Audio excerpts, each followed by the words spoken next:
天九成，秦雷蒙，练武场，宛如浪潮般的低吼声朝着四面八方扩散着。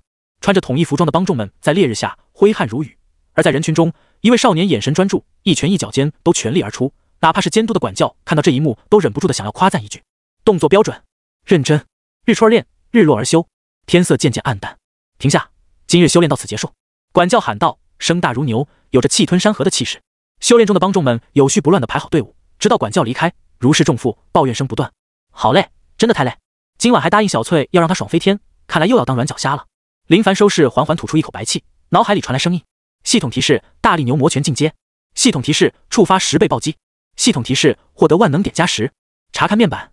林凡，魅力80，境界断气一重，天赋中等，武技大力牛魔拳，入境，熟练度大力牛魔拳，万能点15点。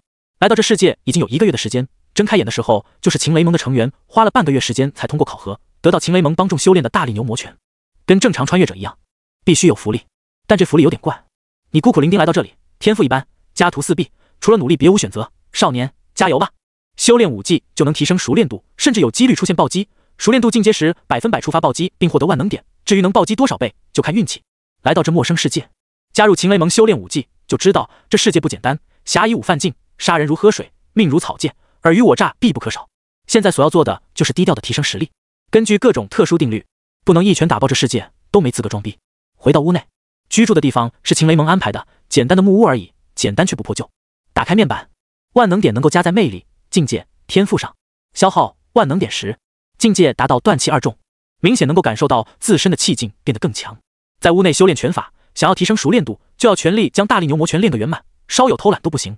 提示：触发双倍暴击。提示：大力牛魔拳熟练度加2，演练一遍结束。运气不错，出现暴击了。林凡额头溢出汗珠，对体力消耗有点大，但不劳累，反而浑身筋骨舒畅。大力牛魔拳打多了就没有那种舒爽感，取而代之的就是疲劳，全身骨头就跟要散架似的，那种感觉真的很酸爽。好嘞，林凡一屁股坐在地上，低着头，汗水浸湿地面。差不多可以了，睡3个时辰，明日还要早起。林凡躺到床上，倒头就睡，很快呼噜声传来。清晨，林凡简单弄点油条、烧饼、豆浆粥，就匆匆的去修炼。练武场，林凡融入人群中，跟随众人一起修炼。管教负手而立，目光如炬，颇为满意的看着。虽说这些家伙修炼的大力牛魔拳难以入眼，但其实已经不错。大力牛魔拳是秦雷蒙的基础拳法，主要是用来断体练气，也是一种杀伐拳法，内含36种招式，每一招式也有多种变化。而如今也只是让他们用来断体练气而已。不过他倒是被一位新帮众吸引，同是新帮众，他的大力牛魔拳修炼得很不错，竟有入境的程度。观之容颜，竟跟他年轻时有的一拼。好苗子！沉浸在修炼中的林凡发现一道具有穿透性的目光袭来，循着目光看去，发现管教直勾勾地看着他。不好，是我表现得太优秀，让对方看到我的闪光点了。该死的优秀，我都这么低调了，还能被发掘出来。来了，他朝着我走来了。林凡提心吊胆，就怕对方来句：优秀的小伙，老夫看你根骨不错，乃是10年不出的绝世奇才，拜我为师，带你走上人生巅峰。现在给我磕头，你敢拒绝吗？你停下！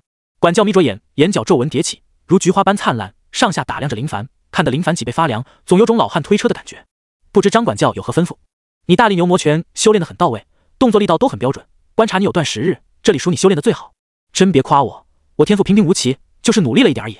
都是张管教教导有方，日日监督，小的岂能白费管教的苦心？林凡哪敢说将心里话说出来。张管教神情愉悦，秦雷蒙能出现你这样努力又有天赋的弟子，很是不易，假以时日，定能成为中流砥柱。林凡有种飘飘然的感觉，隐藏如此之深都被看穿，果然金子在哪都是发光的。突然，张管教手掌落在林凡肩膀上，这种举动将林凡吓了一跳，还没说几句话，就准备开始上手了吗？别动，我看看你的根骨。眼前这情况莫名的有些熟悉，好似套路文的开端。林凡感觉张管教的手掌有种魔力似的，自带震动棒效果，摸得他浑身酥麻。前世能有这种手法，在按摩界绝对做第一把交椅，无数女性心中的小宝贝。此时张管教面部表情有丝变化，逐渐凝重，逐渐诧异，仿佛是在说：不可能啊！张管教，我的根骨如何？修炼一途，根骨其次，最重要的是毅力跟信念，努力修炼，不可荒废。张管教闭口不提根骨问题，说出来岂不是自己打自己的脸？好好修炼。张管教转身离开，纳闷得很，不可能啊，真看走眼了不成？这瓜娃子根骨也差太多了吧？想不通，习惯性的挖着鼻孔，路过一位修炼的帮众，手掌落在他肩膀上，夸赞几句，食指不动声色的在对方衣服上轻扭动了几下。被夸赞的新帮众欣喜若狂，显然不知他的衣服才是真正的大功臣。林凡深深的感受到这世界带来的恶意，先前还对我颇有兴趣，摸完后就进入贤者模式，渣男。哎，绝世强者又跟自己擦肩而过，没缘没分，还是靠自己努力啊。提示：触发4倍暴击。提示：大力牛魔拳熟练度+4。提示：大力牛魔拳熟练度+1。天渐渐暗淡，张管教如往常一般，监督结束就匆匆离开，眼角带着一丝勃然心动之色。准备回去修炼的林凡见一群帮众围聚在一起聊八卦，心中八卦之火燃烧，假装路过停步倾听着。今天张管教走的有点急，面带桃色，有急事啊？这都不知道吗？咱张管教花了100两牌到烟雨阁红牌红绫姑娘一夜，肯定走得急。听说这红绫姑娘貌美如花，琴棋书画、吹拉弹唱样样精通，更可怕的是她有一妖能让食客扶墙而出。一旁的林凡听得很来劲，这种带有颜色的话题，不管是什么时代、什么地方，都是大众所喜爱的。他们注意到了林凡，毕竟是让管教看中的后辈，结交一番对自己也是有利。林兄，等会一起听听小曲，喝点酒热闹热闹。是啊，一起去呗。那里的姑娘贼漂亮，肤白貌美，虽然没有张管教点的红牌诱人，但也是自。林凡委婉拒绝，年轻人血气方刚，他才不去这些地方浪费气血。当然，最关键是他没钱。林兄，今日赏脸，我来做东。说话的这位年龄与林凡相仿，身强体壮，眉宇间有种老司机的感觉，仿佛天九城内的弯弯绕绕我都熟悉，人称白小通。林凡婉拒，我是正经人。吴俊诧异的很，指着身边的同伙道：你是正经人吗？我是啊。你呢？我也是。吴俊拍掌摊手，咱都是正经人，肯定是正经人干的事情。言之有理，都修炼这么多天了，我享受享受怎么了？那就多谢吴兄好意了。夜晚正是青楼生意红火时，这是林凡第一次来这里的烟花之地。烟雨阁坐落在天九城主城区，前来的客人都是有消费能力的，门口还有一排小厮满脸献媚笑容的将客人迎进去。白天来的时候就能看到千娇百媚的姑娘们在阁楼挥着红袖媚诱路过的人进来，但到了晚上生意太好，里面都有些忙不过来。林凡看着这金碧辉煌的青楼，心里倒是有些犹豫，如此放纵对得起刚到手的金手指吗？算了，进去长长见识，绝不在里面逗留。刚靠近就有机灵的小厮发现他们，满脸笑意迎来。几位爷，里面请。姑娘们出来接客了。不知为何，林凡有些喜欢这样的世界，直白不做作，就是如此的光明正大，关键是还合法。随着小厮进入烟雨阁，林凡好奇地打量着周围，也能看出烟雨阁打造耗资巨大，难怪能在天九城赫赫有名。转角是一栋7鹤阁楼，雕镂精致的窗棂里隐隐透出柔和的烛光，偶尔浅淡的阴影拂过，像是里面的女子抬起广袖掩了唇角，眉眼如春水。这里环境氛围跟外界形成两种鲜明的对比。楼内歌舞升平，烟雾缭绕，给人一种似真似幻的感觉。烟花之地，寻欢作乐，难寻一丝真情。直到来到最里面，林凡才知道真正的青楼是何等的模样，真的是天堂啊！他们被小厮安排在角落，客人太多，位置有限，况且能成为这里的小厮，谁没一双火眼金睛？从这些客人的穿着上就能看出他们的承受能力有多大，最多只能待在大厅。至于包房，那价格不便宜。几位爷需要什么样的姑娘？我们烟雨阁应有尽有，环肥燕瘦，只要爷提出的要求，我们都能满足。林凡坐在那里没有说话，白嫖的人看着就好。随后看向吴俊他们，发现他们表情有些拘谨，看来他们也没有来过这里，不敢胡乱开口。如果囊中饱满，大可豪言，给我都上来。小厮察言观色技能已经圆满，热情儿又不让对方感觉丢脸道：小的给几位爷介绍一下烟雨阁的情况。我们这里的姑娘分为4个等级，分别为木、铜、银、金。价格方面是1两、3两、10两，至于最后的自然属咱们这里的头牌，往往都需要提前预约的。不知几位爷需要哪种等级的？随着小厮话音刚落，他们心里倒吸一口寒气，好贵啊，别的地方也才几钱。小厮道：几位爷，你们说的几钱那是寻常小项，我们烟雨阁是天九城最好最豪华的地方，姑娘们都是知书达理，有所才能，绝非那些地方所能相比的。听到小厮的讲解后，他们交头接耳地讨论着。给我来木的。我也是。我来铜的。吴俊询问道：林兄，你需要哪种？尽管开口，无需客气。此话装逼成分巨大，真要尽管开口，怕是能将吴俊吓得脸色惨白。不用客气，我喝点酒就好，你们玩你们的。林凡想想还是没痛下狠手，况且在前世有种说法，什么都能请，唯独这玩意不能请，会走霉运的。这怎么能行？我请林兄过来，哪能让林兄干坐着看我们玩？吴俊也是好客的人，说请就肯定请，看林凡推辞，他更是来劲。林凡道：暂时还没看到合胃口的，时间还早，暂时不急，你们先。说到这种程度，才让吴俊没有继续给他介绍。分为4个等级，都挑选前2个等级，鬼知道是什么模样，万一挑选个肥硕无比的，那岂不是要吐血？还是安安稳稳的看着，看看那些豪客挥金如土的场面，也是不错的选择。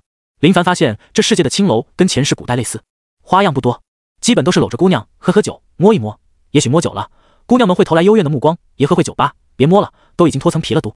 很快，吴俊他们店的姑娘来了，整体来说还能看得过眼，算不上美，但离丑也有段目标。反观吴俊他们看到姑娘来了，眼睛都看直了，漂亮，真的好漂亮，这钱花的不亏。是啊，比以前我找的几钱真要好很多呀，最低的都这么漂亮，那最高的岂不是跟天线一样？林凡捂脸都不想认识这群家伙，就这样的到你们嘴里就是漂亮，怎么我看来看去都属于一般呢？还是说前世的邪术将我眼光弄高了，又或者我的审美出现严重问题，很难跟你们的审美观点一致？你们开心就好。姑娘们是敬业的，来的时候就看到林凡这大帅锅，但得知不是这位俊郎点的时候，他们心里都很遗憾，但依旧满脸笑容的陪着点他们的客人，绝对不会跟林凡多说一句话。许久后，林凡发现坐在他身边的家伙很是拘谨的坐在那里，双手都有些无处安放，小声问道：“你干嘛不摸？”“她太漂亮，我紧张。”林凡翻着白眼，这也能是一种理由。此时，有琴声传来，烟雨阁的表演时间到了，这是烟雨阁的特色，当到一定时辰的时候，就会有歌舞表演，为来客们添加一点乐趣。林凡看到了2楼包厢里的张管教，平日在练舞场一脸严肃的他，搂着一位美艳的女子，露出一脸淫贱的笑容，好像很享受似的。哎，这就是人性，多变，不可捉摸。要不是亲眼所见，他绝对不会相信如此严肃的张管教竟然还有这样的一面。看看他熟练的手法，绝对是这里的常客，或许他很有可能将每月的月钱都奉献在了这里。打量着张管教怀里的姑娘，她就是张管教花了100两共度良宵的红牌姑娘。的确不错，样貌很优，只是风尘气息很重，但挡不住人家漂亮。长久待在这里，自然而然有种让男人很着迷的气质。直白说是气质，粗俗点就是风骚。吴俊也看到张管教身边的姑娘，羡慕道：“张管教今晚幸福了。”这羡慕的都想付出行动，敲晕张管教，取而代之。林凡笑道：“努力存钱，你也可以的。”“不可能，我有这钱，我宁愿来10次，也绝不要1次。”吴俊神情坚定得很。歌舞表演开始，林凡端着酒杯，浅浅的喝着，味道不错，神情渐渐有些沉思。他已经有些习惯这里的生活，有事修炼，没事就来这里看看，倒也不错。没必要参与到那些复杂的事情里，只要自己不多事，事就不会主动来找自己。随着表演结束，一位小厮到来，给每人递来小本子。“几位爷，今日你们来的真是时候。烟雨阁的墨韵姑娘想以诗寻君，只需要诗印题，挑选出最好的，就能在墨韵姑娘那里留宿一晚。墨韵姑娘是咱们烟雨阁最红的红牌呢。”说完后，小厮就到别的桌前发着本子。诗？那是什么玩意？吴俊满脸雾水，就跟见鬼似的。那是柔弱书生干的事情。几位爷，墨韵姑娘是我们烟雨阁最红的红牌，千金难求一夜。如果各位爷想的话，可要好好的想一想哦。这位男人啊，大家都是粗俗的练武之人，谁他妈的琢磨这些玩意？林凡心思一动，我懂啊，虽然记得不多，但随意弄一手应该没问题吧？说不准今晚真能白嫖啊！翻开小本子，期待的看着。片刻后，心里骂娘，这是什么意思？以草为题，草草草。林凡想着脑海里的诗句，愣是没有想到跟草有关的，好像记得有一首的，但诡计的是什么呀？他发现吴俊满脸懵逼的看着手里的本子，久久没有回神，很是惆怅。林凡瞥了一眼，就看到4个大字：悲欢离合。看到这4个字，他脑海里瞬间有了想法，轻声道：“吴兄，咱们换一换，我这只有1个字，难度稍微低点。”吴俊看到林凡手里的本子仅有1字，顿时大喜。好，相互换过小本子，林凡提笔写着，直接第一句就给你点个题：人有悲欢离合，月有阴晴圆缺，此事古难全，但愿人长久，千里共婵娟。全诗仅记住这一段，别的真记不住，就连诗名都忘记了。苏哥万岁！借用小诗一抄，希望能白嫖成功。写好后留下名字。瞥了一眼奋发书写的吴俊，看得不多，但前2句却是看到了。果然，他们还是很有文采的。草真的很绿，绿的我很喜欢。吴俊见林凡偷窥他，满脸笑容，大大方方的递到林凡面前道：“林兄，看看如何？这诗拔的头筹应该不成问题吧？”“没问题。”林凡夸赞道。很快，小厮便下来将小本子收好，朝着远方走去。没想到烟雨阁还有这样的活动，不愧是能够在天九城站稳跟脚的大青楼，活动就是不错，给很多类似他这种穷鬼的人一丝希望。看着周围那些绞尽脑汁的食客，林凡感叹着，这就是不读书的下场啊！穿越谁能不记住几首诗词，否则都没法愉悦的装逼呢。姑娘，你们烟雨阁搞的这种活动，会不会是骗人的？实则早已经预定人选。林凡怀疑这种活动就是闹着玩的，其实早就人选，众人参加就是活跃一下气氛。姑娘笑盈盈道：“爷放心，我们烟雨阁自然不会做这种自砸招牌的事情。做我们这行的，口碑是最重要的。如果口碑没了，那我们在这行的声誉也就没了。”林凡仔细琢磨，说来也是，管他有没有假，反正都不亏。林兄，这些舞文弄墨的哪是我们擅长的？喝酒，喝酒。吴俊面色微红，酒意上脸，搂着妹子好不快活。至于别的，那都是虚假的，哪有现在这种实实在在？言之有理。林凡笑着举起酒杯一饮而尽，美酒入喉，有种飘飘然的感觉，配合此情此景，很容易让人迷醉，不可自拔。果真是万恶 X 为首，识人心智啊！许久后，一位风韵犹存的老鸨摇摆着腰肢，缓缓走到台前，清着嗓音道：“各位，墨韵姑娘的答案已经出来了。这位爷文采斐然，摘得此次诗词头筹的这位爷就是林凡。”此时，林凡跟吴俊们喝着酒，老鸨出的时候都不自觉地将目光看向台面，那一双双色眯眯的眼睛里透露出期待的目光。吴俊笑道：“有什么好看的？就我们这些粗俗武夫哪能中？喝酒，喝酒，别想那些有的没的。”他话音刚落，全场传来拔得头筹的名字，林凡。刚将就被送到嘴边的吴俊等人听到名字，集体动作僵住，目光呆滞地看着林凡。说的是你？如果不出意外，应该就是我。林凡昂着头，沉思片刻，缓缓回答他的询问，语气淡然。酒杯从吴俊手里滑落，哐当一声跌落在桌面，不敢置信，甚至有种小丑竟然是我。林凡起身朝着周围众人抱拳，承认了，没想到真的没有黑幕。我喜欢这种没有黑幕的青楼，苏哥的诗的确厉害，不得不服。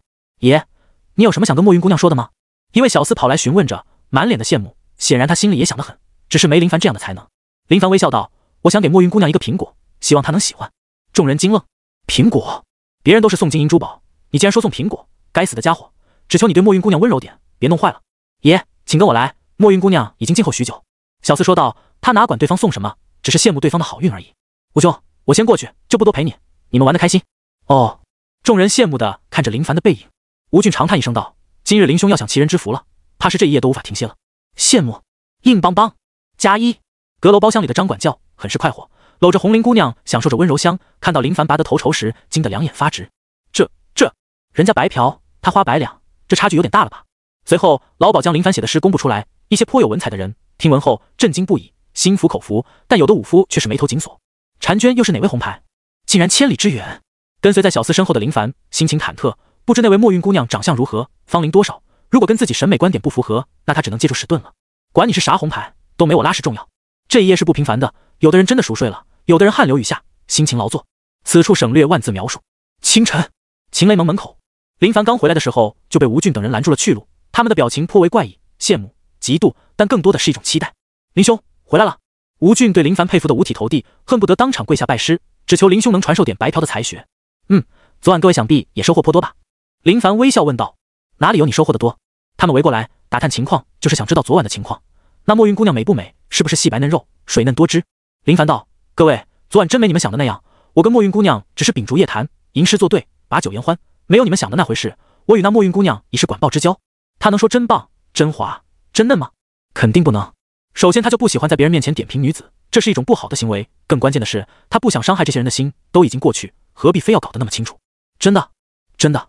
林凡神色严肃得很，放在前世，谁说这样的话就是装，但在这里，谁知道他们信不信？我不跟你们聊了，我先去修炼，你们也快点吧。林凡跟他们告别，踏上门口台阶的时候，他扶着后腰，有丝劳累，越来越喜欢这样的世界，同时对这里人的审美有了较大的改观，美都是一样的。那位墨韵姑娘的确真美，体力极强，花样百出，能成为红牌是有道理的，没点才艺都很难混下去。万恶的时代啊，实在是太失人心智。幸好平日有努力修炼，打磨肉身，否则就那频率，能不能撑10秒都是问题。白嫖的感觉真爽，就是有点累，太伤身体。你们信林兄说的那些话吗？我信。我感觉林兄说的好像很认真，真的只是秉烛夜谈吗？吴俊看着林凡的背影，注意到他扶腰之势，看来昨晚林兄真的倾尽全力啊，实在是令人心生羡慕。吴兄，你说什么呢？没什么，一时感慨而已。练武场，林凡来的有些迟，跟他以往的习惯不同，其实他想早早就来，谁能想到墨韵姑娘古道热肠，善与人交，热情所动，情非得已，只能交谈片刻，匆匆而来。他知道张管教昨晚也是一场酣畅淋漓的恶战，以他的岁数跟体力，怕是难以持久。谁能想到，当来到练武场时，却发现张管教早早的就站在那里，依旧负手而立，威武不凡。没想到张管教比他想象的还要威猛。当然，如今的张管教跟昨晚的他形成两种对比，昨晚那是纵横花场的老手，现在却是让人看不穿深浅的秦雷盟管教。到底哪一面才是真正的张管教？也许这就是男人的本性吧。两人目光碰撞到一起，没有过多的交流，但眼神里传递的却是男人都懂的神色。如同往常一样修炼，能够看到进步的修炼让人充满动力。他喜欢看到熟练度的增长，那种感觉很有成就感。此时此刻，他沉浸在修炼中，对别人来说，枯燥的修炼一种拳法会感觉很无聊，但对林凡来说，他喜欢这种感觉。靠！腰酸背痛，精神分散，拳法出现变化，露出极大的破绽，这在以前属于常态，但在他将大力牛魔拳修炼到入境程度的时候，就已经不该出现这种情况。果然啊，女人真的是修炼途中的拦路虎。林凡深有感悟，亲身经历总比道听途的更有教育意义。经历此事，他绝对不会去烟雨阁，那地方就是食人心智的坏地方。张管教来到林凡的身边，手掌落在他的肩膀上。年轻人的确是身强体壮，但也要注意啊。这话的言外之意很明确，看看精神不是很好吧？都已经将大力牛魔拳修炼到如此熟悉的境界，竟然还都出错，这就是沉迷女色的代价。多谢张管教教诲，弟子铭记在心。林凡恭敬道，只是不知为何，他发现张管教看向他的眼头透露着一丝羡慕。张管教点点头，转身离开。他的责任就是监督帮众修炼，来不来是帮众们的事情。如果来了练武场，在他心情好的时候，也会指点一二，以防这些新入帮众走错路，将错误的修炼延续下去。出拳要直有力，你这掏鸟窝呢？马步都不稳，供你下盘，上盘修炼的再好，也是墙头草。张管教很严厉，不仅训斥，还会动手打人。林凡短暂休息片刻，调整好状态。昨晚交流的太深，稍有影响。片刻后，林凡继续投入到修炼中，每一招式都很标准完美，没有丝毫的破绽。提示：触发20倍暴击。提示：大力牛魔拳熟练度加20。触发20倍暴击真的有吓到林凡，甚至刚准备继续修炼的他都停下动作，陷入震惊中。从修炼开始，他运气最佳时也只是触发10倍暴击而已，至于20倍暴击倒是想都没敢想过。莫非听取有这样的好处？果然，他还是没能忘记，都被吴俊等人给带坏了。心满意足，今日天色的确不错，好的开端往往是成功的开始。他暂居秦雷盟就是想好好修炼，寻找一处庇护之地，在无任何惊扰的情况下修炼。当然，他知道既然想寻秦雷盟的庇护成为帮众，肯定会有任务，但哪里还有此地这般的好？不仅有钱拿，有的吃，还能学到免费的武学。也许学到的武学不算高深，可至少有的学。继续修炼。提示：触发10倍暴击。提示：大力牛魔拳熟练度加10。提示：触发8倍暴击。提示：大力牛魔拳熟练度加8。红，实在是太红了。按照这种情况，哪里需要8、9天？他从未想过今日修炼的暴击倍数如此霸道，简直跟开挂了似的。午饭时间，林凡跟吴俊走得偏近，交谈着奔向食堂。每日都是相同的饭菜，基本没有任何变化，长时间都吃这种，肯定会油腻得很。但修炼对体力消耗极大，能够吃饱就已经很是不错，哪里还会在意这些？肉类是最有能量的，能快速的补充体力。下午继续修炼。对任何一位帮众来说，这都很粗糙，但加入秦雷盟，每月拿10两银子，可不是来混的，而是真的要有所进步。天色不早，林凡没像往常那般快速离开，而是待在原地有所期待，心想吴俊是否还要去？只是很可惜，吴俊他们显然没有想法，最关键的是空带空空，硬气不起来。他对此无所谓，只是一种等待而已，没别的意思。刚好回去修炼，像他如此努力的人，整个秦雷盟少有，哪有人白天修炼，晚上回去还要修炼的？先不说身体能否吃得消，就说这意志力也绝非常人所能拥有的。3日后，林凡如往常一样朝着练武场赶去，路上查看面板，看到大力牛魔拳的熟练度已经涨幅到很高的程度，心情颇好，进度比他想象的要快很多，最多2日必能进阶，到那时候不知道会暴击多少倍的万能点。要求不高，暴击个几百倍就好，这是最现实的。只是想吃屁呢呀！来到练武场，发现情况有些不对，大家没有跟往常那样修炼，而是3、5成群围聚在一起，窃窃私语，奇怪得很。莫非是出事了？按照这种情况，出事的可能性极高，就连张管教都不在，稍微琢磨就能确定这绝对是出事了，否则准时打卡的张管教不可能不来。林凡来到吴俊那边，他们早就在八卦讨论的热火朝天，看表情还能看出一丝后怕之色。吴兄，这是出什么事了？大家怎么都在讨论？还有张管教怎么没来？一起扛过炮的人，就算认识时间短暂，也能有较深的情谊。吴俊沉声道：“出事了，林兄，富商王家不是从我们秦雷盟租界帮众送货吗？刚刚今早有人抬了些尸体回来，都是我们秦雷盟的，他们在护送货物的路途中被劫杀了。现在整个秦雷盟都大惊，张管教已经去忙这件事情。别的不说，咱们秦雷盟方圆千里内都是赫赫有名的，绿林好汉，谁能不识我们秦雷盟？可现在遭遇到这种事情，很有可能是冲着我们秦雷盟而来的。”林凡想到前段时间黄章推荐的好差事，心里后怕得很，幸好没有答应，否则这死的人里面必然有他一席之位。肥差，简直就是送死的肥差。此时，林凡余光看到黄章躲在远方看着，虽然隔得有些远，但还能看到黄章脸色有点白，显然也是被这件事情给吓到。当然，不管这是如何发展，跟他黄章都是没有关系的，他是中间人，只是将名额让给他想给的人，反正都是秦雷盟帮众，谁去都是一样。沉思片刻，此事跟我没有关系，安心修炼才是王道。他知道秦雷盟的威名的确跟吴俊说的那般，绿林好汉谁不给面子，就算有冲突也绝对不会下死手，最多只是教训一顿而已。现在这种狠下死手的，分明就是没将秦雷盟放在眼里。脑袋清醒，这才世界真的很危险，没实力会死人的。林兄，现在尸体都摆放在那里，好多人都准备过去看看，要不去看看？吴俊略显伤感，但好奇心更胜一筹。死者跟他无亲无故，没啥感觉，唯一感觉就是咱们都是秦雷盟的帮众，你们被人杀死，岂不是说我们也很危险？尸体有什么好看的？晚上都能做噩梦？不了，你们去吧。林凡想都没想就拒绝了，就从这事情上彻底激发他苦修的想法，前期必须低调，好好修炼，努力提升实力。吴俊他们去看尸体，练武场不适合修炼，想想还是回去修炼，倒也能图个安静。看向黄章的方向，发现那家伙又消失不见，也不知道躲到哪个角落瑟瑟发抖去了。途中，林兄，有声音传来，就算没看是谁，听声音都能听出来，除了黄章还能是谁？加快脚步，这家伙绝对是衰神。以前以为你是坑神，现在才知道，你特娘的不仅是坑神，还是衰神。谁跟你一起？谁倒霉？不，已经不是倒不倒霉的事情，而是会死人的。林兄，请留步，请留步啊！黄章见林凡健步如飞，也是加快速度，很快就跑到林凡面前。林兄，为兄在后面追赶的好累啊，你为何不停下来呢？黄兄唤我，刚刚有心事，真没听到。林凡睁眼说瞎话，本事不小，没想到黄章脚速这么快，看来追上我的动力十足啊。黄章目光幽怨得很，林兄是在嫌我吗？你说呢？林凡猛地哆嗦，好肉麻，好恶心，谁能想象一位獐头鼠目、留着八字胡的中年男子用幽怨的眼神说出这种话，就连隔夜饭都差点喷出来。没有，黄兄说笑了，我怎么会嫌你？他不知道黄章来找自己做什么，借钱？别闹了，连那事都靠白嫖来的，哪里还有银两？哎，不瞒林兄，我此时的心情很难受，我怎么知道会出这样的事情？先前我真的是认为这是一件肥差，送个东西而已，能有什么危险？可谁能想到会出这样的事情？黄章悔恨万分，鬼知道会发生这样的事情。他就是额外多赚2两人头钱，一切按规定办事。但现在死了这么多人，他自知不会有问题，可他内心饱受折磨得很。所以说呢，黄兄无需自责，此事你也不想的。我肯定不想啊。哎，林兄，先前我想将这份肥差介绍给你，幸好你没去，否则你要是有个什么事情，我更加难安。所以特意来跟你说声，千万不要认为我是想害你，而是真的不知道。你放心，今后有任何肥差，我肯定给你打探清楚，再跟你说。黄章信誓旦旦道。林凡总感觉哪里有些不对，这家伙看似好像很自责，可是好像是来找自己解释什么似的。还有他说的肥差，别了，千万别，我还想好好的活着，别搞我。你去搞别人吧，只想安静修炼的我，不想赚任何钱，将我当成不爱钱财的废物吧。多谢黄兄厚爱，这些以后事情还是以后再说。如今发生这种事情，依我之见，黄兄最好是去看看那些牺牲帮众的家属，这人没了也是可怜啊。林凡提醒道。黄章道，林兄提醒的是，我现在就去。黄兄有事就请便。林凡道。黄章抱拳匆匆离开，他现在要去找别的人解释情况，然后看看帮内高层是如何商讨的，希望被牵扯到自己。多事的夏日啊。林凡摇摇头，没有多想，回屋修炼，已经没有任何事情能够阻拦他修炼。他喜欢修炼，喜欢那种能够看到的进步。至于那些在外被杀的帮众，他为其感到惋惜，但跟他本身并无太大关系，只有自身实力强大，才不会被人打死。就他现在这种情况，遇到这些事情也是随意就能被人捏死。夜晚，外面的风很是喧嚣，炎热的夏天吹的风都是热的，只有到夜晚的时候才稍微凉爽一点。林凡修炼着大力牛魔拳，拳劲震荡，挥拳间虎虎生风，沉闷全身呼啸而起，已经达到入境的大力牛魔拳足以开碑裂石，一拳打在血肉身体上，轰断几根肋骨，貌似不过分。修炼使他快乐，更是对未来充满一种冲劲。成为横推当世的绝世强者，受人膜拜的感觉肯定很爽。收势，拳劲消散。提示：触发4倍暴击。提示：大力牛魔拳进阶。提示：触发27倍暴击。提示：获得万能点加27。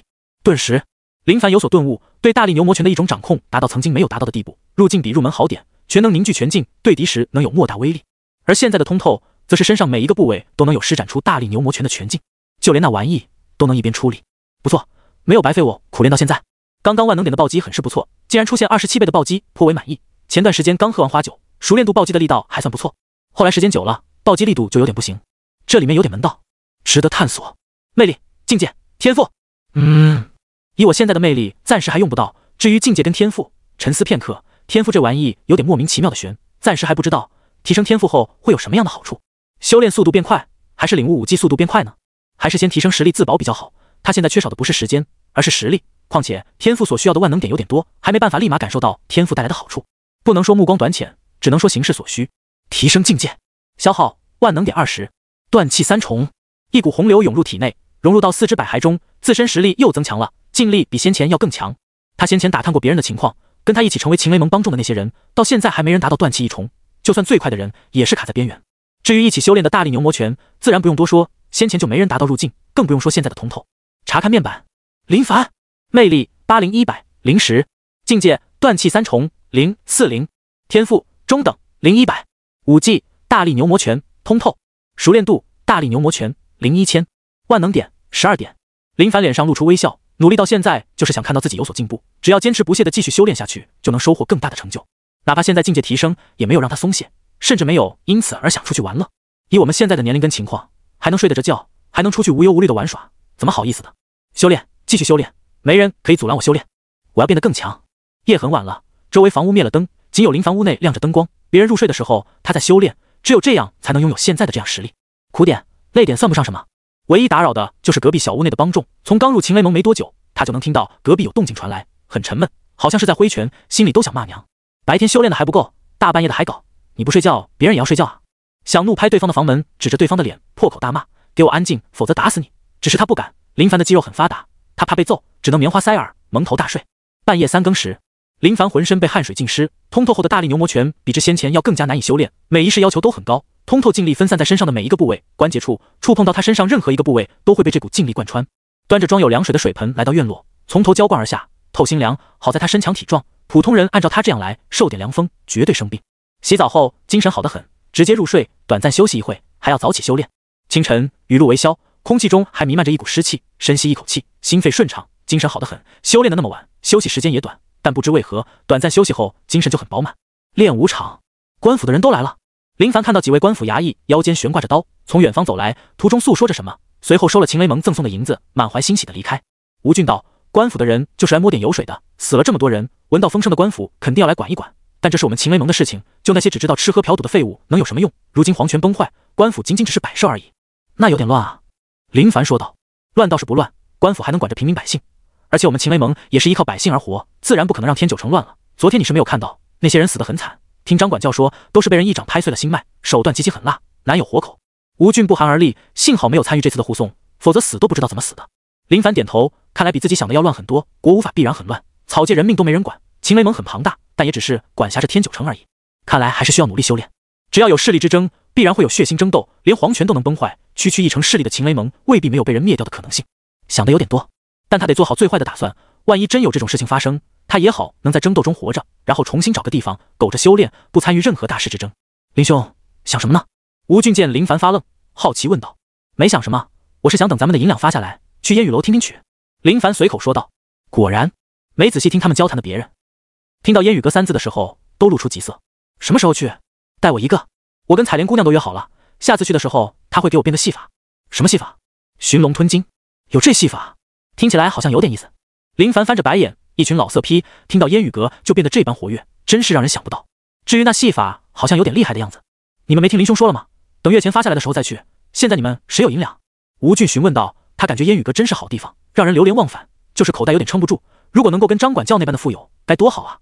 就在此时，吴俊余光看到远方走来的人，惊得他急忙嘘声：“别说话，有大人物来了。”远方，张管教陪在一位年轻女子身边，神态恭敬，诉说着什么，时而皱眉，时而沉思，直到路过练武场的时候才恢复自然。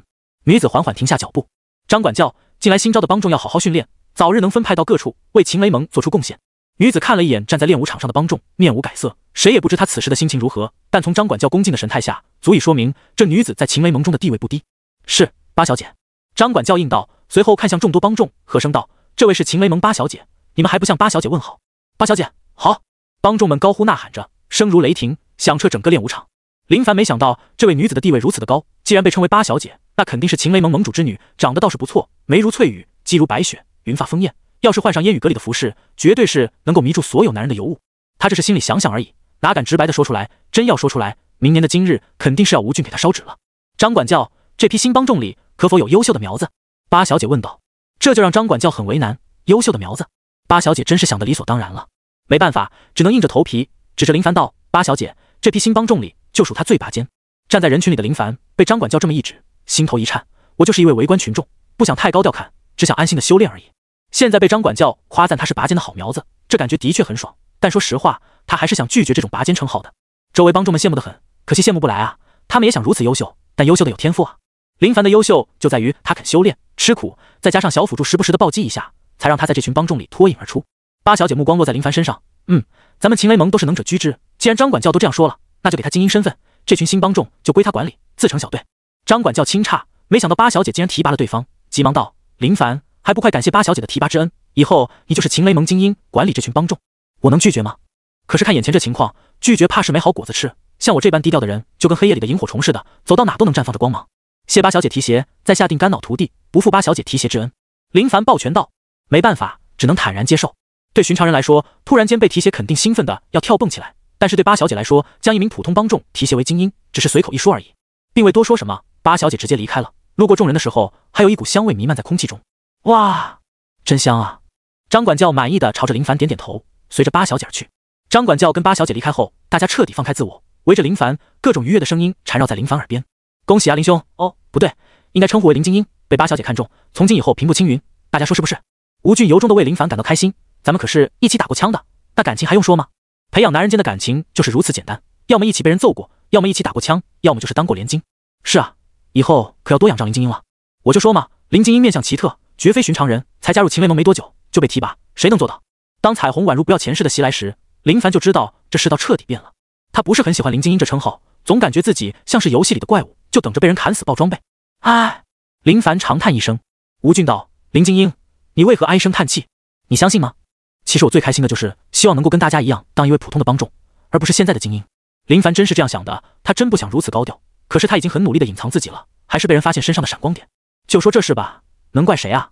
吴俊笑容逐渐凝固，面部逐渐扭曲，咬牙切齿道：“我信。”林凡拍着吴俊的肩膀道：“我知道你不信，有什么话就说吧，我们之间没必要藏在心里。我想揍你。”吴俊很认真。林凡道：“我知道，不止你想揍我，就连我自己都想揍自己，非得表现得这么优秀干嘛呀？你说是吧？吴俊捂着胸口，很难受，都想一口老血喷出来。这还是人说的话吗？围观的帮众们沉默了，他们以前不懂人与人之间的差距到底在哪，现在才算明白，说话能不能气死人才是关键。吴俊囔囔着要林凡请客喝酒，别的帮众都起哄着，可是对林凡来说，这真的有点难，摊手道：“各位，不是我不想请，而是我真穷，等月钱发下来，肯定请大家喝酒。”嗨嗨，张管教轻咳走来，没听到八小姐说的吗？好好修炼，都愣着干什么？还不快去！被管教训斥一番，大家都老老实实的去修炼。林凡，你等等，我有话跟你说。张管教也是没想到林凡会被提拔，这在秦雷盟历史上少有，看来八小姐是想培养心腹了。林凡老老实实的站在张管教身边。你知道八小姐为什么提拔你吗？张管教问道。是您在八小姐面前为我美言，八小姐才会提拔我。张管教恩情我没齿难忘。林凡很想说是八小姐窥视我的容颜。张管教神情愉悦，虽然没说到重点，但能有这点数也算不错。这仅是其一。林凡思考，刚刚就有人说过他加入秦雷盟的时间太短，按理说不可能被这样提拔。张管教的确是有地位，但也不可能一句话就让他得到提拔吧。仔细琢磨着，张管教的意思是，我今后是以八小姐马首是瞻，属于八小姐身边的人。林凡说道。张管教欣赏地看着林凡，没想到你脑袋这么聪明，这么快就能想到，不错，也不枉我在八小姐面前美言你几句。你只要记住，谁提拔了你，你就是谁的人。秦雷盟盟主有8位子女，盟主之位落在谁身上还不得而知，你仔细悟一悟，该说的都说了，别的不能说，只能自己想明白。林凡眨着眼，无奈得很。我的天，我只想安安静静的修炼，刚刚被提拔就很头疼，现在又被拉扯到这种嫡系之争，就知道没好事。真要有好事，能落到自己头上吗？娘们怎么可能争得过那群大老爷们？别弄到最后变成炮灰，直接在这场争夺中成为牺牲者。张管教见林凡沉思着，从怀里掏出5两银子道：“这些银两算我借你的，晚上带他们喝喝酒，要学会拉拢人心。如果他们不向着你，在你今后的行动中可是会给你使绊子的。”林凡没接张管教递来的银两。怎么不要？张管教问着。要是不要的话，倒也不错，5两银子够点个最便宜的了。林凡笑道：“要是要的，就是有点不够。”张管教瞪眼道：“5两喝酒不够？你们想喝什么？”他没想到林凡竟然有点狠，不过想想算了，又从怀里掏出5两银子，语重心长道：“我只有这么多了，10两够你们喝了。记住了，我这是借给你的，等你发月钱的时候可是要还的，毕竟我也需要养家糊口不容易。想着你被人家废掉，退居2线，肯定很艰辛，说不准还会帮扶一把。要不是没看到你花100两睡红牌，还真能被你给骗了。”张管教：“100两有点贵，不能哄抬价格。”林凡说道。张管教面色微变：“什么100两？不知道你说的什么？既然现在这些人交给你负责，你就带着他们修炼吧，刚好还有事要忙。”林凡拉住张管教道：“那位富商王家送货的那些帮众之死是怎么回事？别问，别管，跟你没有任何关系，当做什么都不知道就好。”张管教表情凝重，意味深长道：“看来这里面的事情没有自己想的那般简单。根据他的猜想，说不准就是嫡系之争所爆发的冲突，复杂，实在是复杂。大家庭的坏处就是在这里，生那么多孩子干嘛呀？唉，幸好我这人恪守本分，洁身自好，从来都不近女色，也就没有这样的烦恼。各位，张管教有事离开，我来带领你们修炼，在大力牛魔拳上有任何不懂的，可以来问我，但我希望各位能自己先琢磨，别什么都问。刚刚翻遍全身，发现还有3两银子，正好请各位今晚喝酒看戏，好不好？”林凡拿出精英的风范，既然无路可退，那就要贯彻到底。帮众们听闻，面色红润的欢呼着：“林精英豪爽，万岁，万岁！”吴俊朝着林凡竖起大拇指：“好样的，终于破费了。”各种彩虹屁不要钱似的蜂拥而至，酸爽。要是张管教知道林凡拿出3两银子，绝对怒捶林凡脑袋。可恶，怎么能干出这种事情？林凡微笑，很喜欢这世界，他们的夜生活就是如此丰富多彩。对他们而言，修炼是无法避开的工作，只能硬着头皮苦练。想要修炼有成，需要付出极大的代价。这世上没有简简单单就能得到的好处。酒楼，林凡大手一挥，高呼掌柜上酒，看似豪迈无双，实则抠抠搜搜，哪怕有3两银子打底，也是能省则省，酒不用太贵，差不多就好，几盘花生米足够。吴俊举杯，示意众人安静。兄弟们，我们举杯，共敬林精英一杯。好，好。林凡起身，微笑着跟碰杯饮酒，真的太热情，果真是有奶就是娘。先前没银两请喝酒，那一个个表情都埋怨得很。他放下修行的时间，可不是来喝酒的。白天被八小姐提拔，张管教的提点，明白这种突如其来的提拔，可不是真的看你足够的优秀，而是他已经被卷入到跟他没毛钱关系的嫡系之争中。不管情况如何，他最怕的就是一种情况，拼得你死我活后。家人们，妹妹，算了吧，我们是一家人，何必打打杀杀？八小姐，家人们说的是，我们是一家人。家人们，那你这些手下怎么办？八小姐，死就死了吧，跟我没多大关系。林凡想到这种情况，顿时不寒而栗。尼玛，你们砍杀到最后，很有可能小丑就是他们这种被看好、提拔上来的打手炮灰。此时，大家都把酒言欢，聊的话题除了那些带有颜色的，还能有什么？都是男人的本性。随着时间的发展，众人都喝得面色微红，已经有了醉意。吴兄，你知道咱们秦雷盟八小姐为人怎么样？林凡目的就是要打探清楚情况，实力强算好的了，万一实力不行，开开局就很不妙。吴俊笑道：“八小姐啊，那长得可真漂亮，就说身材吧，苗条纤细，那双大长腿，滋滋，哎，不好说。”林凡翻着白眼，这些哪里还用你说？我这一双眼睛看得比你还要清楚。当然，吴俊说得很对，八小姐的确是人间绝色，整体来说比例完美，身材完美，颜值也颇高，浑身散发着一种冷漠的气质，尤其是那双眼睛仿佛能够看穿人的内心似的。吴兄，咱们盟主有8位子女，几男几女啊？林凡问道。平时他一直都在修炼，从不将这些八卦放在心里，知道的内幕自然少点。吴俊道：“这呀，5位少爷，3位小姐，我就见过八小姐，别的也没见过。那实力如何？”林兄，我也不知道，我也是刚加入秦雷盟，哪里知道的那么清楚。吴俊道：“大意了，本以为能打探到一些有用的消息，现在看来是我想太多。想想也是，他们能知道多少？可只有知己知彼，才能百战百胜。在没有弄清楚情况前，他心里真的有些害怕。”林兄，有事？没事。黄章走到街道上，周围的热闹跟他的心情有些格格不入，摸了摸口袋，原本鼓鼓的，现在瘪得比谁都平。出了这样的事情，的确跟他没有关系。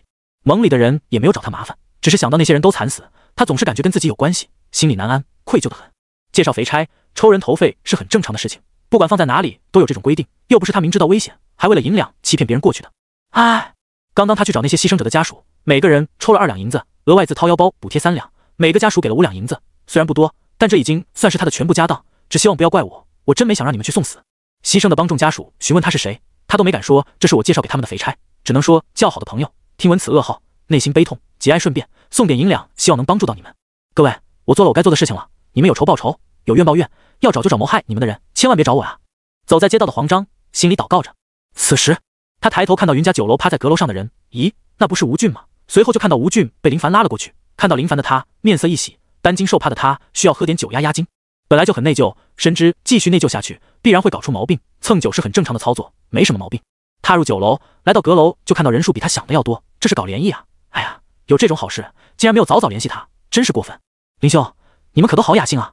黄章高声喊道。蹭酒第一步，高声引起注意，让队知道我已经来了。按照常人思维，邀我喝一杯不过分。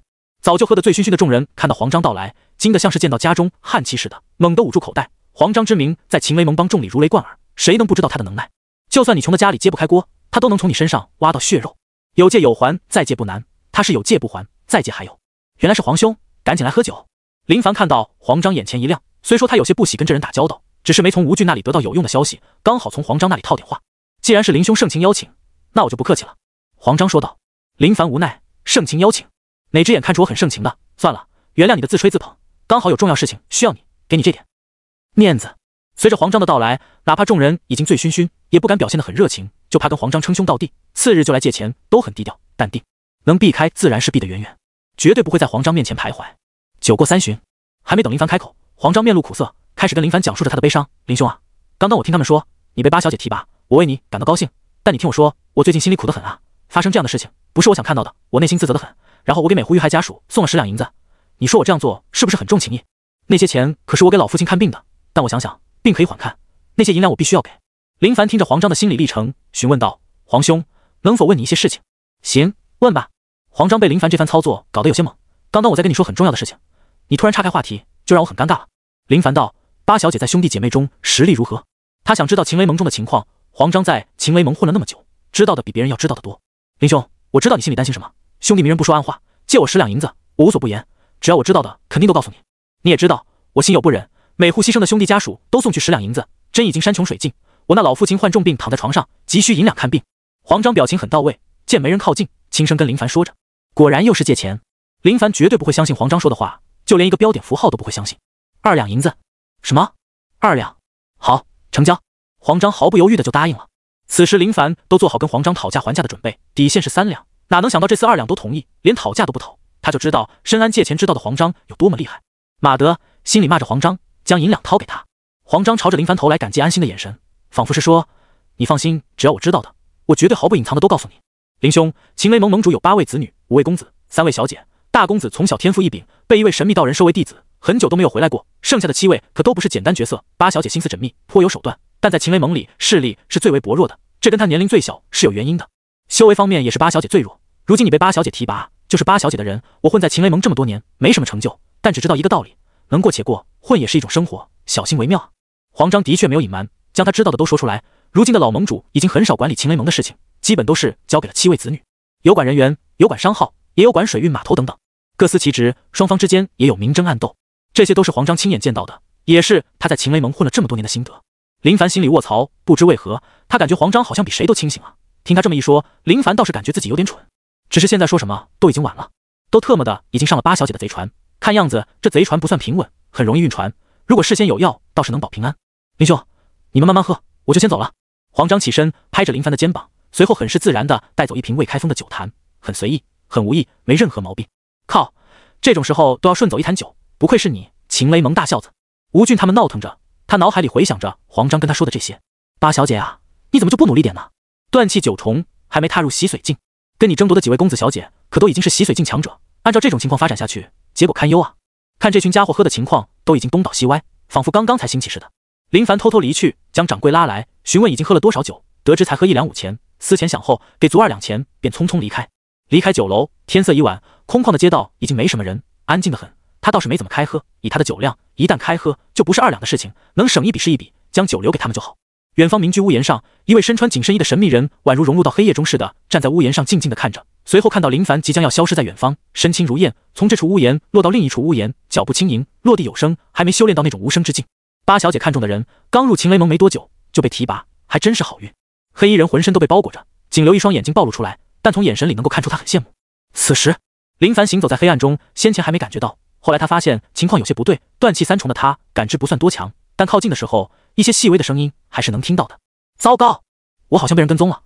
现在有2条路可供他选择，第一种就是立马回头回到酒楼跟那群家伙一起离开，第二种就是走阴暗的巷子将对方引出来，发生一场血战，能不能将对方打败不好说，也有可能是自己被对方打得吐血。没想到才被八小姐提拔就遇到这种事情，跟黄章说的一样，里面的水很深，到处都有危险，以后小心点才是。仔细琢磨，林凡已经有了想法，继续向前走，看到前方有阴暗的巷口，停下脚步，原地驻足数秒，顿时走水了，走水了！林凡拍着周围商铺的木门，轰隆作响，节奏频率极高，拍得木门差点倒塌，只要不是聋子，所有人都能听到。随后他走进巷口，片刻间响声传来，很多平民慌神从屋内跑到街上，有的光着上半身，脚步匆忙，刚出门就东张西望寻找走水的方位。林凡从巷子里出来，拎着木桶，假装着急得很，高呼着哪走水了。周围的人都满脸懵逼，没有闻到燃烧的味道，也没有看到任何火光。没看到啊，该死，又是哪个杀千刀的煞逼玩意，半夜3更不睡觉。刚我回来的时候看到云家酒楼有一群酒鬼喝得烂醉如泥，肯定是他们干的。嘘，慎言，那群家伙可是秦雷盟帮众，要是被听到可不得了。哎，畜生啊，真禽兽。林凡倒是没感觉他们有骂自己，没听到吗？说的都是吴俊那群酒鬼。他抬头看向远方的屋檐，那里早就空无一人，心里顿时松了口气，在众人疑惑的情况下，渐渐引入人群里，疾步朝着秦雷盟那边去。没过多久，看到秦雷盟就在面前，被人尾行的那种危机感逐渐消散，幸好机智如我，遇到这种事情果断出高招，硬碰硬不是明智的选择。就在他自我认为安全的时候，一道身影拦住了林凡的前路。很聪明，知道声东击西。黑衣人挡在前面，手里玩弄着匕首，在月光的照耀下，匕首闪烁着寒光。第一次遇到这种情况的林凡有点紧张，虽说很努力的有修炼，可他自我认为断气3重上不了台面，而且眼前这黑衣人给他的感觉很危险。看人家镇定自若玩弄匕首的模样，一定是经验丰富的老手，甚至能够穿上黑衣的肯定是职业性的。这里离秦雷盟很近的，林凡希望对方能明白其中的意思，你别放肆，太嚣张的话随时都能跑出几百位帮众将你淹没。我知道，你知道还拦我路，我扯着嗓门喊一声，你以为你能跑得了？语言的威力就是威胁对方，有的时候某些人就是头脑发热，冲动下做出某些后悔莫及的事情，他就是提醒对方，让对方幡然醒悟。黑衣人冷笑道，我与你之间只有15步之远，就在你废话的时候，我又靠近你5步，10步之内，我能在你开口的时候划破你的喉咙。说完后，黑衣人想习惯性的舔一下匕首，刚伸出舌头舔匕首，想到匕首有毒，猛地停下，好险啊，差点自己舔死自己。林凡心中大惊，眼神里有慌乱之色，他想到前世各种电影里的情节，眼前这位就跟那些电影里那些极具有逼格的杀手一样，对方很强，绝对是强者，不是开玩笑，肯定是真的，自己的判断绝对不会有错的。伸出手，黑衣人说道，干嘛？砍断你的双手？那我的幸福怎么办？幸福跟你有手有什么关系？林凡没想到黑衣杀手如此狠辣，不要命就要他的双手，如果真的将双手给他，自己未来的幸福该如何？人家杨过不仅有雕，还保留一只手呢，我呢？可是现在还是想这些事情的时候吗？林凡始终认为眼前这位黑衣杀手不简单，愿意跟他讲如此多废话的杀手必然是强者，只有强者才有足够的自信，愿意给目标废话的时间，因为他知道自己在对方眼里宛如砧板上的鱼肉，任你如何翻身都无法翻出这片天地。此时黑衣杀手转动着手中的匕首，匕首耍得贼溜，宛如是杀手身上的一部分似的，看得林凡眼花缭乱，心中惊呼，强者，绝对是厉害的强者。早知道会遇到这样的事情，他当初就该拒绝八小姐的提拔，甘愿成为你们眼里的废物，从而默默修炼，安稳地将前期度过。林凡观察周围情况，寻找逃跑的机会，可是看现在这样子，逃跑基本是不可能的事情了。你想跑？黑衣杀手看穿林凡的想法，冷笑着，对方的一举一动都被他尽收眼底，那点小动作逃脱不了他的眼。林凡道：何必呢？给你1两银子，咱们算了吧，刚好天色已晚，你刚好拿着这1两银子去烟雨阁点个姑娘搂着睡觉不好吗？有钱能使鬼推磨，已经给足你银两，要是不珍惜，就真的太可惜了。黑衣杀手抬头看着夜色，隐隐约约仿佛看到漆黑的夜空中有乌云飘过似的，自言自语着：要下雨了，早点结束的好。话音刚落，黑衣杀手动了，手中的匕首在黑夜中闪烁着幽光，嘴角勾起一丝笑容，仿佛是预见到鲜血飘洒的场面。好快！林凡惊讶，可是他发现对方速度的确很快，只是他能看得一清二楚。这眨眼间，啪！林凡手掌就跟虎钳似的抓住黑衣杀手握着匕首的手腕，牢牢紧锁，让对方不能动弹丝毫。黑衣杀手瞪眼，显得很惊骇。穿山贯进，林凡握指成拳，低吼一声，一拳轰向对方胸膛，音爆震荡，只见黑衣杀手倒飞而去，胸膛凹陷，可见白骨，一口鲜血喷溅当场，挥洒星空。我这么强，他这么弱。林凡低头看着沙包大的拳头，恍然大悟，努力修炼的我还是很不错的。随后他看向不远处的黑衣杀手，躺在地上的黑衣杀手很凄惨，胸膛血肉模糊，鲜血汩汩涌出，想起身却没有力气，从眼神中能看出黑衣杀手的胆颤之色。不能留你！林凡扑身而去，宛如猎豹般迅速，瞬间出现在黑衣杀手面前，一拳将对方的脑袋轰入到地面，力劲贯穿脑颅，明显听到头骨的粉碎声。黑衣杀手死不瞑目，你们特么的不说他是秦雷盟新加入的帮众吗？可是这拳劲，这实力是什么鬼？不甘心啊！确定对方死去，才松了口气，在黑衣杀手身上摸索着。片刻后，林凡对着尸体呸了一声，穷得吓人。观察周围，没有任何人看到这里的情况。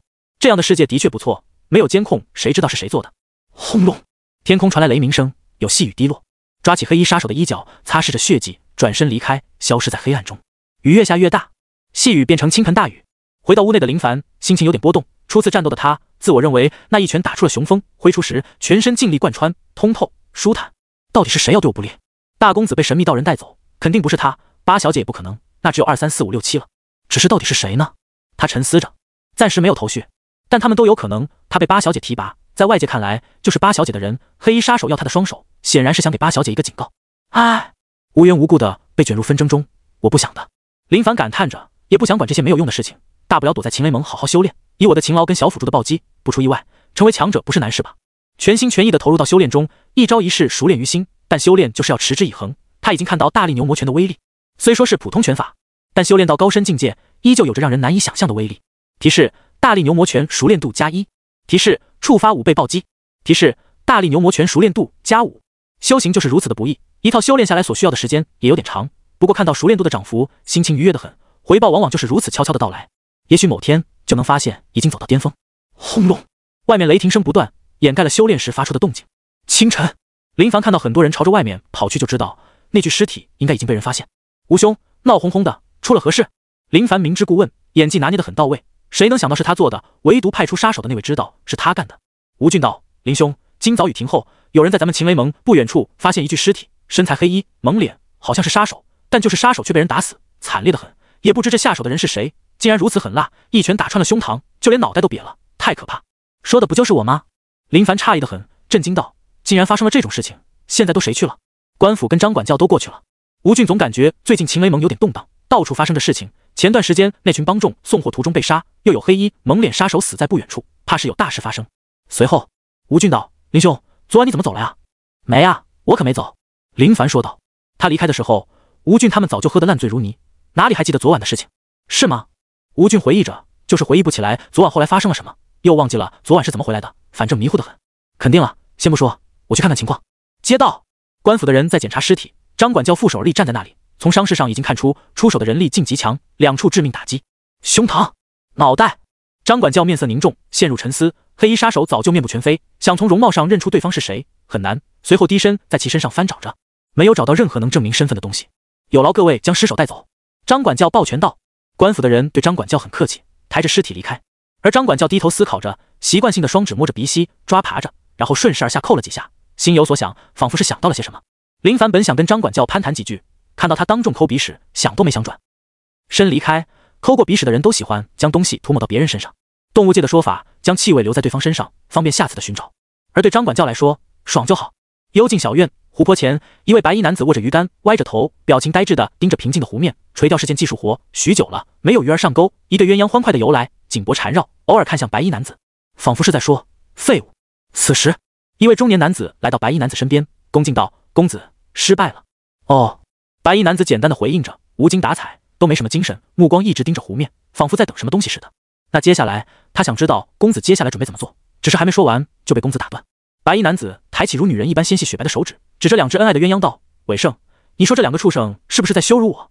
魁胜看了一眼两只鸳鸯，低声道：“公子放心，属下稍后就将那只母的交给后厨，炖汤给公子补补身体。”也好，还有给那公的找个母鸭子配个种，怕他寂寞。白衣男子淡然点头，对魁胜的答复很是满意。还请公子放心，属下一定安排妥当，找只最丑的母鸭。魁胜深知自家公子心里有病，但也能坦然接受，甚至还很愿意辅佐他，也许是能够满足自己猎奇的心理吧。唉，白衣男子轻叹一声，两条细眉微皱，脸上有丝忧愁。伟盛道：“公子为何叹息？垂钓到现在，却连一只鱼都未上钩。”话音刚落，扑通，魁胜二话不说，一跃而起，在空中留下华丽的抛物线，一头扎进湖里。白衣男子看到眼前一幕，感叹道：“知我者，伟盛也。公子，鱼儿上钩了。”随后就见白衣男子猛地拉起鱼竿，看到垂钓到鱼儿，爽声大笑道：“好，好！”练武场，林凡已经成为精英，带领着众人修炼大力牛魔拳，修炼很久，大多数帮众都气喘吁吁，疲惫得很，围聚在一起交流着。林精英修炼到现在都没停过，他就真的不累吗？谁知道啊，反正我听说住在咱们林精英隔壁的那家伙，好像很久没有睡过好觉了。为啥？那是咱们林精英回去后还会继续修炼到半夜3更。死！倒吸一口冷气，他们都震惊林凡的努力，只是想要变强，肯定是日积月累，不是一决而就能成功的。拼命的修炼是好事，但这样修炼好像没必要吧？很遗憾，他们哪里知道，在你们眼里优秀的我是有小辅助的男人。简单说，越努力越厉害。就问你们要不要努力？也许这就是人与人之间的差距吧。就在他们八卦林凡的时候，提示触发9倍暴击，提示大力牛魔拳熟练度加9。看看，在你们吹水的时候，你们心目中的林精英又强大了丝毫，肉眼或许看不出来，但数据却是表现出来了。休息的差不多就赶紧修炼，别偷懒。林凡喊道。要是以前，他才懒得管，谁让他现在是精英人士呢？管着这些帮众，肯定不能让他们偷懒。问月馆，此地是八小姐的暂住地，处理事情都在这里。自从林凡管理那群帮众后，张管教就无需经常出现在那里。八小姐，那黑衣杀手应该是来刺杀林凡的。张管教说道。知道是谁派来的吗？八小姐问道。不知道。张管教心里吐槽着，这是你们的家事，我哪敢说？万一说错了，不就是挑拨离间吗？要是让老盟主知道，怕是要剥了自己一身皮。八小姐知道张管教就算心里有猜想，也不敢说出口。林凡入秦雷盟时日不多，就能有这样的修为，这其中八小姐面无表情，仿佛是在自言自语，又仿佛是说给张管教听，心里有所怀疑。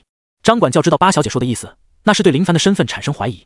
首先，林凡不可能在这短短时间里就能有这样的修为，那只能说在加入秦雷盟的时候就已经有修为，一直深藏不露，说不准是别人派来做奸细呢。张管教道：“八小姐，属下认为不是林凡所杀，应该是盟内别的高手所做。据我观察，那杀手有2处致命伤，体内跟脑部都被一股劲力贯穿，而前段时间属下给林凡摸过骨，并未发现任何异样。”八小姐点头，很是信任张管教，也就没有追问什么。张管教看了一眼八小姐，见八小姐锁着眉，就知道在想幕后黑手是谁。他老老实实的待在身边，没有多说一句话。有的事情参与没事，有的事情说多了就不好了。想着今晚跟香菱约好，又要包宿。哎，我的腰，我的银两，这2样怕是都不保了。就在张管教想着今晚弄什么招式的时候，耳边传来八小姐的话：“她有什么爱好吗？”没有，回得很果断。说完这话的时候，张管教脑海里浮现出林凡白嫖墨韵姑娘的画面，那春风得意的模样，想想就气人。况且好色乃是男人本性，也不算爱好，生理所需，正常操作而已。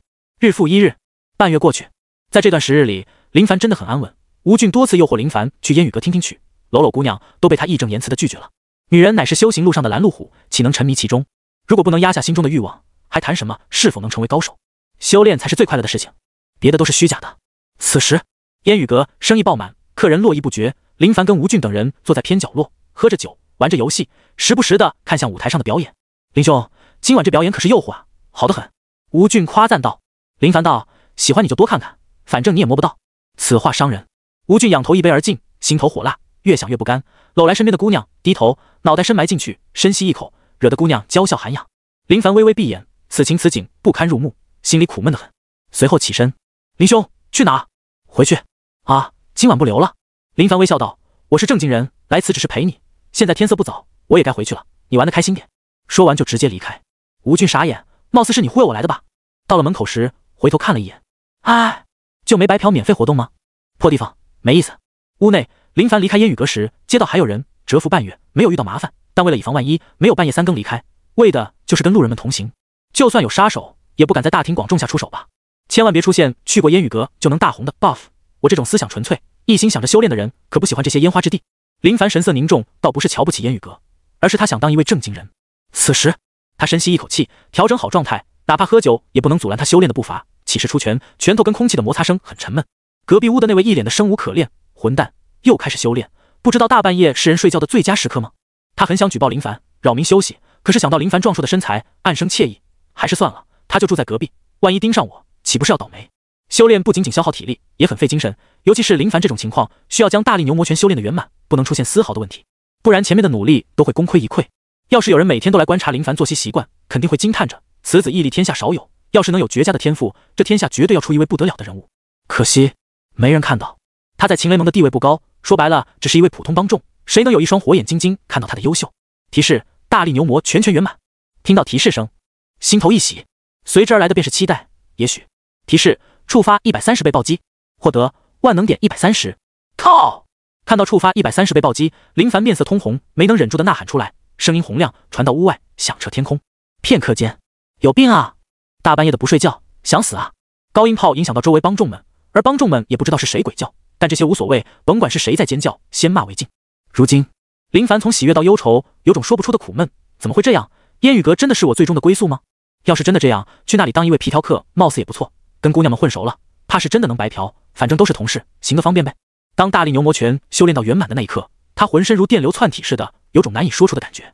作战实力更胜先前，万能点142点，嘿嘿。林凡傻笑着，显得很开心。刚刚的暴击是他触发到最高的暴击，说明只要运气好，就能触发100倍暴击。根据先前修炼的情况来看，想要触发这种高倍暴击很难，至少在这段时间里，也就触发了刚刚这一次而已。哎，忧愁啊，报复的情况很容易让人迷失心智。林凡摸着下巴，琢磨着该如何分配万能点，提升境界，消耗万能点40，剩余102万能点。他将目光留在天赋上，到底要不要尝试一下天赋的情况？他到现在还不知道天赋的作用到底怎么样。至于魅力，想都不用想，没必要。现在就已经很帅，如果更帅的话，就是一种负担，很容易让天九城的姑娘们倾心自己，得不到的情况是最痛苦的。林凡长吁一声，哎，为了天九城姑娘们的身心健康着想，这魅力不提升也罢。提升天赋，消耗万能点100。片刻间，林凡有种异样的感觉，身体就像是处在熔炉中似的。刚开始还没什么感觉，但很快他面色惊变，皮肤通红，血管浮现在表。好热，好热！体内的血液仿佛沸腾起来，温度极高。他推门而出，站在院落里，用冷水浇灌着身体，物理降温最为基础。哐当，水盆落地，林凡单手撑着地面，很痛苦。他没想到提升天赋竟然要遭这样的罪，就像是有人拿着一把刀切开他的身体，将滚热的岩浆浇灌到体内似的。沸腾的雾气从身上皮肤溢出，林凡咬牙，哪怕现在很痛都没有发出声音，靠着强大的意志力忍着痛苦。马德，如果连这点痛都无法承受的话，就真的太丢脸。许久后，痛楚逐渐消散，林凡被汗水浸湿，浮现表面的血管逐渐消失。爽！任何人遇到这种情况都会疯狂吐槽，什么破小辅助，连提升天赋都能如此的痛，就不能一键提升吗？查看面板，林凡魅力80100 010，境界断气4重0100，天赋上等01000，武技大力牛魔拳，熟练度大力牛魔拳圆满，万能点2点，境界4重提升的很快，要是让他们知道，绝对会被吓哭。这简直就是绝世奇才，1月时间不到就提升到这种境界，还说你不是妖孽。天赋也达到上等，但他感觉这天赋等级怕是不简单。在张管教嘴里，自己的天赋不算好，就算提升到上等，恐怕也是一般。看来需要好好研究才行。紧接着，他发现想要继续提升天赋，竟然需要1000万能点吗？但按照运气好的暴击情况，1000也不是很多。这天赋肯定不仅仅只有上等。次日清晨，林凡早早出门，大力牛魔拳修炼到圆满，就算继续努力修炼，也不会提升熟练度，需要重新弄一门武技修炼。可是他现在仅仅只是秦雷盟的精英而已，想弄到武技很难。来到练武场，陆陆续续有人过来，他寻找着张管教的身影，还没有看到，倒是看到吴俊等人神情疲惫的回来了。别的精英看到手下如此颓废，肯定严厉训斥，但林凡颇不在意，跟我有啥关系？况且都是一起打过枪的人，随他们去吧。林精英，林精英。半个时辰后，帮众们陆陆续续的来了，看到林凡时都会打着招呼，这种待遇以前可从没有过，只是这让林凡很懊悔，就不该如此优秀。被委以重任的他，需要管着这些人，感觉不算多好，很影响他的行动，甚至他都在想，要不要表现的混点，降低存在感。想来想去，感觉可行，但先不着急，见机行事。林凡身姿挺拔，神情淡然，眉宇间倒是散发着一种精英小 boss 的气质，要是有玩家看到，绝对两眼发光。你们好好修炼，我有点事需要处理下，吴俊，你监督他们，别偷懒。吴俊道：是。林精英在外玩耍时，他会称呼林兄，但在盟里时会格外的遵守盟规，称林凡为林精英。林凡本想找张管教，但想想不妥，别看张管教生活作风有点洒脱，但绝对能发现自己明明修炼大力牛魔拳，却突然询问别的武技，肯定会有怀疑，还是别自投罗网的好。居住地，黄章每天醒来的第一件事情就是翻看他的账本，密密麻麻的页面上记录着他赫赫战功。陈家洛3两，顾勇5千，陈和1两，所有人都是他的债主。别看借了这么多银两会心慌，黄章始终相信自己是整个秦雷盟最安全的人。要是他有个事情，你们这些银两就真的拿不回来了。黄章推开门，想深吸一口气，高呼一声，又是美好的一天。当他推开门的那一刻，看到出现在面前的脸，惊得他后退数步，看清来人，才拍着胸口：林兄，你可吓坏我了！悄无声息地出现在面前，真的吓人，小胆都快被吓破了。林兄，快请进！黄章热情地将林凡迎接进去。黄兄，清晨打扰，还请不要怪罪。林凡想到黄章为人处事能力不错，便来他这里碰碰运气。黄章笑道：林兄能来寒舍，哪是打扰？那是我这寒舍蓬荜生辉，我去给你倒杯茶，等等就来。林凡拦住他：不用麻烦，无事不登3宝殿，此次前来想请黄章帮个忙。听闻这话，黄章心里一惊，不是来要钱的吧？我没钱，不是来跟黄兄要钱的，而是真有事情，不知道黄兄能否帮忙。黄兄暗自松口气，只要不是来要钱的，那都不是问题。林兄，请说，只要我黄章能帮上的，上刀山下火海，绝毫不犹豫。林凡无奈的很，往往说这话的人都是最不靠谱的，别人说的话或许还有信的可能，但此话从黄章嘴里说出，那可信度真太低。要是真的是上刀山下火海，怕是早就跑得没影了。林凡道：黄兄有弄来武技的门路吗？啊，林兄，你现在修行的是咱们秦雷盟大力牛魔拳，这门武技足够修炼了，还要别的武技干什么？黄章诧异的很。林凡道：拳上的功夫有了，但脚下的功夫还是平平无奇。黄章道：原来是这样，不过林兄可以去找张管教，他可以传授给你，何必找我呢？这是他比较疑惑的事情，普通帮众自然没有这样的权利，但林凡已经是精英，直接去找张管教是有可能获得武技的。没办法，张管教的为人你是知道的，如果我去找他，肯定会被训话，修炼乃能3心2意，一门武技都没有修炼到头，就想着另一门，你说是吧？此话也对。黄章很是认同，他也知道张管教的为人的确不好对付，直接去找，被训斥的可能性极高，所以前来问问黄兄是否有这门路。林凡对黄章没抱多大的希望，如果没有门路，只能另外想办法。此时黄章紧皱眉头，门路不是没有门路，就是这。欲言又止，搓着手指，万界通用的手势，如果连这种手势都不懂的话，那就真的没有半点见识了。林凡知道跟黄章谈事，必然是经营开道，事情慢说。从怀里掏出5两银子，推到黄章面前，只要黄兄能帮我找来一门腿脚功夫，再给10两。使不得，这怎能使得？帮林兄办事，岂能收钱？黄章嘴上说着话，眼睛却是死死地盯着银子。林凡很想跟黄章直说：大哥，别装了，你的眼神已经将你出卖，何必这样呢？黄兄莫要跟我客气，寻找武技没那么容易，肯定需要打点，如有不足，还请黄兄先帮我垫着，事后补上。林凡说道。稍微推辞1、2，黄章也不敢推辞的次数多，以防林凡当真将银两收回。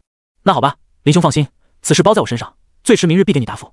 黄章收起银两，心情美得很，小日子越发的红火了。好，那就有劳黄兄，我就不打扰了。林凡起身离开，黄章客气挽留，目送林凡远去。林凡不知道黄章能不能办妥，但看他信誓旦旦的神情，好像很有把握，希望是真的吧。在他离开没多久，黄章匆匆离开，走得很急，走到街道时闻到香味，买了很多肉包子。天九城最角落的地方属于贫穷的区域，不属于富人之地，大多数都是一些小贩居住的。黄章推开大门，走到院落，就看到一群小孩在院落里嬉闹着，而小孩们看到黄章时都特别的兴奋。黄叔，黄叔，10位顽皮的孩子们围绕在黄章身边，随后闻到香味。肉包子，我闻到肉包子的味道了。就你这狗鼻子最灵，什么味都能闻出，都去吃吧。黄章轻拍孩子的脑袋，将包子交给他，随后一群孩子跑到一边分享包子。他来到一间破旧的屋内，搬开转头，从里面拿出一个木箱子，打开，发现里面摆放着不少抄录的书籍。腿功，记得好像有本的，翻找着，很快就找到一本，仔细看了一眼，就是它了，然后放到怀里，拍拍胸口，心情好得很。只要将这交给林凡，15两银子就到手了。要说赚钱的速度，谁能有我快？黄叔，吃包子。一位看似有8、9岁的男孩走了进来，递来包子。黄章笑道：还是你小子有孝心。黄叔，这什么啊？别问，问那么多干什么？只要记住，你们以后读书娶妻都得靠这个，谁也不能说，好好看着知不知道？我知道了。去玩吧，早点去书生那念书，别整日玩闹。等长大了，给我当个贪官，多弄点银两，好好孝顺孝顺我。就在此时，一道怒骂声传来，一天到晚就教孩子们这些道理，长大了跟你一样没出息。黄章听到声音知道是谁，将箱子藏好，从屋内出来就看到一位穿着布衣的老者，捧着碗喝着粥，一边喝一边骂：这世界什么都能没有，就是不能没钱，否则就像你一样。你这就是这么跟你老子说话的吗？懒得理你，我走了。站住！干什么？没银两了，家里吃什么啊？黄章翻着眼，摇着头，从怀里掏出10两银子，就这么多，走了。随后仿佛是想到什么似的，停下脚步，回头道：“小三子也有6岁了，该去书生那念书了。这10两银子可是有1两银子交费用的。”说完头也不回的走了。身后还传来老者的怒骂声。次日，黄章没有当天就将武技送给林凡，送得太早，哪能让林凡知道其中的艰辛不易？深谙此道的黄章知道该怎么做。快要到林凡住所的时候，他看到地面零零散散的砖头，犹豫片刻，趁着无人，拿砖怒拍脑门，倒吸冷气，疼得龇牙咧嘴，拍掉额头砖渣，摸了下，的确很疼，红了一大块。整体来说还算不错。敲门，黄兄来得这么早。林凡开门看到黄章有些惊讶，以他的想法，黄章说最迟第2天，他认为可能需要3、5天，又或者根本不可能做到，哪能想到竟然如此准时，还真小看了对方。黄章道：“林兄的事情就是我的事情，肯定用最快的速度办妥。关门的时候鬼鬼祟祟，确定无人后将门关起来。林兄幸不辱命，给你找到一门腿功。”黄章笑着从怀里掏出早就藏好的腿功武技，放在桌上。林凡心情愉悦：“黄兄多谢了。”“没事，能帮到林兄那是我的荣幸啊。”黄章很是客气道，随后假装很痛似的，嘴角抽搐，摸着额头。他如今表现出来的模样，就是想让林凡注意到的窘况。林凡看到黄章额头处有红红的一块，“黄兄，你的额头怎么了？”他知道黄章跟他演戏，可是不管怎么说，的确是帮自己找到一门腿功。既然你想我询问，那就满足了你的要求，让你心里舒服点。黄章道：“没事，没事，小问题而已。”随后仿佛是想到什么似的：“林兄，武技之事千万不能跟别人说，秦雷盟对武技管理得很严格，如果被人知道，后果不堪设想啊。这也是我千辛万苦才能找到一本，必须将事情说得严重点。”林凡抓住黄章的手，如此热情的举动让黄章一惊：“我说的如此感动，莫非让你有种特殊的想法了吗？”“黄兄无需多说，我能想象得到你为我寻来这武技的艰辛，大恩不言谢，铭记在心，就算被发现，我也绝对不会将黄兄供出来。”林凡说的真诚，情感共鸣，黄章也感受到这股特殊的感觉。黄章重重点头，但想法很简单，漂亮话无需多说，不如来点实际点的东西，比如咱们先前说的那些条件，不就很好吗？黄章没有起身说走，那感觉就像我有话想跟你说，只是我说出来的话总感觉有些不好，你应该能明白的。林凡看出黄章的想法，不就是银两吗？他现在没有，月钱还没发，被提拔为精英后，月钱20两，放在前世也是月薪过万的强者，还请黄兄莫急，等我月钱发放下来，那时10两银子定送到黄兄手里。林凡说道。黄章道：“林兄说的哪里话？能为林兄办事是我的荣幸，岂能收林兄的好处？只是最近我家事多，手头拮据，到时就全当跟林兄借的。”林凡面带微笑，真会说话，这借跟不还没有任何区别。客套几句，将黄章送走。他将武技收好，来到练武场。张管教又没来，看来是自从将林凡提拔后，对张管教来说，监督的事情就能交给别人。吴俊，继续监督，我有事。林凡将监督交给吴俊，随后轻声叮嘱对方，万一张管教来了，就说他肚子疼，去了厕所，然后来通知他就好。吴俊跟林凡算是一条船的人，都是一起去过烟雨阁的，肯定处处跟林凡站在一起，自然信誓旦旦的保证没问题。屋内，林凡翻着武技，没有名字，根据纸张程度，明显是抄录的，看来跟他想的一样，抄录这份武技的人也不敢将名字写上去，以防被人发现。没想到黄章真有门路，刚认识的时候还有些小看对方，现在看来就不能小看任何人。50，林凡扭动着脖子缓解酸意，果然厉害，还蛮深奥的。这的确是一部腿功，跟大力牛魔拳相比较起来，应该属于同等的武技。收好武技，然后朝着练武场走去。吴俊告诉他张管教没有来，由于林凡不在现场，大家都没怎么认真修炼，有机会轻松，谁想辛辛苦苦的修炼，这对任何人来说都是一种很正常的行为。饱餐一顿后，他到街上购买一些材料，修炼这门腿功时需要进行一些前期锻炼，反正有吴俊帮他盯着，就算张管教回来他也没事。准备好所有东西后，他回到屋内，根据武技上的说明，首先柔功锻炼的是腿部柔韧性，压腿是开端，将一腿放置桌面，双掌按于膝上，后退笔直，有力下压。修炼就是如此的粗糙，也需要消耗很长的时间。但对林凡来说，想要变强就别想那么多。虽说修为已经达到断气4重，劲力很强，可是这跟腿部却没有任何关系。在没有经过特殊锻炼的情况下，每个人的柔韧性都是不同的。初次尝试的时候，林凡感觉腿部有些异样，就仿佛整根筋都被崩裂似的。双腿各压500次，等到双腿有酥麻的感觉时，用根据武技上记载的特殊手法按摩双腿，缓解酥麻感觉，同时让韧性达到极致。随后便是拉腿、腹背贴膝。这种修炼的方式跟前世学跳舞时的基本功类似了。日复一日，10日过去，在这段时间里，林凡的修炼方式很枯燥，每天都进行着同样的锻炼，为的就是将腿部韧性弄到极致。练武场那边的能不去，尽量都没去。而在这段时间里，他的月钱下来，直接给了黄章10两银子，倒不是他主动，而是发月钱的那天，不知为何，他竟然偶遇到了黄章。平日很难遇到，那天确实很容易遇到，颇为奇怪。张管教好像彻底放手练武场那边的事情，基本没怎么来过，有吴俊在那里照料着，听到风声就会来通知自己，也算是有了耳目。自从经历过黑衣杀手那次袭击后，他想着会不会遇到同样的事情，但一直都很安全。这很有可能跟他老老实实的缩在秦雷盟有着很大的关系，没有让对方找到机会。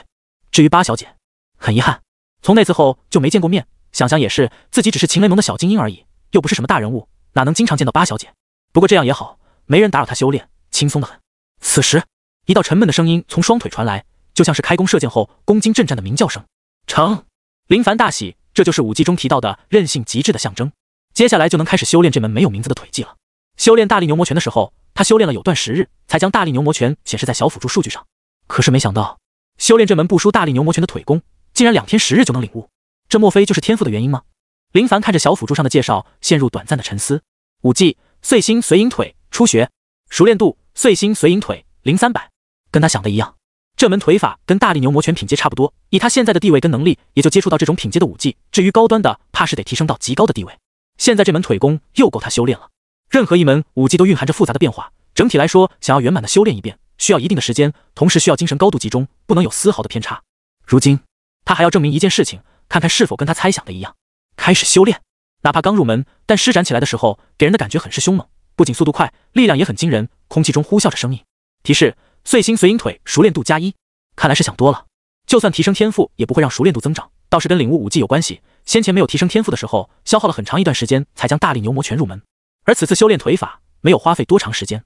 算了，反正会触发暴击倍数，管你加不加都没多大的关系。林凡两耳不闻窗外事，安心修炼，哪怕天塌下来都无法阻拦他对修炼的渴望热情。提示：触发10倍暴击。提示：碎星随影腿，熟练度+10。这种声音是最快乐的。为了修炼，他可以放弃所有悠闲时间，就算烟雨阁再次出现白嫖活动，都难以动摇他的修炼之心。数日后，林凡汗流雨下，碎星随影腿很是霸道，不仅仅将下盘修炼得很稳，就连速度都提升了很多，战斗力直线暴涨。提示：碎星随影腿晋升。提示：触发40倍暴击，获得万能点40。修炼结束，收视，气息逐渐平缓，只有努力修炼，才能变得更强。腿法已经入境，威力更胜一筹。咚咚，猛烈的拍门声传来。林兄，快开门！门外传来吴俊的声音。林凡急忙开门道：怎么了？吴俊道：张管教来了，好像是出事情了。走，练武场。张管教早早就在那等待。林凡看到他的时候，想着是怎么回事，有段时间没来，突然又来了。仔细看张管教的表情，不算很好，怕是发生事情了。张管教，林凡恭敬着，然后站在一旁。张管教点点头，看了众人一圈道：从选拔到训练已经有1个多月过去，原本是要对你们进行考核，但现在考核取消。最近城外出现一股不明势力，掠夺路过的商队，形成恶劣的影响。帮众们听到张管教说的话，都面面相觑，有点紧张。这是要跟可怕的不明势力发生战斗吗？林凡，在，这一队交给你负责，你挑选出10位帮众随你而去。是。林凡知道是什么情况，他率领的这一队其实不是主力人物，说直白点就是炮灰巡逻，壮大声势，危险率极低。这段时间他一直都在修炼，倒是没听到商队被掠夺的风声。只是到底是谁干的呢？反正对林凡来说，只要是不明势力的，那就归纳到秦雷盟2、3、4、5、6、7身上。大家族的地位之争，鬼知道会做些什么事情。伤敌1000，自损800的招式都是有可能的。明日到南城集合。张管教吩咐2声，就匆匆离开了。林凡招来吴俊道：吴俊，10个名额你看着弄，先看谁愿意去，如果都愿意去，就找厉害的。我知道。吴俊应道。林凡离开练武场，来到市集，看到一家铁匠铺，老板站在门口，手持2把大砍刀，吆喝着。随着林凡走进铁匠铺，老板立马放下手里的大砍刀，热情招待。看林凡穿着就知道是秦雷盟的，这可是大买家，岂是那些老百姓能比的？就那些老百姓来到铁匠铺，要么是来修补东西的，要么就是来买菜刀的，赚不了几个钱。爷，需要些什么？我看看。好脸。林凡看着墙壁上的东西，刀具这些东西都没必要，出去执行任务的时候都会配好，而且质量未必比这里的差。墙壁上挂着的一堆护腕引起他的注意，表面倒立着一根根铁刺，比划一下大小，套在脚腕上好像也不错。这拿给我看看。林凡说道。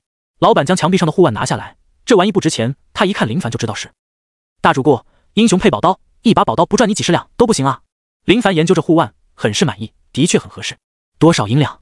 老板热情道：这小玩意不值钱，送给爷了。林凡神情诧异，随后释然，抱拳道：多谢店家。话音刚落，直接转身离开。刚准备给林凡推荐宝刀的老板愣神地站在原地，傻傻地看着林凡的背影，猛地反应过来，想追上去，可林凡一个转身，早就消失得无影无踪。老板自抽嘴巴子，犯贱啊，情况发展跟他想的不一样。林凡感觉这世界的人真的很好客，很有爱，他真的已经喜欢上这种氛围。就说这位店家老板吧，说送就送，他都不知道该说些什么好呢。回到屋内，将护腕穿在脚腕上，质感很不错，鞭腿数次，感觉杀伤力暴涨。根据他的了解，很多人都喜欢用手臂抵挡腿，要是对方真的抵挡，那结果嘿嘿，笑得很阴险。想到明天就要去城外寻找那些不明势力，就开始努力修炼。反正来到这世界的时间里，平常没有任何业余爱好，基本都将精力投入在修炼中。他不会一直待在秦雷盟，等修炼有成，无法进步的时候，就要去别的地方继续闯荡。只希望在这段时间里能够安稳点，别出现那种不可抗衡的强敌将秦雷盟覆灭的烂事。清晨，林凡早早起床，洗漱结束，简单吃了点早餐，就到南城那边集合。不知道这次行动会怎么样？我要是秦雷盟盟主之子，绝对站在城墙，拿着喇叭高喊着，都特么的别玩虚的，不就是都想着谁接盘吗？出来单挑啊，谁赢了谁上任，何必搞这些麻烦的事情？可惜他不喜欢给人当儿子，就是想想如果发生这种情况，身为当事人的他会怎么做？刚刚说的那些绝对没毛病。南城，等他到那里的时候，吴郡们来的比较早，每人腰间都别着刀具，装腔作势，看起来的确有些凶悍，吓唬寻常百姓没问题，就是不知道能不能吓住那些劫匪。情况怎么样？林凡问道。他观察吴郡带来的人，不看不知道，一看吓一跳。卧槽，除了几位不是很熟悉，剩下的几位不都是一起大保健的吗？都在这了。吴郡无奈的很，没告诉林凡，让他们自动报名的时候，一个个缩的比谁都快。还是他劝的，大家都是一起去过烟雨阁的，你们不来对得起我们这份情谊吗？最终抹不开面子，参加就参加吧。大多数人的想法很简单，不想冒险，反正是自愿，只要实名，这样的机会给别人就好。最厉害的了，林凡靠近吴郡小声询问着。吴郡点头，都在这了。真的，真的。虽说林凡很少去练武场，但是看看那些家伙的站姿，就没一个像样的。简单点说，就是炮灰。遇到稍微厉害点的敌人，基本一刀一个，绝对没反抗的机会。就在林凡跟吴郡瞎扯时，张管教带一群人走来，朝着那边看去，发现张管教带队的那些人，不管从精神面貌还是从气质上，都给人一种我们是精英的感觉。这就是主力军啊！林凡感叹道。吴郡道：那些都是咱们盟的高手，听说很强，就是不知道有多强。你断气一中了吗？林凡问道。前几日刚踏入断气一重，略显得意。林凡琢磨着，他已经不能用自己的修行进度来评价修为是不是很好提升，而是看别人的情况。就说吴郡，他一直都有努力修炼大力牛魔拳，但是根据他平日的观察，他最多也才入境，而且只是刚入境而已。看来我还是很优秀的，至少努力真的有回报。小辅助，你特娘的对得起你这张嘴吗？林兄，你什么修为了？吴郡好奇地问道。林凡不想打击对方，微笑道：比你稍微厉害点。哦，吴郡没有多想，就认为林凡比他稍微厉害一点点而已。大家都是一起加入秦雷盟的，就算优秀，也不可能有太大差距。没过多久，走，出发。林凡说道。张管教已经带着人出城，他们是主力军，人员实力强大，属于跟劫匪硬刚的存在。而他带领的这群人，就是随意看看的炮灰，不是冲锋陷阵，就是在张管教他们深入到内部时，以防小鱼小虾逃离。城外就是深山，真要有劫匪躲在这里，很难寻找。各位，我有话说。林凡见他们的神情，就知道都很紧张。想想也是，咱们这里都要是高手，肯定昂首挺胸，只要有劫匪出来，直接乱刀砍死。此时的他深知身上责任重大，看看这些小家伙迷茫的眼神，一眼就能看出他们的不知所措。众人看着林凡，张管教吩咐的命令是我们在外面逛一逛，不用参与到里面，所以安全性是有的。但我有几点要说：不准单独离开，不准有好奇心，不准背靠树木，眼睛得看向四周，明白吗？他将能活命的经验无私的奉献给他们，就是希望他们的生存几率高点。众人听闻，虽然不是很懂，但感觉林精英说的好像有点道理。我一看就知道林精英经验丰富，这是给咱们传授经验呢，一定牢记在心。早就习惯彩虹的他，就算这群家伙继续释放彩虹，他都能做到面不改色的接受。况且说的又没错，坦然接受。众人都是初次出来执行任务，别在腰间的刀具就是摆设，装模作样倒是可以，抽出来砍人真的难为人了。刚开始都很紧张，但随着除了鸟儿的叫声外，连个鬼影都没有，也让他们彻底放松下来。咱们好久都没去烟雨阁了，嘟，你不知道那地方死贵吗？贵是贵，但人家贵的有道理。我都跟那边的翠姑娘快要成为知己，她跟我说了，只要我多去几次，就能陪我逛街。啊，这么幸福，那岂不是说以后你能白嫖？没你们想的那样，知己就是知己。吴郡来到林凡身边，小声道：林兄，你都有段时间没去了，咱们何时去？他们搞活动了吗？没有，不去。林凡拒绝的很果断，没活动去什么去？他最痛恨的就是将金钱浪费在这种事情身上，能有什么好处？不仅消耗钱财，还很伤身体。有这钱买点野味补补身体多好。吴郡总感觉林凡说的话跟他最后的决定往往都与先前说的不一样，真是让人感觉到糟糕。这种宛如放屁般的话已经听过很多遍，每次都能听到林兄说不去，但在那烟花之地必有林兄的身影。你不相信我？林凡发现吴郡看向他的眼神好像是在怀疑他的人格似的，遇到这种情况自然不能容忍。相信，那就好。其实我对那些地方真没兴趣，主要也是为了陪你们。吴郡低头看着别在腰部的刀具，有种不该存在的冲动。突然，远方有声音传来：救命！声音很微弱，林凡也听到呼叫声，但是心里一惊，总感觉有些不对劲。林兄，听到有人喊救命吗？吴郡皱眉，侧耳聆听着，想听得仔细点。林凡道：有吗？吴郡看向别人：你们有听到吗？不知道啊，好像听到了，又好像没听到。林精英，你说听到就是听到，没听到就没听到。他们看向林凡，都听林凡的，就等他决定。大家都将目光看向他，这让林凡稍微有点压力。都特么的看我做什么？要是我选择，肯定老老实实的离开，别想那么多，哪有这要巧的事情。只是看他们的神情，明显都是听到呼叫声了。你们是不是都听到了？林凡问道。众人点头，的确是听到了。我认为有危险，张管教带着高手去里面，我们负责的是外围一圈，放在平时别说人了，就连猛兽都看不到一头。现在我们听到有人喊救命，说明情况不妙，诱惑我们过去的可能性极高。林凡将情况分析给他们听，已经很直白地告诉他们，情况可能不是你们想的那样。我们听你的，吴俊说道。就跟先前自愿报名一样，要不是谈交情，怕是都没人愿意来。冒险的事情谁愿意？就算不参与任务，待在秦雷盟都能拿10两银子，何必拿命玩呢？换个方向走，咱们避开他。林凡说道。呼喊声是在右面，那他们就朝着左边走。倒不是林凡见死不救，仔细一想就能发现问题很多。深山里呼喊声，而且传递的还如此及时，如果是遇到野兽，手无缚鸡之力的早就没吞掉，要是遇到坏人，哪里给你喊救命的机会？想想就知道问题多得很。张管教要他们以防小鱼小虾逃跑，但这种主动诱惑他们的，明显就是有备而来，根本不是小鱼小虾，因此可以放任离开。一群人听从林凡的话，直接转变方向。幸好跟随着咱们的林精英，这要是跟着别人，肯定就上当了。是啊，刚刚那求救声虽说是个娘们声音，但那声音有点粗野，绝对不是好人。又学会一招了，闯荡社会的经验丰富很多了，没有目的性的在外圈打转，完美的完成张管教交代下来的任务就行。林凡警惕的看着周围，任何风吹草动都逃避不开他的注意。林精英，我内急，到那里解决一下。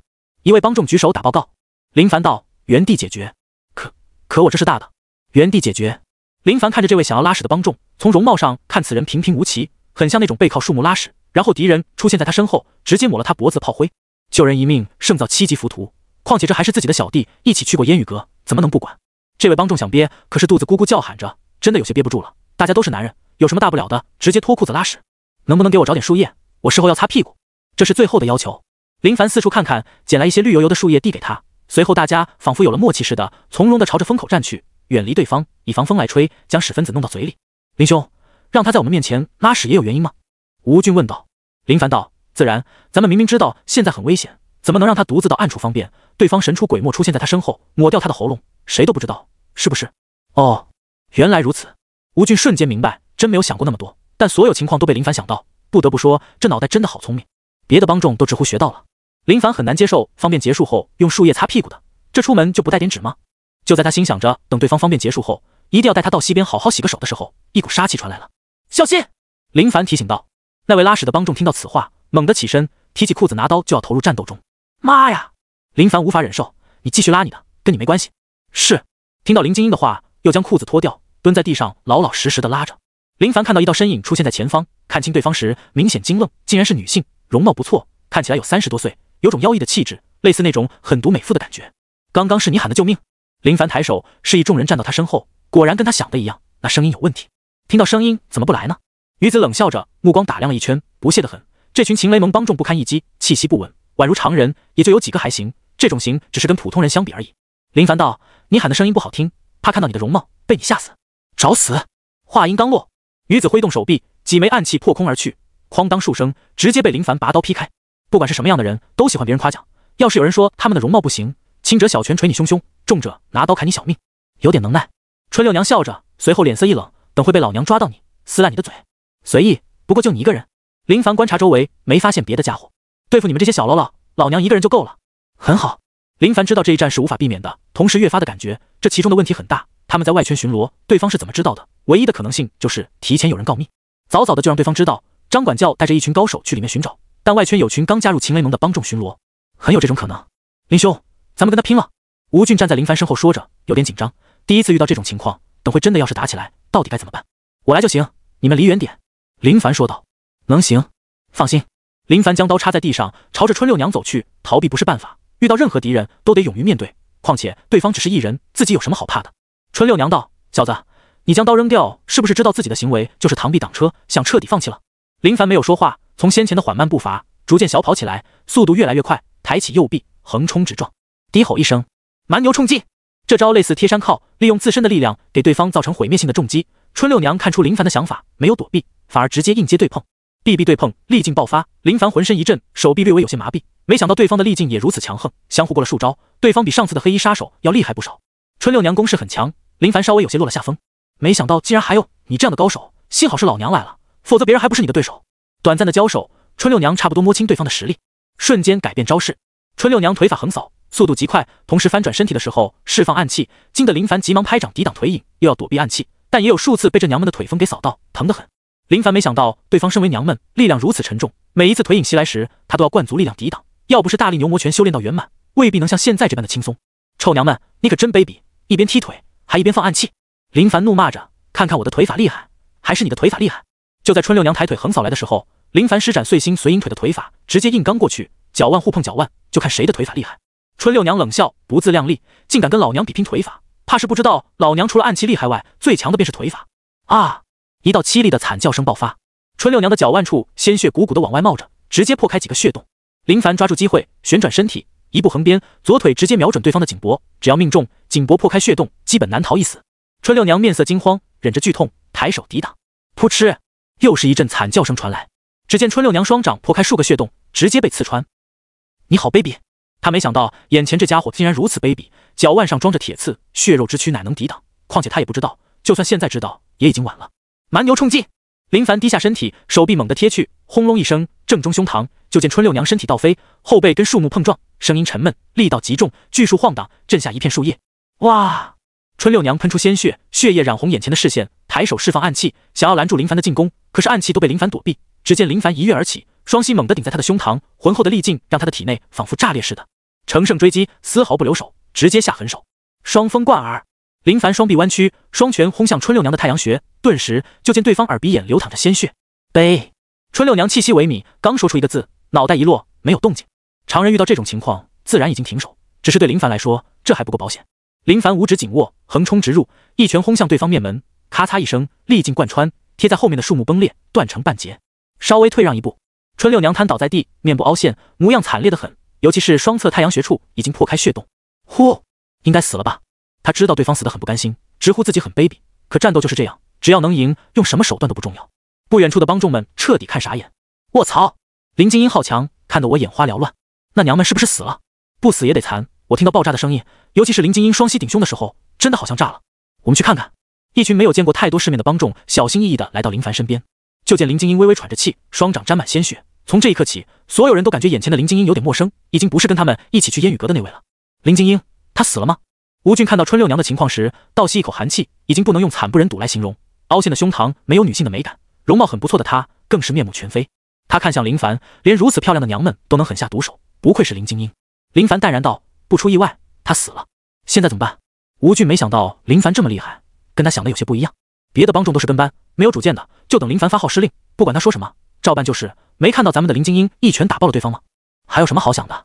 林凡蹲在春六娘面前，灵活的双手在她身上摸索着。吴俊看得眼皮跳动，都已经被打死，还要玩弄人家身体，真的好霸道。吴俊好奇心很重，一直盯着春六娘的胸口，很好奇她的胸膛到底是被打瘪进去了，还是被打爆了，很奇怪的伤势。林凡从对方身上找到100多两银票，还有一些暗器飞镖，原本是想看看有没有武技，想想也不可能，谁会将武技一直放在身上？除了银票跟暗器外，还有一张羊皮。收好东西，一人10两，挖个坑将他给埋了，也算是给他一个交代。这是谁都不要说出去，就当没遇到过。林凡将双手血迹擦拭在春六娘衣服上，抓起地面的泥土，搓着手又将裤脚血液弄掉。银两对林凡来说就是粪土，他对银两没兴趣，想要大伙靠得住，就得银两开道。吴俊道：“林精英，这是你一人干的事情，跟我们没关系。别说，按照我的意思来。”林凡摆手道。帮众们听到银两，眼睛发光，出来执行任务真好，还有银两拿，心想跟着林精英就是能吃肉。吴俊见林凡心意已决，没有多说，接过银两分发下去。收到银两的帮众们笑得很灿烂，又能去烟雨阁了。靠，你这是想要将银两全部奉献给那里啊？舒服吗？是你那里舒服吧？哈哈哈！大家都开心的笑着，心情很是不错。刚出来的时候还有些紧张，现在那种紧张感荡然无存，取而代之则是喜悦，也有种庆幸。没过多久，帮众们即将春六娘的尸首埋了起来。林凡收尾，将现场地面稍微整理下，让人看不出这里刚刚被挖掘过。继续巡逻，当作什么都没发现。林凡说道。经过刚刚的事情，众人都放松许多，身怀巨款的他们都在想着该怎么花销。林凡想着刚刚战斗的情景，战斗经验不算差，虽然很少跟人战斗，但前世的他最喜欢看的就是动漫，那里的战斗行云流水，一套连招往往都能爆发恐怖的杀伤力。而他知道，战斗就得下死手，甭管什么招式，要对方的命就行。人体最脆弱的地方只有一个地方，那就是裤裆，能让人瞬间丧失战斗力。那里的神经最敏感，不管意志多强的人都难以忍受。深山处，张管教带领着一群帮众寻找那些劫匪，只是效果不好，除了遇到一些小喽啰外，没有遇到任何重要的人物。甚至那些小喽啰没有正面交锋，仗着熟悉这里的地形，一直带着他们绕弯，明显就是有备而来。张管教，现在怎么办？一位精英帮众询问着。这群劫匪很是卑鄙，在周围布下陷阱，已经有不少兄弟都吃了这些陷阱的亏。张管教沉思着，他哪能跟这群帮众说，我们的行动早就被对方知道，所有发生的事情都只是因为几位公子跟小姐们之间的争斗，从而将我们卷入到里面。劫匪狡诈，地势对我们不利，撤！张管教果断得很，撤！撤！秦雷盟帮众们在张管教的带领下离开这里。夜晚，屋内，吴俊他们去烟雨阁爽快去了，多次邀请他一起，但都被他拒绝。巡逻的事情很平安，大家守口如瓶，张管教也没看出问题。林凡知道张管教他们也没收获，行踪被暴露，而且还让几位帮众受伤，看来那群劫匪早有准备，就等着他们上钩。这破烂的权力之争没有半点意思，老老实实修炼才是王道。他才不想多管这些烂事，跟他没任何关系，继续修炼。不过在修炼之前，他拿出从春六娘身上搜到的羊皮，打开一看，赫然是天九城的地形图。奇怪，这是什么意思啊？他发现地形图上有几处地方被红圈圈起。林凡沉思，这些地方或许有问题。他想的是要不要去看看，但想想还是算了，关我屁事。修炼最重要，这些危险事情自有强者负责。我在秦雷盟就是精英成员，说直白了，就是比炮灰稍微好点而已。深山劫匪大本营，议会堂，灯火通明，凶神恶煞的劫匪们欢聚一堂，饮酒作乐，开怀畅饮。哈哈，白天那群家伙简直就跟猪一样，被我们玩得团团转，连我们一根毛都没摸到。要不是帮主的命令，老子真想用我这100多斤的狼牙棒将他们砸得稀巴烂。这群劫匪都是在刀口上舔血过日子的，习惯打打杀杀，手段极其残忍，落到他们手里的人基本别想有权势。安静！一道粗犷的声音传来，所有帮众看向坐在主位上的帮主，神色带着敬畏跟崇拜。他就是煞虎帮帮主秦虎，身高2米多，体型壮硕，袒露在外的胸膛，黑毛茂盛，肌肉一块一块，就跟石块似的，浑身充满爆炸性的力量。天色已晚，六娘为何还不归来？秦虎沉声询问，目光落在所有人身上，那股气势压得这群悍匪心里慌慌的。回帮主，六娘得知有一群秦雷盟小喽啰在外围巡逻，说要去玩玩，很早就离开了，只是到现在都没回来，属下就不知道是什么原因了。这位劫匪嘴上说着不知道，但心里却是想着六娘很是风骚，最喜欢给帮主戴绿帽子，就说这帮里只要长得细皮嫩肉的，谁没被六娘吃过？因此他怀疑是那群小喽啰里有白脸小子，引得六娘春心浪荡，跃到山洞里潇洒去了。堂里的悍匪们都面露疑惑，假装不知是什么原因，可是心里所想的一模一样。也许真的是去爽了吧？毕竟帮主长得凶神恶煞，面目狰狞，用六娘跟他们说的话，你们的帮主中看不中用，耽误老娘的青春。提示：触发8倍暴击。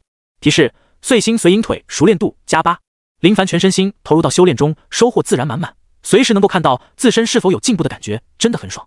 2日后，练武场，张管教道：你们加入秦雷盟已经有段时日，接下来你们将会被分配到码头，林凡依旧由你负责，你需要好好负责码头的安全。是。林凡应道。好日子到头了，刚加入秦雷盟的帮众都有一段训练时间，时间一到就要去干活，不然秦雷盟哪会一直养着。天九城的码头很大，一共4个码头，秦雷盟占据2个码头，另外2个则是城里那些大户人家占着，双方之间井水不犯河水，暗处还是有所冲突的。林兄，咱们的好日子结束了。吴俊感叹着，很喜欢先前的生活，每天修炼看似劳累，但划水严重的话还是很舒服的。现在要去码头做事，肯定没那么悠闲时光了。林凡拍着他的肩膀，很想告诉他，那是你们的好日子结束，身为小精英的我可以将事情交给你，我跟平常一样修炼，基本没啥事。吴兄，话不能这样说，不给秦雷盟做出贡献，每月拿月钱也不能心安理得，是不是？林凡说道。吴俊感叹道，林兄的觉悟让人钦佩的很。哈哈，张管教将那边的事情交给我负责，还请吴兄帮我多多照看。林凡就是甩手掌柜，手里有人用的感觉就是爽，基本不占他的时间。吴俊眨着眼，老哥有点猛，意思很明确，甩手掌柜真舒服。次日，码头，林凡他们负责是治安，基本不插手码头管理方面的事情，那些有专门的商业人才负责，让他们这群只知道修炼的人来管理，不出问题才怪。接触的都是水陆货商啊。林凡看到那些货商都穿金戴银，身边也有护卫保护，接触的世界面有点广，能接触到很多稀奇古怪的东西。他没有跟那些货商攀谈，能够做到这种程度的货商基本看不上什么秦雷盟小精英，能够跟他们说得上话的怕是只有张管教那种级别的，但人家也未必会给张管教面子。想那么多也是无趣。他们在码头附近有空闲的休息间，林凡直接霸占，锁门修炼，在哪都是一样。对别人的帮众来说，现在已经步入人生轨迹，也许一辈子就是这样了。只要秦雷盟一直稳定，那他们的人生也就稳定。只是对林凡来说，他要的不是这样的日子，而是努力修炼，凭借自己的努力走向更高的巅峰。至于能走多远，就看自身的天赋与努力了。连续数日过去，生活相对稳定，对张管教跟八小姐那些人来说，却是一场巨大的动荡。深山劫匪未除，货商们不敢走山路，对八小姐负责的生意有很大的影响。八小姐知道是谁，但不知具体是谁。提示：碎心随影腿进阶。提示：触发76倍暴击，获得万能点加76。呼！林凡精神舒爽得很，看到提示，这段时间的努力没有浪费，努力还是很有成效的，他要继续努力，争取更强。刚刚得到的万能点加上先前积累的万能点，只够提升境界。提升，消耗万能点100。顿时，林凡就感觉自身的力劲暴涨，那种感觉让他对自身的安全更有信心。查看面板，林凡魅力80-100 010。境界断气五重0140。天赋上等01000。武技大力牛魔拳圆满，碎星随影腿通透。熟练度碎星随影腿01000。万能点18点。抬腿横扫，残影连贯，距离脚尖有丝距离，摆放在桌上的茶碗直接裂开。呵呵，不错，腿法的威力更加凌厉强大，不断努力的修炼，最爽快的感觉就是进步的时候。虽说现在是断气五重，但还不够强大，继续努力。张管教，你特娘的知道自己说什么吗？南城口，最近百姓们得知城外有劫匪，导致很多人不敢出城打猎，因此曾经来来往往热闹的南城门稍微显得冷清。一位男子抬头看着城门的字，神色坦然地走向城里。官府看守城门，但现如今的崩坏皇权，官府都是混日子的，秦雷盟占据着主导地位，就算有贼人入城，他们也不会认真简单，出事让秦雷盟解决就好。很快，那位大汉随着人群消失在繁华的天九城内。此时天很黑，最后一批货船搬运结束后，林凡他们的工作也就到此结束。很多帮众都直呼无聊，不用他们搬货，但他们需要等待对方将货搬完后才能离开。干瞪着眼，傻傻的发呆，比想象中的还要轻松，但也比想象中无聊。林兄，去喝酒吗？吴俊走来问道。他发现林精英真的太能修炼，那种决心是他们想都不敢想象的。如果让他们来修炼的话，肯定吃不消，真的太辛苦了。不了，你们去就好。林凡想回去继续修炼，他已经深刻地感受到修炼的快乐是酒跟白嫖无法带来的。曾经他想不明白，那些学霸为啥如此沉迷学习，不感觉枯燥吗？现在他才明白，那种进步的爽感真的好强。吴俊道：林兄，劳逸结合呀，你这样修炼很容易弄坏身体的。林凡微笑着，要是先前那种情况，早上就要修炼的话，他们是绝对不会这么晚的时候还去喝酒，除了想第二天累死。但现在情况不一样了，白天在码头基本也没事，就是巡逻，维持码头秩序，没有任何难度，还能找个地方偷闲。街道很安静，空无一人的街道有种诡异的感觉。对于林凡来说，前世这个点夜生活才刚刚开始，到了这里却是一点意思都没有。此时有沉闷的脚步声传来，林凡抬头，远方黑暗中有道身影缓缓靠近。等你很久了。林凡四处张望，确定周围没人，指着自己：你说的是我？除了自己还能是谁？观对方形态、容貌、气质，可以得出简单的结论，对方就是劫匪，而且是来报仇的。数天过去，对方找到他头上，是被发现尸体了？应该不可能。也对，那娘们来找他们麻烦，最后被埋在地底。劫匪们想来想去，肯定是他最有怀疑，上次便有杀手来暗杀自己。如果跟自己猜想的一样，这些劫匪是秦雷盟内部纷争找来的帮手，相互通气，找到他这里的确没什么问题。哐当，对方将扛在肩上的狼牙棒落地，发出沉闷的声音：臭小子，你将六娘弄哪里去了？劝你最好老老实实的说出来，否则别怪老子将你砸成肉饼。韩威怒声呵斥，眼睛瞪得滚圆。他呀，被我卖了。林凡说道。卖了？卖哪去了？妓院。林凡感觉眼前这位大汉有点问题，从他的眼神里仿佛看到一丝姘头被人所杀的愤怒与不甘。想到那位六娘的气质还有身材，他感觉没有经过千锤百炼很难培养得出来。就在他心里自我八卦的时候，一道怒喝声传来：找死！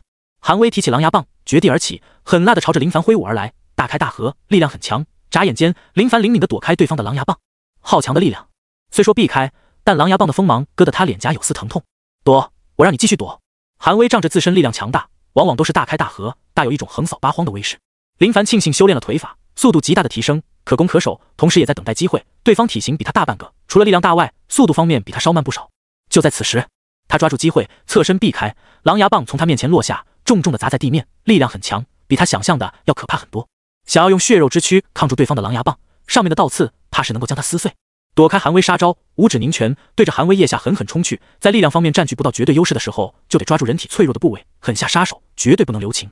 数招缠斗后，韩威右臂下垂，显得很无力，腋下存在动脉跟神经丛，受到致命打击时，虽然不会致命，但会让那条手臂彻底失去作战能力。整体来说，除了以绝对力量贯穿人体外，攻击弱点处是最明智的。啊，小子，我要杀了你！韩威怒声咆哮，眼前的林凡对他来说就跟猴子似的，活蹦乱跳，想捉都捉不到。来！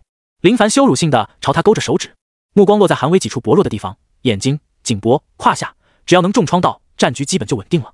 而现在他算是明白，有的人的确是天生神力，体型壮硕，的确力大无穷。刚刚交手中，他施展大力牛魔拳跟对方相互碰撞，却感觉拳头就仿佛轰在铁板上似的，还有一股很强的力量反冲回来。找死！韩威扛着狼牙棒袭杀而来，眼珠瞪得滚圆。习惯右手的他，因为被废，左手战斗的威力大打折扣，就连速度都变得迟缓很多。砰！林凡手掌拍向他的下巴，牙齿崩裂，一口鲜血喷出，随后双拳冲撞，砸向韩威胸膛。噗嗤！韩威浑身被剧痛席卷，向后退去，一口鲜血喷出，狼牙棒落地，喘着粗气，直视着林凡：你到底是谁？有这样的实力，竟然甘愿蛰伏在秦雷盟，充当小喽啰？他不敢相信，秦雷盟高手也就那些，可现在一位小精英竟然有这样的实力，这让身为煞虎帮4当家的他脸面往哪里放？林凡秉持着趁你病要你命，完全不想跟对方废话，手臂一甩，咻咻，几枚暗器席卷而去，精准度不高，但杀伤力还是有的。六娘的暗器，韩威惊声道：“你到底将六娘怎么样了？”话音刚落，修炼碎星随鹰腿的林凡速度极快，脚步一踏便已经出现在韩威面前，一拳轰去，啪嗒一声，韩威直接抓住林凡的拳头，我要将你撕碎！韩威怒吼道：“已经被废掉的右臂竟然还能动弹，倒是出乎林凡的意料之外。”可是林凡嘴角冷笑，脚掌旋转半步，翻转身体，脚腕轰向韩威的颈脖。啊！韩威疼痛难忍，捂着颈脖，鲜血汩汩流淌，根本止不住。身体敏捷的如同猴子一般的林凡出现在韩威身后，双掌猛地拍向他的太阳穴，嗡，脑袋炸裂，天昏地暗，宛如波涛浪潮汹涌而来似的。林凡双膝顶着韩威宽实的后背，抓着他的双臂往后拉扯，扑通，韩威双膝跪地，面色通红，撕扯的疼痛感让他难以发出声音。咯吱，骨骼的摩擦声音咔嚓一声传来，韩威双臂被掰断，面部埋在地面。林凡手段凌厉，双指抓住他的膝盖，直接将膝盖骨捏碎，同时以防万一，抓着他的手臂相互交叉打结，骨头断裂，直接刺穿皮肤，脱下他的鞋子塞进他嘴里，以防发出声音。场面一度很残忍。林凡听到周围屋内有声音，明显是刚刚的动静惊醒了那些商户。此地不宜久留，抓着韩威的头发就跟拖拽着死猪似的，将他拖进黑暗中，仅有在地面拉出一条长长的血道，说明刚刚这里有人被揍得很惨。无人的巷子里，林凡点燃火折子，掏出那张牛皮，站在韩威面前：“我知道你没死，不想死就告诉我，这上面缺点的地方到底是什么？”出气多进气少的韩威眼神散发，嘴角露出不屑的笑容：“你会为你的行为付出代价的，是吗？”林凡咬着火折子，双手抱着韩威的脖子，面色淡然，猛地用力，咔嚓，扭断脖子，同时3指捏住他的喉咙，直接捏碎。没把握你会说，就是想问问而已。他知道这群家伙不畏惧死亡，况且都到了这种地步，只要稍微有点脑子的都知道说跟不说没有任何区别。现在这种情况自然是被对方盯住，隐瞒是隐瞒不了，但什么时候找到自己头上只是时间问题而已。但不管如何，他还是不想现在被人发现。摸索一番，找到点东西，瞬间消失在黑暗的巷子里，谁也不知道这里发生过什么。只有韩威那具尸体背靠着墙壁，死得极惨。屋内，死！林凡脱掉上衣，胸口有几处伤口，涂抹着金疮药。那韩威的狼牙棒的确很猛，到此多就是霸道，稍有不慎就被划伤。弄好伤势，穿上衣服，脱掉护腕，打些水清洗血迹。这护腕什么都好，就是容易废裤子。查看从对方身上得到的东西，除了几十两银子，还有一本武技——旋风狼牙棒。这玩意还是算了吧。清晨，如同往常一样，陌生死尸出现的时候都会引起动静。官府的人都快将杀人者骂得里外不是人，有必要这样吗？要杀就到城外杀去，一天到晚给我们整这些破事，耽误我们喝茶闲聊的时间。林兄，你有看到那具尸体吗？死得好惨，真的好惨，我都难以想象是什么样的人，竟然如此狠辣，就跟杀猪似的。哎，吴俊受到惊吓，脸色有些白。林凡道：“没看到，但你这么一说，还是别看的好，不然饭都吃不下去。”就是啊，四肢都变了样，骨头都穿出来了，肯定疼得很。希望这可怕的魔鬼千万别出现在我面前，否则我能被他吓死。吴俊滔滔不绝地说着，配合胆寒的表情，的确能看出他有点害怕。林凡很想告诉吴俊，你说的那位魔鬼就站在你面前。走吧，早点去码头，这些事情可不是我们能管的，说太多很容易惹祸上身。林凡提醒道。吴俊道：“说得很对。”林凡带着吴俊离开，这些事情对他来说一点都不重要，死就死呗，等找到自己头上再说。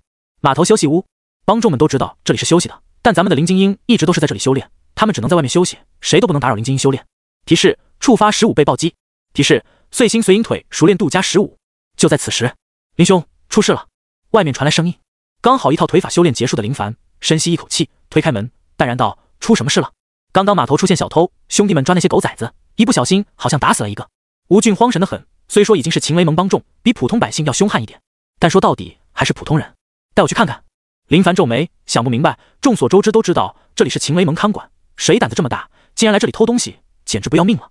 很快到达现场，那里围着不少人，一群帮众有些不知所措的围在那里。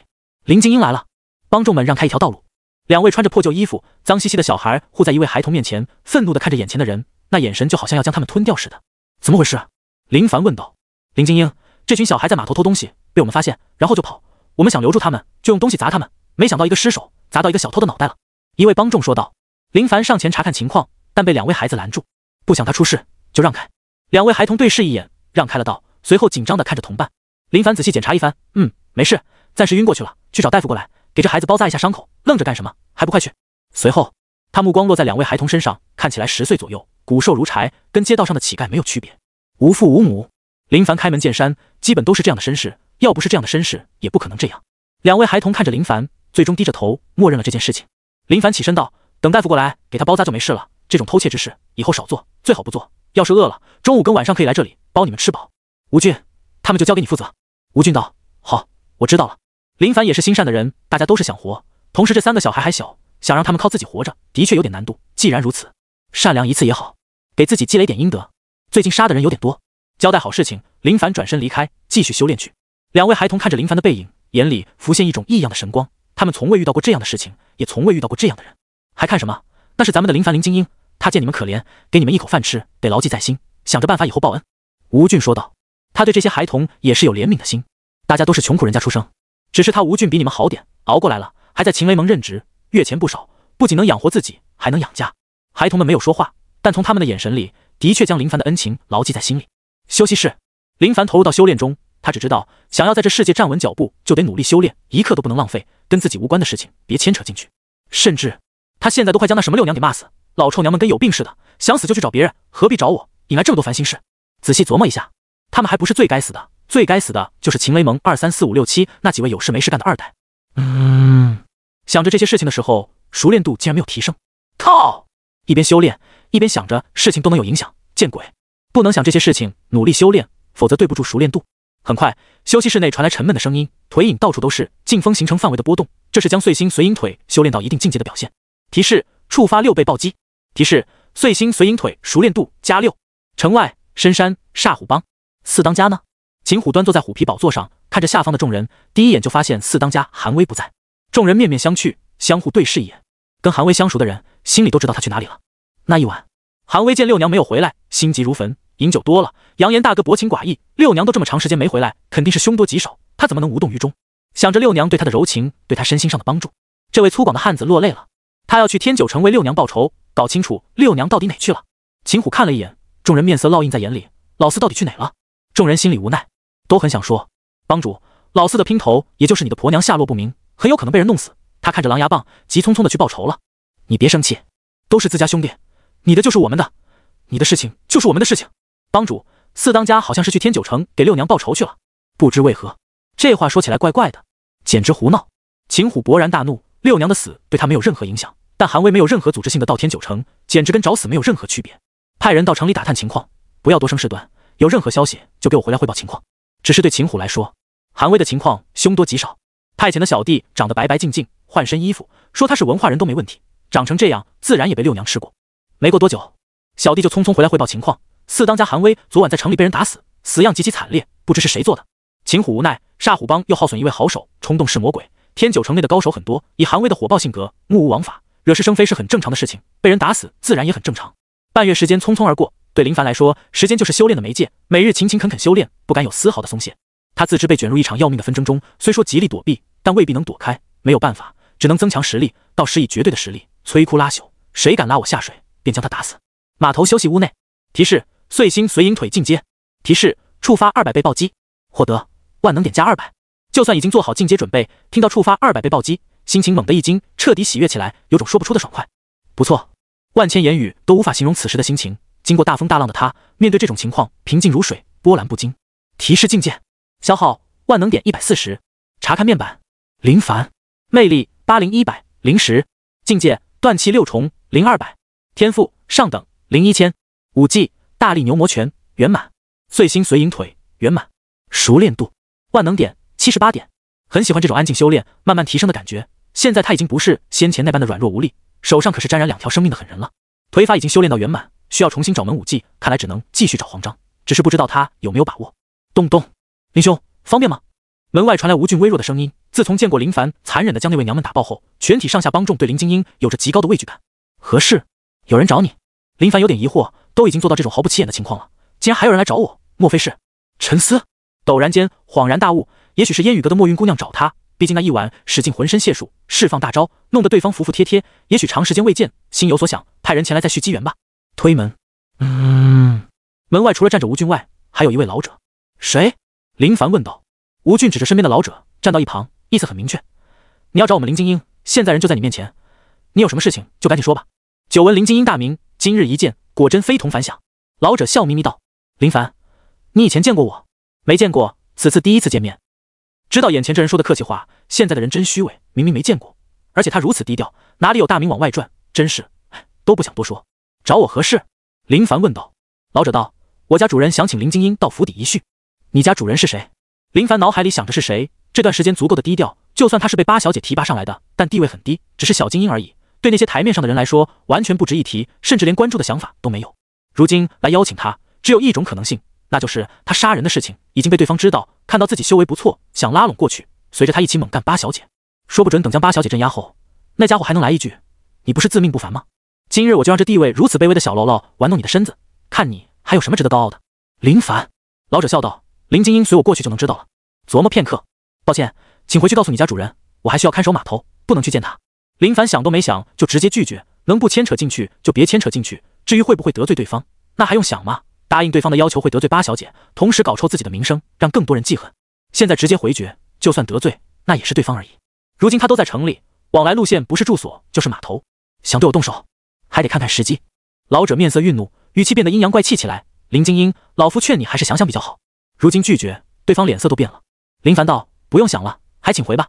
老者见林凡面色决然，愤怒甩袖离开。不知好歹的玩意，关键是他无功而返，在自家主人面前也会很没面子的。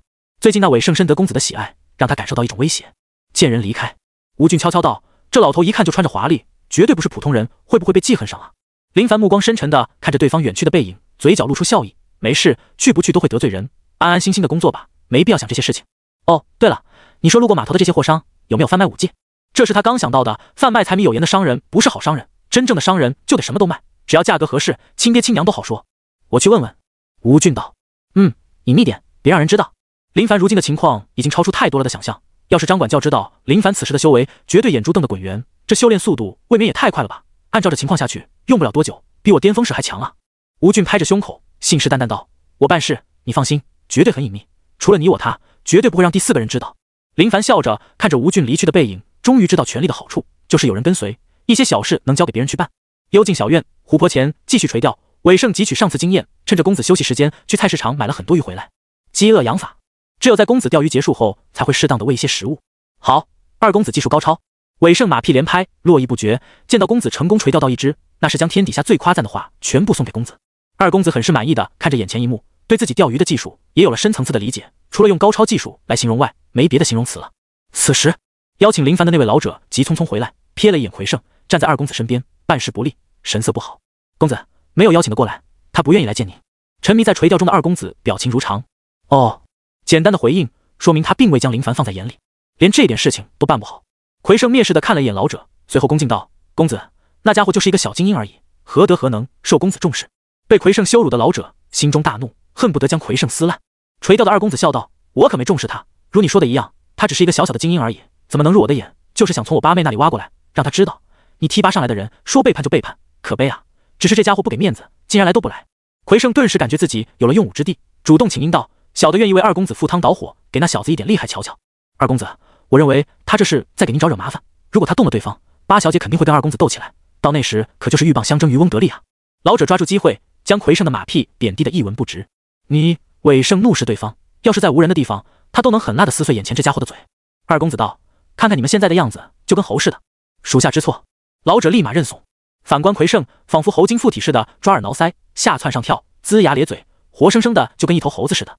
二公子短暂的愣神，随后捧腹大笑，指着魁胜：人才，人才啊！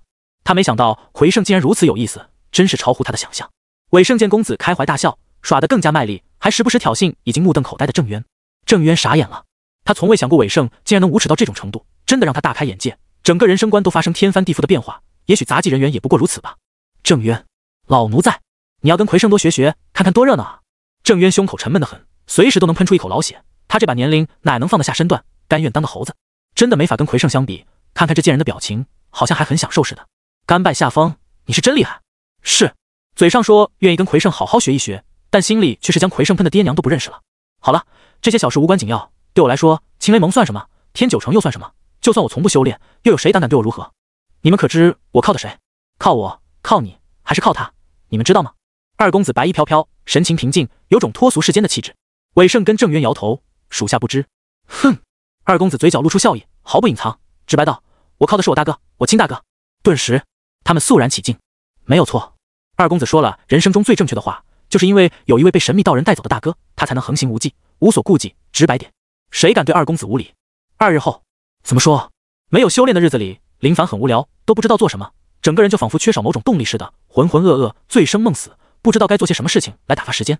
吴俊道，我跟一些人打听过，有是有，就是这价格太离谱，高的吓唬人。他给林凡询问的时候都被吓懵了，整个人都傻了，就算不吃不喝，也不知道什么时候才能买得起。多少？林凡问道。吴俊道，最基础的武技，连大力牛魔拳都不如的，都要100两，类似大力牛魔拳那种的200两起步。这么贵？林凡诧异的很，要是对方当面跟他说的话，他怕忍不住让对方滚蛋，简直狮子大开口，也不怕噎死。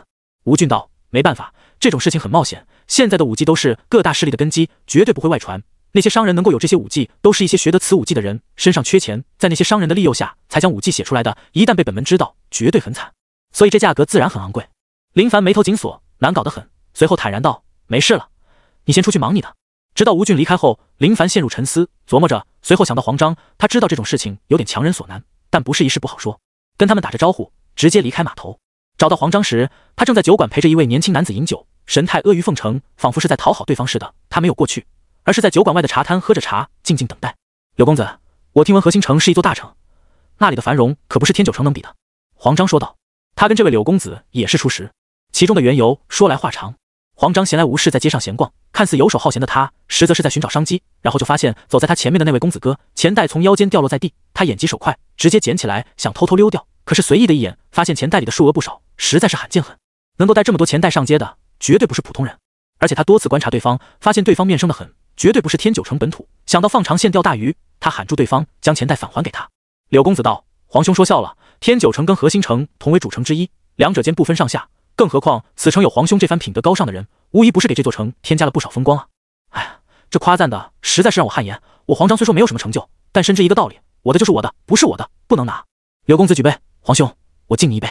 同敬，同敬。黄章笑着一饮而尽，随后余光看到街边的林凡，表情有点惊讶，放下空酒杯。柳公子稍等片刻，我看到熟人了。随后就见黄章起身来到阁楼围栏处。林兄，这里。酒楼满桌的佳肴，桌上的酒引起林凡的注意。这酒不便宜，属于最贵的，没想到竟然如此奢侈。黄章肯定舍不得，那只有眼前这位看起来文质彬彬的年轻人了。林兄，这位是河星城的柳入氏柳公子，出师不久，却投缘得很。黄章介绍着，随后热情地介绍着林凡。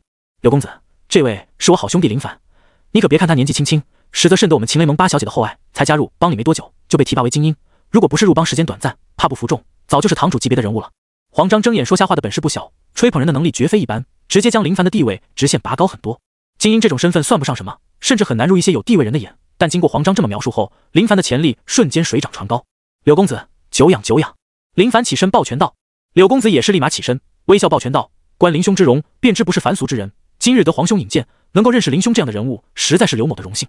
黄章自来熟，见他们如此客套，早就惦记着桌上的美酒，起身抓着两人的手腕，含情脉脉道：两位兄弟，何必如此见外，相见就是缘分。边吃边说。好。林凡找黄章是有事情的，只是现在这情况，显然不可能跟黄章单独相处。不过眼前这位柳入氏很有一种贵公子气质，显然是有地位的人。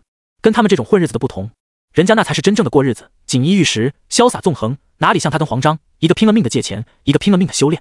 从交谈中没有太多有用的消息，这位柳公子就是来天九城游玩的，准备在这里定居一段时间。听其中的意思，好像是在这里有地气，果然是有钱人，万恶的土财主。瞥了一眼两眼冒光的黄章，这位柳公子算是被黄章给看上了。这借钱的生涯将打开新的局面，希望这位柳公子别太惨。毕竟黄章的手段还是有的，会说话，会哄人，有这些就已经足够。柳入氏给林凡的兴趣不算大，如果想接触的更广、更全面，倒是可以深入结交一番。但是他现在全身心的投入到修炼中，根本没有闲心结交太多的关系网。他始终相信，只要自身实力强大，关系网也就彻底铺开了。可要是没实力，再多的关系网都丝毫的不牢固，一戳就破。许久后，黄兄、林兄，今日就到此结，咱们有时间再聚。柳入氏面色微红，起身抱拳，酒喝的差不多。林凡跟黄章起身相送，请留步，不用送我，有时间就去找我。柳入氏摆手，潇洒转身离开，甚至听到楼下传来银两拍在桌上不用找的声音。林兄，你瞧瞧，这就是豪爽啊！黄章感叹着，现在的年轻人真是不得了，如果所有年轻人都跟林兄一样的不得了，那我们真的要被淘汰了。黄兄自嘲了。林凡感觉跟黄章交流就得学会演戏，你要是连演戏都不会演的话，真的很难跟黄章交流。黄章笑着，这位柳兄人不错，有机会肯定要去打扰一番。你知道他的住址吗？啊，住址？这好像有。没有，这位柳兄说让我们去他那做客，但可没说地址。林凡笑道。黄章道：“哦，没事，说不准是刚刚聊得太高兴，一时忘记了。只要柳兄还在天九城，就算被埋了，我都能将他挖出来。”林凡瞧着黄章，哪能不知道情况？好不容易逮到一头大鱼，岂能这样简单的放弃？跟他没关系，还有重要的事情。黄兄，借一步说话。好，包厢。林兄，有点难啊。黄章面露难色，眉头紧锁，眼神漂浮不定。天下武技的确很多，但每一门武技都是心血所铸，有的世代传承，从不外泄。先前我给你找的那门武技，就已经耗光我的人脉关系了。林凡想从黄章眼神里看出一丝的装模作样，可是黄章表现得太逼真，或者说不像是装的，而是现实就是如此。从怀里掏出银两放在桌上，10两。黄章道：“林兄，你我之间的关系不是这些俗物来衡量的，真的是很难。但谁让我跟林兄关系好呢？就算难于上青天，我黄章也要为林兄攀登一番。需要多久？1月左右。时间太长，太浪费时间，没有武技修炼的日子很难熬。他不想过这样的日子，不修炼宁愿死。”啪！林凡将最后20两拍在桌上。黄兄，你我之间明人不说暗话，我很着急，一共30两给皇兄疏通关系，最快能多久？黄章见到银两，两眼发光，很快隐藏下去。明天。好，那就明天，有劳黄兄了。黄章道：“这次林兄需要哪种类型的武技？”问完后就知道不妙，武技难得，哪是你想挑选就能挑选的？林凡道：“能选，不能。”林凡深深地看了一眼黄章，起身抱拳道：“拜托了，林兄就等着我的好消息吧。”收到银两，黄章自信满满，有钱能使鬼推磨，只要有银两，你想要什么，只要我有的，绝对毫不保留的奉献，哪怕没有，也得想办法给你找到。离开酒楼，他知道黄章有自己的门路，至于这门路到底是什么，不想知道也跟他没关系，就保持这样的合作蛮好的。银两能解决的事情都不要事情。次日，林凡跟往常一样起来，早早的来到码头。没过多久，黄章来了，送来的武技是一门掌法，四合掌。林兄，这门武技很不错的，修炼到1境界，比大力牛魔拳厉害很多。黄章算是将好东西拿出来了，这门武技很厉害，寻常帮众不可能接触到，需要为帮会做出贡献才能得到。至于黄章是如何得到的，别问，问就是喝酒喝来的。多谢了。林凡无所谓，只要有的修炼就行，他最耐得住的就是寂寞，虽说修炼很寂寞，但看到有进步，那种感觉是最爽的。黄章没有多停留，他有重要事情要做，找柳兄。有的武技有序言，记载着创造此武技的人一些心得，比如在什么情况下创造的武技，观物、观天、观山、观海等等。希望就是有天纵奇才的后辈，能够不断完善，开创出武技的后续道路。只是这种机遇可遇不可求，从哪弄那么多绝世奇才？况且绝世奇才也不会修炼这种武技，不是人家不能修炼，而是看不上。林凡不是那种绝世奇才，他是靠自己的心情努力修炼换来的强大。观四方，宛如风，密集不透风，掌影锁住对方所有对路。想法很好，但没有多说，都是一些美好的想法而已。对他而言不算重要，只要有武技修炼就好。仔细翻阅着武技，看得很入神。时间匆匆过去，抬头时已经到了晚上，感叹时间过得好快，没感觉过去太久，却已经天黑。从这里更是给林凡一种珍惜时间的感觉。咚咚，林兄，我能进来吗？门外传来吴俊的声音。进来。林凡收好武技，准备晚上回去继续修炼。想要获得熟练度，就必须将四合掌所有套路熟练于心，稍有动作不到位的地方就会失败，严格得很。有事？林凡问道。王明他媳妇给他生了个儿子，晚上请大伙去喝花酒，托我来问问你。吴俊问道。林凡想着王明是谁，随后想起来了，就是瘦瘦弱弱的那位，体型不壮也不高，很普通平凡，扔在人群里都毫不起眼的那种。他家境如何？吴俊道：不算很好，需要赡养的人有点多，他是家里长兄，需要赡养父母，还有几个弟弟妹妹。花酒就免了，刚出生的孩子正是需要用钱的时候，就到普通酒馆喝点就好。你去告诉他们，我随1两，你们随便给，5钱、3钱都行。林凡想将银两给吴俊，让他代劳，而他则是回去修炼，但想想还是去比较好，毕竟王明托吴俊来询问，也算是一种期待。好的。酒馆，王明心情喜悦得很，同时也很感动。吴俊告诉他，林精英很关心你的情况，刚有了孩子就不要大手大脚的花钱，随便酒馆就行，同时还给你随了礼，要收着给孩子买东西。这让他有种味道，就是传说中的人情味。随着众人放开喝，酒劲上头，也都热闹起来。林凡靠在阁楼栏杆处，看着远方的夜景。天九城不像前世现代化都市，没有那么多的高楼，也没有那么多的夜生活。在这时间段，平民百姓们都已经入睡，街道也就显得很冷清。唉，林凡望着夜景，叹息着，有种说不出的惆怅感。他还想熬夜为各位老板代练，那种生活虽不美好，但很充实。阴暗的角落，一道身影站在那里，目光锁定酒馆阁楼上那道的身影。林凡敏锐地察觉到，朝着那里看去，发现那里赫然站着一位神秘人。是谁？不知道。他得罪的人并不多，莫非是那位邀请自己过去，没有给面子，最后恼羞成怒，越想越气，找人来报复的吗？两人隔着街对视着，谁都没动。角落的那道身影缓慢地招着手，仿佛是说：“来啊！”林凡举起酒杯，隔空对碰，随后一饮而尽，嘴角露出笑容，嘴唇微动。好酒，要不要来？神秘人惊愣，仿佛是没想到对方竟然会做出这样的举动，手臂摇摆幅度增高，指着远方：“到那里，我们在那里碰面。”林凡对着神秘人摆摆手，意思很明确：不去了，天色太晚，不太方便。无声的交流。神秘人的心态明显很不好，差点被林凡的行为气炸。不按套路出牌的林凡，搞得神秘人有种想锤死林凡的冲动。林兄，跟谁聊天呢？吴俊端着酒杯走来。林凡笑道：一位站在黑夜中想要讨杯酒却又不敢上来的胆小之人。谁？一杯酒还是有的。吴俊顺着林凡的方向看去，阴暗角落空无一人，连个鬼影都没有。咦，没人啊？我们喝我们的，别管了。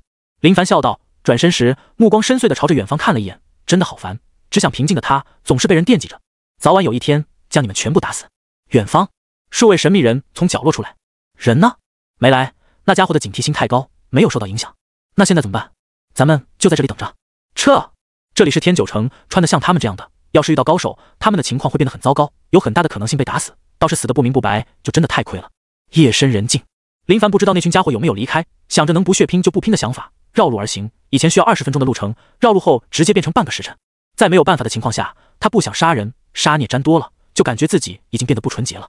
走在陌生的街道，咻咻，破空声传来，林凡淡然地向后退了一步，两只飞镖插在地面，拦住了他的去路。两道身影从前方阴暗巷子里走了出来。就你们两个？林凡问道。紧接着耳朵一动，身后传来动静，后面又出现两道身影。4个。蒙面神秘人说道。林凡道，刚刚在酒馆楼下便来勾引我，我没理睬你们，特意绕路想避开你们，没想到你们竟然知道我走这条路。蒙面神秘人道，我们猜中了你的想法，你想绕路，我们便早早的在这里等你。说话的这位蒙面神秘人明显就是带头的，另外3位都杀气腾腾的一动不动，活生生的打手。啪！站在蒙面带头身边的那位神秘人猛地一拍脸，惊得带头神秘人大惊，以为突发事件。你干什么？有蚊子，给我忍着。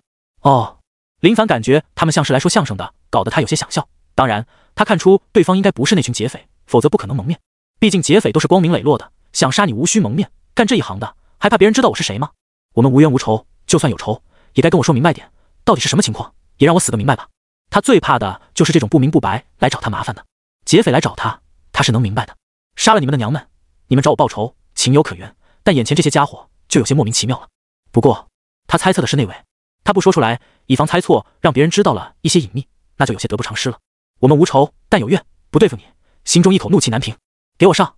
带头蒙面人大手一挥，3位打手宛如饿狼似的朝着林凡扑去。何必呢？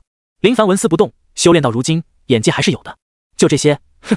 就在3位蒙面人靠拢他的时候，一跃而起，抬腿横扫，速度极快，残影出现，正中他们的胸口。3道身影倒飞而去，手里兵器哐当落地，躺在地面吐着血。就这样的实力也敢来拦我？林凡没下狠手，他已经能猜测出这些人是谁，随后朝着那位动都没动的带头蒙面人走去。站在那里的郑渊已经傻眼，靠！这就是你们说的高手吗？他在挑选人的时候，避开尾剩的人马，经过观察，发现有这3位好手给足好处，便让他们帮忙教训一个人。刚开始，这3人信誓旦旦地向他保证，你放心，只要有我们3兄弟出马，不管是谁都得乖乖地躺下。郑渊知道他们吹牛的嫌疑巨大，但没办法，这是他所能找到最厉害的人了。林凡沉思着对方到底是谁，但大致范围是有的，只是具体不知道属于哪一方，得想办法逼问出来。就剩下你一个人了，好好跟我说说，你想怎么死？是想被我打穿胸膛，挖出你的心脏，还是扭断你的脖子呢？他步伐缓慢地朝着对方走来，脸上露出狰狞笑意，虽说容颜帅气，但是配合那笑容却是给人一种不寒而栗的感觉。你……郑渊紧张地后退数步，转身就跑，可是没跑几步远，赫然发现林凡出现在他面前。你想去哪？林凡出现在对方面前，拦住他的去路，而郑渊迎面挥舞着拳头，被林凡轻而易举地接住。你的拳头软弱无力啊！想要对方彻底服软，就要彻底的碾压，让他感觉到绝望。只是不知道对方是不是硬骨头，如果是那种死硬咬不动的那种，就有些麻烦了。他抬起手，装模作样的想给对方最后一击，可是没想到，扑通，双膝弯曲，果断跪了。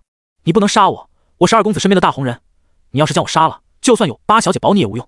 根本不用逼迫询问，郑渊直接将自己的身份背景介绍得一清二楚，就怕林凡不知道他是谁，无法理解事情的严重性似的。林凡一把扯下他的面巾，看清对方容貌，是你？没错，就是老夫。公开身份后，郑渊仿佛找到自信似的，起身面对着林凡，神色淡然道：我是来探探你的实力，的确很不错，2公子很欣赏你，只要你愿意投奔2公子，保你荣华富贵。你是不是将我当成傻子？林凡问道。郑渊浑身一颤，不妙的情绪涌上心头，自作镇定道：不知道你在说什么，人往高处走，水往低处流，2公子看上你的才华，想要招揽你，你别不识好歹。你要记住，8小姐终究是女流之辈，靠不住的。我跟你讨论的不是这个问题，你是见我拒绝，没有完成任务，恼羞成怒，瞒着你家主子来报复我的吧？林凡将猜测的说出来，直视对方的眼睛，任何虚假都可以隐藏，但眼神是能够看到内心深处的，那是无法隐藏的。听不懂你说什么？郑渊心慌得很，仿佛被看穿似的，感觉很不妙，就仿佛一丝不挂的站在对方眼前似的。你别跟我装不知道，如果是你家主子要招揽，试探我的能力，可不会派你们这些小鱼小虾。你可以装不是，对我来说无所谓。你放心，我是不会杀你的，但我可以将你交给八小姐，说你来暗杀我，到时你就是挑拨八小姐跟二公子之间的凶手。如果真如你说的那样，是你家公子派来的，你肯定相安无事。可要是你背着他行动，你说你的遭遇会是什么？林凡阴恻恻地说着，将情况分析给郑渊听。见他表情逐渐有了变化，他就知道自己想的不错。郑渊被林凡说，内心很慌乱，有种说不出的悲哀。如林凡说的一样，一旦他被交给八小姐，二公子肯定会知道，到时候想想都不寒而栗。林凡很想将任何麻烦扼杀在摇篮中，阻拦他修行的人都该死，但眼前这家伙暂时不能杀，一旦杀了，肯定会调查到他的头上，到时候哪怕二公子看不上这家伙，也会认为打狗都得看主人。你杀了我的狗，岂能让你如意？那时麻烦不断，颇为棘手。你我之间没什么好说的，带你走。话音刚落，做事就要拽着他走。郑渊瘫坐在地，抓着林凡的裤脚。大哥，有话好好说，江湖上没有好好说解决不了的事情。让一位老者喊自己大哥，这让林凡感觉不太好，却有种让他怦然心动的感觉。也许词语用错，但这些都不是重点。解决？你想怎么解决？林凡问道。他感觉如果处理得当的好，倒是能从郑渊身上得到点好处。郑渊道：你说，只要我能做到的，都能满足你。将你身上的银两交出来。林凡想了想，机会只有一次，人赃并获，能够威胁到他。如果放任他离开后，想要用此事来威胁他，只要对方胆子大点，一口咬定不可能，那自己也不能拿对方怎么样。既然落到自己手里，那就别怪我了。郑渊摸了半天，摇头道：没带，不过我住的地方有，你可以跟我去找。好，没问题。林凡说道。他不怕郑渊爽什么阴谋诡计，要说最怕的是谁，那自然是他郑渊。不过从刚刚的接触中，他已经看出问题，此人胆量没有他想象的那么勇猛。另外3位蒙面人直接放他们离开就是，没有伤他们的性命，只是轻微的内伤而已，死不了人。林凡随着郑渊离开，别耍花样，我能在眨眼间的功夫扭断你的脖子，而当你被发现的时候，我早就能毁尸灭迹，未必有人能够找到我。不会的，我绝对不会耍花样的。郑渊心态炸裂，总感觉日了鬼，竟然会变成这样。如果给他机会的话，他会对林凡说，我就是路过而已，没别的意思。一座不算太小的宅邸放在天九城，属于中产阶级，看来他在二公子身边的确是有地位的，正常月钱可供不起这种住宅。就在郑渊想带着林凡从正门进去时，却被林凡抓住。别走正门，不安全。啊！林凡笑着抓着郑渊来到后院，一跃而起，带着他落到住宅里。正门不走，何必这样？郑渊看不懂林凡的操作，怪异得很，还能怕我在门后埋伏吗？就我这里的家丁，就算联合起来都不是你的对手。林凡没有解释，不想让任何不稳定的因素影响到他的行动。如果走正门被家丁看到，郑渊大喊大叫，倒打一耙，还真说不清楚真相。就这些。林凡看着摆放在桌上的300两银票，眉头微皱，表现出一副不是很满意的表情，看向郑渊，想让对方感到恐吓，老老实实的将银票拿出。真的只有这些了？郑渊说道。林凡知道郑渊没有说实话，仿佛是想到什么似的。听闻你最喜欢搜集一些奇奇怪怪的东西，就这300两未免太少了吧？300两已经不少了，要是用张管教的想法来说，就这也只够我去烟雨阁找红绫3次而已，打发要饭的呢。什么？又是哪个贼人在外瞎传？郑渊惊声着，冤枉啊，真的冤枉！你看我一把年纪，哪有那些精力？林凡看了郑渊一眼，收好桌上的银票，转身朝外走去。等等！郑渊喊道：老夫跟你说的句句属实，你该好好考虑，跟着八小姐是没有前途的。也许你会认为二公子不行，但你可以出去打听打听大公子的情况，哪怕最后八小姐真的占据主动权，只要大公子回来，一切努力都将烟消云散。郑渊依旧想在二公子面前挽回点地位，只要将林凡拉拢进来，肯定能得到二公子的另眼相看。林凡转身静静地看着他，手掌抹着脖子，吓得郑渊浑身发凉，随后翻墙离开。呼！郑渊坐在椅上，自言自语着，真是不识好歹的家伙。数日后，安静的生活往往都很平淡，没有想象中的那般波澜。每天醒来的时候，林凡走在热闹的街道上，遇到散发香味的摊贩，就停住脚步，买点美食满足口腹之欲。要是以往，他会站在原地想半天，最后直接离开。美食有什么好的？吃了对身体又没好处。可现在不一样，他有钱，跟往常一样。来到码头的他，沉迷修炼中，逐渐领悟四合掌的奥妙。黄章没有骗他，四合掌的确比大力牛魔拳精妙很多。渐渐的，掌风以周身为中心扩散，如果靠近休息室，就能听到沉闷的掌风声从里面传出。成了。数据面板显示四合掌的熟练度，从熟练度就能看出四合掌要比另外2门修炼的武技厉害一些。熟练度四合掌0400，以我现在的天赋都需要领悟这么长时间，看来真的很不错。林凡自言自语说着，对黄章有所改观。虽说这家伙很喜欢银两，但办事效率倒是不错。继续苦修，只有修炼能给他带来安全感，让他在这种充满凶险争斗的世界中好好的活着。提示：触发6倍暴击。提示：四合掌熟练度+6。枯燥的修炼往往就是这样，让人容易沉迷。别人工作，他修炼；别人拉屎，他修炼；被人逛窑子，他还是修炼。除了修炼，没有任何事情能够引起他的兴趣，就跟他以前想的一样，就算天塌下来，他都不会有丝毫的动摇。时光匆匆，岁月如流水般流逝。林凡将四合掌修炼到通透境，万能点积累到198点，运气不算太好，暴击倍数都是双位数，没有出现他想象中的100倍暴击，这是他唯一遗憾的事情。他曾经想着，没有出现100倍暴击，是不是长时间没有去烟雨阁 ，buff 没有加持到自身，所以才会出现这种问题。很快，林凡便将这种想法抛之脑后，甚至严厉自我批评 ：buff 那是不存在的东西，不就是想释放自我吗？何必找这些理由呢？释放身心，沉迷女色是一种非常恶劣的行为，会对修行造成恶劣的影响。林兄，八小姐来视察码头了。吴俊就是林凡的监控，只要遇到情况都会第一时间前来通知。身为年轻人的他，很是佩服林凡。他长时间陪伴在林凡身边的他，知道林精英对修炼是有多么的努力，已经不能用努力来形容，而是真的已经达到一种疯魔的地步。正常人这样修行，身体根本吃不消，肯定会垮掉。知道。林凡惜字如金，吴俊跟他关系不错，回他2个字：码头。货商们穿金戴银，本是满脸风光的他们，如今的脸色不算很好，好像有什么心事似的。林兄，最近不是很太平，八小姐负责的机构都受到波及，好像有股暗势力在针对我们。吴俊忧心的很。是吗？他一直埋头苦修，哪里关注那么多事情？对他而言，又不是我老婆，我将自己的职责做到位就好，别的跟我没有半毛钱的关系。又不是我媳妇，管那么多干什么？是啊，你一直都在修炼，没有注意外界的情况。我听别的帮众说，前段时间张管教冷着脸从城外回来，有好几位兄弟都是被抬回来的，不是手臂断了，就是腿断了，那场面好惨啊！吴俊络绎不绝地说着，就好像止不住似的。林凡神色淡然地听着，他没让吴俊闭嘴，就怕打击他的内心，反正左耳听右耳出。很快，寻常帮众按照左右2排站着，林凡则是站在中间，目光直视前方，等待八小姐的到来。这种感觉就像是接待某种重要人物似的。林凡对秦雷盟没有那种归属感，最多就是各司其职，他将秦雷盟当作栖息之地，而他自然也会处理好职责之内的事情。当然，不管怎么说，八小姐是他现在明面上的女老大，就算不看这些，也得看在八小姐如此漂亮的份上，给美女一点面子不是？只是很可惜，八小姐在张管教的陪伴下来到码头时，径直的从他面前路过，连看一眼的想法都没有，直接朝着那些焦虑的货商走去。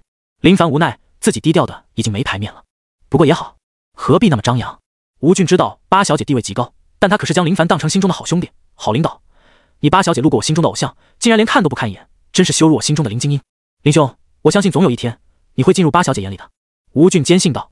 林凡笑道：我进她眼干什么？莫名其妙的说法。吴俊小声道：我跟你说哈，我一直认为八小姐该找一位强大的依靠，女流之辈办事还是有些不如男人的。慎言。林凡拍着吴俊的肩膀：你这想法要是放在我的前世，那真不得了，一群打拳女能将你脑壳子打得稀巴烂，粗俗点屎都能给你喷出来。他不知道八小姐跟那些货商聊的什么，毕竟他地位稍微有些低，暂时还不能接触到那一面。不过他发现张管教深得八小姐的重视，哪怕退居2线被废后，实力下降很多，依旧成为了八小姐身边的心腹。而且八小姐去哪都带着张管教，就没见过陌生面孔。只能说八小姐真的很惨，情况不容乐观，就跟郑渊说的那样，终究是女人，又没有绝对的实力，跟不回卖色，的确很难吸引到强者跟随。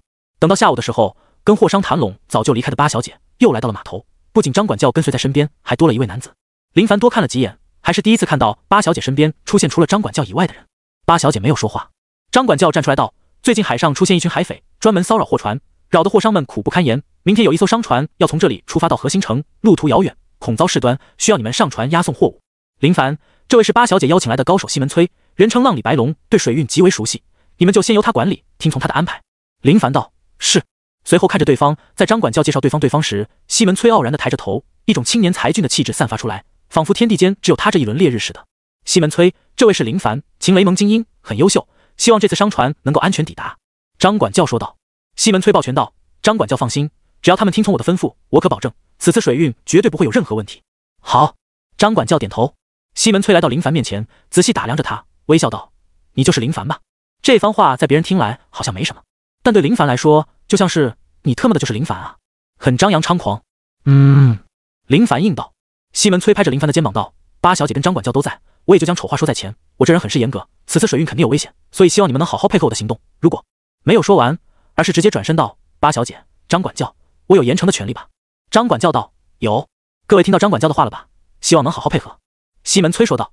等他们离开后，帮众们攀谈着，对刚刚那家伙的话很是不爽。林精英，那家伙好嚣张啊！是啊，他谁啊？就敢这样说话，都不想理他。又不是我们秦雷盟的人，就是被聘请来的而已，装什么装？大家都很愤怒，尤其是跟林凡走得比较近的那些人，更有一种听从林凡的指挥，只要林凡说要给对方使绊子，就毫不犹豫地加入其中。林凡道：好了，记住我们的责任，不要想那么多，将商船送到目的地才是最重要的，都各自回去准备，明天准时到这里集合。说完转身离开，继续修炼去。这些破事有人负责最好，求之不得。吴哥，你说林精英到底是怎么想的？是啊，只要他一句话，兄弟们都站他那边。吴俊瞧着众人，没听到吗？都各自干活，准备好东西，明天上路。次日，货物昨晚连夜搬运到商船，这些货物价值不菲，如果遭遇不测被海匪劫持，商家们怕是要哭死。帮众们持刀上船。林凡看着码头那里，西门催跟张管教们说着话，随后转身朝着前方走去。他站在船头看向远方海面，第一次离开天九城，还真有些不习惯，同时无奈得很，简直就是打扰他修炼的时间。可是没办法，吃这碗饭，就算想着修炼，遇到吩咐下来的事情，也只能放下修炼了。起航，商船驶离码头，顺着初升的太阳方向行驶而去。他看过地图，按照商船的速度，需要7天的时间才能到达核心城。慌张拉拢的那位柳入氏就是来自核心城。吴兄，我去舱内修炼，有事找我。在甲板上吹着海风的林凡，感觉海的味道真不好闻，咸鱼味，还是回去修炼才是最稳妥的。他这种高强度修炼对身体是有影响的，就是手臂会有酸痛的感觉，但如果连这种情况都无法克服的话，还修炼个锤子，倒不如回家种地去。修炼就是打破极限，酸痛感只是身体本能想要偷懒，给大脑发送的偷懒信号，哪里能听从？看似伪装的很好，实则早就被林凡看穿。卑贱的身体还跟我偷懒，简直就是不自量力。船舱内，林凡修炼的四合掌早就达到炉火纯青的地步，掌影密集，封锁四周，如今的威能跟曾经刚领悟的时候早就不同而语。攻防兼备，很是不错。如果我有才能的话，还真想顺着你的路子继续钻研下，可惜我没有。对别人来说，承认自己的优点很容易，就是承认自己的缺点很难。但他不同，优点也好，缺点也好，都是不断促使自己进步的动能。他的优点就是勤劳、坚持、信念，缺点是太勤劳、太坚持、太信念，导致跟外界有些格格不入，基本没什么朋友。提示：触发80倍暴击。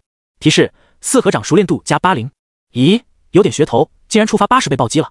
莫非在船上修炼也能产生 buff 吗？不可能，要产生也是在烟雨阁，怎么可能会在这种地步？肯定是运气好了点而已。3天过去，刚开始有些帮众们晕船很严重，对他们来说一辈子都没有出过海，第一次出海肯定会出现各种负面影响，但是习惯后也就好了许多。每天沉迷修炼中的林凡，感觉这种海运好像不错，也蛮有空闲时间修炼的。就在他准备继续修炼时，砰！船舱的门被推开了，西门催脸色很是难看的走了进来，看向林凡的目光很是不友好，仿佛是一团火焰在心里燃烧似的。有事？林凡问道。这一问却是让西门催差点原地爆炸，竟然还问我有事。这段时间西门催一直在整顿秩序，倒是将林凡给遗忘了。整顿的差不多后，他想找林凡，却发现无论如何都找不到，却没想到竟然躲在这里偷偷摸摸，鬼鬼祟祟的，也不知道在干嘛。登船后我有说过，任何人不准偷懒，必须驻守在甲板上，注意四周的情况。你有做到吗？西门催质问道。林凡神色平静地看着对方，没必要争吵，也没必要动手。西门催见林凡没有理睬他，勃然大怒：你身为秦雷盟精英，按理说应该知道帮规，如果这批货物出现任何问题，你担当得起这份责任吗？大义凛然，站在制高点。林凡还是没有说话，遇到狂怒的家伙，目光直视着他的眼睛，这会让对方感觉到自己像个小丑，从而逐渐淡定，那种无能的冲动终将烟消云散。你这是什么态度？西门催怒道。没什么态度啊。林凡说话的语气很平静，就仿佛是在说一件无关紧要的事情似的。任何人遇到这种情况都会原地爆炸，我跟你说的很严肃，你却跟我表现的无所谓，很容易让人心态炸裂。就在西门催准备继续训斥的时，外面传来惊慌声：海匪来袭！海匪来袭！林凡径直穿过西门催，那些帮众是他带来的，别人死活跟他没关系，唯独他们能不死就死。海面有海匪的船只行驶过来，从四面八方过来，彻底将货船的去路拦住。货船水手们大多数都是普通人，遇到海匪的他们很紧张，一直走水运，偶尔也会遇到海匪，运气好的话能够相安无事，遇到一些穷凶极恶的海匪，情况很糟糕，不仅要财还要命。林凡来到甲板上，看向四周，神色显得很凝重。吴俊看到林凡，急忙带着帮众围聚过来。林兄，现在怎么办？吴俊问着，握着刀具的手都在微微颤抖着，第一次遇到这种情况，肯定很害怕。林凡道：让兄弟们靠拢过来，都给我过来。吴俊挥手喊道。帮众们哪里见过这种场面，就跟无头苍蝇似的到处乱跑，听到吴俊的声音，急忙过来。出来就遇到这些破事，不是运气好，而是有备而来啊。此时西门催看到如今的情况，神色很是凝重。跟我过来御敌。帮众们看着林凡，就等林精英开口。林凡点头，听从西门催的指挥，叮嘱吴俊让大伙放聪明点，别主动找死，而他就先看情况，如果情况不妙，那只能跳船逃离，这是最坏的情况。海匪船只靠近，凶恶的海匪们看到货船，脸上浮现兴奋的神色，小喽啰们甩着绳钩勾住货船，随后拉直钩绳，顺着钩绳朝着货船攀爬过去。西门催心里骂娘，知道货船经常遭受海匪的侵扰，可是眼前这些海匪明显训练有序，不是那种散兵。砍断钩绳，别让他们上来。西门催拔刀朝着钩绳砍去，哐当一声，钩绳没断，手中的刀却是裂开一道口子。西门催面色微变，显然没想到会是这种情况。这群海匪就是有备而来，就连干活的家伙都准备得很精致。林凡一直观察着现场的情况，现在上船的这些海匪实力一般，就比普通人强壮一点。如果都是这种货色的话，不用他出手，西门催独自一人就能横扫。此时，一道身影引起林凡的注意。不远处的海面又行驶来一艘船只，一位男子双手背负，傲然站在船头前，从穿着、体型、气息上就能跟这些海匪小喽啰形成明显的差距。男子动了，一跃而起，脚尖轻点海面，又腾空而起，宛如大鹏展翅，滑翔而来，稳稳当当落在商船甲板上。海匪小喽啰让开一条道，重新站位，站到男子身后，凶神恶煞地盯着林凡，同时对这艘货船上的东西露出极其贪婪的神色。林凡打量着，眼前这位应该是位高手，黝黑粗糙的皮肤充满爆炸性的力量。场面局势发生天翻地覆的变化，经验丰富的海匪们手里都沾过血，从气势上就已经压制他们一头，毫无战斗力的水手。看到这种阵势，早就畏畏缩缩地躲在角落。身边这群帮众，哪怕经过修炼，有点战斗力，可是跟这群沾染人命的海匪们相比较起来，气势差的不是一星半点。你会游泳吗？林凡小声问道。吴俊道：会。别的弟兄们会吗？都会。好，听我说，如果我说跳海，都给我果断点。林凡说的很小声，已经做好最坏打算，如果情况真的不妙，就让他们跳海离开，总比待在甲板上等着被人宰杀的好。西门崔抱拳道：在下西门崔，江湖人同道给面子，人称浪里白龙，不知阁下尊姓大名？自报名号，熟悉双方是谁，为的就是看看有没有认识的熟人，也好化干戈为玉帛。沙海帮曹贺，你就是海道上赫赫有名的血手屠夫曹贺。西门崔神色惊变，对方的名号他是听过的，很是有名，听闻凶残到极致，落到他手里的人就没有一个能活着的，而且都死得很惨。看来你知道我是谁吗？至于你这浪里白龙，还真没听过。曹贺眼神很是阴沉，给人的压迫极强。西门崔感觉自己很没有面子，在道上混的，面子是最重要的，谁敢不给面子，拼命都有可能。只是眼前这位血手屠夫名声太大了。曹兄，此次商船属于秦雷盟，希望能高抬贵手，事后必有重谢。西门崔将秦雷盟搬出来，希望对方能够看在秦雷盟的面子上，从而退去。如果刚刚对方给他面子的话，听到他自报名号就会改变态度。什么秦雷盟不秦雷盟的，老子们是海匪，专门干烧杀抢掠的勾当，什么面子都给的话，早喝西北风去了。商船我们沙海帮要了。曹贺道。西门崔脸色难看，也没有先前那般客气。好，既然这样，就讨教你的功夫。话音刚落，他直接朝着曹贺杀来。不自量力。曹贺冷笑着。林凡观察着眼前的情况，曹贺给他的感觉很危险，暂时还不知道对方的实力如何，所以先看看对方的实力。打不过就让帮众们跑路，打得过就直接弄死。当然，如果西门崔能跟对方两败俱伤，自然是最好的，到时候补刀也轻松得很。西门崔跟曹贺间的战斗很激烈，两人有来有回，周围海匪们叫喊着：打死他，打死他！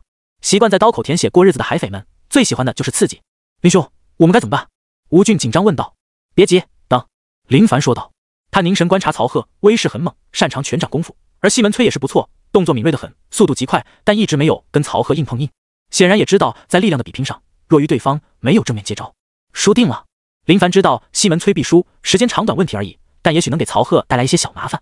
他从没想过帮助西门崔，没必要。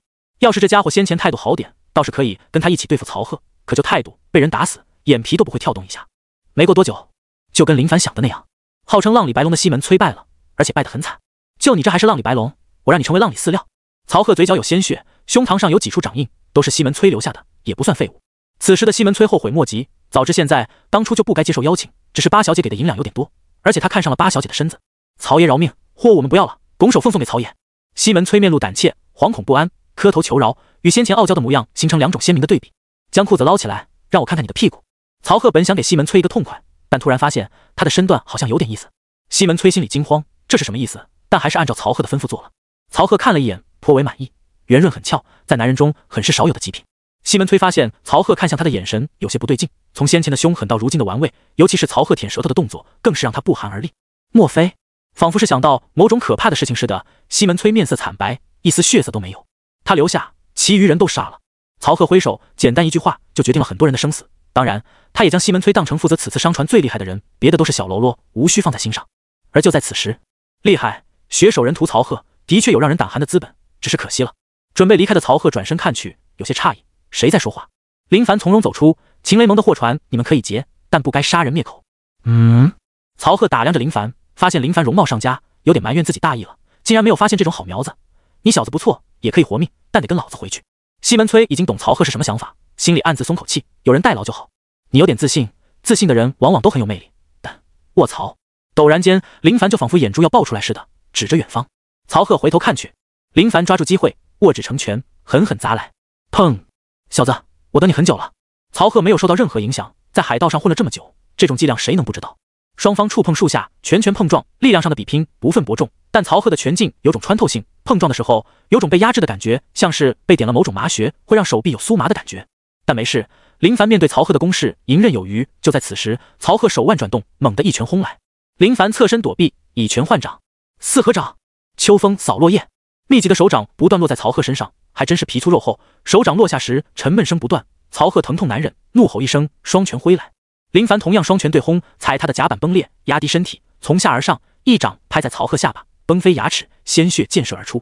就在他想抽手的时候，曹鹤抓住林凡的手腕，林凡顺势而起，骑在他的脖子上，扣着曹鹤手腕经脉，挣脱开他的手掌。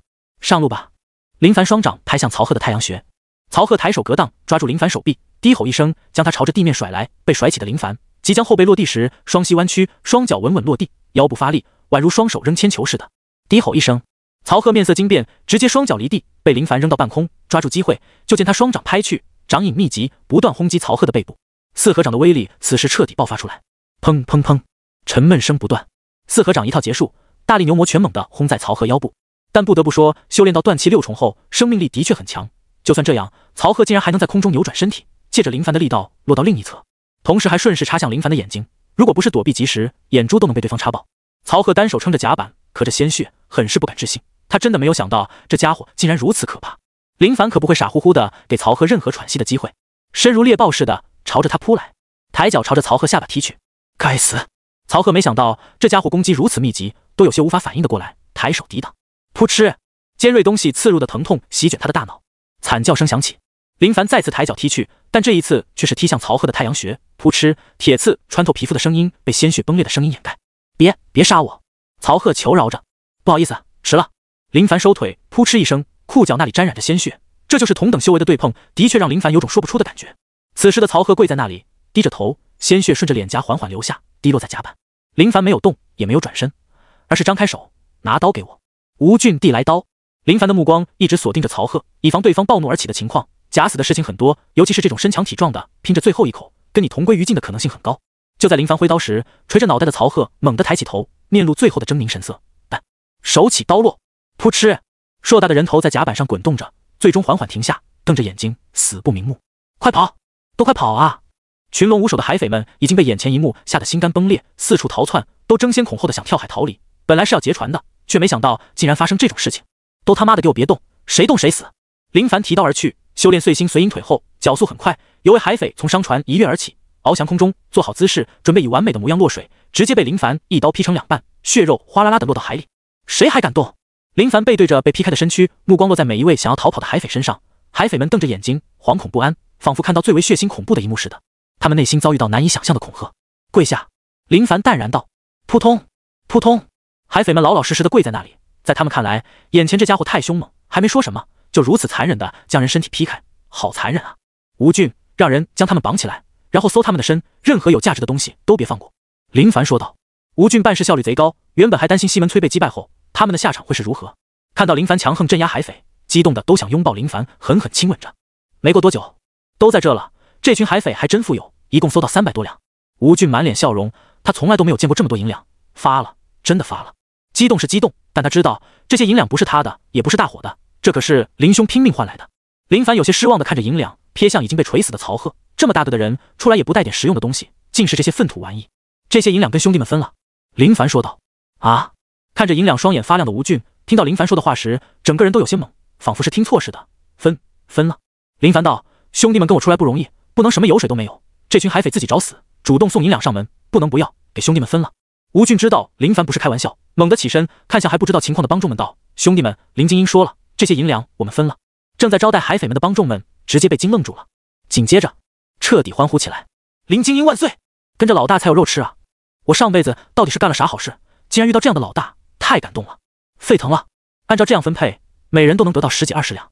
见帮众们如此兴奋，他也摇摇头，对钱财之物本就没有太大的兴趣，但凡有几门不错的武技摆放在面前，你看他会不会分？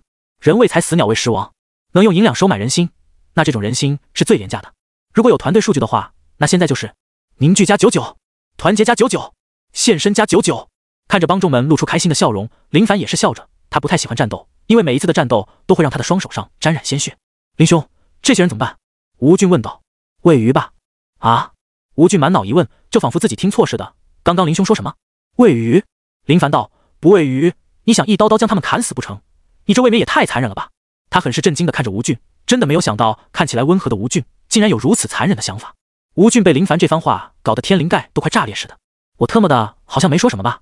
还有，能不能说清楚，谁更残忍？没有，我没想砍死他们，可是这么多人。吴俊犹豫不决，不知如何是好。林凡道：吴兄，别仁慈，就算仁慈也该用在对的地方。这些是海匪，手上都不知道沾染了多少人命，而且都是一些无辜者。他不是没有想过将这群海匪交给何星城官府，但想想感觉没有任何用处。考虑到当今的情况，沙海帮又是海上穷凶极恶的帮会，肯定有能力从官府那里将人给赎回来。到时这群海匪又干些杀人勾当、残害无辜的商船游客，那意思我不就是间接性的凶手了吗？沾染鲜血的他也想积累点阴德，况且已经跟沙海帮结怨，还想沙海帮看他放过这些小喽啰就大事化小，小事化无吗？想都不用想，既然已经得罪，那就贯彻到底。扔了。林凡摆摆手，没必要在这事情上纠结下去。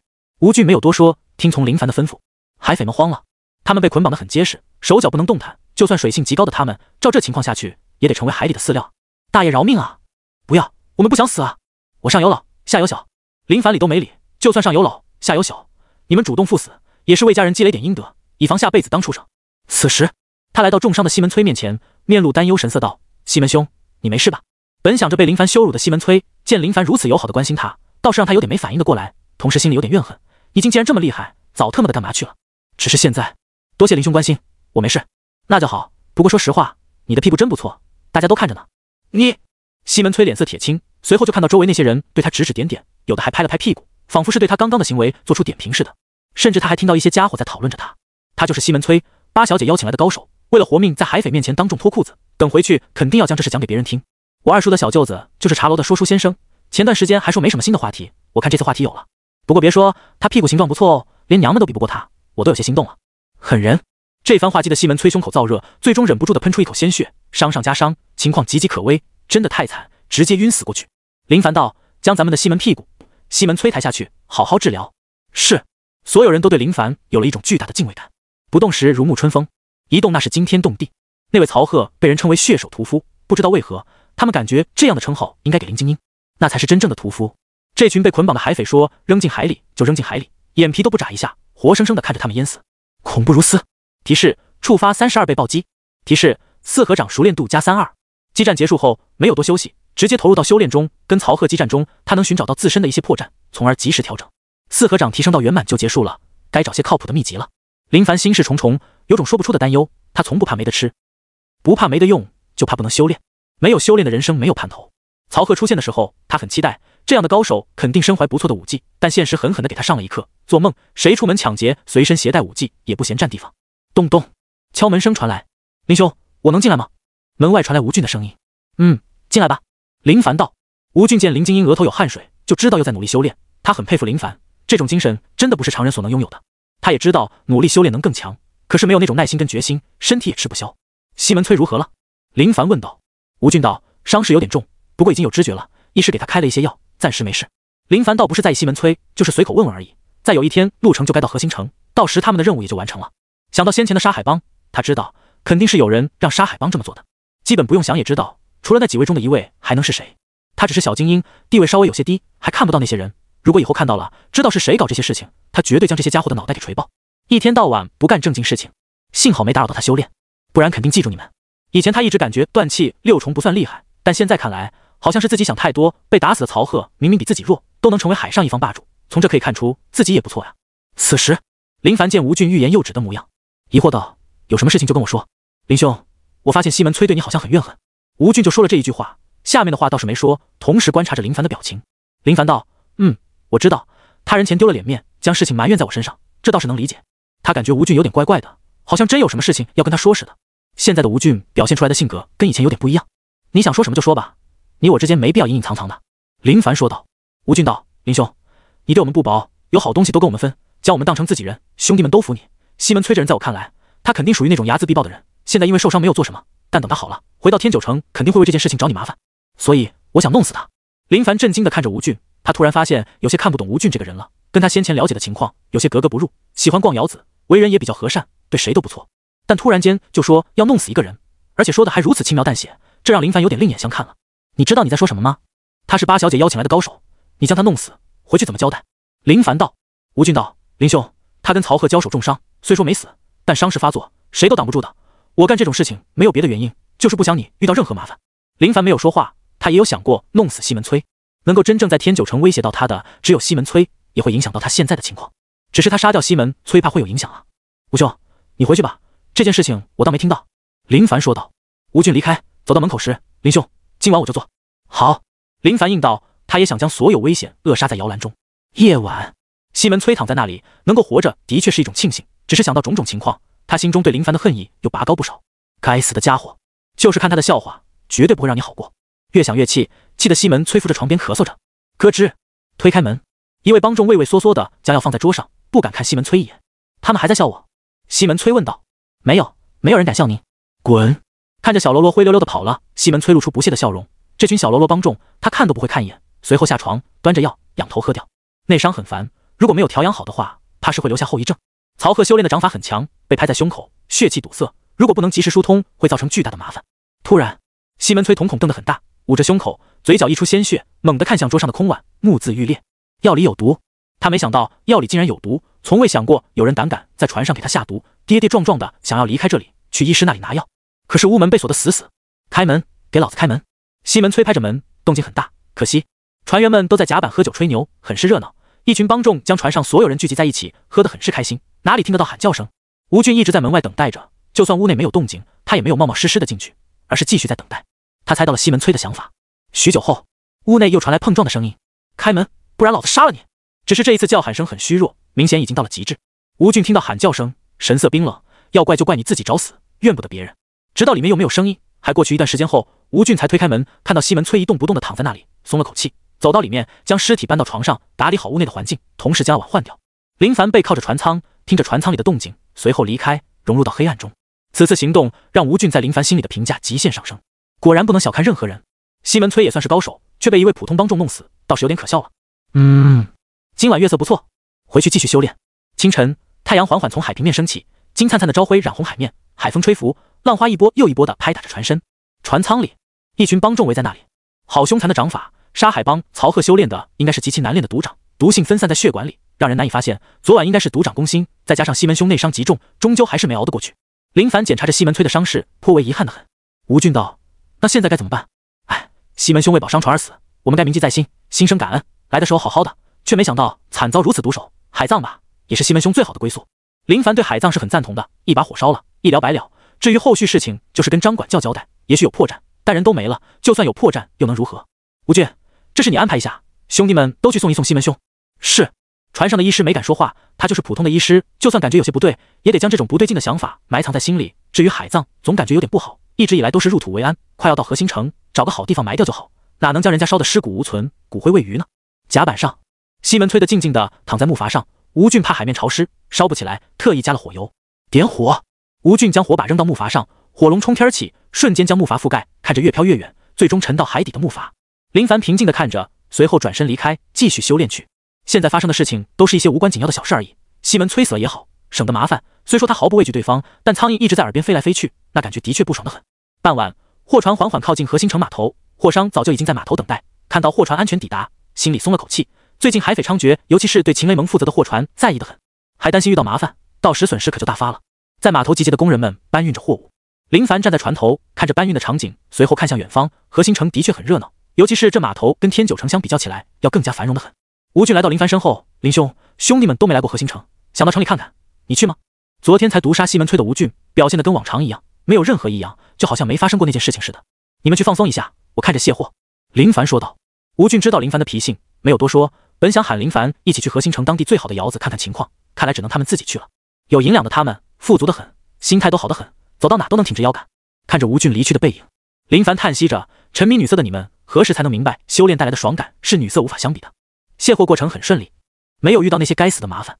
在码头负责卸货的是一位中年男子，看穿着应该是货商手里的管事，对码头事项熟练得很，指挥到位，还很严厉，工人们都埋头苦干，不敢有丝毫的松懈。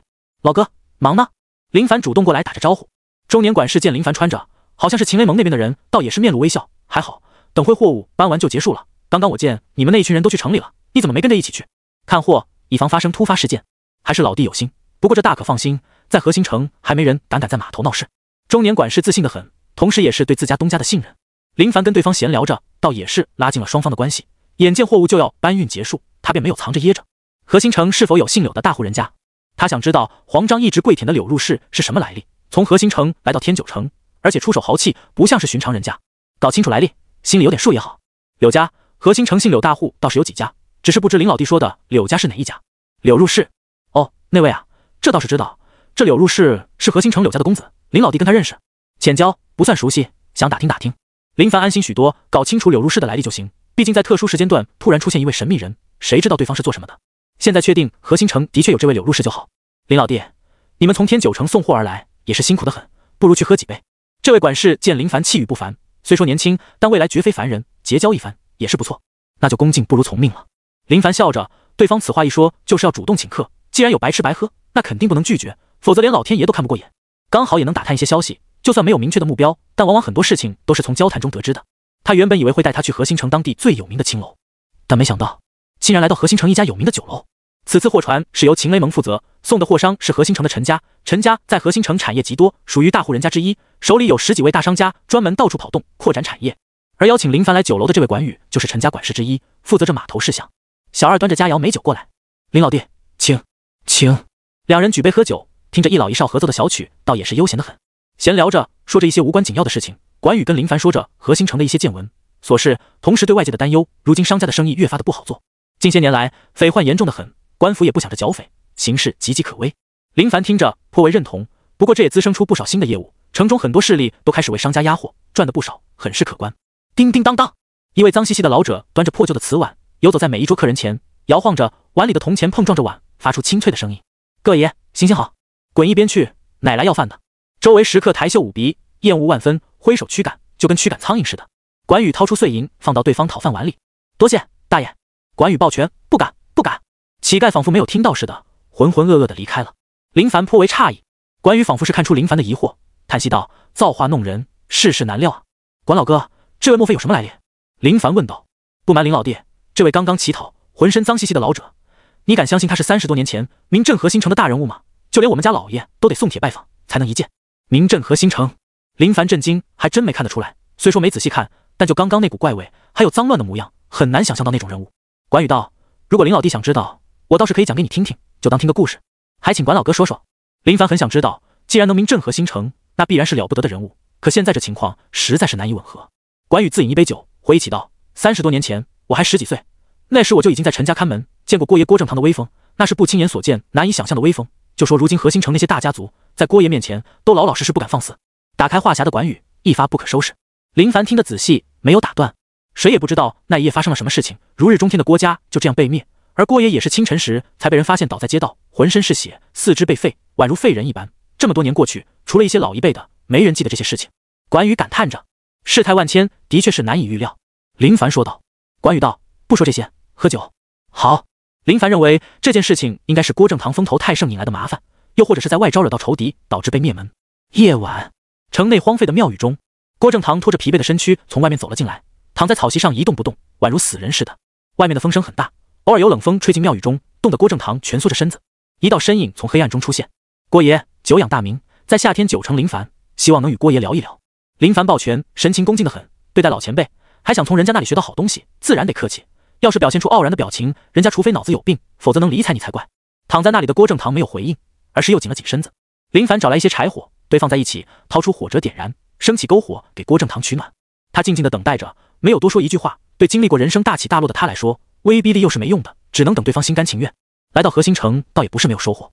跟管宇交谈，得知竟然还有一位30多年前纵横河心城的老前辈，虽说被废，但这不就是移动的宝库吗？只要对方愿意，他绝对不缺武技。如果管宇没有夸大其谈，那这位郭爷绝对是为了不得的人物，修为怕是已经在断气层次之上。渐渐的，呼噜声传来，林凡摇头苦笑，果然是不容易。这位郭爷都已经入睡，而且听呼噜声好像睡得很香。郭爷，我对你没有任何恶意，只是一心求武。如果郭爷信得过我，等我修炼有成后，不管仇家是谁，我都当竭尽全力为郭爷报着血海深仇。还是没有理睬他。郭傲中的冷漠，不愧是叱咤风云人物，哪怕都这样了，还是如此的冷漠淡然。没有继续自讨没趣，背靠着柱子休息，想让他离开是不可能的。只要是他看上的人，就绝对不会放过。到底用什么办法能让对方心甘情愿呢？难搞。清晨，林凡听到动静，瞬间惊醒，看到郭正堂端着破碗，浑浑噩噩地朝着破庙外走去。郭爷，我说的那些，你考虑考虑。林凡拦住他的去路。郭正堂将碗摆放在林凡面前，爷，行行好吧。林凡抓着郭正堂手腕道：我知道你想报仇，但你的情况已经不容许你有这样的能力，你能浑浑噩噩度过30几年，我想你一定很想报仇。现在你的机会来了，我可以保证，只要修炼有成，肯定为你血洗仇敌。爷，我就是个乞丐，要饭的，行行好吧。郭正堂垂暮得很，早就没有曾经的雄心斗志，表现出来的只有消沉、颓废、泯灭众生中。没钱，我要出去讨饭。郭正堂弓着身躯朝外走去。啪嗒，林凡手刀劈中郭正堂的后颈，随后将他扛在肩上。今日就要起航返回天九城，没有时间跟对方耗下去。既然如此，就直接带回天九城，慢慢熬着。码头，吴俊观望着，看到林凡身影，匆匆跑过去，随后就闻到一股刺鼻的味道。林兄，他谁啊？一眼就看到被林兄扛在肩膀上的乞丐，满脑子疑问，不知道林兄从哪里弄来的。重要的人，务必看好。明白。回到船上，直接将郭正堂放在甲板上，随后招来吴俊道：“去吩咐一下，绕道回去。”是。吴俊没多问，他也知道林兄担心的是那些海匪会来报仇。虽说绕道耽误不少时间，但安全第一嘛。至于来的时候为何不绕道，那便是时间就是金钱，货物容不得你耽误。林凡看着躺在地上的郭正堂，嘴角露出笑意：“不急，慢慢来，就算铁石心肠，也能给你整得明明白白。”许久后，郭正堂缓缓醒来，发现身处在陌生的环境里，明显就点惊愣，但很快耳边就传来掌风声。只看林凡赤着上身修炼着四合掌，掌影密集，掌风阵阵，每一掌拍出的时候，他身上的肌肉就有节奏感的震动着。片刻后，一遍修炼结束，熟练度增长。醒了，林凡端起桌上的温水，一口干掉。修炼消耗体力，身体的水分蒸发的有点厉害，需要及时补充。郭正堂愣神地看着林凡，仿佛是有些震惊。郭爷，别怪小辈不征求你的意见就将你打晕，实在是无奈之举。如今我们已经在海上，随我一起去天九城。你在河心城讨饭，实在是有辱你的身份。等到了天九城，晚辈定然给郭爷安排好处所。林凡对郭正堂依旧很客气，但已经不像先前那般的平等交流，而是有种强迫性了。我要回去。郭正堂没想到这小子如此霸道，直接一言不发就将他打晕，然后扛上船，根本就没征求过他的意见。林凡道：“回是回不去了，郭爷放心，到我那绝对不会让你继续讨饭了。刚好我在修炼，还请郭爷看看这套掌法修炼的如何，请指点一二。”他在对方面前修炼，就是想让对方知道，你想要报仇，最佳人选就是站在你眼前的这位。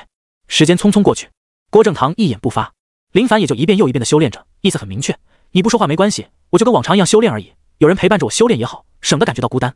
返航途中相对安全，没有发生那些糟糕的事情。原本还想着沙海帮会不会很聪明，猜中他的想法，从而绕道而行，直接在他们回城的途中等待。数天过去，相安无事，一点风浪都没有。提示：触发6倍暴击。提示：四合掌熟练度+6。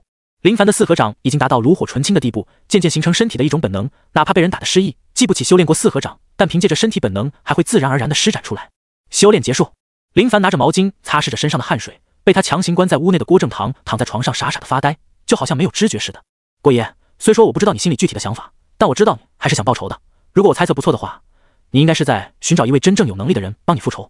可惜有能力的人实在是太少，你知道仇家很强，寻常人修炼，哪怕修炼一辈子都不可能。但你有没有想过，你年龄已经大了，没有修炼的你，身体一日不如一日，继续等待下去，恐怕你想报仇的希望真的要破灭。别找了，睁大你的眼睛，你想要找的人就在你面前，而我就是能够为你报仇的唯一人选。林凡丝毫不感觉自己说的有任何问题，既然已经顺着修炼这条路走下去，就得自信，甚至他能告诉对方，我就是你等待的奇才，万里挑一的绝世奇才。他看着郭正堂的眼睛，想从他的眼神中看出一丝波动，但很遗憾，没有任何变化。林凡丝毫不急，对这种人来硬的是没有任何用处的，反而浪费力气。双方都有需求，只是暂时没有谈拢条件而已。吴俊端着饭菜走了进来，摆放在桌上，随后看着躺在床上的乞丐，已经连续好几天了。林兄跟着乞丐一直待在船舱里，都不知道在做什么。还有几天到天九城？林凡问道。2天。吴俊回道。注意海上的情况，有情况就来通知我。看现在的情况，应该是没问题了。等吴俊离开后，林凡将郭正堂从床上拉起来，吃饭，然后继续看着我修炼。他就是要郭正堂从他身上看到努力、坚持、信念，千言万语都抵不过实际行动。被林凡绑到船上的郭正堂想反抗，想离开，可是面对林凡，他哪里有这样的能力？一人1碗饭，3份菜，1份汤，吃吧，吃饱了才有精力看。林凡说道。话音刚落，郭正堂便伸出黑乎乎的手抓着饭菜，林凡拉来1份菜，将饭盖进去，随后端着菜碗往嘴里刨着。虽说不介意郭正堂黑漆漆的手，但能干净点还是干净点比较好。没有说话声，只有筷子跟碗碰撞的声音，还有吞咽声。林凡吃得很快，放在碗筷，见对方还在狼吞虎咽，便对着他自言自语道：郭爷，你曾经也是河心城响当当的人物，你的遭遇我深感同情，但同情不能死而复生，复仇才能让内心好过点。你这样颓废等待不是办法，信我，我不会让你失望的。不用你现在答复，你自己好好想想。现在是我需要你，你也需要我。当我不需要你时，我们的合作就达不成了。林凡知道想让郭正堂短时间内改变想法是不可能的事情，但对背负血海深仇的人来说，没有比绝望更可怕的。说完这些，林凡围绕着屋内走了几圈，消耗一下食物，随后也不等郭正堂吃完，继续修炼四合掌。四合掌已经修炼到通透，快要圆满，争取回到天九成的时候修炼结束。掌风声阵阵，沉闷浑厚。当对准郭正堂拍去的时候，就算相隔数米，掌风还是拍起他满是污垢的长发。提示：触发5倍暴击。提示：四合掌熟练度+5。修炼就要坚持不懈，无需任何退路的往前冲，稍有懒惰就会养成习惯，从而彻底放飞自我，逐渐跟常人无异。想要攀登到巅峰，无疑不是痴人做梦。天渐渐黑了，郭正堂耳边传来阵阵沉闷的声音，从早上到现在就没有停歇过。对任何人来说，这种情况都是一种折磨，谁能受得了？当然，对别人是一种折磨，但是对林凡来说就是一种爽快。随着不断努力，能够看到自身的进步，遇到这种情况谁能休息？肯定是继续努力修炼。郭正堂侧身躺在那里，张着眼睛听着声音。虽说他已经被废，但自身的见识还在。这小子的确将四合掌修炼到极其高深的境界，还有那修炼时间段，简直让他瞠目结舌，甚至可以说是目瞪口呆。谁能做到这种地步？简直就是疯子，完全不顾身体是否疲劳，这是有损身体的行为。但人体极限是无穷的，只是这种极限很难打破。在那种情况下，不仅仅身体传递来很劳累的信号，就连意志、大脑等等都处于罢工状态。在那种情况下是很难坚持的。2日后，提示：四合掌圆满。提示：触发35倍暴击，获得万能点+35，提升境界，消耗万能点200点。顿时，郭正堂发现眼前这小子的气势发生明显的变化，精气神都得到大幅度提升。这是突破了。隐藏在污垢黑发下的眼睛透露着震惊之色。查看面板，林凡，魅力80-100，零10，境界断气7重0260，天赋上等01000，武技大力牛魔拳圆满，碎星随影腿圆满，四合掌圆满，熟练度万能点33点。林凡体内的气劲浑厚很多，已经有贯穿铁石之威，继续遇到曹贺那种高手，能一拳将对方的身体贯穿，内脏破碎，直接秒杀。郭爷，从你暗藏的眼睛里看到了震惊，的确跟你想的一样，刚刚我的境界突破了。林凡笑着端起桌上的茶碗，狠狠地喝了一大口。现在合作都还来得及，你想看到希望，我便给你希望，好好考虑考虑。他知道刚刚的突破的确给郭正堂带来一丝的希望，只是对方不说话，他也没办法。继续好了，就跟先前说的那样，有人陪伴，修炼倒也不苦闷。甲板上，林凡遥远天九城，航海有段10日，收获不错。最大的收获就是从核心城将郭正堂绑回来。没功课倒是不急，早晚是他的人。吴俊，你吩咐人将那乞丐看好，如果醒来直接打晕。林凡出来的时候就将郭正堂打晕捆绑着。明白。吴俊哪知道乞丐有什么好的，但林兄吩咐的照着办就是。货船靠近码头，张管教在等待，看到货船回归，脸上露出笑容。林凡带着人从货船上下来，朝着张管教迎面走来时，便抱拳道：张管教，幸不辱命，我们安全回归。好，安全就好。西门催呢？张管教没看到西门催的身影，疑惑得很。林凡遗憾道：我们在去的途中遇到了沙海帮曹贺，为保商船，最终没有说的太直白，大概意思明确就好。沙海帮。张管教听到这帮会的名字，神色显得很凝重，随后道：能将货物安全送到就好，早点回去歇歇，我会向八小姐给你们请功的。多谢张管教。看现在这种情况，张管教好像对西门催的死没有太大的兴趣，简单的询问后就没继续多问。看来花钱请来的安保人员在别人心里的地位不高啊。同时，林凡深刻明白，他们跟西门催实则没有任何区别，如果也死掉的话，恐怕也是随口一提而已。不想成为炮灰，主宰自己人生，就得好好修炼。张管教转身离开。林凡看着他离去的背影，看向停靠在码头的一艘艘货船，看似繁华的城市到处充满凶险，秦雷盟的水很深，几位二代间的争斗真的是会死人的。他找到吴俊，让他安排去找监理码头进的屋子，要有院落的那种，他要金屋藏汉。八小姐府邸，商船安全到达了，途中遇到沙海帮曹贺拦截，有惊无险。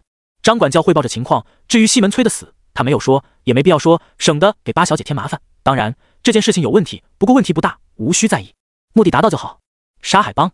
八小姐坦然地喝着香茶，眼神凝固，思绪着事情，仿佛是想从沙海帮那里联想到谁是最后的黑手。张管教静静等待着，直到八小姐询问接下来的事情。他从怀里掏出一张纸，这就是我给八小姐找来的几位高手，请过目。正三刀，断气6重，刀法凌厉，属于好手。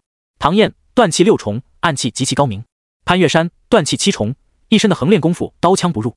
只要八小姐同意，我就能召集他们来，价格稍微有些昂贵，但修为在这，也是一方好手了。这些是张管教精挑细选出来的，就算在同境界中，也是1等1的好手。可靠吗？八小姐大可放心，只要给了银两，都很可靠。毕竟他们都是在江湖上混饭吃的，如果坏了声誉，以后可没人敢请他们。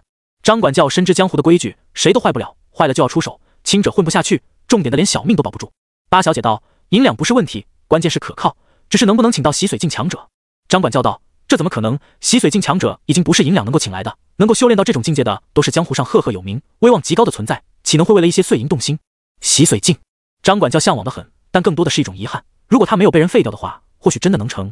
可惜现在说什么都没用。如果八小姐真的有洗髓境强者支持，那所有事情都简单得多。只是这等强者哪里会心甘情愿的让一名女子驱使，除非牺牲色相。林凡为了防止郭正堂跑路，直接打晕、捆绑，将周围任何能切开绳子的工具收走。吴俊暂时还没有给他找到带院落的房屋，等找到后，所有事情都轻松很多。如果他要出去，就让帮众看守，对付手无缚鸡之力的老头，寻常一位成年人就能办到。酒楼包厢，一桌丰盛的饭菜招待着黄章。黄章没跟林凡客气，进来就是胡吃海喝的，先将肚子填饱再说。酒足饭饱后，林兄，我知道你来意，最近我是真的没钱，你看我的为人像是那种有钱不还的吗？黄章一脸的苦涩，同时带有一丝的诚恳。林凡道：黄兄，你何时欠我钱啊？黄章惊愣，随后恍然大悟道：对，你看看我这记性都还了不是？哈哈。林凡笑着，最近跟那位柳公子相处的如何？还好，这位柳公子为人很和善，但总给我一种他对谁都好像一样似的，没有那种朋友间的层次感。黄章一眼就看出柳陆氏的不凡，先不管是什么身份，就说那豪爽，就让他眼睛冒着金灿灿的光。林凡道：这次到河心城给你打听过情况，柳公子来自大家族，豪门贵族，黄兄跟他亲近没坏处。豪门贵族？黄章瞪眼惊呼着，终究还是感觉自己小看了柳陆氏。现在听林凡这么一说，他都决定好将这辈子的舔功全部落在对方身上。闲聊几句，让黄章浑身充满动力后，他准备跟黄章说正经事情。黄兄，兄弟有一事相求，希望黄兄能帮帮忙。林凡知道频繁的找武技很容易出问题，但想来想去，还是黄章这边最安全。首先他爱钱，这就是最重要的。林兄，请说。武技啊，林兄，这才没过去多久啊，最多也就半月而已，你这怎么又要了？黄章彻底惊呆，甚至都在怀疑他是不是在外贩卖武技了。他黄章是3道贩子，那他林凡莫非当了4道贩子不成？黄兄，真的需要，还请帮帮忙。林凡将30两银票放在桌上，很是诚恳，希望黄章能帮帮他。黄章道：林兄，很难，真的很难，你可不能随意贩卖武技，那是会要命的。黄兄，你不信我？林凡抓着黄章的手，又从怀里掏出20两银票放在一起。黄章低眉，目光落在桌上的银票，喉咙微微挪动着。林凡将黄章的性格捏得死死，先前没多想，真的以为黄章为了弄秘籍付出很多，后来想想感觉不对，哪有加钱就能提钱的？所以他知道黄章有秘密，每个人都有秘密，他没有一探究竟，没有必要，只要能给他弄来武技就好。林兄，等我好消息。黄章收好银两，谁会跟银两过不去？就算是王八蛋都干不出这样的事情。看着他离去的背影，林凡将饭桌上的佳肴消灭，然后回到郭正堂那里，就算不修炼，也能跟对方对视着，时不时的给他洗洗脑。虽说成效不高，但总比不做得好。数日过去，身为小人物的林凡，只要不主动招惹别人，也别主动跳出来牵扯到那些事情中，基本没人会在意他。对林凡来说，倒也是清闲得很。如同往常一样，黄章脸上带着伤来了，郑重的将武技交到林凡手里。这次送武技的时间有点长，没有像以往那样隔天就送来，主要也是黄章感觉太频繁，有点难以表达出武技的珍贵，因此他稍微推迟几天。只是他的推迟对林凡来说就是一种难以忍耐的折磨，没有武技修炼的日子真的很难熬，总感觉身边缺少某件东西似的。看到黄章的模样，他就知道又在演我呢，没有揭穿，而是好言好语关怀着。林凡翻看着武技，面露诧异之色。黄兄，这……黄章道：林兄，这是一门气境修炼秘法，算是我能够给你弄来最高品质的秘籍。虽然我对修炼不算上心，但知道这种气境增幅修炼秘法很珍贵，万一你被逮住的话，可千万不能说是我给你的秘籍。林凡道：莫非这是秦雷盟的秘籍？如果是秦雷盟的秘籍，那情况的确跟黄章说的一样，万一被发现，的确很麻烦。不是，这不是秦雷盟的秘籍，我托关系弄来时，人家已经跟我说了，这门秘籍来历不正，反正小心点就好。黄章肯定不能告诉林凡，这门秘籍是他热情好客，广结好友，偶然机会认识一位流落到天九城的浪人，交谈甚欢，请他逛窑子，跟里面的姑娘沟通好，脱光光的时候将包袱扔出来，不找银两就找武技，直接抄录，事后原封不动的物归原主，都是他当年脑袋一热，想着赚钱，突然想到的门路。现在看来，想法很是不错，到现在稳赚不赔。林凡知道黄章没说实话，没关系，眼前的秘籍是真的就行。黄兄放心，万一出事，兄弟我肯定一力承担，绝不牵扯到黄兄。自家兄弟不说两家话，只是希望林兄小心就好，就算出事，我黄章还能怕了不成？黄章拍着胸膛，豪情万丈。林凡微笑点头，拱手感谢。先前让吴俊给他找的院落已经弄好，距离码头很近，一间屋，外面就是院落，从这里出发到码头只有10分钟的路程而已。郭爷，真不好意思，没闷着吧？林凡让帮忙看守的2位帮众回去，发现郭正堂看向他的眼神有种奇怪的情绪，好像是有种幽怨。想想也能明白，不让对方行乞，的确有些过分。刚从外面弄来一门断气秘法，郭爷是老前辈，见识多广，一起看看。林凡来到郭正堂身边，翻阅着秘法，倒是没期望对方能给什么好意见，只是想让对方知道我对修炼是很认真的，我只是乞丐而已，不是你想找的人。郭正堂开口了，这是他被林凡绑来后说的为数不多的一番话。林凡道：郭爷说笑了，30几年前你是叱咤风云的大人物，如今看破红尘，沦为乞丐，却也不能否认曾经的辉煌。不说这些，看看这门秘法。郭正堂听到秘法时，显得很是震惊。经过这段时间，他知道眼前这小子只是秦雷盟的小精英而已，属于上不了台面的存在。或许能够接触到寻常武技，但绝对接触不到秘法。毕竟秘法的重要性要比武技高出很多，不是有重大贡献或者家族亲人，想都别想。叠山镜，随着林凡的翻阅着秘法，郭正堂看得很仔细。虽说他现在毫无修为，但见识还在，发现这门秘法的确是不错，能够增幅3倍气劲。隐藏在污垢下的眼神观察着林凡，发现他面无表情地看着，心里摇着头。秘法跟武技不同，武技也许能勤劳捕捉，但秘法关系到自身的悟性根骨，想要修炼成功都不知道需要多久。曾经他修炼一门秘法，增幅的气劲倍数与之差不多，也足足修炼数年才修炼成功。那不是借助外境，而是根据秘法修炼的方式，在体内修炼出特殊的气劲。秘法名为叠山镜，也能称修炼出的气劲为叠山气劲。原本林凡想让郭正堂好好看看，但随着他仔细观摩秘法，逐渐入神，大脑运转，直接起身走到桌前，认认真真的翻阅着。他已经看出秘法跟武技不同，难度绝对不是一星半点的差距。时间过得飞快，不知不觉就到了午饭时间。我饿了。郭正堂喊道。被秘法吸引的林凡被这叫声惊醒，起身来到郭正堂面前，手刀直接落下，将郭正堂击晕。随后来到码头吩咐吴俊这段时间给他送餐，他要好好修炼这门秘法。第一次观看秘法的时候，还没看出什么门道来，但渐渐的他已经发现秘法修炼的难度比他想象的要高很多。接连数日过去，每天吴俊都会准时将饭菜送来，随后一句话不说，转身离开。他知道林兄在修炼，绝对不会打扰。郭正堂精神越发的憔悴，但瘦如柴的他长胖不少，吃得不错，关键是没法运动，每天睁眼就看到林凡捧着秘法在那观看，就跟走火入魔似的。疯了，真的是修炼疯子。他感觉这小子完全就是日夜颠倒，根本不看时间段。经过他的观察，这小子每天好像只睡3个小时，根本不是常人能够坚持下来的。我要离开，我要乞讨，我要乞讨！郭正堂叫喊着，打扰着林凡修炼。你想认真修炼，我就骚扰你，让你无法忍耐，最终放我离开。但郭正堂嘴里被塞着布，手脚被捆绑着，一动不动地躺在床上，整个人都已经懵了。喊我叫郭爷，看似很尊重，就这样对待我的吗？不过林凡是很人性化的，他也要吃喝拉撒，所以渐渐的就将郭正堂的方便作息习惯改成跟他一样。他上厕所就带着郭爷，他拉屎也带着郭爷。至于郭爷想拉屎，屁股动得很频繁，也得忍着，等时间到了才行。时光匆匆，近1月过去，没人打扰的修炼是他在天九城最开心的时候。对大忙人来说，想要在忙碌的时间里抽空修炼是很难的事情，但对林凡来说，修炼就是他的全部，没有任何事情能够阻拦，哪怕天塌下来都是如此。这一日，郭正堂跟往常一样被捆绑在那里，发现盘坐那里修炼叠山镜秘法的林凡，有白色热气从他身上散发出来。入门了，他知道这小子已经将叠山镜修炼入门，足足1个月的时间，不能说这小子的悟性根骨差，只能说还行，但这只是刚刚开始而已。想要将秘法修炼到圆满，以他领悟的速度来看，没有数年时间根本不可能。他想着自己以后的遭遇，心头乱得很，就真的要被这小子捆绑在这里吗？他还有事情要做，不能在这里荒度光阴。此时，修炼中的林凡睁开眼睛，张嘴吹出一口气，仔细看的话，能够看到有某种力劲挤压着空气，宛如连绵群山，一山叠着一山，轰撞在木门上。木门轻微震动，发出沉闷的声音。秘法叠山镜出入，熟练度叠山镜01000，不愧是秘法，熟练度的确吓人。按照这种熟练度数据，就算埋头苦修，在运气不好的情况下，至少需要1个月的时间才能进阶。要是运气好的话，可能缩短不少时间。林凡起身，精气神舒爽得很，浑身上下都透着一股劲。他能够变强，靠的是努力。当然，小辅助的作用的确很重要。暴击所带来的熟练度能够大幅度的增加他修炼的速度。至于暴击带来的那种熟练度反馈到自身到底是什么原理，他也想不清楚。管他呢，努力修炼就是。他走到郭正堂面前，心情大喜的他想说，今晚带你去烟雨阁好好的爽一爽，我依旧白嫖，但我给你付钱。但想想不妥，越有成就就如此松懈，实在是不应该。修炼的道路不能3心2意。郭爷，带你方便去。林凡给郭正堂松绑，满脸微笑的搀扶着对方。尊老爱幼传统美德，岂能遗忘？郭正堂想死的心都有了。这段时间差点疯掉，他已经可以肯定的跟任何人说，这小子就是武疯子。每天醒来就干瞪着眼发呆，短时间内还好，长时间就真的差点让人崩溃。出门去茅厕方便。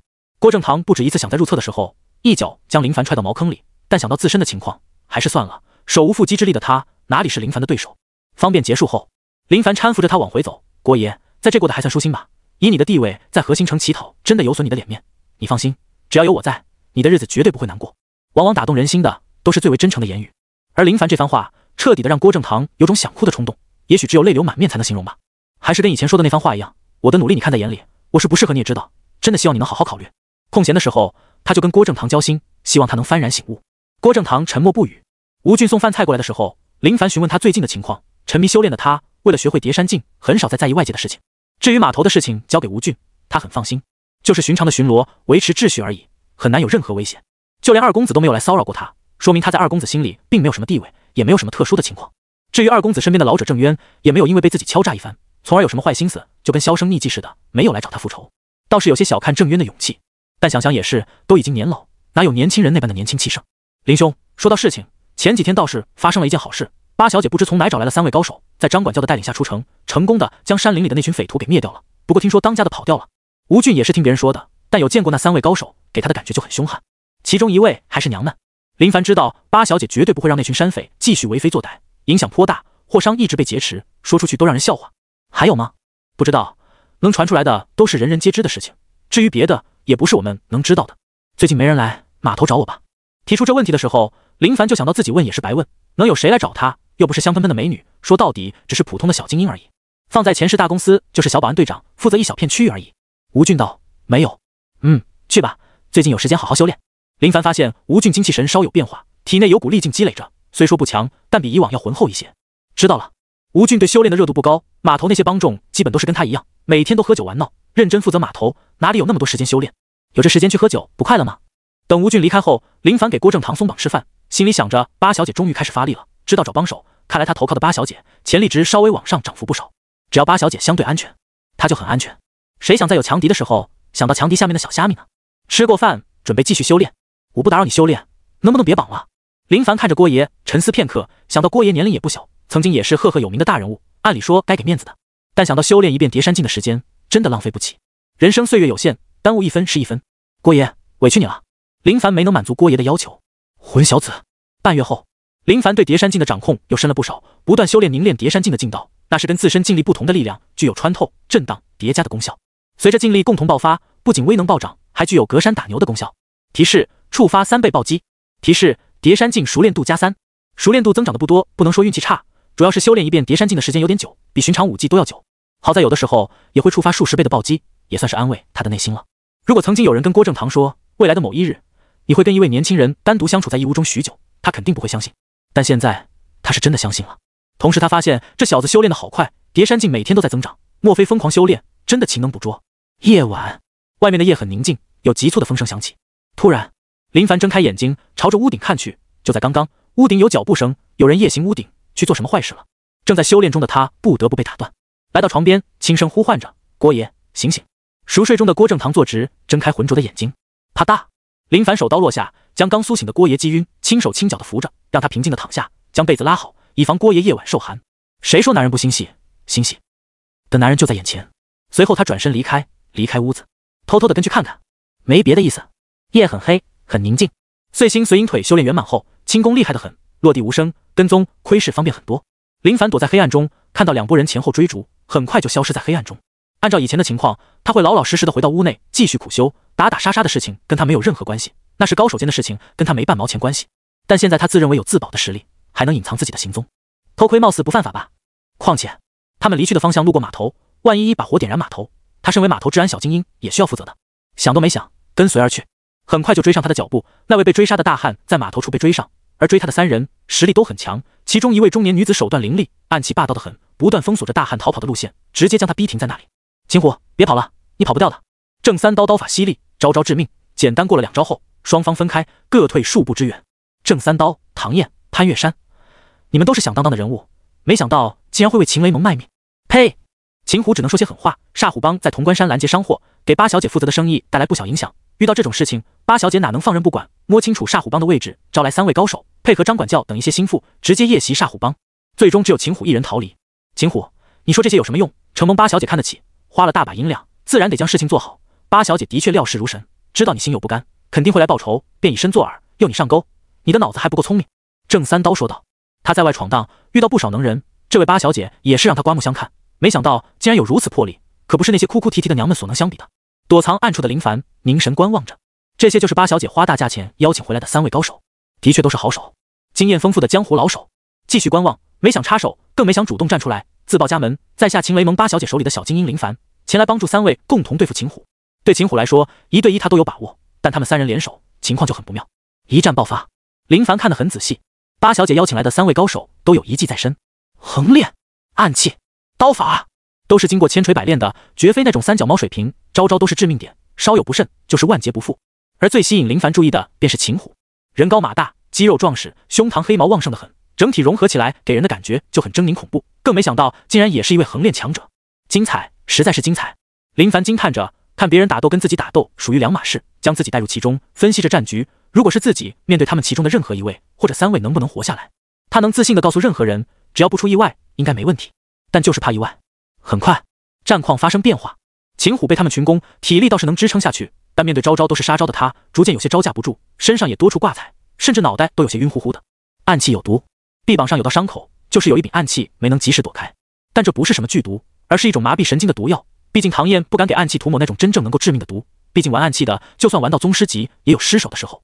江湖不是心狠手辣，而是点到为止。林凡看得一清二楚，嘀咕着这娘们好阴险啊！秦虎一声怒吼，抬腿横扫，将面前堆积成小山状的麻袋踢向对方，随后趁机暴退，朝着远方逃遁。追！潼关山山林茂密，不熟悉这里的地形，很容易迷路。就算有经验的猎户，在没有做标记情况下，都不敢说能原路返回。因此，他们将秦虎给跟丢了，跑得还真快。走，回去汇报情况。暗器上的毒能不能致命？郑三刀问道。唐燕道：不致命，只是麻药而已。哎，可惜了，如果是致命毒药，该多好。唐燕瞧了一眼对方，要是致命毒药的话，他都不知道死了多少回了。某处河边，该死，真是该死！秦虎双眼喷火，没想到竟然会失败。那娘们为什么会那么肯定他要来暗杀他？乔装打扮，潜入到天九城数日，摸清楚对方的行踪，自认为在万无一失的情况下出手，肯定能成。谁能想到，那竟然是一处陷阱。早就有高手等着他，捧着溪水洗把脸，想提点精神，但脑袋依旧很昏沉，暂时能强行熬过去。对秦虎来说，他现在已经是走投无路了，回到天九城是不可能的事情。本来他过得好好，就是被那家伙蛊惑，最终变成这样的下场。不行，越想越气，无论如何都要找个说法，不给他几千两弥补他的损失都说不过去。暗处，林凡静静观察着秦虎，发现对方的情况没有他想的那么糟糕。不是说暗器有毒吗？你倒是给我晕死过去啊！怎么一直坚挺到现在？犹豫着，到底要不要出现对碰一下？谁？给我出来！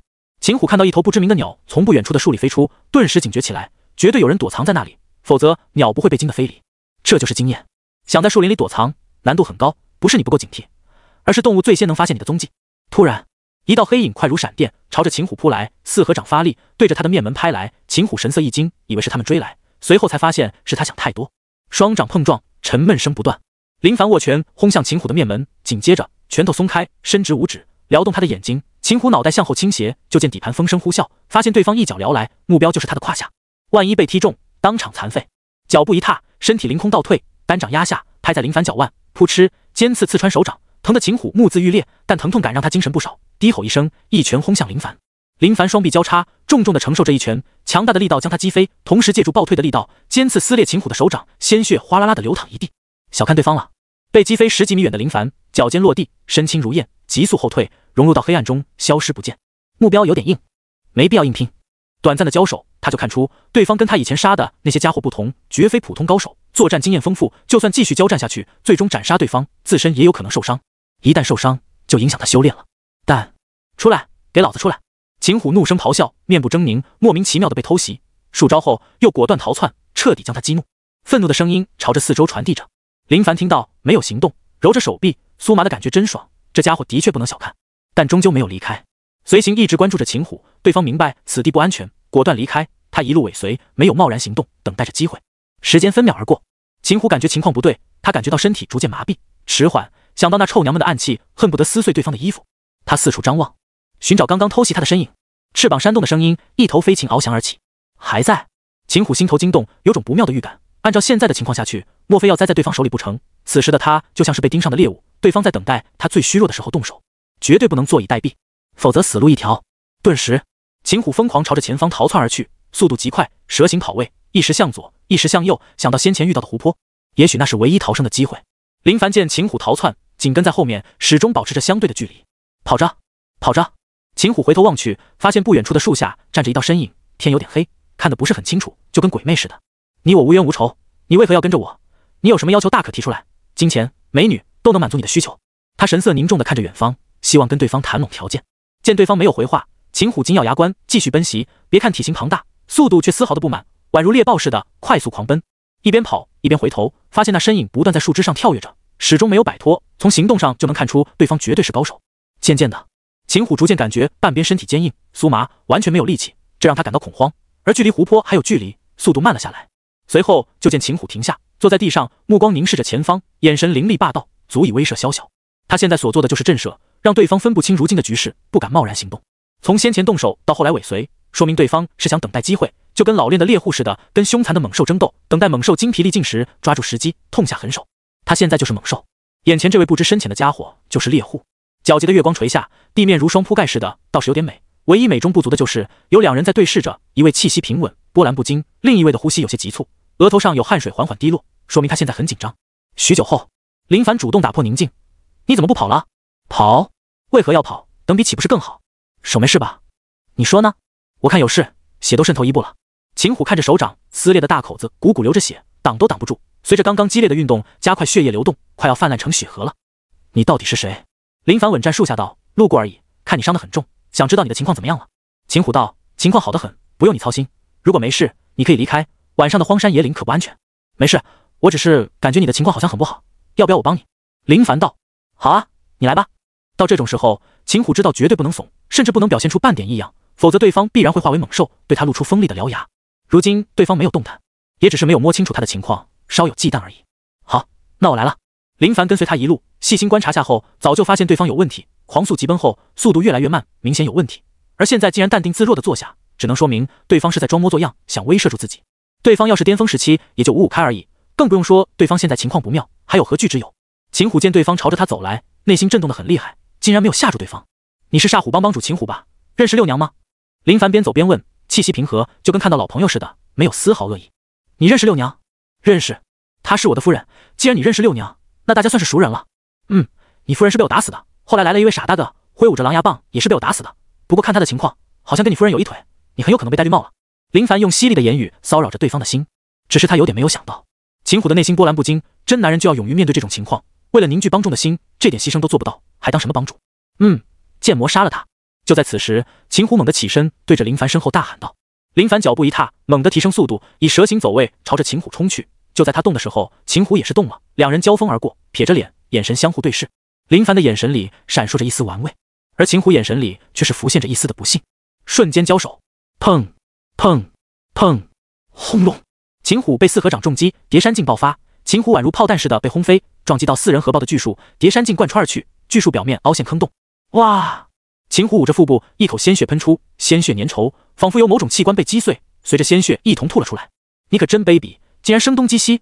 只是这种伎俩太过幼稚，片片初出茅庐的愣头青还差不多。他已经发现秦虎的情况很不妙，他能短暂的重创对方，就是发现明明能够抵挡的一招，对方的右手臂竟然没有丝毫的力道，甚至连普通人都不如。没有犹豫，林凡扑到秦虎面前，双拳轰在秦虎胳膊上，咔嚓一声，骨头断裂，随后双手成爪，抓住他的腰部，猛地一捏，肋骨抓断。一套动作，一气呵成，毫不拖泥带水。秦虎刚要凄惨的叫喊着，就见林凡捏住他的喉咙，直接让他喊不出声。被林凡捏住喉咙的秦虎想发出撕心裂肺的惨叫声，可最后只能发出呜呜的声音。许久后，林凡松开秦虎，跟他想的一样，痛苦只是短暂的。刚刚想用惨叫缓解痛苦的秦虎，此时面色苍白，冷汗直冒。疼吗？明知故问。秦虎很是愤怒地看着林凡，你我之间到底有何怨恨？呵呵。林凡笑着，顿时双掌拍在秦虎双腿上，大腿被劲力穿透，血肉模糊。见秦虎想大声惨叫，林凡又捏住他喉咙，让他无法发出半点声音。又过片刻后，秦虎道：“我都已经栽在你手里，为何还要如此凶残地将我废掉？以防万一。”林凡说道。你……此时的秦虎情况很不妙，看向远方，那里有湖泊，水流湍急，如果跳到湖泊里还能有一线生机，但现在彻底失去希望。从刚刚手段便能看出，眼前这位凶残的年轻人经验丰富，绝非那种愣头青，还没说什么就直接将他弄得大残，手段太狠了。林凡在秦虎身上翻找着，希望能找点有用的东西，很遗憾没有找到任何东西。煞虎帮已经被八小姐他们灭掉，只有他一人逃脱出来，要是有好东西肯定会藏在身上，断然不可能藏在别处。有秘籍吗？如果有的话，我可以给你一条生路。林凡说道。秦虎嗤之以鼻道：“你说我是傻子吗？傻不傻不知道，但可以试一试。”林凡总感觉自己在说一些废话。秦虎身为煞虎帮帮主，江湖上的老油条，手段霸道，都不知道对多少人说过相同的话，只是现在情况有些改变而已。曾经都是他跟别人说，现在变成别人跟他说这样的话。风水轮流转，转着转着就转到自己这边了。秦虎沉默不语，他不相信林凡，也不会相信那只能哄骗小孩的话。我想我已经知道你的情况，也许我们能聊一聊。我有一位朋友是山门中人，你该懂我说的意思吧？林凡面露诧异，山门中人？你是想威胁我？你真不懂？秦虎震惊。哼，总感觉遇到了修炼白痴，或者说是脑子不太好，他都已经说得如此细致，竟然还不懂。你想说什么？林凡问道。他感觉这里面有他不知道的秘密。秦虎道：你年纪轻轻就修炼到这种境界，想必图谋甚高。我刚刚已经想通，明白你是谁。你应该是秦雷盟帮众，当初六娘擅自离手，就是去找秦雷盟帮众的麻烦，却被你斩杀，也算是他咎由自取，怨不得别人。但你这样的修为，却是秦雷盟普通帮众，没有引起他人的注意，说明你在蛰伏，不想引人注意。可是你知不知道，断气九重就已经是普通人一辈子能够修炼到的最高巅峰，想要踏入洗髓境，以你目前的情况不可能的。林凡听着，没想到秦虎竟然分析得很对，没有丝毫的问题。内行啊。所以呢？林凡问着，他已经知道断气境之上的就是洗髓境，但是看对方说的情况，好像很难似的。秦虎道：你在秦雷盟修炼到断气九重已经顶天，至于洗髓境你想都别想，没有相对的心法，你只能一辈子在断气九重徘徊。秦雷盟也许有洗髓心法，但那些都是重中之重，岂会传给外人，动摇他们的根基？因此你的机会只有拜入山门，得到洗髓心法。而我那位朋友就是山门中人，我可帮你引荐。世上没有永远的朋友，也没有永远的仇人。你对我做的这些事情，只能说立场不同，我不怪你，甚至我们可以成为朋友。干大事的人就得有这种心态。林凡很想告诉秦虎，你的心态实在是很好。秦虎看着林凡，等待他的选择。现在性命在对方手里，说任何狠话都是加快死亡速度而已，甚至他都没敢说。你敢杀我，我那位山门之人朋友绝对会为我报仇的。人家杀他毁尸灭迹，谁也不知道鬼会为他报仇啊。倒不如让对方知道我有关系，可帮你引荐。你说的倒是让我有些心动，但暂时不说这些，我得好好考虑。对了，你看看这是什么东西？林凡从怀里掏出在六娘身上发现的羊皮，这是从哪弄来的？秦虎波澜不惊地问道。你媳妇身上？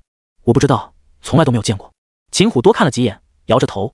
林凡拍着秦虎肩膀，随后揽着他的脖子，一手抬着他的下巴，另一只手落在他的头顶上。这种动作看似很亲密，却让秦虎有种胆寒的想法。你想做什么？没什么，很快的。林凡面带微笑，善意十足。咔嚓一声脆响，秦虎脖子直接90度旋转。你说的很对，也很让我动心，但我不喜欢有任何危险存在，只能将你扼杀。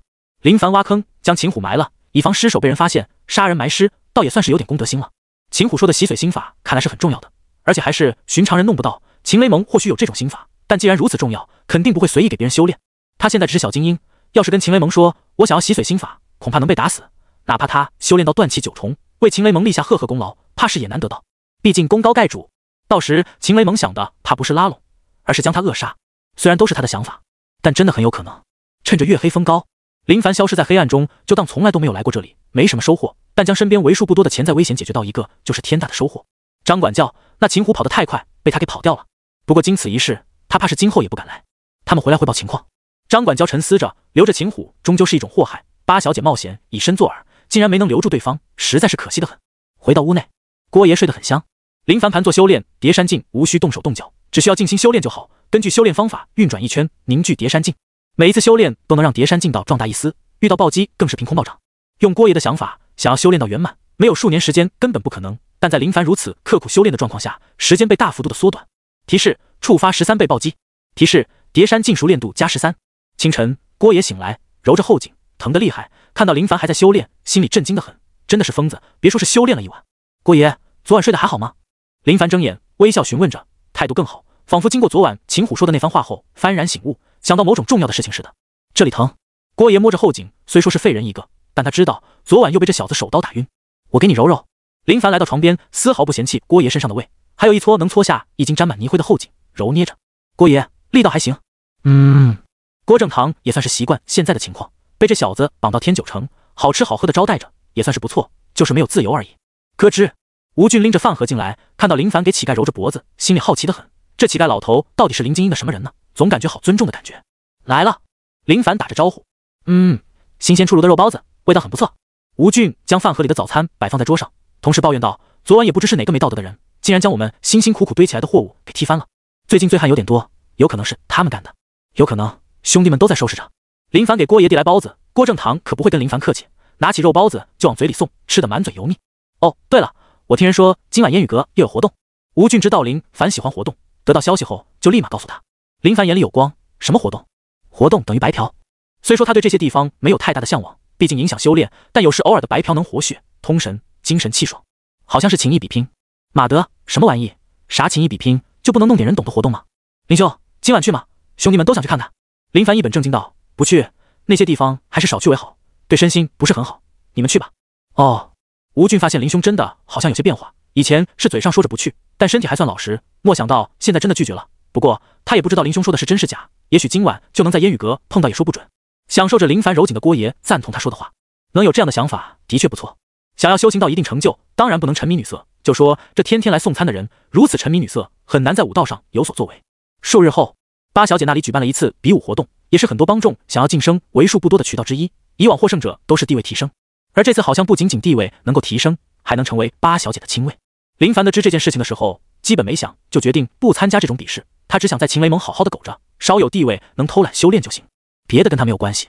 很多帮众都参加了，都想着能够在比武中证明自己，让八小姐高看一眼。黄章加入秦雷盟许多年，遇到这种时候便是他开盘的时候，要么一飞冲天，要么负债累累，想要暴富，没有冒险的心怎么行？吴俊等人都想林凡去参加，但得知林凡不参加的时候都有些懵。他们都知道林凡很厉害，按照这情况来说，就算夺第一都没有问题。比武之日，帮众们都去参加或者围观，只有林凡待在屋内修炼。提示：触发10倍暴击。提示：叠山净熟练度加10。仔细听听，多么酸爽的声音，多么让人骄傲的提示，实力又更进一步了。只要继续努力修炼，终有一天会有巨大的收获。郭正堂看着修炼中的林凡，都不知道该说些什么。他感觉这家伙有点怪怪的，什么都不争，什么都不抢，哪怕身为秦雷盟帮众，都好像只是为了找一个宁静的地方修炼似的。秦雷盟比武，证明自己实力的时候到了，你不去试试吗？郭正堂憋得太久，也愿意跟林凡交谈，但只要林凡说到秘籍的事情，就干瞪着眼，又沉闷的不说话。林凡一遍修炼结束，倒也愿意跟郭爷聊天。不去，你这家伙真是年轻人，有你这样实力的年轻人，哪个不是年轻气盛，争强好胜，能表现自己的机会到了，怎么就不珍惜呢？郭爷感觉这小子的稳定度，不像是他这岁数该有的。郭爷怎么有闲心跟我说这些呢？你不会是想让我大出风头，然后直接被提拔，每天繁琐之事数不胜数，而你想趁着我无暇顾及到你，你直接跑掉吧？林凡笑道。郭正堂没有回话，还真被这小子看出来了。被压的这段时间里，他算是发现了，这小子基本整日无所事事，天天在屋内修炼，简直就是修炼狂魔，连一点兴趣爱好都没有。甚至他都期望林凡爱喝酒，趁着对方酩酊大醉时找机会逃跑。当然，逃跑前他肯定也要用手刀劈砍这家伙后几百来次，才能解了心头之恨。就在此时，林兄，张管教见你没有参加大比，要我来通知你去参加。吴俊跑来的时候满头是汗，显然很着急，路途有点远，又要快点，肯定跑得很快。林凡皱眉，没想到竟然被张管教惦记着，可他不想参加呀。如果真去参加，他只能放水，可一旦放水，难免不被张管教看出，那时很有可能会饿了张管教，毕竟自己算是他眼里比较拔尖的人物了。思前想后，感觉有点难搞。吴兄，你去告诉张管教，就说没找到我。林凡说道。吴俊道，可林兄，这样真的好吗？放心，没事的，你就说没找到我，我自有说法。林凡不想参与到这些大比中，没意思，现在的境遇就很好，他就很满足。吴俊匆匆离开，就按林凡说的来。我说，你小子不去参加真的好吗？得罪上面的人可不好。没事，他不是小心眼的人。林凡淡然得很，丝毫没有将这种事情放在心上。成为秦雷盟成员，他自然会负责一些事情，但他没有想往上爬的想法。现在情况很好，位置不高，属于下上游，能有充足的时间让他修炼。现在是断气期重修为，按照秦虎说的那样，9重便是剑，也是修炼中最为重要的一步。他暂时还未想到后路，只能一步一步走着看。夜晚，酒楼，张管教出血，带着帮众们喝酒，算是比武结束后，他为八小姐负责这些事情，让帮众们铭记八小姐的恩情。只是此时，站在林凡面前的张管教脸色很是不好，有点生气。该给我个理由吧。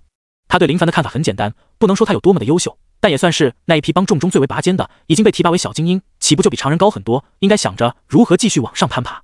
竟然不参加，能证明自己的比武，真的是，唉，他都不知说什么。参加比武的帮众修为不算高，有断气3重，也有2重的，就连还未到断气境的都有参加，还能获得不算太差的排名，在众人面前刷了脸。可他倒好，直接没赢。张管教，那晚太劳累，睡忘了，我知道是我的错，我自罚一杯。林凡端起酒杯一饮而尽。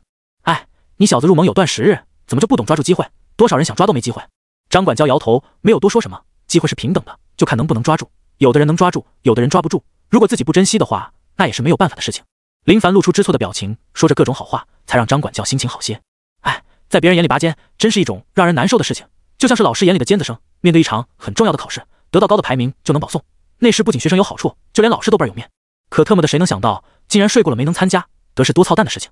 对地位不高的人来说，日子很宁静，波澜不惊，没有想象中的那么危险，那些危险都是降临在嚣张跋扈的人身上。类似林凡这种不招惹麻烦，只想努力修炼的人，从不会被麻烦找上门。提示：叠山境进阶。提示：触发300倍暴击，获得万能点300。看到触发如此高倍的暴击，林凡面色大喜，叠山境的劲道猛地暴涨，一股无形的劲道从他周身扩散出去，无声无息，空气像是被挤压过似的。葛优躺姿的郭爷有丝憔悴，被囚禁的生涯初期还好，时间长了，对精神方面的折磨就很严重。突然，郭正堂宛如见鬼似的坐直身体，捞开遮挡面前的乌发，眼珠瞪得滚圆，死死地盯着林凡。怎么可能？这到底是什么怪物？惊呼声，不敢置信的表情说明郭正堂已经傻眼。没有看错，这家伙修炼的秘法进阶了。不可能的事情，任何一种秘法，只要是增幅尽力的，都需要长时间修炼。可现在满打满算，就算1个月时间，竟然进阶了，这速度未免也太可怕了吧！此时，林凡淡定得很，没有以往那般的激动。提升，消耗万能点260，查看面板。林凡，魅力80-100，零10，境界断气8重，零300，天赋上等，零1000，武技大力牛魔拳，圆满，碎星随影腿，圆满，四合掌，圆满，秘法叠山镜，入境，熟练度叠山镜，零2000，万能点73点。就在他提升境界的那一刻，体内气劲暴涨，整体精气神发生天翻地覆的变化，给人的感觉就已经不同。突破了！郭正堂再次震惊，浑身都在微颤着，此时的感觉就像是见到某种最为可怕的事情似的。郭爷，感觉如何？林凡看向郭正堂，意思很明确，就是想问问对方，看到我能在短时间突破，这份努力，这份天资，你就没有任何想法吗？他想打动郭正堂。寻常那种让对方感恩跪舔是没用的，对于心有目的的人来说，不想看到什么感恩友好，而是希望一种能让他们报仇的希望。你是怎么做到的？郭正堂震惊道。林凡淡然道：努力、天赋、信念，缺一不可。你的根骨不是很好。郭正堂查看过林凡的根骨，没有想象中的那么好，属于大众水平而已。肉眼看到的往往都充满迷惑性，心与眼睛，我选择相信心。郭爷，机会不多了，实话跟你说，断气8重不是像我这种年龄段的人能够拥有的修为，踏入9重便是洗髓。我知道洗髓需要心法，在秦雷盟我可能得不到心法，但我会选择离开，想办法拜入山门。等到那时候，你我之间就没有交易的必要了，我会放你离开。林凡跟郭正堂说话的时候，语气平静得很，就仿佛是在说一些无关紧要的事情似的，他不会表现出着急的模样，而是随意淡定，将选择权交给郭正堂。当然，他会时不时地提醒郭爷，算是给他一点小小的压迫感。此时的郭正堂内心的确有些动摇，他从未见过林凡这种情况的人，就算他巅峰时期的时候结交八方能人，也从未遇到过这样的。他说的很对，像他这种年龄段修炼到断气8重的真的很少，或者说他没见过几位。就在郭正堂沉思的时候，林凡走到他面前，郭爷，我要出去一趟，所以，砰！林凡明目张胆地在郭爷面前落下手刀，对方明明看到，却反抗不了，扶着昏迷过去的郭爷睡下，找来绳索捆绑好。城北街道，就是这里。林凡假装在摊贩前挑选着东西，余光瞥向不远处大门紧闭的府邸，这是六娘羊皮上圈起来的地方之一。他现在有自保的能力，已经有杀敌、解决一些麻烦的能力，而现在，就是看看这地图上面记载的都是些什么玩意，绝非是那种有点实力就放肆的人，可不能误会了。老哥，这府邸不错呀，就是不知道卖不卖。林凡跟摊贩闲聊着，打探一些情况。摊贩道：是不错，不过我在这摆摊好久，就没怎么见过有人来过。哦，那倒是可惜，放着这么好的房子不住，真是浪费。林凡笑着，没有多问，随便挑选一件东西，结账离开，毫无破绽。真卖东西。他将羊皮上画圈的点都走了一遍，全是无人居住的府邸。这些府邸不算大，如果有人居住的话，也算是中上富裕家庭的人才能买得起。奇怪，一个盗匪圈这些地方做什么？林凡想不明白。他观察过周围的情况，没有盯梢的人，不像是某种陷阱，莫非是将什么东西藏在这些地方吗？想到被他打爆的六娘容貌，算是不错，而且又有那种风骚之气，脑海里浮现画面，一位辛勤的娘们，为了自力更生，不仅要伺候那些匪徒，还要在外兼职，赚的银两不敢放在盗匪窝，只能找地方存放。夜晚，月黑风高，一道身影在黑暗中穿梭着，落到府邸屋檐上，仔细观察着周围的情况，漆黑一片，没有一点灯光，甚至安静的只能听到蛙儿的叫声。真的没人？林凡诧异的很。刚开始他心里的想法很简单，就是这府邸里有人，半夜行动。可是看现在这情况，跟他想的不一样。沉思片刻，他自知有的事情不能多管，容易惹麻烦上身，但他的好奇心也有点重。关键是能让盗匪随身携带的地图上花圈，肯定有秘密。盗匪最在意的是什么？肯定是财富。如果真的是财富，他倒是可以用这些从货商那边购买秘籍，轻手轻脚的落到院子里，没有贸然行动，而是推开木门，紧接着直接离开，消失在黑暗中。他不怕冒险，就怕这显冒的不值，所以想留下点破绽，看看情况。次日夜晚，林凡依旧落在屋檐上，看到昨天打开的门还是那模样，琢磨片刻，按照这种情况来说，这府邸的确没有人，但不能大意。接连数日，他都是挑选在夜深人静的时候行动，而如此频繁的行动，让郭爷的脖子遭难了，从刚开始的疼痛到现在宛如落枕似的难受，全部罪过都是林凡。鬼知道这小子大半夜的不睡觉，偷偷摸摸的出去干嘛的，连续好几天都这样，看来跟我想的一样，这地方的确没有人居住啊。林凡落到院落，一动未动，仿佛融入到黑暗中似的，倾听着周围的动静，只要稍有动静，他就会直接离开，连留都不会停留。院落不算大，尽收眼底，东西北3个方向各有几间屋子，北边是主屋，西边是厅堂，东边是厢房。他直接从厢房开始查看，来到面前，手掌贴在门上，轻轻一推，脚步一动，侧身躲在一旁，以防推门那一刻有暗器出现。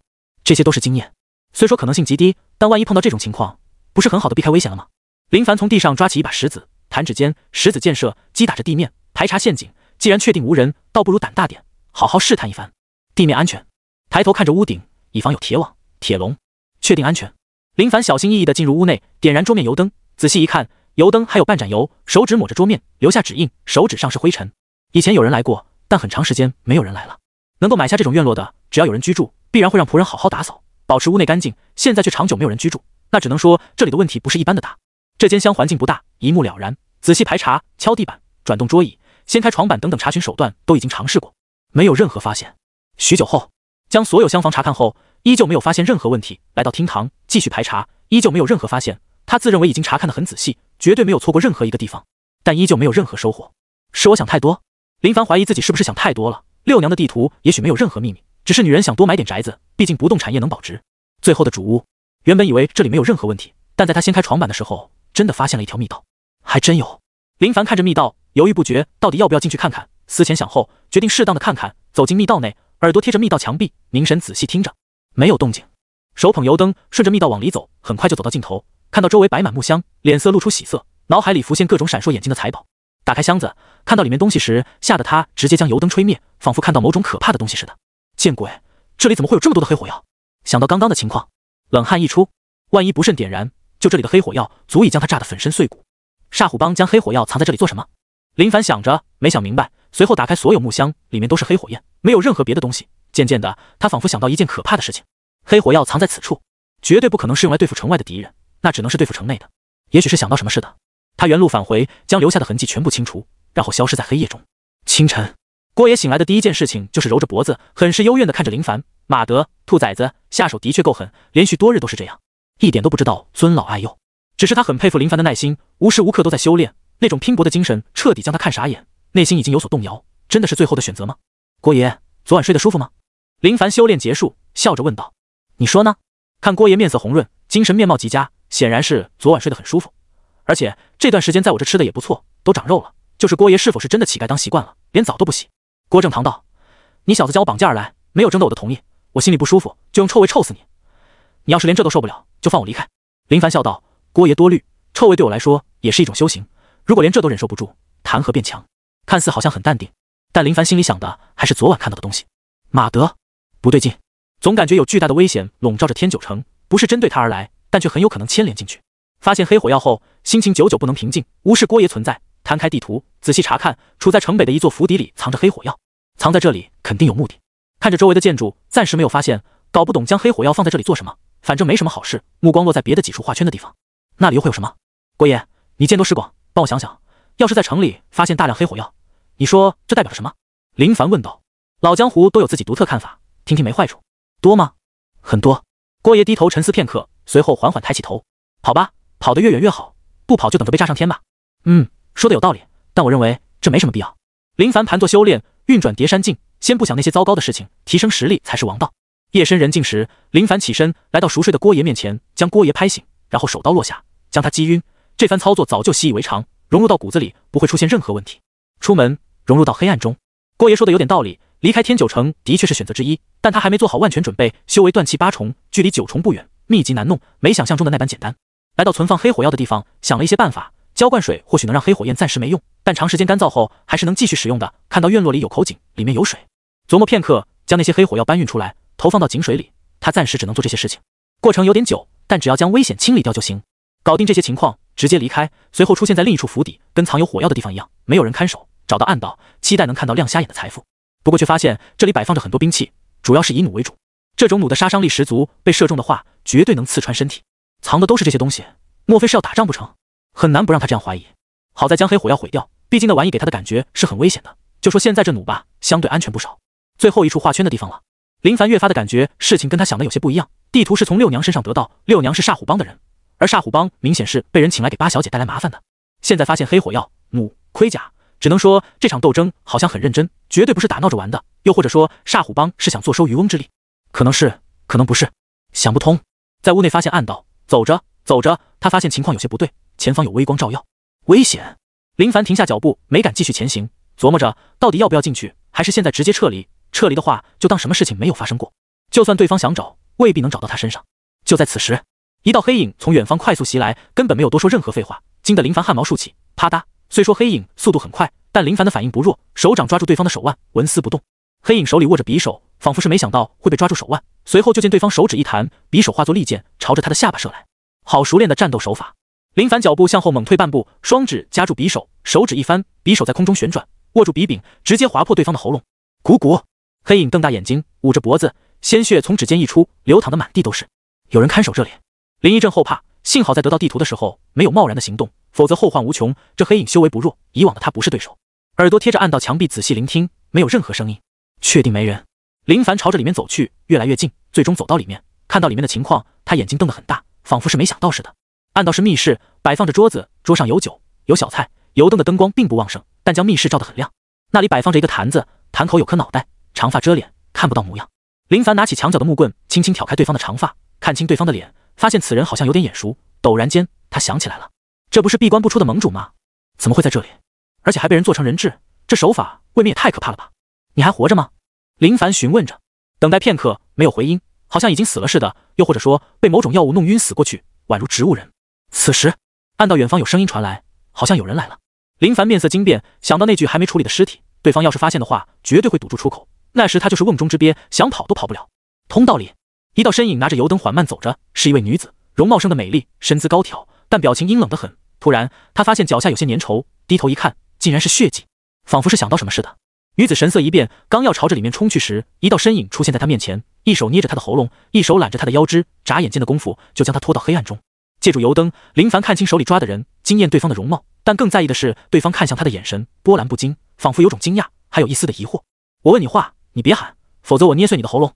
女子背靠着墙壁，听到林凡的话，点点头，同意他的要求。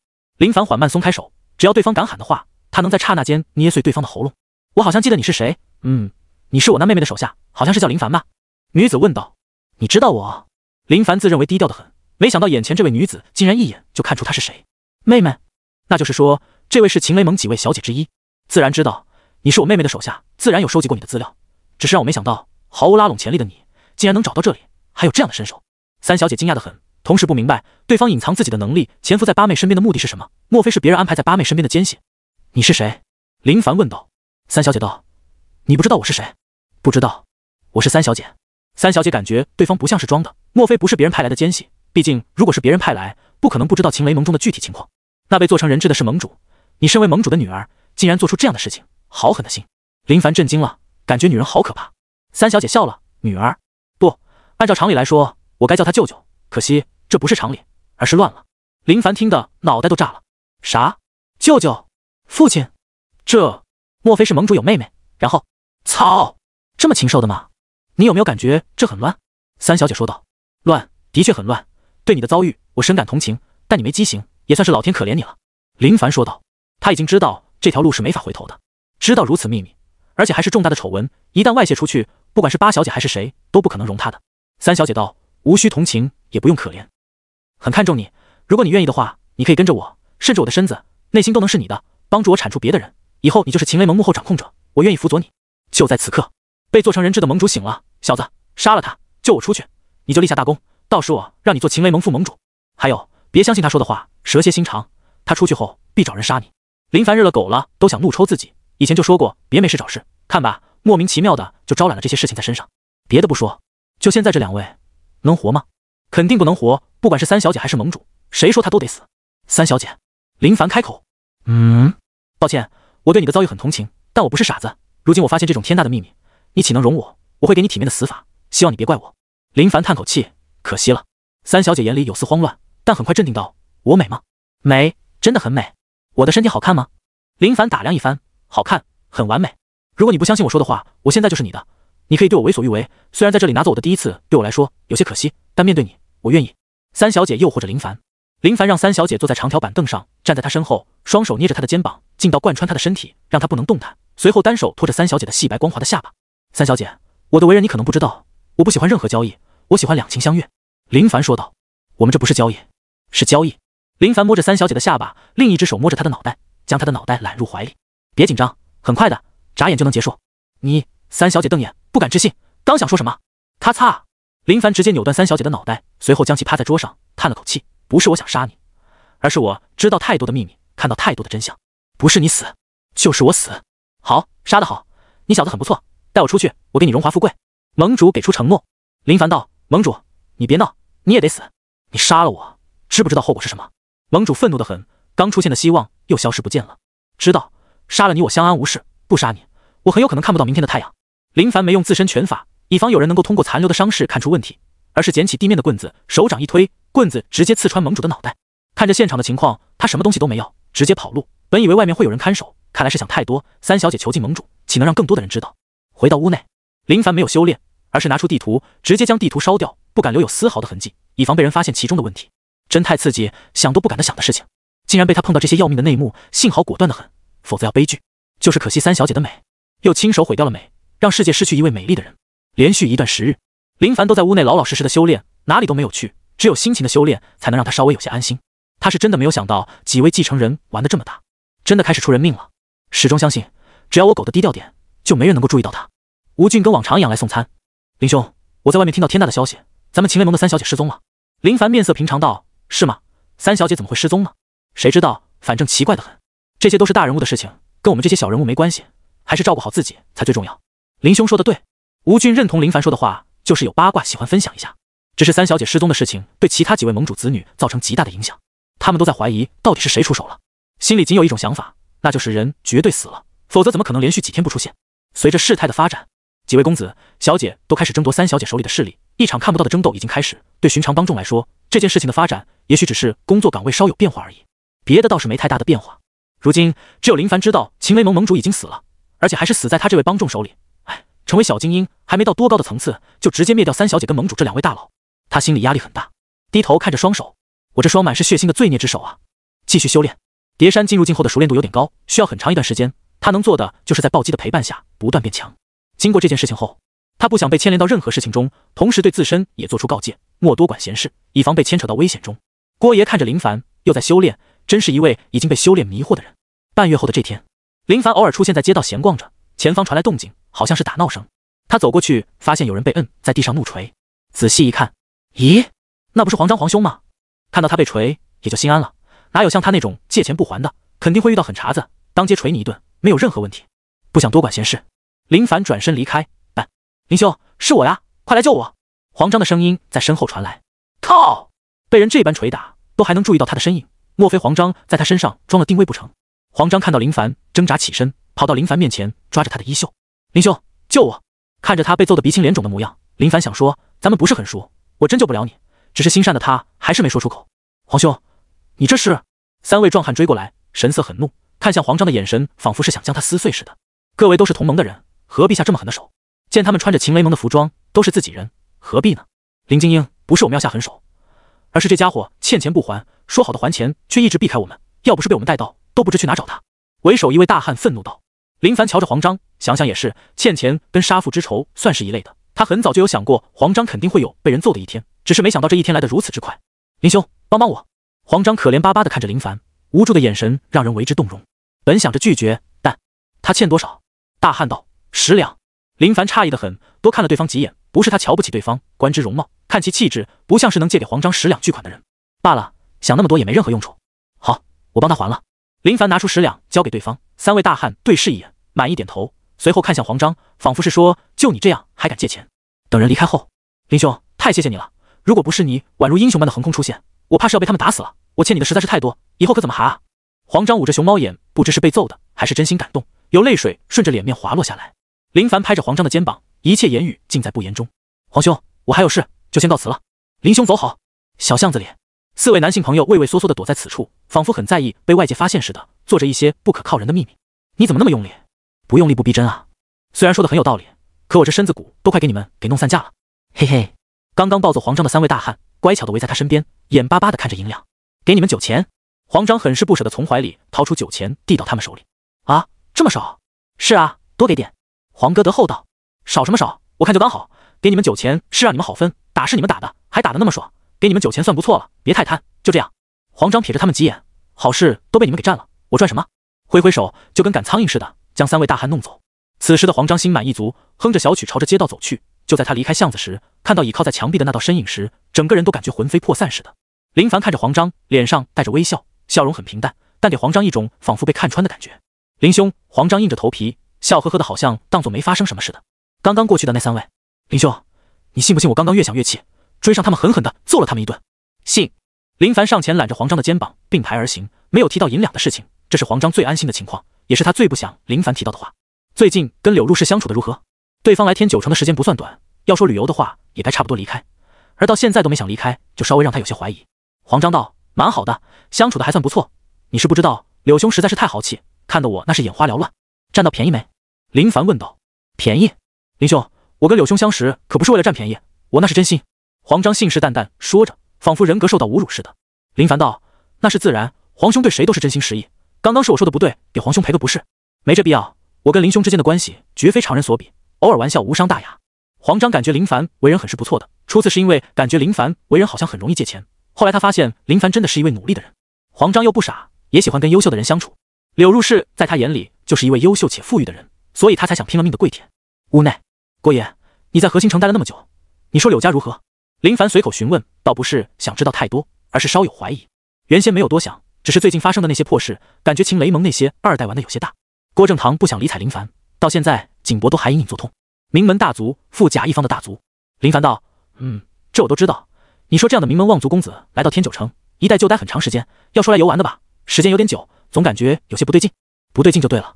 郭正堂回道：这是根据他几十年的经验得出的结论。如果你想知道具体情况，我可帮你分析分析。别，郭爷是老江湖，经验丰富，岂是我这种愣头青能够相比的？只要你说不对劲，那必然是不对劲。具体情况我也不知，也不想知道，还是老老实实的修炼吧。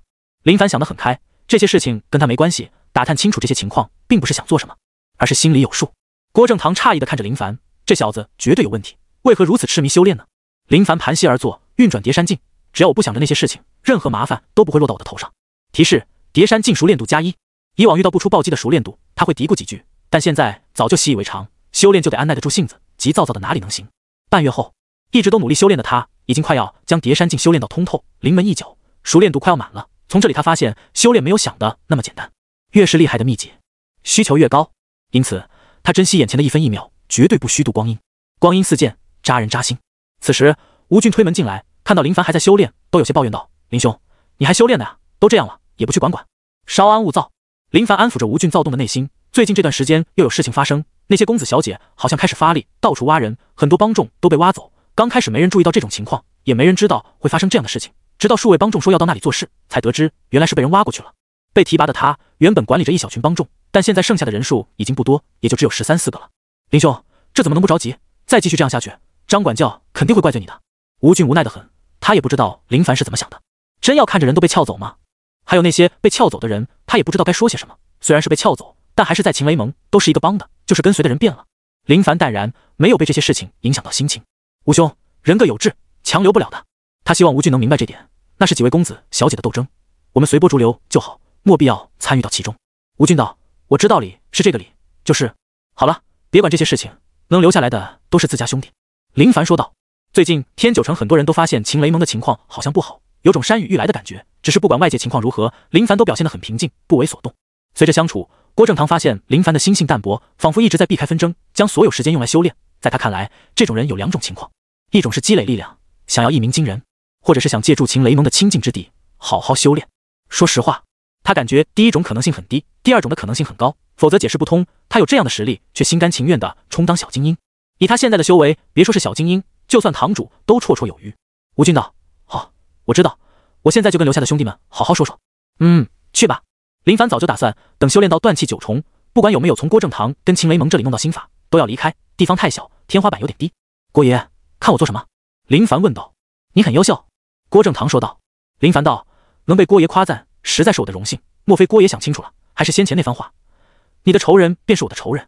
我内心的确有过动摇，但你还没有让我彻底将所有希望寄托在你身上。郭爷笑着说道。说实话，我很佩服郭爷的耐心、决心，但郭爷的眼光不算很好，像我这种如此优秀的人都看不出来吗？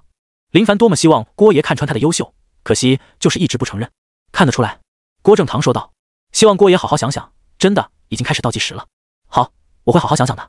林凡没有那么着急的想让郭爷承认，反正他已经多次从郭爷的眼里看出震惊之色，明明很想要，却一直不承认，搞不懂他是怎么想的。夜晚，咚咚，敲门声传来，林精英在下田汉想见林精英一面。正在修炼的林凡听到外面声音，没有停下，而是继续修炼。马德正在运转叠山镜，陌生人突然出现，是想打扰我修行吗？管你是谁，这波熟练度必须拿到手。林精英在吗？尼玛！林收敛心神，双耳不闻外面的杂音。随着提示声响起，他起身开门，面带微笑。刚刚有些私事，请问有何贵干？在下田汉。站在外面的是位中年男子，见林凡开门，神色平静，但眼神中却有种愠怒，仿佛是因为先前敲门无人搭理，感觉没有面子。我知道，有事，能进去说吗？田汉见林凡表情淡然，对他的到来没有任何诧异感，他就知道此事多半要凉。二公子拉拢过此人，但没见成效，足以说明对方心智很坚定，不是那般容易就能拉拢的。林凡道：有事就在门外，屋内不方便。林精英，我是四公子派来的。田汉感觉对方可能不知道他是谁，便直接将四公子的名号搬出来。对任何帮众来说，四公子的名号是很响亮的。林凡看着对方，你妈派你来都不行。哦，不知四公子派你来有何事？林凡就是不让对方进去，尤其知道对方是四公子派来的，那更不能进。月黑风高的，谁知道会被外人传播成什么样？林精英，还是进去说吧。不好意思，真不方便。我从烟雨阁喊来一位姑娘包宿，人家姑娘脱得光光，我岂能让闲人进去？田汉想看看里面的情况，但被林凡挡住。田兄，不要随意看，影响不好。你，田汉忍着心里的怒火，都想将林凡暴揍一顿，都已经自报家门，却还不知好歹。想到自己的任务，必须忍住不能发怒。田兄，有话直说，大家都是男人，别搞得跟娘们似的。林凡面带微笑道，明明感觉好像没说什么，但不知为何总是像骂人似的。田汉深吸一口气，此人说话真特么的让人不爽。四公子想请林精英另投他人，最近这段时间，很多帮众兄弟都已经跟随四公子。四公子深知林精英是位人才，特意吩咐我前来邀请林精英。这是4块金锭，是四公子让我交给你的。说完这话，田汉故意将金锭发出沉闷的声音，用来吸引林凡的注意。他都不知道四公子为何要对这小子如此大方。4块金锭呢？林凡道：麻烦替我转告四公子，多谢他的好意，心意我领了，东西就算了，我林凡是8小姐的人，不会另转门头的。田汉听闻，面色微变。林精英，你真不考虑考虑？四公子惜才，知道林精英是位人才，该有更大的发展空间，而不是缩在一角。不了，多谢四公子好意，请回吧。林凡说道。好，既然如此，那我就将原话带给四公子。田汉没有多说，直接转身离开，随后身影消失在暗处。关门。哎，怎么回事？林凡皱眉，琢磨着，想不通这件事情。这四公子为何要出大价钱来拉拢自己？我已经足够的低调，莫非是太耀眼了？哪怕我拼命的低调，都挡不住我的优秀。就在林凡想这些事情的时候，侧躺在床上的郭正堂道：你小子可真恶心，竟然说我是姑娘，怎么？你将我绑回来，对我是有意思？郭爷说笑了，你老人家也是响当当的人物，岂能是姑娘？就是随意的借口而已。林凡说道。郭正堂严肃道：小子，你摊上事情了，你知道吗？林凡道：拒绝四公子的却是摊上事情，可是没办法，不管拒绝与否，都是一种结果。不，我说的摊事可不是这件事情，而是另外一件。啊，还请郭爷跟我详说。渴了。林凡立马给郭正堂倒茶，端到面前。郭正堂看着林凡，心中无奈，这小子简直就是两种个性，对他也颇为尊重，但动起手来也毫不手软，真是矛盾的个体。一处府邸，书房，田汉将金锭奉上，恭敬道：四公子，他没要。哼，倒是一个聪明人，可惜了，眼光不好，看不长远。四公子温文尔雅，容貌俊雅，看着书，看都没看摆放在桌上的金锭，要不要给他点教训？田汉想到林凡的嘴脸，就一肚子的火气。愚蠢。是。田汉见自家公子发怒，立马低头认错。别给我在这种关键时刻犯傻，否则要你好看。不过接下来有件事情要你去办，只要办好了，结果也是一样。你过来。四公子嘴角露出笑意。田汉看到自家公子的表情，就知道公子又想到某种阴险的事情了，已经习以为常。屋内，林凡跟郭爷对视着。摊上事了？这种话是最可怕的。什么都没做，也没主动招惹对方，就在家里修炼，也能天降灾难吗？郭正堂道：你平日都在屋内修炼，也没做出任何惊人的成绩，这位四公子派人来招安你，还给你4块金锭，你跟我说实话，以你现在被人所知的能耐，值吗？林凡很想说我值，但现在他不得不面对现实，不值。能够说出自己不值的人，很是值得敬重，这是狠人啊。所以说，你真的摊上事情，对方出如此大代价拉拢你，必然是有用得到你的地方，而你现在直接拒绝，得不得罪倒是无所谓，就怕后续麻烦，直接将你卷进来，一句话就能形容。本想稳着来，自然不愿冒险，可你不配合，那只能冒险。郭正堂没有被废时，也是江湖老手，经验丰富的很，各种伎俩耍得贼溜，因此从对方使出的第一步，他就想到了后面的3、4、5、6步。林凡叹了口气，颇为无奈的很，只想好好修炼的他，为何非要被卷入到这些事情中？郭爷高明，受教了。林凡抱拳道。郭正堂笑道：多年经验算不上什么，我想拉屎。请。相敬如宾，拉屎，互相礼让，最后一同出门。次日，一批货物运来，这些货都是富商王家的。经历过潼关山事情后，王家跟秦雷盟都有损失，对于商人来说，不能给我保证安全，哪能跟你继续合作？八小姐交谈许久，甚至信誓旦旦跟王家保证，才拉回这位大顾客。林凡待在码头观望着工人搬运货物，都是大件箱子，封存得很好，谁也不知道里面装的什么。林兄，我们是不是又要出海了？吴俊问道。林凡道：不会用我们的。为啥？吴俊不懂。林凡道：那2位是八小姐邀请来的高手，运送的事情应该是交给他们。一位女子，一位持刀男。他见过这2位。郑三刀、唐燕，实力都颇为不错，有他们护航，应该不会出现任何问题。此时，擅长使用暗器的唐燕敏锐度极高，感觉到有人注意他，顺着目光看去，跟林凡对视着，发现是位容貌不错的小哥，嘴角露出笑意，隔空放电。谁说老女人不爱小鲜肉？只是没遇到像林凡这种的而已。林凡浑身一颤，直接被吓住。老女人想做什么？吴兄，你先照应着，我先离开。林凡转身离开，不想多生事端。好。吴俊不知道发生了什么，为何林兄莫名其妙的浑身一抖呢？随后顺着林兄刚刚看的方向看去，发现是那位女人。对吴俊来说，那女人面色平静，眼神凌厉，仿佛千针刺眼似的，有种莫大的压力，惊得他低头不敢跟对方对视。好可怕！投入到工作中，就现在的货物搬运都需要很长时间，至少要2天才行。夜晚，酒楼宾客不少，都是喜欢喝酒的醉汉子。那一桌中，黄章坐在那里，跟着众人喝着酒，聊得很是开心。他混到酒桌是很容易的，只要自己不显得尴尬就行。当然，这一次倒不是他混的，而是在街上遇到的，被拉过来的。黄章陪伴的人叫马老六，进秦雷盟的时间比黄章要晚几年，但是在秦雷盟爬得很快，地位已经不是黄章所能相比的。黄章就陪笑着说着一些好话，至于借钱，自然从来都不会借，因为他知道这种人的钱他不能借，否则是要出事的。看看对方的凶样，就像是那种能将他手撕的存在。听说你最近跟人借钱借得有些频繁啊，你这家伙是怎么混的？当初我刚加入秦雷盟的时候，你可是我的老大哥，可看看你现在都混成这样。马老六拍着黄章的肩膀，你说我能让你坐在这里跟我一起吃饭，是不是给足你面子了？那必须的，谁不知道咱们马哥义薄云天，最惦记着老朋友呢？黄章笑呵呵，没丝毫生气，甚至不显得尴尬，想他这种真混的，肯定得认识一些厉害的人，能走通关系的那种。哈哈哈！马老六大笑着，周围的人也是笑着，随后开始闲聊着。这些话题就不是黄章能插上话的，只能聆听倒酒。渐渐的，黄章表情惊讶，听到了一些不该听到的秘密。马老六没喝酒的时候话不算很多，但当喝多的时候变化也就变多了。嗨嗨，马哥，有外人！一位帮众提醒道。马老六看着黄章，随后又看向众人，各位有什么好担心的？如果真泄露出去，那必然是黄章说的了，他还能活命？黄章你说是不是？不会的，我什么都不知道。黄章急忙摆手，想死的心都有了，我就是来混个眼熟的，哪里想知道这些？今晚的夜很宁静，可是对某些人来说，这晚上的夜真的很燥热。黄章犹豫不决，那几位都是4公子的人，就跟马老六说的那样，如果泄露出去，那肯定就是他说的，一定会死得很惨。对，跟我没关系，我啥都不知道。黄章晃着脑袋，啥都不想，直接回家蒙着被子睡觉，啥事就都没有了。距离码头不远的地方，也就是林凡居住之地。一道身影融入在黑暗中，目光锁定那道身影，看到那身影来到他想去的地方，还敲着门，他逐渐消失在黑暗中。黄兄，你怎么来了？林凡诧异道。黄章小心翼翼地朝着四周看去，确定没人。林兄，咱们到屋里说，我有重要的事情要告诉你。林凡，他都不知道黄章能跟他说些什么重要的事情。说实话，他真的想不到，也许又是些破事吧。你说明晚4公子会派人来码头销毁这些货物？林凡震惊得很，没想到黄章竟然能得到这么多有用的消息。黄章道：没错，真是。不过你不能第一时间就去，如果让他们知道你有所防备，他们肯定会知道是我说的，到那时我就惨了。好，我知道。林凡说道。真不坑我？真的。那就好，我走了呀。林凡喊住他：黄兄等等，你既然知道如此危险，又何必告诉我？林兄，你这说的哪里话？你我之间的关系，岂能坐视不管？上刀山下火海，我黄章连眼皮都不皱一下。黄章信誓旦旦地说着，好像说的跟真的似的。林凡道：黄兄多谢，说好的别忘记。黄章就怕林凡忘记，特意多次提醒。郭爷你怎么看？林凡问道。郭爷道：你怎么说？不管，就当不知道。林凡想都没想就直接回道。郭正堂惊讶道：为什么？因为黄章来通知我，只要我有一点行动，对方就会将失败的原因责怪在黄章身上，到时他有性命之忧，而我这边问题不大。林凡对黄章感觉一般，但对方既然告诉他这种重要的事情，无论如何都不能坑人家小命吧。原来你才想到这一层。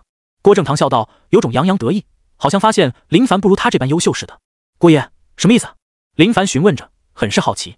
郭正堂坐直身体，捏着胡须道：你只想到第2层，而我已经想到第5层。秦雷盟那些年轻公子小姐之争决定的某件事情，就算没脑子，也绝对不会让手下随意告诉别人，还传到你耳里。你说这种事情可能吗？林凡道：的确没这种可能，莫非是故意放出来的？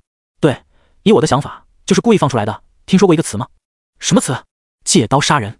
听闻这话，林凡仔细琢磨，陡然间幡然醒悟，随后朝着郭爷竖起大拇指，分析得很有道理，没有任何问题。黄章的确是好心来通知他的，但却不知道就连他也是被人陷害的。按照正常情况来说，四公子派人来动手，就是不希望让人知道，但告诉黄章的那家伙，希望四公子的人被逮住，从而彻底撕破脸皮。螳螂捕蝉，黄雀在后，坐收渔翁之利。郭爷，你经验如此丰富，怎么也被人弄得如此凄惨？不应该啊！林凡发现郭爷的脑袋贼聪明，经历过那么多事情，寻常坑绝对是能避就避开了，怎么会这样呢？郭正堂瞧了他一眼，没有说话，片刻后才缓缓道：“任何阴谋诡计在真正力量面前都脆如纸张。”林凡道：“郭爷说的对，至理名言啊！直白点就是被人用绝对的实力锤得东南西北都分不清，哪怕想法很多都没有任何用处。已经过去那么久，郭爷早就想开了，不会因为提到这件事情就露出伤感之色。复仇是他活着唯一的动力。你小子准备怎么做？选择摆放在你的面前。”郭正堂询问着，倒是很想知道。林凡道：“郭爷，答案先前我就已经说了，不会因为后续的情况做出改变。”郭正堂微愣，随后大笑，想到先前他说的那番话，仔细一想也有点道理，同时也无奈得很。如果当初他的势力有这小子，那绝对连死的心都有了。你呀，连自家势力的货都不放在心上，要是被那八小姐知道，怕是要骂死你。林凡道：“郭爷，这话说的，他们自家内部闹矛盾，自家人都不当好的，我们这些外人瞎操心做啥？有道理。”聊了会，耽误不少时间。继续修炼，除了修炼任何事情都不算是，真心搞不懂这些家伙到底想干嘛。如果他有绝对的实力，肯定直接出面将这几位公子小姐弄到一个擂台上，都给我群殴，谁能活到最后，就让谁当盟主，多简单，哪有现在这么麻烦的？许久后，夜深人静。提示：叠山镜进阶。提示：触发75倍暴击，获得万能点75，好少的万能点。叠山镜已经达到通透，身体周围形成震荡。叠山镜的威力很猛，直接爆发3倍的劲道，不说别的，谁能挡得住？小辅助功能还算不错的，暴击倍数还行。如果没有暴击的话，怕是真的要花几年时间才能修炼结束。林凡对着地面轻轻挥出一拳，随后收劲，啪嗒，地面发出沉闷声，泥土震荡起来。虽然已经收劲，但掌控度还不高，想要收发自如，怕是要修炼到圆满才行。天快要亮了，睡会也好。清晨，码头情况怎么样？林凡问道。吴俊道：“跟往常一样，最迟今晚就能将货搬完。先前张管教有来过，只是看了会就走了，也没说什么事情。”哦。林凡没将这件事情放在心上，而是在码头到处看看。火烧货物嘛，那是要将船一起给烧了，的确是够狠的。有钱家的孩子就是容易做，继续让你们做，搞得好像所有人都很在意似的。咱们这群帮众就是打工人，打工魂，除了打工别的毫不在意。时间过得很快，夜晚安静的码头除了风声外，听不到太多的声音。林凡出现在码头，躲藏在暗处看着。依目前的情况来说，情况对八小姐很是不利。风有点猛，数道身影出现，很是鬼祟的出现在码头，趁着没人注意到，到了船上，直接点燃货物。借助风的威势，火焰烧得极快。没过多久，有慌张声音传来：“走水了，快来救火！”咚咚咚，敲锣声。林凡见时机成熟，从黑暗中出现，面带惊色道：“还都愣着干什么？快救火！绝对不能让货物被烧了！”顿时，码头乱成一团。远方，纵火的那几位匆匆跟一位蒙面人会面。这么快？蒙面人诧异得很。放的火又不是难事，肯定快了。蒙面人满脑子问号，他确定黄章已经将事情告诉对方。按理说，迎接他们的应该是团团包围，然后拼死反抗，最终被活捉。而他为了保命，就在这里放风，等待情况。哪能想到，竟然真的成了。想不了那么多，走吧，直接撤退。动静很大，八小姐等人闻风赶来，看到货船还冒着火光，脸色阴沉的可怕。救，快点救！张管教见八小姐的脸色，对着帮众们咆哮着。许久后，火势被灭，八小姐迫切想知道货物损失情况。林凡，你给我过来！张管教见满脸黑灰的林凡，怒声道：“这到底是怎么回事？”林凡惨兮兮道：“张管教，我在巡逻，突然发现数道黑影鬼鬼祟祟。当我呵斥的时候，火势已经起来，没办法，只能先救货，任由那些人逃离了。”你说这是人为的？战管教问道。没错，林凡表现得很到位，完全看不出他是看着人家点火的。货物损失多少？八小姐急忙询问，这才是她最关心的事情。如果货物损失过多的话，都不知道该如何是好。林凡沉声道：“3成货物。”八小姐晃动着身子，显得有些撑不住。要说还是林凡太善良，白天的时候吩咐帮众们今晚居住在码头，毕竟明天就要开船，以防人来了看不到秦雷盟的帮众产生影响。否则这货物能保留一层都算好的了。富商王家的人来了，林凡默默退下，接下来的事情跟他没有关系，不主动凑过去是最安全的，以防背锅。可惜了，今晚无法修炼，需要待在码头收拾残局。吴俊等人一阵后怕，幸好林精英有先见之明，让他们待在码头，否则就算晚上结束回去睡觉合乎情理，发生这种事情后肯定要被责罚。林兄，吴俊刚想开口，就被林凡打断。别多说，做好现在的事情。林凡低声道。田汉跟四公子汇报情况，心里苦闷得很，最重要的事情没有办成，看着手里的金锭欲哭无泪，但在四公子面前哪敢表现出异样。推波助澜，祸水东引，虽说想的都很好，但没想到操作失败。对田汉来说，看来是黄章在对方心里的地位没有他们调查的那么高，信任度基本为零。事后的事情对林凡来说没有任何影响。张管教见到他们这群帮众，摇着头说出一番话：八小姐对你们很失望。吴俊等人被说得低头不语，羞愧万分。但林凡却很淡定，失望好啊，越失望越不会打扰到他修炼，都是你们自己家弄的，能怪谁？除非你开口，可以将我兄弟姐妹打死，还不需要我负责，那绝对毫不犹豫，给你安排的明明白白。等张管教离开后，林凡见兄弟们心情不佳，安慰着：都怎么了？有什么不开心的？这种事情谁都不想，能够救回7成货物已经不错，别想那么多。可终究是我们的责任。吴俊说道。林凡拍着他肩膀，没多说什么。既然想伤心，那就好好伤心会，也不安慰你了。直到天快要亮的时候，八小姐他们才离开。反正也不知道跟富商王家是如何谈的，反正看目前这情况，应该赔偿不少。屋内情况如何？郭正堂问道。林凡道：有人纵火，抢救回了7成，还算行，没有引起对方的怀疑。不过让八小姐很失望。呵呵，这还笑得出来？有什么笑不出来的？最好就是说我办事不力，将我罚去守水塘，那是我最喜欢的。林凡对秦雷盟的名利地位丝毫不在意，地方太小，看不上。郭正堂摇头，侧躺在床上，看着这位拥有独特想法的家伙。就在他修炼前，仿佛是想到什么似的。郭爷，提醒你一声，等修为到断气9重，我就得离开此地，到外寻找我的路。我跟你之间的合作，你好好想想。我知道，我会给你满意的答案。好。修炼依旧继续，又过了段安稳的日子。他不想参与到那些杂七杂八的事情里，目标准确，早就确定下来，提升修为。郭爷也是说了，洗髓境才是武道的开始，而在断气境就能将一群追寻武道的人刷下去。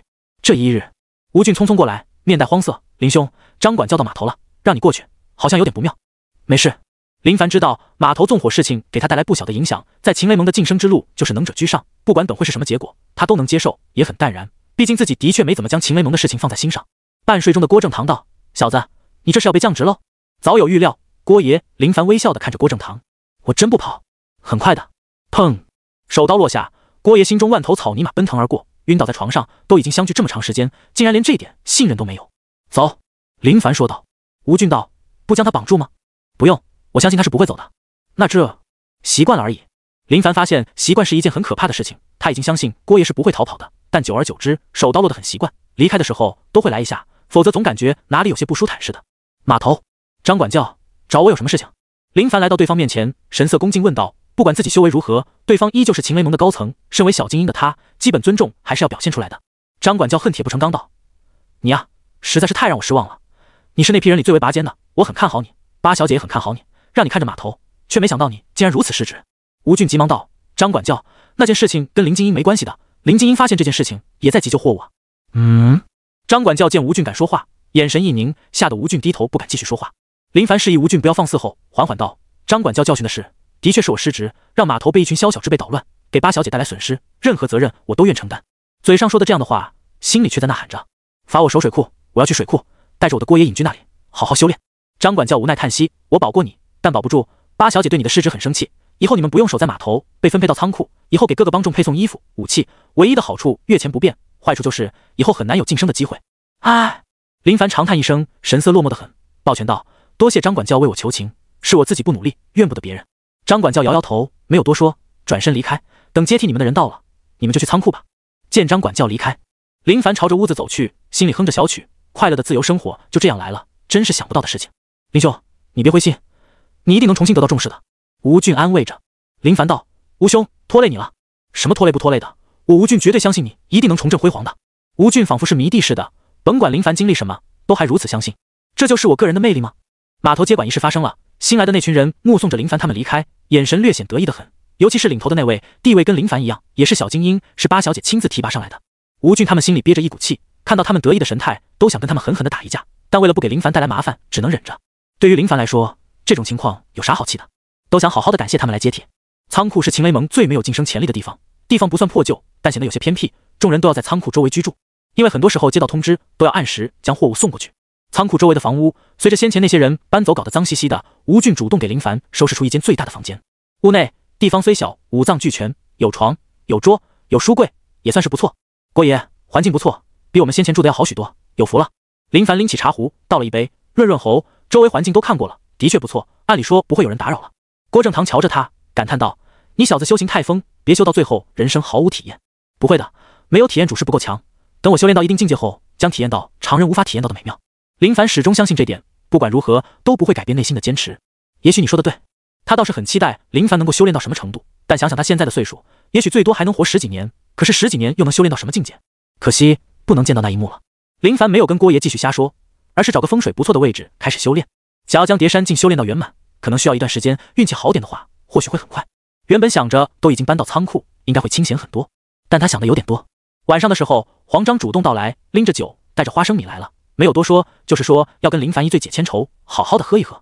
林凡惊讶得很，从未想过竟然能让只会借钱的黄章主动破费，带着东西来看望。林兄，你还年轻。喝到上头的时候，黄章还是没开门见山的说，而是侧面说着，林兄，以你优质条件，绝对掩盖不住你身上的光芒。黄章说道。林凡笑着压住黄章的手，笑道，黄兄，你不会认为我被调到仓库，感觉被贬，就人生失意吧？如果你是这样想的话，那可真小看我了。黄章很是诧异的看着满脸微笑的林凡，眨了眨眼睛，仿佛是在说，不是我想的那样吗？黄兄，你曾经可是跟我说过，能过且过，混也是一种生活。我现在就是按照你的想法活着，外面太危险，被卷入到纷争中，我们这种没什么实力与地位的人，基本都是炮灰啊。林凡说道。吃着花生米喝着酒的郭正堂看了一眼林凡，没什么实力，你小子是不是对没什么实力这5个字有什么偏见？林兄说的对，没想到还是林兄看得深远。黄章想想也是，像他这种老油条，哪能不知道如今秦雷盟的情况真的很危险，尤其是最近这段时间搞的事情好多，听说许多外出执行运送任务的帮众都遇到危险。唉，也不知道盟主哪去了，都已经发生这样的事情都不出来制止，真要看着他们将秦雷盟搞得4分5裂才开心吗？喝酒不用为这些事情担忧。林凡笑道。他没跟黄章提秘籍的事情，一门叠山境就要消耗数月时间来修炼，哪里能3心2意。数日后，林凡跟往常一样待在仓库这边修炼，真的没有人打扰，送货的事情都交给了吴俊他们，忙是忙了点，但胜在安全。提示：触发130倍暴击。提示：叠山境熟练度加130。咦，林凡被这种很少出现的高倍暴击惊住，带来的坏处就是体内的叠山境劲道暴涨，有种身体被填满的感觉。如果每次暴击都能如此霸道的话，秘法叠山境哪里还需要那么长时间，最多数日就能修炼到圆满境。郭正堂感受到劲道波动，惊骇地看着林凡，眼里浮现不敢置信神色。你将叠山境修炼到什么层次了？他真的很惊讶，从林凡表面散发出来的劲道绝对不是普通层次，可他知道林凡是什么时候修炼叠山境的，满打满算最多2月多点，在这么短的时间里能修炼到什么境界？林凡笑而不语，显得很神秘，随后闭眼继续运转叠山境，一股股气流以某种规律在体内游走着。随着运转，体内的血液随着这些劲道逐渐沸腾，以血化劲，对身体消耗是很大的，因此每日伙食需求极大。但就算如此，常常都会感觉到饥饿。提示：触发3倍暴击。提示：叠山境熟练度加3。从来不会因为出现一次高倍暴击，接下来的低倍暴击会搞坏他的心态。从修炼开始到现在，他就已经摆正好心态。想要变强，需要努力跟时间，两者不可分，也不可逆。如今的他是秦雷盟谁也不知道的高手，又有谁能想到这样的高手却隐在仓库每日修炼，不问世事。又是一遍修炼结束，林凡捂着腹部喊来吴俊，给他银两，让他去买一些肉食回来。你竟然修炼到这种境界了！郭正堂惊呼得很。郭爷看得出来。林凡疑惑道。郭正堂道，先前不好说，但现在你对食物需求比以往都要大很多，我就看出你已经将叠山境修炼到极高的境界。虽然不知道你是如何做到的，但不得不说，你是我见过最为变态的人。变态？总感觉不是很好。我认为你应该说优秀。林凡笑着趁着吴俊买肉时，好奇道，郭爷曾经也是响当当的洗髓境强者，不跟我说说这洗髓境如何？如果是以往，郭正堂绝对不会跟林凡废话，但如今无所谓，愿意跟林凡好好说说洗髓境的情况。也好，我便跟你说说。郭爷眼神逐渐有神，仿佛回到曾经那段时光，回忆无穷，却也是他最为凄惨的时候。林凡凝神听着，能够听一位曾经是洗髓境强者讲述洗髓境，那是一种莫大的收获。同时，从郭爷愿意跟他说这些事情，他明白郭爷已经对他有了认可。骨髓坚固，气血皆从，内外调和，邪不能害，耳目聪明，气血如故。很多武道修行者也许一辈子都卡在断气境，而不能入髓，在这其中找不到心法是一种问题，还有一种便是即便有心法，也无法打通龙门，激活髓性。常言道，髓藏骨中，髓能生血，血亦生髓，但连第一步都做不到，自然不用说入髓了。郭爷说的很简单，但却是总纲要领，介绍洗髓经的基础。林凡顿悟，发现郭爷说的洗髓经纲要竟然与前世中医之术中的概要不谋而合，显然在哪这人体结构都是一样的。此时你看这里，郭爷摸着腰部尾骨慢慢往上移动，一直移动到脑袋，从这里一步一步打通到这里。郭爷如此熟悉，莫非以前已经修炼到最高地步了？林凡好奇得很，没有修炼到洗髓境，还真不好想象其中的奥秘。现在能从郭爷嘴里听到，也算是满足心里的好奇心。你是在羞辱我？郭正堂道。林凡一脸懵，什么时候羞辱你了？这不是明明在夸赞你吗？很快他就知道为何郭爷说出这番话来。我巅峰时期也才洗髓2重境，你说我修炼到最高地步，是不是在羞辱我呢？林凡笑着，郭爷何必生气？如果你没遭遇后面的事情，我想你这30多年绝对能修炼到圆满。屁呢，30多年，就算我没事，最多也就提升2重，而且还是没有任何意外的情况下。郭正堂感叹着，从眼神里也能看出他对修行的一丝敬畏之心。这么久？林凡震惊得很，那么多年过去，竟然说不出意外值提升2重，想想都感觉不可思议，只能说肯定偷懒，没有像他这般努力修炼。不久了，你没有接触过洗髓境，更从未见过那些卡在境界纹丝不动、心生绝望的人。郭正堂感觉现在的年轻人啊，没有畏惧的心，都很猖狂。身为前辈的他，很有必要给他好好的上一课，让年轻人明白，别想得太简单，等你到了就知道有多难。吴俊带着肉食回来，买的很多，不知道林兄要宴请谁。直到林兄当他面开始狼吞虎咽的时候，他才知道一切都是想太多，太可怕了。来点？林凡问道。吴俊摇头，不了。哦，林凡没多客气，继续补充着体力，等吃好后就得继续修炼，别的都不重要。况且他自认为隐藏的极深，在所有人眼里就是无名小卒之辈。半月后，秦雷盟发生一件很是不得了的事情。昨日几位秦雷盟公子小姐聚会，所有帮众都很紧张，因为最近这段时日，秦雷盟被弄得损失惨重，已经损到根基，继续这样下去，很容易被人趁机占到便宜。天九城很大，不仅有秦雷盟，还有一些小帮会，只是这些小帮会都没什么势力，属于看都看不上的存在。但这些小帮会都倚靠着一些富商家族。PS 求月票，大伙们来点月票。秦雷盟越乱，他们越能从秦雷盟手里抢到好处。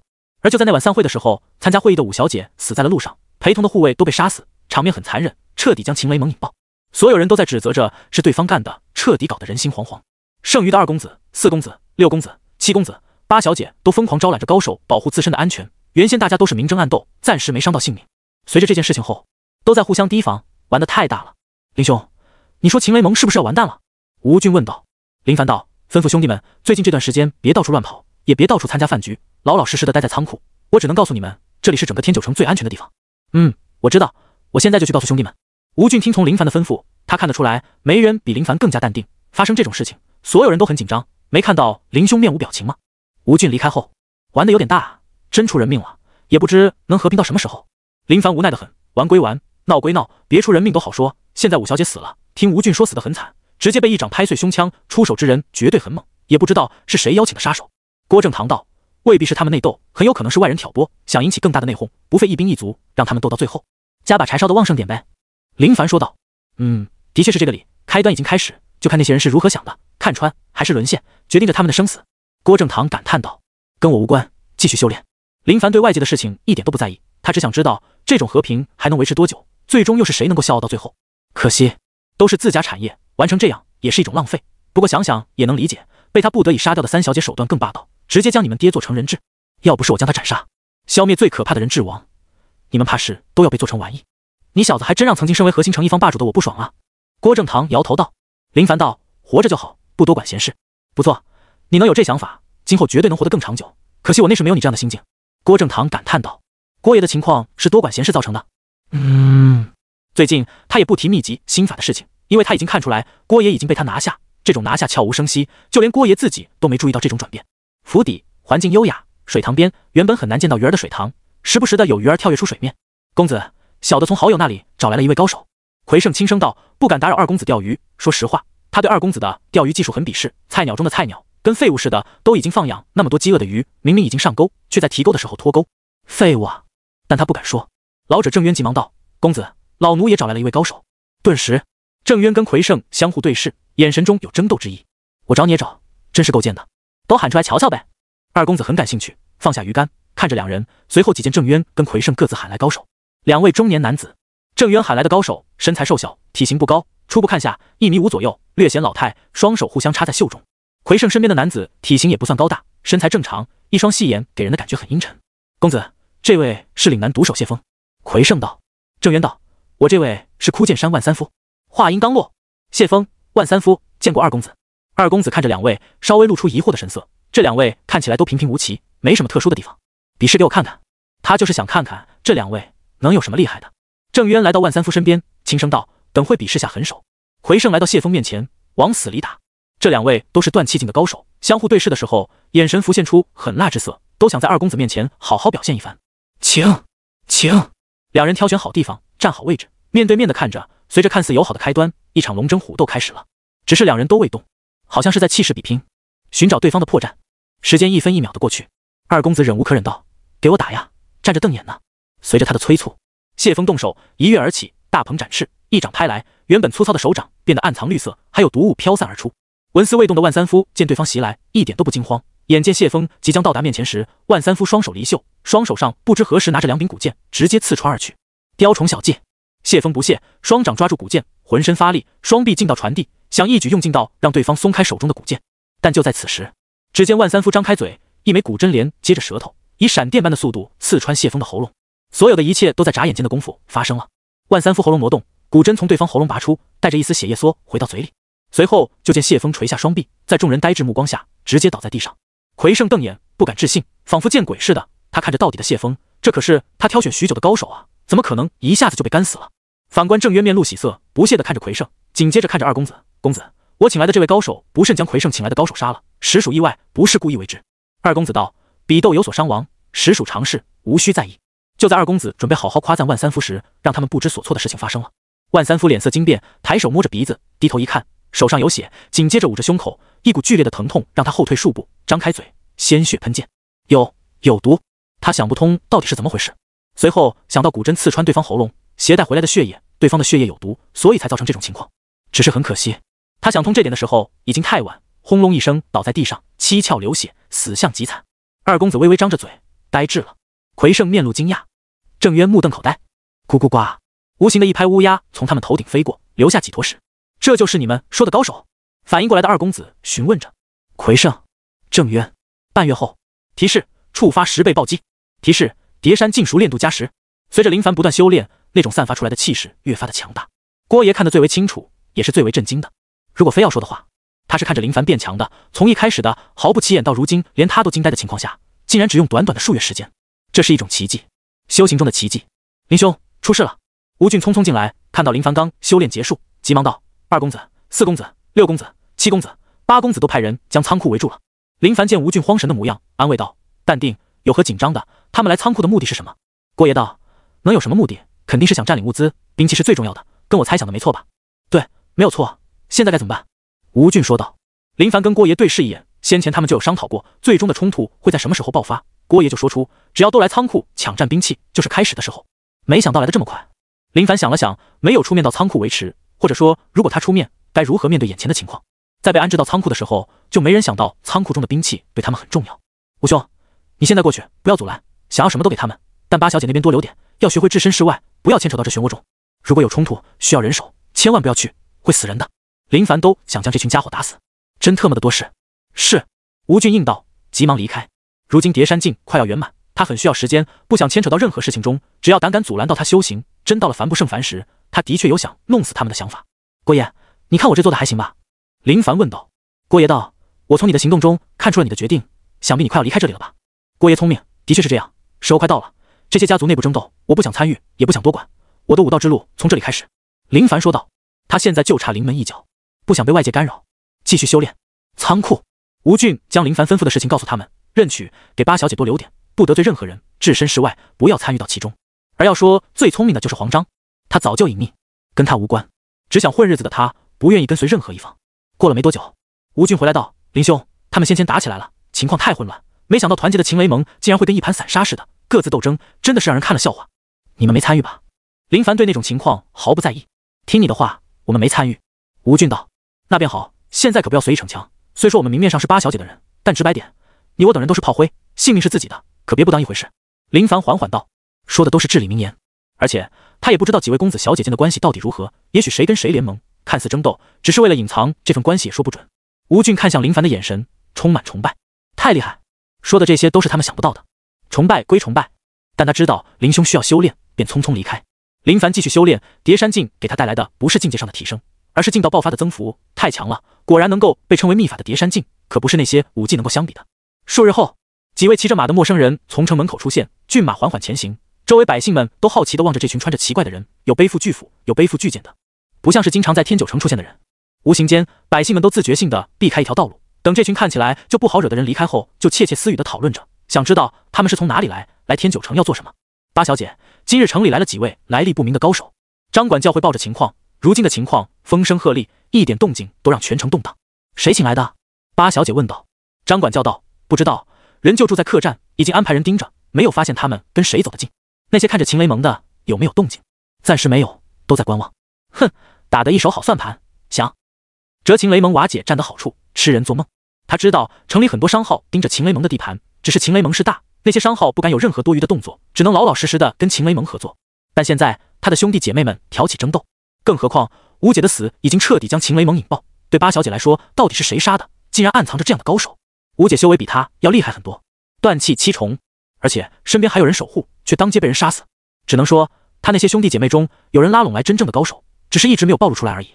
八小姐，盟主一直未出现，不知他老人家是否知道如今的情况。张管教询问着，也不知盟主是怎么想的，都已经发生这样的事情，还不出来制止，真要等一盘散沙时才出面阻拦吗？又或者说盟主正在下一盘大棋？他猜测盟主或许是想看天九城到底是谁对秦雷蒙虎视眈眈，以微弱之势引诱对方出来。办法是不错，就是牺牲的有点大。就在他沉思这些时，八小姐缓缓道：“张管教，你推荐的人的确是位人才，自保的人才。”你说的是？张管教心里一惊，有种不好的预感。仓库之事做得很好，左右逢源，置身事外。八小姐脑海里浮现出那道模糊的身影，时间久了都忘记那位小人物了。张管教知道八小姐说的是林凡。仓库之事，他只能说以站在自身角度来说，的确是对的，不招惹任何人，同时给八小姐的货物是最多的，也算是给八小姐一个招待。但他知道八小姐最讨厌的就是这种情况。八小姐，她还年轻，加入秦雷盟时间不长，心系秦雷盟，也不敢得罪别的人，等时间久了，她会明白的。张管教替林凡说情，林凡是他在八小姐面前提起的，也不能看着他被八小姐记着。八小姐随口一说而已，现在事情多得很，哪里会将目光落在那隐藏极深，在所有人看来只是小精英的林凡身上？继续让人关注城里的情况。我感觉事情没那么简单，不知为何，他感觉有双大手在后面推着，想一步一步地将秦雷盟推向深渊中。是。提示：触发12倍暴击。提示：叠山镜熟练度加12。林凡对外界的情况一点兴趣都没有，随着熟练度的提升，对他而言便是最让他开心的事情。一遍修炼结束，他喝完水，润润嗓子，继续投入到修炼中。你小子这样修炼，真不感觉枯燥吗？郭正堂这句话都不知道说了多少遍，但每次过段时间都会询问一下。他被囚禁在这里，很孤单寂寞，除了睡就是吃，连聊天的机会都不多。睁开眼就看到林凡在修炼，这小子自律的已经让他感觉到害怕。郭爷，修炼有什么好枯燥的？如果重新回到30多年前，你知道过不了多久就会遭遇你当时的劫难，你会不会跟我一样疯狂修炼？林凡笑着问道。这怎么会知道呢？对啊，所以我一直都认为过不了多久我就要面临灾难，所以现在只要修炼就能活着。郭爷听到林凡说的这番话，思想有些迷糊，这说的好像有那么点道理啊，竟然让他有些无言以对。唉，许久后，郭正堂感叹着，你说的对，应该居安思危，以前风光时的确松懈，没有想过那些事情，早知那时跟你一样日日修炼，或许还能有一线生机。林凡看了一眼失落的郭正堂，没多说，继续修炼，现在知道可是有点晚了，早干嘛去了，真是的。他现在努力修炼，每天都能看到进步，那种心情可不是随随便便就能感受到的。时光匆匆，又是半月过去，林凡修炼的进度跟以往一样，稳定前行，不求一飞冲天，但也进步神速。叠山镜快要圆满，到那时他的实力将会发生天翻地覆的变化。虽说境界没有提升，但是叠山镜能爆发3倍劲道，具有极强的穿透震荡，那是没有修炼秘法的人无法想象的。郭爷说的对，想要将任何一门秘法修炼成功，需要数年时间，的确太耗时间。如今他修炼的叠山镜也是足足修炼了好几个月才快要修炼圆满。此时黄章出现，林兄，乱了，真的彻底乱了。一看到黄章，就见他抱怨着，而且眼睛都被人打成了熊猫眼，惨烈的很。林凡道：黄兄，不是跟你说了吗？怎么又参与到里面了？哎，别提了，也算我倒霉，酒馆喝酒遇到6公子跟7公子的人，他们打起来牵连到我，被揍了几拳，好不容易跑了。你说现在这都叫什么事情？曾经就算有矛盾，也保持着表面和谐，现在竟然当众互殴，真是丢尽了秦雷盟的脸。黄章无奈的很，只能躲避。不行，你就在仓库这里暂住吧。虽说林凡没有打听外界的事情，但也听吴俊跟他汇报过，的确越来越乱，经常发生冲突。要说唯一安全的地方，还真的只有仓库，那就多谢林兄了。黄章也不想回到秦雷盟的居住地，经常见到他们发生摩擦冲突，真是累了。林凡微笑着送走黄章，继续修炼。他跟郭爷的看法便是都已经明面上了，那真正的冲突也就这段时间了。夜晚，街道，一位身影撑着纸伞行走在黑暗中，行走的步伐很慢，但速度给人感觉很快。天没有下雨，却打着伞，不是傻子就是逼格极高的高手。借助月光，他的脸浮现出来，是一位相貌不错的男子，神情淡然，气质不错，给人一种从书香世家走出的贵公子的感觉。前方无路，却想着走直路，就见他抛手，纸伞在半空旋转，男子一跃而起，抓住伞柄，朝着远方滑行而去，动作潇洒，在月光的照射下，宛如从月亮之上而来，翩翩形象呼之欲出。跟往常一样，夜深了，别人都在修炼，林凡却依旧在修炼。他对修炼有着极高的兴趣，不是3言2语就能形容的。突然，他睁开眼，修炼到断气8重的他，耳目聪明，细微声音都能听到。寻常声音自然不会多管，但有高手来袭，发出的声音却不能不管。外面，周胜的到来没有惊动任何人，除了林凡外，别的都已经熟睡。谁能想到会有人注意到这里？简单。周胜打着纸伞，一步一步地朝着里面走去，很快就来到仓库。站在门前的他轻轻推开门，里面很黑。周胜跟别的刺客不一样，他从不隐藏自己的脸，掏出火折子，将身边桌上的油灯点燃，火光逐渐旺盛，照亮周围的环境。他嘴角露出笑意，端起油灯，施展某种巧劲，将油灯朝着里面的货物扔去。看都不看，自信转身准备离开，但想象中的火龙没有出现。周胜转身，遮眉的纸伞挡住视线，却看到一双脚出现在不远处，抬起纸伞，看到一位年轻人手掌托着油灯。咦？他略显诧异，来得悄无声息，竟然有人发现了他，倒是他没有想到的事情。林凡端着油灯看一眼对方，随后走来，将油灯放到桌上。夜晚干燥，小心火烛。你故意放火烧这里做什么？你应该不是秦雷蒙的人吧？能想到放火烧仓库的，在他想来，以那几位公子小姐，应该还没蠢到烧这其实不算重要的地方。正如他跟郭爷猜想的一样，认为有外来势力干预着。周胜没想到此人看到他竟然如此淡然，这份勇气让他有些惊讶，颇为玩味地看着林凡。小子，你是谁？周胜问道。看守仓库的。林凡淡然得很。周胜转动着手里的纸伞，没想到你发现我，竟然没有大喊大叫，莫非你不怕我吗？还是说你很聪明，知道在自己大喊大叫的时候，我能让你瞬间闭上眼睛？怕？很奇怪的问题。林凡摇着头，你是谁派来的？算了，不管是谁派来的，都没必要了。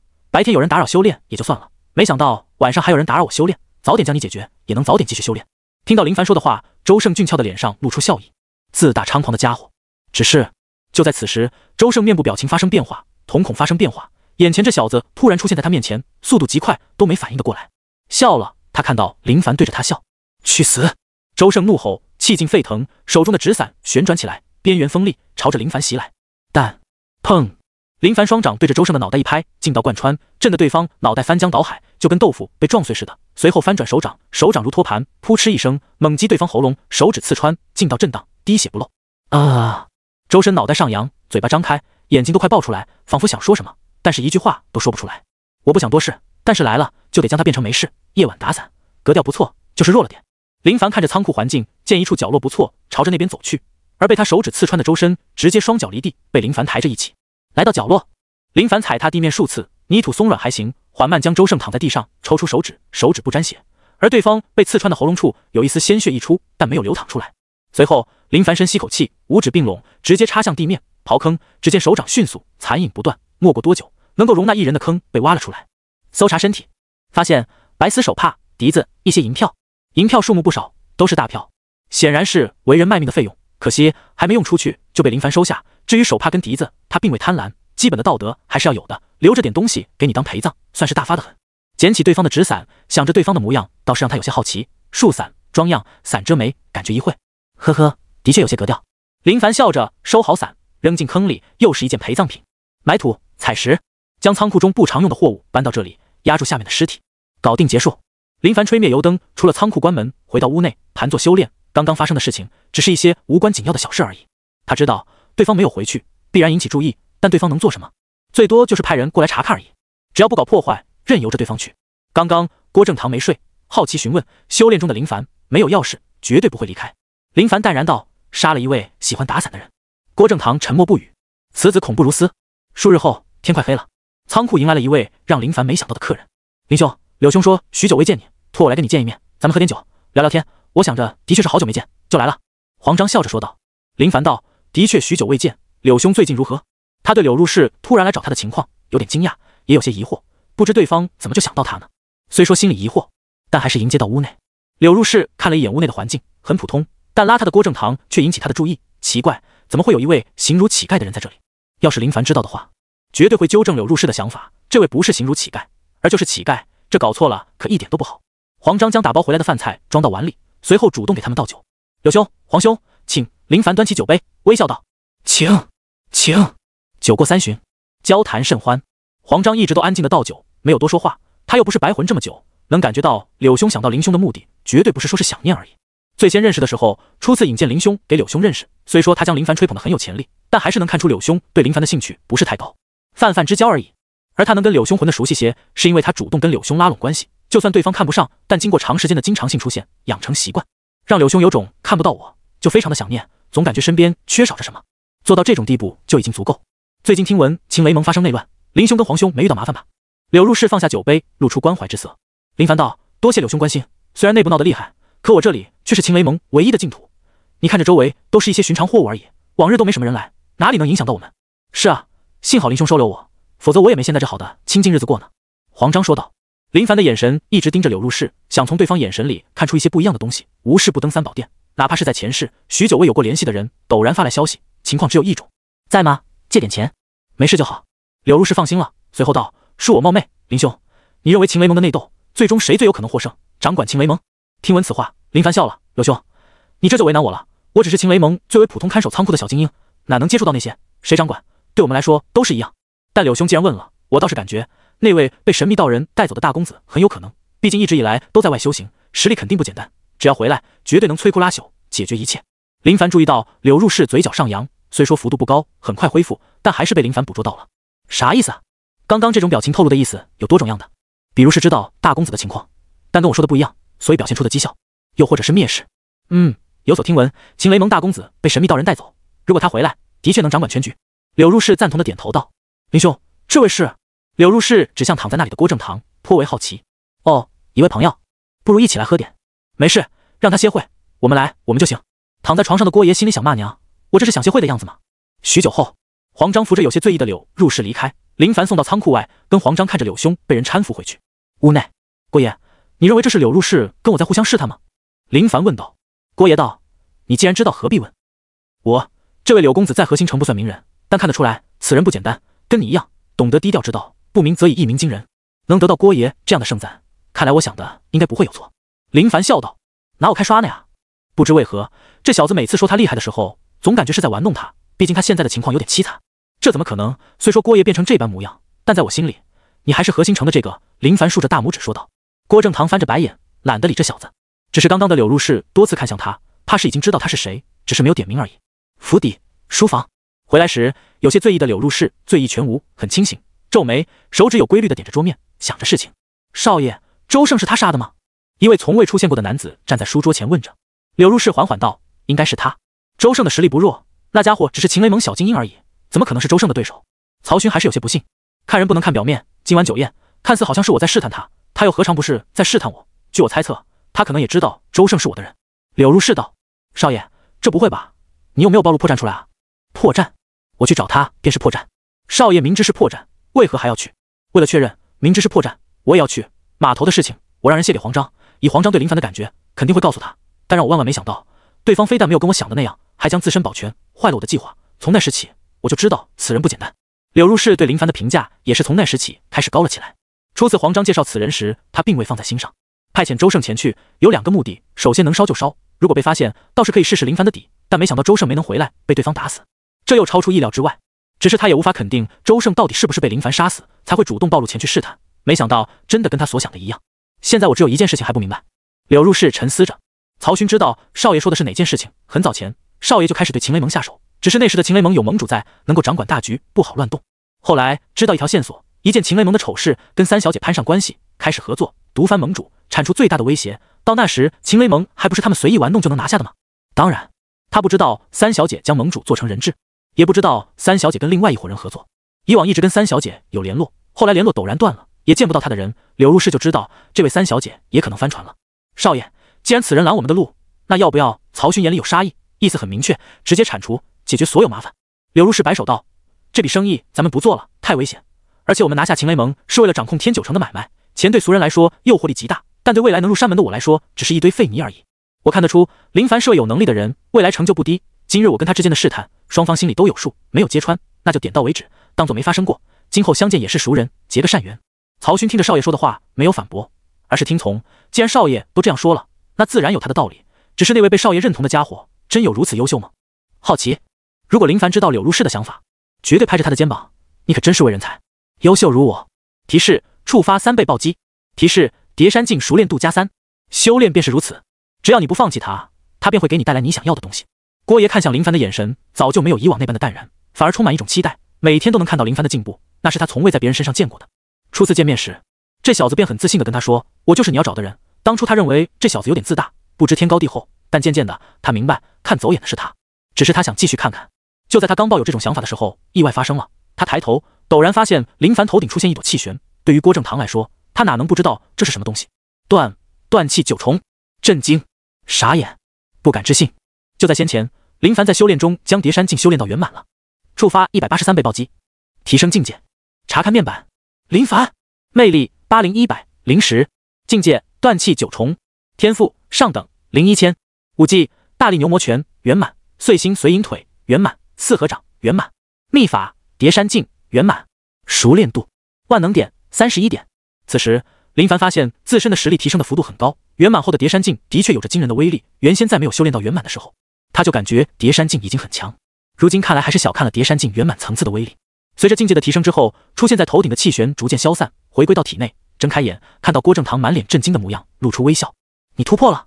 明知故问，但还是要问，真的太惊人，太让人不敢置信。如果没有记错的话，他从断气8重到9重，仅仅用了数月时间而已。这到底是怎么做到的？短短数月功夫，就赶上别人1年乃至数年的苦修，甚至连苦修一辈子都未必能成功。林凡精气神发生天翻地覆的变化，有种说不出的气质，如同是一种锋芒，虽然藏得很深，但依旧夺目。修炼到9重，他就已经做好离开的准备。此地太小，水太浅，已经不适合了。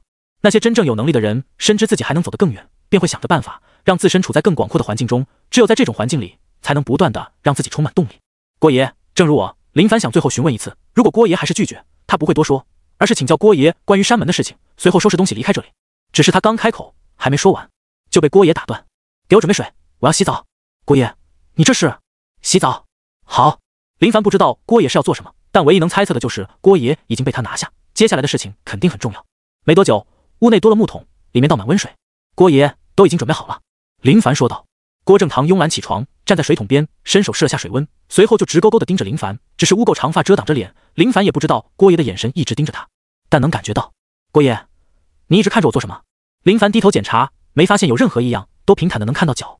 随后仿佛是想到什么似的，林凡恍然大悟道：郭爷放心，你身上的臭味我早就习惯，不会因为你脱衣服动作过大，气味沸腾导致难受，这点味道我还是能忍受得住。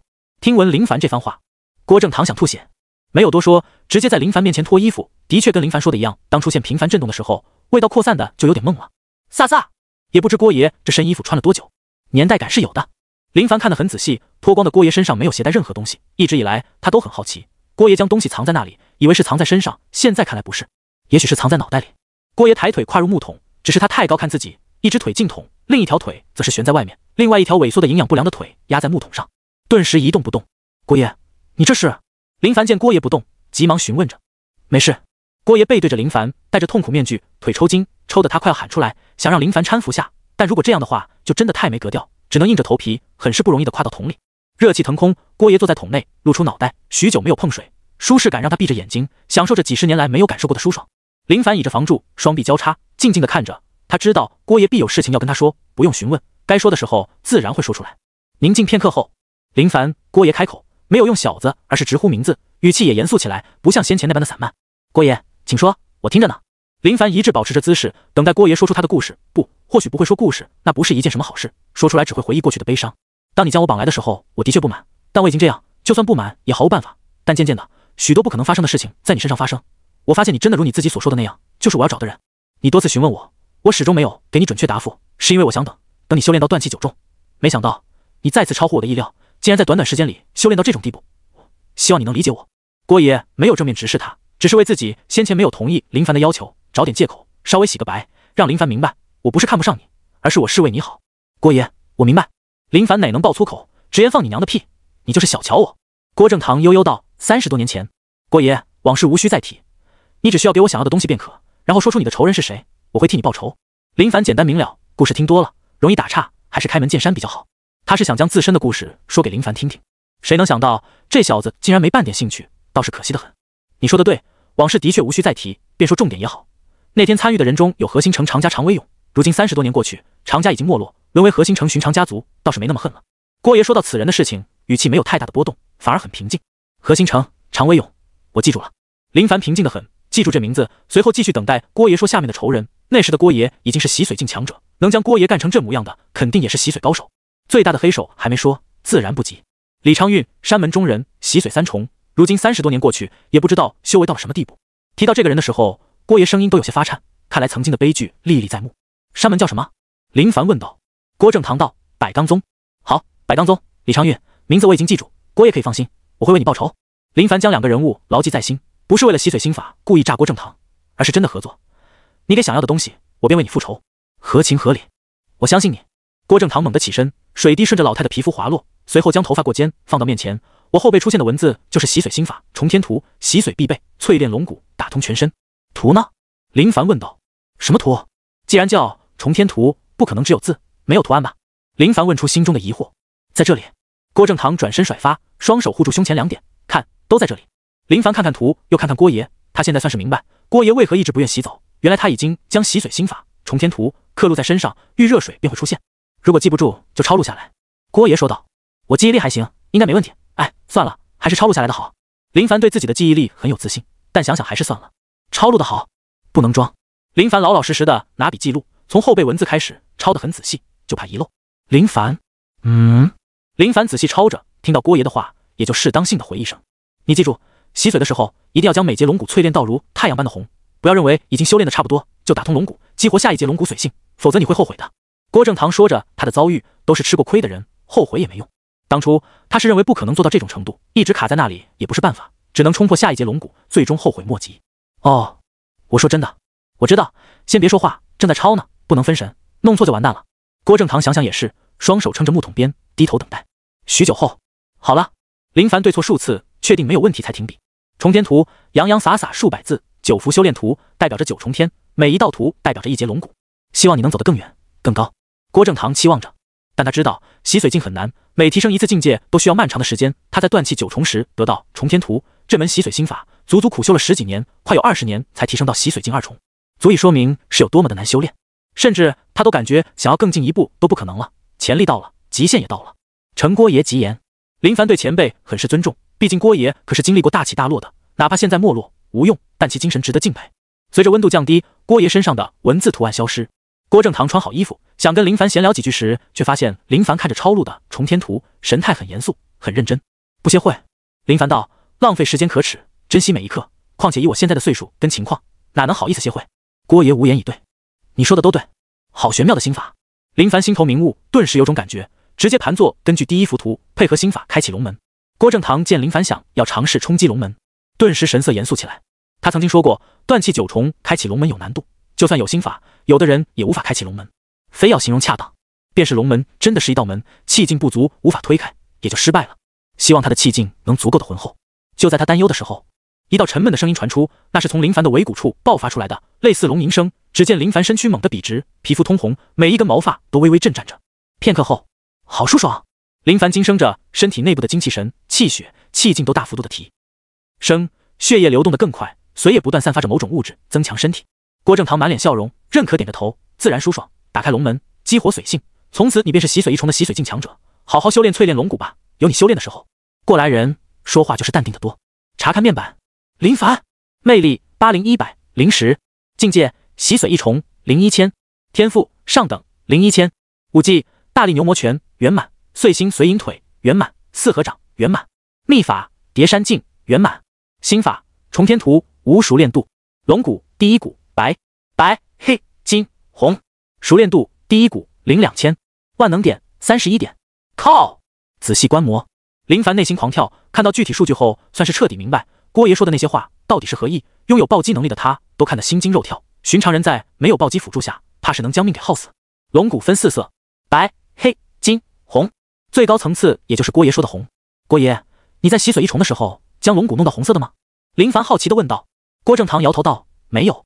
那什么颜色？勉强金色。提到这里，郭爷面露遗憾之色。其实我也是吃了大亏，当初以为有了心法，我就能自己修炼，无需加入那些山门，后来才知道是我想的太简单。那些山门中的人是能够服用一些大药来加快龙骨的淬炼，如果我当初加入山门，或许我不会是现在的下场。后悔没用，时光不会倒流。郭爷，别想那么多，你现在想也没用。林凡安慰着。我只是感叹，感叹只会让你更加悲伤。你可以将希望寄托在我身上，你现在要做的就是好好养好身体，活得久点，将来你会看到我身处巅峰的。林凡一本正经道。只是对郭爷来说，总感觉这话说的哪里有些不对劲。提示：触发3倍暴击。提示：第一骨熟练度+3。淬炼第一骨的难度其实不高，就是需要消耗时间。静坐修炼的生活对繁忙的人来说属于一种无奈之举。大好年华不干点正事，日夜修炼考验的是耐性。他修炼产生的暴击刚好可以大幅度的缩短时间，从而在别人需要2-3年甚至7-8年的功夫下，缩短到让人难以想象的地步。只是到现在，他依旧没有弄明白这暴击程度依靠的是什么。有时就2-3倍，有时却直接几十倍的爆，相差很大。简单点说，如果有人跟林凡一样，每天都在修炼，他要将这门绝世神功修炼到圆满需要10年，而他只要保持在10倍暴击，1年就能搞定。这还是维持在10倍暴击，万一出现1000倍、万倍，那就不好说了。也许真的靠人品。林凡自认为自身的人品还是可以的。咚咚，进来。吴俊推门进来，林兄，刚刚有人来仓库，让我将这封信交给你。知道是谁吗？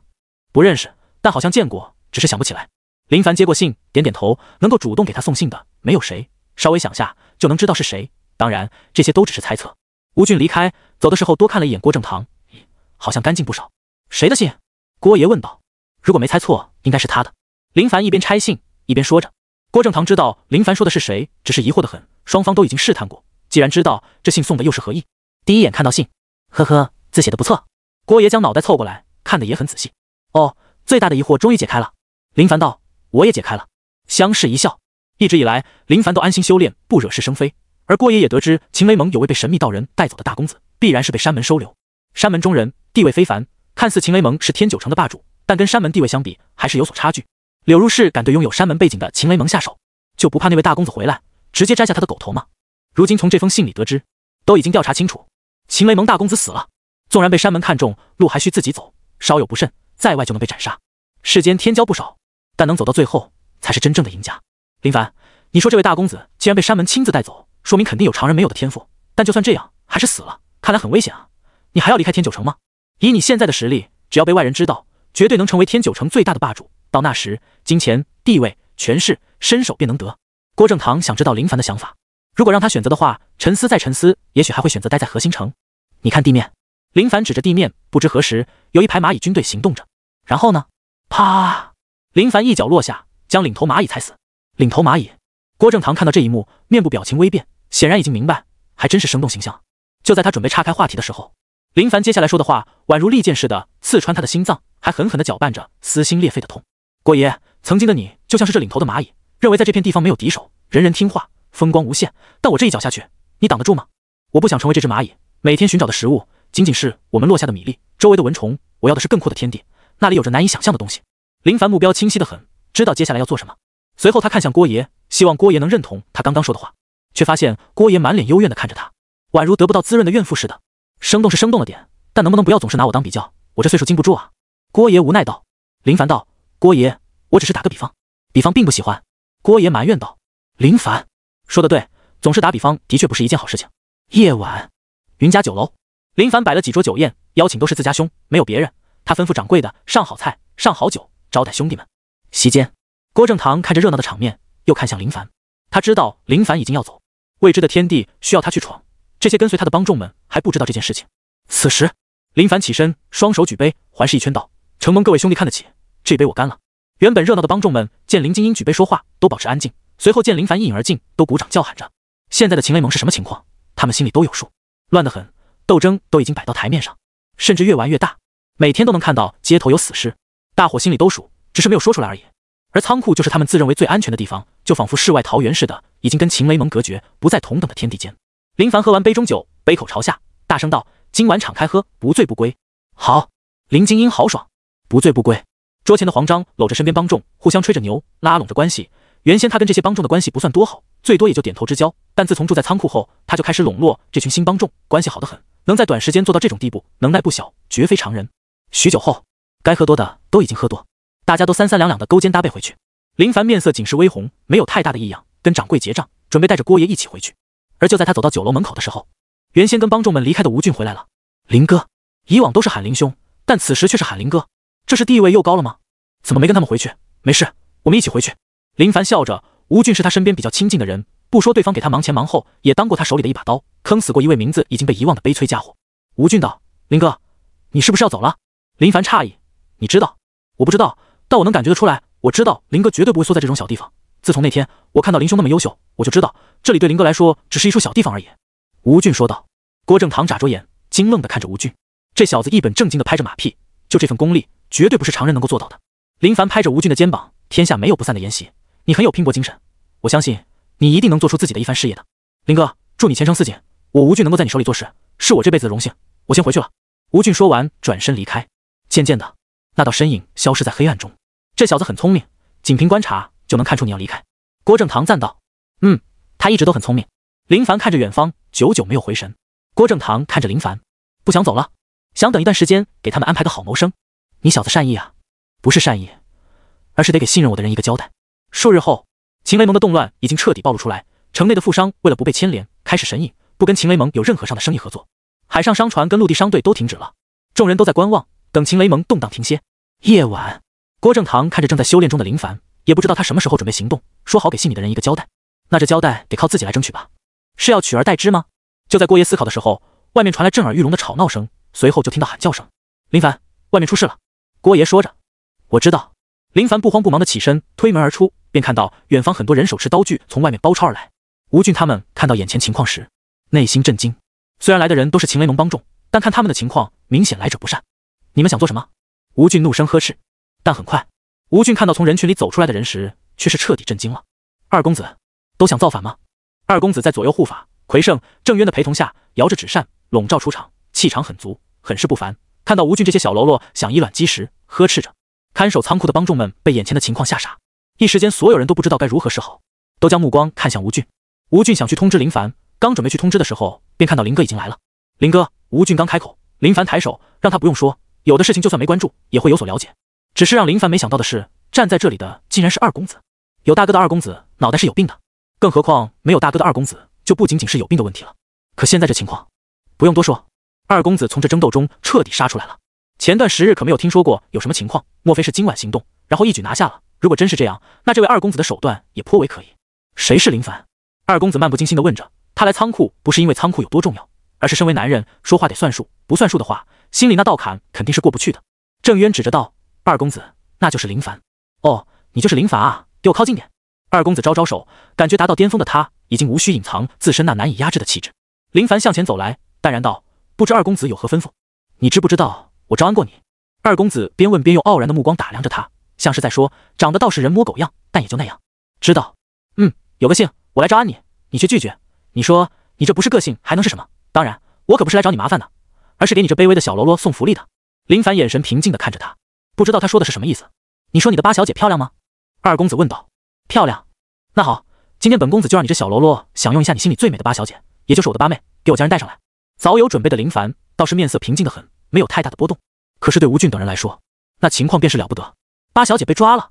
很快，八小姐从人群里出现，她现在的情况很狼狈，双手被绳索捆绑。以八小姐的实力，这些绳索稍微用力就能挣开，只是中毒的她浑身力劲无法施展，宛如软脚虾。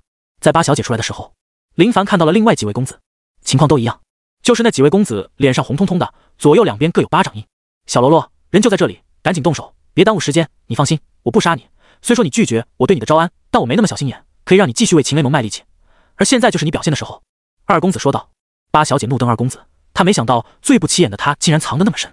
林凡感觉这家人都跟有病似的。二公子，她是你的妹妹，你这样做未免有点太狠了吧？林凡说道。哼，又不是同个娘生的，有什么狠不狠的？二公子笑着，早就胜券在握的他自信心满满，同时感觉这些家伙蠢得不行，稍微示弱，妖门做客，下毒拿下。而且他身边还有高手呢，都是沙海帮最厉害的高手。至于大哥为什么还没回来，那都已经不重要。就算大哥不在，以我的能耐，还弄不了他们吗？八妹，别这样看我，前段时间我就发过誓，你这自命不凡的女人，我肯定要让这个忠诚你、地位卑微的小喽啰当着所有人的面前玩弄你的身体。站在二公子身边的魁胜浑身一颤，二公子好狠啊！但我也想玩。林凡的注意力没在八小姐、二公子身上，而是落在那几位不是秦雷盟帮众的身上。手持巨斧，背负巨剑，手套铁爪，看来都是高手啊。只是依他看来，也不知道二公子知不知道这是与虎谋皮，也许这秦雷盟真的要改名换姓了。八小姐惶恐不安，她心里已经知道结果，也是任何人都会做的结果，就是林凡真的会当众将她。如果发生这样的事情，她宁愿死。你还愣着干什么？给我动手！二公子对着林凡说道。林凡道：多谢二公子的好意，只是我不喜欢当众。二公子听闻，神色大怒，你这混蛋，一而再再而三的拒绝我，简直就是找死！发怒的二公子表情逐渐狰狞，就连做好以死保身的八小姐都震惊地看着林凡，没想到他竟然拒绝了。被他下放到仓库，认为是墙头草的林凡，竟然如此忠诚。就在此时，浑身哆嗦的黄章站了出来，卑微的弓腰：二公子，你不能伤他。二公子阴沉的眼神落在黄章身上，吓得黄章气都不敢喘一口。没办法，黄章只能硬着头皮往上冲。二公子，他跟何兴城柳家柳公子是至交好友，咱们秦雷盟的生意也有跟柳家合作的。如果二公子杀了他，很有可能会让柳公子生气的，到时对秦雷盟来说就是一种损失啊。他希望用柳如是的名号让二公子知道其中的利益关系。但你的意思就是说我怕他柳家吗？不是，我不是这意思。林凡不想这场闹剧继续下去。好了，别闹了。林凡上前拍着黄章的肩膀，微笑着感谢他勇敢出面，随后道：“二公子，你的要求我做不到，也不想做。你准备充足而来，就直接来吧，何必多说呢？”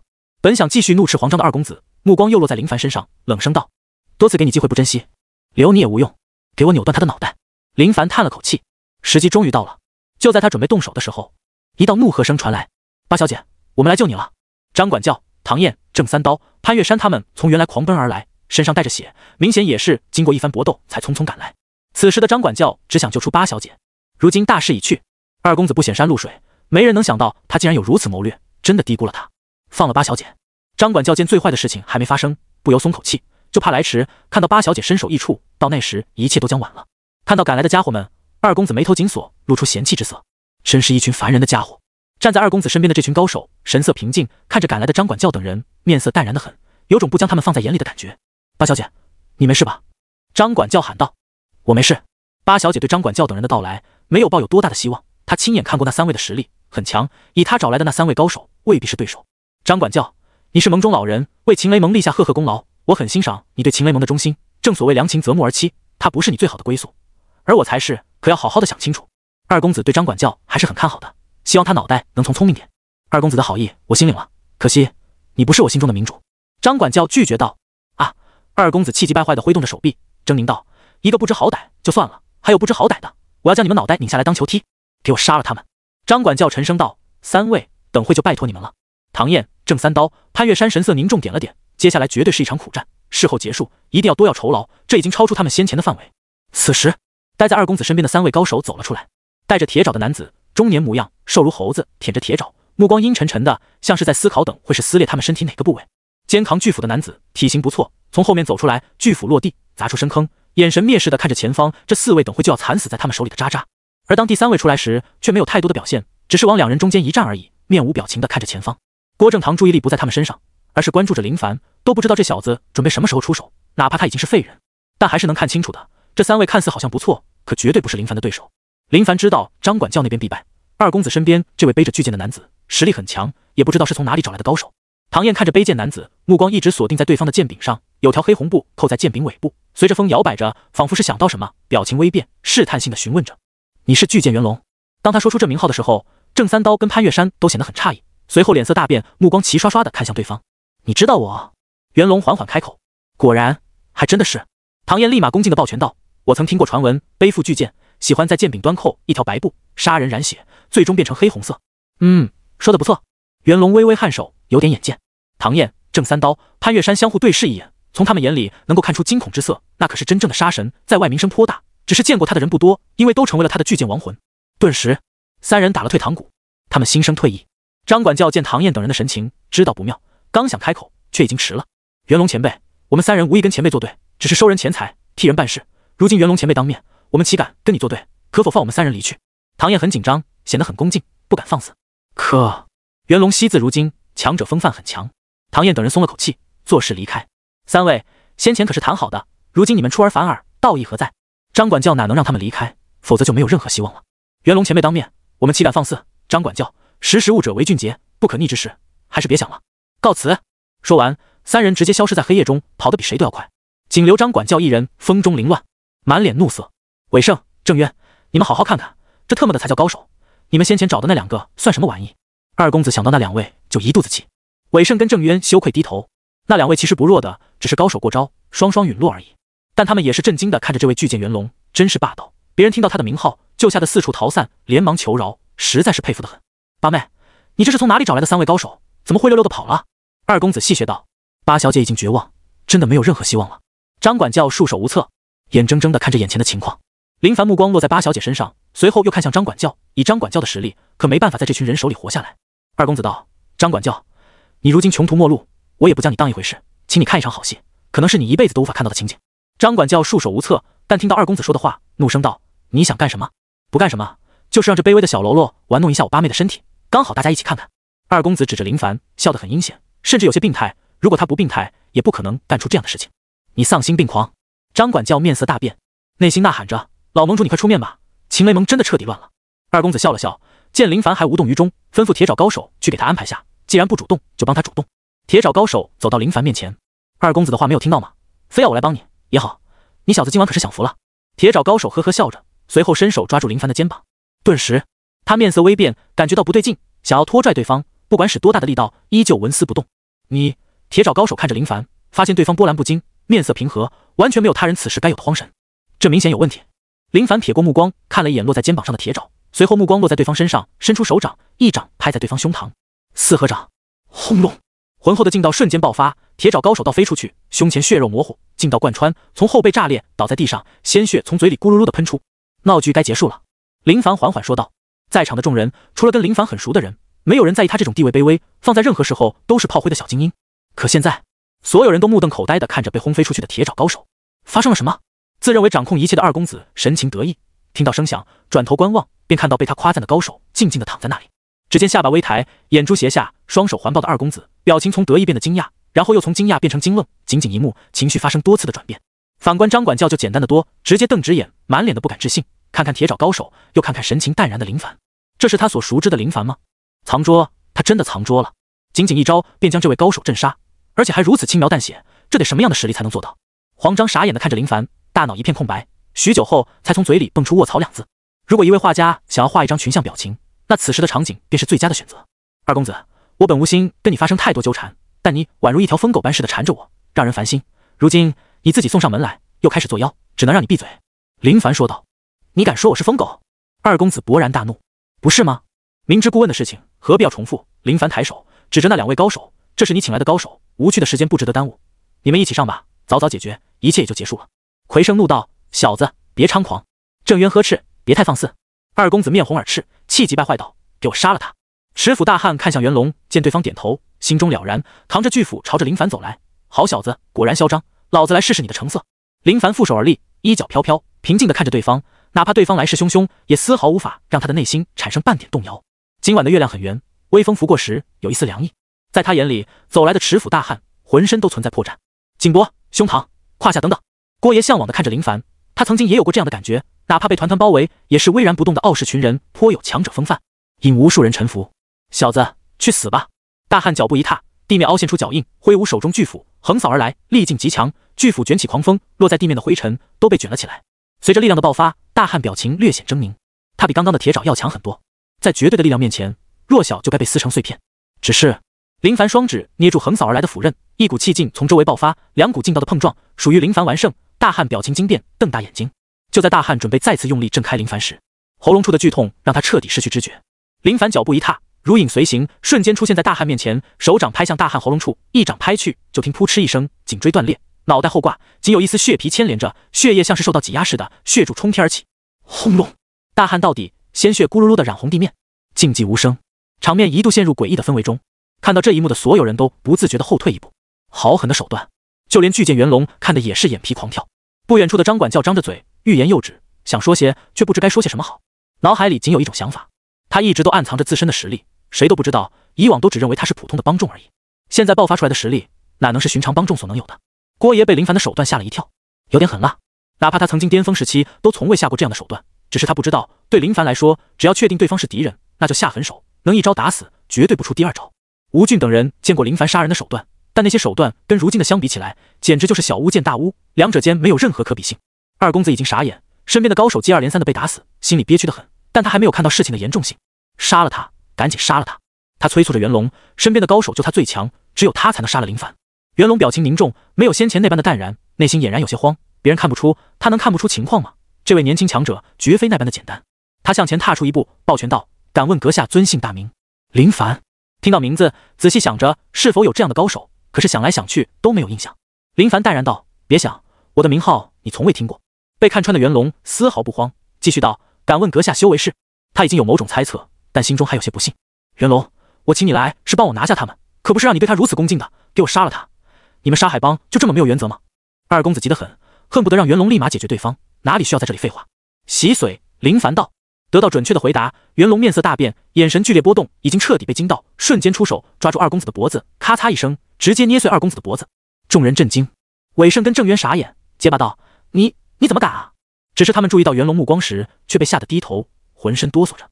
袁龙放低身姿，抱拳恭敬道：我不知要与你作对，此事与我无关，请饶我一命。众人再次震惊，尤其是张管教仿佛是想到唐燕等人，看到对方救下的立马求饶。而现在同样的事情又发生了，洗髓吗？他已经惊得不知道该说些什么，那是他日思夜想的境界，可是却无缘踏入。袁龙保持着恭敬的姿势，等待是一种折磨，他有自知之明，洗髓不可抗衡，自己必死。沙海帮，林凡想到了曹贺，那也是沙海帮的，随后看向被掐断脖子的二公子，真的是愚蠢，跟谁合作都行，却跟沙海帮合作，不是找死吗？不可！林凡道。话音刚落，袁龙猛地跺脚，绝地而起，朝着远方掠去。逃！必须逃，否则死路一条。林凡望着袁龙掠去的方向，那里是一片灰蒙，在月光的照耀下，隐隐约约能看到袁龙在屋顶而起又一跃而下笨拙的身影，嘴角上扬，想跑。自言自语后，脚掌踩踏地面，大腿处的劲道旋转，如同弹簧似的压缩到极致后，轰隆一声，荡漾起灰尘，消失在众人眼前。随着林凡离开，仓库这边的情况缓解不少。从震惊中醒悟过来的张管教急忙给八小姐松绑。没事吧？没事。张管教想说林凡为何如此的强，但想想有必要吗？都已经显现出来了。八小姐摇头，目光看向远方，眼里有惊异光辉，想不通林凡为何要隐在秦雷盟，有这样的实力，天下之大，何处不能去？此时黄章内心很震惊，但表面很淡定，甚至是仿佛想到什么似的。一直以来他都有给林凡弄秘籍，感觉林凡如此厉害，应该有他一份功劳吧。兄弟们，这就是咱们的林精英，他以一人之力扭转局势，强不强？强，太强了。我就知道跟林精英在一起，满满的安全感。没错，跟随林凡的那些帮众们都兴奋得很，一荣俱荣，一损俱损。看现在这情况，多值得骄傲的事情。郭爷感叹着，摧枯拉朽，镇压全场，真是怀念能有这等修为的时候啊。那些跟随二公子造反的帮众们早就跪下，哪敢放肆。郑渊跟奎胜想跑，也被抓住，只能瘫坐在地上，后悔不已。明明一切都很顺利，怎么就发生了这样的事情？没过多久，一道身影从远方走来，天有些黑，看得不是很清楚，但很快，当那道身影走到他们面前的时候，便已经看清楚了。所有人都注意到林凡手里抓着刚刚逃跑的巨剑元龙。当看清楚元龙情况时，所有人都倒吸一口寒气。好惨，浑身上下每一处完好的血肉模糊程度已经让身体面目全非，到底承受了何等残酷的打击才变成这样？走到中心，林凡随手一扔，就跟扔死狗似的，元龙在空中划出一道美妙的抛物线，缓缓落地，一动不动。众人的目光在林凡将元龙扔出来的时候，都一致的盯着，最终呆滞的看着尸体，久久没有回话。八小姐，张管教，你们安全了，如果没事就回去歇歇吧。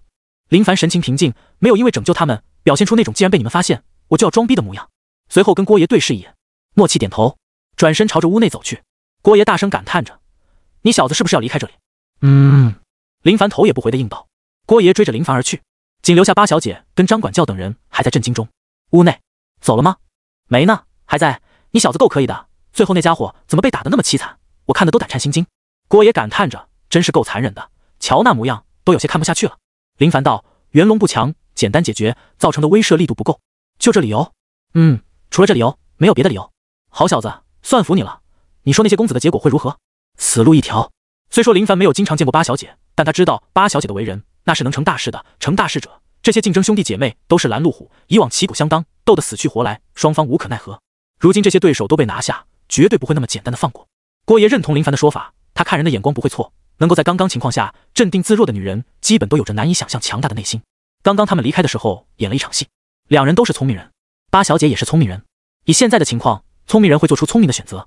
外面传来动静，八小姐他们离开了，屋门被推开，吴俊他们满脸崇拜地看着林凡，眼神里浮现出崇拜的神色，就像要将林凡扒光似的。林哥，你刚刚真的太厉害了，我们都看傻了啊！是啊，以后咱们还能谁有欺负咱？嘿嘿。林凡看着众人膜拜他的表情，也是露出笑意。好了，大家都累了，都回去睡觉吧。话是这样说，但明显众人兴致很高，都舍不得离开，很想跟林凡多聊聊刚刚的情况，大家都看在眼里。八小姐被二公子拿下，甚至还要咱们的林精英当众上了八小姐。说实话，当时他们很生气，不是因为二公子羞辱八小姐，而是二公子羞辱林精英，连一个安静的屋子都不给，当众玩耍，羞辱谁呢？这才是他们生气的关键。好了，林哥刚大战结束，需要休息，你们在这里闹哄哄的影响林哥休息，都跟我走吧。吴俊看出接下来还有事情，这些事情跟他们没有关系，但跟林兄有着关系。如今秦雷盟出了这么大的事情，有生力量折损严重，对外部势力来说正是下手的好时机。但凡八小姐聪明点，肯定知道林凡的出现对秦雷盟是有多么的重要。跟随林凡的帮众们听从吴俊说的话，没有继续围着，而是恋恋不舍的离开。林哥，我们先回去了。吴俊道。回去吧。等吴俊离开后，郭爷笑道，越发感觉这小子很聪明。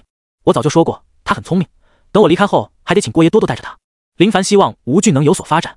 郭爷诧异的看着林凡，林凡拍着他的肩膀道，郭爷，你不会是想让我带你一起闯荡吧？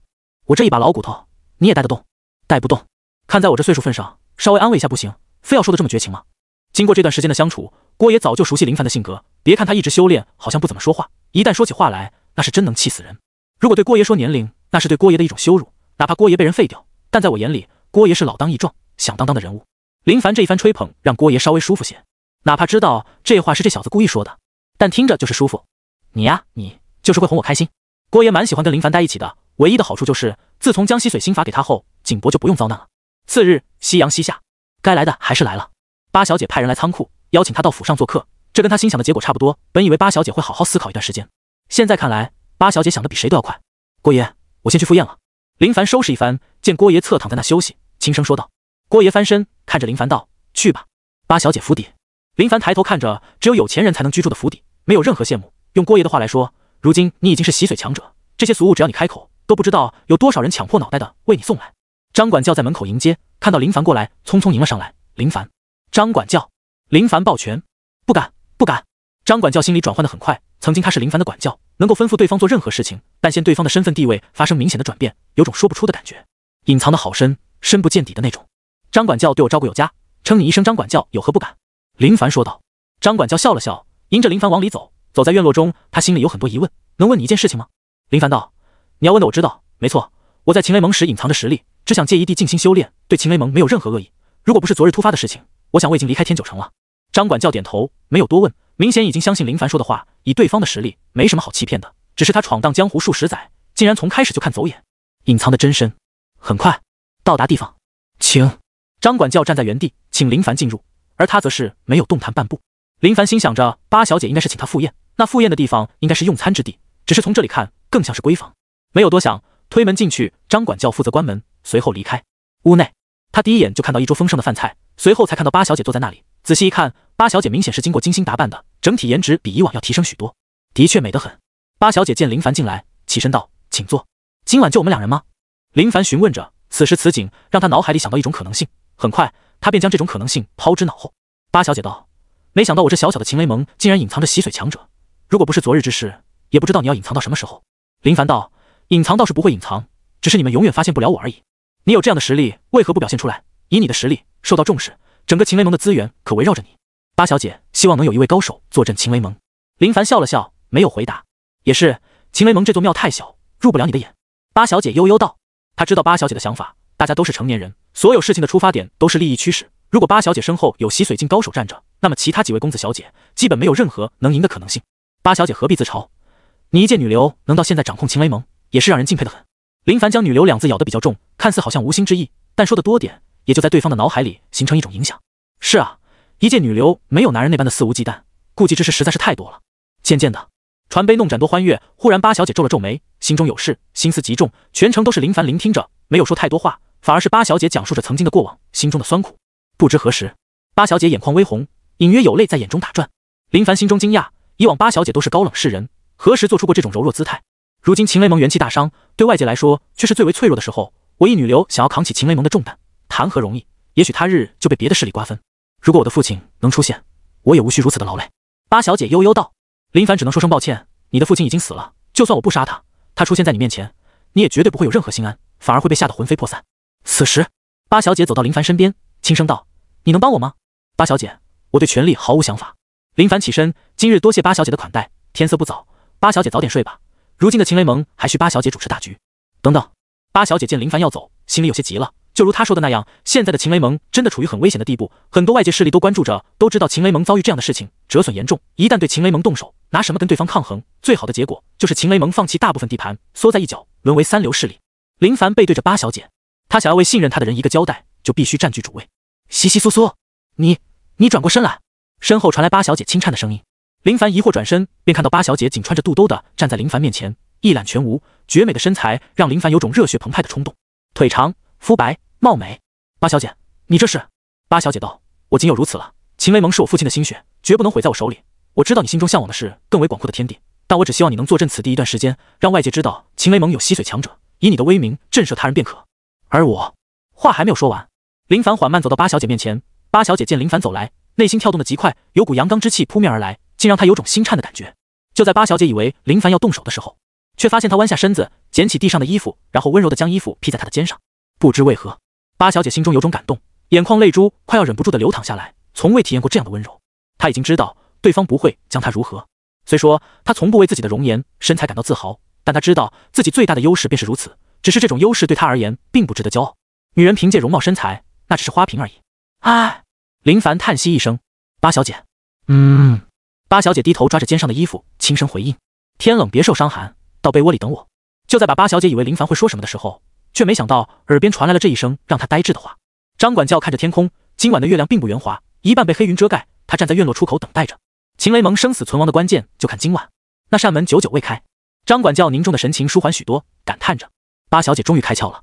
心情通畅的他情不自禁地摸着鼻子，随后捣鼓几下，然后摸着拱门墙壁蹭了蹭，仔细一看，能看到边缘处有不少凝固的不明物质。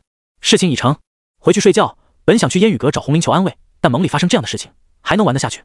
就在他准备离开时，咕咕声传来，循着声音望去，院落池塘中有片荷叶，荷叶上落着两只青蛙。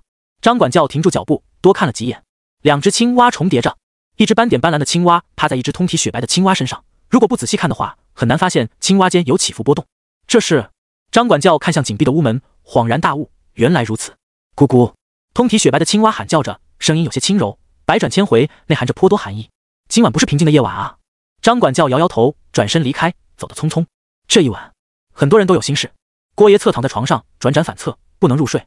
那小子到现在都还没有回来，看来今晚是回不来了。他昨晚见到了那位八小姐，怎么说呢？的确是白送你到底要不要？真是够烦的。男人的本性往往都会控制着大脑。清晨，府邸闺房中，八小姐听到动静醒来，被子盖着身体，只有香肩露在外面。林凡站在床前穿着衣服。我会坐镇秦雷盟1个月，林凡说道。此时的八小姐有种患得患失的感觉，最终还是走上了她看不上的道路。你我之间的关系是什么？八小姐问道。也许不管内心多强硬的女人，在经历这件事情后，都会问出寻常女人都会想的问题。八小姐，人与人之间的牵连往往不是无缘无故的，应该说是一种互补，将原本陌生的人牵连在一起。你有所求，我也有所求，非要说关系，应该是合作。林凡穿好衣服，随后挥挥手，开门离开，留下八小姐独自一人待在屋内。屋内的情况有些复杂，仔细观察，就能发现很多蛛丝马迹。桌子的位置好像有所移动，隐隐约约能看到手掌印。仓库回来了。郭爷见林凡回来的时候，时不时的扶着腰，好像很劳累似的。想到昨晚一夜未归，不动脑子都能明白昨晚到底发生了什么事情。收拾东西，搬地方。林凡说道。感觉怎么样？郭爷，你的思想有点问题。问题？我能有什么问题？我是问谈的怎么样？郭爷一脸正经询问着，眼神逐渐怪异的看着林凡，仿佛是没想通林凡竟然的思想竟然如此恶劣。林凡惊愣的看着郭爷，随后笑出声。顿时两人对视着，互相笑呵呵。男人的交流，寻常的一声笑就能形容。数日后，唯一让林凡震惊的便是，自从回来后的当天，努力修炼的他却发现暴击倍数陡然增幅，数十倍都是少的，竟然连续触发数次100倍暴击，这种情况很少有，让他有种怀疑，莫非开门红真的有效果？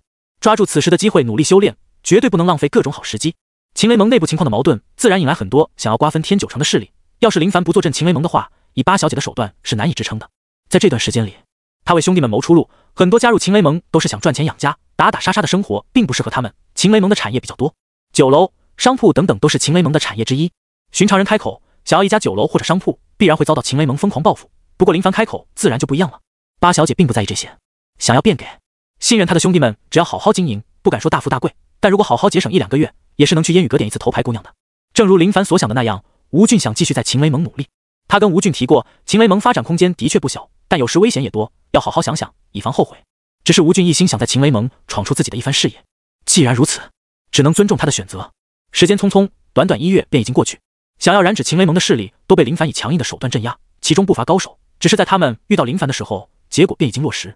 天九城多了不少江湖人士，都是在秦雷盟出现内部大麻烦后出现在天九城的，有的不怀好意，有的想狠狠地赚一笔，想法都很简单。秦雷盟发生这样的事情，正是缺少高手的时候，花大价钱邀请他们坐镇，不是好时机吗？可没想到，看似无牙老虎的秦雷盟竟然横空出世一位洗髓境强者，这让对秦雷盟虎视眈眈的势力们彻底傻眼，直呼怎么可能？秦雷盟怎么会出现洗髓境的高手？用郭爷的话来说，但凡有一位洗髓境强者坐镇，别的势力自然不敢随意放肆。如果有把握击杀洗髓境强者还好，一旦让对方逃离，后续将面临难以想象的暗杀。当然，在这1月的时间里，林凡无事便静心修炼，但忙碌的事情实在是太多，那些不长眼的势力蜂拥而至，在他强行镇压后才安宁许多。同时一些势力得知林凡这位洗髓境强者主动跟秦雷盟攀交，寻求合作，毕竟天下之大，既然拿不下，那只有合作才能通赢。如今林凡第一股已经达到第2阶段，黑色阶段带来的好处很明显，精神方面增强很多，浑身气血也比先前要更加浑厚，血气充足，人体自然会变得不同。万能点暴击倍数还行，积累了300多。小子，在外可要小心点。郭爷颇为不舍，被这小子捆绑过来那么长时间，日夜都待在一起，聊着聊着关系就好了很多，有种忘年交的感觉。我知道。林凡说道。万一混不下去就回来吧，虽然我对你充满信心，但外面始终不同。郭爷，你这是小瞧我呢。林凡瞥了一眼道，我就是打个比方，比方也不喜欢你这样打他。郭爷翻了翻眼，岔开话题道，地图收好，虽说地址未必正确，但差不多就在这范围，你到时就看看哪里合适就待在哪里，不要与人为恶。哪怕你是洗水镜，但等到了山门，洗水镜便不是稀缺货物，不能像在这里这样了。郭爷大可放心，你这前车之鉴就在这，哪能不给我警惕？你这小子都要走了，就不能说点让我开心的话吗？也许你下次回来，我就剩一个土包了，到时还得给我来烧纸。郭爷笑骂道。林凡拍着郭爷的肩膀，表情凝重道，郭爷，你可得给我好好的活着，我先去核心城给你灭掉第一个仇家，让你心情舒坦些，至于第2位，让你有点期待感。好，就凭你这句话，我至少得再熬个10来年。郭爷大笑，也许自从被废掉后的30多年里，也就这数月待得比较快乐。如果没有如果，要是林凡早生几十年，他倒是愿意跟林凡一起到山门闯荡一番天地。只是人生世事无常啊。清晨，初升的太阳从海平面升起，昨晚的温度不高，灰蒙蒙的早雾笼罩着码头，一道道身影站在那里。林哥，一路顺风。吴俊抱着林凡的肩膀，眼眶红了，有的感情无需多说，不舍便是不舍，但他明白林哥跟他们不同，他们最多是在这小小范围内活着，但林哥是雄鹰，区区天九城难以让他施展，广阔碧蓝的天地才是他翱翔的地方。林凡道，好好跟在郭爷身后学习，他会教你的。我知道。吴俊知道郭爷的来历，30多年前的大人物，经验丰富，走的路比他吃的饭还要多，跟他学习准没错。跟随他的兄弟们已经经营着酒楼，虽说是合伙经营，但有秦雷盟这样的定点客户，每月赚的不会少。一一告别，他们跟随林凡混，的确没后悔过。见林凡要走了，心情跟吴俊一样，都是不舍。好不容易有位好大哥带着他们混，还没多久就要离开，心情忧愁的很。黄章来到林凡面前，递给他包袱，我没啥好东西，这些都送你。林凡接过包袱，知道是什么东西，但经过他的实验，寻常断气秘籍对他无用，就算修炼，还能影响到他的整体实力，太杂太乱。只是这些是黄章的心意，自然收下。他对黄章的感觉很特殊。黄章这人吧，直白点，俗称坑货不为过。虽说为人滑得很，但在义气这方面属于胆小如鼠义气。而他能有现在的成就，跟黄章给他找的秘籍是分不开关系的。黄兄，今日一别不知何时才能相见，你的好意我心领，今后借钱要如实还，我怕等我下次回来，你惨遭毒手。林凡说道。前面兄弟情深，后面的话让黄章有种不寒而栗的。林兄，黄章眼神卑微的看着林凡。林凡微笑道，别紧张，你又不欠我钱。也是。黄章坦然，想想没有毛病。跟众人告别后，看向八小姐的时候收敛笑容，朝着对方点点头，没有太多的含义，那冷峻的模样完全就是把 X 无情的先锋勇士。各位，江湖路远，日后再见，告辞。林凡登上商船，站在船尾甲板，跟众人对视着，终于离开了这里。初始积累已经足够，外面的世界悄然地朝着他开启。林哥，一路保重。吴俊喊道。走好，臭小子，注意安全。郭爷慈祥的目光带着担忧之色，就跟看着亲孙出远门似的。如果林凡知道他的想法，绝对手刀落下，继续让郭爷沉睡。张管教轻声道，八小姐，他走了。我看见了。八小姐，你的选择是对的。如今外界所有人都知道秦雷盟有一位洗水镜强者，这便是我们的底牌，哪怕他不在，但威名还在。我知道。张管教点点头，言下之意便是希望八小姐能够遵守妇道，哪怕没有感情基础，但为了秦雷盟的未来，妇道还是要有的。很明显，八小姐听懂他的言外之意，只要明白就好说。随着船只驶出码头，岸边人影渐渐模糊，越来越小。林凡回到船舱修炼，几天的路程不算远，同时这艘商船也是最为安全的。能有谁胆敢在这里闹事？数日后，核心城码头，来根糖葫芦。一位年轻人拦住卖糖葫芦的老者，轻声道：“付钱离开。”林凡咬着糖葫芦，朝着城内走去。许久没来核心城，没什么变化。闹市街道，他就跟普通的游客一样，闲逛着街道，闻到香味就买点吃。心态不同了，以往在天九城，他是小精英，没事有事都得低调，好像有人管着似的。而现在鱼入大海，混得如鱼得水，无忧无虑的感觉是最为爽快的。就在此时，敲锣打鼓的声音传来，原来是有人迎亲了。他退到路边，融入百姓中，看着现场的情况。哎，这家姑娘遭罪呢，那常家真不是个东西，连这么小的姑娘都糟蹋。是啊，看似好像是要去过阔太太的生活，但谁知道呢？常家，他来核心城就是来找常家的。这常家是谁娶这位姑娘？林凡好奇地问道。常家常威勇老爷都70、80岁了，还糟蹋小姑娘，真是造孽啊！一位妇女骂骂咧咧着，随后看到林凡时，眼睛一亮。小伙是哪人？天九城。哦，有媳妇了吗？孩子都能喊爹了。哦，那可惜了。林凡笑呵呵地跟这位妇女聊着天，一看就知道对方将他当成帅小伙，想要将自家的女儿介绍给他。闲得无聊，随口跟这位老妇女瞎扯。见花轿渐行渐远，他跟在后面。许久后，花轿在一处府邸侧门停下。这是常老爷娶的第8位妾，按照规矩，可没有资格走正门，只能从后门进入。新娘下轿，的确跟那些百姓说的那样，很年轻。仔细一看，新娘双手被捆绑着，好像是怕她逃跑。七老八十还想找妾，小日子过得不错。林凡笑着，确定好地点，直接去忙别的事情。和新城距离山门有点遥远，得去买一辆马车。夜晚，常府热闹得很，红灯笼悬挂，宴请宾客，除了不能走正门外，别的还真是不错。前来参加酒宴的客人都是和新城有点脸面的人，至于那些真正的富商家族，只是派人将贺礼送来而已。常府在和新城只是3流家族而已，也只是曾经的威名不得不让他们送礼。如此年龄，竟然还娶第8个妾，连参加酒宴都显得丢人。府内，常老爷老当益壮，羡慕旁人啊！一位小商拱手抱拳，脸上露出男人都懂的笑意。常威勇穿着新郎服，喜庆得很，白须都垂在胸前，看似年老，但精气神的确很足，不像是这年龄段该有的，应该是修炼带来的改变。哪里，里面请，今晚可要尽兴。常威勇对如今的生活很满意，虽说在和新城地位没有那些大商家族高，但也绰绰有余，在这么多人口的和新城里，他也算是排得上号的人物。院落里摆放着酒席，那小妮子有没有调教好？常威勇招来管家询问着。老爷放心，绝对不会闹事，一切都安排妥当。管家回道：那就好。常威勇满意点头。现在这些小丫头真是不听话，嫁给他常威勇有什么不好的？吃香的喝辣的，都不知道多少人想攀都没机会。酒宴开始，年轻新娘被带了出来，被威胁过后，新娘安静很多。宾客们起哄着，夸赞着，天造一对，地造一双，常老爷跟新娘真是般配得很。各种瞎眼马屁就跟不要钱似的，铺天盖地的涌来，就跟没长眼睛似的。但凡正常人遇到这种情况，都难以说出这样的话来。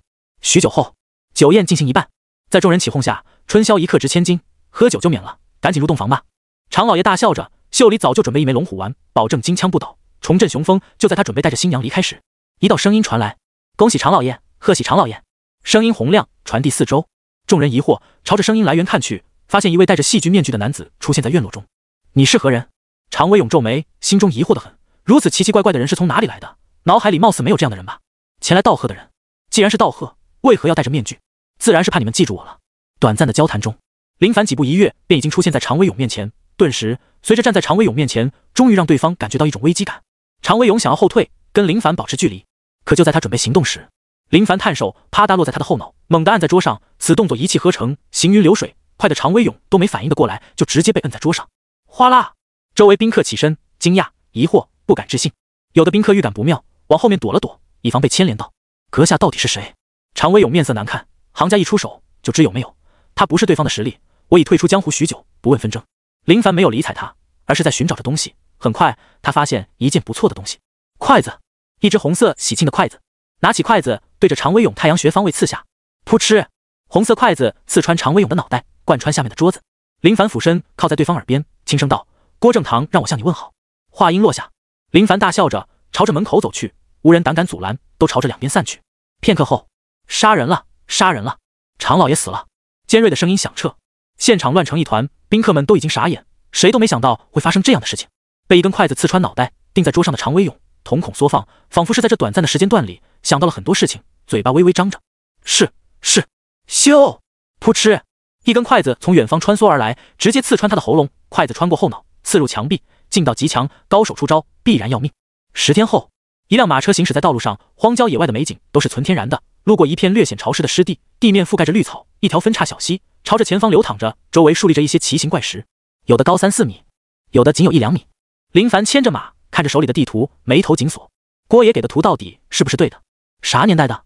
不是他怀疑郭爷，而是郭爷给的图跟周围的情况有些不同，他总感觉自己走错了路，但在这人生地不熟的地方也不好确定。郭爷给地图标注，百刚宗特意用红色圈起来，代表着仇家，其余还有几处山门，相隔较远。渐渐的，他看到前面有些人牵着一匹马，缓慢地走在路上，有男有女，穿着很是不错，佩戴着兵器，一看就知道常年行走在江湖。稍微留心，在外人心险恶，难说不会有拦路劫财的人。林凡准备当作路人，直接穿过。只是，这位公子请留步。牵着马的男子主动跟林凡说话。这位男子相貌中等，眉宇间有丝英气，看到林凡的时候，主动上前攀谈。你叫我？林凡问道。是啊，这位公子是否是去宁城？男子询问道。宁城？林凡一惊，瞥了一眼地图，发现的确有宁城的标记，只是这宁城却是在另一个方向，哪怕这世界是圆的，怕是一辈子都碰不到。该死，郭爷坑我！他不动声色地将地图收起来，准备找个地方扔掉。废图一张，还看这么久，简直耽误时间。是，你们有事？林凡问道。在下王宝峰。王宝峰抱拳道，随后指着骑在马上的老者道：“这位是家父，这是我的内人，别的都是随从。”林凡。林凡不知对方主动介绍自己想干什么，但江湖客套话，相互介绍是很正常的事情。林公子，不知道能否行个方便？路上我们的马车陷入淤泥，损坏，能否稍待我们到宁城？王宝峰客气道，眼神光明正大，不像是阴险狡诈之辈。林凡琢磨着，他要寻找山门，在地图无用的情况下，询问别人也是一种不错的选择。仔细打量着这几位，不像是坏人，就算内敛的气质中，也暂时没感觉到一丝异样。林公子放心，我们不是坏人，绝无恶意。我王家在宁城也略有威名，绝不是盗匪假扮。王宝峰说道。好，上来吧。多谢。当然，驾马的事情也就交给王宝峰的服从。马车内，他们三人对林凡露出友好的笑容。看林兄说话的语调，不像是宁城。王宝峰攀谈着，从河心城过来，那地方我去过，很是不错的城市，两面环水，水路发达，商贸繁华。王宝峰说着河心城的好，本地人都喜欢别人夸赞他们的家乡好，这也是拉近关系的办法之一。林凡点点头，算是赞同他说的话。王宝峰发现眼前这位林兄不爱说话，为人有些冷漠，是不是顾虑着什么？怀疑他们不是好人。突然有马蹄声传来，很密集，马车也停了下来。老爷，官府的人拦下我们。外面传来随从的声音。林凡从马车出来，看到一群骑马穿着官服的官府人将马车围了起来。遇到这种情况，让他的第一想法就是这群捡到的人是逃犯。就在他怀疑这种情况的时候，王宝峰出来，看着领头的官府道：“在下宁城王宝峰，不知各位有何事情？”宁城王家吗？领头官府是位中年男子，抓着马绳，目光落在王宝峰身上。正是，最近有群盗匪在附近活动，你们自己小心点。走。顿时，这群官府继续向前出发。林凡松了口气，差点又要大开杀戒。回到马车内，王宝峰摇头道：“哎，现在的官府办事能力真的太差，竟然让盗匪横行霸道，也不知何时是个头。”确定对方身份后，林凡便没有先前那般的警惕，穿过潮湿的进入树林中，周围的树木很茂盛，他们行走的路是常年有人逐渐形成的道路，仿佛是将这森林隔断似的。天色渐暗，林兄，天黑道路不稳，不如就在这休息一晚，明早赶路。王宝峰道：“也好。”林凡回道：“这群人准备充足，携带的物资明显知道是要在此地过夜，准备了一些毯子，找来砖块，搭建火坑，点燃火，不仅能取暖，还能驱赶野兽。”王宝峰的夫人端庄贤淑，给随从们散着糕点，然后来到林凡身边，声音轻柔道：“林公子，吃点糕点吧。”王夫人撕下一丝糕点，让入到嘴里，片刻后微笑道：“这糕点都是我离开时亲手做的，味道不错，谢谢。”林凡道：“这位王夫人是位讲究人，知道他心有怀疑，当面食用，而且还表现得很自然。林兄，冒昧询问，你来宁城是有何事？”王宝峰一眼就发现林凡的不凡，不像是那种普通人，但也绝对不是那些盗匪。寻找山门，试一试能不能加入。林凡说道：“没想到林兄竟然是要入山门，在此提前恭喜林兄。”王宝峰恭贺道。林凡笑道：“能不能入还是问题呢？看王兄这样，想必对山门熟悉很多。我从宁城而来，不是很熟悉，不知王兄能否为我讲解一番？”好说。王宝峰吃着糕点，喝口水，然后道：“宁城附近百里有两座山门，青囊宗跟正道宗。这青囊宗擅长炼丹制药，在当地颇有威望，许多豪商大族都愿意花大价钱求丹。正道宗也是不错，修的是内劲、拳脚、兵器，包容万象，任何擅长者都能在正道宗找到合适的修炼法门。”王宝峰兴致很高的讲解着，只是眉宇间也是有些失落，这点失落感还是被林凡捕捉到了。王兄对山门如此熟络，莫非……哎，别提了，我曾去正道宗被刷了下来，那里挑选极其严格，我仅有断气6重，本想花点钱才收买内部人员，却没想到人家里都不理，直接将我扔出山门，说来也是丢脸。王宝峰想到往事，也是不由笑出声。王兄倒是坦率，没什么坦率不坦率的，做了自然得认，况且也不是什么秘密。林兄修为到了断气9重，王兄问这话何意？哦，山门挑选极其严格，断气9重是挑选标准，以前我不懂，后来我才知道，断气9重也分高低，入门时会有考核，好像是测试劲道是否能够冲开龙门，如果劲道不达标，就直接被刷了下来。听到王宝峰跟他讲的这些，林凡心头明悟，以他的情况，入山门应该不是问题。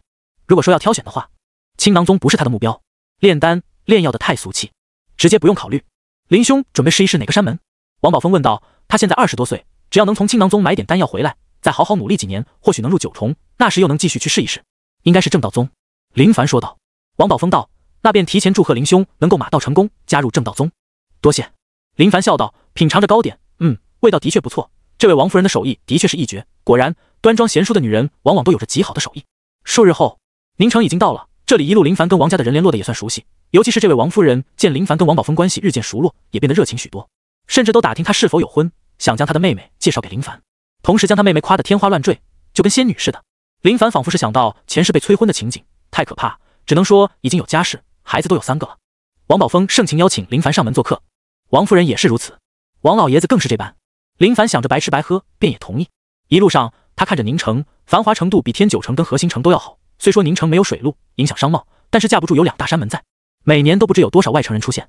数日后，林凡在王家吃好喝好，美酒奉上，更是被当作座上宾，服务待遇极高，搞得林凡都有些不好意思，太过热情。好人啊！如今，林凡准备离开，去那正道宗看看情况。王兄，你这是何意？林凡见王宝峰递来包袱，面露疑惑，手指一捏，能清晰地分辨出这里面装的是银票。林兄，此次入山门，经营开道是必然的，山门也是人情世故、人际关系，没有银两跟有银两是两码事，这些我都知道，相信我。王宝峰道。可这林凡的却喜欢白嫖，但白嫖也得付出一些努力。王宝峰摆手道：林兄无需推辞，我也是相信林兄必然能入山门，而我也仅仅希望将来林兄能够看在这份情面上，在我参与山门考核时能帮衬一二。林凡没有想到王宝峰如此实诚，说的他都不知如何反驳。像这种实诚的人实在是太少了，那便多谢王兄。林凡抱拳道：夫君，林公子的却不俗，但送银两是否有些？王夫人对夫君没有任何意见，就是感觉夫君人太好了，总是没有警惕的心。王宝峰笑道：夫人，你这就是妇人之见了。我观林兄就知非凡，绝对不是凡俗之辈，将来必定能闯出一番事业。用父亲的话来说，这就叫慧眼识人。可这都已经是你第10位慧眼识的人了啊！这王宝峰脸色一红，随后扶着夫人的双肩向前推着：夫人，我知你喜欢女儿，今天天色刚好，我看过日历，今日必能成功。王夫人红脸：夫君，天还亮着呢。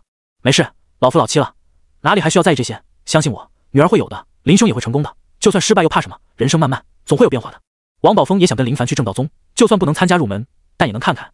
只是他害怕林兄真的失败，自己给林兄太大的期望。如果失败，林兄肯定会感觉没有脸面，所以忍着，没有跟随而去。跟夫人在家造人多开心。半日后，距离宁城不远的地方有座山，人称百善山，正道宗就在这上面。一路行来，遇到一些跟他同样要入正道宗的人，都是初次见面，集合在一起，共同赶路。他融入其中，话少多听。正道宗跟青囊宗在此地齐名，并为2大山门，挑选弟子极其严格，但凡能够加入山门，地位水涨船高。虽说有很多人慕名而来，但被选拔上的可能性极低。山门口有一位正道宗男子守在那里，看到他们过来，缓缓道：都是来参加正道宗入门考核的吗？面对这位山门男子，众人恭敬万分。都知道规矩吧？中年男子穿着正道宗宗袍，眼睛好像永远都睁不开似的，永远都是眯成一条线注视着别人。咚咚，很快随行的人都主动递交银票，这是入门考试的费用，不算少，足足有100两之多。对寻常百姓来说，这些银两是天文数字，但对修行的人来说，只要想弄银两，有的是办法。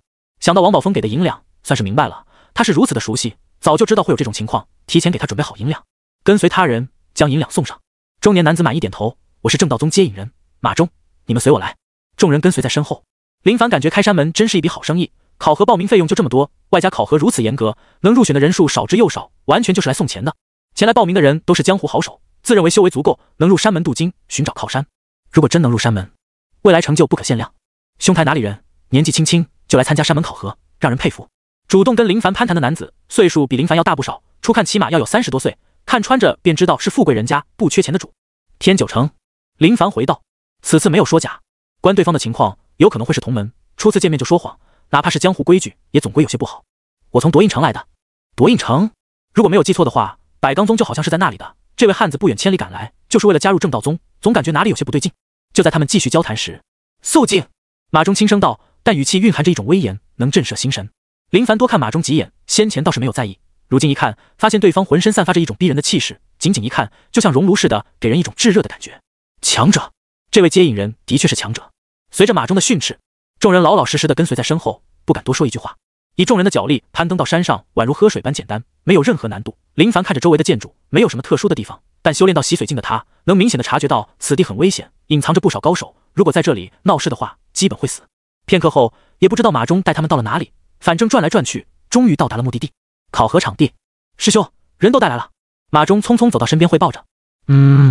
站在那里的男子神色淡然，目光落在林凡等人身上，波澜不惊，没有丝毫的波动。想入山门，就得看你们进道能否达标，不能达标者，正道宗不会收留，哪来的回哪去，听清楚了吗？好，考核开始，马师弟开始吧。随着考核开始，参加考核的人都紧张得很。林凡心想着，等会该如何是好？他已经是洗髓修为，是否要彻底表现出来，先看情况，到那时决定施展多少力道。马忠沉声道，等会考核一个个来，拿出你们最强的劲道打向我师兄，如果谁想藏拙，最后没有通过，可没第2次机会了，听清楚了吗？是，知道了。考核到来，众人内心紧张，决定去留的时机到了。第一位参加考核的是位女子，容貌中等，短发，干净利爽，深吸一口气，凝聚劲道，猛地一拳朝着对方轰去。林凡眼前一亮，谁能说女人弱？这位女子发出的劲道很强，再断气9重属于不错的好手了。他看向那位山门之人，只见他纹丝不动地站在原地，对方一拳落在他掌心，声音沉闷，却没有任何情况。反观女子，因为反震的力道，脚步暴退数步，才勉强稳住身体。师兄，他合不合格？马忠问道。黄汉摇头道：劲道薄弱，冲击龙门无望，不合格。女子脸色煞白，急忙道：请再给我一次机会，我修行到如今，为的就是能够入山门，不入山门我这辈子就毁了。第一位就不合格，这给参加考核的众人狠狠地来了一个下马威。规矩先前就已经说过，机会只有一次，你的劲道我已经知道，正道宗不适合你，你可以去青囊宗试一试，那里对劲道的要求没有这里高，回吧。黄汉挥手，没有多说。女子低着头，失神落魄地离开。众人看着她离去的背影，没有上前安慰。这就是现实，加入山门能够让人飞黄腾达，如果随随便就能成为山门弟子，那这山门的含金量也就大打折扣了。下一位。马忠记录着考核的情况，心里庆幸得很，幸好他是10多年前加入的正道宗，那时正道宗的考核还没有如此严格，他属于最后一波的福利者，只要劲道有冲破龙门的可能性，便能收入山门，最后借助山门药物助力冲破龙门。而后来老一辈的提出意见，能够凭借自身努力冲破龙门的弟子，未来成就更高，那些借助药物的潜力有限，不值得留。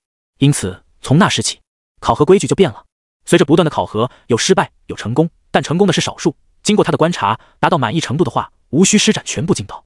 下一位。轮到林凡了，他走了出来，对着黄汉抱拳，施展你最强的劲道，你都看到了，如果劲道不达标，就没有第二次机会。黄汉沉声道，他对此次的考核不算满意，仅有一位勉强达到开龙门，多谢师兄提醒。林凡道。话音刚落，林凡凝聚劲道，瞬息出手，一拳轰在对方掌心。黄汉原本面无表情，但紧接着他面露惊讶。好！黄汉手腕一转，林凡直接被震开。这股劲道让林凡感觉这位考核师兄不简单，不愧是山门，以他洗髓一重的实力，被对方如此轻而易举的震开，说明这未来要走的道路还很长。当然，因为是考核，他也没有施展全力，如果是全力的话，不知能不能在这位师兄手上走上几招。劲道浑厚，你是这次考核中劲道最为浑的。好了，考核通过的跟我来吧，没有考核通过的都各自下山吧。黄汉挥手让马忠送他们离开，让他则是带着考核通过的人去另外地方。走在路上，先前跟林凡打着招呼的中年男子道：林兄，我叫顾傲，以后咱们就是同门了，今后的道路多多相互扶持。好。林凡神情淡然地回道。黄汉带他们来到住所的地方，已经考核成功的他们正式成为正道宗弟子，虽然只是最为普通的弟子，但这身份是很多人一辈子都不敢想象的。山门的住所不错，独户独院，距离隔得有点远，给足自由空间。院落是给你们的，以后便是正道宗弟子，我会将你们的名字籍贯上报山门，事后会有人来给你们送东西。记住，门规最重要，熟读清楚，以防以后出事，别说没提醒你们。黄汉负责的事情到此完成，接下来的就是看他们自己。是，师兄。两人应道。正道宗有外门、内门之分，刚加入山门的都是外门弟子，以内门弟子任职，负责外门一切秩序。黄汉拿着林凡跟顾傲的身份信息去山门登录在案，随后就会有人给他们送去正道宗入山弟子的证明。没过多久，林凡收到一位弟子送来的东西，令牌跟册子。令牌是正道宗弟子的象征，令牌表现刻着自身的名字，这种东西万一是出门杀人的话，最好还是不带，万一掉落就是自投罗网。随后便是册子，林凡仔细翻阅着，上面的内容就是正道宗一些规矩，其中几点很重要，同门需要相互扶持，如果伤害同门，严惩不贷。同时附带一张小图，地图是正道宗各处机构的分布。这本册子就跟山门大全一样，也不知是哪位人才弄的，还有刚入山门的弟子该如何在山门站稳脚步，起步应该做些什么等等，介绍的很详细，看起来好像还不错。林凡笑着对正道宗很是满意，这里可是比秦雷盟要宁静很多，以他习惯苦修的性格，简直就是绝佳的宝地。换好衣服，腰间悬挂着令牌，然后离开屋子，在正道宗闲逛着，也就是提前踩点，摸清楚今后要在的地方分布如何，以防有事需要找什么地方的时候，不知地方在哪，搞得手忙脚乱。天渐渐黑了，林凡回到屋内，盘坐在床上，进入修炼。他现在的境界已经是洗髓一重，第一股达到黑色，后面还有金、红两种阶段。修行到这一步的人，都会努力将龙骨淬炼到极致，能够修炼到洗髓的，只要付出点努力，都能淬炼到红色程度。除非真的是那种没有耐心，或者自身龙骨达到极致，只能选择突破淬炼第二股，否则没人愿意这样放弃。夜已经深了，整个正道宗没人知道，今日一位修炼狂魔以低调的姿态降临，老老实实的缩在此地修炼，就想着不被外界干扰。提示：触发10倍暴击。提示：第一股熟练度加10。修炼的时候，第一股的温度会逐渐提升，髓性彻底激活后带来的影响是很惊人的，血液流动的速度加快，精气神跟劲道都会随着修炼有所突破，慢慢提升着。时光匆匆，数日过去，身处正道宗的他深刻感受到宁静修炼所带来的好处。每天努力修炼到凌晨，听着不断传来的提示声，心情越发的美好。当因为修炼身体逐渐疲惫的时候，他直接忽视这种感觉，连这点疲劳都控制不住的话，那还有什么好修炼的？直接回到天九城做他的小霸王，岂不是更好？身体、精神太过于卑贱，一直向他传递着偷懒的信号，仿佛是想将他同化。只是他对修炼充满绝对的信念，哪能因为身体跟精神对他的折磨就此认输？咚咚，敲门声传来，林兄在吗？修炼中的林凡听到门外传来的声音，眉头微皱。正在淬炼龙骨的他，唯一的想法就是不希望有任何人来打扰他。只是他没想到，跟他共同入山门的顾傲就跟没事干似的，经常往他这里跑。咚咚咚咚，敲门声不断。林凡被他打败，起身开门。顾兄，有什么事吗？林凡问道。大家都是同门，虽说对方的行为已经严重的影响到他修行，但还是面带微笑友好的跟对方交流着。顾傲道：林兄，近日我才得知山门有任务，根据贡献能够在山门内兑换很多有用的东西。我们同期进入山门，理应相互扶持，不知林兄有没有兴趣一起接点任务？山门跟外界一样，属于群体，只要有群体就得拉帮结派，拉拢别的人，成功性极低，还是寻找与自身差不多的人最好。很明显，林凡是顾傲心里最佳人选。没兴趣。林凡回答得很果断，如果给对方希望的话，也不知要烦他到什么时候。林兄，好好考虑，这对我们来说真的很重要。顾傲没想到林凡拒绝得如此果断，真的让他有些意想不到。林凡道：多谢顾兄好意，只是我真没有兴趣，如今突破在即，只想安心修炼，没法将太多精力放在别的事情上。顾傲叹息，颇为遗憾，那打扰林兄了，告辞。走好。看着他离去的背影，砰的一声关门。任何事情跟修炼相比较起来，完全不值一提。静心修炼，不管任何事情，任何人加入山门都会拜码头，带上厚礼，主动跟那些师兄师姐攀关系，融入到关系群体中，遇到好事还能分一杯羹。顾傲在林凡这里失利后，到处混眼熟，然后托关系，还真融入了一位师兄的关系网里。而林凡自从加入山门后，便潜心修炼，很少出现在公众视线里。时间过得很快，1月过去，林凡的生活很自律，甚至用枯燥来形容也不为过。但是在暴击的助攻下，第一股被淬炼得越发的纯粹。提示：触发30倍暴击。提示：第一股进阶。提示：触发230倍暴击，获得万能点230。随着第一股的进阶，原本黑色的第一股发生翻天覆地的变化，仿佛经过千锤百炼似的，黑色消散，取而代之的则是金色，就跟镀过一层金子似的。一股浑厚的气血彻底炸裂，融入到4肢百骸中。第一股的髓性越发的活跃，能够明显感觉到劲道的暴涨。如果不借助万能点的话，他有把握在第一股不完美的情况下冲破第一股，淬炼第二股，只是这种是最为不完美的突破，难以做到同等境界中的无敌。至于万能点，在选择消耗突破的时候，更是一股玄妙的力量融入到身体中，像是将自己认为完美提升到小辅助所认为的完美，没有白费我一直以来的努力。林凡笑着，感觉到体内澎湃的力量后，他没有得意，也没有就此放松，而是继续修炼，按照重天图第一浮屠的修炼方式继续淬炼。第一股淬炼到金色后，熟练度达到了6000，按照现在淬炼速度估算暴击的倍数，可能需要2到3个月左右。而这对任何人来说，想要将第一股从金色淬炼到红色，除了潜力达标外，还需要消耗数年的时间。很快，又是1月过去，顾傲没有来找过林凡，他逐渐发现这跟他一起加入山门的人很是怪异，一点都不合群，都没出现过几次。而他现在已经跟外门一群师兄师姐们的关系颇为不错，倒也是渐渐的将林凡给遗忘了。此时，修炼结束的林凡感觉身体有种说不出的难受，仿佛是修炼太久，身体跟精神都已经达到极致，那种抗拒感越发的浓烈。想了想，林凡推门而出，深吸一口气，精神明显好了很多，抬头看着天空，刺眼的阳光让他有些不太适应。果然是修炼太久了。林凡自嘲笑着，这段时间的修炼让他实力早就有了天翻地覆的变化，比之刚入山门时要强大很多。正道宗坐落在山上，影响力很大，其中宁城就由正道宗管理，许多弟子都不会待在山门中，而是到城内做事，不仅能赚银两，也能积累山门贡献。贡献代表着自身对山门的付出，能够用贡献在山门中兑换许多东西，就连那些大药都能兑换到。走着走着，一道黑影袭来，林凡习惯性的抬手抓住不明飞来物体，仔细一看，原来是球，类似前世的足球。那位师弟，麻烦将球扔来。远方一群人站在那里，林凡朝着那边看去，没想到这里的人竟然也如此会玩，随后将球扔了过。师弟，谢了。对方感谢。林凡看了会，发现他们玩的球跟他想的有些不一样，这踢球的力道放在前世，能连球带人踢飞。随意闲逛一圈，心情好了许多。对林凡来说，他就是要等心情被他欺骗，在身体跟大脑松懈的时候，立马回去修炼。回到屋内，林凡盘膝而坐，运转重天图，继续淬炼第一股。提示：触发12倍暴击。提示：第一股熟练度加12。修炼需要坚韧的耐心，枯燥是常伴在身边，如果连这点寂寞都无法忍受的话，那修行的道路也就不适合自己。时间飞快，2个月过去。今日，随着提示声传来，他便知道第一股要进阶了，趋于圆满状态。提示：第一股进阶。提示：触发270倍暴击，获得万能点加270。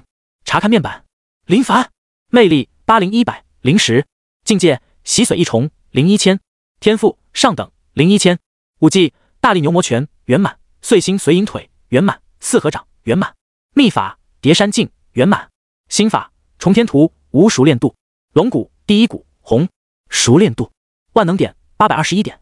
他很满意现在的情况，随着第一股淬炼到红色，根基已经牢不可摧。以目前的情况，他足以冲破第一股，达到第二股的状态，而境界也将随之提升。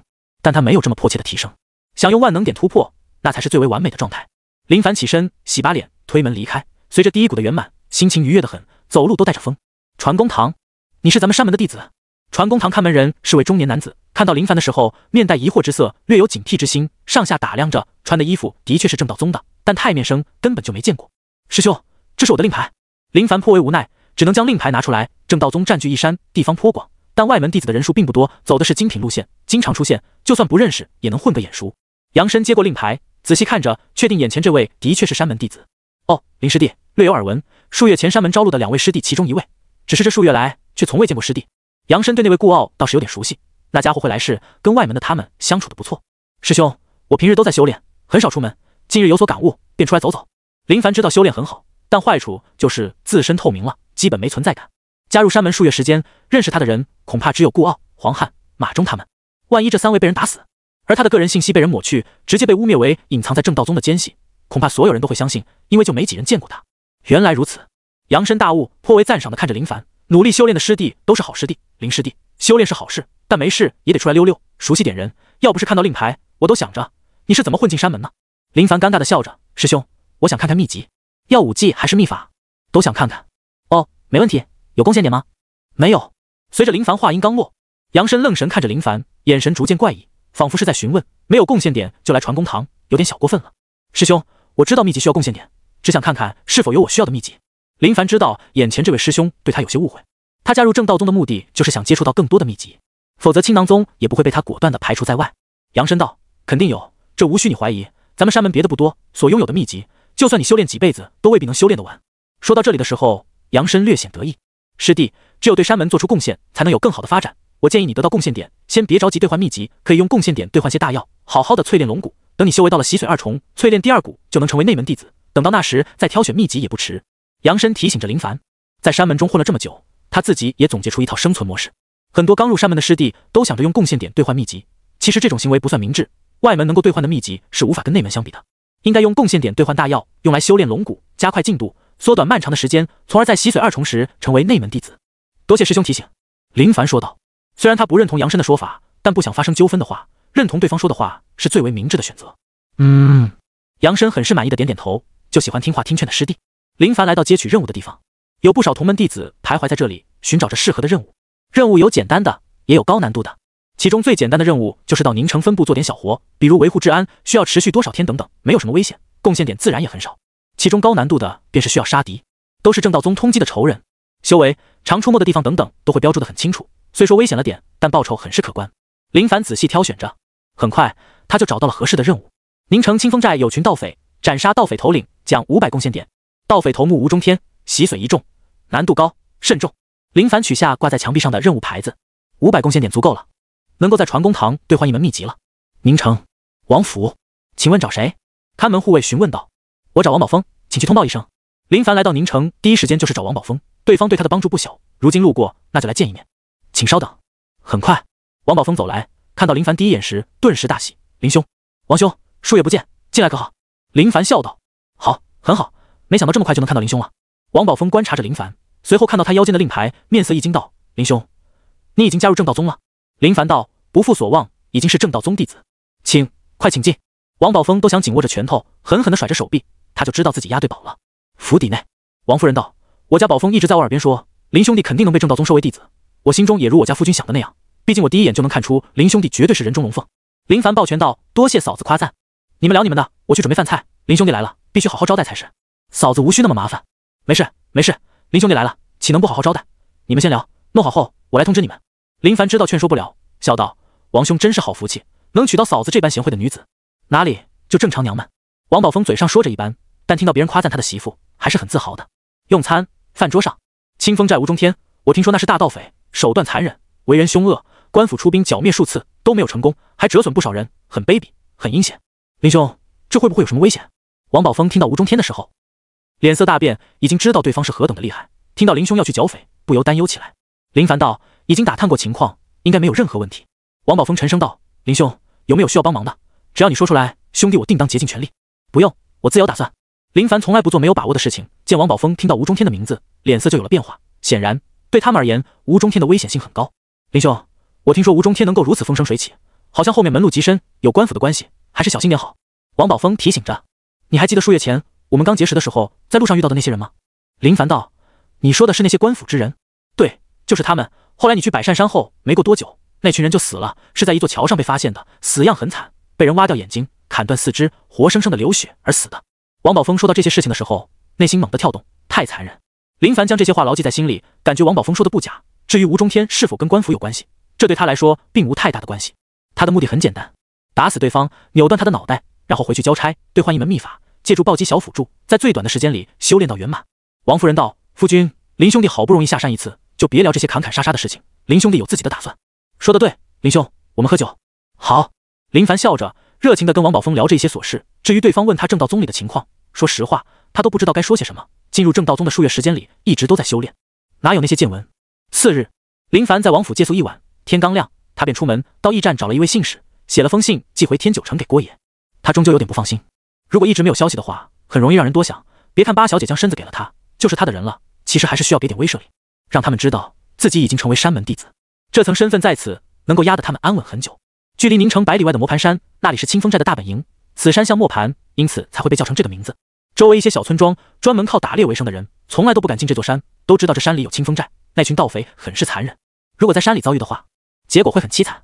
此时有2位盗匪拎着酒坛，有说有笑的在山里巡逻着。对于周围的安全，他们很是自信，认为没人胆敢来这里闹事，也不打听打听这里是什么地方。吴中天到底在不在清风寨？林凡看着路过的2位盗匪，没有打草惊蛇，而是静静的等待着。他的目的很简单，看到吴中天，确定对方没有任何问题，然后以最快的速度打死对方。数日后，林凡就在磨盘山里等待着，没有看到吴中天的身影，反而发现清风寨的盗匪数量有点多，巡逻一波接着一波，而且还有双重巡逻，便是前面的人在巡逻，后面还有人跟着，每隔一段时间就会吹哨传递信号，保证信号不断。此时有马蹄声传到林凡里，林凡躲在一棵树下，看到一群盗匪骑马出山，他想了想，便跟随而去。以他的脚力，一旦施展起来，速度比马都要快。他看着领头的那位盗匪，绝对不是吴中天，气息有点杂乱，修为并不高，最多也就断气4、5重而已，一根手指头就能碾死。跟随而去，发现他们的方向是一处小村庄。林凡低眉沉思，知道继续这样下去肯定是不行的，直接加快速度，比这群盗匪还要快速的先到达村里。不过他发现这村庄里的人早就没了影，看来是已经知道盗匪要来，提前躲了起来。林凡见一户人家院落里绳子上挂着衣服，想了想，顺手取来，离开了村庄。许久后，磨盘山，先前去村庄打家劫舍的盗匪们回来了。为首盗匪骑着马，看着身后的货物，露出还算满意的神色。虽然没有抢到什么好东西，但总归没有空手而回。突然，他看到一位衣衫褴褛的人出现在磨盘山，手里还拿着棍子，好像很疲劳，很劳累，头发乱糟糟的，满脸灰土。你是什么人？胆敢出现在这里？为首盗匪询问道，同时仔细打量着对方。见对方没有威胁性后，才放松警惕。对他们盗匪来说，能够让他们害怕的人还没出现呢。我叫林二狗，从宁城过来，我想加入清风寨。你们是清风寨英雄好汉吗？英雄好汉，哈哈，有意思，还第一次听到有人称我们清风寨是英雄好汉。小子，你犯了什么事？各位好汉，我也是走投无路了。我在城里看到一位美丽的小娘们，就准备调戏一番，可没想到她竟然是王家王宝峰的媳妇，我实在是无处可逃，又敬仰清风寨的各位英雄好汉，就前来投靠了。林凡心里想着，王兄，借你媳妇一用，希望你别见怪。为首盗匪听闻惊愣，大笑道：你这小子看起来柔柔弱弱的，竟然有这样的色胆，也知道我们清风寨是英雄好汉，看你会说话，收你了，跟在后面，随我们一同进寨。林凡没想到竟然如此容易，不过想想也是，盗匪的圈子是最好融入的，当然想要混出名堂是不可能的。以他的情况，加入清风寨就是炮灰，充当人数，遇到对手，他这种类型的就是第一个往前冲的炮灰。林凡随着这群盗匪们进入寨里，观察着周围的情况。这群盗匪都是一群乌合之众，没有什么强者。这位大哥，他是咱们的寨主吗？林凡假装什么都不懂地问道。当然不是，寨主可比这威风得很啊，比这还威风，真想亲眼看看寨主。等着吧，我进清风寨那么久都没见过几次寨主，不过你要是运气好的话，见也能见到。林凡主动跟对方攀谈着，看来吴中天隐藏得很深，不是经常出现在寨里，还好做出聪明的选择。既然想杀吴中天，那自然只有成为他们的其中一员，包吃包住，慢慢等待，只希望能早点出现。数日后，林凡成功融入到盗匪中，每天都需要巡逻。由于他是新加入的，那些比他提前加入的都算是前辈，所以巡逻的事情基本每天都有他。这段时间没别的收获，就是将磨盘山摸得很熟悉，就跟来到自家后山似的。原本以为这任务很简单，现在看来真的很难，实在是太耗时间，都不知道吴中天何时出现。又接连数日过去，让林凡兴奋的事情来了，吴中天回来了。吴中天也如林凡了解的一样，中年模样，虎狼之貌，眼神很是阴冷，寻常人跟他对视都能被他吓坏。清风寨热闹起来，杀猪杀样，酒坛堆放，今晚要举行大型的晚宴，这也是所有盗匪最喜欢的一天。只要寨主回来，那就大搞特搞，狠狠的热闹一晚。夜晚，林凡跟一群小喽啰围在篝火旁，吃着肉，喝着酒，时不时的看向厅内。以他的地位，根本无法进入到那里面。能在那里面喝酒吃肉的，必须在清风寨里属于小队长级别的。周围这些小盗匪拿着酒碗，直接就猛干，一碗酒，一口肉，吃的那是豪爽。而林凡也没有怂着，等会就要杀人，肯定得吃饱才行。寨主回来就是不一样，每次都有肉有酒，这日子过得太舒服了。那是肯定的，咱们清风寨威名赫赫，人人畏惧，总有官府想剿灭我们，也不看看他们是什么实力。我听说寨主在外做了一笔大买卖，心情好得很，要在寨子里多留几日。这几日我们天天有酒有肉，快活得很呢。林凡听着，嘴角露出笑意。等会可就没法快活了。盗匪们喝酒就是往死里喝的那种，吐了又喝。林凡默默地等待着，这些都是虾兵蟹将，喝多躺尸就行。渐渐的，林凡看着盗匪小喽啰们喝得不省人事，躺在地上，他起身端着酒碗随处走动着，目光落在厅内，发现那群大汉们还在喝，没有着急动手。这群家伙有点实力就是能喝，哪里像这些小喽啰一样，没喝多少就直接躺尸，怎么叫喊都醒不过来。终于，他见厅内的盗匪们喝得东倒西歪，而吴中天除了面色红润点外，没有任何异样。想将境界达到洗水一重的吴中天喝醉，难度很高，至少他没见过真正的高手能被喝醉。林凡端着酒碗朝着厅内走去，同意林凡加入清风寨的小头领摇摇晃晃起身，朝着林凡走来。你小子进来干什么？赶紧出去跟他们喝去！噗嗤！林凡淡然站在那里，快速出手，手刀劈砍对方喉咙，直接击碎。呜！大汉捂着喉咙，眼睛瞪得滚圆，不敢置信地盯着林凡，显然没想到，这在他眼里有色胆没实力的小子竟然杀了他。吴中天四平八稳地坐在那里，目光阴沉地盯着林凡，随后仰头一口将碗里的酒喝掉。你是谁派来的？林凡道：借你人头一用。话音刚落，就见他抓住武博大汉，猛地朝着对方扔去。找死！吴中天暴怒，恐怖劲道爆发，身下座椅四分五裂，一掌拍在大汉胸膛，而林凡紧跟其后，一掌拍在大汉后背，两股劲道贯穿碰撞，比拼着。噗嗤一声，被他们夹在中间的大汉哪能承受如此恐怖的劲道，瞬间炸裂，血肉四分五裂，洒落满地都是。林凡跟吴中天后退，以防被这些血肉沾到。好身手！吴中天神色凝重，短暂的交手便已经知道对方实力不弱，劲道太浑厚，年纪轻轻就有这样的修为，绝对不是寻常实力能够培养出来的。方圆数百里之内能够培养出这等高手的，屈指可数。青囊宗是不可能的，他跟青囊宗有合作，绝对不会派遣人来杀他。那只有正道宗会干这样的事情，毕竟他结过正道宗的祸。还行吧。林凡观察着吴中天的情况，劲道还算不错，但远远不够看。身处在林凡身边的一位盗匪迷迷糊糊的醒来，怎么回事啊？就在盗匪想看看发生什么事情的时候，林凡手掌落下，直接将盗匪的脑袋拍到了身体里，甚至连看都没有看一眼。林凡一步踏出，再次朝着吴中天杀来，运转叠山劲，劲道顺着手臂贯穿而去。吴中天抬手抵挡，顿时就感觉到连绵不断的劲道如同浪潮似的冲击着他的身体，面色通红，脚腕一动，施展某种技巧，想卸掉这股劲道。咔嚓声不断，地面石砖不断崩裂。吴中天神色凝重，喉咙一动，猛地吐出一口痰，这口痰宛如利箭似的直接飞来，轰在后面柱子上，看似无用的痰竟然将柱子击穿。看到这一幕的林凡直呼好家伙，施展四合掌，掌印密集，残影不断，封锁吴中天所有去路，抓住机会，双手成爪抓住对方双臂。吴中天大惊，预感不妙，单脚踏地，腾空而起，两人形成一条直线。千斤坠，咔嚓！林凡脚下地砖破裂，对方传递而来的劲道很是惊人。随后就见林凡抬脚狠狠地踹中吴中天胸膛，噗嗤！吴中天倒飞出去，撞断柱子，单手撑着地面，捂着胸口，嘴角溢出鲜血。该死的家伙！此时的局势对吴中天来说很是不利。突然间，吴中天后背龙骨震动，激活髓性，大量的气血充斥着身躯。咔嚓！衣服破裂，只见对方身躯变得壮硕起来，肌肉盘起，粗大的经脉宛如树根似的盘绕在身躯上。随着对方每次呼吸，都有浑厚的劲道扩散出来。给老子去死！吴中天怒吼，双臂狠狠地砸来。林凡神色淡然，双掌横拍，将对方双臂震开。这对吴中天来说有些不敢置信，对方劲道怎么可能会强悍到这种程度？就在他惊愣的片刻间，胸膛剧痛难忍，低头一看，林凡一拳将他胸膛轰得憋了进去，叠山劲道贯穿，体内器官被震碎。哪怕吴中天修炼到洗髓一重，劲道护体也依旧挡不住。抓住机会自然不会留手，抬脚踩踏对方膝盖，咔嚓两声，膝盖弯曲，白骨刺穿血肉。林凡五指成刀，直击对方喉咙，双掌重拍太阳穴，一连套动作行云流水，丝毫没有片刻犹豫。扑通！吴中天跪地，双臂垂下，嘴角满是鲜血口水，已经被林凡一连套杀招打得浑浑噩噩，精神迷糊，东南西北已经分不清楚。这都没死！林凡惊叹洗髓境强者的生命活力，真的太持久。林凡拿起一旁的刀，手起刀落，人头飞起，拉来布匹，凌空一卷，将人头卷入到布内，打包带走。潜伏快有半月，终于完成任务。的确是高难度任务，一般人还真熬不住。事后清扫工作，将包装好的人头放在那里，提刀化身死神，收割剩余的清风寨成员，哪怕有过一段同居的生活，但对不起，我是卧底。手起刀落，收割着生命，这些醉酒的成员也是舒服，在醉意中再也无法醒来，感受不到痛苦，对他而言算是最便宜的死法了。突然，当林凡路过一位成员时，发现他的身体轻微颤抖着，仔细一看，不仅仅是轻微颤抖，而是一直在颤抖，显然没有醉死过去。林凡笑着，手中的刀轻轻划着桌面，发出催人命的声音。装醉的盗匪内心承受不住这种折磨，饶命，好汉饶命啊！盗匪脸色惨白，惊恐万分，哪能想到竟然有这等猛人，就连恐怖如神的债主都被打死，扑通跪地，眼泪鼻涕流着。好汉，我知道咱们债主的秘密藏宝地，只要你不杀我，我可以带你去。藏宝？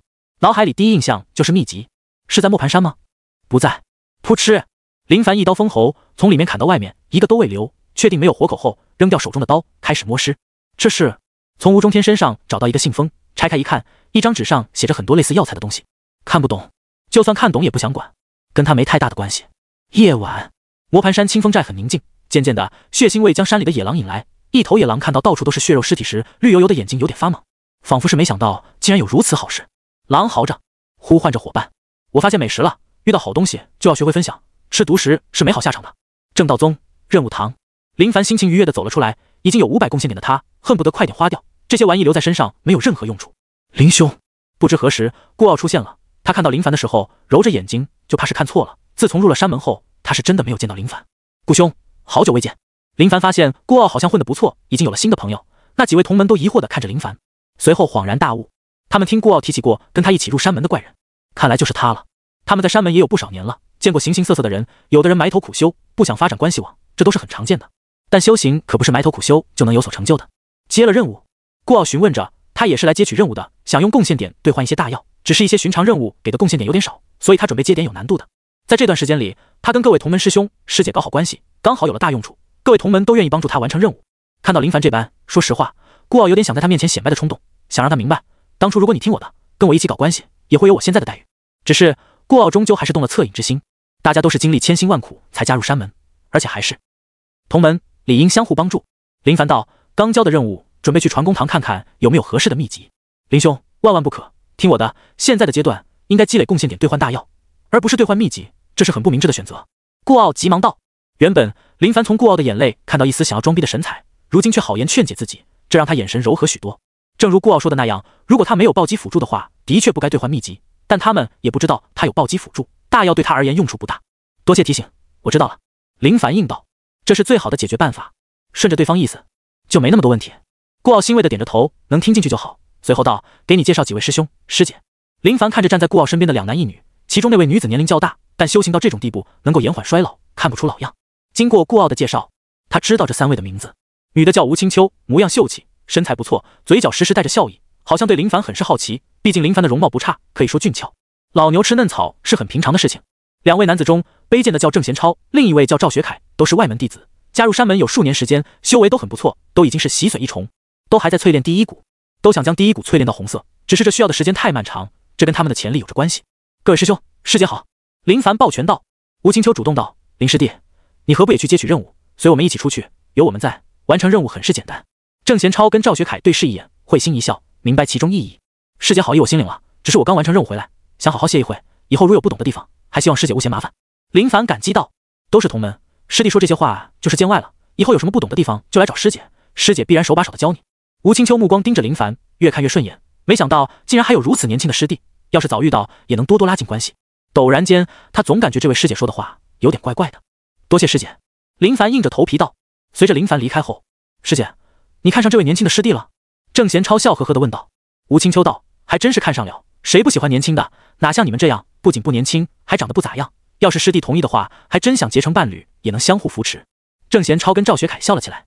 反观顾傲羡慕得很，不由自主地摸着自己的脸，胡须渣渣的，好像的确不够帅，难怪师姐看不上自己。琢磨着，顾傲感觉有必要给林兄透透气，告诉他吴青秋师姐对你贼有意思，只要你点点头，师姐就能带回家。刚刚那位师姐看我的眼神很是不对劲啊。林凡边走边想，越想越感觉是这样，幸好没有提升颜值，万一手剑提升到圆满，很难不保证师姐会不会冒险夜探他的被窝。很快，他便到了传功堂。杨深有段时间未见林凡，见他有了500点贡献，真的惊愣了。真换？真换，劳烦师兄帮忙了。哎，好吧，既然是你的选择，师兄尊重你，只希望你莫要后悔。杨深在传功堂任职很久，主要是这边的福利好，如果他要兑换秘籍的话，能有折扣，小日子过得还算不错。他见过很多同门师弟想着兑换秘籍修炼，没有想着兑换大药淬炼龙骨，最后懊悔得很。所以见到林凡这位新入山门的师弟，好心提醒。只是这位师弟有点头铁，非要兑换，他肯定不能阻拦，劝解一番就行，做到自己身为师兄该做的事情便好。师弟，想兑换武技还是秘法？杨抱元归一的情况下，流逝得很快。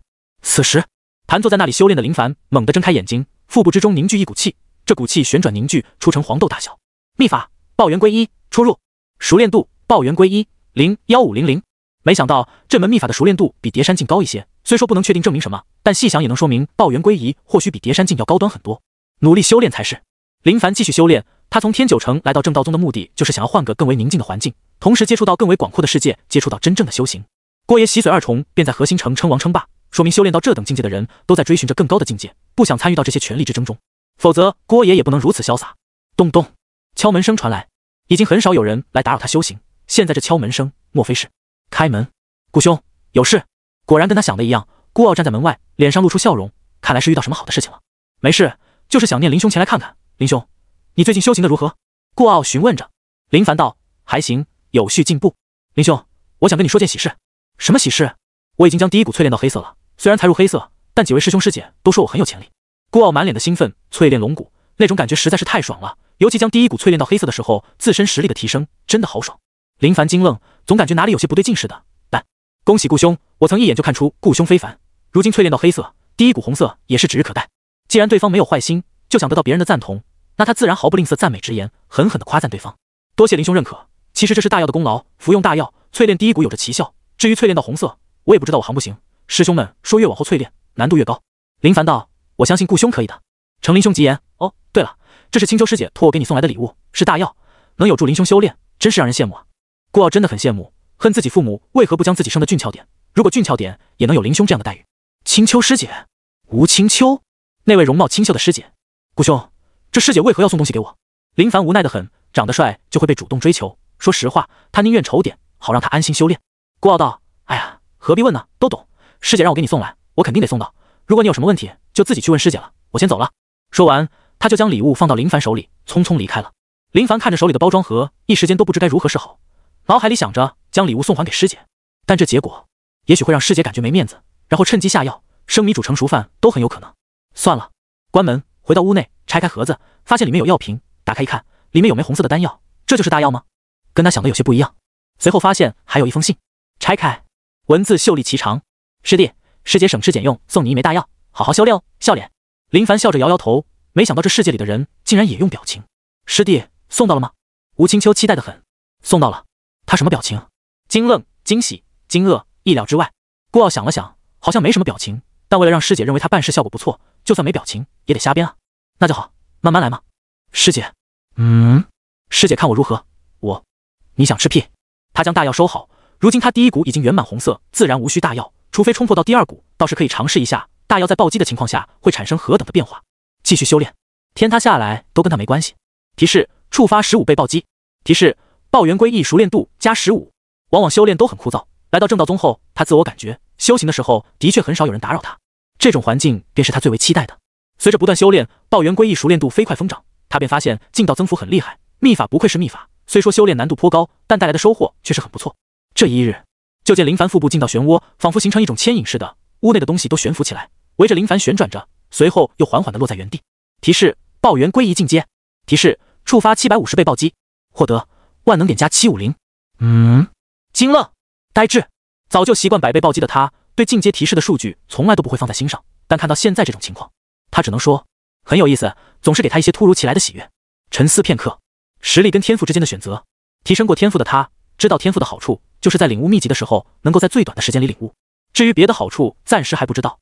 提升天赋，消耗万能点1000，天赋超等。顿时身体有种变化，有股热流四处流通着，随后直接冲击着脑海，这种感觉就仿佛吸食了某种东西似的，大脑一片清明空白，整个人都有种飘飘然的感觉。许久后，林凡恢复平静，发现天赋提升到超等，后面还能提升，就是天赋所需要的万能点已经达到可怕的10000点，10倍的暴涨，让林凡感觉到这天赋之路恐怕不是他想的那么简单。如此巨大的跨度，让他想到一种可能性：仙凡之别。虽说他的想法是这样，但情况到底如何还是未知。想要真正知道这些事情，想必只能等到修为提升到一定境界，到时就能接触到这些情况。山门一位青衣男子骑着快马而来，快要到山门口的时候，快速停下，不敢有任何越界行为。干什么的？一位看守山门弟子拦住道：“他不是山门接引人马中，而是别的弟子。我是宁城王家护卫，前来找林凡林公子。他数月前已经是山门弟子了。”林凡，这位弟子面露疑惑，没有听过这人的名字。如果是数月前加入的话，或多或少也能知道些。但他仔细想着，愣是没有想到。你确定他是正道宗弟子？确定。王家护卫被对方整得自我怀疑了，连山门的人都不知道有这号人，公子会不会搞错了？此时，顾傲、吴青秋等人出现，好像是要下山，看到前方的情况，快速走来。张师弟，出了什么事情？张姓弟子看到来人道：“吴师姐，这位是从宁城来的，说要找林凡。师弟倒是不知道咱们山门有这位师弟啊。”“哦，林师弟啊，他的确是山门弟子，只是平日很少出面，你不认识也正常。”吴青秋缓缓道。王家护卫松口气，确定是真的就好，他最怕的就是假的，然后灰溜溜的回去。我去通知他。顾傲转身离开。片刻后，林凡到来，抱拳道：“吴师姐，郑师兄，赵师兄。”随后看向那位不知道名字的同门，就友好的点点头，算是认识了。张福元好奇的看着林凡，这位隐藏的好深，加入山门数月，竟然都没见过，可怕。林师弟，你这位朋友找你。吴青秋微笑着，多看了林凡几眼，好像比前段时间更有精神了，果然是他看中的人。林凡避开吴青秋的眼神，看向护卫：“林公子，我家公子王宝峰请你到府上，有要事商量。”护卫急忙说道：“他知道自家公子跟一位山门中人相熟，但不知道人家会不会给面子，毕竟天差地别，两者身份是有差距的。王家有钱，但钱跟实力比较起来，钱就真的太俗了。”“好，现在就走。”林凡感觉王兄那里应该是出事了，否则不会主动来打扰自己，这点他还是能保证的。只有王兄都感觉束手无策的事情，没有办法，最终来找自己。护卫大喜，是。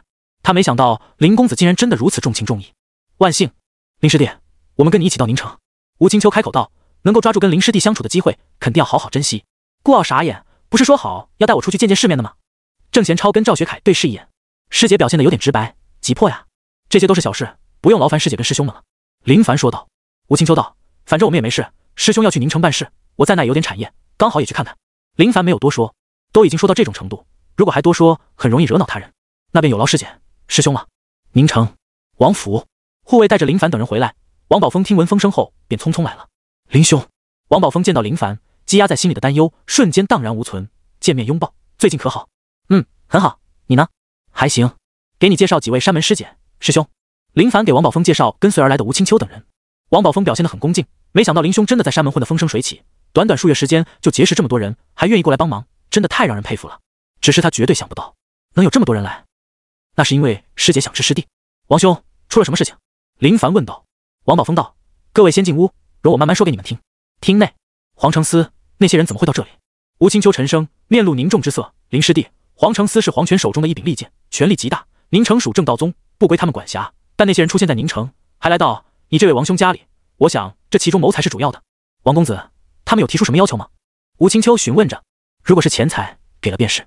王宝峰道：“如果是钱财，我王某人自然不会吝啬。可是他们来到府内，什么都没提，看向我们的眼神颇为怪异，搞得我全家上下人心惶惶，所以才想着让林兄前来看看。”王兄放心，此事交给我。”林凡说道。他现在是山门中人，不似以往只是天九成秦雷盟的小精英，社会地位自然直线提升，就有劳林兄了。王宝峰心里稍微安稳了些。林凡道：“王兄，今晚你宴邀他们，等到那时我们出面，看看他们到底想做什么。”好。夜晚，月亮颇圆，只是有一层薄薄的云雾漂浮着。宴会厅很宁静，林凡端坐宴席旁，神色淡然，闭眼养精蓄锐地等待着。而王宝峰颇为着急，时不时地看向外面，等待的时间有点久，也不知对方何时才能来。吴青秋、郑贤超、赵学凯面无表情，静心的功夫很是了得。林兄，这……王宝峰不知该说些什么，派人去邀请。回来的人说了，对方已经同意，可是都过去这么久，饭菜都已经凉了，却还不见踪影，这真的不知该说些什么。无妨，王兄，你我之间的关系无需如此。此次我与我师姐师兄帮你解决这件事情，便是与你坐在同一条船上，等他们便是。林凡说道。王宝峰感激得很，心道真的没有结交错人，以往他结交的那些人都不知道是什么东西，哪里能如林凡这般？心里想着，这就是他一辈子的兄弟，谁都不能在他面前说林兄的坏话。王老爷跟王夫人对王宝峰投来认可的眼神，仿佛是说，你这辈子也就干过这件唯一正确的事情。不知多久，外面传来马蹄声，还有嬉笑的声音，寻常人听不到外面的声音，林凡等人修为不弱，耳朵灵敏，能听到外面传来的声音。这宁城头牌的确水灵，很是不错。很快，王府管家带人进来，这群黄承思的人穿着服装，便是黄承思特制服饰，腰间别着刀具，在管家的带领下，摇摇晃晃的进来。为首之人留着八字胡，身形高大，喝得满脸通红，看到屋内人时微微惊愣。王公子，实在是不好意思，让你们久等了，宁城头牌姑娘实在是美，实在是让人流连忘返，差点将王公子的晚宴给忘了。徐来笑着，嘴上说的不好意思，实则完全没有将王宝峰放在眼里。无妨，徐统领请上座。王宝峰道。原本上座是要留给林兄的师姐，但那位师姐说不用，就让那些皇城司的人坐一坐。一共4位皇城司使者，每一位都好像习惯趾高气扬地对待别人，养成的习惯很是难以改变。林凡皱眉，有点弱。皇城司的人好弱，从他们走路的模样，还有散发出来的气势，便能看得出来。郑贤超眼神淡然，赵学凯也是如此。也就顾傲有些紧张，但又有种感觉自己已经是山门中人，地位变高，挺直腰杆，无视对方。此时，徐来注意到林凡等人，微微皱眉。王公子，这几位是？他看向王宝峰，莫非是这家伙找来的帮手吗？心中冷笑，帮手？何等帮手，胆敢跟皇城司作对？王宝峰道，这几位都是我在正道宗的朋友，他们从山里来到宁城，到我这里做客，想到各位大人都在，便邀请过来结识一番。正道宗？徐来心中惊愣，没想到牵扯到山门中人，同时勃然大怒，明显就是王宝峰找人来压场子，想用山门之人的身份跟他们对抗。原来是山门中人，王公子交友真是广泛，实在是让人佩服。徐来意味深长地看着王宝峰，嘴角带着笑，只是这笑容让王宝峰有种不寒而栗的感觉。王宝峰笑着，佩服就对了，我林兄在这里，我啥都不怕。林凡见师姐面无表情，一点波澜都没有，甚至连看向这几位皇城司的人兴趣都没有，他就感觉有些奇怪，仿佛是想到某种情况。林凡也没有说话。徐来刚开始说话有点正常，仿佛是拘谨，但渐渐的，也许是感觉林凡等人一言不发，好像被他们震慑住似的，开始稍微狂妄了起来。山门又能如何？还不是皇权统一才能立足。如果有反心，真以为皇城司吃干饭的不成？此次我们从都城而来，便是来调查山门反派之事。徐来沉声，言语间传来阵阵杀意，用最凶狠的语调说着最为凶狠的话。随着他话音落下，郑师兄、赵师兄都露出怒色，反观吴师姐却是依旧神情淡然，嘴角带着笑意。王宝峰见林凡他们都没说话，心中疑惑，但绝无怀疑，保持原有的性格，陪笑、陪酒、喝闹随意，倒是让徐来等人感觉人生巅峰已经到来。就算请来山门的人，又能如何？还不是被他们皇城司的威势震慑住。许久后，酒宴结束，4位皇城司的人摇摇晃晃地离开了王府，说是明日再来拜访。等人离开后，席间众人很宁静。皇城司的人真有这么嚣张？顾傲不爽得很，感觉刚刚那几位有点猖狂的厉害，都想狠狠地暴揍他们一顿，泄心头之恨。师弟，你有何感想？吴清秋问道。师姐，我怀疑他们的真实身份。林凡想了想，越发感觉有问题。哦，看得出来。他们太弱了，如果这样的修为就能成为统领，以我的实力，成为皇城司负责人应该没有问题。林凡说道。原本王宝峰想询问情况，听到林兄跟他师姐的对话，让他有点懵。有问题？怀疑身份？莫非？吴清秋笑道。几位师弟想必跟林师弟所想一样吧？郑贤超、赵学凯点点头。师姐，他们是假的。顾傲瞪着眼道。你没看出来？吴清秋诧异道。看出来了，我一眼就看出来了。顾傲恍然大悟，差点说没看出来，随后直接改变口风。王兄放心，此事已经与你无关，接下来交给我们便可。林凡起身，随后道。师姐，可以行动了。也好，这里面还有些事情需要询问。吴清秋从第一眼就看出这4位的身份有问题，但能够弄到皇城司的服装，却是他最为疑惑的事情。就刚刚那几位水货，怎么可能弄到这种东西？林兄，那一切都拜托你了。王宝峰松了口气，只要林兄说没事，那就没事。先前真的有被吓到，如果这些皇城司说要银两，他绝对毫不吝啬。但这群家伙就是不提，搞得他心烦意乱，忧心忡忡。城外破庙，时不时的有虫儿的声音传来，一堆篝火照亮破庙，火光倒映在破旧神像，神像3头6臂，面部狰狞，如恶鬼似的。这样的庙，供奉如此可怕的神像，肯定无人问津，都能吓死人。4位皇城司大人物静静地躺着，冷风从破庙洞口吹来，冻得徐来浑身打颤，缓缓睁开眼，眼前的环境有些陌生，还有几道模糊的身影在面前晃来晃去。陡然间，徐来猛地机灵，揉着眼睛看清面前几道身影，怒声呵斥：放肆！你们正道宗莫非是想造反吗？莫名的有些慌神，明明是在宁城，突然没了知觉，醒来就身处在这破地方。随后另外3位皇城司醒来，看到眼前情况，没有徐来这般的镇定，脸上都露出惊慌之色。唰！郑贤超拔剑出手，一剑架在徐来肩膀上，锋利的剑刃散发着寒气，惊得对方颈脖间的汗毛竖起。各位有话好好说，刀剑无眼，万一伤到，麻烦就大了。徐来眼角垂下，盯着剑，表情略显惊恐，明显是这剑给他的威胁更大。林凡道：你们到底是谁？我是皇城司统领，还能是谁？话音刚落，郑贤超一剑挑起，直接削掉徐来一只耳朵，顿时鲜血一出，血流不止，痛得徐来捂着耳朵满地打滚。突如其来的一幕，惊得另外3位自称皇城司的人瑟瑟发抖，大气都不敢喘一口。我师弟问你话，你就如实回答。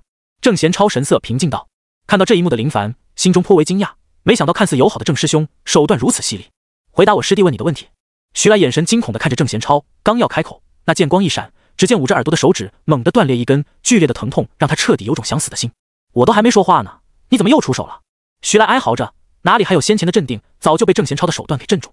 林凡眨眼，师兄，你这就有点霸道了，人家的确还没说话呢，至少给个机会吧，突然动手，都差点没反应得过来。郑贤超道，给你一个警告而已，以防你不知事情的严重性。徐来喘着粗气，疼痛让他的表情有点狰狞，甚至有点疯狂，只是面对对方的强势，他连一句狠话都不敢说。我们不是皇城司的。徐来真没想到竟然会遇到这群不按照套路出牌的山门中人。林凡道，衣服哪里来的？这些衣服是我们捡到的，是在一处密林里，我们发现了4具尸体，原本我们也不知道是什么，后来在他们身上找到令牌，发现他们是皇城司，所以我们就换上这件衣服来到了宁城。徐来老老实实的回答着，都已经被削掉一只耳朵一根手指，但凡说句假话，他感觉另一只耳朵都能不保。为什么到王家？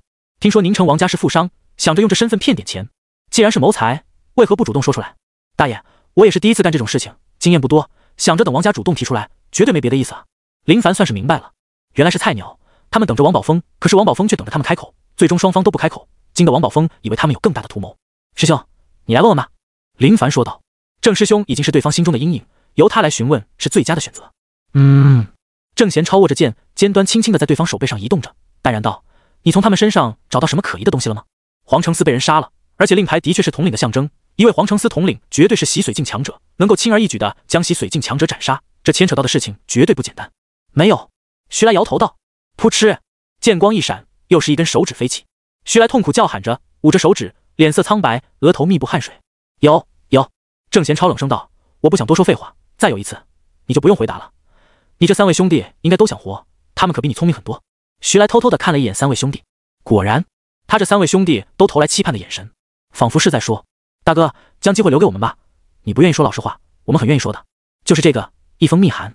徐来从怀里拿出密函，显然已经被他们拆开过。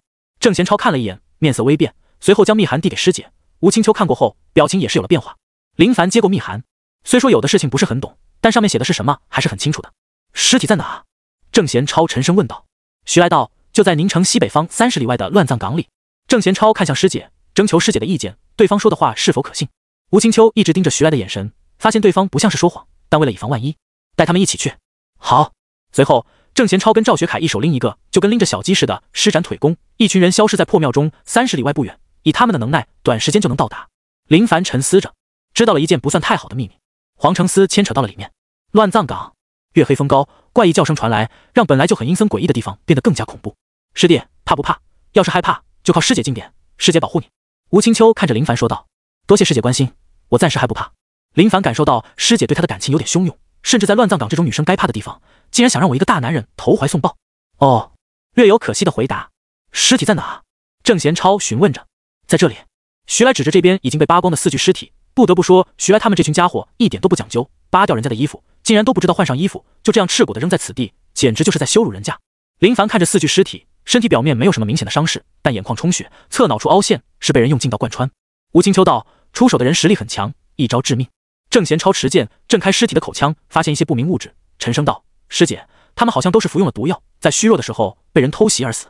吴青秋皱眉，总感觉事情有些超出他们管辖的范围外。师姐，师兄，此事跟我们好像无关，不如先回去吧。林凡提醒道，原本此事就跟他们没有关系，如果非要调查下去，很有可能牵扯到一些本没有必要的事情。他来到宁城的主要目的便是帮助王宝峰而已，如今王兄已经没事，接下来的事情跟他便没有任何关系。师弟说的对，走吧。吴青秋沉思片刻，也不是那种多管闲事的人。郑师弟，不管如何，这几位也是皇城司的高手，抛尸荒野有损他们的尊严，帮忙给埋了。是，师姐。郑贤超懂师姐的意思。林凡叹息，这几位怕是走不了了，知道了一些不该知道的事情，也看到了一些不该看到的密函。回到宁城，林凡找到王兄，跟他说明情况，调查清楚，那几位皇城司是假冒的，已经逃跑，不用担心。王宝峰心中的那块石头终于落下，拿出巨额银两感谢林凡，只是林凡却是拍着他的肩膀，让他无需客气，朋友之间不用谈钱，但提议让王宝峰送些银两给他的师兄、师姐，还有顾傲。他跟王宝峰是朋友关系，但另外4位跟王宝峰间的关系并未好到那种程度，他们都参与到这里面，给点银两感谢也是应该的。天刚亮，林凡准备回山门。吴青秋等人原本是要带着顾傲去完成任务，只是发生这种事情，得知皇城司统领被杀后发现的密函，想着需要将密函交给山门长老，这些事情不是他们能够做决定的。天塌下来有高个子的顶着，山门中的那些长老便是顶天的人。回山途中，林凡想着密函里的事情，皇城司属于皇权利刃，知道某个山门有异心，派人前来调查情况，但却死在路途中。据他所知道的，百罡宗、青囊宗、正道宗，密函中的意思很明确，就是这3宗之一，而且还是秘密调查，说明还不确定是哪个山门。只是那些皇城司的人却被人斩杀，说明早就有人知道他们的行踪，也知道他们的来历。按照常理来说，杀人必然要搜身，但连密函都没有拿走，说明是想让别人知道。烦躁，这种尔虞我诈的事情果然不太适合我，还是老老实实的待在山门修炼最好，甭管谁有异心，只要别打扰到我就成。山门水榭兰亭，亭子周围是一片小池，水面漂浮着一片片荷叶，偶尔有鱼儿冒头。吴青秋站在一位男子身边，这名男子头发雪白，但模样不老，属于中男，别以为对方是伤心过度，一夜白头，实则已经快有100岁高龄，只是修为极深，延缓了衰老。没想到竟然会有这种事情发生。你先下去，此事还有谁知道？陈虚捏着密函，手指轻轻用力，密函化作飞灰漂浮在空中。郑贤超、赵孝凯、顾傲、林凡几位师弟知道，那些假冒皇城司的人已经让郑师弟解决了。吴青秋恭敬道：“做得不错，此事你们当作不知道，做你们自己该做的事情。”是。吴青秋离开，他能见到陈虚也是因为有要事汇报，否则平时是很难看到的。等人离开后，陈虚捏着胡须，面露沉思，联想到最近的局势，他仿佛也是明白了什么，随后身影消失在兰亭中，跟几位师兄师姐商讨其中的事项。屋内，林凡安心修炼，早就将皇城司事情抛之脑后，跟他没半毛钱关系，那些都是真正大佬们该头疼的事情。提示：触发20倍暴击。提示：爆元归一熟练度加20。能让林凡感觉还活着的唯一标准，便是听到提示，努力修炼，每次都有进步的感觉，真的很爽。天色渐渐暗淡，他起身松展筋骨，咯吱作响，精神有丝疲劳，震动龙骨，髓性活跃起来，释放的新鲜血液替换原有血液，萎靡的精神逐渐焕发新生。淬炼龙骨很重要，第一股淬炼到红色带来的好处难以想象，寻常没有修炼的人，龙骨也是活跃的，但跟淬炼后的龙骨相比较起来，天壤之别。短暂休息片刻，继续修炼。整个正道宗或许就没人能够比林凡还要努力的。来到这世界有1年的时间了，在他合理运用时间修炼下，成果赶得上别人10几年、20多年的苦修，不能说是天赋，只能说他将每个日夜都运用到极致的结果。时间匆匆，1个半月过去，暴击倍数不算太好，导致消耗的时间有点长。秘法爆元归一终于进阶，踏入通透层次，触发了100多倍的万能点暴击，万能点积累到730，距离提升踏入下一个境界又快了不少。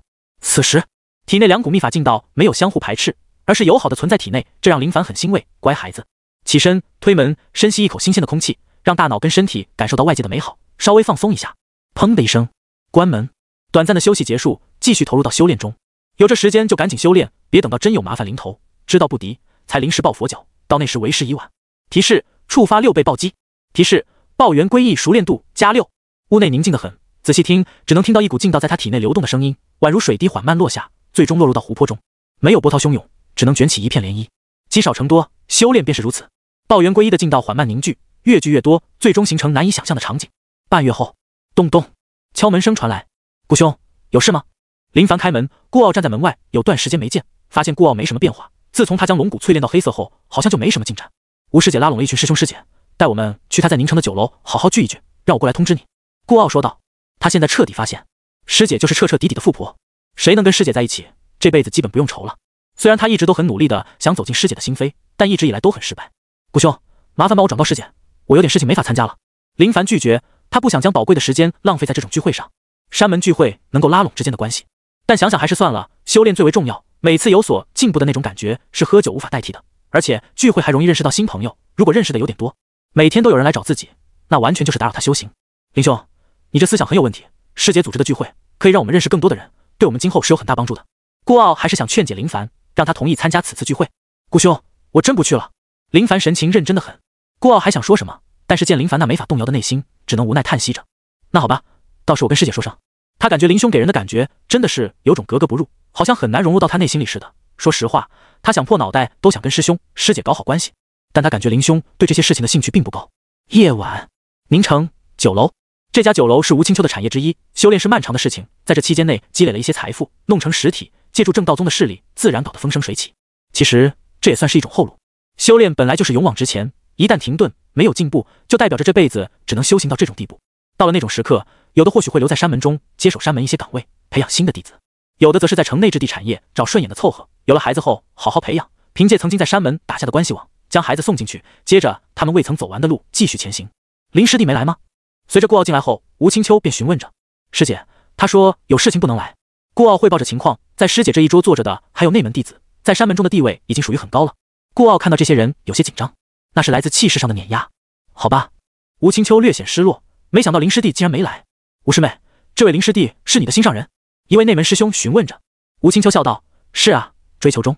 没想到师妹真的遇到心上人了，看来这位林师弟肯定有过人之处，有机会倒是要见识见识。好像没什么过人之处，就是看对眼了。吴青秋大大咧咧，丝毫没有隐藏，这种事情也没什么好隐藏的。众人笑着，都知道吴师妹的为人，那是敢做敢当。吴青秋好奇道：“师兄，此次出关，第4股淬炼的如何？”眼前这位师兄是内门交处，第1股红，第2股红，第3股金，而在第3股的时候没能淬炼到红色，属于很遗憾的事情。如今到了第4股，吴青秋很想知道情况如何。唉，李道端摇头道：“师妹有所不知，我自知潜力恐怕已经到头，如今第4股还仅仅淬炼到黑色，想淬炼到金色实在是太难了。师兄，大药都无用吗？如果服用大药的话，应该是有把握淬炼到金色。虽说这种级别的大药很是难得，但李师兄的师尊是山门长老，弄来这种大药应该没太大的难度。”李道端摇摇头，没有多说什么。只有修行到这一步，毫无进展，才能明白什么叫做绝望。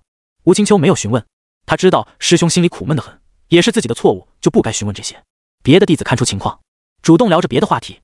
李师兄，吴师妹，你们知不知道前段时间青囊宗炼制出一枚金氏大药，好像是服用此丹能让龙骨圆满？等等，说好的岔开话题，没想到又聊到修行上的事情，就像是一把无形的刀，狠狠地扎在李道端心脏上。李道端知道他们是无心为之，也未放在心上，只是原本心情还算不错，此时只能夹着菜想着第4股的事情。青囊宗的金氏大药，别想了，那绝对是镇宗之宝，就算拿金山银山都换不到。屋内，林凡简单的解决晚饭后，就一直在修炼，不会偷懒虚度光阴。自从修炼后，就能感觉得到时间过得很快，快得让人都感觉眨眼间一辈子就能过去。他在山门的存在感很低，低的仅有那些人认识他，别的怕是都不知道有这号人物。数日后，很少出现的敲门声传来。林凡叹了口气，能够来找他的除了顾傲外，还能是谁？开门，刚想跟以往一样询问的时候，却发现站在门外的是吴青秋。师姐，林凡面带微笑，跟顾傲来的时候形成明显的差别。师弟，好久没来找师姐了，是不是将师姐给忘记了？吴青秋踮着脚尖，朝着屋内看去，好像是在说：“你就这样让师姐站在门外，连请都不请进去坐一坐。”林凡看穿吴青秋的神情，侧身道：“师姐，里面请。”他深刻地感受到师姐对他的那种爱，但他对此没有任何想法，关键是年龄有所代沟。而且师姐也不是他喜欢的类型，甚至修炼时间都感觉不够用，哪里有时间来搞这些事情？师弟，你屋内好像都没添加什么新家具啊？吴青秋审视着屋内的情况，同时发现师弟屋内收拾得很干净，已经够用了。林凡说道。吴青秋摸着桌子，低头一看，竟然在桌上留下了指印。师弟，你屋子里怎么有这么多灰尘？不过没事，师姐我曾经在家的时候，打扫之类的事情都是我来做的，我来给你好好的整理整理。林凡听闻，急忙道：“师姐，不用的，我这自己来就行。”他是真没想到师姐竟然如此热情。哪怕他阻拦都没用。随后就见吴师姐端着木桶，找来抹布，到院落里打水，任由林凡怎么劝阻都没用，这让林凡感觉脑袋痛得厉害。吴师姐弄湿抹布，拧干，熟练地擦拭着屋内的家具，看得林凡也不知道该说些什么好。他上前准备开口，却被师姐推到外面。师弟，你到外面等着就行，这些活不该是男人干的。哎，像师弟你这种不会打扫的人，怎么能离得开女人？看看这里的灰都有手指头这么厚了。林凡很想跟师姐说：“师姐啊，你可是我的师姐，按理说不该很有格调的吗？比如差事师弟做些事情什么的。”哪有放下身段给师弟来打扫屋子的？站在门口的他急得想抓脑袋。陡然间，他仿佛是想到什么似的：“师姐，你有孩子了吗？”正在屋内打扫的吴青秋震惊道：“师弟胡说什么呢？你师姐我还是黄花大闺女呢，连手都没被人牵过，哪来的孩子？真是的。哦，我其实有孩子了，很是想念。”啊！吴青秋动作停缓，看到这一幕，林凡心里感觉此办法可行，他对师姐真没感觉。同时师姐如此客气，搞得他只能找办法让师姐知难而退。思前想后，感觉这办法是最可行的。师姐，你没事吧？没事啊，师弟既然有孩子了，倒是没看得出来。是啊，见过我的人都说看不出来。师弟，你的媳妇也是山门的吗？不是，就普通人。哦。吴青秋没有多问，又充满动力的埋头苦干，仔细的擦拭着桌椅。林凡琢磨着，莫非是自己哪里说错了不成？刚刚吴青秋的确有点变化，但听师弟说对方是普通人，彻底心安。现实情况，修行与修行的人是不同的。焕然一新，原先很久没有打扫过的房屋落满灰尘，随着师姐的努力后，崭新的很。就连屋内的空气都新鲜很多。师弟，送你的。吴清雅递来药瓶，仔细一看，又能发现这是一枚大药。师姐，我真的不需要。收着，师姐给你的，你拒绝是不给师姐面子喽？林凡无奈收下师姐赠送的东西，这才乖嘛。送走师姐后，林凡坐在床边，扶着额头，随后摸着脸，自言自语道：“我的魅力真有这么恐怖吗？”低头看着手里的丹药，将丹药放好，已经收了2件礼物，表现得这么直白，还是这样，他深刻的明白，魅力大，就算说有孩子有媳妇，还是要面临着被人撬的情况，只能随遇而安，坦然面对，继续修炼，运转抱元归一秘法，圆满之境很快就能达到，运气不算太差，就能积累足够的万能点，等到那时突破洗髓2重，开始淬炼龙骨。2个月匆匆过去，提示抱元归一进阶，提示触发430倍暴击，获得万能点加340，终于修炼到圆满了。他能深刻地感受到体内的那股劲道是有多么的猛烈，活跃异常，浑身充满一种炸裂性的力量。叠山劲能爆发3倍劲道，抱元归一自然不弱，能够爆发4倍。如果将这2股劲道融合在一起，不知道会产生何等惊人的变化。尝试融合，叠山劲类似山势之力，一重接着一重，最终凝聚成一股劲道，瞬间爆发。而抱元归一则是将劲道凝聚腹部，形成漩涡，释放劲道时，不仅就能爆发4倍之威，还能具有震荡的能力。当尝试将2种秘法劲道融合的时候，体内猛地发生变化。片刻后，林凡皱眉，没有融合成功。2种劲道碰撞的时候，看似好像融合到一起，但如果没有在控制的情况下，这股看似融合的劲道又逐渐分散了。是差某种媒介吗？琢磨着，也许真的是这样。先提升境界，提升，消耗万能点1000。查看面板，林凡，魅力80-100，0时，境界洗髓2重01500，天赋超等0100000，武技大力牛魔拳圆满，碎星随影腿圆满，四合掌圆满，秘法叠山劲圆满，抱元归一圆满，心法重天图无熟练度，龙骨第1骨红，熟练度万能点70点。他现在所拥有的这份功力，已经赶得上别人几十年的苦修，甚至是有的人一辈子都未必能修炼到的境界。山门中，林凡对秘法融合有些不懂，来到师姐居住的地方，敲着门：“吴师姐，你在吗？”没有回声。他看着紧闭的门，等待片刻，见还没有人，便转身离开。林凡就像是山门中的小透明似的，以他修炼速度，直呼鬼神惊叹，谁见谁惊呼，修炼得太快，哪怕数月来日夜苦修，也不能做到这种地步吧？就像是现在这种情况，如果不是想搞清楚事情，他连走路的功夫都没有，完全将这些时间用在修炼上。很快，赵师兄在家吗？林凡来到赵学凯屋前，至于没找郑贤超，主要还是郑师兄那天拔剑刷刷的将徐安耍得团团转。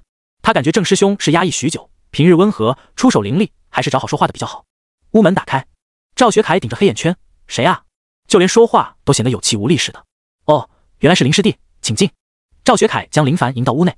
林凡看到屋内情况，心里一惊，总感觉进入战场似的，桌椅4分5裂，地面凹陷几个深坑，好像受到暴力摧残似的，让林师弟看笑话了。屋里乱糟糟的，都没怎么收拾。赵学凯连忙收拾着，但这种情况收不收拾已经没啥区别了。师兄，你没事吧？林凡担忧道。没事，能有什么事？就是修炼中遇到想不通的事情而已。情急之下，随意发泄了一下，倒是让林师弟看笑话了。赵学凯将林凡迎到床边坐下，然后端来水壶倒茶。师弟有事？不知为何，他发现压抑最深的很有可能就是赵师兄。只是来都来了，也只能如此。我想询问师兄，如果将2种秘法修炼到圆满，想要融合，需要注意些什么？遇到不懂的事情就问，总比自己瞎琢磨的好。师弟等等。赵学凯翻箱倒柜，很快就找到一本不算很厚的书籍。林凡看了一眼，发现这些都是手写的，刚刚好像看到封面上写着修炼大全。也许是见师弟面露疑惑，赵学凯解释道，这是师兄平日整理的一些内容，修炼可不是简单的事。请，里面的学问特别的多，你别看好像很简单，其实很难的。哦，看到这玩意就让他想到前世上学时的情景，好学生都爱做笔记。我给师弟找找。赵学凯仔细看着目录，找到了。听到这话，林凡凑近。林师弟，秘法不是融合的，而是想要将秘法暴增劲道叠加在一起，就必须将修炼到圆满的秘法劲道融入到龙骨中，也就是能够融合多少秘法，跟开启的龙骨有关，最多融入9门秘法。林凡恍然大悟，已经懂了其中的意思。融入的秘法能否爆发完整的叠加倍数，跟龙骨淬炼程度有关，将龙骨淬炼到红色，能最圆满的爆发出秘法暴增数，反之则是会减少。赵学凯缓缓解释着。林凡听得很仔细，他现在才将第1股淬炼到红色，第2股暂时还没开启，只能将其中一个秘法纳入到第1股里，除非将第2股淬炼到红色，才能纳入第2门秘法，最终就是劲道倍数叠加在一起。只是这让林凡有种怀疑，这种修行体系、修行时间，人的岁数真能跟得上？够用？他是有暴击辅助才能如此潇洒，如果没有暴击辅助，就以他目前的情况，1年多时间最多也就淬体1重吧。至于说能修几门武技、秘法，那简直做梦。不吃不喝不睡，都感觉时间不够用。多谢师兄为我解惑。林凡感谢道。赵学凯道，同门之间相互帮助是应该的，山门中的长老每月都会讲课1次，师弟有时间可以去听听，我这些记载的内容都是长老说过的。讲课？那他就是逃课的坏学生，都没听过，更不知道还有这种情况。赵师兄，能否将这归纳的笔记借我回去抄录一份？行，没问题。谢师兄。回到自己的屋子后，他就开始抄起笔记，这就是不听课的下场。而赵师兄明显就是爱听课的好学生，跟好学生玩耍就是省事。屋内认认真真翻阅笔记，勤勤恳恳地抄录着。赵师兄归纳的笔记价值很高，对修行有着极大的帮助，闲来没事可以好好的翻阅看一看。他将笔记全部抄录好后，送还给赵师兄，说了些感谢的话。虽说师兄不会在意，但说跟不说也是两码事。盘膝而坐，尝试容纳第1股叠山劲能爆发3倍劲道，也许有很多比叠山劲厉害的秘法，但根据赵师兄笔记中记载，就算容纳也能替换。顿时，控制着叠山劲的劲道涌入到第1股中，已经淬炼到红色的第一股活性很足，不断汲取着叠山镜的劲道，能清晰地感受到第一股中存在很多细小到肉眼无法观察到的细孔，能够完美的将劲道彻底融合。没过多久，成了。林凡紧握拳头，劲道缠绕，比之先前要更加的活跃。在龙骨的加持下，叠山镜仿佛得到激活似的。人体奥秘太神秘，值得好好探索。接下来，它主要就是激活第二股。观摩重天图第二幅图，运转心法，体内劲道凝聚一起，轰隆一声，直接冲破第二股，髓性激活，体内血液沸腾着，咕噜噜的冒着泡泡，皮肤变得通红，随后逐渐沉静。龙骨第一股红，第二股白，熟练度第二股04000，难度成倍暴增。不知道师姐送的大药有没有用？林凡从床底找到大药，想了想，该尝试一下。如果能找到捷径，或许会有翻天覆地的变化。吞服大药，淬炼龙骨。奇怪的事情发生，没有任何变化，反而是大药的药力融入到第一股，但很快又被第一股里的劲道排斥在外。这是因为我将第一股淬炼到红色造成的影响吗？还是说师姐送我的大药只是用来淬炼第一股的？有这种可能性。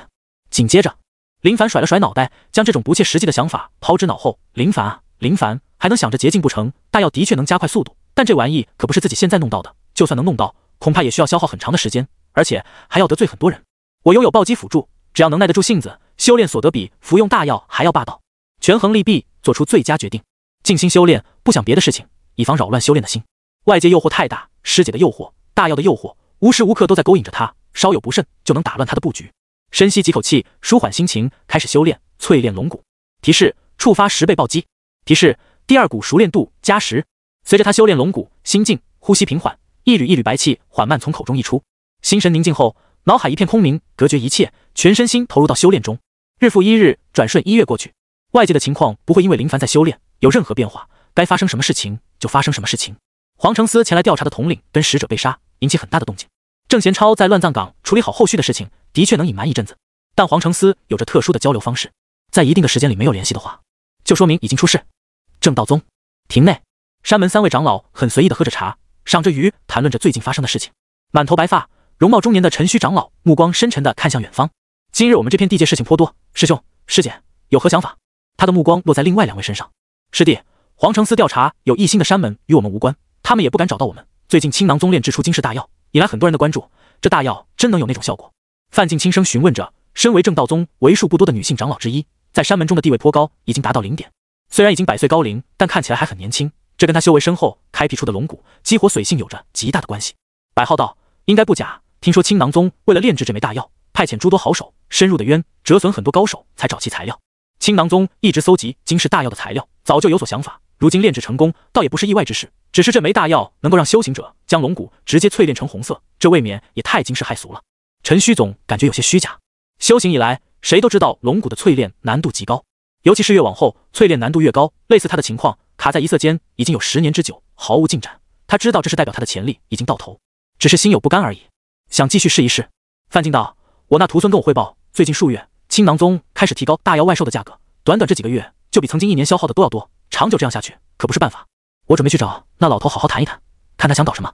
陈虚道：师姐，我看还是我去吧。曾经他求而不得，看到你亲自上门，肯定会刁难你，甚至对你提出过分要求。以师姐对山门的感情，师弟真怕。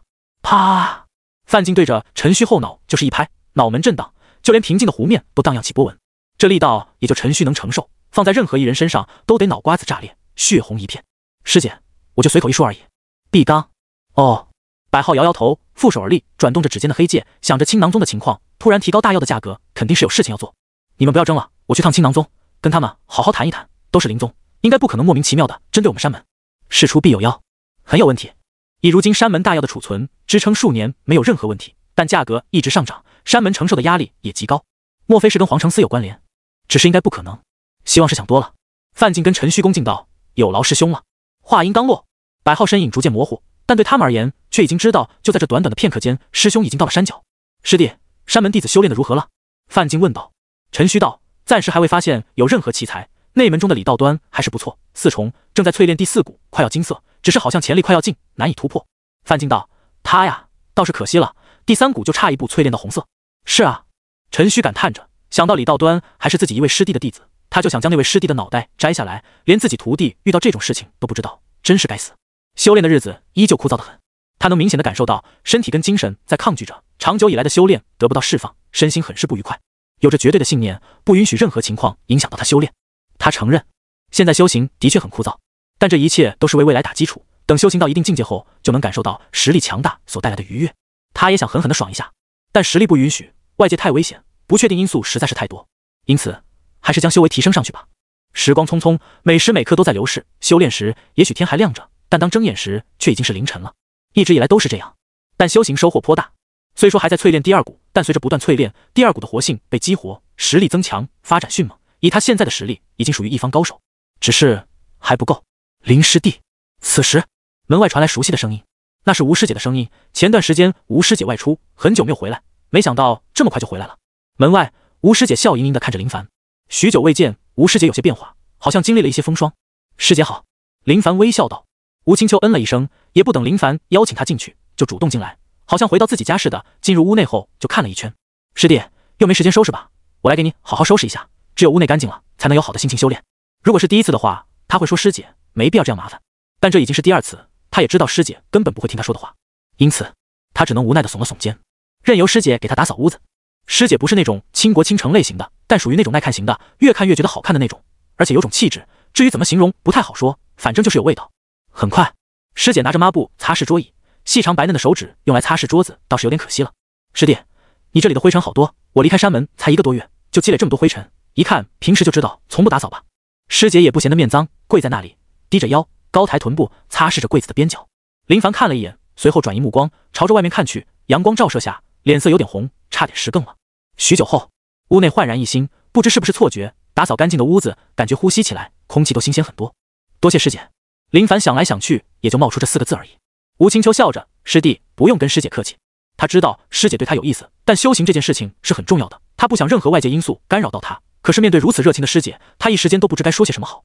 前段时间才刚透露过一些事情，真的不在意吗？师弟，我看你一直好像没怎么换过衣服，所以这次在外看到2件不错的衣服，给你买了回来。你试试合不合身，但应该蛮合身的。吴青秋递来包袱，里面装的是衣服。师姐，你太客气了。林凡不知说什么好，遇到这种事情也只能默默地承受着。没事，师姐关心师弟是应该的。师姐先走了，以后有任何事情都可以来找师姐。吴青秋应该是真的有事情，给林凡这里忙完后，将衣服交给他，就道别了。师姐走好。目送师姐离开的背影，林凡看着手里的衣服，一巴掌拍着脑袋，抓着后脑，真不知道如何是好。算了，就当是师姐对师弟的关爱吧。换好衣服，还真蛮好看的。衣服布料柔软舒适，一看就知道绝非便宜货。穿上后，整个人的气质都有所提升了。说实话，他知道师姐是位不错的人，但他只想好好的修炼。毕竟喜欢整日修炼的他是很闷的，一点意思都没有。也许前期是短暂的新鲜感，但等时间长了，就会发现真没意思。对女人来说，寂寞是最可怕的。万一在最坏的情况下，自身还能被戴绿帽子，所以还是算了比较好。继续修炼。提示：触发13倍暴击。提示：第2股熟练度加13。半月后，宁城酒楼包厢中，一位容貌俊俏的年轻人狼吞虎咽，大口大口的吃着肉。坐在一旁的王宝峰目瞪口呆的看着，整个人都有些傻眼。林兄慢点，没人跟你抢的。这段时间你到底遭遇了什么？王宝峰惊愣得很，曾经温文尔雅的林兄却猛地狼吞虎咽着，在他的脑海里形成了2种鲜明对比。没事，就是想吃了。林凡说道。修炼太拼太久的后遗症终于出现，就是各种想法冒出，有的是出去玩玩，有的是想吃东西，就连强大的信念都有些动摇。思前想后，还是到宁城狠狠地吃一顿，填饱肚子来的舒服。最近没什么事情发生吧？林凡问道。没有，宁城还是很安全的，就是最近多了一些皇城司的人。不过这些皇城司跟那段时间的家伙们不同，莫来找我麻烦。王宝峰说道。林凡从不管这些事情，对他而言，没有发生在自己身上，有的事情就没必要管太多。饭后，他没让王兄跟着，而是自己在城内走动，闲逛着，舒缓一下心情。路过摊贩，已经走过去，又半路退回来，站在摊前仔细看着，都是一些女人用的钗子。师姐给他送了很多次礼，如果什么都不送的话，倒是显得有些不知好歹。摊贩道：看看吧。我自己看。摊位摆满5花8门的钗子，各种模样都有，拿起这个看看，又拿起另外一个看看。女子戴了都很好看的，尤其是这只钗子，是我这里质量最好的了。听着摊贩介绍，林凡拿起金钗，满意道：打包。好的。最受摊贩喜欢的人就是类似林凡这种的，豪爽大气，看重东西，不讨价还价。摊贩细心打包好后，林凡将东西放到怀里，转身离开。春风楼，姑娘们花枝招展，挥动着手里的丝巾，诱惑着路过的行人。林凡停足观望，回想到天九城的时光，白嫖的时候的确有种无罪感，没给钱就不算逛青楼了呀。只是可惜，这世界的人对诗词方面的兴趣不高，偶尔也只有一群娘们对此稍微感点兴趣而已。老鸨发现人群中的林凡，匆匆而来，热情地拽着他的胳膊：公子，进来玩玩呗。没钱。公子说笑呢。真墨，我喜欢白嫖。老鸨眨着眼，自然的松开手，转换目标，无情的将林凡抛弃。他在宁城没待多久，顺带给赵师兄、郑师兄买了些礼物，不算值钱的东西，就是一些酒而已。礼轻情意重，适当的送点东西，能稍微拉下关系，尤其是赵师兄对他的帮助是比较大的。回山门的路途中，几位皇城司的人骑着马行驶在湖畔边，周围显得很宁静。统领，我们调查到现在却毫无音讯，是不是我们弄错了情报？说话的这位是皇城司新手，但年轻，脑袋聪明，反正是出来调查线索，也不会跟人发生对拼，修为弱点也没事。统领留着络腮胡，看起来粗犷，腰间别着刀，骑在马上的他面色凝重。应该不会，陈统领等人被人暗杀，说明有股势力在阻拦着我们。百刚宗、青囊宗、正道门都是怀疑对象，切不可大意。贾统领缓缓道：贾统领，那些山门能够存在，都是皇权允许才能存在，真有胆有异心吗？贾统领没有回答，只是摇摇头。时代已经不同，如果是在曾经皇权刚立的时候，打死他都不会相信有山门胆敢作乱。那时的皇权是最强的，高手如云，任何一位高手都是跟着太祖冲锋陷阵，经历无数血战。而山门那些开创者也都为太祖立下功劳，才能立下山门。只是时间过得太久，再加上皇权内部乱糟糟，大太监魏忠控制两大机构，手握实权，保皇一派跟魏忠斗得激烈，哪里还在意外民生，在意外界的祸乱？就在此时，贾统领耳朵一动，听到湖泊气泡炸裂的声音，虽说声音很小，常人难以察觉，但他却已经听到。小心，有埋伏！话音刚落，湖面猛地炸裂，几道身影冲天起，随后朝着贾统领杀来。都别乱，随我应敌！贾统领喊道，神色凝重。他们遇到埋伏，说明从先前就已经被跟踪了。而此时，他身处在正道宗地界，万一被对方杀死，情况自然不用多说。一位杀手袭来，贾统领挥刀，劲道爆发，一刀将对方劈成两半，随后一脚踩在马背，借力腾空。也就在这片刻间，地面窜出一道人影，一掌拍来，骏马四分五裂，血染当场。呵！贾统领单手握刀，左手成掌，跟从地面窜出的人影狠狠地碰撞一起。劲道碰撞形成的影响是巨大的，贾统领震撼。交手的片刻间，他便感觉到对方劲道浑厚如海，深不见底。踏踏！贾统领双脚落地后，瞬间暴退，挥刀斩杀遇到的杀手，随后跟手下背靠背的汇合在一起。你们是什么人？胆敢暗杀皇城司？贾统领目光落在那位戴着面具、身体壮硕的杀手身上，别的人都是小角色，而这位的实力在刚刚交手过程中就已经发现非同一般。皇城司，杀的就是皇城司。杀手冷声，脚步一踏，浑厚劲道爆发，一步一步朝着贾统领杀来。遇到这种情况的贾统领施展家传刀法，烈火斩。贾统领暴怒，一刀挥来，刀身一片通红，释放高温。这是以劲道让刀身形成高速震荡，仿佛被双手摩擦形成的高温效果。呵呵，对方不屑，丝毫不避让，双掌一合，将刀身夹住。紧接着就见对方手掌顺着刀身擦去，竟然有火花溅射，五指撩向贾统领的眼睛。贾统领大惊，弃刀暴退，随后摸着眼睛，看到手掌染着血迹，面部火辣辣的疼，内心胆寒。如果刚刚稍微犹豫，他的一双眼睛怕是要被对方抓裂。你到底是谁？贾统领再次询问。随后就见对方扔掉刀具，双腿弯曲，双臂伸直，凝聚劲道，肉眼可见对方背部像是因为高温形成的空间波动，宛如魔神降临，给贾统领极大的压力。道路上，林凡背躺马背上，双手抱脑，看着蓝天白云，云在动，风在吹，想到曾经看到的电影，意境到了，风无相，云无常，魔科无量，自己都感觉可笑，不由笑出声来。竟然会想到这些玩意，其实对林凡来说，他莫名的感觉有点实力，缩在小城，成家立业，貌似也不错。当然，这前提就是没有暴击辅助的情况，否则以他自身的情况，就算拜师学艺，恐怕也需要数十年的时间才能有现在的成就，而且未必能达到。继续熬下去，虽说还能进步，但也只是苟活，前路已经到头了。突然，他听到打斗动静，猛地翻身，站在马背上，看向远方。皇城司。林凡一眼就认出对方的穿着，毕竟印象深刻。只是他没想到皇城司的人竟然会出现在这里，而且看现在的情况不妙。贾统领情况不妙，精神不佳，身上沾染着不少鲜血，尤其是胸口处的伤势已经严重影响到的行动。低头一看，护身内甲已经裂开，如果没有这内甲的话，情况不妙。头，有人出现。杀手这边有人发现林凡，杀了他。是。还没弄清楚情况的林凡看到杀手朝着他袭来，还真有些莫名其妙，但想想也能理解，杀人是一件神圣不可打扰的事情。他突然出现，肯定是惊吓到对方，所以才会发生这样的事情。就在杀手到达他面前时，林凡拎着马绳，骏马抬起前足，一脚踩踏在杀手身上，咔嚓，胸膛破裂声传来，被踩在马足下的杀手撕心裂肺的惨叫着。随后就见林凡一掌轻轻落在马背上，劲道贯穿，马足下的杀手直接嗝屁。贾统领高呼道：“敢问阁下是正道宗弟子吗？”林凡道：“正道宗林凡，我是皇城司贾代全，还请助我们一臂之力。”贾统领喊道。林凡本不愿意多管闲事，但正道宗是难得的清修之地，看到了必然要管，否则放任不管，难免不会给山门带来麻烦。万一这位贾统领侥幸逃脱，他身为正道宗弟子，遇到这种事情竟然不管不问，麻烦更大。过来。林凡道。贾统领带着剩余的人朝着林凡这边袭来，但那位戴着面具的杀手却是勃然大怒，气势如虹，横冲直撞而来，想从我面前离开，简直做梦。林凡神色一凝，一脚踩踏马背，运转劲道，凌空而起，大手一张，朝着对方抓去。好小子，找死！面具杀手狂妄得很，横推一掌，开山裂石只是小事，本想拍穿贾代全后背，却没想到那小子胆敢出现拦他杀招，不自量力。眨眼间，双掌碰撞，林凡劲道运转，4倍劲道爆发，自认为能够碾压林凡的面具杀手，隐藏在面具下的神情勃然大变。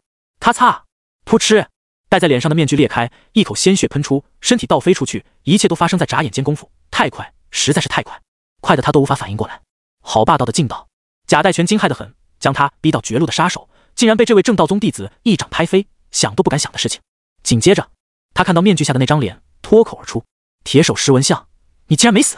他豁然认出对方是谁了，10年前作恶多端，连续造成数个灭门凶案的凶手，后来在他们皇城司的追杀下，自裁在母子峰。没想到现在竟然出现了！别杀他，要活的！贾代全喊道，就怕林凡将对方杀掉。他跑不了。林凡自信得很，对敌出手就是一招，刚刚劲道爆发，直接贯穿对方身体，虽说没死，但已经跑不了，能动根手指都难。就在林凡准备将对方拎过来的时候，有悦耳的笛声传来，笛声好像是从4面8方而来，但他看向湖面，一艘竹筏缓缓飘来，而在竹筏上站着一位神秘人，笛声就是对方吹奏的。顿时，那道身影衣袍一甩，空中有光芒闪烁，对方释放暗器了。林凡一脚踏地，碎石弹跳而起，一掌拍去，劲道爆发，碎石咻的一声破空而去，传来叮叮当当的碰撞声，将所有暗器拦住。又遇到施展暗器的，林凡皱眉，他最讨厌的就是施展暗器的家伙，对付这些家伙需要全神贯注，稍有不慎就能中招。随后就见对方凌空而起，脚掌点水，腿功很是了得，眨眼间的功夫便已经到了岸边，目标就是石文相。别想如愿！林凡双手从地面抓把石子，施展碎星随影腿，速度暴增，弹指间石子破空而去，封锁对方的路线。此次扔出的石子都蕴含着他4倍劲道，威力、速度比先前要更加恐怖。那位神秘人手腕一动，也投掷暗器，但很快神秘人发现异样，袭来的石子将他暗器震开，在劲道上明显已经超越他了。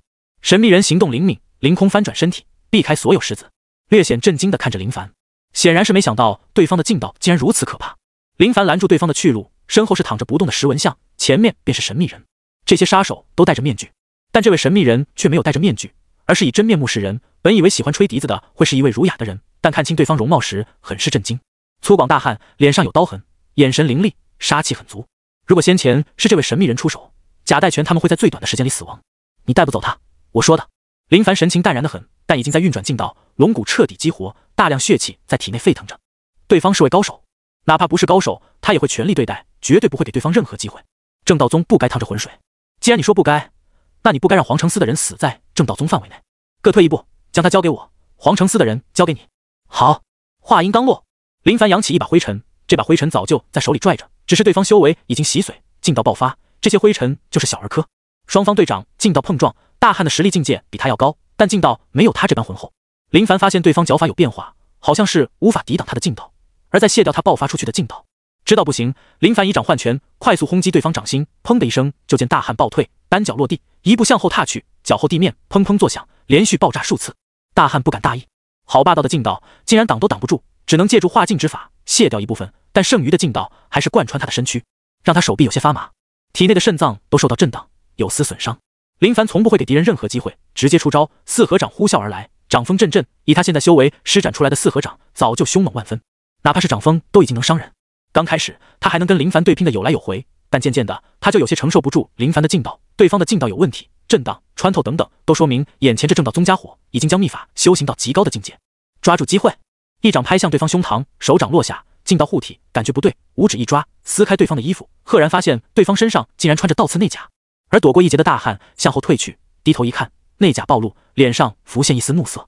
林凡眼神怪异地看着对方，都已经修炼到这种地步，还玩这种如此卑鄙的套路，不对，不能说卑鄙，而是还携带战略性装备吗？修炼到洗髓后，劲道不仅能伤敌，还能当作护盾，遇到不对劲的情况都能反应得过来。你身为正道宗弟子，这些事情跟你没有任何关系，何必如此拼命？大汉沉声道，语气稍微有点软弱。别废话，刚刚不是你穿着内甲，你早就死了。林凡懒得多说，直接出手，没有退让，而是正面出招，短暂数招。林凡抓住机会，双手抓住对方双臂，往他胸前一压，一拳轰在对方双臂。轰隆！大汉面色惊变，双臂被倒刺内甲刺穿，紧接着又是一拳，劲道爆发，大汉难以承受这股可怕劲道，鲜血喷溅，直接被轰飞。出场逼格极高的他已经彻底发现自己竟然不是林凡的对手，那可怕的劲道到底是怎么回事？太强了！林凡一直观察着对方的情况，对方没有在意被内夹手臂，也没有服用任何药物，显然内夹没有毒。调查清楚后，林凡快速出现在对方面前，趁着机会面无表情，一拳朝着对方胸膛轰去。噗嗤，轰隆！对方内夹到刺绝非俗物，能够穿透护颈，而林凡这一拳也是结结实实的贯穿而去，劲道从后背爆发，血雾弥漫。而大汉也是被轰得高高抛起，落到河边。就在林凡动弹时，大汉一跃而起，跳入河中。林凡见此情况，一脚踢石，一枚石子直接袭向他的脑袋。只是大汉强行扭转身位，石子贯穿他的腿部，扑通一声，瞬间消失得无影无踪。跑了。林凡低头看着拳头流着鲜血，狠狠一甩，地面沾染血液。深吸一口气，眼神凌厉地盯着湖面。贾代全不敢上前，对方阵敌杀敌后的气势太凌厉，远远看去宛如一柄出鞘利剑，锋芒逼人。片刻后，林凡收回目光，看向贾代全等人时，凌厉的目光变得温和起来，锋芒的气势收敛到体内，又变得人畜无害。贾代全松了口气，匆匆走来，抱拳道：“多谢救命之恩，大恩不言谢。在下皇城司贾代全，今后有任何事情，我贾某人刀山火海，必当报答救命之恩。”贾统领言重了。林凡抱拳道。林凡知道皇城司的人出现在这里的目的，显然是来调查前段时间的事情，只是他自然不会说出来，毕竟没人知道那件事情，他们也被牵扯在里面。林兄弟修为深厚，如果不是林兄弟让一出手，我们今日怕是要交代在这里了。贾代全心有余悸，铁手石纹像的强悍便已经不是他能够对付的，哪能想到后面还有一位真正的强者，那是能秒杀他们的高手。林凡带着笑，不是怕事，而是你们真的要死在这里。没想到在正道宗范围内会发生这样的事情，不知各位接下来有何打算？林凡问道。贾代全道：前段10日，皇城司陈统领消失在这片区域，我们奉命前来调查情况。如今看来，我们早已经被盯上，准备返回皇城司汇报情况。日后林兄弟如果来到都城，可到皇城司找我。林凡知道贾代全没说真话，他们不仅仅是来调查陈统领的死因，更重要的是要调查哪个山门存有异心。他没揭穿，不想参与到这些事情中，只想好好修炼。好，有机会到都城，一定跟贾统领唠叨唠叨。简单的交流，稍微拉近关系。就算今后去了都城，没遇到事情的话，他未必会去找贾代全，但该说还是要说的。就在他们准备分道扬镳时，贾统领道：林兄弟修为高深，有没有到皇城司任职的想法？以林兄弟的修为，到了皇城司必然是统领职位，这是想拉我入伙？林凡可没有这样的想法，在没有绝对的实力前，一切权力都只是过眼云烟。他今天能一招镇压石纹相，击退那位神秘大汉，也能在今后他被人一招镇压，天道好轮回，风水轮流转，谁也不敢保证自己能一直安然无事。如今的他也只是刚入吸髓2重，淬炼第2股，也许这样的实力很不错，同阶无敌，越阶压敌。可是世界太大，谁敢称无敌？林兄弟，皇城司是太祖亲自成立的组织，名正言顺，为皇权清理魑魅魍魉，消除一切宵小。如果林兄弟加入的话，一定能干出一番大事业，今后也能成为国之栋梁。贾统领高声道：他最恨的便是如今的阉党，把持朝政，迫害忠良。他虽说有报国之心，但步步难行，急需强大血液融入皇城司。如今见到林凡，他便有了拉拢之意。如果对方愿意加入皇城司，哪怕不给对方安排统领之职，他也愿意卸下自己的统领职位，双手奉给林凡。多谢贾统领厚爱，只是我志不在此处。林凡回道。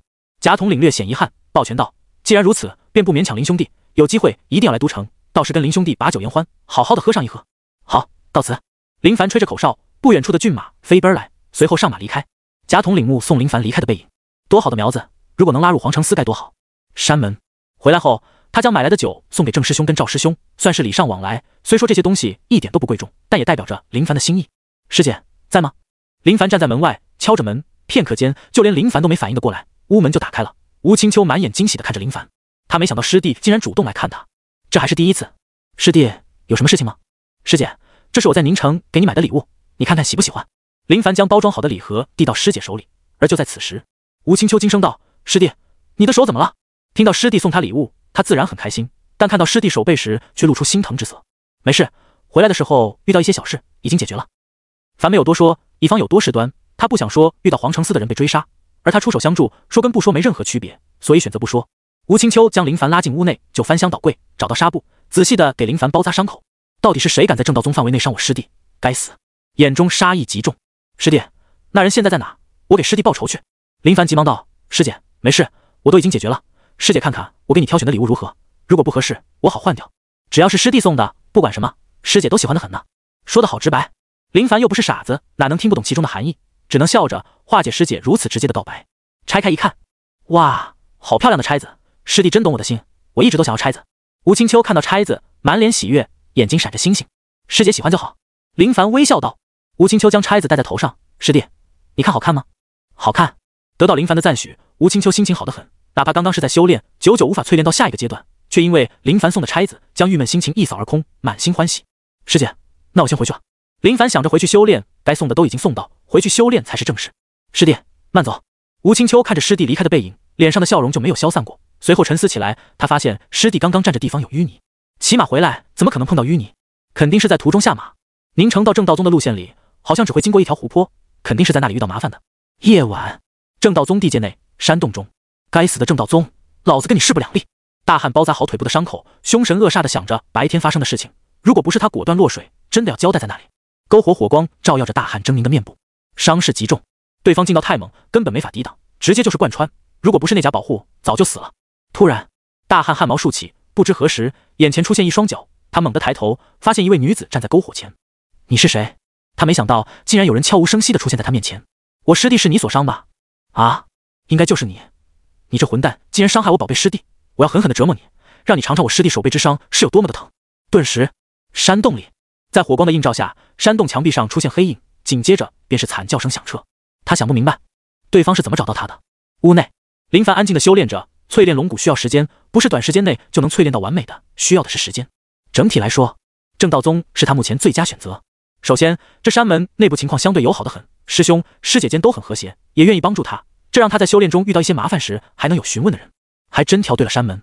同时想到白天遇到的那位对手，境界比他高，但劲道有点弱，短暂的交手，曾经的杀敌方式不可靠，到了这等境界，劲道护体，致命伤害点也就没有那么大的作用，但只要劲道浑厚，还是很有用的。匆匆岁月过得很快，自从回来后，他便一直都在努力修行，没有浪费一分一秒的时间。对他而言，浪费时间就是在浪费生命。提示：第二股进阶。提示：触发230倍暴击，获得万能点加230。经过数月的修炼，终于将第二股淬炼到黑色，劲道更强，自身实力得到暴涨。将第二股淬炼到黑色的他，如果遇到先前那家伙，他有自信，哪怕对方穿着内甲，也能一拳将对方轰死。这便是变强带来的自信。就在他准备修炼的时候，耳边传来声音，外面有动静，而且人数不少。没有多管，继续修炼。顾傲来了，敲着门。林兄，山门举办武斗大会，要不要去看看？武斗大会？对啊，这是咱们山门为了激励弟子修行，每3年举办一次的武斗，前20名都有奖励，哪怕是第20名都能得到大药。你怎么没参加啊？林兄，你别逗我了，就我这实力，放在外面还行，但在山门还真算不上什么。我最近都在稳固龙骨，感觉淬炼真的好难，也不知道何时才能淬炼到金色。顾傲难受得很，淬炼龙骨真的好缓慢。他相信自己一定能将第一股淬炼到红色，可是现在想淬炼到金色都不知需要多久，甚至他有时都想着，要不算了，直接就突破到洗髓金2重算了，龙骨淬炼到黑色也差不多可以了。但师兄却跟他说，你这种想法是很危险的，境界高不代表强，就算突破到洗髓金2重，随便来一位洗髓1重龙骨淬炼到金色或者红色的，都能将你揍得东南西北都分不清。他被师兄的一席话给惊到，只能老老实实的淬炼。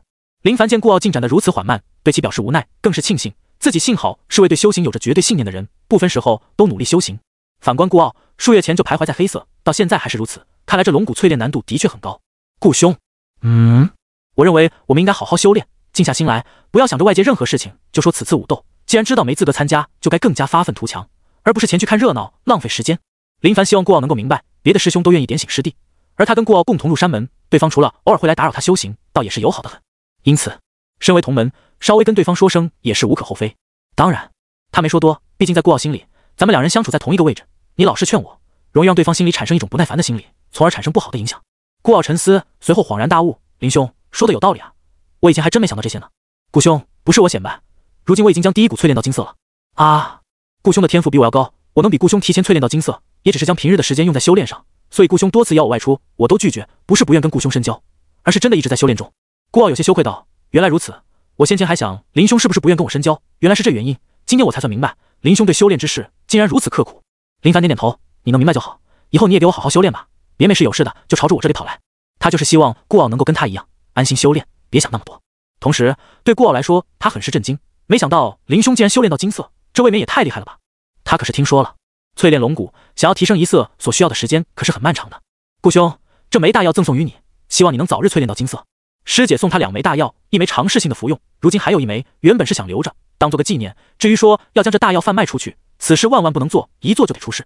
也许这大药只是一些贡献点就能兑换，但对师姐而言，她送给自己包含着一种情谊，情谊无价，宁愿你送给有需要的人，得知后或许会小小的生气，但绝对没知道你将他送的大药卖掉来的气。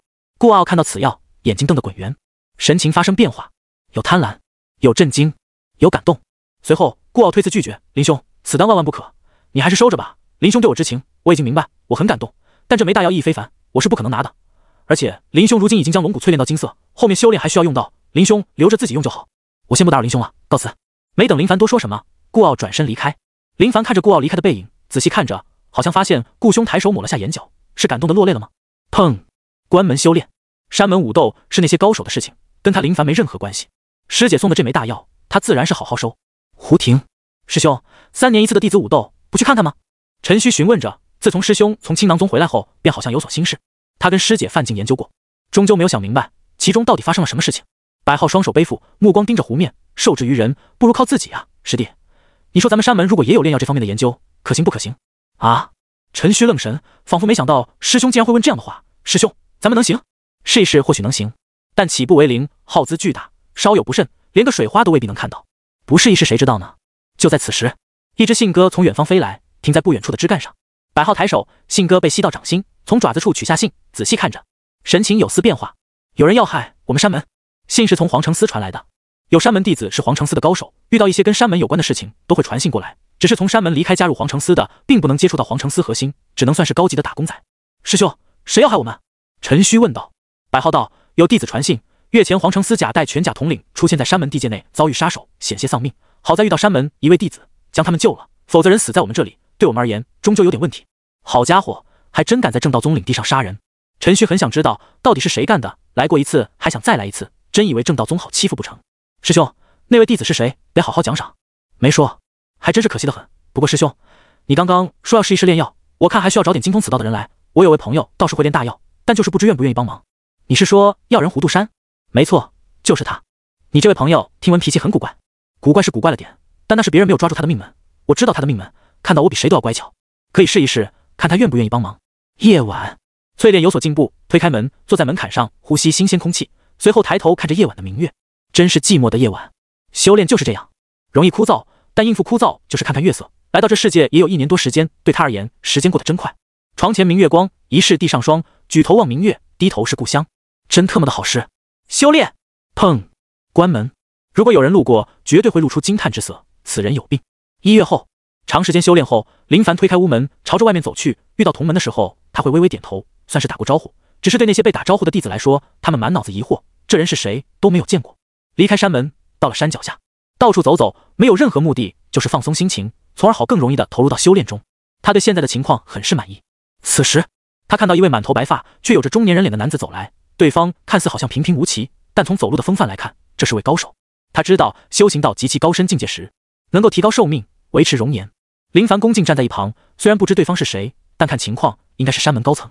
而白发男子身后跟随着一位老者，不管是神态还是精神上，都能看出对方的岁数很大，这一看就知道绝对不是高手。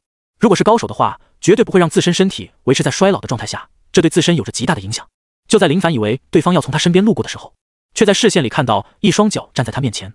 陈虚带着药人胡杜山回来，路过山脚，看到山门弟子，按理说任何一位弟子看到他都会尊敬的称呼一声拜见陈长老或者师祖，但这小子就是低着头，一句话不说，稍微引起他的注意，有问题。而且眼前这弟子有点眼生，好像没见过。虽说不敢保证见过所有弟子，但有时他会讲课，安静坐在下面的弟子聆听他的课程，他也会仔细看一眼，有所印象。但这位弟子还真一点印象都没有。他就站在林凡面前，等待这位弟子开口说话。陈虚面露怪异，故意发出疑惑的声音。听到这声音，林凡一时间有些紧张，从未想过会遇到这样的事情。眼前这位到底是山门中的谁？地位不会低。本以为能这样过去，却没想到对方竟然停在他面前，意思很明确，就是想等他问好。弟子林凡拜见。前面的声音很洪亮，就是从拜见开始后就有点迷糊。你说什么？人民币100分号井号？听不清楚。林凡有种欲哭无泪的感觉，早知道会遇到这种情况，晚点下山也行。陈虚瞧着林凡，摸着胡须，玩心起来的他想好好的跟这位弟子好好的玩一玩。你连我都不知道是谁，你不会是奸细吧？林凡猛地抬头，眼神直视对方道：弟子绝对不是奸细，只是我真不知道您是谁。有点意思，你连我是谁都不知道，你还说不是奸细？陈虚觉着这位弟子有点怪，很想知道他是什么情况，没想这么简单的放过他，而是继续询问着。弟子从入山门后就一直都在修炼，很少出来，认识的人也不多。哦，那还真巧了，平日修炼不出来，就今天碰巧遇到我出来了，你说巧不巧？巧。林凡都想拉来师姐给他作证，而且这家伙说话的方式很像他在前世时偷偷上网被老师逮住的情况。这次是我第一次上网。老师，哦，那真巧，第一次上网就被我逮住了，简直就是一模一样。眼前这位山门强者也是性格独特，让林凡都不知道该如何接话。我真是山门弟子，真的很少出来，如果不信，我可请人替我作证。林凡说着，遇到这种事情也是怪自己平日太低调，修为到对方这种境界，记忆力超凡，哪怕是在人群中，只要见过一面，都会有所印象。陈虚见对方急了，不由大笑起来，拍着林凡肩膀道：“好了，不逗你了，逗你玩呢。你要是奸细的话，见到我还不吓得腿软，忙你的去吧。还有，记住了，老夫陈虚，山门长老，还是最高的那一层，以后可不能忘记了。”林凡道：“是，弟子记住了。”陈虚笑着，随后带着胡杜山朝着山上走去。哎，林凡看着对方的背影，想到山下闲逛的心思都没有了，想都没怎么想，直接回山继续修炼去。经过此次事情，他感觉有必要将山门高层的容貌记在心里，以防下次又遇到这种尴尬的情况。陈虚听到林凡自报姓名的时候，便已经知道吴青秋跟他汇报过情况，就是他们发现皇城寺的弟子之一，平日修炼，连我都不知道是谁，有点意思。小伙子说谎不会打草稿啊。夜晚，陈虚、范进、百浩、胡杜山齐聚一起商讨着事情。你们正道宗想自己炼制大药，这其中的难度你们知道吗？胡杜山知道正道宗如今面临的情况，一直以来都是青囊宗炼药提供给他们，但现在青囊宗将价格提高，正道宗也就需要消耗大量物资购买。这对任何一个山门来说，短期或许看不到什么，但长久下来必将是一种灾难。炼制大药难很难，简单也简单，关键看有没有这能力。有能力什么都好说，没能力自然不用废话。胡兄，既然已经准备设计炼药，便已经做好所有准备，你有任何需求都可以提出来。百浩神色严肃，魄力十足，选择这条路就已经得罪了青囊宗，但得罪不得罪，也是青囊宗莫名找个理由说只能提价，那也不能怪正道宗想办法自给自足。我的要求已经跟陈爷谈好了。胡杜山说道。等等。百浩愣神地看着胡杜山，你叫他什么？陈爷。胡杜山不明所以。那我呢？百兄。百浩目光落在师弟身上，陈虚满脸笑意，师兄，小节而已，无需放在心上。我跟他是他，你跟他是你，没必要混合在一起。百浩瞥了一眼师弟，什么话都不想说。百兄，先前都已经说好，我帮你们炼制大药可以，但你们必须保证我的安全，而且每天要给我准备3斤上印，不是诓骗对方，而是必然做到。他的信誉就跟山门名字一样，正道，信誉爽快的答应为正道宗炼制大药。对于百浩来说，此事难就难在丹炉的选择。胡杜山已经说了，最好是有50年的炼药丹炉，次点也要30年，否则炼制出来的药力不高，成功性也不高。对专门炼药的青囊宗来说，这些丹炉不是问题，可关键需要炼药的是他们正道宗从未接触过这方面的事情，哪里会有这些丹炉？看来要想办法弄到才行。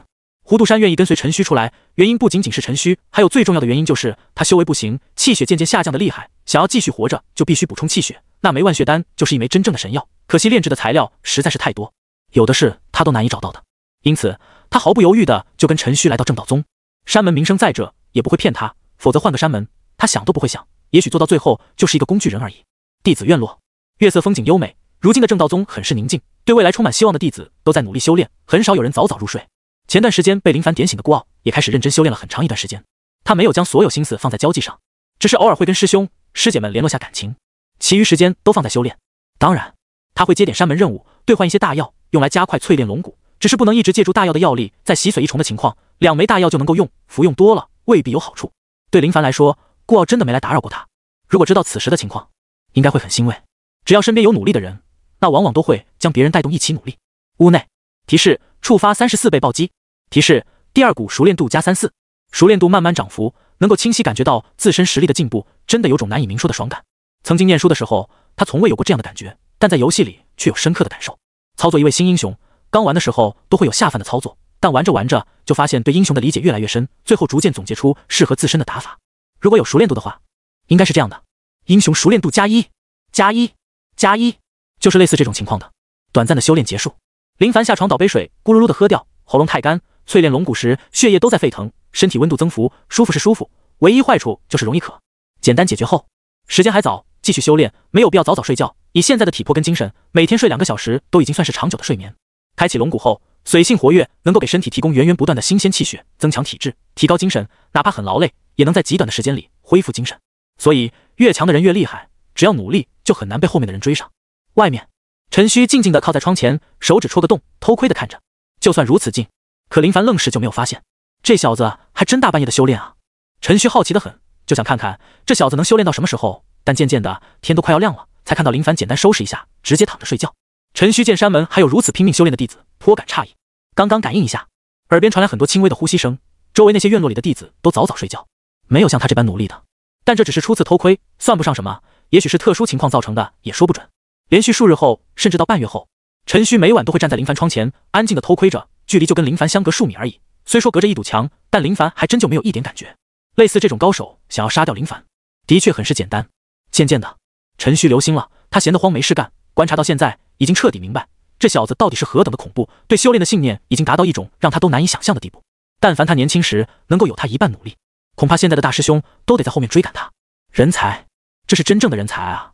数日后，药鼎事关重大，百浩想将事情让师弟出去办这件事情，但想到师弟的性格，很难说不会半路出现问题。况且他也看得出来，药人胡杜山看似好像信任正道宗，实则也就信任陈虚一人。最终，他自己出山门去寻找适合的药鼎。湖亭中，陈虚跟范进悠哉地下着棋，棋盘实质的，看似没什么，但下棋的两位都是高手，寻常棋盘到了他手里，变得也就不一样了。师姐，我最近发现咱们山门中竟然有一位人才。人才？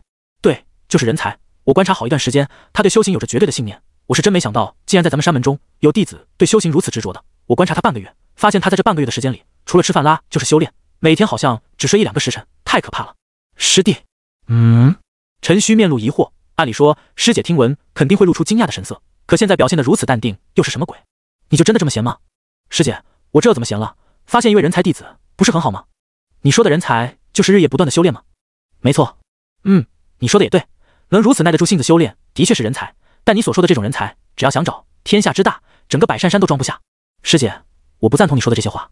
陈虚不算认同师姐说的这些，当然，他也不想跟师姐有任何争辩。毕竟，就算能争辩得过师姐，等到师姐动手的时候，就会深刻明白跟师姐争辩的结果。范进看着陈虚，眼神淡然，但有种奇怪的含义，仿佛是在说：师弟，你这样跟我争辩，莫非是想挑起事端吗？陈虚道：师姐，我没别的意思，就发现那位弟子，跟你分享一下而已。如果你能发现天才，师姐倒是会慢慢听你说。范进淡然道：那小子也许就是天才呢。呵呵。范进笑了，一骑落下，封杀陈虚所有退路。就在他抬头的时候，师弟陈虚早就跑得没影。屋内正在修炼中的林凡丝毫不知道，他已经被陈虚在师姐面前显摆了，只是被无情的没有当成一回事。提示：触发27倍暴击。提示：第二股熟练度加27。呼，修炼结束，缓缓松口气。查看熟练度，欣慰的笑了。努力终究是有回报的，继续坚持下去，很快就能将第二股淬炼到金色。这些时日来，他从不招惹外界任何事情，彻底断绝一切事情，哪怕事情主动跳到他面前，他都低头离开，绝对不参与到其中，想的就是安心修炼。推门，深吸新鲜空气。就在他准备关门的时候，一道声音传来：好小子，我们可是又遇到了。陈虚不知从何处出现，笑脸走来。他跟师姐分享，这位算是人才的弟子，竟然没有引起师姐的重视，那时他就很不服了。陈长老，林凡恭敬得很，心里疑惑万分，自己只是无名弟子而已，这位山门大人物怎么会出现在这里？别说是路过，都是骗人的。他是来找自己的，还是说前段时间因为那件事情引起对方的注意，故意来找自己麻烦的？想想而已，怎么可能会出现这种情况？准备干什么去？陈长老询问着，语气温和得很，就像前辈关怀晚辈似的。那种随意的询问，往往都会让晚辈受宠若惊。出来看看，缓解心情。是啊，林凡摸不透陈长老的意思，总感觉很怪，只是到底哪里怪异也说不出来。最近修炼有遇到什么不明白的地方吗？陈长老倒不是要收林凡为弟子，而是突然发现一位能够引起他注意的弟子，再加上师姐说人才又不是天才，他就很不服，想给林凡补课，让他在修炼途中少走些弯路。林凡心头沉思，不知陈长老的意思。多谢陈长老关心，弟子暂时没有遇到任何问题。前段时间赵师兄将听课归纳的笔记借我，很多疑问都能从那里面解答，毕恭毕敬，没有任何轻佻之意。他突然有种莫名其妙的感觉，山门中的他只是一位小透明而已，绝对不会引起任何人的注意。如今一位长老，就因为你在山门脚下叫不出名字就被对方记住。说实话，这种情况简直比在公司上班门口偶遇公司老板女儿，最后被小姐看上的几率还要低。毕竟双方都是男性，没有任何吸引的可能性。你是在想我堂堂山门长老为何会关注你是不是？林凡惊愣，真没想到陈长老竟然说得如此直白。这还真是，弟子的确是有所疑惑。弟子平凡无奇，自认为跟别的师兄师姐相比起来，没有任何出色的地方。哈哈，倒是谦虚得很。在这段时间里，老夫一直都有偷窥，不关注着你。你对修行的热情，让我看到了你的信念与努力。对于努力的弟子，我是从来都不会吝啬的。陈虚淡然得很，竟然将偷窥说了出来。说实话，这不是很好的行为，有损他在弟子心目中的形象。林凡心中一惊，偷窥，自己竟然毫无察觉，这未免也太可怕了吧？他自认为自己的实力还行，灵敏度极高，稍有风吹草动就能察觉得到。眼前的陈长老却偷窥自己那么长时日，自己却毫无察觉。果然，我还是很弱。陈长老的出现让林凡有种自身很是弱小的感觉，真的只有努力修炼才行。就算现在洗髓二重第二股黑色又能如何？终究还是弱得很。多谢长老关心。林凡敬畏道，他跟陈长老不熟，哪敢用跟郭爷说话的方式跟对方交谈？尊敬、敬畏才是最佳的选择。好好修炼，莫要让我失望。说完，陈长老转身离开。林凡深吸一口气，看着对方离去的背影，回到屋内看了一圈，来到窗户前，发现窗户上破开指头大小的洞，顿时内心更为震惊。离得这么近，万一是敌人，那自己怕是已经不明不白的死了。沉思片刻，林凡想出去走一走，避一避风头。想到必要做到，林凡简单收拾东西便离开山门，唯一能暂住的地方便是宁城，一路狂奔，速度提升到极致。宁城，王府。王宝峰看到林凡出现，欢喜的张大嘴：“林兄，你这是来我的吗？”对于王宝峰来说，林兄对王家有大恩，虽说跟林兄相处的时间不长，但他发现跟林兄待在一起，有种很舒服的感觉，就像是我有千万家财，但林兄看我的眼神还是那么的纯粹。我有美席一枚，林凡的眼神依旧如此。简单说，安全感。王兄，我想在你这暂住一段时日，如今修炼遇到一丝问题，需要安静地方修炼，山门人多，吵杂，影响太多，只能来到王兄这里，希望王兄莫要嫌麻烦。林凡准备在这里修炼，暂时他无需贡献点，只需要将第二股淬炼到红色便好。而且修炼本来便需要时间，他不想有太多琐事打扰到他。顾傲很少找他，师姐会经常出现。那位摸不清底的陈长老好像对他有点意思，很难说以后会不会继续站在窗前偷窥他。虽然对他没有任何坏处，但被人偷窥的感觉真的很不舒服。林兄说的哪里话？你能在我王家住着，那是我王家的荣幸，随便住，想住多久都行。现在林兄需要清静的地方，如果林兄不嫌疑的话，我让人将后院收拾出来，那里平日无人过去，绝对不会打扰到林兄修炼。王宝峰求之不得，林兄待在他王家，他敢保证王家绝对安全，就算遇到危险，他也不会害怕，大不了高呼一声林兄救我，绝对能解决所有麻烦。有劳王兄了。林凡抱拳道。宁静的后院，这是他的最爱，没有人打扰，偷窥就是他最想要的地方。王宝峰的效率很高，当天就收拾好，来到后院，的确很清静，再加上王宝峰吩咐，仆人们根本不会来到这里。王兄，你让人一日只需要送50过来就行，量可以多点，别的就不用管我，你们当我不存在就行。这段时日我要闭关修炼，等修炼有成后，再来跟王兄好好的喝一喝。林凡迫不及待的想要修炼。林兄，你今天刚到，我还准备给你接风洗尘呢，你我之间的关系无需如此。好吧。王宝峰是真的佩服林凡，想他自己的修为本来就不高，每天也不怎么努力修炼，看到林兄这样努力修炼，他有种也许我这辈子就老老实实的掌管家财就好，山门或许真的不是我能习惯的地方。时间流逝，谁也没有想过宁城王家藏着一位对修行追求极大的高手，为了避开麻烦，直接躲到此处修行，每天也就中午出门填饱肚子，然后继续修炼。这样的日子对任何人来说都是没有任何趣味性的，甚至很有可能将人逼疯。夜晚，宁城下着雨，雨很大，一辆马车从城门口进来后就呼啸而来，车轮压着湿哒哒的地面，卷起滔滔水渍。最终马车停靠在王家屋内。夫君，你说林兄弟状态是不是不太好？王夫人依偎在王宝峰怀里，两人刚办过事情，正是你侬我侬的时候，好好的培养感情的时候。最近这段时日对王宝峰来说真的好爽啊，以往做这些事情的时候都没想要孩子，每次都是用扬长薄膜，很是不舒服，而最近因为想要孩子就直接不用带了，让他感受到原来做男人也能如此的爽，自然也是乐此不疲的很。状态，林兄状态很好，有什么问题？王宝峰疑惑的很，不解夫人说的是什么意思？林兄弟一直将自己关在屋内修炼，常人都难以承受的，你说林兄弟他……哎，你胡说什么呢？林兄弟能有什么问题？我告诉你，林兄将来必然会达到你我都难以想象的地步，到时你就偷着乐吧，毕竟我们是在林兄弟入山门时认识的。王宝峰摇头，感觉女人就是想太多。突然外面传来声音，少爷，夫人，何事？夫人妹妹来了。屋内，王宝峰跟夫人对视一眼，眼里都显得诧异，甚至还有些惊愕，仿佛是没想到似的。他来干什么？王宝峰语气不算好，夫君，毕竟是我妹妹来了，还是见一见吧。哎，来都来了，要是不见，被宁城的人知道我王宝峰将小姨子扔在外面，哪里还挂得住脸面？我便知道夫君最好，我那好是对你好，是不想你为难，只希望你这妹妹千万别是给我王家带麻烦来的。王宝峰又不傻，没点音讯，又没怎么联系过，莫名其妙的过来，必然有问题。穿好衣服，看看你妹妹到底想干什么。大厅，当王宝峰夫妇出现的时候，客厅里早就有几道身影焦虑的等待着，其中最为引人瞩目的便是一位女子，身形苗条，容貌跟王夫人有几分相似，但眉宇间没有王夫人那种闲慧之色，反而有种修炼后的凌厉之色。慧荣，王夫人进来便看到她很是想念的妹妹。姐。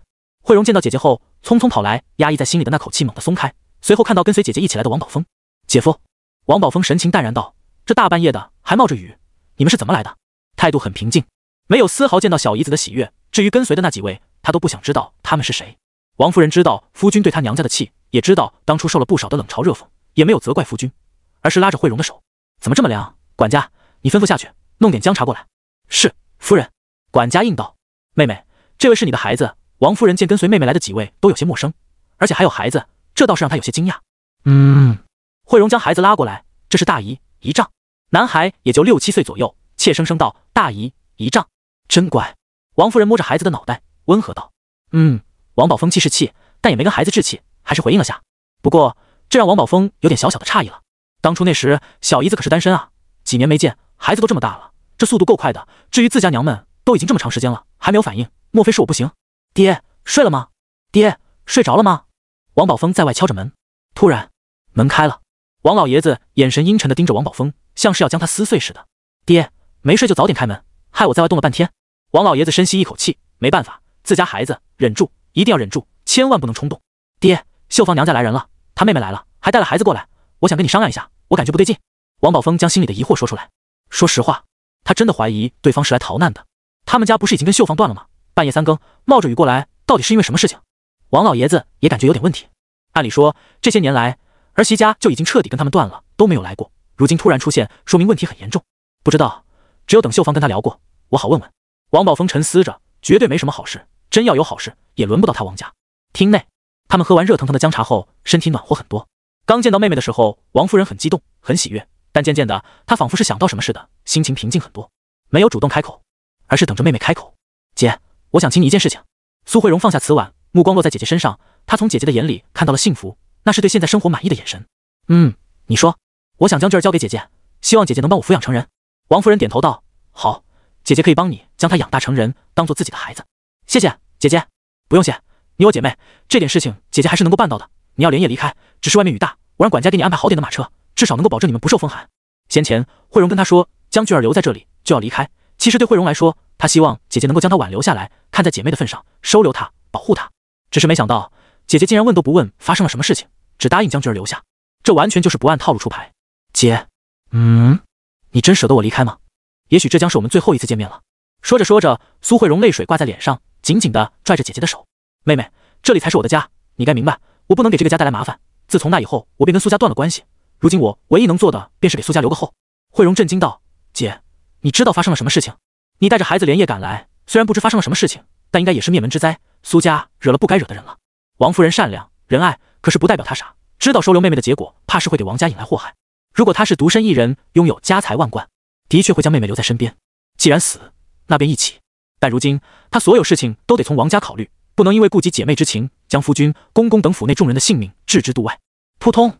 此时，慧荣双膝跪地，拉着王夫人的手，抬着头，梨花带雨，哀求道：姐姐，救救我，求求你了，我不想跟君儿分开，苏家惹了大祸，只有我们逃了出来，如果我离开这里，他们一定会找到我的。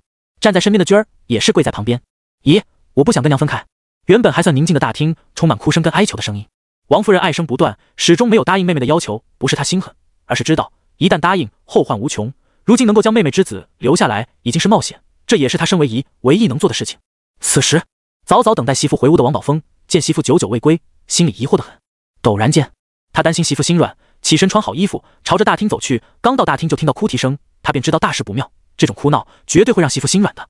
踏入大厅，假装咳嗽，意思很明确，我来了。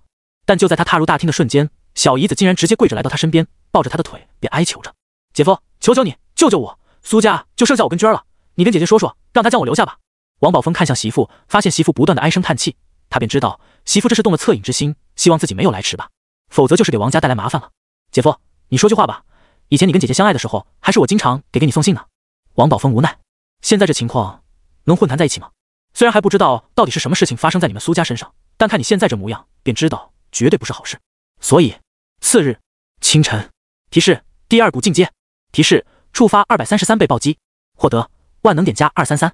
经过在王家的苦修，终于将第2股淬炼到金色，髓性活跃得很，没有浪费这段10日的苦修。他知道一些真正的天才，也就是被山门列为种子的人，都会花很多的时间来淬炼龙骨。龙骨不仅代表着根基，更代表着未来成就的高低，不是境界高，就代表着厉害。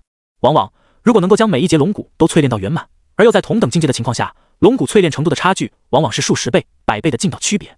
在洗髓一重的情况下，他第一龙骨圆满，遇到没有圆满的洗髓一重对手，便是来多少镇压多少。而如今他修为已经洗髓2重，第2股淬炼到金色，只要淬炼到红色，那将再次发生天翻地覆的变化。越往后，龙骨淬炼的难度越高，而越高也就代表着双方之间的差距将会彻底拉开。林凡，加油！他双掌拍着脸，充满动力，进步很明显，动力便十足，没有任何人能够阻拦他的脚步。咚咚，林兄，门外传来王宝峰的声音。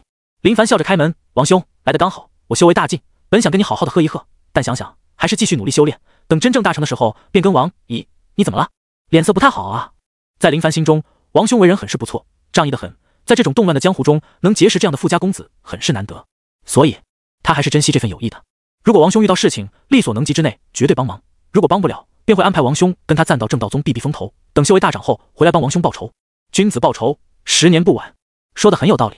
此时，满脸懊悔的王宝峰挥着手就是怒抽自己2巴掌，哭丧着脸道：“林兄，我蠢啊，我真蠢。”林凡被他弄得有些莫名其妙，抓着他的手安慰着：“王兄，有事就好好说，别伤害自己。蠢不可怕，可怕的是不知道蠢。你来找我，便说明你还不蠢。说说到底何事？”林凡见王宝峰这般懊悔，感觉此事不简单，否则能用金钱开道的他肯定不会这样。我媳妇的妹妹来了啊，莫非你跟小姨子有？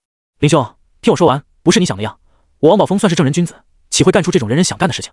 哪怕出了事情让王兄直呼自己犯蠢，还是忍不住的自我调侃2句。而他刚刚对王兄说的这话，也是想让他调整一下心态，缓解一下气氛，可惜没什么效果。好，你说。王宝峰将昨晚的事情说了出来，他担心媳妇心软，狠着心要去压阵，但谁能想到最后心软的竟然是他。林兄，事情就是这样，你说我该怎么做？林凡眼里灵光闪动，沉思片刻，这倒是一件麻烦事情。真的很麻烦吗？很麻烦。你得想一下，寻常仇杀，杀几人就行，可现在这是灭门，仅有几人逃了出来。如果是我的话，肯定要斩草除根，不留后患。你小姨子坐着马车而来，只要是位高手，分析情况都能顺着蛛丝马迹而来。啊，真的会来？废话，怎么可能不会来？如果你小姨子聪明点，绕路而行，转变方向，对方或许未必能很快就找到，但他一路朝着这里驶来，只要调查一下，就能知道他有一位姐姐嫁到宁城。你说人家会不会来？林凡帮王宝峰分析一番后，吓得王宝峰脸色惨白，扑通一声坐在地上。哎，这可如何是好啊？林兄，我知道你厉害，但我可不是仗着认识你就到处招惹事端。昨晚我也不知怎么想的，竟然就心软了。早知道这样，打死我昨晚都要连夜轰他离开，也不会现在来请林兄帮忙，将林兄拉入泥潭中。不，这对你来说是件好事。林凡说道。王宝峰惊呆了，这还是好事？林凡道：当然，首先，不管你小姨子跑到哪，对方肯定会来这里找一找。那时就算你说没来，他们也不会相信。更何况，你媳妇可是苏家的人，你认为他们能放过你们王家，能做出灭门之事的，可不会再多灭一家。王宝峰已经彻底被林凡给说傻了，同时没想到经过林兄这么一分析，他感觉说的很有道理。看来这是天要灭我王家，一个大黑锅就这样砸下来了。林兄，能干出这种事情的人绝对穷凶极恶，而且还很危险。算了吧，我还是举家搬迁逃离这里，以防拖累林兄。这说的是真心话，他现在很害怕，就算有修为的他，遇到这种动不动就灭门的敌人，也是胆颤心惊啊。逃？你们能往哪里逃？天下虽大，但未必有你们藏身之地。况且你我之间的关系，如果我知道你们被害，我肯定会报仇。那时不是王兄牵扯到我，而是王兄与我的情谊，我必须出手。林凡说的这番话让王宝峰彻底惊呆，本就感性的他，听到林兄这番话，他感动得泪流满面。林兄，王宝峰感觉自己这辈子是真的值了，没想到竟然真的遇到如此知己，这可是千金都换不来的情谊。林凡拍着他的肩膀：王兄，此事不能拖，我回山门一趟，拉点帮手过来。宁城是正道宗的地盘，就算他们胆大包天，也不敢白天行凶，我最迟下午就回来。虽说他现在对自己的实力有几分自信，但为了以防万一，还是请点帮手比较好。王宝峰道：林兄，有劳了。无需客气。山门，一道身影快速袭来，施展腿功的他速度极快，拉出一道道残影。以往回宗必定骑马，但马的速度太慢，哪里有狂奔来得快？张福元看着山门：师兄，我回来了。唰的一声穿梭过去。张福元揉着眼睛，刚刚好像有谁过去了，感觉像耗子，但速度太快，没怎么注意。听到声音，见四下无人，一道冷风吹来，他紧了紧身子，有点紧张。师姐。林凡来到师姐居住的地方，刚来的时候就看到师姐端着木桶在打水，好像是在打扫着屋内的卫生。吴青秋听到师弟声音，欢喜转身：师弟，这段时间去啊，师姐找你都没找到。师姐，我一直都在宁城，走得匆忙，没跟师姐叮嘱，是师弟的错。林凡主动承认错误。师弟去啊，哪需要告诉我，毕竟我也不是师弟的什么人嘛。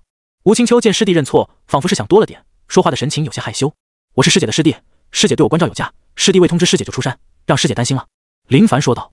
回来就好，没事就行。师姐，我真有事。师弟，那你没事吧？谁招惹你了？师姐给你报仇去。师姐，我跟宁城王家王兄是莫逆之交，他家中出了点事情，被贼人盯上。师弟这段时间一直居住在王家，承蒙照顾，不能不顾，所以想请师姐帮我压阵，以防万一。没关系，那王宝峰对你友好，照顾你，那便是自己人。师姐没别的能耐，但只要师弟开口，师姐必然帮忙。听到师姐说的这番话，林凡内心是真的很感动，他感觉欠师姐太多，莫非真的要以身相许吗？师姐，我准备喊赵师兄跟郑师兄一起去。他们啊，不行，太弱了，万一是强敌，伤到了师弟该如何是好？师弟在此等我，师姐帮你去叫一些内门师兄过来帮你压阵，胆敢欺负师弟，不管谁来，都叫他有来无回。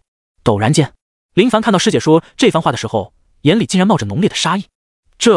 原本他不想劳师动众，可是师姐太认真，根本不给他废话的机会，放下木桶就匆匆离开。在这一刻，他深深地感受到师姐对他的关怀。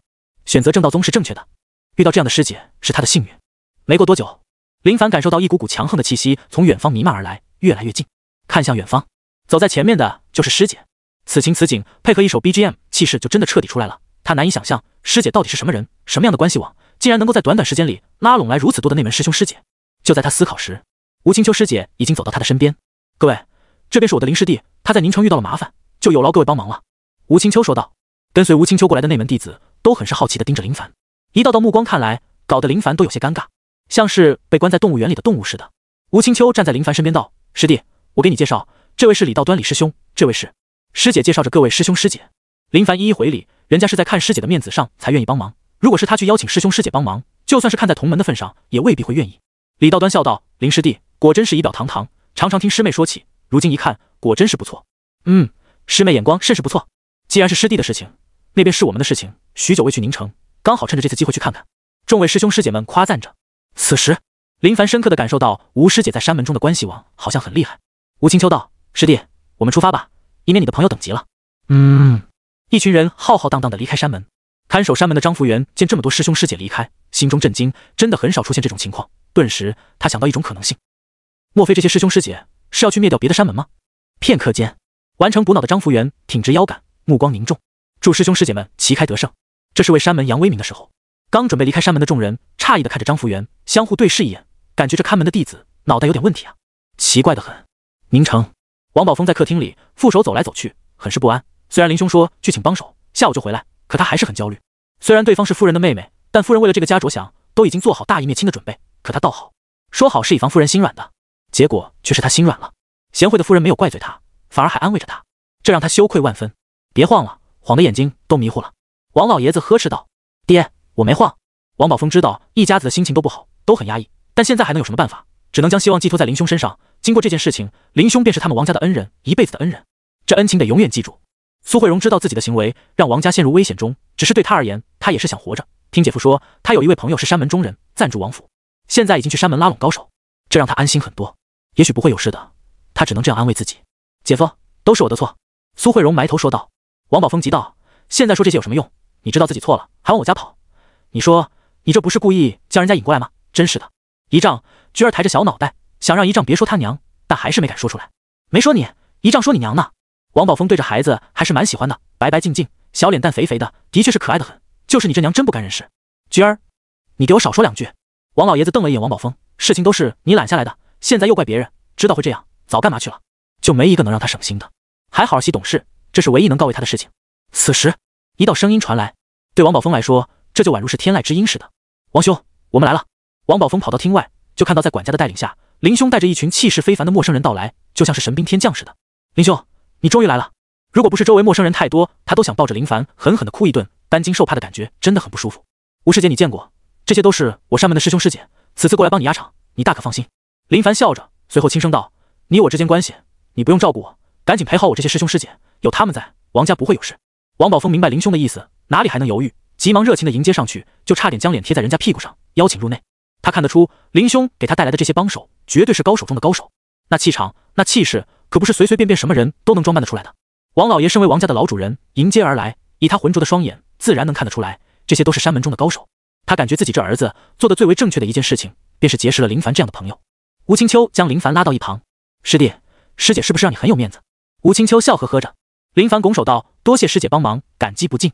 我不要你感激不尽，我要你记住我的好，师弟永远记得。”突然间，林凡有种感觉，仿佛是初次感受被人喜欢的感觉，原来就是这样的吗？夜晚，王家准备了丰盛的晚餐，鱼肉齐全，甚至将珍藏多年的美酒拿了出来。众位师兄师姐都很嘴馋，闻到了酒香味。以他们的修为来说，就算喝酒，只要他们不想醉，便很难醉。王家的人哪能睡得着，就待在客厅陪着山门高手。王兄，你们累了就去歇会，只要有人来，我们都能感知得到，确保你们的安全。林凡说见王老爷子很困，眼皮都在下垂，便知道累了。王宝峰他们这些年轻人能坚持得住，但对年龄颇大的王老爷子来说，这就有些受不住了。没事，我陪着。王宝峰想都没想，只想待在厅内。你爹他累了，那我扶他去休息，等会我再过来。王宝峰来到爹身边，跟他说着林凡刚刚说的话，让他安心的去休息，这里交给他们就行。在林凡看来，能果断灭门的敌人手段绝对不弱，最迟今晚必能杀来，但很遗憾，他们等了一夜都未见到有人过来。追踪能力就真的这么弱吗？还是说对方知道王家有高手坐镇，所以没敢行动？但想想不可能，当天的事情对方绝对不会知道，而且他们来的行踪很隐秘，谁能知道王家有高手？而现在对方久久不现身，继续这样下去未必是件好事。这些师兄师姐都是看在吴师姐的面子上才过来的，1-2天还好说，时间久了，人家未必会继续守在这里。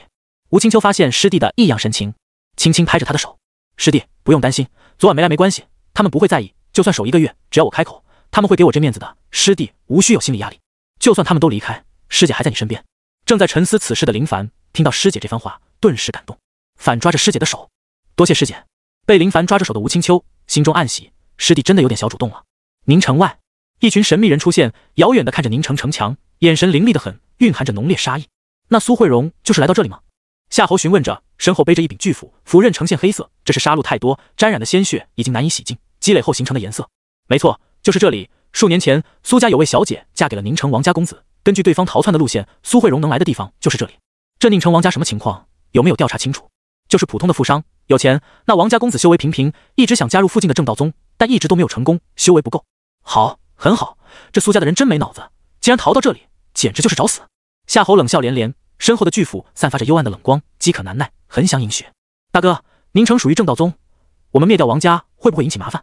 夏侯道：没事，正道宗距离宁城有段距离，况且我们是晚上动手，等解决后直接离开，神不知鬼不觉，有谁能知道是我们做的？就算正道宗神通广大，也找不到我们。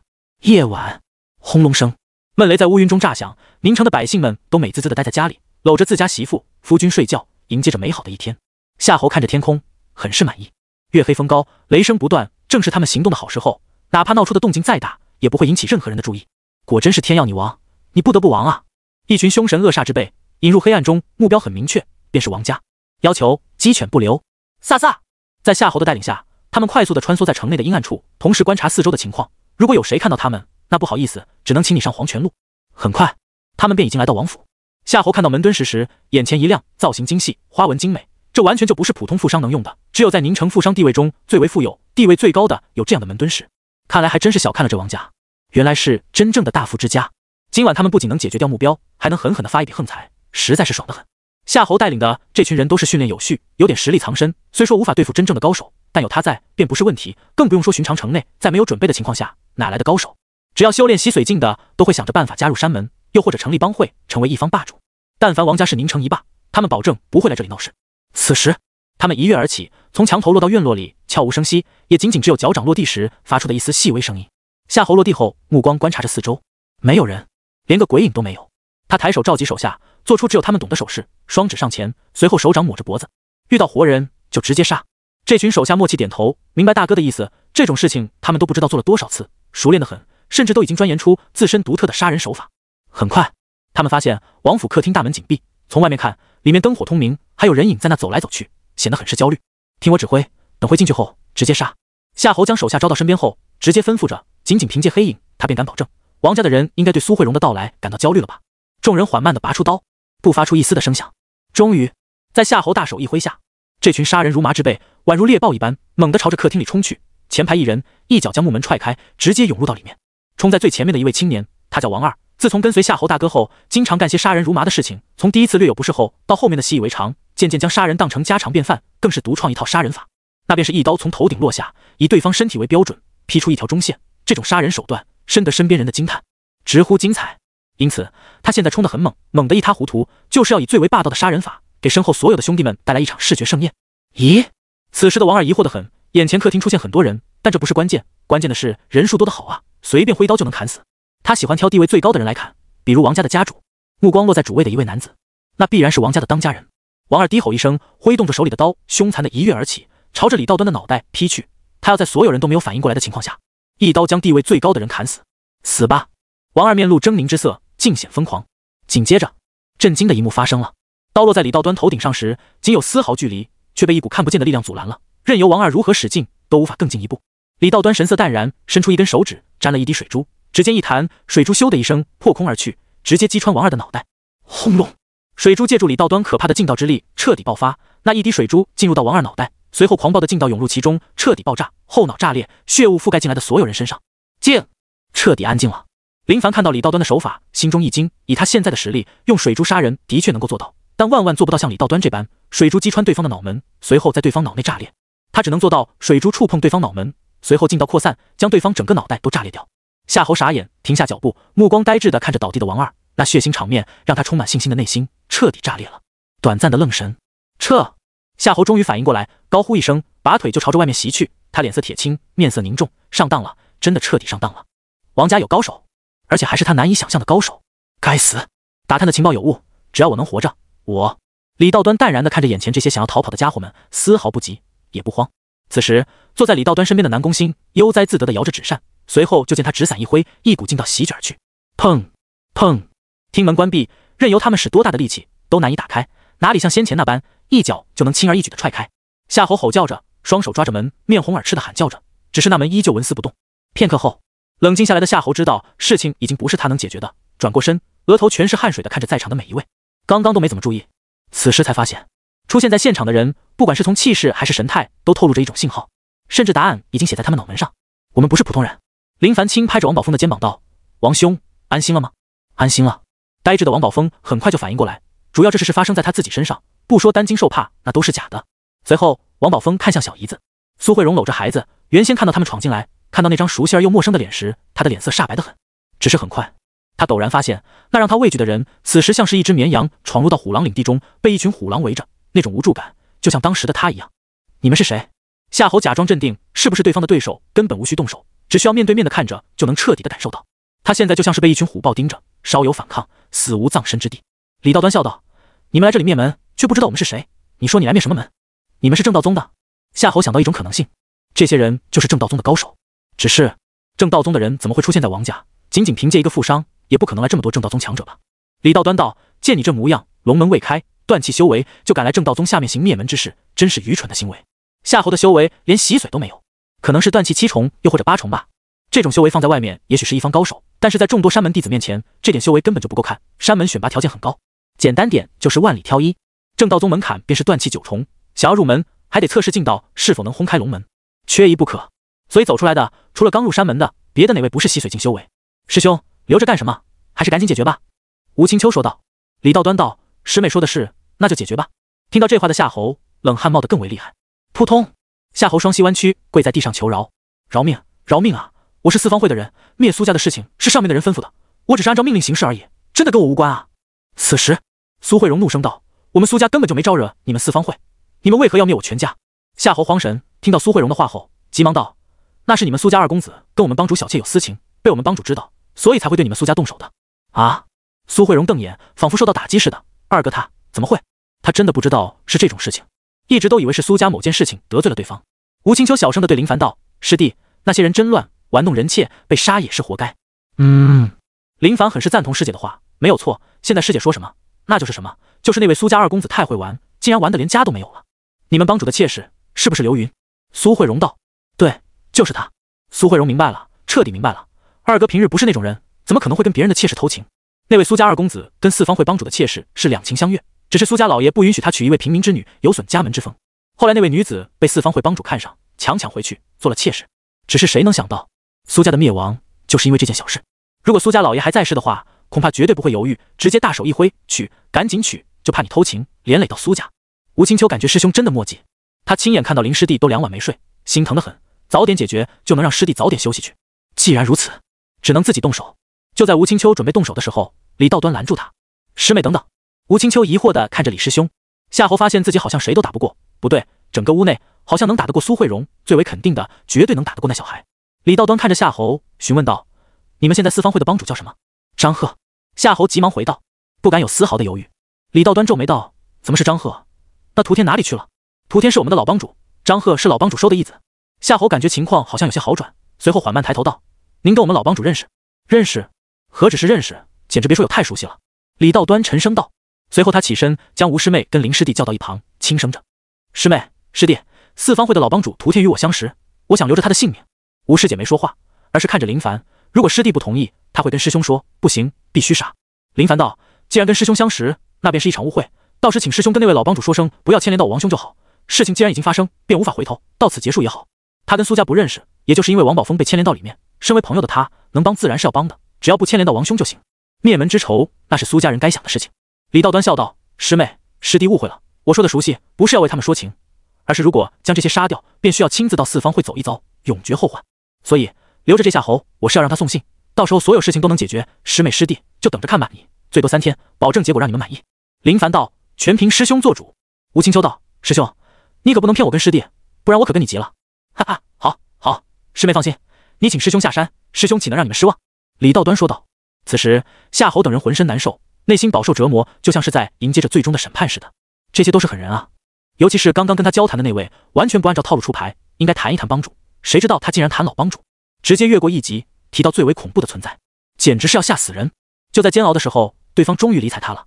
夏侯，我在的，这里有封信，你将此信交给你们老帮主，别想着偷看，也别想着交给张赫，我只等3天，如果见不到我要见的人，3天后你们四方会就没必要存在了。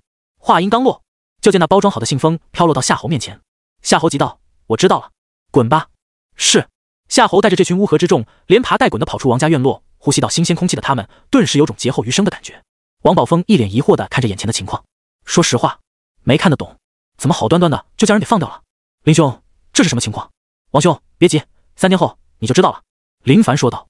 王宝峰似懂非懂的点点头，看似明白，其实并不明白，但林兄说了3天后，那便3天后。随后厅内又恢复交流声。吴师妹，这件事情只要李师兄来就能解决，何必将我们也喊出来呢？这都当陪衬了，虽说有绿叶当也是不错，但咱们可都是想主角的。哈哈，贺师兄说的对，众人都只是玩笑的说着而已，言下之意便是师妹太紧张这位白嫩的林师弟了，竟然将他们都喊了过来压阵。林凡无奈的很，看来大家都将他当成师姐的人了，但这种感觉其实是不错的，多和谐的山门啊，简直就是充满了爱。城外劫后余生的夏侯脸色依旧没有恢复平静，胆颤心惊的感觉从未有过像今天这般的可怕。低头看到手里的信封，他知道这一切不是梦，而是真实发生的。想拆开信看看到底是什么，只是当触碰到信封口的时候，一股劲道震来，震得他手指疼痛，露出惊骇之色。这到底是强横到什么程度啊？老帮主，3天后，这一句话就像催命符似的，一直在他脑海里响彻着。走，甩了甩脑袋，高吼一声，骑马离开。他知道这件事情不管怎么躲都是躲不过的，以他的地位，想见到老帮主很难，只是不管有多难，关系到自身小命，哪怕是登天也要想办法登上去。轰隆声不断，闷雷在黑云中怒吼着，雨水哗啦啦的落下。夏侯将信藏在怀里，却发现雨水竟然不能落在信封上，这让他更为胆寒。对方的实力深不可测，他在对方眼里只是蚂蚁而已。甚至他深刻的明白，对方没有杀他们，就是因为想让他将这封信交给老帮主，那此事便已经不是他们所能想的了。哎，苏家真特么的有病，有这八竿子还能打着的亲戚，就早说何必被灭了口，才想逃到这里。早有这关系，我们帮主肯定是亲自八抬大轿将妾室给你们家送去，真是有病。3天后，繁华的宁城，百姓们安居乐业。就在此时，密集的马蹄声传来，随后就见一匹匹骏马从城外狂奔而来，骑在马上的人在百姓们眼里像是江湖中在刀口上填写过日子的，不敢招惹，远离。王府站在门口看守的2位侍卫看到一群气势汹汹的神秘人袭来，吓得他们匆匆跑到府内通知自家少爷。客厅中，王宝峰听到侍卫的汇报，看向静坐在那里的李道端，没想到真的跟对方说的一样，的确是3天后到来。事后的3天里，他终于能睡足了觉，美滋滋的很。而现在便是最为关键的时候，心里疑惑，不知道会是什么样的结果。此时不仅王宝峰心里疑惑，林凡同样如此。他不知道李师兄仅仅写了一封信，到底会造成什么样的后果，四方会又会怎么做，这些仿佛都如同谜团似的笼罩在他的脑海里。人来了，李道端起身道，神色淡然地看向外面，随后缓慢地朝着厅门走去。众人跟随，脚步声传来，很急。林凡听着脚步声传递过来的脚步声，看似好像很慌张，但很沉稳，力道十足。来人是一位很高手。很快，一道身影出现在院落里，从远到近是位中年大汉，浑身散发着一股凶悍气息，惊得王宝峰等人向后退去，哪里见过让人惶恐的存在。来了，李道端轻声道。来了。涂天看着眼前这位已经有10多年未见的恩人，亦师亦友，不能如此形容。对涂天来说，他被人称呼为恐怖魔王，狠辣嗜血，但谁能胆敢想象，站在他们面前的这位男子，曾经一人从远方而来，路过他身边，看到他浑身是血的倒在血泊中，他仿佛抓住最后一根救命稻草。救我，我愿为首是瞻。那一晚，他仅仅一人面对数百人，从夜晚一直到清晨，尸体堆成小山，残肢断臂到处都是，血水将地面染红。眼前这位便站在尸堆上，漠然地看着他，仅仅跟他说过一句话：记住你说的话。就这如此简单的一句话，他一辈子都不敢遗忘。那场面才是他所认为的修罗地狱。李道端没有说话，便是静静地看着他。涂天发现眼前这位的气质变了，似曾相识，跟以往不同了。以往的他冷漠，仿佛一柄已经出鞘的锋芒利剑，碰之必死，而现在温和许多。此时涂天挥手，站在他身后的那些人手里都捧着木盒，他们将盒子放在地上打开，仔细一看，竟然都是人头，一共35人，所有参与过苏家灭门的都已经被我斩杀，这是张赫的脑袋。涂天提起一个木盒里的脑袋，这是他的义子，是他亲手斩杀的，没有理由，哪怕不是你的错，也要死。王宝峰看到眼前一幕，心中惊骇得很，这么多血淋淋的人头摆放在面前，谁看到都感觉心慌得很，甚至就连送信的那位脑袋都在木盒里，真的是将参与的人都给解决了，真的好可怕呀。李道端点点头，涂天抱拳道：“那我便不打扰了，告辞。”说完就匆匆离开了。林凡全程看着眼前的一幕幕，早就不知道被震惊了多少次，看向李道端，那便是他的师兄山门弟子。曾经他心里想的便是，山门弟子一直待在山门中，在外未必会有什么威慑力，但现在他知道自己是真的想错了，太强了。刚刚那位涂天修为很强，如果他跟涂天交手的话，应该需要斗一段时间。而且对方还是四方会的老帮主，就因为李师兄的一封信，便将所有参与苏家灭门之事的众人斩杀，提着脑袋亲自上门，就连身为义子的现任帮主都能弄死。这到底是何等的威慑力，才能让对方如此果断，甚至连反抗的想法都没有？果然，修为是最为重要的。当实力强悍到一定程度的时候，一个字，一个眼神，就能让对方拜服，不敢放肆。林凡紧握着拳头，内心充满无限动力，这才是他真正想要的未来。所有美好的未来都是建立在实力上。林兄，是不是都已经结束了？结束了，这些装有人头的木盒便是对方给我们的交代，以后王家不会有事。林凡知道这件事情必然会传播出去。宁城王家跟山门关系密切，众多内门高手齐聚王家静候多日，惊得四方会老帮主出山，狠下杀手，怒斩参与灭族成员，就连义子都被斩杀。这背后牵扯到的关系网得多复杂。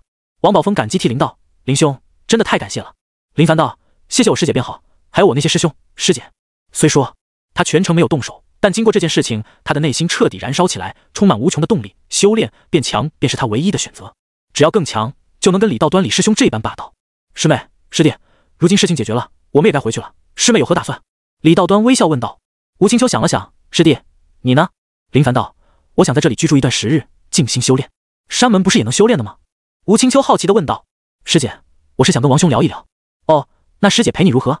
行。林凡无奈得很，想着努力修炼，不问世事，但师姐要留，他岂能说不行？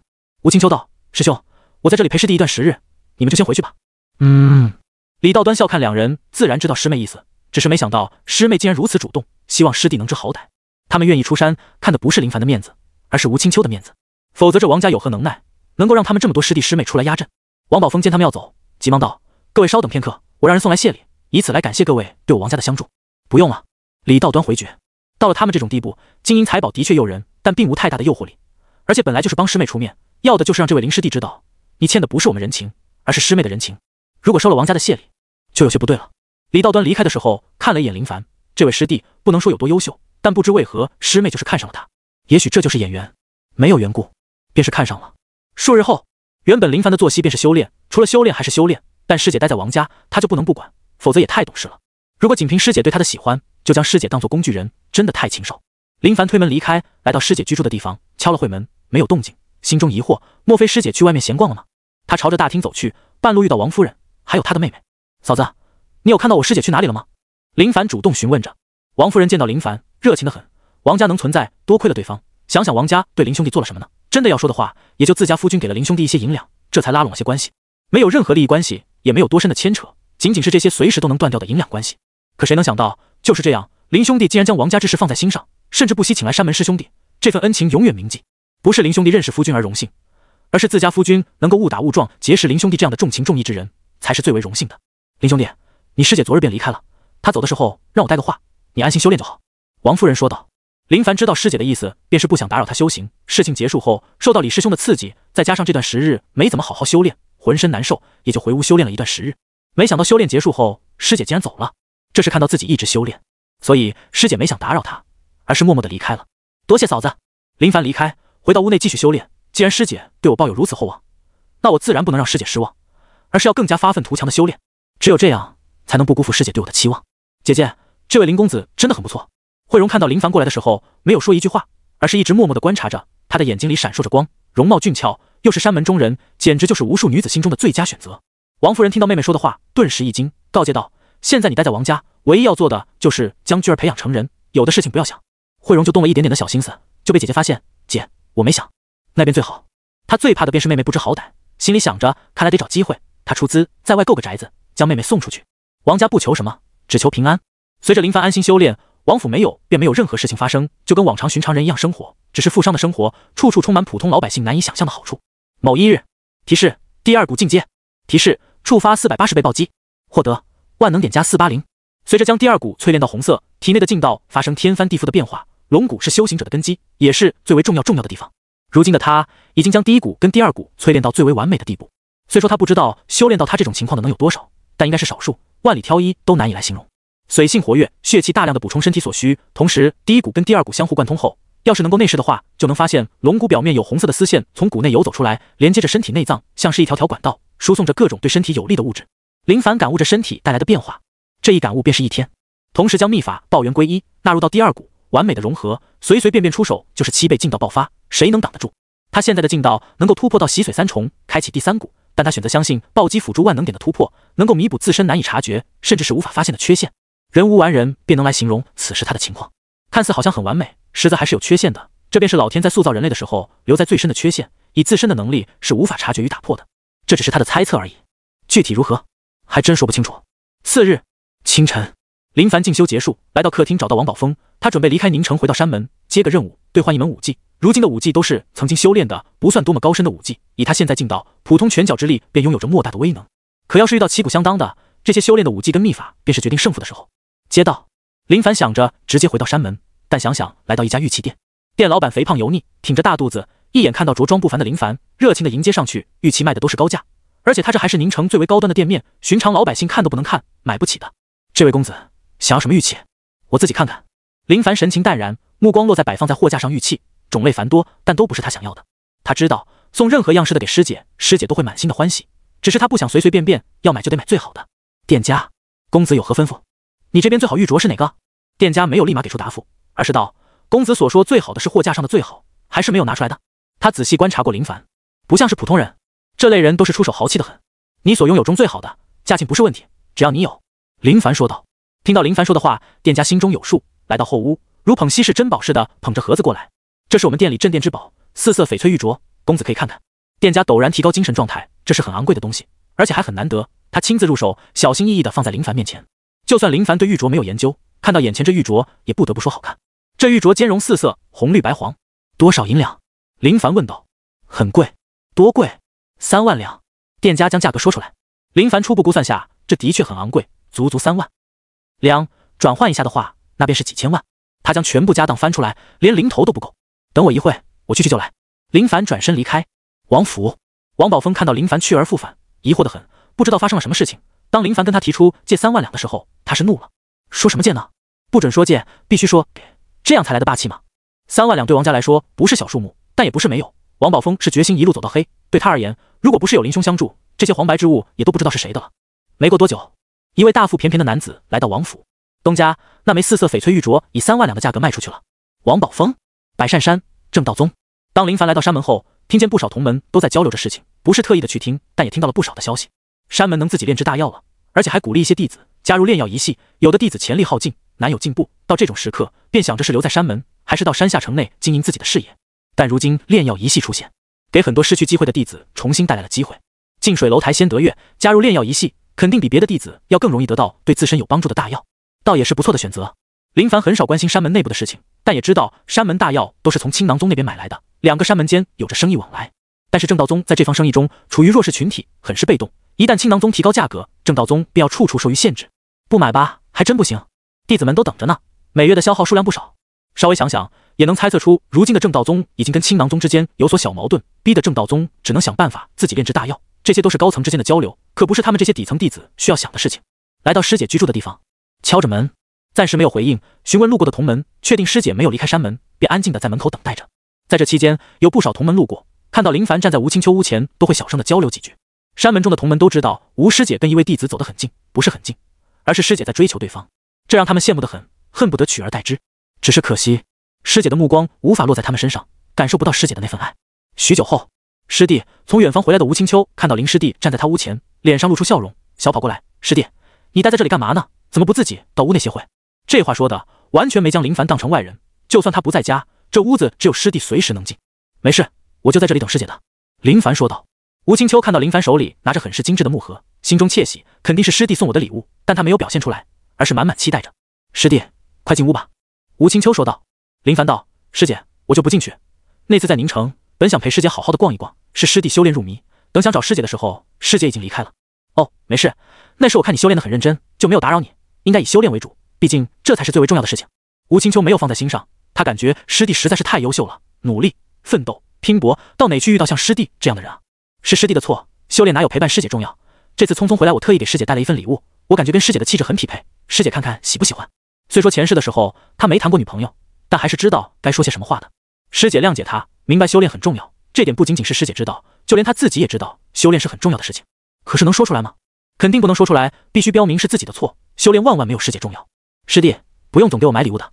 吴师姐嘴上说着不要，但内心还是很实诚的，眼睛都发着光，仿佛是很想知道到底是什么礼物似的。师姐能收下我的礼物，我就很开心了。师姐看看喜欢吗？林凡小心翼翼地将盒子打开，哇，好漂亮的手镯！吴师姐惊叹着，的确是从来没有见过这么好看的手镯，四色缠绕。以往的她都是修炼或者完成山门任务，哪里会想着买这些东西？师姐，试试。林凡说道。吴青秋拿起手镯，他喜欢这枚手镯，不是手镯好看，而是因为这是师弟送给他的，意义非凡。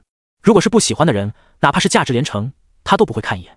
要是喜欢的人，就算用草绳编织的手镯，他都能视若珍宝，千金不换。师弟，我戴不上，你帮我看看。我看看。林凡疑惑，不应该，怎么会戴不上呢？他握着师姐的手腕，只见师姐的手指很细长，丝毫看不出修炼的痕迹。随后他将手镯往手上套去，没几下就弄进去了。没有师姐说的那么难。师姐，好了。林凡看向师姐，陡然发现师姐的脸色红润很多，随后他仿佛是想到什么似的，原来是被师姐给套路了。吴青秋笑容如花般的灿烂，师弟亲手给我戴的，自然能戴得进去。他扬起手，在林凡眼前摆弄着。好看吗？好看。吴青秋笑得更加灿烂，我会将它视若生命的。曾经我经常听人说，婆婆都喜欢将这手镯赠送给未来的媳妇。我想，如果将来有孩子，我也会将这给孩子的另一半。死！林凡倒吸几口冷气。师姐说的话逐渐开始变得深奥起来，不能说深奥，而是这话里的意思已经浮出水面，就差点将盆扣在脑袋上，告诉林凡，这是我跟你的孩子。师姐，那我先回去了。林凡说道。吴青秋道，不多留一会吗？不留。好，那你就回去好好休息吧。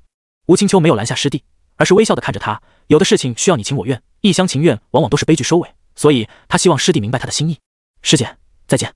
林凡转身离开，步伐逐渐变快，随后小跑起来，回到屋内，发现屋子清洁得很，走到桌前，手指抹着桌面，一尘不染。看来在他不在的这段时日内，师姐有帮他清理屋内的环境。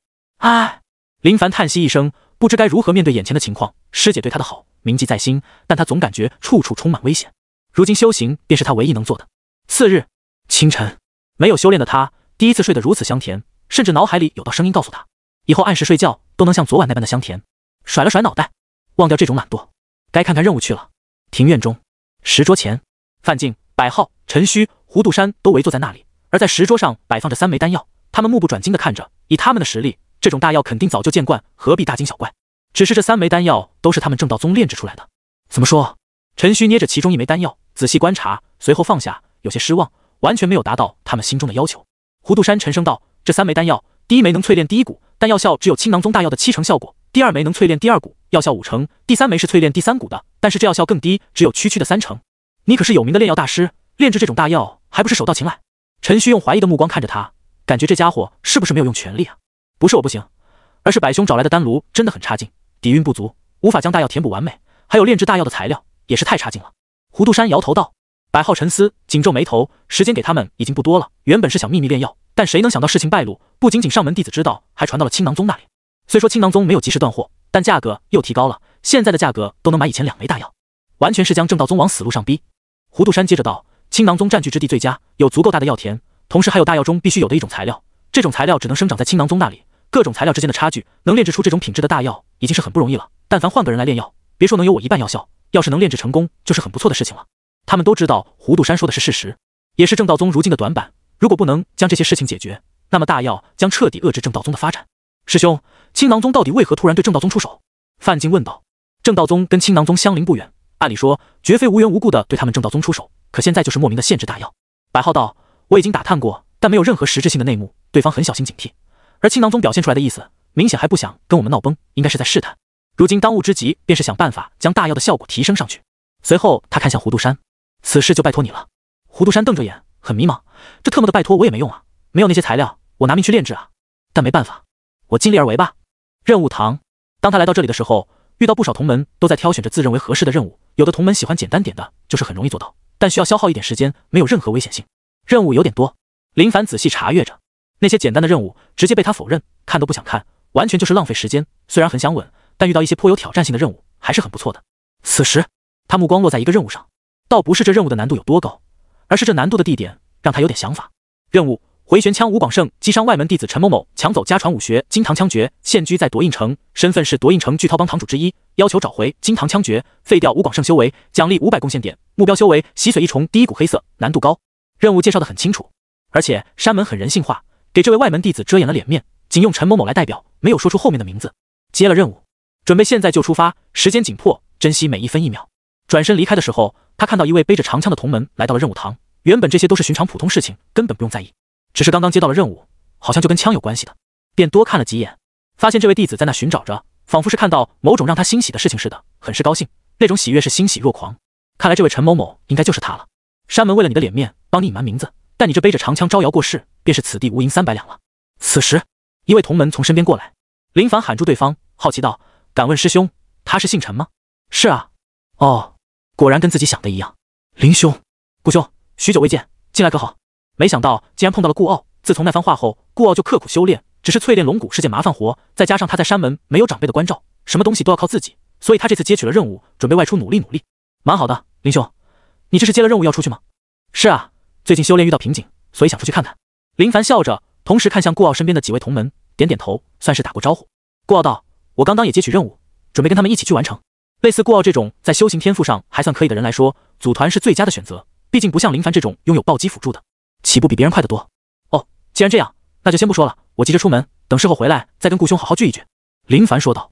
顾傲道：“好，林兄先去忙，等回来好好的聚一聚，一路注意安全。”看着林凡离去的背影，顾傲心里很是羡慕，这就是年轻人的朝气，还有着一张帅气的脸，这特娘的是从娘胎里自带出来的，完全羡慕不来。顾兄，我听说吴师姐很喜欢他的。不是听说，这是事实，你可不知道吴师姐对林师弟的态度好得很呢，真让人羡慕。这可羡慕不来，咱们岁数摆在这里呢，没办法。如今林凡没有刚加入山门那般的默默无闻，随着吴师姐对他的爱意，已经让很多同门都知道林凡这号人的存在，只能说太让人羡慕了，不服都不行的。尤其是前段时间发生的事情，简直吓呆了一群外门弟子。离开山门，林凡动作灵敏，一路朝着任务目的地狂奔而去，随着修为不断精湛，进到魂后，施展腿功赶路，早就达到常人难以匹及的地步。周围景色快速从身边飘过，来到这世界快有2年了，在这2年里，他没有做过太多的事情，基本都将时间消耗在修炼上，到如今略有成就。这次要去夺印城，身上的衣服早就换掉，要是穿着正道宗服装，怕是刚到夺印城就要被关注，对他接下来的任务肯定有着巨大的影响。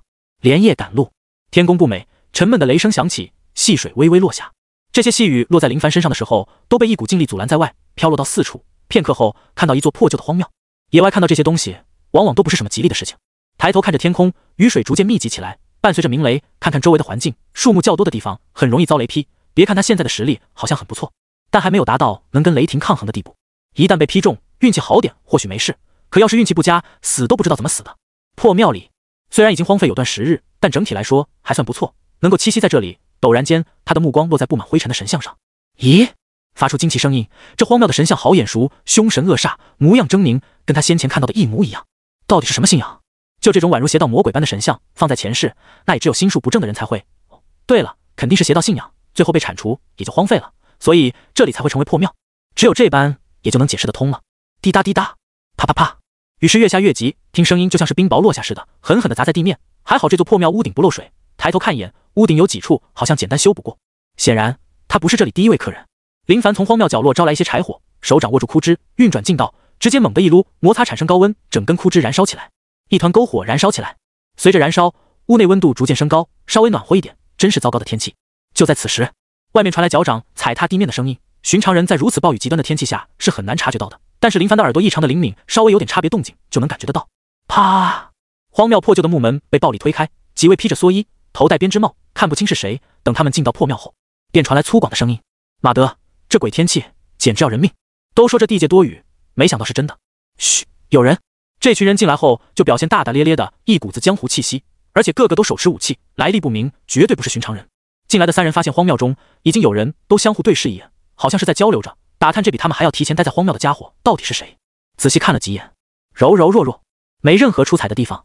同时让他们疑惑的便是，对方出门在外竟然没有携带家伙，毕竟荒山野，盗匪是个问题，猛兽更是一种威胁。林凡没在意这些人，而是侧躺在铺好的草席上静修等待。等到外面的雨小点后，就起身离开。他对闯入到荒庙的人没有一点兴趣，看起来个个身强体壮，但都是中看不中用。面对普通人可以逞凶，但遇到他，也就是一招就能解决的事情。渐渐的，林凡耳边传来动静，发现3位大汉正在喝酒、吃肉，都是随身携带的物资，而他们聊的话题却让林凡有些不悦。荒郊野外，那老汉好心招待你们，给你们酒肉，你们却见人家孙女有点姿容，就行那种畜生之事，未免也太过分了吧？林凡说道。虽然他自己杀人如麻，下手狠辣，但他知道自己是好男孩，他本不想理睬3人，但是这3人在闲聊中将所做的事情当成炫耀的资本，这种行为很是不好。小子，关你屁事！你知道我们是谁吗？就敢在一旁插话，见你一个人不想对你怎么样，现在给老子滚出去，否则打爆你的脑袋！说话的叫申侯，修为仅有断气而已，但仗着这样的实力，喜欢欺负寻常百姓，尤其是遇到城外山野中的住户，往往都是喜结一空。如果遇到美色的话，便会嘿嘿嘿。这些人死了，没人会在意，怕是都没人知道这里有人居住过。林凡没有理睬他们，甚至连句话都没想说。但是对申侯来说，林凡此时的行为举止简直就是不给他任何面子。说实话，这样他的脸面往哪里放？忍无可忍，提着刀具径直走到林凡面前，随后朝着林凡伸来大手，就要将林凡直接扔出去。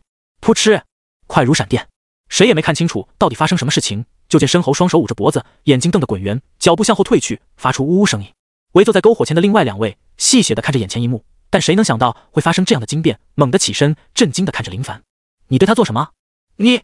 林凡眼睛微微眯着，瞬间动了，出现在他们面前，手刀横扫，击碎他们的喉咙，随后一手扔着一个，直接将他们扔到门外，任由倾盆大雨坠落在他们身上。眨眼间，密集的雨水将他们覆盖，像是在洗刷他们的罪孽。闲着没事，林凡喝着他们的酒水，吃着他们的烤肉，静静地看着燃烧的篝火。这些专门盯着寻常百姓下手的修炼者，在他看来，便是对修行的一种羞辱。哪怕他们说的那些话，也许有吹牛显摆的成分，但既然说了，谁管你们？如果他们没有说假，那他现在喝着酒，吃着肉，也是心安理得，为你老汉报仇。这些就当做报酬吧。味道不错的很。一夜过去，外面的雨停了，山林间的温度随着一场暴雨陡然降低，地面很湿润，一脚踩下去都能深陷下去。不过这些对林凡来说都无所谓，修炼到这种程度，身轻如燕，如履平地，脚尖落下，不留丝毫的痕迹。以前做不到，但现在没有任何问题。官道上，一位老汉驾驶着马车，马车后面摆放着一些寻常货物，而林凡则是坐在货物上，已经能看到夺印城了。小兄弟，你到这里是走亲戚吗？老汉半路遇到林凡，便提出携带一程。林凡知道已经到了夺印城范围内，没施展脚力赶路，以防被人发现，所以欣然同意，同时也感觉这位老汉热情得很。是啊，我从宁城过来的。林凡笑着说道。老汉陷入回忆道：宁城啊，那地方还是20多年前去过一次，后来就再也没有去过了。宁城跟夺印城的距离有点远，寻常人想到往返需要很长一段时间，而且这一路上还能遇到各种危险，因此在没有重要事情情况下，没多人愿意长途跋涉。小兄弟以前来过夺印城吗？没有，我也是第一次来。哦，那小兄弟到了城里后就要注意了，咱们这夺印城说安全也安全，但说危险也比较危险。城里有个巨涛帮管理着夺印城，所以遇到这些人千万别招惹，否则会引来杀身之祸的。我听闻夺印城是由百罡宗掌管的，那巨涛帮横行无忌，百罡宗就不管吗？嘿，这你就不知道了吧？巨涛帮就是由百罡宗扶持的，代管理。林凡点点头，看来都是类似，但宁城那边是由正道宗派人管理。有的时候山门中的任务就是让弟子去宁城看守一段时日，但很少扰民，双方都很安全。至于官府便是摆设，那些被分派到这里的官员倒是喜欢这样，不用管那么多事情，整日都游手好闲。只是就算他们想管也没用，山门管控着，他们没有任何能力。这些都已经成为一种规则，基本所有山门势力范围内都会掌管着一座城池，给山门带来足够的经济。没过多久，已经到达夺印城门口。多谢。林凡下了马车，抱拳感谢，随后朝着城内走去。而那位老汉则是停靠在城门口，缴纳车马进城费用。林凡心里嘀咕着，收费的项目倒是很不错，跟前世的高速一样。夺印城很热闹，建筑跟宁城相比不分伯仲，都属于繁华城市之一，但唯一的短板就是这两座城池都没有水路，属于内陆城市之一。暂时没着急去完成任务，对方是巨涛帮堂主之一，自然没那么容易被他抓住落单的机会。而且刚到，哪里知道对方在哪？来到一家酒楼，独自一人点桌饭菜，靠在围栏边，一边享用着美食，一边看着街道，本想能找到一些有用的信息，毕竟不对，想错了。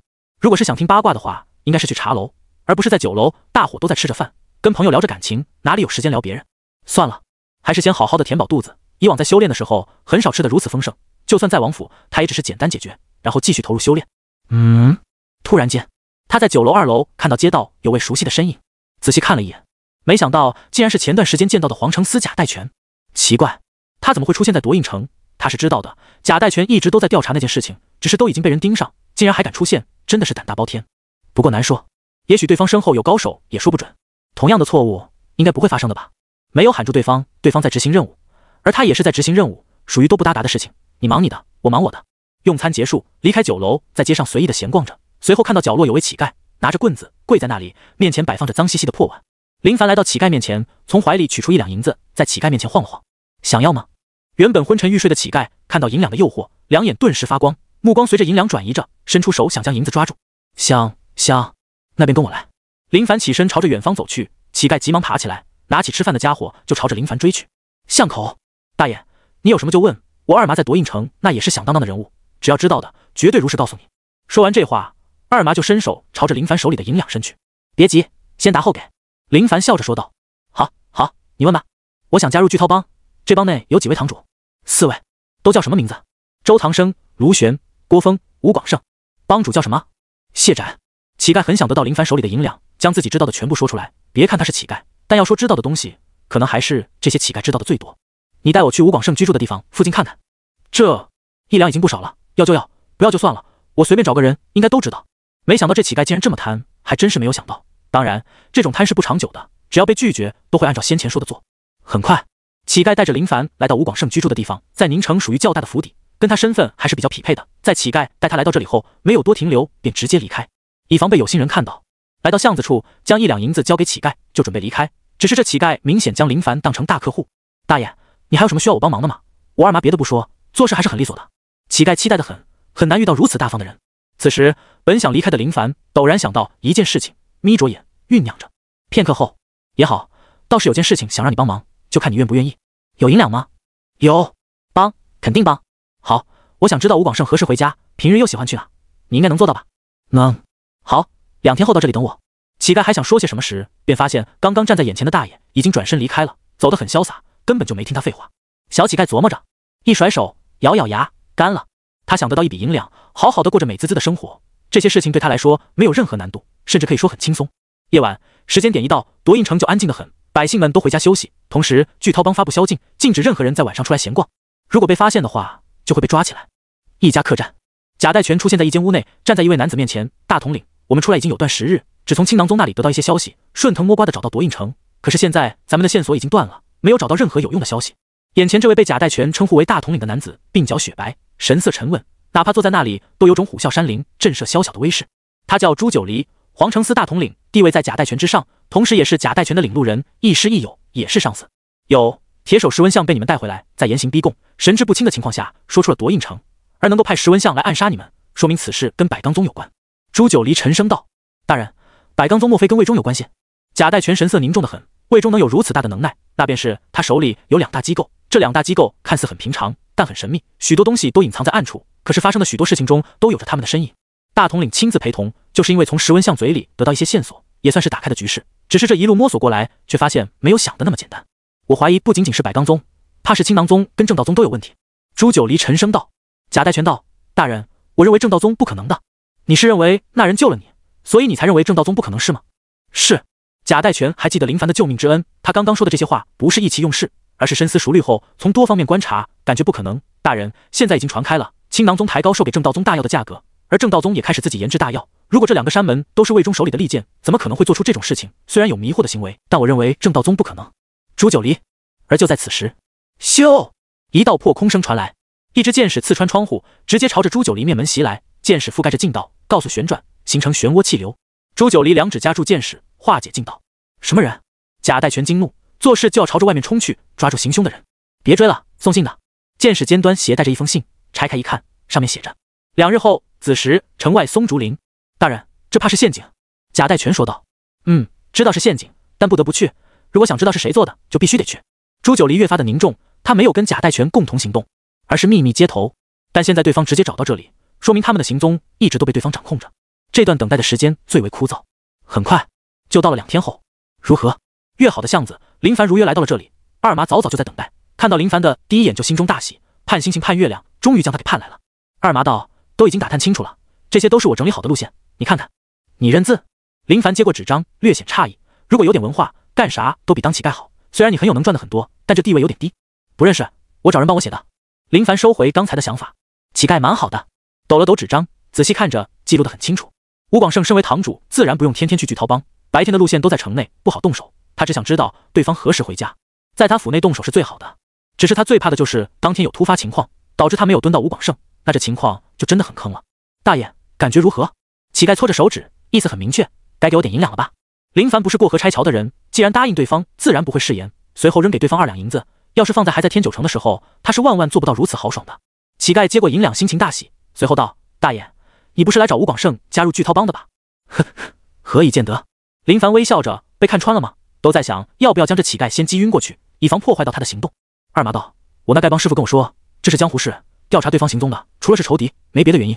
不过你放心，我跟那吴广胜有着不共戴天之仇，如果大爷能打败吴广胜，能否帮我个忙？我有重谢。”哦，你一个乞丐跟他有何仇恨？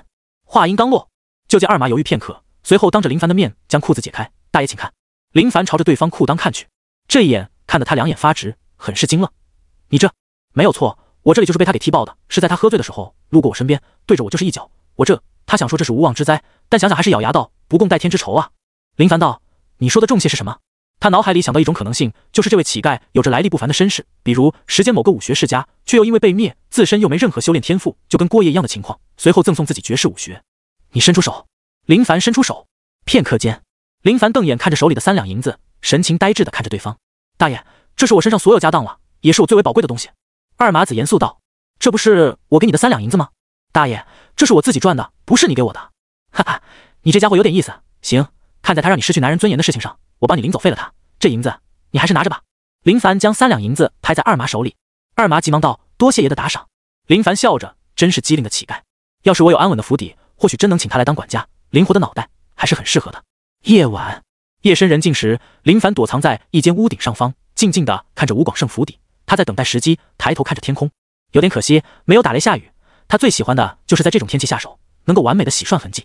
只是天公不美，让人稍微显得有些可惜。时候不早，也该行动。但就在此时，他发现院落有动静，仔细一看，发现吴广胜从府邸出来，背着长枪，迅速跳跃到屋顶，快速朝着远方袭去。这是要去哪里？半夜3更的。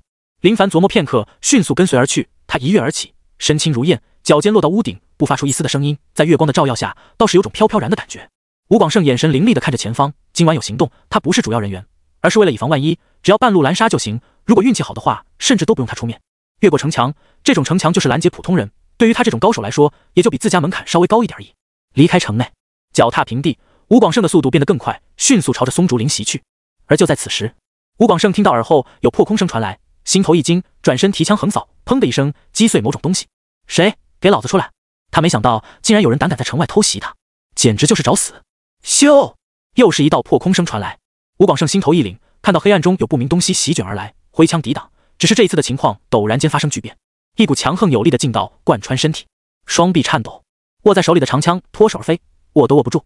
林凡从不喜欢拖延时间，对方修为只是洗髓一重第一股黑色，对别人来说或许很强，但对林凡来说却是弱得很。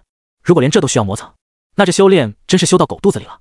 吴广胜大感不妙，甚至不知是谁偷袭他。刚刚已经看清楚，那袭来的东西就是普通的石子，只是这石子蕴含的劲道太恐怖。第一枚还好说，第二枚竟然震得他手腕麻痹，拿不住杀敌的兵器，对他而言这是极其恐怖的事情。看向被震到不远处的长枪，眼珠一动，快，朝着长枪抓去。隐藏在黑暗中的林凡化身猎人，在他眼里，吴广胜就是已经走投无路的猎物而已。见对方想要取回自己的兵器，他手腕一动，又是几枚蕴含劲道的石子破空而去。比起先前，这几枚石子的劲道更猛，速度更快。就在吴广胜即将握住长枪的时候，石子席卷而来，击穿对方手腕，石子带着一丝鲜血穿透后方树木中。吴广胜惊骇万分，劲道护体却被击穿，想都没想，直接舍弃长枪，转身朝着远方逃窜。他想不通到底是谁要害他，而且能如此简单击穿他护体劲道，对方绝对不是他能抗衡的。可就在他转身逃跑的那一刻，一股危机涌上心头。只见一张大手拍来，直接将他的脑袋拍在树上，死死地摁住，面部因为撞击逐渐扭曲起来。砰！吴广胜眼冒金星，脑海震荡，只感觉整个脑袋都快要崩裂。他想出声叫喊，希望引来注意，可是对方两指捏着他的喉咙，随后手指朝着他四肢点去。噗嗤噗嗤，四肢被击穿，一股充满破坏性的劲道顺着他的经脉涌入体内，直接破坏他体内的器官，五脏六腑都出现不明程度的损伤。太快了，实在是太快。他自认为自身实力不俗，在夺印城过得很舒服，可没想到竟然会遭遇到这种事情。他没有反抗，反抗只会死得更快。你知道我是谁吗？吴广胜双臂垂下，任由鲜血染红地面，抬头看着对方，开口询问。他将林凡的容貌印在脑海里，只是想了很久，也没有任何印象，哪怕是一面之缘都没有。不知道你是谁？你认为我会对你出手吗？林凡笑着，别说太多废话，就算你将百刚宗说出来，今日打的还是你。话刚到嘴边，听到对方说的话，又咽回了肚子里。看来对方知道他背后的关系，只是就算如此，还敢动手，说明根本不管他后面的靠山。你有什么想要的说吧。吴广胜知道对方留着他一条性命，看来不是想杀他，那必然是有所图谋，只是想破脑袋都没有想到，如果是关于背叛巨涛帮跟百刚宗是万万不能的，不管说不说，最后都是死路一条。前者死得轻松点，后者怕是要被折磨而死。快人快语，就喜欢跟你这样的人打交道，将金堂枪诀交出来。吴广胜眼神震惊地看着林凡，就这，他还想着对方半路截杀他，肯定图谋很大，可是谁能想到开口竟然是金堂枪诀，这是他想破脑袋都没有想到的事情。细细一想，脑海里浮现一道身影，没有错，就是被他重创抢到金堂枪诀的那一位悲催家伙。他还不知道对方是正道宗的人，出手抢夺也是因为听闻陈某有门家传枪法，威力巨大，修炼有成，便有莫大的威势。得知这件事情后，他就动了心思，只是后来才发现那门枪法仅仅只是普通的枪法而已，算不上什么惊天动地的绝学。我没放身上，那放在哪了？家中，带我去拿。你保证不杀我？吴广胜不想死，他修炼到现在很不容易，足足花了20多年才修行到洗髓一众，确保了现在的荣华富贵。如果一下子消散，他心有不甘。我只要枪决，不杀人。林凡神色淡然，然后拎着吴广胜的后领，朝着城内袭去。他知道吴广胜不会作死或者耍任何小动作，否则小命就在他手里，随手就能捏死。城内，吴广胜观察着周围的情况，他绝望得很。本想着能遇到高手，或许能及时发出点动静，但想到今晚的行动，他便知道机会渺茫。回到府邸，书房，那本金堂枪诀只是被他随手放在书架上而已，算不上什么好武学，只是一种摆设而已。拿到后，随意翻阅了几下，没看出有任何特殊的地方，确定是正品，心里松口气。任务完成，回去就能兑换武技，好好修炼，积累万能点，完美突破，达到新的巅峰。我已经将金堂枪诀交给了你，你也该实现你的承诺了吧？吴广胜心头警惕，只是警惕又有什么用？他现在就是砧板上的鱼肉，万一对方反悔，就算他不甘，也没有任何办法。我说话算数，信守承诺的很。林凡将枪诀放到怀里，顿时瞬间出手，迅雷不及掩耳，手段霸道凌厉，双手快如闪电拍在吴广胜四肢。明明已经被石子击穿的手腕，如今更是饱受一种折磨。从吴广胜嘴里发出几道沉闷的声音。你！吴广胜脸色惨白，他没想到对方竟然要将他废掉，这跟杀了他有什么区别？只是话还没有说全，更为恐怖的事情发生了。林凡答应那位乞丐的请求，一股劲道隔空打入对方裤裆，劲道炸裂，鲜血染红裤裆。吴广胜青筋暴起，眼眶通红，看向林凡的眼神充满愤怒。林凡低头沉思，仿佛是想通似的，有的事情不是他想做，而是做着做着就能发现，我明明能够做得更好，为何要将事情留有瑕疵呢？他将人生规划成2段，前一段是修行，后一段便是纵横世间，打遍天下无敌手，享受盛名，富贵不还乡，如锦衣夜行。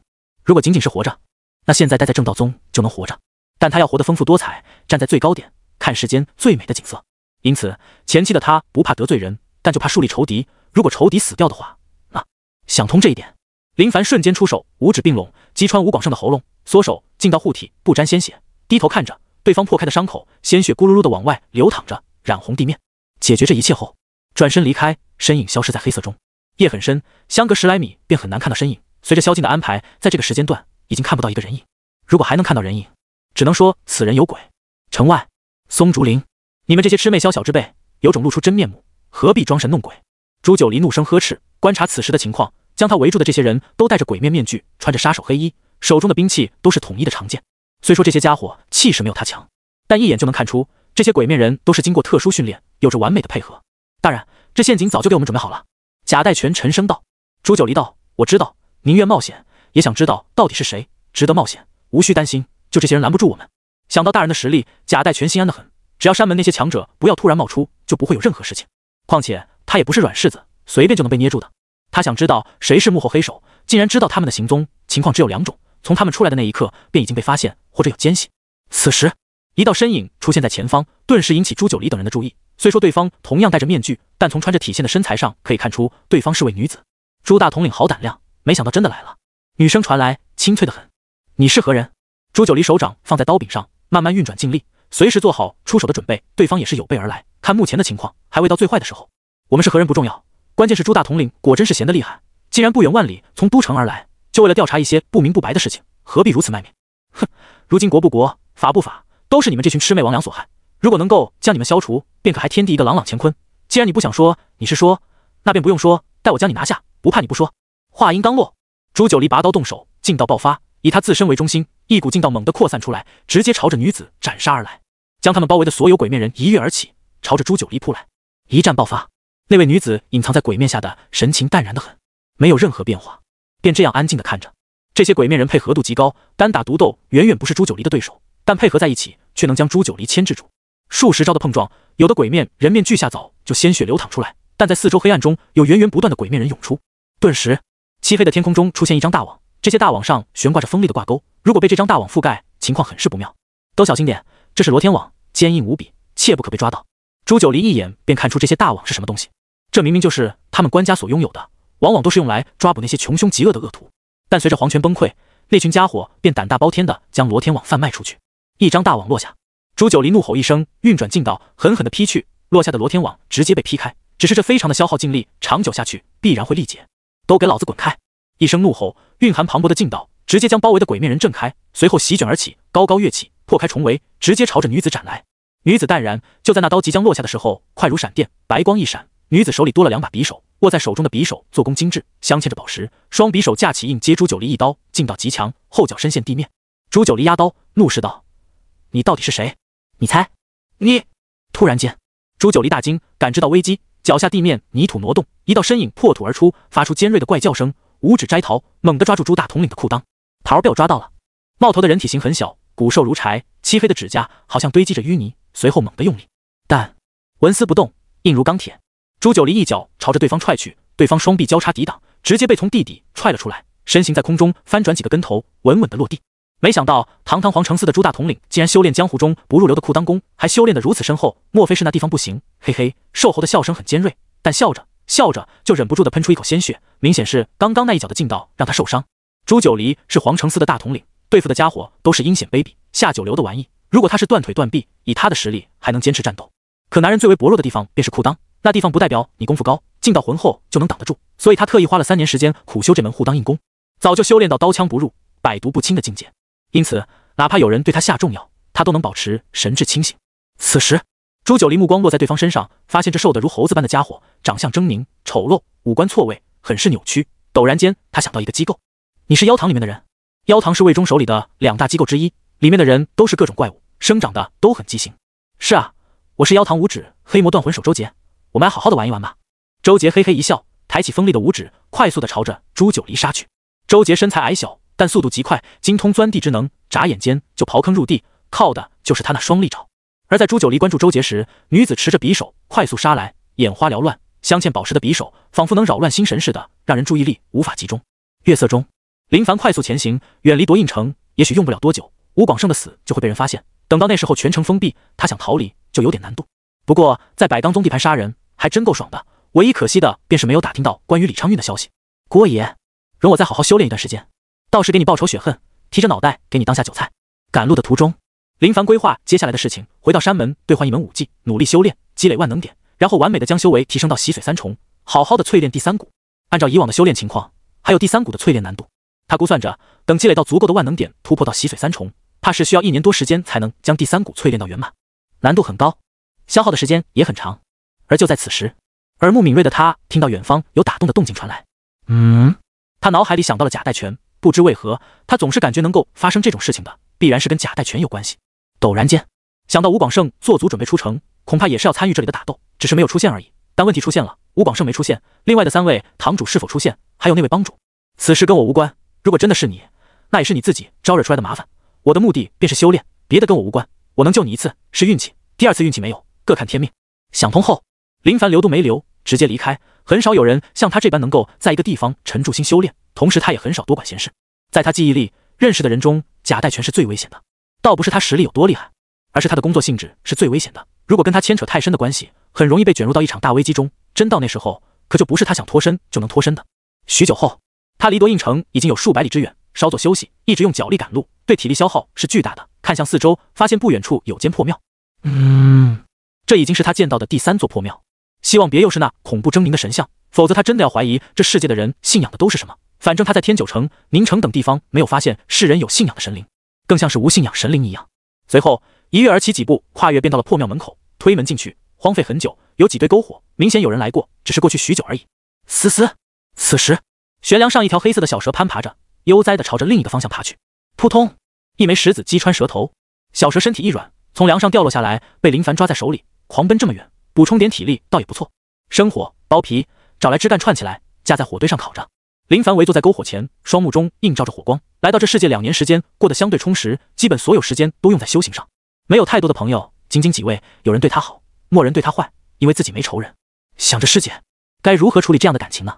如果正道宗能够长久，他倒也愿意跟师姐结为连理，养几个孩子，他继续修行，修行之余能享受家庭之乐，倒也是不错。等到修为巅峰，带着家人一起观赏世界美景，也是不错的选择。只是老天会给他这样的机会吗？想着想着，蛇肉的香味扑面而来，抓起枝干就跟吃烤串似的，味道不错。简单食用结束后，盘膝而坐，闭目养神。他现在对自己的实力有了充分的了解，同阶没人是他对手，不是自信，而是必然的。虽说他一直都修炼，但也知道能够像他这般的根本没有。不借用万能点的话，直接突破也是同阶中最为强悍的存在。使用万能点突破，劲道更是暴涨的厉害，便已经超出同阶太多。更何况他修行了2门秘法，同时将2门秘法都修炼到圆满层次，纳入到第一、第二龙骨中，劲道叠加，谁能跟他抗衡？淬炼龙骨、修炼武技、秘法都需要很长时间。如果不是暴击辅助的加持，他知道以自己的努力，哪怕不眠不吃，都修炼不到这般地步。靠暴击辅助不丢人，就跟运气一样，往往都是实力的一部分，别人只有羡慕的份。而现在他全力爆发，到底有多强，能匹敌什么样的对手，不好说。这也得看对方根基是否扎实，龙骨淬炼的情况，又修炼了多少秘法，能够爆发多少倍的劲道，这些都是主要影响战力的因素。养神中，外面虫儿的声音很清脆。突然间，有密集的脚步声传来，前面有破庙，他们可能躲藏在此。林凡猛地睁开眼睛，面色一惊，有种不可能的想法。而就在此时，木门被推开，一群人闯入进来。仔细一看，还好不是他想的那些人，但是眼前这群人又是谁，都带着鬼面。而在这群鬼面人前面站着一位从身材上就能确定是位女人，而在女人旁边跟随着一位身材矮小、五官扭曲的怪人。周杰打量破庙一圈，咦，竟然没来，到底跑哪里去了？明明看到往这方向跑的呀。话音刚落，又有几道身影出现，如果是夺印城的人看到，必然能够认得出来。后来的这人就是3位堂主周唐生、卢玄、郭峰。帮主谢斩没有追上他们，谢斩很是恭敬地站在这位女子面前。虽说她是巨涛帮的帮主，但这位戴着鬼面的女子却不是他能够招惹的。哼，算他们跑得快，堂堂皇城司大统领朱九黎不过如此。女子语气颇为不屑。皇城司？林凡心头一颤，果然跟他想的一样，绝对跟贾代全有关系。可现在这是什么情况？怎么莫名其妙地追到了这里？随后他略带惶恐地看着眼前这群人，身子往后缩了缩，不敢跟这些人对视，就像是路过此地借宿的人而已。没必要动手，他跟这些人没有任何仇恨，双方都是初次相见，总不能第一次见面就主动干我吧。此时带着鬼面的女子的目光落到林凡身上，打量片刻。你是什么人？是在问我吗？林凡假装害怕道。除了你还有别的人？我是从宁城到夺印城探亲的。林凡说道。你不用探了啊，到地底等几10年后跟他们团聚吧，算你运气不好见到了我们。林凡震惊地看着他们，就真这样草芥人命吗？哪怕你们说我丑，影响你们的胃口，所以才要弄死我，就算是这种理由我也能欣然接受，可是没有任何理由就有点凶恶了。他跟吴广胜没有仇，但为何还要杀他？那也是因为接了山门任务，受乞丐所托，合情合理，没有任何问题。为什么要杀我？就因为我见到你们的理由吗？林凡问道。没错。好吧，我接受这样的理由了。林凡无奈得很，不想多说任何废话，心情好受很多，没有先前那样的郁闷。如果对方什么理由都没有的话，对他而言真的很难接受。还好现在有理由，心情稍微好许多。只是对方这么多人，可能要打很久。你好像一点都不意外。意外？你们这么多人，我就一个人，就算感觉意外，你们能放了我吗？不能。游走在黑暗中的他们执行着各种杀人命令，那些生命宛如草芥，很是脆弱。他交给我，我喜欢杀这种人。周杰嘿嘿笑着，眼睛放光，他羡慕林凡的容貌，真的好英俊。可是越英俊越让他愤怒，越有折磨的想法。交给你，快点结束。女子淡然道。朱九离他们跑得太快，布下天罗地网都没有抓住对方，只能说他有点能耐，竟然带着那群手下逃离，但也不是没有收获。周杰行走的样子好像规划兽类，手脚并用，喜欢在地面爬行，尤其是他的双手指甲细长漆黑，跟地面摩擦的时候发出刺耳的声音。眨眼间，周杰脚掌跟双手抓着柱子，伸出脑袋，用扭曲五官看着林凡。你小子运气真不好，没有追到他们，大家心情可是一点都不美。等会我用这手爪将你脑袋扭断，很快的还能让你用眼睛看到你无头的身体呢。你嘴真臭。林凡抬手扇了扇面前的空气。找死！周杰勃然大怒，没有人可以嘲笑他，利指朝着林凡的喉咙抓来，速度很快，配合他的锋利指甲，的确很是霸道。但噗嗤，所有人震惊地看着眼前的情景，所有人都没有想到，就连周杰自己都没有想到。他的动作停缓下来，低头发现一只手臂刺穿了他的胸膛，随后缓缓地抬头，震惊地看着林凡。大意了，他没有躲，也没有在意，如果有所准备的话，不应该会是这样的。林凡甩着手臂，将周杰甩到地面，在对方不甘心的目光下，他一脚落下，直接踩爆对方的脑袋。大意是需要付出代价的，他看得出来，如果这矮子能收起轻视的心，或许能够在他手里支撑几招，但全身心放松地出现在我面前，还如此戏虐我，一招秒杀也是情理之中。你是什么人？女子震惊，仿佛见鬼似的。她没想到对方竟然如此强横，真的超乎她的想象。目光落在周杰身上，已经死得不能再死了。我是谁不重要，你们想杀我，就得看你们有没有这能耐。不是你们死，就是我亡。林凡一拳轰向柱子，劲道顺着柱子蔓延整个荒庙，哗啦啦，破庙倒塌，将所有人掩埋。这是谁都没有想到的。马德，哪来的疯子？废墟中，周唐生掀开盖在身上的砖瓦，面前都是灰尘。对方出手太快，竟然直接轰塌荒庙。他们自然没事，就这种情况还没法对他们造成威胁。可就在此时，一股冲击力朝着他袭来，愣神一看，只见对方一拳朝着他轰来。只见周唐生脚尖一抬，一块碎砖朝着对方袭去。可惜这根本没用，他只能双臂交叉护住脑袋，抵挡对方这一拳。触碰的片刻间，周唐生面色惊变，一股浑厚的劲道贯穿而来，顺着他的双臂传遍全身，面部五官震动起来，掀起很多褶子。咔嚓，双臂断裂，身体倒飞，一口鲜血喷出，双眼通红，血气上涌。好强的劲道根本不是想象中的那般简单。他到底是谁？怎么会如此恐怖？看年龄也很年轻。倒飞的过程中，他想转变身体方向，只是那股劲道还在体内震荡。突然间，他余光看到对方朝着他袭来，就在他身下，顿时预感不妙，想要压住这股劲道，然后躲避对方的攻势。只是林凡不会给他机会。叠山镜，抱元归一，7倍劲道凝聚拳头上，仔细一看，能发现有股波动覆盖在拳头上。林凡一拳挥出，直接击中对方龙骨部位，噗，大口鲜血喷出。周唐生感觉自身龙骨碎裂，那是他淬炼数年的龙骨啊！紧接着，一股撕扯力传来，腰部向上挤去，扑哧一声，腹部劲道贯穿，直接破裂，拦腰被轰杀，直接轰杀一位。林凡丝毫没有藏拙，全力出手，体内气血彻底沸腾，身体有白气蒸发。布阵，杀了他！女子喊道。那些鬼面人从废墟中爬起来，听到首领声音，都第一时间行动起来。眼前一晃，林凡施展腿功，速度拉到极致，快速出现在每一位鬼面面前。手刀击喉，只戳穿太阳穴，只捏喉咙，招招都是杀招，完全不给机会。这些鬼面人的修为不算太高，还趁着他们没有集合到阵型时斩杀，那就跟杀兔子一样，拎着耳朵一刀割脉，根本不给他们施展合击之术。谢斩、卢玄、郭峰女子都围杀过来，只是林凡暂时没跟他们缠斗，而是收割这些鬼面人。这些家伙个人修为太低，能杀就全杀了，以防等会大战被这些家伙骚扰。打斗的时候，他从不会小看任何一位，越弱小的越能翻盘，所以全部斩杀，不给机会。交手中，劲道爆发，仅凭劲道碰撞就弄死几位鬼面人，解决最后一位，趁机脱困，落到不远处的空地，而他们也是快速围过来，将他包围。你这家伙到底是谁？问你不老实，杀了我这么多人，想留你都不行。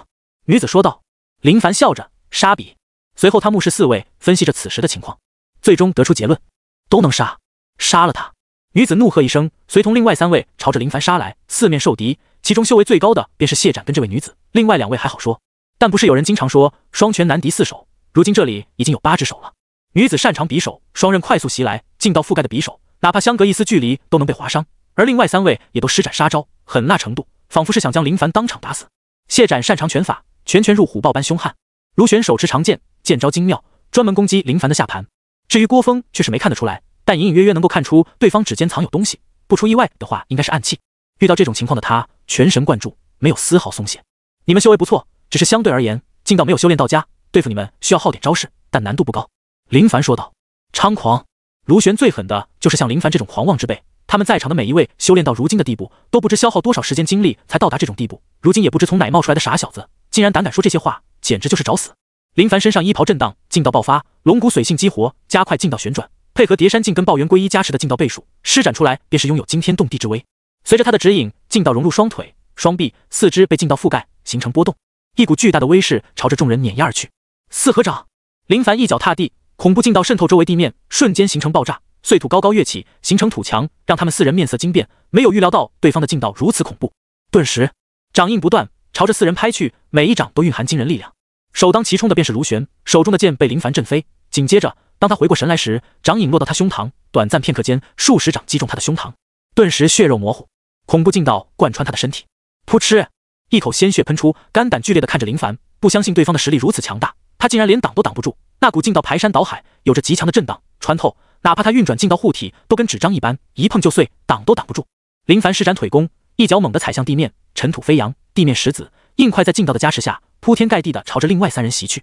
叮叮当当，噗嗤，3人抵挡飞来的石子跟硬块，灰尘遮掩，短暂的交手，他们发现巨大的问题，这被他们先前小看的家伙实力很强，劲道浑厚的简直吓人。碎星随影腿，碎星！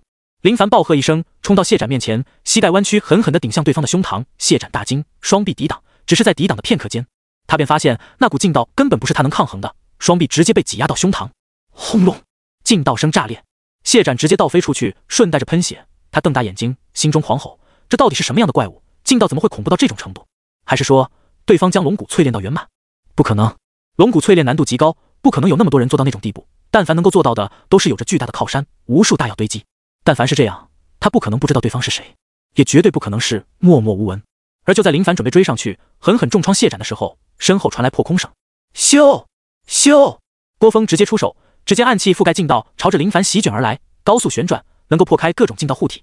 林凡侧身避开，单掌落地，眼神凌厉地看向对方。这家伙有点烦。渐渐的，他五指抓着地面，运足力量，后脚借力，砰的一声，直接朝着郭峰杀去。但就在他行动之时，锋利匕首顺着他的喉咙贴面而来。林凡一掌拍在女子手臂，借力后退，而女子也因为被林凡拍中手臂，疼痛难忍，手中匕首掉落。就在即将落地的时候，女子脚面踢中匕首，顿时匕首化作一道流光，朝着林凡的方向袭去。林凡抓住袭来的匕首，快速朝着郭峰掠去，惊得郭峰施展浑身解数，无数暗气覆盖劲道席卷而来。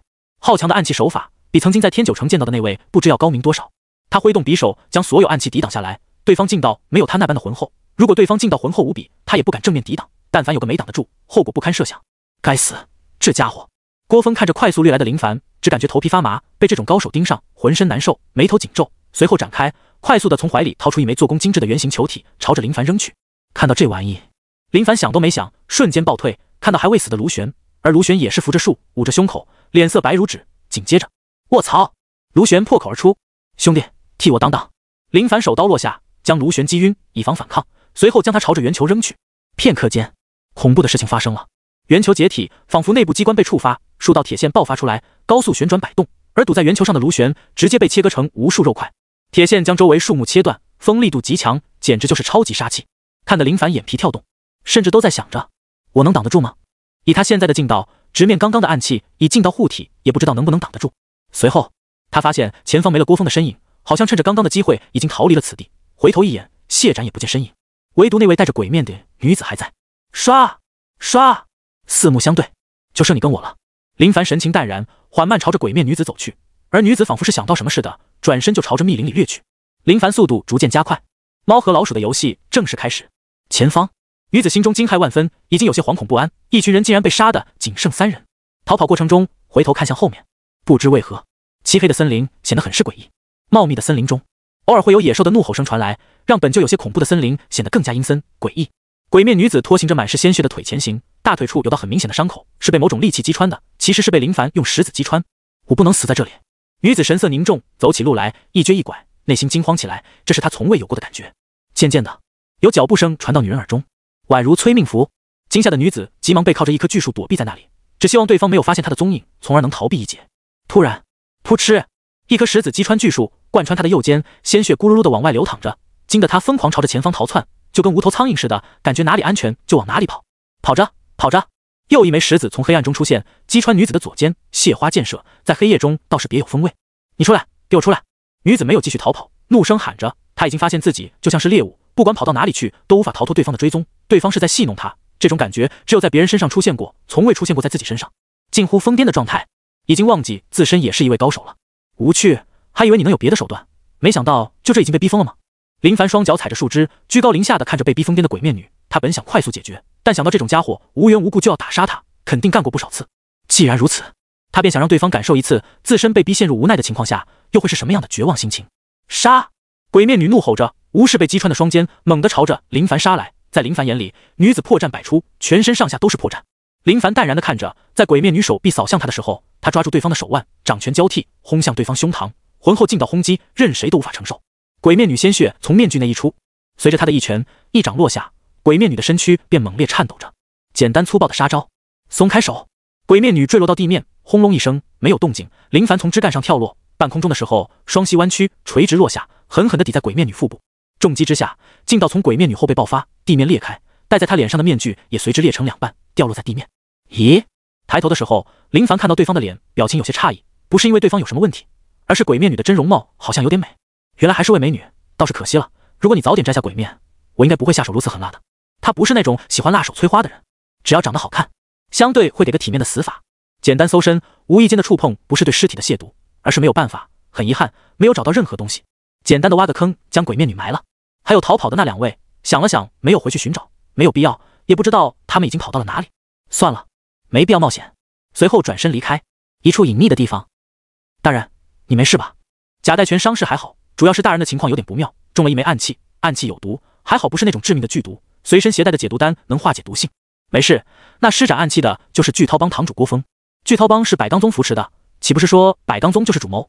未必是主谋，也许是其中的一方势力而已。这里太危险，此地不宜久留，从核心城坐船回到都城，避开危险。朱九离知道被盯上，最安全的便是从水路走，如果继续走官路的话，很容易被发现，到时想跑都未必能跑。魏忠已经派遣手里的高手，鬼知道他会继续派遣什么样的强者过来，而且还布下天罗地网。如果不是那些人的修为不是那般的深厚，他们未必能逃脱出来。明白。贾代全应道，同时松了口气，心里疑惑得很，有些想不通，那些人为何没有继续追上来？如果大面积寻找的话，肯定能找到他们。他哪能知道，追杀你们的那群家伙已经被林凡干掉。郭峰跟谢展没敢回多应城，而是朝着百罡宗的方向袭去，只有到达那里才是最安全的。城内的巨涛帮，就算他们不在，也不会掀起风浪。谁敢招惹巨涛帮？除非能扛得住百罡宗的报复。此时，经过刚刚的切磋战斗，林凡对自身实力有了比较深刻的理解。他将第1股、第2股淬炼到极致，爆发出来的威势很强。不过他也深刻的感觉到，修为的确很重要，但耍暗器的家伙的确很危险，谁也不知道他身上暗藏着哪些能够虐杀人的暗器。就说那圆形球体，真的很危险，稍有不慎就是大范围的斩杀。但只要注意，别表现出傻傻的模样，看到圆球出现还傻愣在原地的，那是真的自讨苦吃。只要跑得快，躲避的及时，还是没有任何危险的。继续赶路，没有停留，早点回山门才是最安全的。那些江湖事还不是他能牵扯进去的，危机太多，有的时候避无可避。明明不是我主动想招惹别人，却因为碍事的出现被人看得不爽，就要扬言打杀，谁能受得了？不是要完成任务，他都不想出来。数日后，他县的荒庙，几位神秘人出现，只是他们的穿着却是百罡宗的服装。郭峰跟谢展随同，看到现场的情况，他们2人便感觉到一阵后怕。对方是有目的而来，先杀吴广胜，后来对付你们。从伤口看，此人手段凌厉狠辣，一看就知道是老手，修为很有可能是洗髓3重到4重，劲道实在是太浑厚，招招要命。你们能逃离，算是运气好了。说话的这位是百罡宗内院门徒，年龄不小，修为也是不弱，长相寻常普通，但从整体观察便能发现对方散发着一种令人难以转移目光的气势。他叫全真，入百罡宗有20多年，地位颇高，巨涛帮便是负责。如今巨涛帮几位堂主死伤一半，他丝毫不放在心上，安排点外院弟子过去就行。你们说他很年轻？很年轻。知道他是谁吗？不知道。穿的是哪里衣服？不知道。废物，一问3不知，你们怎么不去死？全真呵斥，这群家伙简直修炼到狗肚子里，打不过人家就算了，竟然还没一点分析能力。郭峰跟谢展羞愧低头，我们能活着已经很不容易了，魏老派来的人不知道活没活着。谢展岔开话题道。全真沉声道，活不了，有这种修为的人不是他能对付的。本来想着你们一群人准备充足，解决皇城司的人应该不成问题，没想到竟然被人反杀。呵呵，跟我来，方向在这。他仔细观察着周围，发现一些蛛丝马迹。谢展跟郭峰对视一眼，跟着对方而去。埋尸体的地方挖出了坑，闻者流泪，见者震惊。好惨！谢展看到眼前这一幕，自言自语着，看着这位原本戴着鬼面的女子，不戴面具后真容暴露在他们面前，不得不说声，的确是位美丽的女人，也许年龄或许有点大，但这些对他们来说并不是问题。他想说，看着略显凌乱的衣服，莫非是先 X 后杀吗？不对，如果是这种的话，肯定会有剧烈的挣扎，衣服不可能是这样的，唯一能结实的便是先杀后 X。全生看了半天，从嘴里蹦出2个字：真狠。接下来线索断了，只能先回去调查情况，到底是谁参与了。只要是高手就很好找，高手的数量往往就那些，能够以一敌多，手段如此霸道，必然不可能如此默默无闻。但凡有点线索，就能抽丝剥茧，慢慢找出来。百善山正道宗。回到山门后，他将衣服换掉，换上山门的衣服，不是做贼心虚，怕被人发现，而是这件衣服承载着许多杀戮，往日修炼，看到衣服就想到那一幕，很有可能会影响情绪。换好衣服后，他去给师姐报个平安，别的人无所谓，但师姐那里他必须得去，否则说不通。师姐看到林凡回来，询问的内容都是他已经想到的，有没有危险，哪里受伤了，有没有遇到麻烦等等，都是一些关心的询问，这让林凡感觉回到山门还是有人关心自己的，感觉很是不错。如果回到山门不见任何人，也没人对他有关心的表现，应该会显得很孤单寂寞。师姐，没事，这一路都很安全。林凡说道。吴清秋见师弟能安全回来，就放松了心情。在林凡出去的这段时间里，他每日都会主动路过师弟居住的地方，看看回没回来，直到亲眼看到师弟回来，他才能安心。师弟，如果以后接了任务，可以喊师姐一起去，师姐应该能帮上你的忙，或者需要贡献点兑换什么，可以跟师姐说声，我可以帮你兑换。这番话让林凡很感动，甚至都不知道该如何来面对师姐的这番热情。师姐，不用的，你的贡献点也是你千辛万苦的积累下来的，你也要用这些兑换能提升修为的必备东西，我能自己解决这些问题。林凡肯定不能用吴清秋的贡献点，谁的贡献点都不是大风刮来的，更何况他是万万不能用师姐的，师姐对他已经够好，如果真仗着师姐的好就随意薅师姐的羊毛，那真是……吴青秋没有多说，他能感觉得出来，师弟是一位要面子的人，而且也是大男子主义，提一声就好，说多不好。师弟如果真的有急需的时候，就告诉师姐，以后还给师姐就行。吴青秋笑着说道。林凡道：知道了，师姐，我先去交任务了。好，去吧。吴青秋目送着林凡离开，看着他离去的背影，直到消失在眼前，嘴角带着笑容回到屋内。交接任务，得到500贡献点。来到传功堂，站在远方看了看，杨深不在那里，换个另外一位陌生同门，这样也好，省得费口舌。山门传功堂收集着很多秘籍，都是全本，那些残缺的，如果是神功级别的，山门高手会想办法弄全。任何一门残缺的秘籍，一旦后续无法修炼，那对修炼者来说会造成很恶劣的影响。师兄，我修行的武技都是在断气时修炼的，如今到了洗髓，有什么好推荐的吗？林凡态度恭敬地询问着，遇到不懂的就问，不丢脸。真要装逼，装什么都懂，等到后悔的时候可就晚了。师弟对自己进道是否浑厚有信心吗？有，相对浑厚不少，想修炼一些厉害的武技，需要范围的还是单体的？说的是对敌吗？对，最好是能兼容的。我想想，有了。传功堂师兄很快就给林凡挑选了一门武技。这位师弟，按照你的要求，我想这门武技最为适合你。当达到洗髓境的时候，就得修炼一门像样的武技，拳脚厉害，仗着的是劲道，但这却能有不一样的表现。林凡接过武技，仔细看着，曜日三绝，看着名字就有种格调，好像很不简单似的，只是不知道这其中威能如何。师兄能否为我讲解一番？他不想兑换不适合他的武技，所以想搞清楚，如果不适合的话，还能换门别的武技。传功师兄道，师弟可以自己拿回去看看，这原本是内门师兄们才能兑换的秘籍，但后来山门前辈们认为此秘籍很是全面，也适合外门师弟们，而且修炼有成后对实力提升很是可观，里面也有山门前辈们的注解，看看就能明白。林凡翻了翻，果然看到了一些注解。师弟放心，绝对适合，这是门百搭秘籍，不管是谁都适合的。多谢师兄。林凡抱拳转身离开。屋内，林凡翻阅着秘籍，也不知道是不是跟那位传功师兄说的那样，时间过得很快，他完全沉迷在这门武技中。许久后，翻阅到最后一页，他已经大概知道这门武技的情况。曜日是正道宗曾经的一位高人，将自身拳掌指3门绝技融合在一起，最终整合成这门武技。而这门武技属性属火，修炼有成后，一拳、一掌、一指间不仅仅蕴含着劲道，更蕴含着一种火力，能烧灼他人经脉，导致劲道运转不灵等等功效。初入阶段能以火烧灼皮肤，产生炙热的温度，这便是初入阶段，而越往后威能越强，已经有神功的威能。而这火属性不是劲道产生，而是修炼这门武技的时候，也在激活体内五行。五脏六腑，五脏有五行，属阴；六腑属阳，心属火，也属阴。修炼曜日三绝，炼心产生火属性，而也因为属阴，便能达到阴阳调和，平衡这门武技。林凡沉思一想，陡然发现能整合武技出来的人果然不简单，至少不是他现在能比的。这道理一个接着一个，连贯得很。同时，这武技里面也有记载，如果8年不能修炼到通透，最好废掉修炼的曜日三绝，否则心脏会受损，影响巨大。林凡想了想，以我的努力坚持，配合暴击辅助，8个月内应该能圆满吧。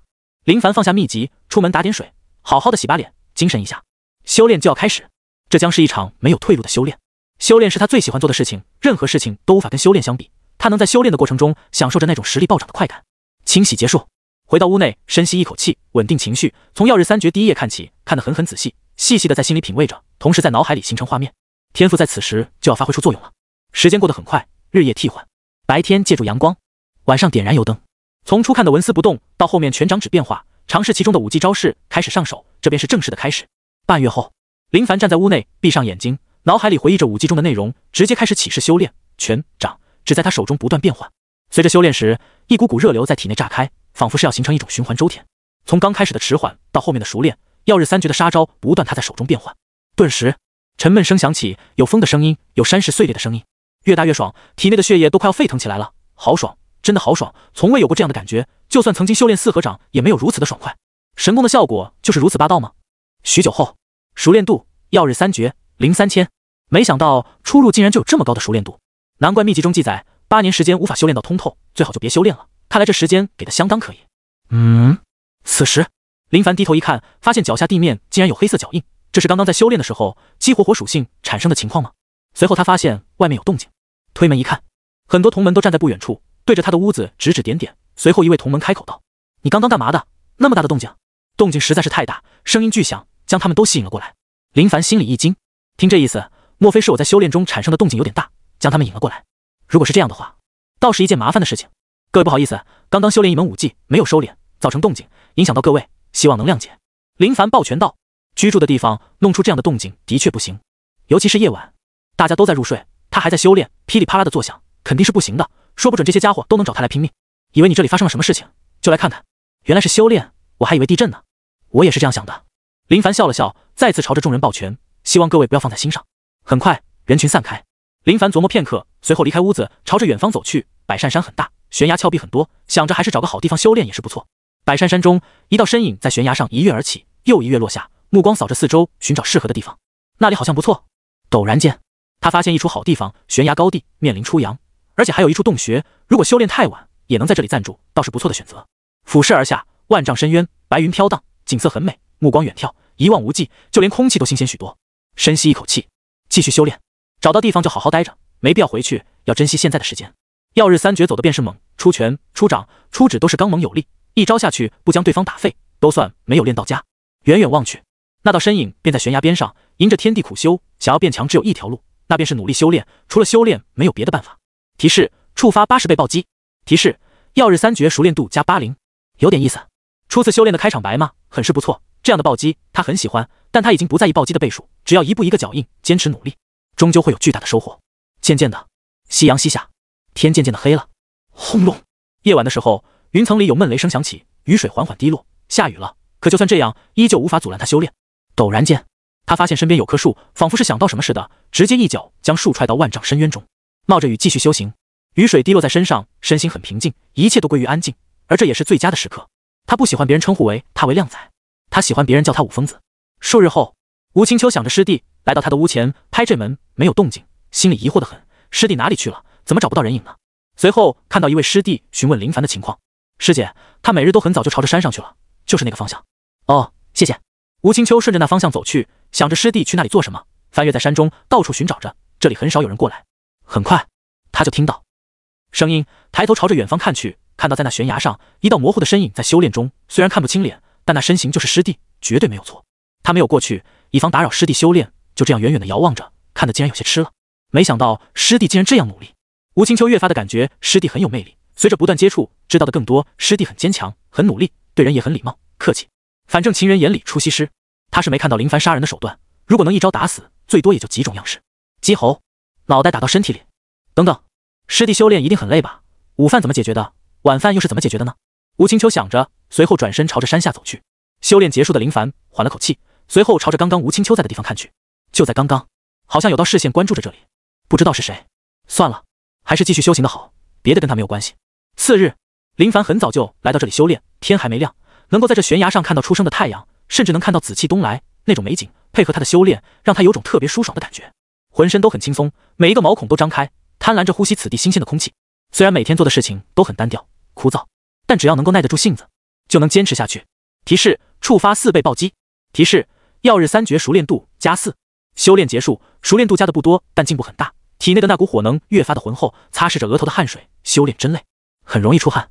刚开始的时候很容易出现错误，不熟悉招式就会出现问题，渐渐熟悉后，也就将招式修炼到了骨子里，养成了习惯。师弟，清脆的声音传来。林凡诧异的看去，想到昨天的那道目光，看来没有想错，还真是师姐。只见师姐一步一跃，很快就来到他面前。师姐，你怎么找到我的？吴青秋笑呵呵道：师姐找你，还能找不到吗？说的也是，师姐有什么事情吗？原本他以为没人会来找他，没想到师姐竟然找到了他，果然是想找自己就能找到，师姐的确是厉害的很。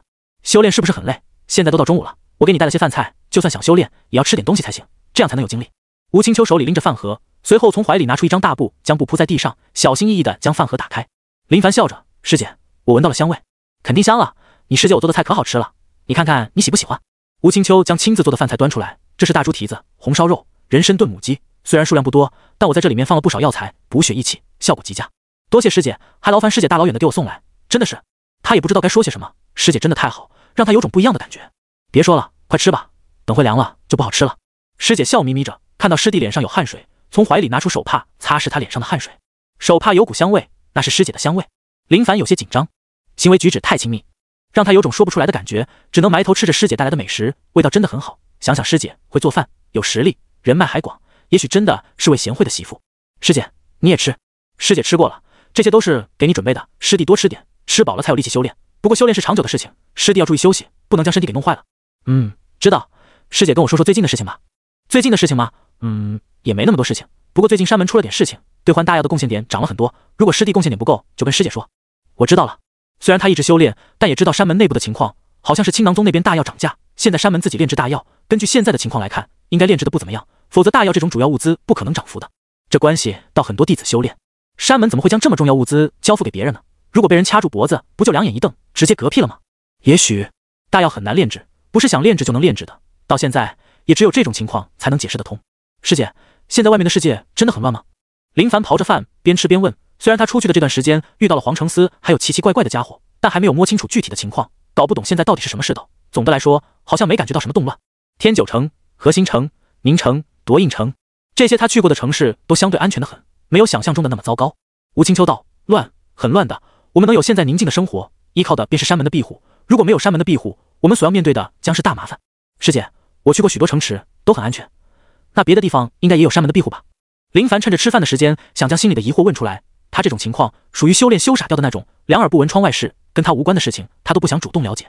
吴青秋笑道：我们所靠的地方是在怀州平原东部，相隔不算太远的河心城。天九城属于沿海边缘城市，属于经济重地，朝廷不会让这里乱的，自然在怀州布下重兵看守。林凡揣摩着，瞬间就想明白了，脑海里能浮现出城市分布的地图。师弟别担心，怀州相对安全很多，虽然也有纷争，但远远没有外面那般的乱。吴青秋以为师弟是在担心，出言安抚着，让他不要担心。林凡点点头，没有继续询问，大概知道的差不多就好。吴青秋拖着下巴，歪着脑袋，水灵灵的目光盯着师弟吃饭的模样，那眼神看得林凡都有些不太好意思抬头跟师姐对视。怎么说呢？这就像是游子回家，母亲做好饭菜，看着你狼吞虎咽的模样，心里美得很。片刻后，师姐做的饭菜全部都被消灭，就连猪蹄骨头都被林凡嚼碎吞咽下去，吃得满嘴油腻。就在他准备用手擦拭掉的时候，师姐主动靠前，用手帕轻轻地帮他擦拭干净。师姐，我自己来就好。林凡说道。没事，就让师姐来，这点事情不用你来操心。吴青秋笑得很灿烂，随后收拾饭盒，没有多做停留。师弟，好好修炼，累的话就好好歇歇，不要弄坏了身子。他知道师弟对修炼很沉迷，所以弄好这些事情后，他便收拾干净，没有打扰师弟修炼。虽然很想跟师弟多聊聊，但有的事情能不打扰就不打扰。师弟能将他做的饭菜都解决掉，他就感觉很幸福了。师姐，谢谢啊。不用谢。吴青秋回望着林凡，嘴角带着笑意，笑容中的情感很丰富。林凡能从这样的笑容中充分的明白师姐对他的意思。情债啊。林凡摇摇头，短暂休息后便开始继续修炼。师姐说的那些话，什么叫做相对安全？没有安全可说，只有不断增强实力才能有安全。山门虽强，但终究不是自身的实力。渐渐的，那道身影从中午一直修炼到晚上，在这之间没有停歇，哪怕汗水打湿地面，也从未让他停下来过。这门曜日三诀真的很难修炼，有种让人差点崩溃的感觉。一招一式的复杂程度难以想象，如果真的修炼到圆满境界，都不知道有何等恐怖的威能。很期待。早晨立在悬崖边修炼，引出生之阳第一缕阳刚之气修炼的时候，便有种浑身燥热的感觉。天地间有灵气吗？他是这样想的。如今修炼的情况都是淬炼身体，让身体不断的强壮起来，然后产生一种能量，壮大自身实力。如今出生的太阳带来的一丝热能，让他感觉这天地间好像有种暂未被他发现的能量似的。提示：触发12倍暴击。提示：曜日三诀熟练度加12。修炼很枯燥，但在不断坚持后，那种进步的感觉宛如一股热流似的涌入到四肢百骸，舒爽得很。修炼到中午，他停下修炼，朝着不远处看去，便发现师姐拎着饭盒静静的在那里等待着，直到林凡修炼结束，才笑盈盈的来到这里。师姐，修炼的如何了？还好，曜日三诀初入境。林凡没有隐瞒。曜日三诀这门武技我听说过，很厉害的一门神功，适合所有弟子修炼，但到现在还没什么人修炼成功过。是吗？是啊，8年时间修炼到通透境，如果无法修炼到的话，就要废掉，太耽误时间了，所以很多同门都选择别的武技了。不过我相信师弟每日都这样勤劳坚持，一定能修成的。承师姐吉言。林凡笑着，鼻子嗅动着，好香啊！师姐今天做了什么？你看看不就知道了。吴青秋打开饭盒，又是几种新菜，跟昨天的一点都不同。不得不说，师姐的手艺真的太厉害了。水晶咕老肉，只是其中的材料不是寻常的材料，就像昨日吃的那些菜，看似数量很少，但吃进肚子后，一股磅礴的血气在体内爆发，饥饿感瞬间荡然无存。师姐跟往常一样拖着下巴，呆呆地看着林凡。吃着饭菜的她，有时会抬起头，对着师姐微笑着，笑起来的时候，眼睛都眯成了一条线。吴青秋多么希望一直都能这样，不过只要待在山门中，就能一直这样的平安下去。宁城，一辆马车缓缓地停靠在酒楼外，酒店小厮见状，立马搬着凳子过来，满脸笑容。爷，慢点。徐之志掀开帘子，目光看向四周，随后踩踏着长条板凳从马车下来，随后伸手搀扶，将马车内的一位女子跟一个孩童接了下来。有房间吗？徐之志相貌年轻，举止间有种风度，一看就知道是从大户人家出来，绝非那些等闲之辈。有，爷，几位？3位，一间。好的，请跟我来。小厮将人迎接进去。热闹的宁城每日都这样的繁华，外来者很多，但这里是正道宗的地盘，基本没人会在这里闹事。自号屋内。之志，我们来到宁城真的安全吗？说话的这位女子相貌年轻，岁数不大，容貌不错，只是说话的时候眉宇间忧愁得很，像是有什么糟心的事情缠绕在心头似的。安全，应该安全吧？这里是正道宗管辖的地方，他们不敢在这里怎么样的。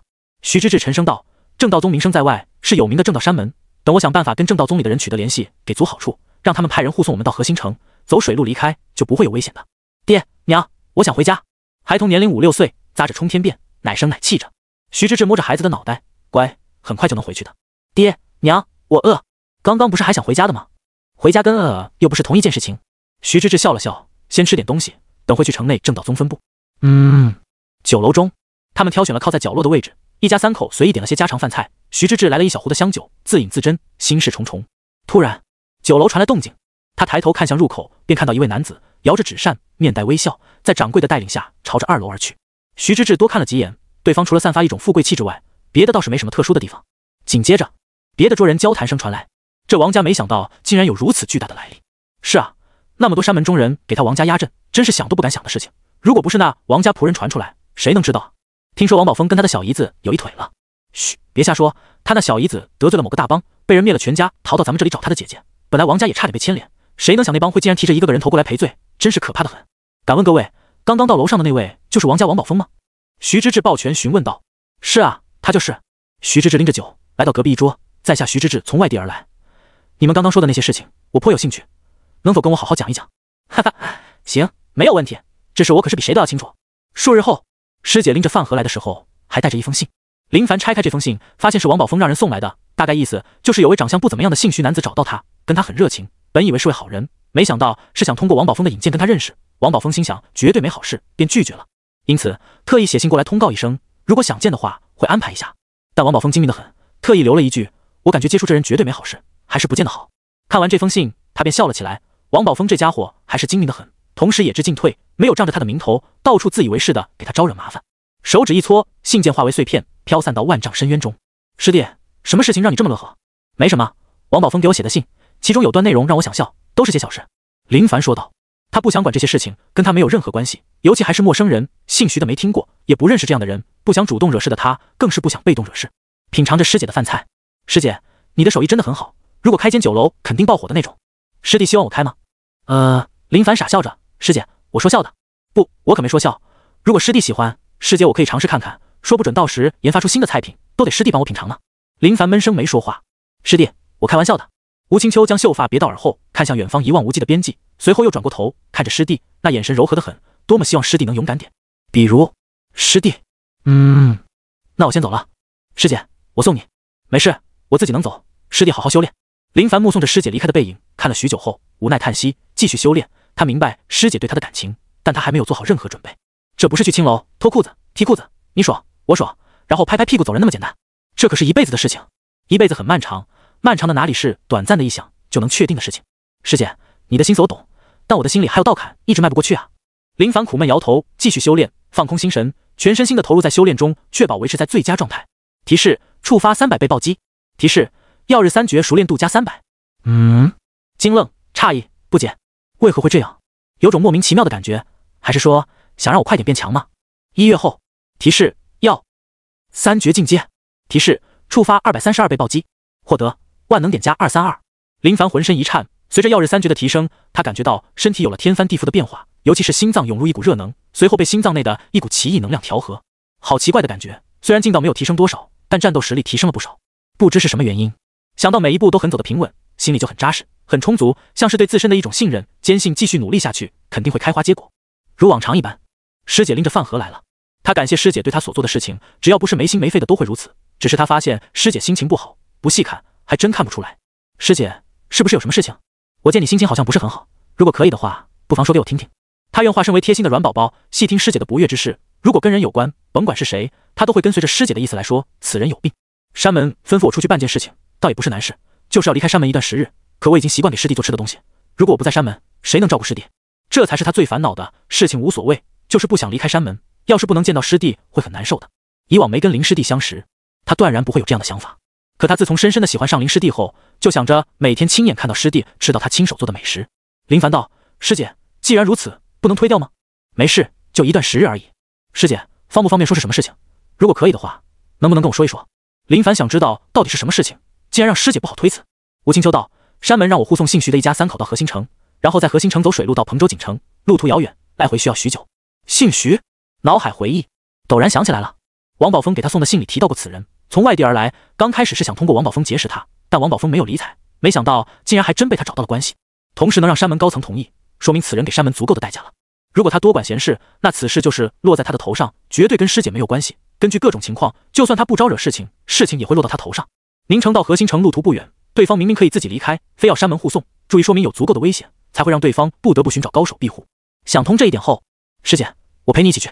林凡说道。要是别人，他应该不会多管，但事关师姐，没事最好就当旅游，万一有事，他内心会痛。师弟，没事的，你好好在山门修炼就好，这些小事师姐可以的。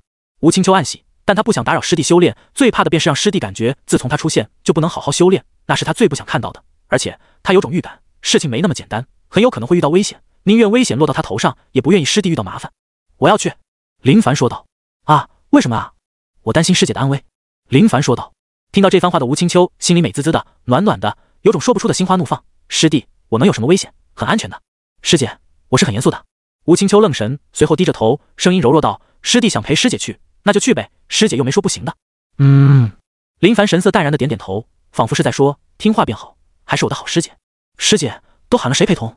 加上我一共4位，康怀、梁轩、崔真，都是内门吗？都是内门。李道端师兄有时间吗？他现在正在闭关，没有时间。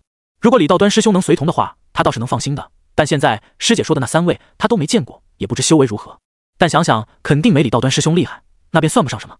3日后，宁城，林凡看到了3位内门师兄师姐，2位男性，1位女性。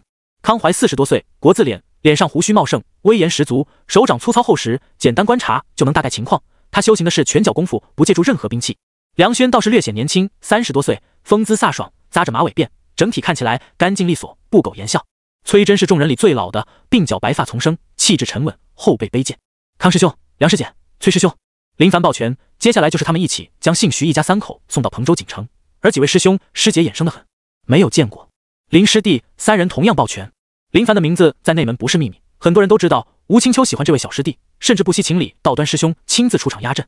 随后他看向王宝信中提及的徐某人，一家3口，就是这位徐某人，好像没王兄说的那般不咋地，从容貌上看要比王兄强不少，也许这就是男人之间的羡慕吧。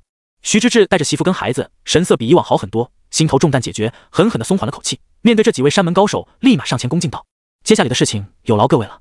崔真道：师门吩咐，自然会竭尽全力将你护送到彭州锦城，我们现在从这里出发到河心城，然后从水路出发，一切听从各位安排。徐之志说道。他没有提出各种意见，在场的各位都是老江湖，生存经验都不知道比他丰富多少，没必要班门弄斧。你们先上马车，我们需要商讨一番。崔真道：好，明白。马车上。夫君，我们能安全到达吗？女子拉着徐之志的手，担惊受怕，一路逃到宁城，遇到很多凶险，好在有惊无险的过来。徐之志温和道：放心吧，没有人帮我们的时候，我们都能来到宁城，现在有山门高手庇护着我们，不会有事的。他选择相信正道宗，有他们在，比他们一家3口要安全千百倍。外面，崔真沉声道：各位师弟师妹，你们有什么好的建议吗？他在这里是年龄最大的，在未加入山门的时候便是一帮帮主，虽说是小地方的，但能做到这位置，经验丰富的很。后来加入山门苦修，将帮会交给子女，到现在借助山门的力量，运转的很是不错。崔师兄，他是犯了何事，得罪了什么人？如果能搞清楚这一点，或许我们能有所准备。林凡说道。具体不清楚，只知道他是都城大官之子，被人所害，家破人亡，一路从都城逃来。彭州锦城是他的老家，祖辈在那扎根很深，到了那里便有人接手。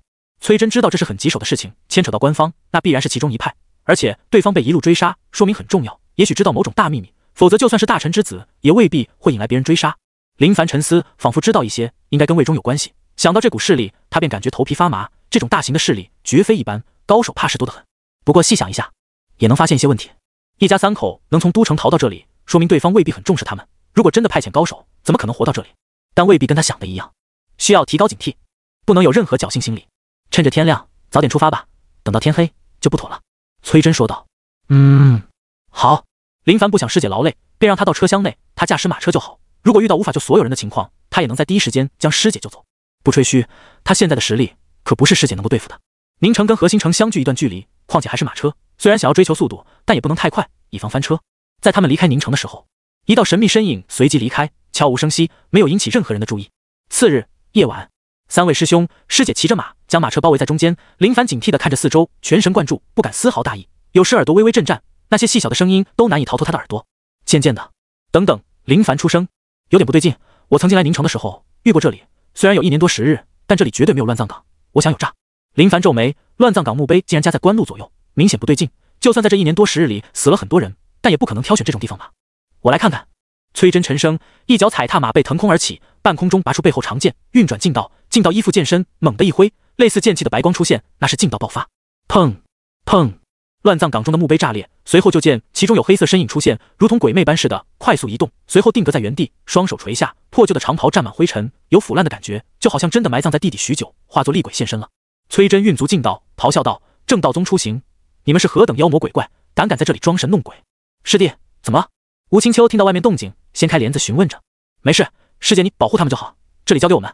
师弟，听话。原本吴青秋肯定不会让师弟冒险，可是听到师弟这一声充满男子主义的听话2字，他服软了，乖巧地守护着这一家3口。就在此时，半空中有清脆的声音传来，声音听起来像是某种乐器似的。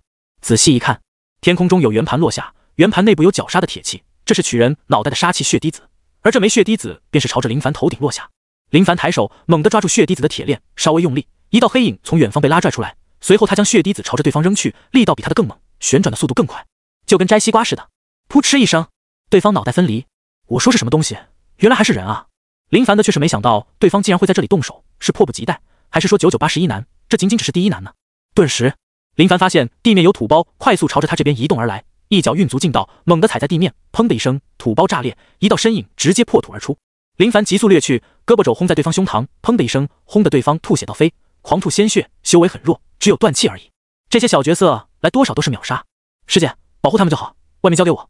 林凡喊着，发现黑暗中有剑士袭来，他快速施展步伐，腾空而起，一把抓住射来的剑士，手臂一挥，剑士原路返回，更是蕴含他的浑厚劲道。噗噗！黑暗中传来数道声响，显然已经被他的剑士射杀。师兄师姐，剑士有剧毒，小心点。林凡抓住剑士时发现剑头涂抹着绿色的毒液，这绝对是剧毒中的剧毒，就没有想留活口的那种，终者必死。他警惕周围，一直守护在马车旁。另外3位师兄师姐各自为战，足以应付那边的情况，无需他帮忙。黑暗中，一道身影关注着现场的情况，目光落在马车边林凡身上，露出冷笑，化作一道鬼影朝着林凡袭来。正道宗不知好歹，惹不该惹的事情，你小子该死！黑影劲道很是霸道，掠来的时候，周围地面被震出一条通道。林凡感受到这股劲道，知道对方是高手，运足劲道，10成10的爆发，同样朝着对方冲去，同时拳头上凝聚红色劲道，周围温度暴增，一拳对碰，劲道爆发，无形的波动扩散。黑影惨叫一声，拳头肿起，手骨断裂，浑厚劲道贯穿，身影倒飞到黑暗中，耀日3绝的劲道焚烧着他的经脉，浑身皮肤像是被烧灼过似的，黝黑得很。片刻间，没有了声息，躺在那里一动未动。随后火光一闪，衣服燃烧起来。走，快走！就在林凡解决掉这位神秘家伙的时候，崔真等人硬生生地杀出一条血路。林凡一跃而起，牵好绳子，鞭策骏马屁股，马车飞驰而去，远离危险地段。崔真等人也未跟那些家伙纠缠，杀出血路，便骑马离开。而那些杀手有些懵懵的，发现首领被林凡打死后，就陷入懵神状态，好像没搞明白发生什么事情似的。师弟，没事吧？吴青秋担忧地问道。他待在马车内保护姓徐的一家3口，没有受到任何危险，只是他能清晰地感受到外面的杀喊声，心里为师弟感到担忧。没事，已经杀出来了。林凡想到刚刚的那位家伙给他的感觉劲道很强，气势也是不弱，强横地朝他杀来，他自然不能示弱，没有留手，而是爆发自身最强劲道，运转所有秘法，却没想到直接将对方轰死。整体来说感觉很不错。他就师姐出来肯定会遇到麻烦事，而他很有先见之明，跟随师姐帮助师姐完成任务。如果师姐在这次事情中遇到危险，他会自责一辈子。没有人比师姐对他还要好了。一路上都在赶路，没有遇到任何危险。一群穿着黑袍气质阴沉的人快速行驶着，领头的人沉声交谈着。徐氏余孽跑得还真是够快的，如果不是皇城司的人阻拦，他们早死了。放心，他们逃不了，我早就派遣苦雨半路拦截，以他的实力绝对没有任何问题。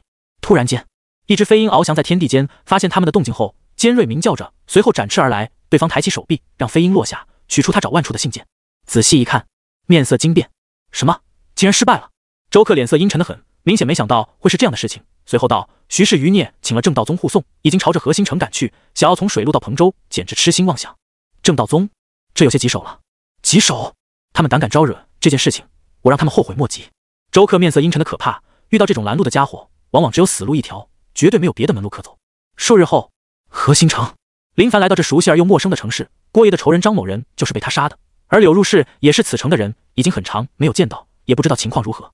码头，徐知志花了大代价买通当地的商船，不带货物，直接出发，目的地就是彭州锦城。虽然路途遥远，但只要给的银两足够的多，不管去哪都有人送。船板上，徐知志踩踏在甲板上，心里松了口气，遥望着繁华的河兴城，总是感觉格格不入，这里跟他没有任何关系。回到锦城才是最安全的。半路遇到的危真的吓死他了，如果没有这些正道宗高手帮忙，危险可想而知。师弟，你去休息会吧。吴青秋不关心徐氏三口如何，而是关心着师弟。师弟一路来都没睡觉，这让他特别的心疼。因为此事也导致吴青秋有些不太待见徐氏三口。要不是你们事情太多，我师弟能这样劳累？妈，师姐，我没事，你去休息吧，这里有我守着就好。林凡微笑着，既然要帮助师姐，他便没想休息或者修炼。先前遇到的那位家伙实力很强，如果是别的人遇到，恐怕没那么简单就能对付。而他也仗着自身劲道浑厚，没有留手，直接以最强的劲道轰死对方，走的就是出其不意，让对方没有反应过来。而在反应过来的时候，却发现自己已经被打死了。师弟，我没事的。吴青秋心疼得很。林凡微笑道：“师姐放心，交给我就好。”康怀小声道：“崔师兄，我发现吴师妹看上的这位林师弟很是不错呀。先前咱们遇到危险的时候，我有偷偷的关注过，那是守护在马车边，愣是没让师妹出手。”良配。崔真只说出2字。吴师姐敢爱敢恨，遇到喜欢的人便追求，哪怕搞得人尽皆知，也从不感觉不好。我很是佩服师妹。梁轩很是佩服吴青秋，如果他当年也有师妹这般的勇敢，也不至于现在还是单身。梁师妹，李师兄不是你的良配，就算你勇敢也没用啊。康怀知道梁轩喜欢的是李道端，但人家李师兄是山门看中的天才，也是他们追寻的目标，哪里会谈情说爱？就算他跟吴师妹一样的勇敢努力，也没任何用处。你说什么？我没说什么，你听错了。梁轩眼神很是不对劲的看着康怀，那眼神都已经有杀人的威势。康怀也是后悔，非要拿梁师妹开刷干什么？虽说这件事情在山门中人尽皆知，但女孩家要的就是面子，你不给面子能放任你离开？所以他只能傻傻的笑着，朝着林凡走去，想跟林师弟随便聊聊，说一些事情，从而避开梁师妹的围杀。林师弟，林凡见到跟他打招呼的人，记得对方的名字，抱拳道：“康师兄。”康怀羡慕林凡的年轻，但也仅仅如此而已。虽说年轻很好有朝气，但想要修炼到他这种实力，需要的是时间。等林师弟修为到达他这种地步的时候，想必也是中年了。林师弟，你跟吴师妹的走到哪一步了？有没有走到那一步？啊？哪一步？就是那一步。康怀嘿嘿笑着，左手握拳，右手伸出手指，然后做出经典的动作，手指戳着拳洞。这种造型看得林凡头皮发麻。他本以为上门师兄都是正经人，没想到师兄说笑了，我跟师姐还没到那一步啊。那师弟不行啊。林凡感觉康师兄有点直白，搞得他都不知道该说些什么，总感觉跟康师兄聊天很容易被带坏，或者该说，别看他们好像一本正经，其实都是 LSP 中的战斗机了。康怀大笑，拍着林凡肩膀道：“师弟别放在心上，师兄就是说玩闹的。”我知道。林凡笑着，笑容淡然，已经将对方看穿。既然你说是说玩的，那便是玩笑话吧。海面。林凡站在甲板上，目光朝着四周看去，已经远离港口，四面都是海，暂时没看到有任何危险。他希望这一路都能平安，但希望只是希望，说到底还不是现实。夜晚，林凡还是跟白天一样，撑着船栏，注视着周围的一举一动。很快，他看到有一艘小船从远方慢慢驶来，就是普通的渔船而已。只是这种时候有渔船而来，明显就是有问题。趁着渔船驶来的功夫，他环绕着四周，只看到那艘渔船缓慢行驶而来。有问题。这种情况应该不用多想，如果没有问题的话，那会半夜看到这种诡异的事情。林凡从船上跳到海面，如履平地，踏着海面而行，随后脚尖一点，海面凹陷漩涡，腾空而起，双脚稳稳地落到渔船上。你是谁？渔船上仅有一位渔夫，中年模样，满脸风霜，一看就像是经历了很多事情。我出海打鱼的。渔夫看到林凡突然间的出现在他船上，吓得他说话都有些哆嗦，总感觉自己像是见鬼似的。半夜3更打鱼。林凡皱眉，怀疑对方的动机。以现在的情况来看，任何事情都有可能发生，一艘渔船突然出现，怎么可能不让人怀疑？是啊，鱼只有晚上才会出现。林凡瞬间动手，一掌朝着渔夫脑门拍去，就在手掌落在渔夫脑门一丝距离的时候，猛地停顿，随后收回手。今晚别打鱼了，离那艘船远点，如果你还跟着，我会让你跟你的渔船一块沉没在大海里。说完此话，林凡转身离开，脚尖落到海面，波澜不惊，随后消失在海面，登上货船，站在甲板上盯着那艘渔船。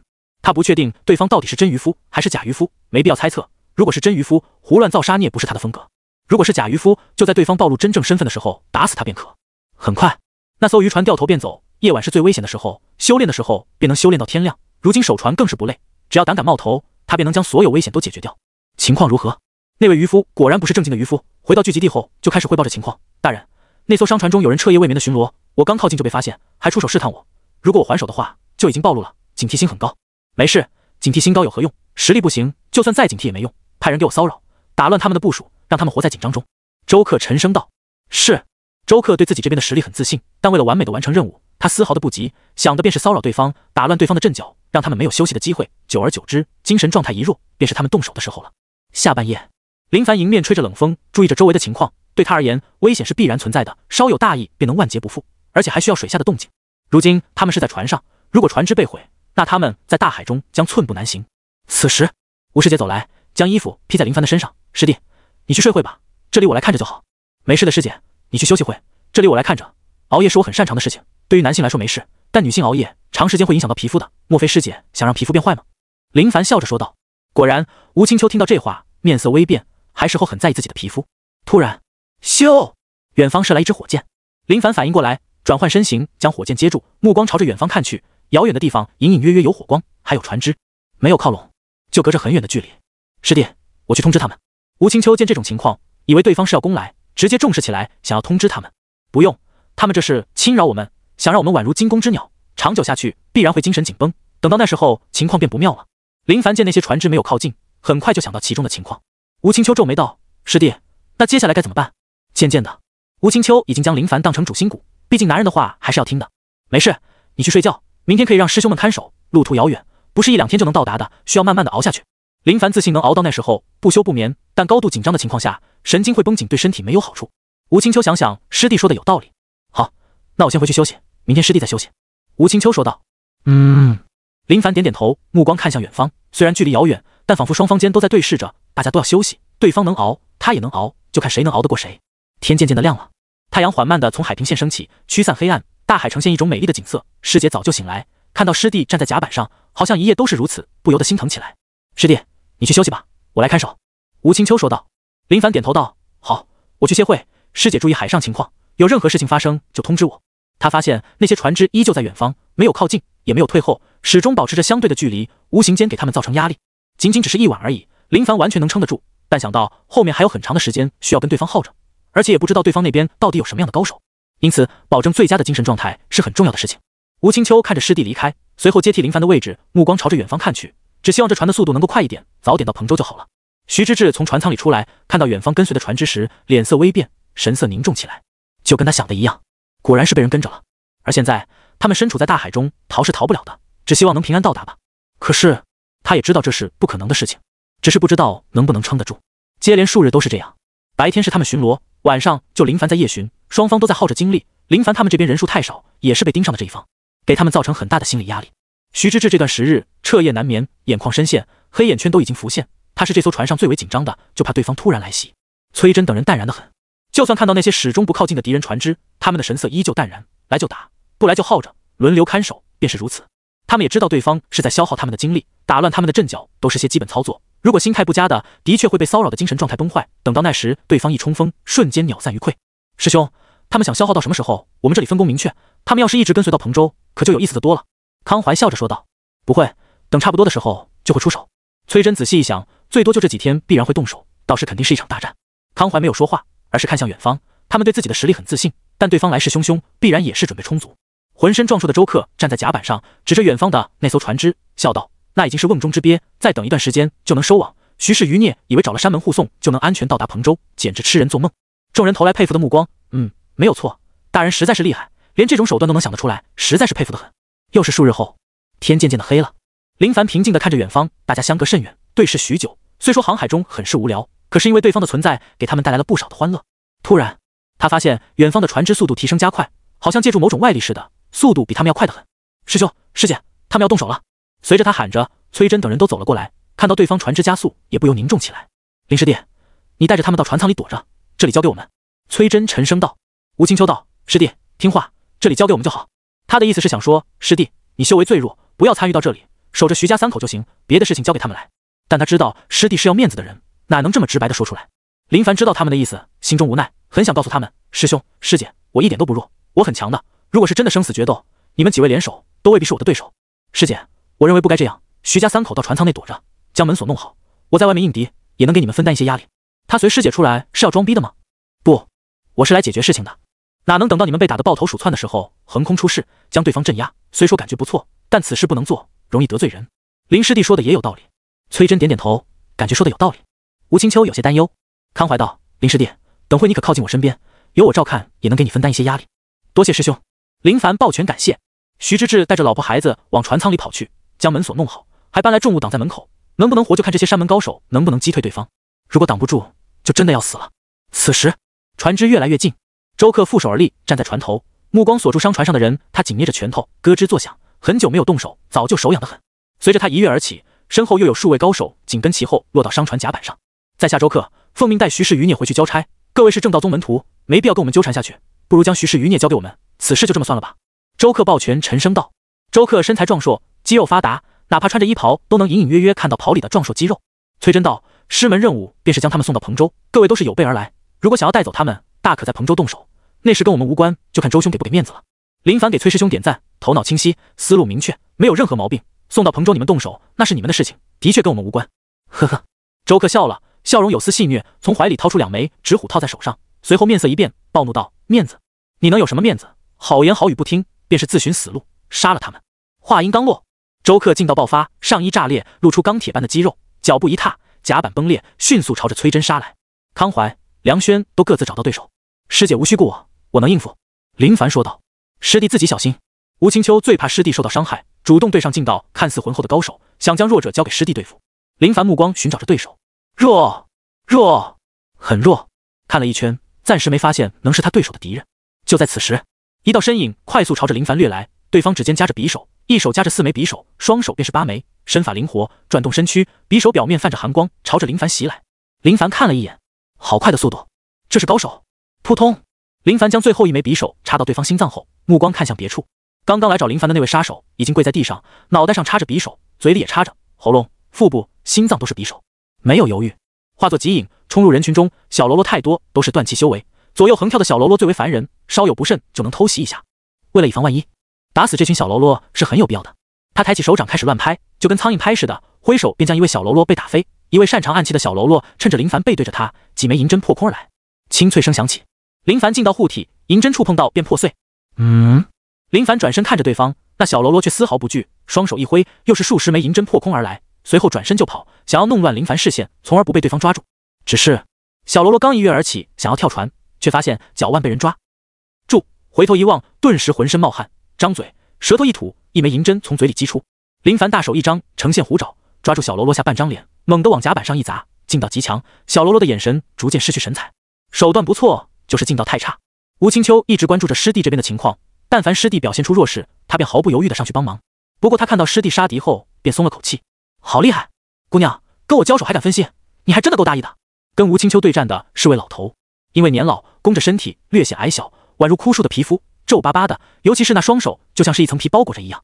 吴青秋一惊，定眼一看，不知何时，他的双臂上竟然缠绕着一根白色的丝线，顿时神色一变，根本就没有注意到这种情况。小姑娘，虽说你的劲道浑厚，天蚕丝线无法破开你的护体劲力，可你想断开也没那么简单。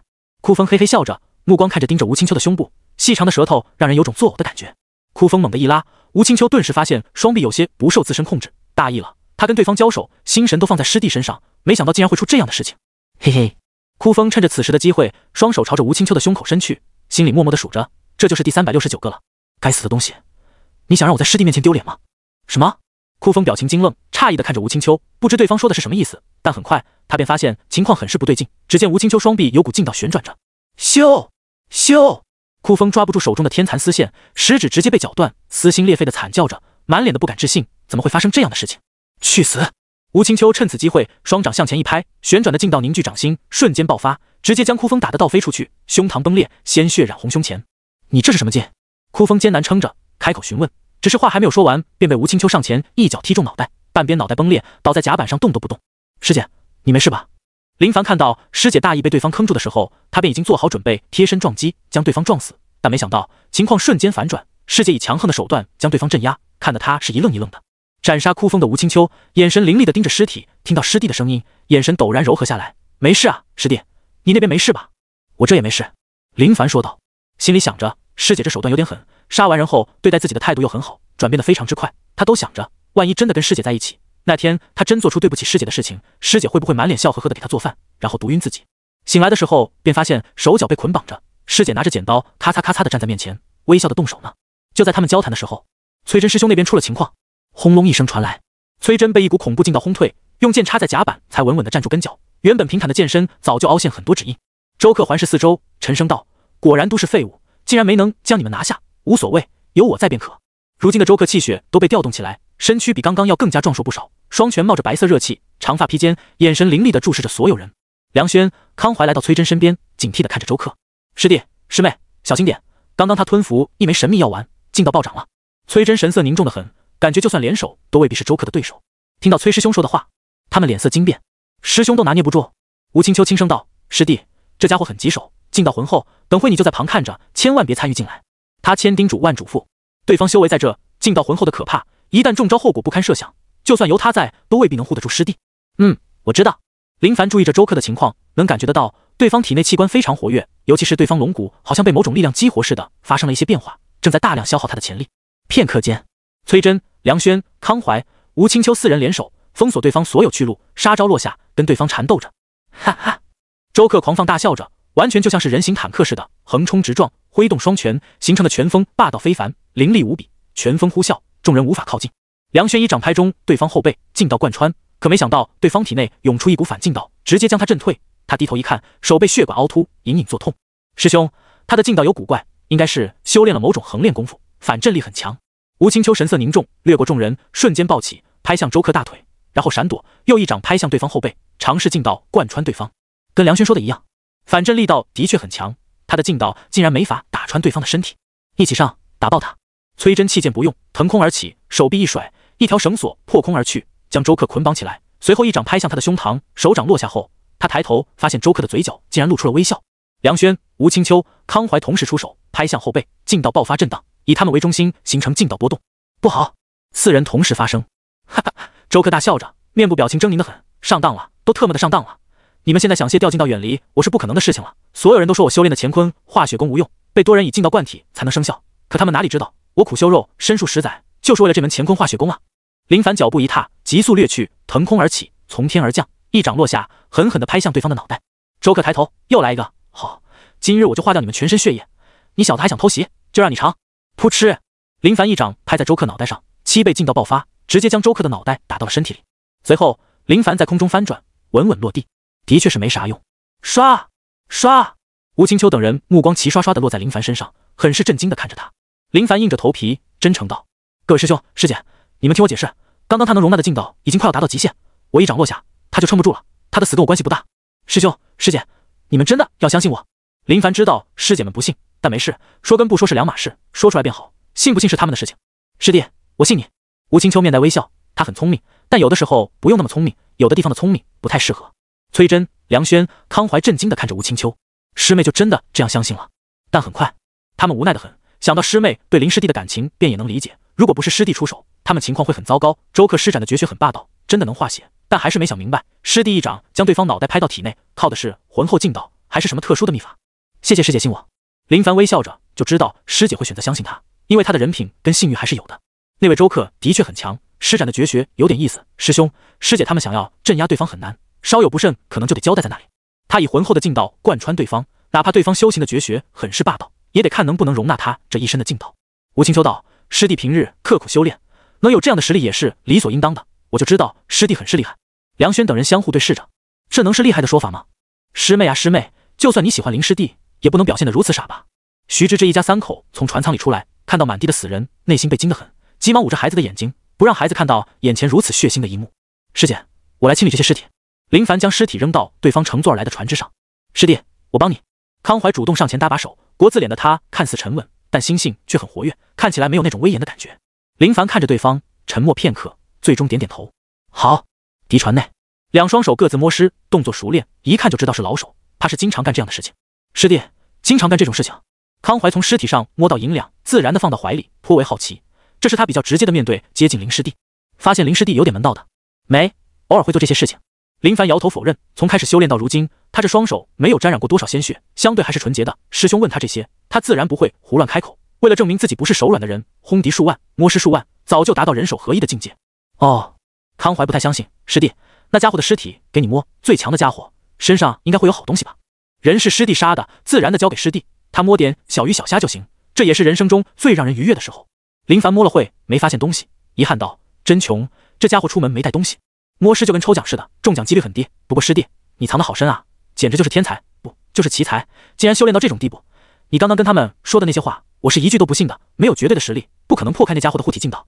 师兄，我喜欢低调的修炼，低调好。师弟年纪轻轻就有这样的修为，如果山门知道的话，绝对会大力培养。师兄，我有自己的修炼习惯与方式，山门大力培养，别的同门资源就会受损。现在这样，我就很知足了。这是你的选择，别人没法替你做主。甲板上，崔真、梁轩、吴清秋站在船头，看着海面，海风吹来，让人心情舒适得很。师妹，林师弟修为深厚，你知道吗？崔真听说过有不少的奇才、天才，但都只是听说而已，还真没亲眼见过。就算李道端师兄被称为天才，但也消耗了很长时间用来修炼。吴清秋道：“崔师兄，林师弟不想说，便是想隐瞒，能不能答应我，不要说出去？”师妹，如果让山门知道林师弟的潜能，他会得到更多的资源与关照。崔真不解得很，都不知道有多少同门希望被山门看中，那真的是一飞冲天。我理解师弟，他既然想隐藏，便有他的道理；他没想主动说出来，便是有自己的理由。我希望师兄师姐能答应我。吴清秋为林师弟能这么厉害感到高兴，同时内心美滋滋的。师弟深藏不露，突然爆发出来，还不是看到我身陷危险吗？所以说，师弟是关心我的。崔真跟梁轩对视一眼，既然是师妹的要求，那我们便帮师弟守住秘密。吴清秋感激道：“多谢。”何星城一处府邸了，庭院中，一位光头、满脸横肉、布满纵横的伤疤大汉，气息阴沉地看着手里的信件，竟然死了。他有些不敢相信，周克可不是那些小喽啰能够相比的。以他的情况，对付正道宗弟子应该不成问题，况且还有药丸在手，服用后劲道暴涨，实力提升的巨大。大意了，如今一切都已经晚了，想追是万万追不上的。以这航行的速度来说，他们快要到达彭州锦城。告诉魏公，正道宗插手此事，周克被打死，让徐氏余孽逃脱了。是。一道黑影出现，随后瞬间消失在原地。正道宗的确是庞然大物，寻常势力不敢招惹，但胆敢跟魏公作对，后果往往都好不到哪里去。除了周克那一波的遇袭外，后面相安无事。看来那些阻拦他们的人对周克很是自信，认为能够一手解决，没想到会出现问题。他心里稍微有点疑惑，不是他说人家坏话，徐之志看起来有点软蛋，像是那种无用的书生，到底知道什么样的秘密才会被人追杀？算了，此事跟他没有关系，他也不想知道。往往知道太多秘密的人，下场都好不到哪里去。将他们送到锦城，就算完事，别的跟他没有关系。我现在的实力也能抵挡一面了。周克的实力很强，绝对是敌方中的一员大将，应该能排得上号。他也想知道徐之志到底给山门什么样的好处，竟然接下这烫手山芋，这完全就是在外树敌啊！彭州锦城，这里的海贸非常发达，而且出产珍珠，同时以盐、茶、香料、稻米为主，所以锦城在彭州中的地位很高，属于这州的主要城市。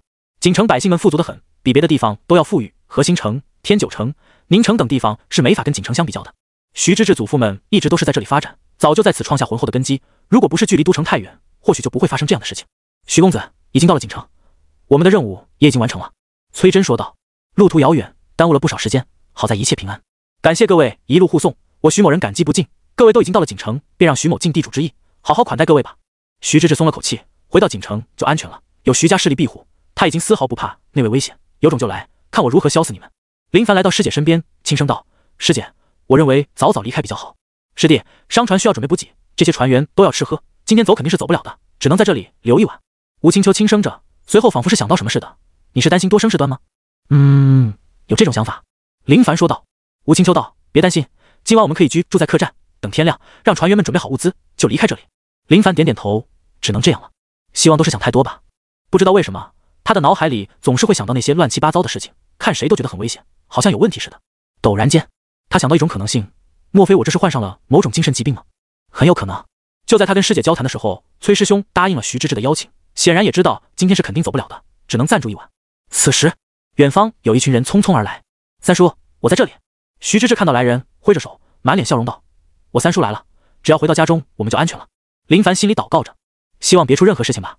林凡看了一眼徐之志的三叔，没什么特殊的地方，就是应该常年管事，无形间有种威严。来到身边的时候，便一把将徐之志的孩子抱起来，捏着孩子的鼻子，满脸笑容：“先回家，你爷爷已经在等你了。”徐之志道：“三叔，这几位便是正道宗弟子，侄儿能安全回来，都是靠着他们。如果没有他们护送，我怕是永远回不来了。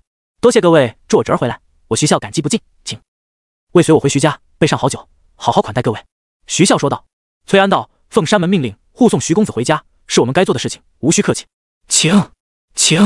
林凡观察着对方，暂未发现有任何问题，便跟随着队伍由师兄出面，其他的事情无需多管，浩浩荡荡的乘坐马车离开。进入主城街道的时候，林凡掀开帘子，发现徐家在锦城的掌控力很高，许多店铺都悬挂着徐字商号旗帜。同时，徐家那些护卫都有着实力，虽然不高，但也不弱，放在秦雷盟中都能是堂主级别的。所以，不能说徐家是普通的富商，应该说是家族，真正的豪门家族，能文能武，不一般的很。而且这种豪族是最舒服的，不受山门管控，占地为主，养着一群高手为其卖命，将一座城发展成徐家的地盘，在这里，他们就是大王，谁敢胡闹？徐家豪宅，占地极大，坐落在城中央位置，足以说明徐家在锦城的真正实力。也许徐之志对回到锦城就能如此放心，也不是没有道理的。来到院落内，一位风神俊朗的年轻人走来，来到徐孝面前，恭敬道：“父亲。”随后看到徐之志的时候，也是面露喜色道：“哥，之文，好久不见啊！”徐之志激动上前，跟徐之文拥抱在一起，都很多年没有相见了。以前待在徐家的时候，就之文跟他走得最近，关系也最好。后来他父亲到都城发展，便随着去了，往后的那段时间就没怎么见面。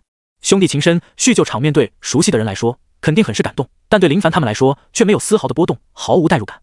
之文，你带着这几位正道宗恩人到处看看，我要跟你哥先去见见爷爷。徐孝说道。是，父亲。徐之文点头，对着徐之志微笑着，意思很明确，等会再聚。然后来到崔真他们面前，各位请随我来。书房，徐之志站在门口，恭敬道：“爷爷，孙子之志回来了。”站在这片天地间，他才感觉自己回到了家里，那种安全感覆盖着他，心情好得很。侄儿，先进去吧，你爷知道你回来。徐孝说道。徐之志推门进去后，便看到坐在那里的白发老者，他已经很久没有见到爷爷了，仔细一数的话，都有好多年。爷爷，我回来了。徐老爷子起身来到徐之志面前，摸着他的脑袋，回来就好，只是你爹娘他们。爷爷，我爹娘都被杀了，一夜之间全家67口人都被杀了。想到那一幕，徐之志泪流满面，心情悲愤，万万是没想到，竟然有人胆敢在都城屠杀他们一家，简直没有王法天理了。迟了，都是爷爷知道的太迟，如果早点知道的话，就不会发生这样的事情。徐老爷子自责道：“爷爷，都是那魏忠害我全家。”徐之志愤怒道：“只是他现在只能表现出愤怒，别的什么都做不了。”徐老爷子悲痛道：“你爹年幼的时候便想着将来有出息，要改变这个世界，他做到了，离开锦城来到都城，却没想到发生这样的事情。但你爹仅仅只是文官一员，又不是接触到秘密东西，怎么会遭来毒手？爷爷，那是我爹牵扯到一件大事中，我爹临终前告诉我，那魏忠图谋的是朝廷龙脉，他给我一封密函，让我去找春秋老道。春秋老道好像在哪里听过这位老道的名号。爹，这位春秋老道是80年前的国师，后来消失不见，隐匿山野，没想到还活着。”徐孝说道。徐老爷子道：“之志，那你知道春秋老道在哪吗？如果你贸然离开锦城，爷爷怕你还会有危险啊。”爷爷，我知道，我爹都告诉我了，但我爹不让我说，可是凭我一人怎么能找得到？爷爷，你务必要帮我爹找到春秋老道，只有找到春秋老道，才能帮我爹娘报仇。徐老爷子道：“孙儿放心，爷爷就算拼了这条命，也要为你爹娘报仇，哪怕那魏忠权势滔天，我徐家也不畏惧。”听到爷爷的这番话，徐之志热血沸腾，眼里有光，复仇的希望来了。晚宴，徐老爷子亲自出面迎接，足以说明他对林凡等人的重视，而且还是家宴，准备充足。徐老爷子更是让崔真坐在主位，以此来表示对崔真他们的尊敬。林凡喜欢这种感觉，不被人重视便是一种安全。他身份便是小师弟，在任何人眼里，小师弟就是最弱的存在。如果没有师兄师姐的帮扶，小师弟是很难混的。各位护送老朽孙儿回来，老朽感激不尽，在此敬各位一杯。今后有用得着徐家的地方，必当义不容辞。徐老爷子起身，哪怕年老，但精神很足，举杯一饮而尽，随后神色诚恳地看着众人，等待他们满饮此杯。崔真、康怀、梁轩举杯。师弟，你怎么了？吴青秋见林凡没有举杯，疑惑地询问着。林凡笑道：“师姐，我在外面从不喝酒。”哦。吴青秋没有多问，但仿佛明白什么似的，就连崔真他们听到林凡说的话，也是感觉的确如此。不过都已经举杯，不喝肯定是不行的，但办法多得很。徐老爷子见林凡不喝酒，颇为好奇道：“是此酒不合胃口吗？”林凡微笑道：“徐老爷子误会了，我出门在外从不喝酒，希望徐老爷子能够理解。”哦，原来如此，既然是原则，老朽便不勉强小友了。徐老爷子笑着说道：“多谢徐老爷理解。”林凡从来都不会在外面喝那些不熟悉的人给的酒，尤其是牵扯到一些危险事情中，再没有摸清楚具体的时候，稳住、警惕、低调才是活着的根本原因。不是他怀疑徐家，而是能避就避。就像这种喝酒，知道你感激我们，而且以后未必有联络，倒也不怕得罪你。况且但凡懂点事，也都能听出他话里的意思。警惕之心不可不有。酒过3巡，宴会渐渐到了尾声。各位将我孙儿送到此地，实在是感激万分。原本此事跟你们无关，但很遗憾，魏公要你们死，你们也只能留在这里了。徐老爷子起身，笑脸消散，取而代之的便是阴沉，随后快速的退到院落中。就连对他们十分客气的徐孝也是吹响信号，哗啦啦，动静不断。眨眼间，就见围墙上布满弓箭手，同时还有一些高手出现，冷漠的看着厅内的林凡等人。爷爷，你这是？徐之志大惊，因为回到家心情好得很，也就多了几杯。可在他刚想起身的时候，却发现身体一软，竟然站不住脚。顿时他就明白情况了，自己这是中毒了。可这是自己的家啊，谁能给我下毒？他不解，震惊的看向爷爷，没有想到竟然是家里的人给自己下毒。之志，你别怪爷爷，要怪就怪你爹，他就是茅厕里的石头，又臭又硬，得罪谁不行，非要跟魏公作对。徐家从渔夫起家，经历无数困境，几代人的努力才有现在这样的成就地位，岂能因为你爹一人就要徐家为你爹陪葬？徐老爷子神情没有先前那般的慈祥。徐之志道：“爷爷，我可是你孙儿啊，想要将徐家推向万丈深渊，别说是孙儿，就连亲儿子都得杀。”徐老爷子怒声道：“老爷子这番话说的徐之志内心凉凉，有种说不出的悲凉。他想过很多种可能性，唯独没有想过这种情况。”徐老爷子，林凡起身，目光落在对方身上，神情淡然道：“我们的任务是送你孙儿回来，你们的家务事我们不感兴趣。现在你杀你孙儿，我们离开，井水不犯河水，应该没问题吧？这种家庭里面的分歧是很正常的，都有着自己的理由。一个爹娘被杀，一个不想很不容易传承下来的家族被牵连，谁有道理？他还真不好说。原本这件事情跟各位是没有关系的，的确可以放你们离开，但现在不行，你们杀了魏公的人，老朽得给魏公一个交代。”徐老爷子缓缓说道：“师兄你们如何？”林凡轻声问道。崔真道：“我没事。”“我有事。”“我也有事。”听到这话，林凡跟崔真将目光落在梁轩跟康怀身上，满脸震惊，不敢置信。这怎么会有事？我说不喝酒的时候，你们可是朝着我投来原来如此的眼神，怎么搞到最后就崔师兄没事了？梁轩跟康怀羞愧万分，身体半点力气都没有，浑身无力，就算想用劲道将毒酒逼出来，可是这蛊毒仿佛能够避开劲道似的，这让他们感觉很糟糕。林凡深吸一口气，如今这事情不好解决了。他猛地一步踏出，浑厚劲道爆发出来，长发飘荡，衣袍震荡，脚下地砖崩裂，饭桌被掀翻，满地的饭菜。徐老爷，你想的太简单，今日你想将我们留下，还得看你们徐家有没有能耐。就算能将我们留下，我林凡也敢保证，将你们徐家杀的一个不留，不信大可试一试。此时的林凡宛如猛虎，霸道凌厉。崔真震惊地看着林师弟，站在身后便能感觉到林师弟身上散发出来的浑厚劲道。好狂言的话，真以为徐家是软柿子不成？放箭！徐老爷子挥手，咻咻，顿时密密麻麻的箭矢破空而来，每一根箭矢都蕴含着劲道。林凡双拳向前一推，浑厚劲道滚滚而去，形成一股无形的劲道护墙，将全部箭矢抵挡在外。师兄师姐，你们带着他们，我来杀出一条血路，到码头集合。话音刚落，林凡劲道贯穿地面，地砖崩碎而起，随后就见他双掌朝着前方拍去，那些碎砖破空而去，击中弓箭手。师弟，你行不行？吴青秋问道。林凡笑道：“师姐，男人不能说自己不行。先前的时候，他的确有过怀疑这徐家会不会有问题，但那种怀疑只是习惯性的怀疑而已。可谁能想到，竟然真的会发生这种事情？瞬间，在林凡主动开路的情况下，硬生生的从这里杀出一条血路。至于徐之志，他根本不想管，已经跟他们没有关系。他们现在是要杀出去，给自己谋条生路。徐家太坏，没有任何职业道德可言，以后谁敢接你们家的单子？”接道：“吴师姐，崔师兄带着中毒没有力气的两位同门一路朝着码头掠去。师弟，你是怎么知道徐家有问题的？”吴青秋问道。林凡道：“我不知道。”崔真道：“幸好有林师弟提醒，否则我也要栽在此地。没想到徐家为了不得罪魏忠，就连亲孙子都要杀。想他崔真未入山门前，那也是江湖好手，经验丰富，可就算如此，都差点着了道。所以说，出门在外真要小心，人心难测，就连至亲都不放过，想想都感觉可怕的很。”此时，林凡看到左右两侧屋檐上有群人快速奔跑着，随后就见这些人释放暗器，想要封锁住他们的去路。崔师兄一手提人，一手挥剑，袭来的暗器都被反打回去。那些投掷暗器的人也身中自己的暗器，从屋檐上跌落到街道上，有的直接掉落到人家屋内。很快就传来两口子的尖叫声。前方出现三道身影，他们在前方等待多时，看到逃来的林凡等人，露出丝丝冷笑，快速杀来。交给我。林凡淡然道。他目光落到那三位拦路人身上，那些家伙也许不错，但在林凡眼里，这些人的弱点很明显。曜日三绝破灭指。林凡快速从三位拦路人面前掠过，速度极快。那三个家伙只感觉眼前一花，都没反应得过来，随后没感觉到有任何问题，转身看向林凡，随后仿佛是感受到什么似的，抬手摸着额头。不知何时，他们额头破开指洞，指洞附近逐渐出现红色纹路，随后朝着面部扩散，逐渐转变成黑色，面部皮肤好像干裂似的，直接崩裂，化作碎片飘散的落在地面。一招解决三位。曜日三绝的确霸道，就是杀伤力太强，容易搞出人命，想留手都没有机会。吴青秋掠过这三位的时候，看了一眼，发现他们额头的情况，面露惊讶之色。师弟好强啊，竟然领悟了曜日三绝。如果没记错的话，师弟修炼曜日三绝也没多长时间啊。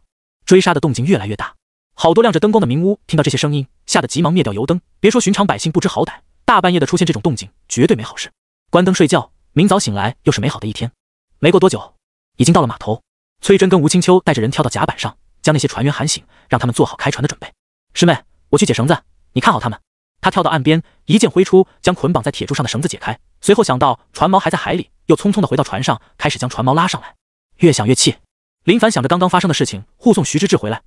你们家族内部纷争，那是你们的事情，说好我们不管，直接离开。没想到对方死活不给面子，这让人很恼怒。徐家的人没有追上，刚刚打杀一大片，算是小小的复仇了。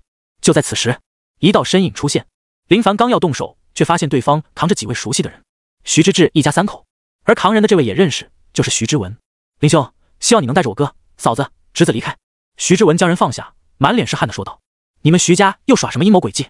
林凡眯着眼，心里就在想着要不要将徐之文一巴掌拍死。徐之文愧疚万分，抱拳说声抱歉，就转身离开，一句话都没多说。就在徐之文进入黑暗中的时候，一道惨叫声传来，听声音好像是徐之文的声音。徐家硬骨头还真不少啊！随后就见一位枯瘦老者，脖子上戴着硕大佛珠项链的头陀走了出来。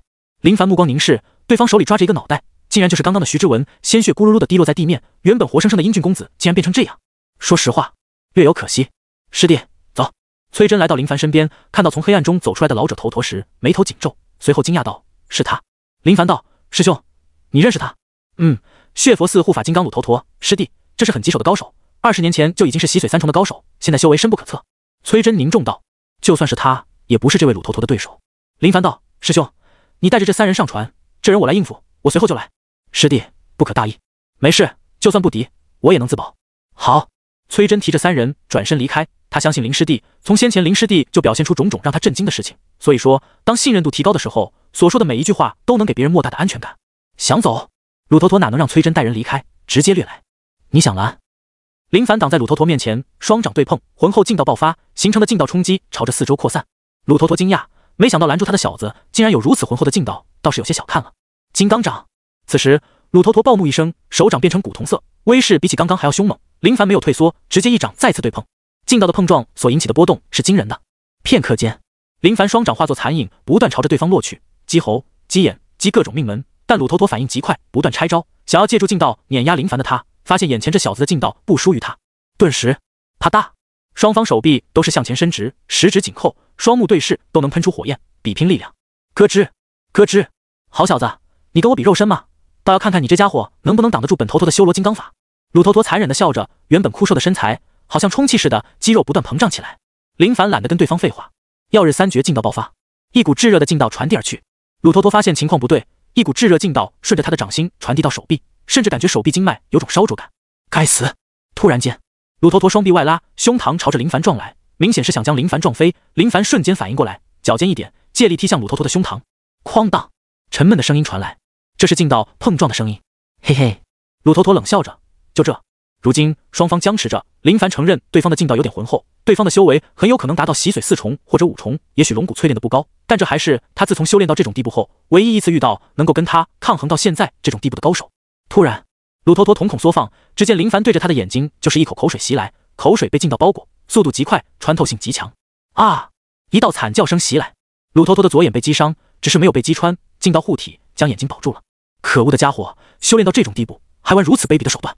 他怒声叫骂着，但很快他便听到破空声传来，惊得他不断扭头躲避，那一滴滴口水击中地面，瞬间凹陷出坑洞，破坏力比剑矢都还要强。因为劲道的轰击，地面都冒起浓浓的白烟。你特娘的给我闭嘴！鲁头陀勃然大怒，从未加过如此厚颜无耻之辈，没有丝毫风范。口水攻击都已经是洗髓境修为，竟然还用这种江湖小喽啰擅长的招式。此时林凡吐得口干舌燥，这种绝技的确有点费功夫，没那么简单，而且有点容易被躲避，除了刚开始的趁其不备外，别的都没打中，的确有点可惜。吐啊，你继续吐啊！鲁头陀大笑着，他知道对方已经吐得没有口水了，这种卑贱的招式能有什么用？除了刚刚被你吐中外，还有何用？噗！又是一口口水袭来，鲁头陀扭头躲开，终于忍无可忍。缩骨术！林凡发现对方的手指猛地变得软弱无骨，还很细滑，唰的一下就挣扎开。给我去死！鲁头陀暴怒，趁机抓住林凡顶在他胸膛前的腿，手臂一挥，从上而下，想将林凡狠狠地摔死在地面。砰！林凡双掌撑地，地面崩裂，随后食指插到地面，借助这股劲道，猛地扭动腰部，将鲁头陀甩了出去。林凡拔地而起，贴着地面掠去，而鲁头陀也是战斗经验极其丰富的高手，翻转身躯，双脚落地，弯下身去，化作一枚炮弹，朝着林凡杀去。砰砰，两人拳掌交锋，短短片刻间便已经不下数十次轰击，产生的劲道都已经将双方的衣袖震碎，甚至能看到双方手臂经脉都爆了起来。两人低伏着身子，眼神对视，场面很宁静，无人说话。滴答滴答，鲁头陀喉咙处有道伤口，但没致命，就是破开一条血痕。如果再近一点点，那就会被划破喉咙，彻底咽气。此时的鲁头陀丝毫没有在意喉咙处的伤势，凝重地看着林凡：“小子，够厉害的！佛爷我跟你打到现在，吃了你大亏。你叫什么名字？”鲁头陀微微喘着粗气，纵横江湖数十载，还真没遇到能够跟他斗到现在这种程度的小子。你连我是谁都不知道，就跟我打到现在，你是有病吗？狂妄！那你知道佛爷是谁吗？鲁头陀鲁傻子，找死！鲁头陀大怒，杀招不断，古铜色手臂挥来，劲道旋转，破坏力极强。见你是个人才，本想拉拢你，没想到你3番5次的挑衅本佛爷，该死！眨眼间，双方又是数十招落下。遇到这种级别的高手，比拼的便是谁更狠。可是双方都非常狠辣，斗得难解难分，谁也奈何不了谁。师弟，吴青秋喊道。林凡趁机跟鲁头陀对拼一掌，借助对方的劲道腾空而起，身体落向远方，随后脚尖轻点海面，又一跃而起，落到甲板上。刹那间，一位在岸边，一位在船上，隔海相望。渐渐的，林凡大笑起来，笑声连绵不断，哈哈哈！不过如此。啊！鲁头陀暴怒，快速来到一座房屋前，怒吼一声，倒拔屋柱，凶狠地朝着林凡扔去。臭小子，本佛爷要捏碎你！屋柱即将落到林凡面前的时候，就见林凡一掌拍去，木柱从内部瓦解，化作木屑飘落到海里。无能狂吠而已，保佑你别再遇到我！林凡头也不回的转身，只是转身的那一刻，神情失落，没能打死对方。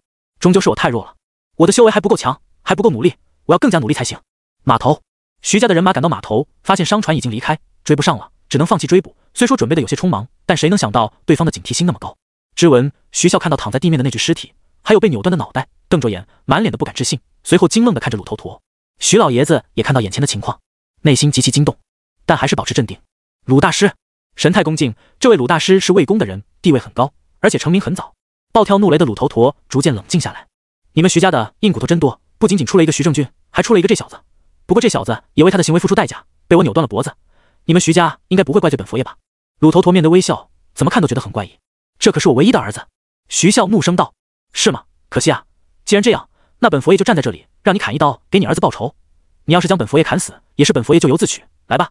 鲁头陀想到一只眼睛被伤到，直接将衣角撕成一条布，简单的包扎一下眼睛。至于说的这些话都很随意，就像是真的要让徐笑砍杀似的。徐老爷子怒喝着：胡闹，你给我退开！随后主动上前。鲁大师，小儿不懂事，请大师不要跟他计较。徐老爷子知道魏公身边的人都很危险，就没有一位是正常的，都不知道沾染多少人命。徐笑敢动手，等会他的脑袋就跟他织纹一样被扭断。魏公要的东西拿到没？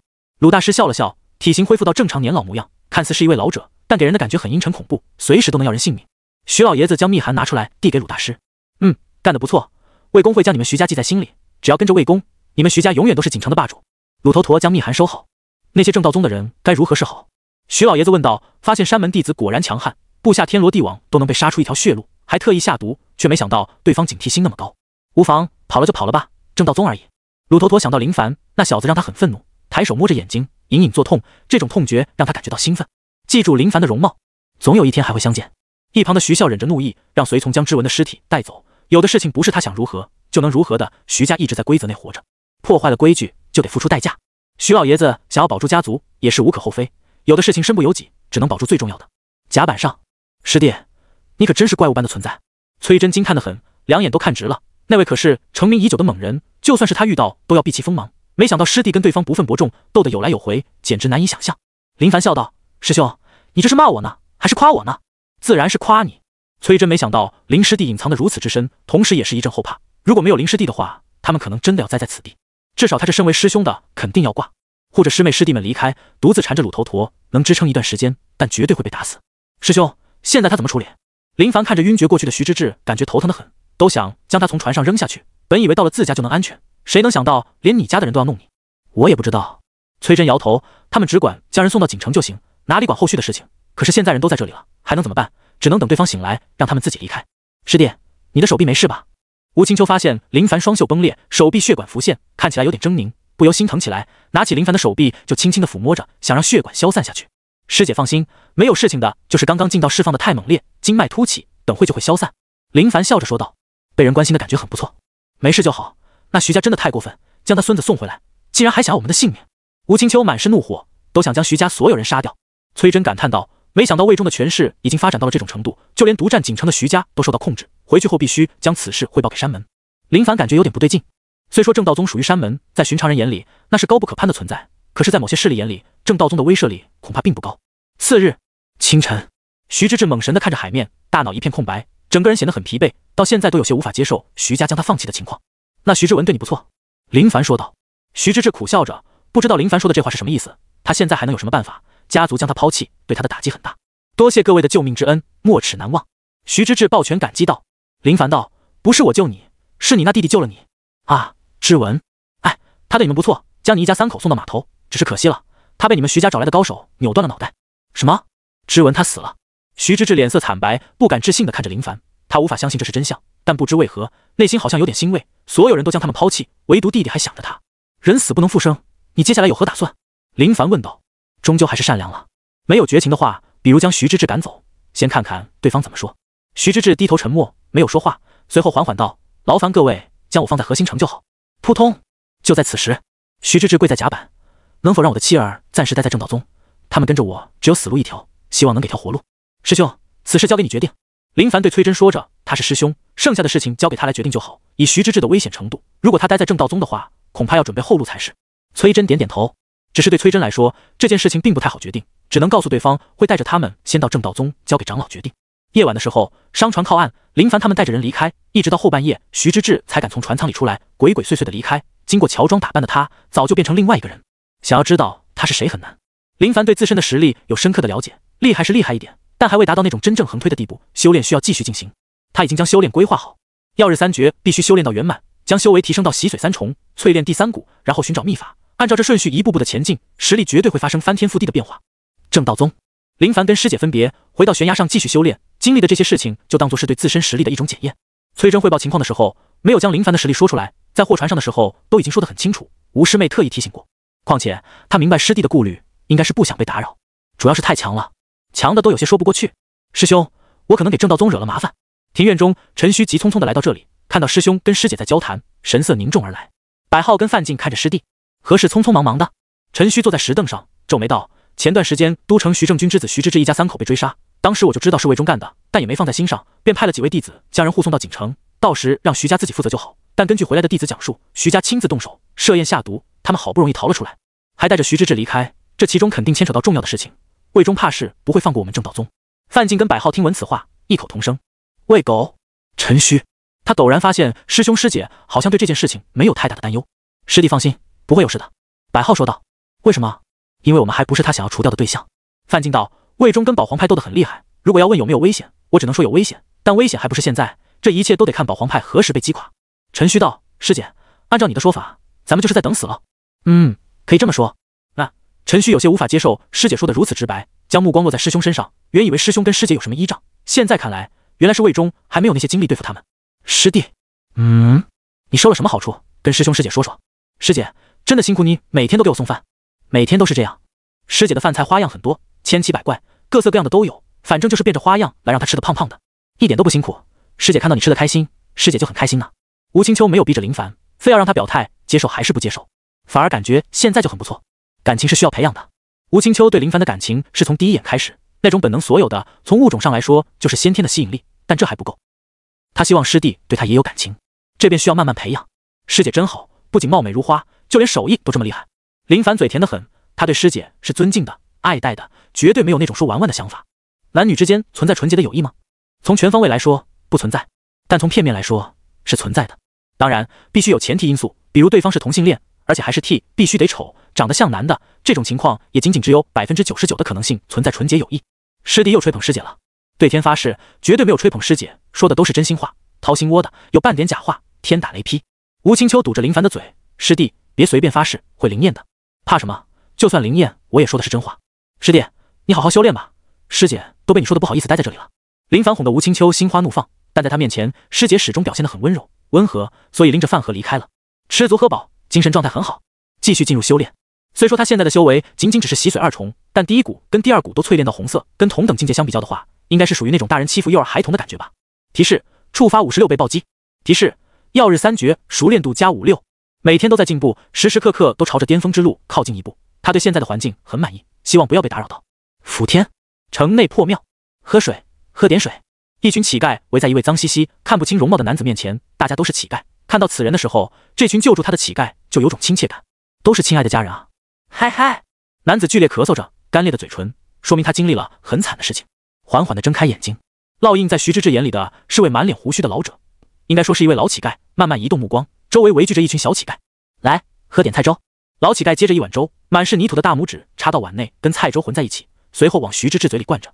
如果是以往，过习惯锦衣玉食的他，遇到这种情况绝对会干呕出来。但现在饥饿难耐的他能够吃到东西，不管是什么对他而言都是美食佳肴。许久后，谢谢。徐之志虚弱道。他乔装打扮，一路来到府天，都不知道经历了多少苦难，不敢在任何地方逗留，甚至有时2-3天都不能吃到一顿饱饭。尤其是来到府天后，他更是不敢随意走动，只能缩在城中一角，感觉哪里都不安全。在这种惶恐的情况下，他浑浑噩噩，连续数天没吃，直接晕死过去。你叫什么名字？老乞丐问道。名字我忘记了。哎，都是可怜人，以后你就叫狗蛋吧，跟着我们混，保证不会发生厄运的事情。咱们在当地也是享有声誉的帮会，不会被人欺负的。徐芝芝点点头，也许这是最好的办法。狗蛋就狗蛋吧，徐这个姓已经不是他的了。你先好好养身体，加入我们丐帮就必须得有一技之长，得有讨饭的技巧。在这里，唯一能保证的是你不被欺负，至于想坐享其成是不可能的。老乞丐就是这里的头头，也就是丐帮的帮主，他将乞丐们聚拢在一起，在府天形成庞大的讨饭组织。我知道，谢谢各位。徐芝芝想要找到春秋老道，只是他也不知道春秋老道在哪。类似寻常的寻找，肯定会被发现，到时连跑都没地方跑。成为乞丐或许是最好隐藏自己的办法。他想报仇，无论如何都想报仇。想到妻儿，也不知道他们怎么样了。悬崖，林凡抬头看向天空，一头雄鹰盘旋在空中。他注意到这头雄鹰好久，原先这头雄鹰是在远方盘旋，仿佛是在寻找着什么，逐渐转换地方。到达这里的时候，就一直盘旋在那里。一人一鹰对视着，仿佛是在确认似的。突然间，雄鹰俯冲而下，降低高度，将爪中的信件扔下。就在雄鹰想要起飞的时候，林凡瞬间出现他面前，大手一张，直接将雄鹰抓在手里。不管雄鹰如何挣扎，都被一股劲道覆盖着。也许这就是掌中天地。什么东西？林凡手掌覆盖劲道，捡起信封，拆开一看，面色微微变化，仿佛是没有想到似的。他想过任何一种可能性，唯独没有想到这封信竟然是林凡小儿，你佛爷已经知道你是谁，你别以为躲在山门就没事。不过本佛爷承认，你躲在山门中当缩头乌龟的确是有用的，但你只要知道，将来你胆敢出来，本佛爷第一个杀的便是你。原来是鲁头陀送来的信件，还留有地址，就是在挑衅林凡，仿佛是说你要是不服我，就主动来找我。而这头鹰便是鲁头陀养的宠物。马德真狂！随后他发现这头鹰竟然是公的，仿佛是想到什么似的。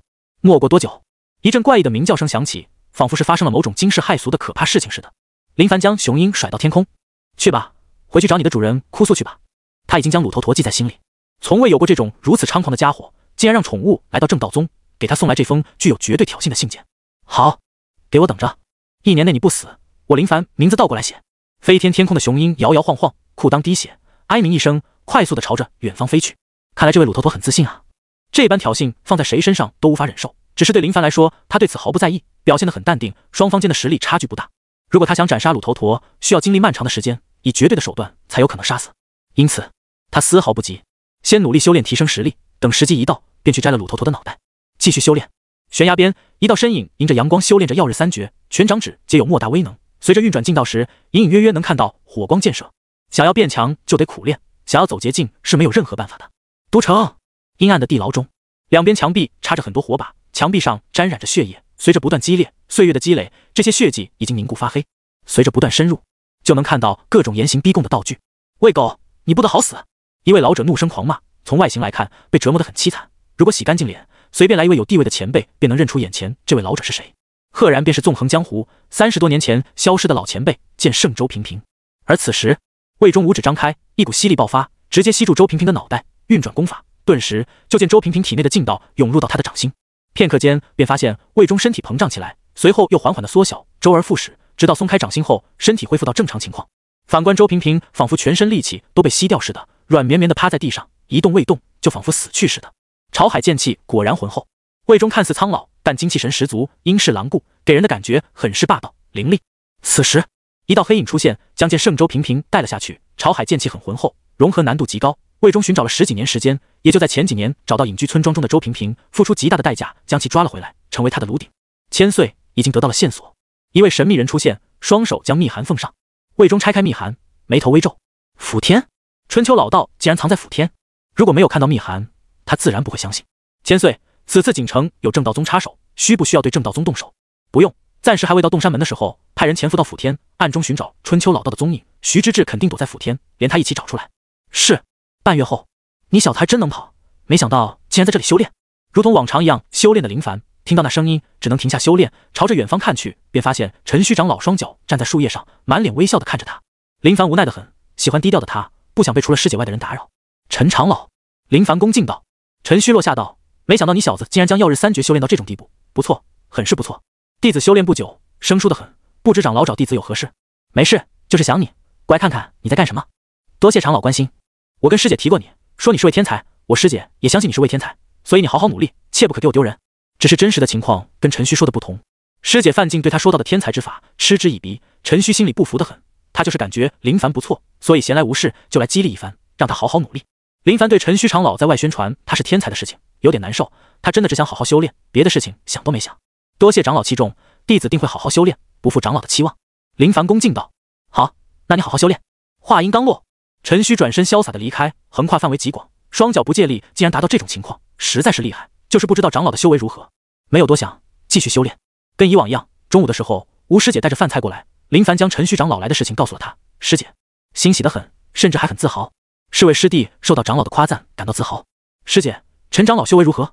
林凡好奇地问道。要说正道宗强不强呢，实在话便是厉害也是厉害，但要说不厉害吧，也就那样，属于正常水平。要说真的如此强横，青囊宗也不会提高大药的价格，逼得正道宗自己想法办法炼制。不太清楚，但10年前陈长老的修为就已经达到洗髓6重了，这些年应该是在淬炼龙骨吧。听到师姐说的话，林凡差点脱口而出，竟然如此的弱。但想想也不对，他是有小辅助的支撑，才能将修为提升得如此快速。陈虚没有小辅助，能有这样的修为，好像也很不错了。师弟，师姐相信你，一定也能修炼到这种境界的。吴青秋坚信道。林凡微笑着，多谢师姐信任。在这段时日里，鲁坨坨给林凡送来过2次信，皆是挑衅，而且还表达出林凡废掉他婴儿的愤怒。这些对林凡来说便是无关紧要，仅仅只是笑笑而已。只是他没想到这鲁坨坨竟然如此记仇。算了，等等吧。他将这些无关紧要的事情抛之脑后，暂时不想这些，修炼才是最为重要的。时光匆匆，转眼间便是2月过去。提示：曜日3绝进阶。提示：触发300倍暴击，获得万能点加300。这一日，他成功的将曜日3绝修炼到通透境。当达到通透境的时候，林凡发现体内经脉充斥着炙热滚滚的劲道，那是曜日3绝的特殊劲道。将曜日3绝修炼到圆满状态时，能够触发一种特殊的战斗状态，根据记载称为曜日体，能够最大的展现曜日3绝的威势，就是需要消耗庞大的劲道。提升万能点减少，一股庞大的劲道瞬间从体内炸裂，随后他的修为达到洗髓3重。开龙骨，轰隆！一股磅礴的劲道直接轰开第3股，沉静许久的第3股彻底活跃起来，髓性激活，整个人都有种突飞猛进的变化。就在此刻，他的实力有种天翻地覆的增强。握拳伸出，拳劲震荡，空气产生波动。还行，如今有难题摆放在林凡面前，需要好好选择，是将曜日3绝修炼到圆满，还是先淬炼龙骨？仔细想想，曜日3绝已经修炼到通透境，距离圆满境仅仅一步之遥，倒是不急。淬炼龙骨是件非常消耗时间的事情，不是一朝一夕就能完成的。第3股是白色，需要的熟练度很高，随便一想就能知道越往后淬炼龙骨的难度越高。陈虚长老应该有100岁高龄，但10年前也才洗髓6重，足以说明淬炼龙骨很难。山门内，师姐有时间吗？我带你去宁城逛一逛。林凡主动邀约师姐去宁城走一走，这种情况比较少见，也是他修为突破，想着短暂的歇一歇，稍微的放松自我。师弟等等，我稍后就来。吴青秋听师弟要带他去城里，心里欢喜得很，匆匆的回到屋内开始整理妆容。林凡对此习惯，女人嘛，都喜欢将自己打扮得漂漂亮亮。而就在他等待的时候，顾傲从远方走来，看到林凡高兴的喊着：林兄，顾兄。林凡抱拳道，有段时间没有见到顾傲，现在看看，发现顾傲精神状态十足，比之以往要有精神的很。林兄，你这是要？顾傲见林凡站在师姐门口等待，恍然大悟，看来林兄还是想开了，终于知道师姐的好。他多希望能有林兄这样的遭遇，但对他而言，只能想想而已，哪里会实现？主要是个人魅力不行啊。哦，跟师姐到宁城走一走，看一看，你最近怎么样？看顾兄精神面貌很好啊。林凡笑着说道。顾傲笑着，哪里，还在淬炼龙骨呢。我发现淬炼龙骨真的好难，上次不是跟你说了吗？我已经淬炼到黑色，本想提升劲道，达到洗髓2重的要求，但师兄跟我说，我有将第1股淬炼到红色的潜力，我就一直努力淬炼中。林兄，你呢？林凡道，还行，也在努力中。他跟顾傲进入山门已经有一段时日了，1年多，快要2年。顾傲修为达到洗髓1重，还在淬炼第1股，感觉没有暴击小辅助的加持，的确很有难度，需要的时间太漫长。林兄，我们一起努力，我坚信我们一定能成为山门的中流砥柱。顾傲对未来充满希望，他对修炼的热度自然是没林凡高的，但也一直在想办法搞大药。只是看到林兄这么快就跟师姐走在一起，他是羡慕的，拥有师姐的帮助，他得付出更大的努力才行。此时，吴青秋从屋内出来，稍作打扮的她容光艳丽，看得顾傲惊叹道：师姐太美了。顾师弟，你是真会说话。吴青秋笑着说道。师姐，林兄，那我就不打扰你们了，我还有事情就先离开了。他羡慕归羡慕，但也知道师姐绝对不喜欢有灯泡存在，所以撤退是最为明智的，尤其是师姐助人为乐，如果遇到一点小麻烦，只要跟师姐说，师姐都会懂得帮忙。师弟去忙吧。吴青秋就喜欢师弟懂事，随后看向林凡道：师弟，我们走吧。好。走在山门中的他们迎来很多同门的目光，羡慕啊！谁能不知道吴师姐对林师弟的爱意？那是都已经溢出来了，满满的爱意，很浓烈的那种。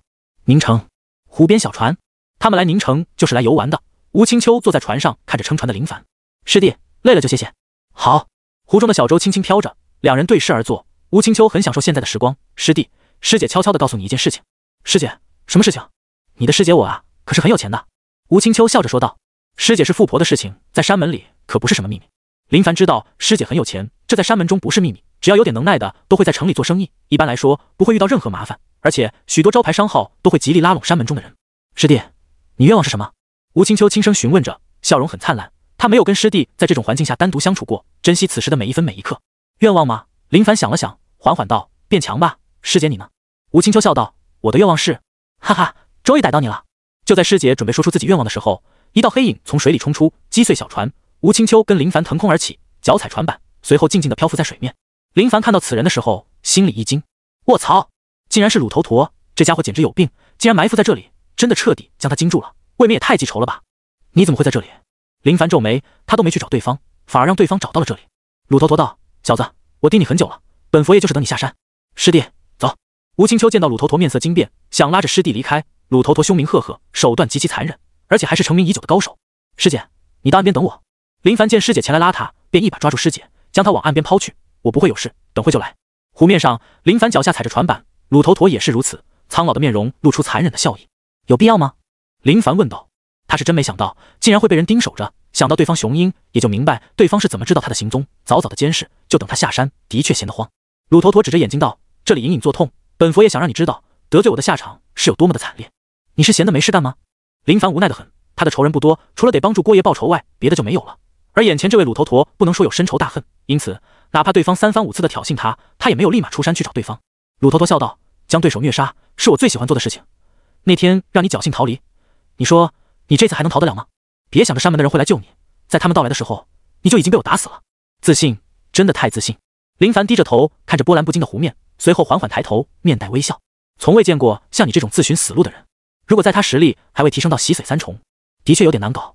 鲁头陀的修为不弱，按照境界来说，他的境界比林凡高不少，但在境界完美程度上，鲁头陀跟林凡相差甚远。自然，以境到浑厚程度来说，鲁头陀不及林凡。你说本佛爷是来自寻死路的吗？鲁头陀不怒反笑，身为血佛寺护法金刚，后来受到魏公招安，地位手段早就今非昔比。是的，林凡表情淡然道，轻声叹息，陪着师姐划水游船，享受一丝宁静。你却来打扰，今日这片湖中又要多一具喂鱼的尸体了。狂妄！鲁头陀勃然大怒，劲道爆发，髓性激活，浑身鼓胀起来，苍老瘦弱的身躯发生天翻地覆的变化，一位充满力量型的壮硕老者出现。林凡眼里金光一闪，施展曜日3绝，抬指朝着鲁头陀杀去。而在动手的片刻间，鲁头陀发现情况有些不对劲，这小子的劲道有问题。不仅仅是有问题，而是他感受到对方指尖绽放着一股炙热的温度。许久后，师姐，我又重新找了条船，不会有人打扰我们了，上船吧。林凡面带微笑划着船靠近岸边，伸出手。吴青秋搭着师弟的手重新回到小船上。今天风景不错，如果不是中途出现一点点小问题，我想此次的游玩将会很完美。林凡笑着说道，他喜欢鲁头陀这样的人，知道有人惦记着他，主动前来送死，解决双方之间的矛盾。师弟，你让师姐刮目相看了。吴青秋惊讶道，师姐每天给我送饭菜，做得那么好，那么丰盛，师弟自然变得又壮又强了。林凡笑着说道。吴青秋听到师弟的夸赞，心里美滋滋，感觉所做的一切一点都不累。修炼跟给师弟做饭相比较起来，他更喜欢师弟每天都能吃到他亲手做的饭菜。这或许就是个人的追求不同，有的人追求自身的实力，而有的人追求的是自身的幸福。看到喜欢的人喜欢他的所做的事情，心里便会有种浓浓的喜悦。此时，一具尸体缓慢漂浮而来，跟小船碰撞着。林凡跟吴青秋听到动静，朝着同一个方向看去，赫然发现尸体就是鲁头陀。此时的鲁头陀瞪大眼睛，额头破开一个洞，那是用纸戳开的。吴青秋表情微微有些变化。林凡诧异的很，明明将鲁头陀的尸体弄到别的方向，怎么又飘流过来了？真是阴魂不散，当真烦躁的很。师姐，你看那边。林凡指着远方的一座佛塔，随后用船桨将鲁头陀的尸体推向远方。那座塔真雄伟。吴青秋看向远方的佛塔，丝毫没在意鲁头陀的尸体飘到面前所带来的影响。师弟，那座塔曾经有个感人的故事，传闻很久很久以前。林凡聆听着，目光温和地落在师姐的脸上，阳光照射在师姐的脸上，让师姐有种特殊的味道。虽然师姐的年龄比她大一些，但师姐对她真的很好，感动了，要知好歹。师姐，其实我没有孩子。吴青秋略微诧异地看着林凡，随后脸上露出淡淡的微笑，没有说一句话，只是仔细看的话，能够发现师姐的笑容好像更加灿烂。她来到这世界有2年多时间，以往都是拼命的修炼，想要变得更强，从未有过这般悠哉的日子。后来师姐的出现，在修炼之余，也能邀请师姐结伴出行游玩，看看这世界的美景，感受宁静时带来的心安。如果来的世界没有修炼体系，又遇到师姐这样的人，她倒是能说服自己，随着富婆的意愿过上富足的生活也不错。但假设终究是假设，在这样的世界里，想要过得如愿，必须得有实力。游船结束，来到城内，陪着师姐到处走动着，买着这个，买着那个。师姐从未让他付过钱，都是师姐主动购买。路过一家青楼，师姐开玩笑的跟他说：“师弟，这里面真有那么好玩吗？”林凡神情自若，微笑的告诉师姐，他从未来过这种烟花之地，因此不知道这里面的情况到底如何。如果师姐想知道，我们可以进去看看。师姐直接以这些姑娘穿的太少，骚里骚气为由，拉着林凡离开，还告诉他这些地方不能来，很容易学坏。正道宗，师姐，我就先回去了。林凡感觉偶尔的游玩真的不错，跟师姐在一起，心情很平稳，不会想到那些奇奇怪怪的事情。吴青秋心满意足的点点头，心情非常的好，这种感觉很不一样，哪怕修为突破的时候都没有这样的感觉。在林凡离开没多久，赵学凯跟郑贤超出现。师姐，赵师弟，郑师弟，你们怎么来了？吴青秋看到两人，面带微笑的问道。师姐跟林师弟处的如何？他们是看到师姐跟林师弟才回来，不过没有打扰，此时是单独相处的最佳时刻，如果他们出现的话，肯定是不合时宜的。还好。吴青秋微笑着，随后见两位师弟面色有些不对，疑惑道：出什么事情了？山门大药真的快要见底了？吴青秋震惊得很，这种事情不是开玩笑的，一旦大药见底，对于寻常弟子来说就是一种灾难。山门弟子是以外门弟子为主，消耗巨大。山门自己炼制的大药怎么样？不行，药效极差。赵学凯摇头道。郑贤超道：我走访很多人，他们现在的压力很大，淬炼龙骨需要大药，如果没有大药的话，所需要的时间实在是太漫长。李师兄已经知道这件事情，已经在牵头，在海城举办一次聚会，到时会邀请几大山门弟子参加，如果能从他们手里购买大药的话，倒是能缓解一下如今的需求。几大山门间是否有矛盾，那是高层的事情，而一些比较优秀的弟子都会聚集在一起，分享一些资料，还有买卖。行，到时我们去看看。吴青秋沉思片刻，看来需要扩展一下大药路线，不能保证所有同门都有，但唯一能做的就是将自身这边保证好。修炼如逆水行舟，不进则退。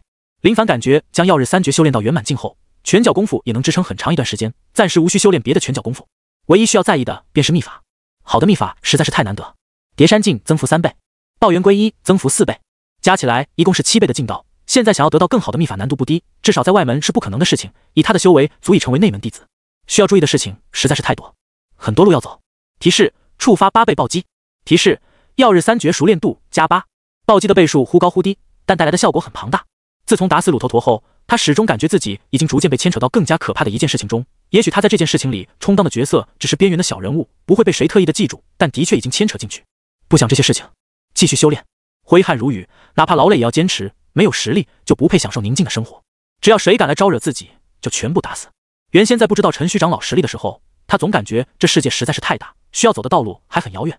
从师姐那里得知后，他便已经知道自己的实力自保是没有任何问题的。如果按部就班，全红突破到洗髓4重或者5重，那天下之大，何处去不了？又有谁能拦我？哪怕不是无敌于世，但也绝对是很多人眼里不能招惹的一位。辅天，徐之志完美的成为一位乞丐。22讨饭战术，丐帮覆盖整个辅天，他不敢表现出一点异样的举动，因此便是认真的讨饭，不经意间的打探消息。春秋老道就在辅天，只是哪怕是他都不知道老道在哪里。狗蛋，我一看你就像是富家子弟，只是你现在这般模样，肯定是家道中落吧？跟徐之志合作的乞丐很年轻，叫张和，就是瘸了一条腿，也没有家人，最后成为丐帮的一员。在这里，他能感受到家的温暖。看得出来，徐之志惊讶，都装扮得如此凄惨，你特么的都能看出来，是我装扮得太虚假了吗？张和道，当然，你的眼里有种光，我只在那些老爷身上见到过。而且你不经意间的谈吐举止，一看就是读过书的。每次吃东西的时候，你都会挑选不算太脏的食物，从这里我就能看出来，你以前应该是富贵人家子弟。徐之志愣神，随后恍然大悟，有的东西哪怕竭力假扮，但依旧无法改变一些习惯。对寻常人来说，他的行为或许没有任何问题，但身为乞丐，竟然会有这些习惯，遇到有心人，怕是就被发现了。没有的事，我跟你们一样，不说了，有活来了。徐之志不知如何解释的时候，看到一位衣着还算华丽的人走来，便要端着破碗到大爷面前卖一波惨。对方心情好的话，能得到铜钱，至于运气不好，就被人一脚踹开。他只想着报仇，找到春秋老道，请求对方给他报仇的机会。而张和跟他说的那些习惯，绝对要改，都是一些能致命的情况。一段时日后，师弟，几天后在海城有场聚会，你要不要去看看？吴青秋找到林凡，这种聚会的要求比较高，赵学凯、郑贤超是没资格去的，但都是因为吴青秋的牵线，才能到那种聚会中。聚会？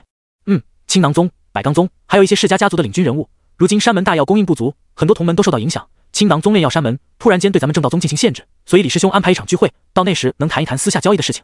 吴青秋说道。林凡沉思片刻，原来还有这样的门道。大药对别的任何人来说都很重要，但是对林凡来说，他无需大药。想到郭爷的事情，好，到时我跟师姐一起去。想到百纲宗的人也要来，刚好可以打探一下情报。一直在山门修炼的他，对任何势力都没兴趣。不过没兴趣是没兴趣，并不妨碍参与到一些势力中。数日后，几辆马车停靠在山下，李道端没有随同，而是早早便到了海城。吴青秋带着林凡、赵学凯、郑贤超，原本以为只有这些人，但世界告诉他还有别的师兄师姐，早早的就去了海城。赵学凯跟郑贤超对海城那边的情况很是向往期待，希望能有收获。师弟，等到了海城，如果真的能有交易，师姐给你购买一些大药储备着。吴青秋对林凡的好，让赵师兄跟郑师兄都羡慕得很，感叹着师弟真的是被上天眷顾的人啊。师姐，暂时不用，我现在没有淬炼龙骨。林凡摇头，不想让师姐付出太多，修炼必须靠自己。女人虽好，但一直靠着师姐不太好。吴青秋知道师弟的脾性，没有多说。过安道，马车上有着正道宗的标志，这是让人知道正道宗弟子出行能够避免很多麻烦。首先就是避免盗匪半路出来拦截。林凡曾经为了完成任务，在磨盘山解决掉的那位叫吴中天的盗匪，好像也有背景，只是这么久过来也没人找到他头上，应该有人想找是谁杀了吴中天。但他林凡默默无闻，又不在江湖瞎混，没有威名，也没有凶名，甚至都没几位知道他是谁。别说找到他头上，就算想，都未必能想到是他干的。渐渐的，路边多了许多难民，有的衣不遮体，有的骨瘦如柴，看起来就像是遭遇到大劫似的。师姐，我们怀州怎么会有这么多的难民？林凡掀开帘子，看着眼前的情况，颇为疑惑的很。吴青秋道：师弟，这些应该是从安州那边逃过来的。从去年开始，安州那边盗匪林立，占地为王，官府管不了，山门顾不过来，导致很多人家破人亡，从安州逃到这里。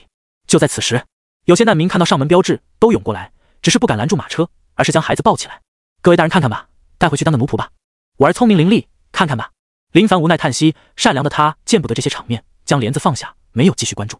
师弟，帮不过来的太多了。吴青秋说道。师姐，这是朝廷的问题啊。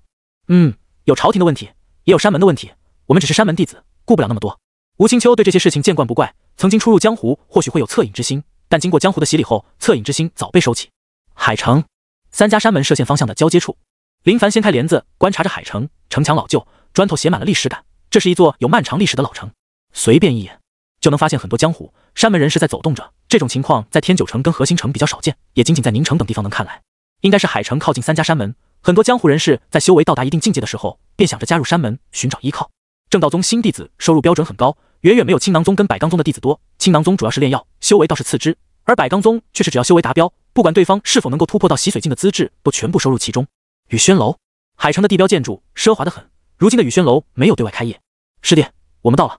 吴青秋说道。林凡起身首先下车，随后站在马车旁，伸出手牵着师姐下车，看得从另外马车下来的赵学凯跟郑贤超默默地竖起大拇指。谁敢说林师弟没主动的？好好看看，这不是就很主动吗？细节把控得很好，如果是他们的话，肯定不会想到竟然还要搀扶着师姐。谢谢。吴青秋软弱无骨的手指落在林凡手里，被师弟牵着的感觉真不错。林凡微笑着。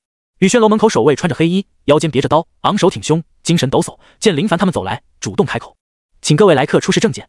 能够来雨轩楼的都是山门高手，但身为这里的守卫，职责就是检查证件，以防有人混进来，毕竟现在什么人都有。吴青秋取出一枚铁质令牌，令牌上仅有一个字：3。侍卫见身份没有问题，立马让开一条道，恭敬道：请。至于林凡等人也就不用看了，持有令牌的人可以携带别人进入。林凡跟随在师姐身后，进入到里面后，发现已经有不少人都各自坐在那里交谈着。正道宗有统一的服装，里面的人有的穿着百罡宗，有的穿着青囊宗。青囊宗的衣服是青色的，百罡宗是偏黄色，显得很厚实。师弟，交谈会还没有开始，我们都是住在这里，先找张桌子弄点吃的。吴青秋对这里熟络得很，直接找到一张空桌，招来人点菜。林凡小声道：师姐，这种会议都是谁组织的？组织人是3家山门的师兄，而负责这里一切开支的是海城宁家公子，宁家是海城的大族。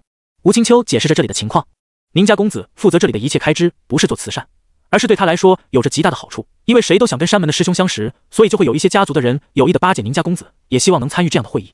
林凡心里明悟，能够跟李师兄说上话的，必然是百罡宗跟青囊宗的大师兄或者大师姐，都是有名望的。此时，一道声音传来：吴师妹，没想到你这么早就来了。循着声音看去，一位中年男子面带微笑的走来，同时身边跟随着2位手持纸扇的年轻人。师弟，他是百罡宗的穆雀。吴青秋小声告诉林凡，随后起身道：原来是穆兄，你来的也很早。穆雀道：刚好前段时间结识2位新朋友，他们也想来此地看看，就早点过来带他们。随后穆雀回身道：我给你们介绍一下，这位是正道宗吴青秋，就你们那点关系网，在他面前也就是小打小闹而已。2人听到穆雀介绍后，眼前一亮，急忙收扇抱拳道：在下海城康家康显，海城邱家邱杰拜见吴师姐。他们都还年轻，修为也不高，以他们的地位，想要参加这种会议自然是不够的，只能结识山门的人，让对方带着他们进来。运气不错，还真结识了一位。吴青秋仅仅只是点点头，算是给穆雀面子，否则都不想理睬。这一位小兄弟看起来有点陌生了。穆雀目光落在林凡身上，另外2位他是见过的，赵学凯跟郑贤超算是正道宗的老人了。吴青秋道：“这位是我的林师弟林凡。”仔细一听，就能听到吴青秋说到的我的，这听起来关系好像密切的很啊。林凡抱拳道：“穆兄，你好。”眼前这位穆雀年龄比林凡大，在山门的地位肯定也比林凡高，按理来说应该称呼为穆师兄，只是对林凡来说，称呼为兄的以后说闹掰就闹掰，师兄这些得是同门的才行。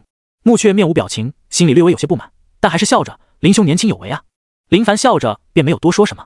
吴青秋没有挽留他们坐下交流的意思，倒是那2位海城本土家族子弟都期待的想坐下认识更多的山门弟子，只是能不能做还得看穆雀了。穆雀看得出吴青秋不想他们留下，随便说了几句便抱拳离开。等人离开后，饭菜端了上来。师弟，在外就是这样，那位穆雀是百刚宗的弟子，但他的为人我不是太喜欢，太过于势利。吴青秋起身给林凡盛了一碗汤，随后放在林凡面前。谢谢师姐。林凡笑道。而这一幕也是落在不远处的穆雀眼里，脸上露出惊讶之色，仿佛是没想到似的。他还真的从未见过吴青秋给谁这样过。想了想，还是打探一下对方的来历。吴青秋此人可不会随意的对谁这样的，莫非是某位不得了的人物后代？穆师兄，我感觉那家伙可能就是个小白脸。康显小声说道。何以见得？我在海城这么长时间，别的不了解，但对女人了解的程度，那绝对敢说数一数二的。从我刚刚观察的点点滴滴来看，就像是小白脸。康显信誓旦旦地说着。而就在此时，吴青秋眼带寒霜，捏起桌上的筷子，手腕一动，筷子化作利剑破空而去。哐当！穆雀抬手将筷子击碎。这是何意？再敢乱嚼舌根，别怪我不客气。吴青秋听得一清二楚，距离又不远。康显看似好像说得很小声，但修为太弱，对已经是洗髓修为的吴青秋来说，就跟在耳边说话似的。康显明显受到惊吓，如果不是穆雀抬手阻拦，那这根筷子肯定要刺穿他的嘴。好狠毒的女人，就因为说了一句话，还是小声说的，就要下如此狠手。愤怒憋屈，紧握着双拳，想说莫欺少年穷，但想想还是松开了拳头，老老实实的低着头，不敢多言。厅内有不少人都观望着，都当作看戏。而有的百刚宗之人则是起身，仿佛是要给穆雀助威，想跟百刚宗叫板，得看看实力够不够吧。林凡轻拍着吴师姐的手背，神色淡然的摇了摇。师姐，没事的，不用为这些小事生气。就是气不过。吴青秋说着，还恶狠狠地看了一眼康显，吓得那位家族子弟浑身胆寒。如果不是穆雀坐在旁边，怕是都要连爬带滚的逃离。师姐，如果你不喜欢这里的话，等吃过后，我们出去走一走。好啊。赵学凯跟郑贤超默不出声，又是满满的羡慕，好希望能有位师姐也跟吴师姐保护林师弟那般的保护他们。城中，师弟，我不太喜欢这座城市，江湖气味实在是太重，总是让人提心吊胆。吴青秋看着周围的情况，将心里的想法说出来。江湖人士太多，都背着兵器，仿佛随时都能因为一言不合发生冲突。师姐喜欢什么样的生活？林凡询问着。他倒是感觉还行，路过的人都是江湖人士，让他有种热血沸腾的感觉。也许这就是男人跟女人间的区别，喜欢宁静的环境，没有那么多的打打杀杀。吴青秋脑海里幻想的便是田园生活，跟喜欢的人在一起，吃用方面不愁，最好能有2个孩子，1儿1女是最好的。林凡道：这样的生活应该谁都期待，只是人在江湖身不由己。吴青秋点点头。走着走着，就遇到双方都是江湖人士，因为一些小事闹出矛盾的，然后不宜在城里拼死拼活，相约到城外决一死战，顿时引起很多人的跟随，都想看看谁能赢。而输的那一方，大多数的情况下就是死路一条。而其中一人，如果没有记错的话，林凡好像有点印象，好像是八小姐曾经邀请的一位高手唐燕。你认识其中一人？吴青秋询问着。林凡道：那女的见过，不算认识，曾经见过而已。她必死无疑，需要去看看吗？吴青秋一眼就看出那女的修为没有另一位强，如果不出意外的话，应该是她死。不用，一眼之缘而已，自己挑出来的事情，自然是她自己解决，我们没必要参与到里面。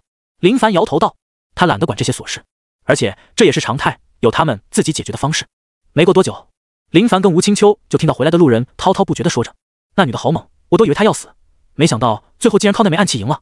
我看那暗器绝对有剧毒，击中没多久，那家伙就口吐白沫，面色铁青的死了。听到路人说的话，两人对视一眼，随后都无声地笑了起来。猜错了，是啊，我记得他以前的暗器可是没毒的，看来这些年来也进步不少。交谈会开始了，在海城的这几天相对安全，没有别的事情发生，唯一要说的就是那康显看到吴师姐，好像老鼠见到猫似的，能躲多远就躲多远，不敢冒头。而林凡也看到了另外2位山门的人，一男一女。师弟，那位就是百刚宗的大师兄武坟，修为很高，你别看他背着4把剑，就是用剑高手，我听李师兄说过，此人横练功夫很强。林凡看着那位武坟，面容刚毅，身材并不高大，看起来也壮实不到哪里去。听到师姐说的这番话，他的确有些震惊，就这身材竟然是横练高手。说实话，没人告诉他的话，他是真的不信的。当然，林凡感觉对方也是未将龙骨淬炼到很高地步的人，绝对不可能简简单单淬炼就突破修为的。那是青囊宗的大师姐万花花。吴青秋没有过多的介绍，好像是不想给师弟介绍女人似的。林凡发现这位万花花的确是长得貌美如花，双腿笔直细长，腰肢纤细柔软，但能从眉宇间看出对方的年龄应该不小，只是修为高深，保养得好，一直保持着水嫩肌肤。师弟是不是感觉很美？她被称为怀州第一美人。吴青秋问道。林凡道：师姐，我看不出她到底美不美，经常看到师姐，在我心里，美女的标准便是师姐了。就你嘴甜。此时，万花花仿佛是听到什么似的，诧异的将目光落在林凡身上，很平静的目光，没有任何含义。他出场的时候，往往都会引来一片惊声，唯独那些上了年龄的能够保持镇定。听到林凡说的话，他很想知道说出这标准的是谁，不认识，便没有关注。康显跟邱杰都是第一次见到万花花，瞬间将她当成天人，惊呼漂亮。只是想到对方的身份地位，便知道这位可不是他们能想的。随后师姐轻声介绍着跟随在李师兄身边的那位男子，他就是宁家公子，很年轻，靠的是财力还有家族之威。同时凭借这种聚会，对方也将自身的地位提高了很多。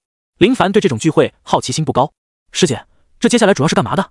他疑惑得很，总不能大家干瞪着眼吧，总归找点事情不是？如果是由那几位交谈，别的人陪衬，未免也太没有意思。师弟，接下来就是拍卖，能够在此的人都会将身上的一些东西拿出来拍卖，而师兄则是跟青囊宗的万花花谈大药的事情。哦，第一次参加这种会议的他，只要来过一次，便不想来第二次，太无趣了。宁家公子宁城充当此次的主持，操控拍卖现场。阁楼，李道端轻声道：万师妹，开门见山地说，我这边的师弟师妹们最近都需要大药，身为大师兄的我，不能不出面解决，不知万师妹那里有多少大药？李兄，你们正道宗跟青囊宗到底有什么矛盾？武坟询问道。虽说他是大师兄，但山门之间的事情都是高层在负责，他们自然不可能知道。不知道。李道端回道。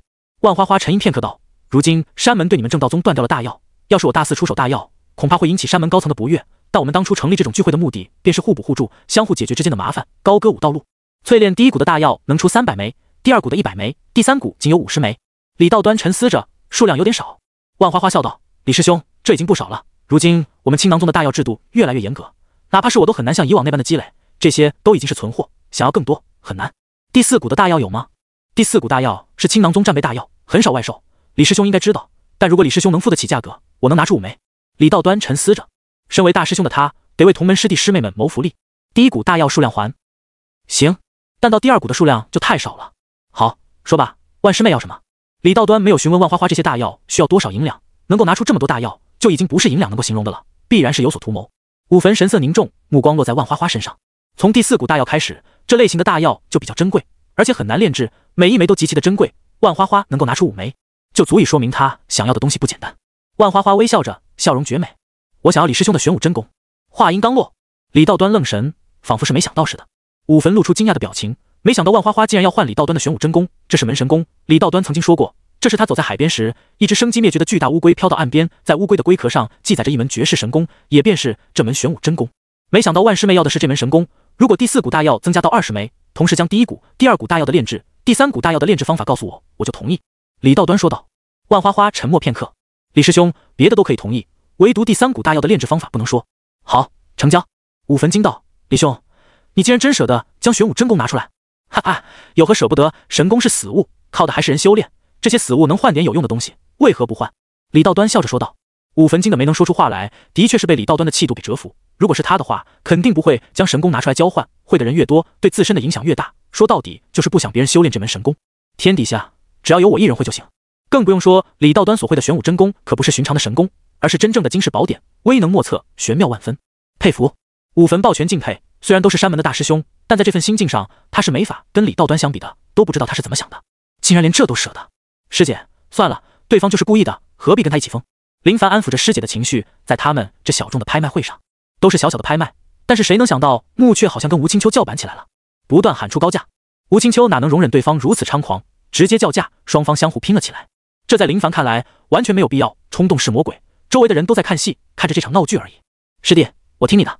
如果不是林凡拦着，吴青秋会跟对方拼到最后，但说话的是他师弟，他喜欢的人，别人说话或许不管用，但师弟说话的用处自然不用多说。穆却见吴青秋没有继续喊价，嘴角露出一丝笑意，好像是在挑衅。吴青秋紧握着拳头，深吸一口气，放松心情，不跟对方争，随后仿佛是想到什么似的。师弟，我不是争不过他，而是我听你的，不跟他一般见识。林凡笑道，这才对吗？穆却四方八稳地坐在那里，端着茶杯，浅抿一口，抬头，眼神直视吴青秋，微笑道，不好意思了，此物我也喜欢得很啊，喜欢就拿好了，别半路弄丢了。吴青秋瞥了对方一眼，甚至都不想跟对方说任何一句废话，这是自然。穆却笑呵呵着，他这么做也是为康显夺回一丝脸面，让他知道，你跟着我，捧着我，虽说会让你吃点小亏，但绝对能够给你找回场子。被吴青秋吓坏的康显，此时昂着脑袋，自我感觉好得很，看向吴青秋这边的眼神没有先前那般的惶恐，更多的则是一种得意。林凡发现师姐脸色铁青，气得咬牙切齿，知道师姐心里火大得很，但因为他的相劝，师姐忍住了。他知道师姐对他是真爱，女人发起火来，天王老子都扛不住，放在前世，红票票能镇压一时，或者真的只有喜欢的人才能彻底压得住。师姐，林凡手掌落在师姐的手背上，轻轻安抚着，异样丝滑的感觉让师姐心灵一颤，随后有些害羞点点头。师弟放心，我没事。师姐，让你委屈了。没事，师弟也是为我好，师姐明白。林凡目光落在远方，心里想着，但凡你们还敢挑衅我的师姐，我肯定……他发现穆雀嘴角又上扬，明显就是对师姐的不屑。好得很，暂时给你记住了。聚会是在李师兄交谈中结束的，他们将事情谈拢，接下来便没有别的事情。而他们这群师弟师妹对拍卖的东西兴致不高，很少有人愿意拿出真正的好东西。至于一些寻常大药，有的需要，有的不需要。最普通的大药靠着山门的贡献点就能兑换。私下小聚，李道端道，事情已经谈好，第4股的大药我拿了，别的大药就留给山门里需要用到的师弟师妹们。吴师妹这件事情交给你来安排，这些大药无需贡献点兑换，给有需要的人。是，师兄。吴青秋应着，随后道，师兄，这次能够拿到这么多大药，需要多少银两？我那些产业银两充足，能够应付。哈哈。李道端笑道，师妹，这么多大药，还有药方，可不是银两能够购买的，而是我用玄武真功跟万花花换来的。啊，师兄，你将如此重要的神功拿出来兑换，还将这些大药无偿给同门使用。吴青秋震惊得很，想不明白师兄到底是怎么想的。李道端摆手道，无妨，我并不看重神功这些，死物的价值完完全全是由人来体现出来的。任何秘籍功法看似威力巨大，但实则还需要靠自身的修炼。师兄教会的是。吴青秋佩服道。而别的那门师兄听到师兄说用玄武真功换的大药，都露出不敢置信的神色。随后又听师兄说的这些话，他们沉默不语，不是认同，而是知道李师兄有自己的想法，有自己的傲气。就连站在一旁的林凡都被李道端的行为给惊到了，未免也太霸道了吧。说实话，如果是他的话，他还做不到这一步，而且将换来的东西无偿的给有需要的同门，就这份心境，成为大师兄也是理所应当。不过他更加在意的是玄武真功。另一间屋内，师兄，李道端真将玄武真功拿了出来，跟万花花兑换大药。穆却瞪着眼，如果不是师兄跟他说，他都不敢相信这是真的，未免也太舍得了吧。武坟道，的确是真的舍得，有魄力，不得不佩服。那能不能从万花花那里将玄武真功弄来？穆却很早就听闻玄武真功的不凡，要是能弄来修炼，那可就爽得很了。师弟，修炼需要的是精湛，你现在修炼的秘籍已经修炼到圆满了吗？半途而废可是修炼大忌，不要认为玄武真功是门神功就想转变自己的路，否则对你而言，这不是一场机缘，而是一种灾难。武坟沉声道，是，师兄教训的是。穆却低头，虽然师兄还是这样说，可他心里依旧还是有点想法。次日，雨轩楼，师姐，李师兄他们走了。林凡问道。吴青秋道，走了，提前跟那些师兄们带着大药先回去，毕竟都是一些重要的东西，以防遇到麻烦。赵学凯笑道，咱们同门可是有福了。是啊。郑贤超也是笑着。此时，穆却也从雨轩楼出来，看到吴青秋的时候，不由笑道，吴师妹，你们这要回去了啊，路途遥远，可要一路小心才是。上车。吴青秋看都没看对方一眼，直接上了马车。对他而言，如果先前只是初识，那现在就没必要认识，看到就感觉头疼得很，完全不想跟对方说一句废话。林凡看了对方一眼，上车，牵着马车直接离开。赵学凯跟郑贤超也是如此，他们就是跟着吴师姐的，吴师姐的态度就是他们的态度。什么玩意儿？穆却皱眉，颇为不悦，主动跟你打着招呼，连踩都不踩，真心让人火大得很。关道，穆却没有回山门，也没有跟师兄离开，而是带着康显、邱杰离开，他们要去安州走一遭，那里匪患严重。而安州那边有种特殊的矿石，穆师兄放心，那里的商路我早就摸得很熟悉，保证没有任何问题。康显说道。他也想成为宁家宁城那样结识3宗强者，只是他的情况很难入对方的眼，只能先好好的拉拢穆却，以穆却为跳板，结识到上面的强者。如果穆却知道，绝对会打爆他的狗头。马德，你当我小弟就是抱有这样的想法的吗？突然间，马车停下，怎么回事？穆却不知道发生什么，随后就听到外面的马夫声音，有人拦在路中间不给过。穆师兄，我去看看是什么回事。康显掀开窗帘，直接出去看看什么情况，随后很快就回来。师兄，那吴青秋的小白脸拦住了路。吴青秋在不在？我看看。康显放下窗帘，仔细看向四周，随后掀起窗帘道，没有，就他一个人。穆却皱眉，不知对方到底搞什么鬼，想来想去也没想通，也罢，看看对方到底想干什么也好。从马车内出来，原来是林师弟啊，有何贵干？穆却眼神上挑，没有将林凡放在心上，没有吴青秋罩着，这种弟子是很难入他的眼。从岁数上来说，他入百当宗的时候，也许这小子还穿着开裆裤，玩着泥巴呢。林凡兰在官道中间仔细的看着，很安全，没有高手。身为师姐的师弟，见师姐受了委屈，身为师弟的他自认为是有责任的，如果不是自己阻拦的话，师姐必然会用银两教育对方什么才是富婆。但未来的事情谁说得准，也许真的跟师姐在一起呢。如果真的在一起，他会很心疼那些银两的。所以他劝解师姐心平气和，不要冲动，不要跟银两过不去。因为是他劝解，师姐自然是忍着怒火答应了，只是委屈了师姐。瞬间，林凡动了，快速闪电，直接出现在穆雀面前，抬手蕴含劲道，一巴掌落下，啪的一声，清脆声响起。穆雀想躲，却发现那张大手仿佛一张大网似的将他覆盖，随后就感觉脸蛋火辣辣的疼，脖子一撇，张嘴，几粒牙齿带着血丝飞了出来。你特娘的找死！穆雀咆哮着，心中一口怒火猛地燃烧起来。就在他摆正脑袋的时候，又是一巴掌朝着他脸扇来，左右开弓，络绎不绝，声音不断，抽得穆雀头昏眼花，眼冒金星。康显跟秋杰瑟瑟发抖的抱团取暖，被眼前的一幕给彻底吓傻了。穆雀是他们高攀的存在，可现在竟然被人当面左右扇着。如果没有记错的话，他们可是知道的，穆雀修为不弱的，怎么会被抽的没有任何反手之力呢？揍他呀！只是他们哪里知道，穆雀的确想反抗，都已经凝聚劲道，只是被林凡这狂风暴雨般的巴掌抽得劲道溃散，难以凝聚。如今康显红着眼，眼睛充满血丝的怒视林凡：混账东西，你可知道他是？林凡张开五指抓住康显的一口，一把拉到面前，大嘴巴子左右来回的抽，抽得康显两眼无神，白眼翻滚，仿佛受到某种刺激似的，也许很爽，但绝对很痛苦。松开手！又将目光看向秋杰，我什么都没做。秋杰扑通一声跪地，惶恐不安的求饶着。林凡盯着对方，想了想，还是将他拉到面前，大嘴巴子抽起来。他没有杀了这三个家伙，没有必要的事情揍跟杀是两码事，揍了就算回去哭诉，说不准还会被山门高层怒骂一顿，丢了你祖宗的脸，还有脸回来哭？但如果杀了，有可能会引来麻烦。为了杜绝麻烦，他其实可以不管不问的，但师姐的委屈能不管能不问吗？不用说也知道答案，不能。林凡将他们身上的东西扒光，主要拿的就是他跟师姐竞争的东西。以后给我长点眼！他看着被抽的东南西北都分不清的穆雀，丢下这一句话后就转身离开。在场能够在林凡手里毫发无损的，也仅仅只有那位手握马鞭、瑟瑟发抖的马夫了。他目睹眼前可怕情景，总感觉很危险。林凡走得潇洒果断，没有丝毫的留念，仅留下一地的碎牙跟片叶不沾的三位赤身男子。穆师兄，你没事吧？康显跟秋杰哪怕遭遇到此时的劫难，依旧未将自身的安危放在心里，反而关心着穆师兄的情况。经过这种事情后，在他们看来，双方的感情肯定得到了升华。一起逛过青楼，一起喝过酒，又一起被人暴揍过，这种感情谁能有？虽然他们心里也很气愤，但不知为何，竟然有种庆幸感，仿佛是对方帮助他们完成一直所想的事情。穆雀脑袋昏沉的厉害，片刻后才慢慢的恢复过来，随后便是一种庆幸。穆师兄，他们继续喊着，希望穆师兄能够理睬一下。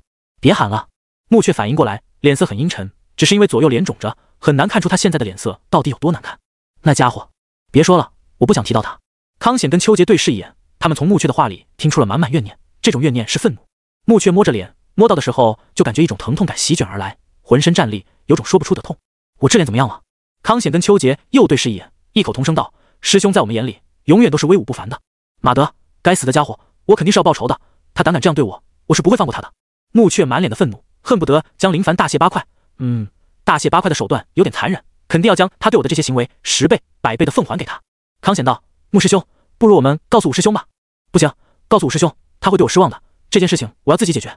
突然间，穆雀低头一看，发现凉飕飕的，只见他们三人一丝不挂，赤身相对，惊得穆雀脸色阴沉，对林凡的怒意又高了不少。此刻，他们三人将目光落在马夫身上，惊魂未定的马夫内心惶恐不安，感觉到那带有侵略性目光的时候，不由紧了紧身体。他们看向自己的眼神有些不对劲。你的衣服。穆雀抬手想将马夫招到身边，而马夫愣神地站在原地，抓着自己的衣服。各位爷，我没有衣服，不，这样我给各位爷去买些衣服回来。他心里呐喊着，我就是马夫而已，你们有必要这样对我吗？远方，师姐，送给你。林凡回来后，回到车厢里，将那件物件取了出来。这玩意不是什么新奇的东西，但在这世界还是很新奇的。镜子，能够很清晰地将人照出来的镜子，不像是玻璃，更像是一种水晶经过特殊手法的打磨，能够完美地将人照射出来的那种。吴青秋看到此物，明显有些愣神，随后看着林凡，师弟，你。林凡微笑道，师弟岂能让师姐受了委屈？我见师姐喜欢得很，便给你要了回来。师姐喜欢吗？喜欢。吴青秋感动了，这是他第一次被人保护，感觉很玄妙，说不来的喜欢。师姐喜欢就好，也不往他赶路过去，狠狠地教训了对方一顿。师弟，那你没将他们杀掉吧？没有，就是教训一顿而已。那便好，如果师弟手里沾染了他们的性命，师姐还要去现场看看，以防留下隐患。如今只是教训一顿，自然也就没事了。只是以后师弟不要为师姐做这些危险的事情。师姐放心，师弟可不是那种鲁莽的人，逆风稳如狗，顺风随便浪，还没有到那种随心所欲的时候。况且就算真到那时，他也不是随意就将人灭口的人，而是看情况行事。就说那位鲁头陀3番5次的挑衅他，他都没有迫不及待的去将对方杀死。可是谁能想到，对方主动送到面前，没办法的事情。吴青秋感觉师弟已经开始慢慢接受他的心意，只是接受的有点慢，他丝毫的不急，现在的这种感觉就很好，很享受。林凡感觉师姐不简单，说话颇有大佬的风范，死人对他而言就好像家常便饭似的，竟然还想帮他清理现场。这种想法他很喜欢。他最讨厌的就是那种你怎么能杀人？你知不知道他们是百刚宗的弟子？你这样会给山门惹来麻烦的女子。如果师姐是这样的人，他绝对会找个好地方隐居修炼，绝对不让任何人找到他，只有想接山门任务的时候出现一下。夜晚，林凡堆起篝火，众人围在篝火旁交谈着。在外的路途中，唯一的坏处就是吃喝会成问题，而且睡觉不能睡得太死。师姐，大师兄换的那些大药，我们能用到吗？赵学凯问道。吴青秋道：当然能用到，师兄说了，这是给同门带来的福利。如今师兄得到20枚淬炼第4股的大药，应该能更进一步。郑贤超道：万花花一人就能拿出这么多大药，总感觉青囊宗并不缺大药，明显就是针对我们正道宗。郑师弟，这种事情没必要抱怨，那是人家的本事，只希望山门能炼制出我们自己的大药。吴青秋感叹着，大药真的是命门，被人拿捏住的感觉真不爽。有些弟子就是靠大药淬炼，否则淬炼的速度实在是太慢。林凡拿着枝干挑拨着篝火，他修炼从来都不需要大药，暴击小辅助能够解决一切。师姐，玄武真功是什么样的神功？不太清楚，但听师兄说过，玄武真功是武技秘法一体的神功，很难修炼，天赋不高者穷极一生未必能入门，而就算天赋出众者，想要将玄武真功修炼到高境界都很难。哦，林凡点着头，说实话，他想学这门神功，但开不了口，只能想想。不过他相信，只要活得够久，以后也能遇到一门神功的。而就在此时，狼叫声传来，一声高过一声，连绵不断。这里怎么会有狼群？吴青秋疑惑得很。林凡耳朵微微一动，听到动静越来越近，猛地起身，戒备道：师姐，朝着我们来的。普通狼群遇到我们也是逃跑。郑贤超表现得很自信，但的确如此，寻常狼群便是畜生而已，遇到他们这群武者，基本都是单手镇压。片刻间，狼嚎声传来，只是听起来感觉有点不对。就见狼群从黑暗中出现，一头看似凶残的狼一跃而起，咻的一声，一根利剑破空而来，直接刺穿，定在地面。这是怎么回事？众人惊愣，没看懂眼前的情况，还以为是狼群出来觅食，谁能想到是这狼群遭遇到了屠杀。咻咻，一只又一只利剑破空而出，狼群中的狼不断被射中，也有凶猛的狼主动跃起，用身体将利剑挡住。师姐，你看那头狼。林凡发现狼群中的异样，周围那些狼好像是在保护中间的那头狼，而中间的那头狼浑身毛发亮色十足，嘴里叼着小个子的狼崽。就在此时，林凡抬头看向空中，就见一道身影停滞在空中，手里抓着一把剑矢，拉弓，砰的一声，漫天箭雨落下。这些箭矢覆盖着一层劲道，而且箭矢很灵活，从天而降，一头又一头野狼被射穿，死死地定在地面。好强的控制力！林凡发现射箭的这位是高手，精通剑道，远战的话，此人很可怕，但如果近战的话，这位射箭高手绝对不是他的对手。而此时，那头叼着狼崽的野狼腹部中箭，鲜血染红地面，嘴里的狼崽翻滚出去，摔得七荤八素，迷迷糊糊地坐在地上。随后看到站在远方的林凡等人，又看了看后面死去的狼群，呜呜一声，迈着小短腿，摇摇晃晃地朝着林凡那边跑去。师姐，这些人大肆屠杀狼群做什么？林凡问道。吴青秋皱眉沉思，不知道，但能够引来这么多高手，绝对不是简单的事情。狼崽跑到林凡脚边，昂着脑袋，呜咽着，模样非常的可爱。林凡发现这头狼崽有点不同，浑身长满白色的毛发，也就脑袋上有一撮毛发是灰色的。他伸手抓着狼崽的脖子肉，直接拎了起来。师姐，这小狼崽模样倒是可爱的很，还是少有的白色种。狼崽看着林凡，发出呜咽声。吴青秋发现狼崽的眼睛有些怪异，属于琥珀色，但颜色纯度极高，金灿灿的，很是耀眼。师弟，这很有可能是变异的狼崽，既然他跟师弟有缘，师弟就养着呗。他不知道这狼崽到底是什么情况，但能够被追杀，说明不是普通的狼种。此时，数道身影出现，为首的男子长发披肩，身后背着剑筒，看到狼崽被别人得到，直接出面抱拳道：各位，这狼崽是我们发现的，还请将他交出来。就在林凡准备开口的时候，吴青秋直接道：你胡说什么？这狼崽明明就是他自己跑到我师弟手里的，你们猎杀这么多野狼也已经足够，赶紧退了吧。吴青秋这番话顿时引得这群人面色微变，持弓男子明显有些不悦，只是当月光照射到吴青秋等人身上的衣服时，他瞳孔猛地一缩。原来各位是山门之人，既然如此，那便告辞了。话音落下，就见他们匆匆离开，就连射杀的狼群都没有带走。看到了吧，师弟，咱们山门还是比较有门面的。吴青秋说道。林凡笑道：师姐，这狼崽不行，就你来养吧，我平日哪里有时间管他。师弟，你就养着吧，看他多可爱，往日你修炼就让他在旁边看着，好歹也有个伴。吴青秋说着，主要原因就是这狼崽应该不是简单的玩意，灵性十足，有着很高的智慧。远方，咱们就这么算了吗？这群射杀野狼的人都有些不服，追杀了这么久，眼见就要到手，却被人半路拦截，心里不甘得很。对方是山门中人，而且有4人，以我们的情况，对付1位或许还行，但面对4位，最后的结果就是我们被杀死。持弓男子说道：想要活着，最好的办法就是知进退。既然知道不是对方的对手，就退下是最为明智的。山门庭院中，你这是要做什么？百浩看着李道端，对这位山门大师兄，他身为长辈是很欣慰的，不是对方实力有多强，而是他一直很努力，胸怀也是他所看重的。如今李道端将龟片放在他面前，便让他有些疑惑。正道宗从来不会要求弟子将所学交出来，那是他们自己的机缘。长老，这几枚龟片上记载着玄武真功，此次我在海城用玄武真功跟青囊宗的万花花兑换了一些大药，而如今这玄武真功已经不是我一人所得了，我想将此功放在山门，供同门们修炼。李道端说道。百号道，这是门神功。弟子知道，但神功的存在就是供人修炼的。如今我跟万花花兑换，青囊宗必然有人修炼，弟子将玄武真功拿出来，也是希望山门有师弟师妹们修炼。既然是你的选择，那就按照你的来。你身为大师兄，处处为山门着想，老夫很欣慰。百号认同道。他对这后辈弟子很是佩服，这样的心境他是做不到的。弟子告退。李道端想回去修炼，拥有了这么多淬炼第4股的大药，他希望能在这段时间有所进步。当然，以他现在的情况，想要将龙骨继续淬炼上去，真的很难。可是就这样的选择突破，开通第5股又很不甘心，只能继续试一试。悬崖，灰灰，随我一起的日子可是很枯燥的，你要是嫌无聊，就自己到处玩耍去吧。林凡给这头狼崽起了个名字，就叫灰灰，取这名字的含义便是他脑袋上的一撮灰毛。随后他见灰灰坐在那里，傻傻的看着，也没有多管，开始努力修炼。提示：触发30倍暴击。提示：曜日3诀熟练度加30。修炼是非常枯燥的，他脑海里的想法很简单，耐得住寂寞，将实力提升上去，也如师姐说的那样，有头狼崽陪伴的感觉，还真不错。灰灰乖巧的看着，一人一狼就这样单独的待在悬崖上。万花花从李道端手里换到玄武真功的事情被人所知，这门神功非凡的很，虽说很难修炼，但只要是神功就有无数人追捧。只是万花花将玄武真功看得很死，根本就没想过将玄武真功拿出来，而是独自没事翻阅着，同时想着李道端竟然舍得将玄武真功拿出来交换，不得不说简直有点愚蠢。大药易得，神功难得呀。匆匆岁月转眼即逝。3个月后，提示：曜日3诀进阶。提示：触发280倍暴击，获得万能点加280，终于将会曜日3诀修炼到圆满境界。灰灰过来。林凡招着手，如今的灰灰已经不是狼崽，能够称为小狼，比先前要灵活很多，跟林凡之间的关系更加亲密。听到林凡的呼唤，灰灰跑到林凡面前寻求抚摸。林凡摸着小狼顺滑的毛发，嘴角笑意灿烂。当初师姐的选择是对的，他刚开始的时候是抗拒的，感觉狼崽子有什么好养的，但后来才发现有动物陪伴在身边的感觉真不错。最近好像又长大了一点。林凡摸着灰灰的肚子，其实也是将它当成狗子养着。师弟，灰灰。远方传来声音，随后就见师姐身轻如燕从远方飘来，如同往常一样，师姐是来送餐的。但随着灰灰的体型越来越大，师姐准备的伙食也就越来越多。当然，偶尔间也会给灰灰投喂点丹药，增强骨质，提高血气。灰灰跑到吴青秋面前，化身舔狗，看得林凡摇摇头。师姐的手艺很好，灰灰已经习惯吃师姐做的东西。打开食盒，两人一狼坐在那里闲聊着。师姐，安州那边的事情如何了？林凡询问着。他知道师姐在安州那边的生意出了点麻烦，有一批货物从宁城出发到湖州，但没想到路过安州的时候，竟然被人劫持了。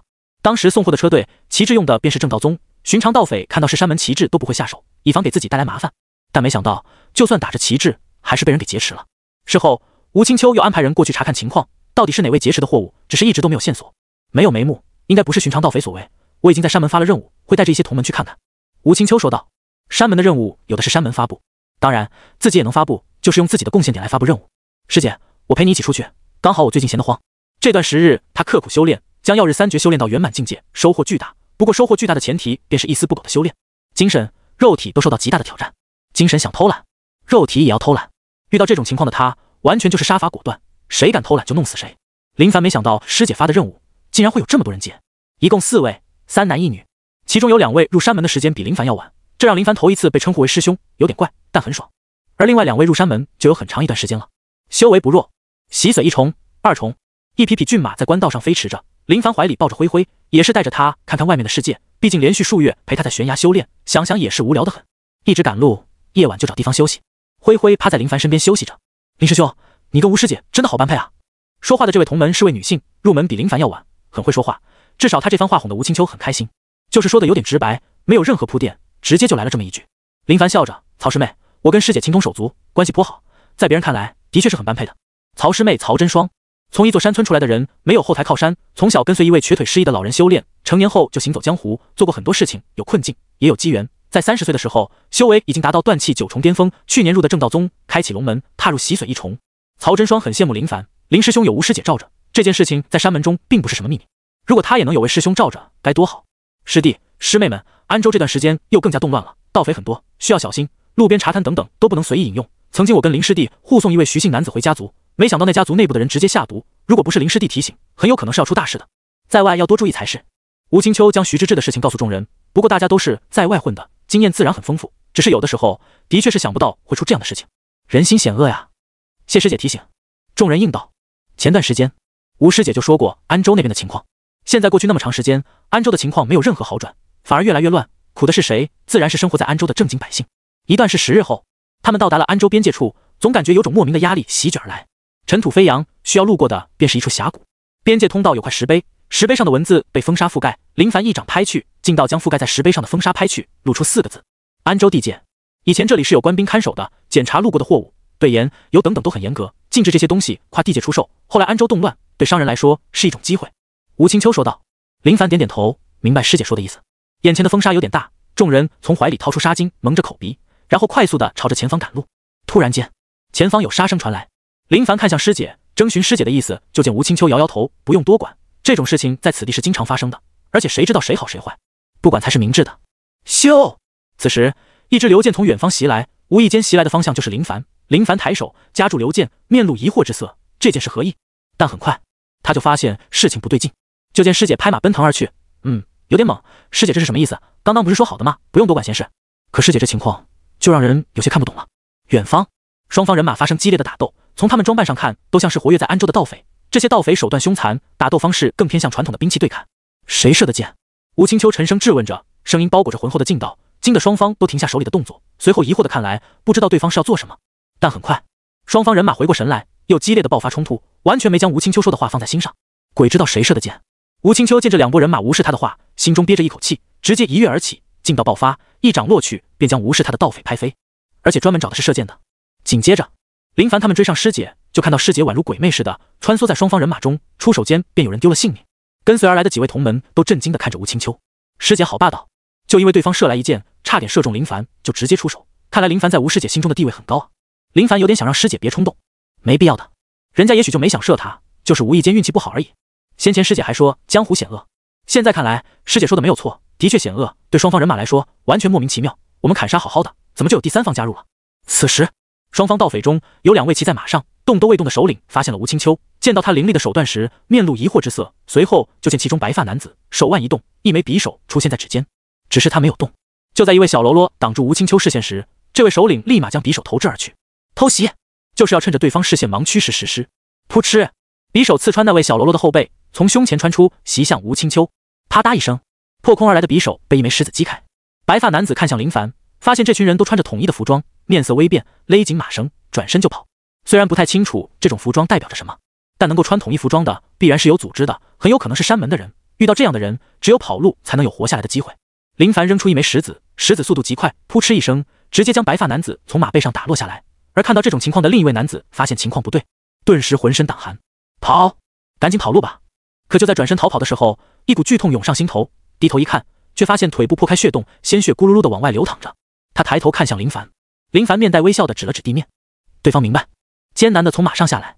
看到这一幕的林凡很是满意，点了点头，看来对方不愚蠢，知道他的意思。都给我住手！林凡运足一股气，随后释放而出，众人被震得耳膜疼痛，惶恐不安的看着他。师姐，回来吧。吴青秋听到师弟的声音，拍死最后一位弓手，转身离开。他神情淡然，看着师弟，还露出浅浅的微笑。林凡骑着马，摸着怀里的灰灰，居高临下看着2位。你们是谁？白发男子忍着剧痛，满脸疑惑，随后抱拳道：在下天下盟贺成，不知阁下有何事情，为何要对我动手？林凡没有理睬贺成，将目光落到另一位男子身上。被林凡击穿腿部的男子道：在下曹帮徐豪。跟他猜测的一样，就是2个帮会间的斗争。至于是什么原因，这些都不重要，最为重要的是遇到。本来不想多管，但师姐太护我，刚好也问他们一件事情。贺成，我问你一件事情，前段时间有批插着正道宗旗帜的商队是谁劫持的？林凡问道。我不知道。贺成摇头。林凡微笑道：没事，你将你认为敢对山门商队动手的势力说出来。这也许只有少一帮干的。少一帮？林凡将目光落到徐豪身上，你说呢？徐豪已经确定对方就是山门中的人，只是正道宗可不是安州的山门。听到贺成说是少一帮干的，他自然知道少一帮跟天下盟之间有着很大的冲突，想借用对方之手给少一帮带来麻烦吗？应该是少一帮吧。徐豪眼珠一转，顺着贺成的意思，只要等对方离开，他就立马去通知少一帮，给你们带来可怕敌人的是天下盟的贺成。就在他暗暗想着的时候，恐怖的一幕发生了。他瞪眼看着林凡，随后惶恐地看着贺成，只见贺成脑门出现一个指洞，刚刚对方手指一点，一道炙热的劲道爆发出来，哪怕他相隔一臂距离，都能感觉到这股劲道传递而来的炙热感。你好好想一想。林凡微笑道。徐豪被林凡的手段给惊到，太狠了，出手太快，他都没有看见到底是什么情况，就变成这样。应该是飞凤谷，你确定？我也不知道，但飞凤谷是安州最大的组织，实力浑厚，也许只有飞凤谷敢做这样的事情。林凡哪里知道这些势力，看对方的情况倒也不像是说谎，至于到底是不是，前去查看便能知道。没事了，你们继续打吧。林凡牵着马转身离开。此时的徐豪浑身都已经湿透，那是真的被吓住了。他又低头一看，赫然发现贺成面部裂开，好像有火焰在身体里燃烧着。这到底是什么可怕劲道？还能这样的吗？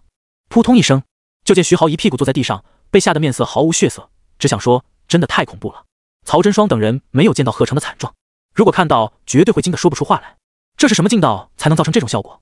如果吴青秋看到的话，也会惊呼着师弟竟然将曜日三绝修炼到圆满了，这才过去多久啊？林凡杀贺成倒不是对方没有说老实话，而是你对我师姐出手，我肯定也得做些行动出来。师姐，她说是飞凤谷做的，不如去看看吧。林凡说道，听这势力的名字很女性化，莫非都是女人的帮会吗？吴青秋听到飞凤谷眉头微皱，仿佛是想到什么似的。师弟，如果真是飞凤谷的话，那师姐只能自认倒霉，就这么算了。师姐，莫非这飞凤谷有什么背景吗？林凡发现这跟师姐的脾性有些不合，有怀疑的对象，去看看也没什么事情，但师姐却露出凝重的表情，还说就这么算了，的确让他有些想不通。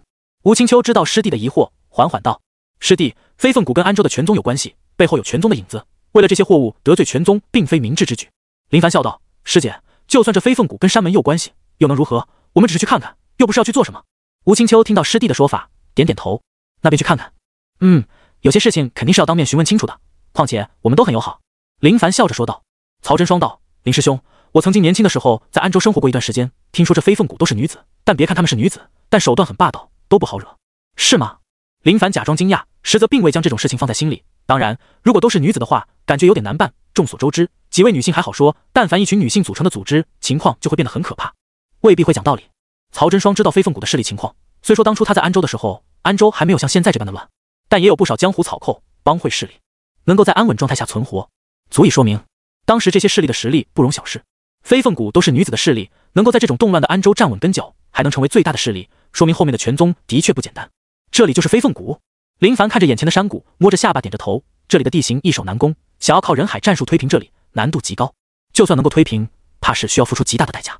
站住！你们什么人？就在他们靠近的时候，站在上方的两位手持巨斧大汉将他们拦住，凶神恶煞地盯着林凡等人，稍有异样，都有可能用手里的斧头将林凡砍死。林凡眼神怪异地看向曹师妹，跟师兄的眼神对视着。曹真双低着脑袋，眼神闪躲着，一时间不知该说些什么好。师兄，也许是我记错了。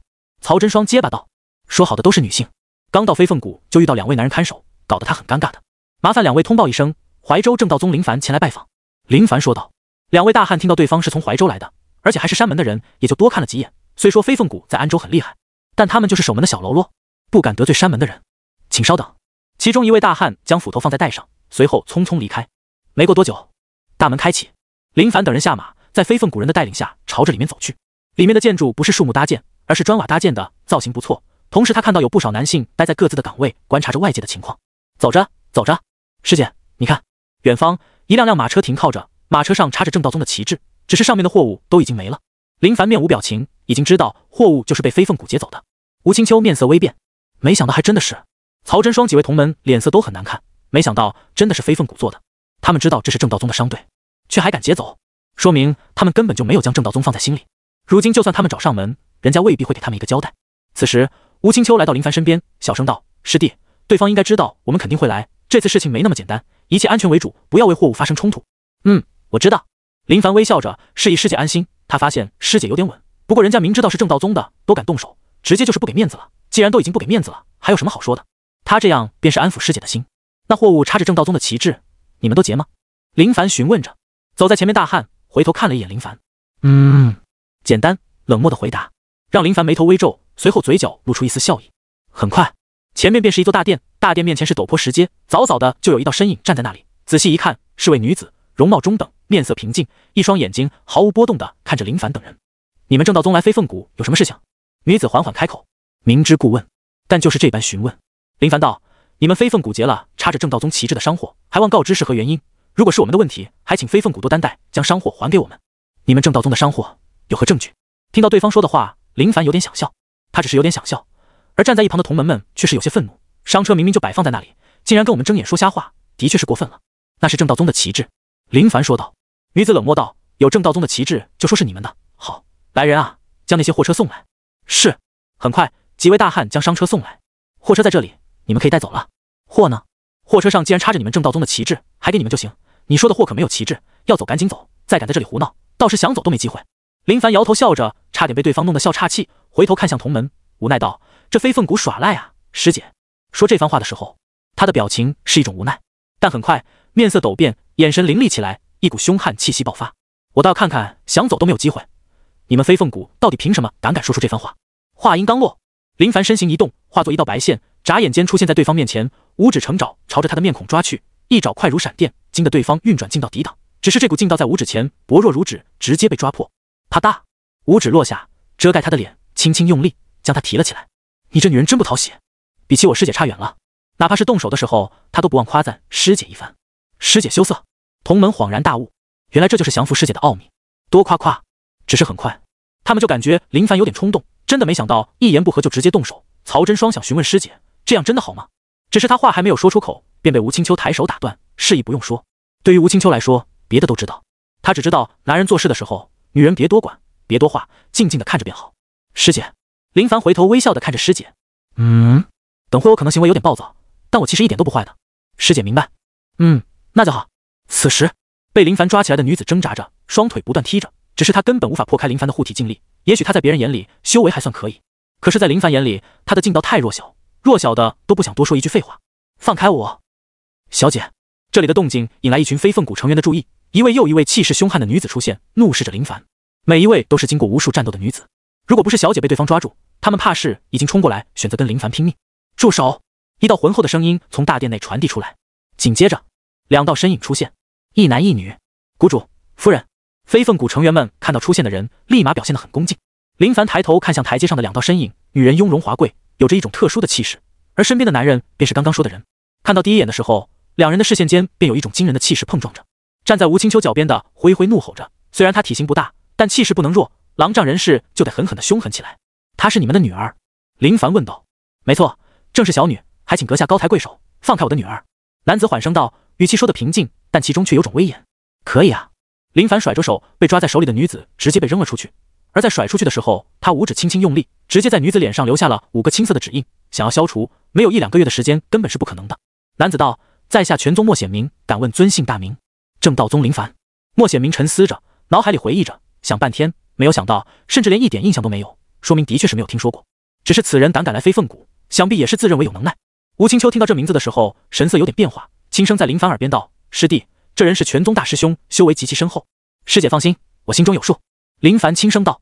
他算是明白了，飞凤谷胆敢劫插有正道宗旗帜，还如此猖狂的原因，便是因为眼前这家伙，全宗大师兄，这身份的确够用。莫显明见他们在说着悄悄话，心中笑意十足，显然是知道我是谁了。正道宗，我跟你们正道宗的大师兄李道端曾经见过几面。他说这话没别的意思，就是想让对方知道我的地位跟你们大师兄平齐。你们这些做师弟跟师妹的，有必要好好的想一想。爹，杀了他，他伤了我。莫威喊道，那眼神恨不得将林凡吞掉。长这么大就从来没有受过这样的委屈。林凡目光落到莫威身上，眼神陡然凌厉起来，惊得莫威后退一步，仿佛受到惊吓似的。莫威从小就出生在飞凤谷，娘是谷主，爹是全宗的大师兄，地位极高，他自然也是过着锦衣玉食的日子。而且在安州，没人胆敢招惹他，不管是谁都要给他面子。小姑娘，别随便打打杀杀的，否则后悔都来不及啊。林凡笑着，随后看向吴显明道：你这做爹的可要好好管教管教你的女儿，她这种性格也就你们迁就着，遇到别人只有死路一条。你说谁是小姑娘？莫威气的毛都快要炸了，他一眼就感觉这家伙年龄比他要小很多，竟然这么嚣张的喊他小姑娘，真是该死。婉儿，别说话。莫显明沉声道。没办法，爹已经开口，就算莫威心里不爽，也只能闭着嘴。他最怕的还是爹。好了，不想多说废话，货物被你们飞凤谷劫持，你们将货物交出来便可。林凡很想跟这位莫显明好好切磋一番，想知道双方到底有多少差距。他在正道宗不好跟大师兄动手，而且很难比较得出来差距，毕竟大师兄想他是师弟，未必会全力以赴。如今遇到全宗的大师兄，还真想试一试。没错，就是自身实力暴涨，他的手痒了，想要解这手痒的毛病，只能在外找一位高手。吴显明并不知道劫持了正道宗的商队，随后看了一眼莫威，同时又看到下方的空空无物的商车，便也已经明白到底是什么情况了，心里叹息，对着身边的夫人轻声道：都你惯的好女儿啊，如果早知道这种事情，早就亲自将这些货物送回正道宗。山门与山门之间没必要发生矛盾，尤其是这种劫货商的无关之事。劫了你们货物的确归还，但就算李道端出现在此，我与他之间也是平等交流，你身为师弟后辈，却如此猖狂，更是伤了我的女儿，这件事情你得给个交代。吴显明得拿回面子，从而让对方没有面子。林凡没有接吴显明的话，而是转身：师姐，你们先退后，我想跟这位拳宗大师兄切磋一番。林凡说道。吴青秋等人震惊，惊愣的眼神迷茫地看着林凡，有种仿佛听错似的。你自己小心。吴青秋选择相信林凡，他知道师弟是不会做没把握的事情。师姐放心。说完后，林凡看向吴显明，神色严肃道：听闻拳宗大师兄吴显明修为高深，在下还真想请教一番，不如切磋两手如何？吴显明诧异，面露疑惑，这家伙脑子有病吗？哈哈哈，好，没想到李道端的师弟竟然有这样的想法。既然如此，就跟你好好玩一玩。不过放心，让你一只手，以免你哭着鼻子回去告诉你家大师兄，我吴显明欺负你。夫人，等我片刻，我去好好教训这小子。莫显明轻声着，随后落到距离林凡面前10米远的地方，都给我退下。声音威严霸道。飞凤谷众人离得远远，全都幸灾乐祸地看着林凡，幻想着对方等会被人揍得有多惨。莫威紧握着拳头，恨恨地看着林凡。你准备好了吗？莫显明背负单手，漠然地看着林凡，一股无形的劲道从体内爆发，双脚附近形成气劲漩涡。林凡知道莫显明修为高深，能够跟李道端平起平坐，修为应该是在洗髓4重，就是对方如今的龙骨，恐怕还未淬炼到太高深的地步。你真单手？有问题？没问题。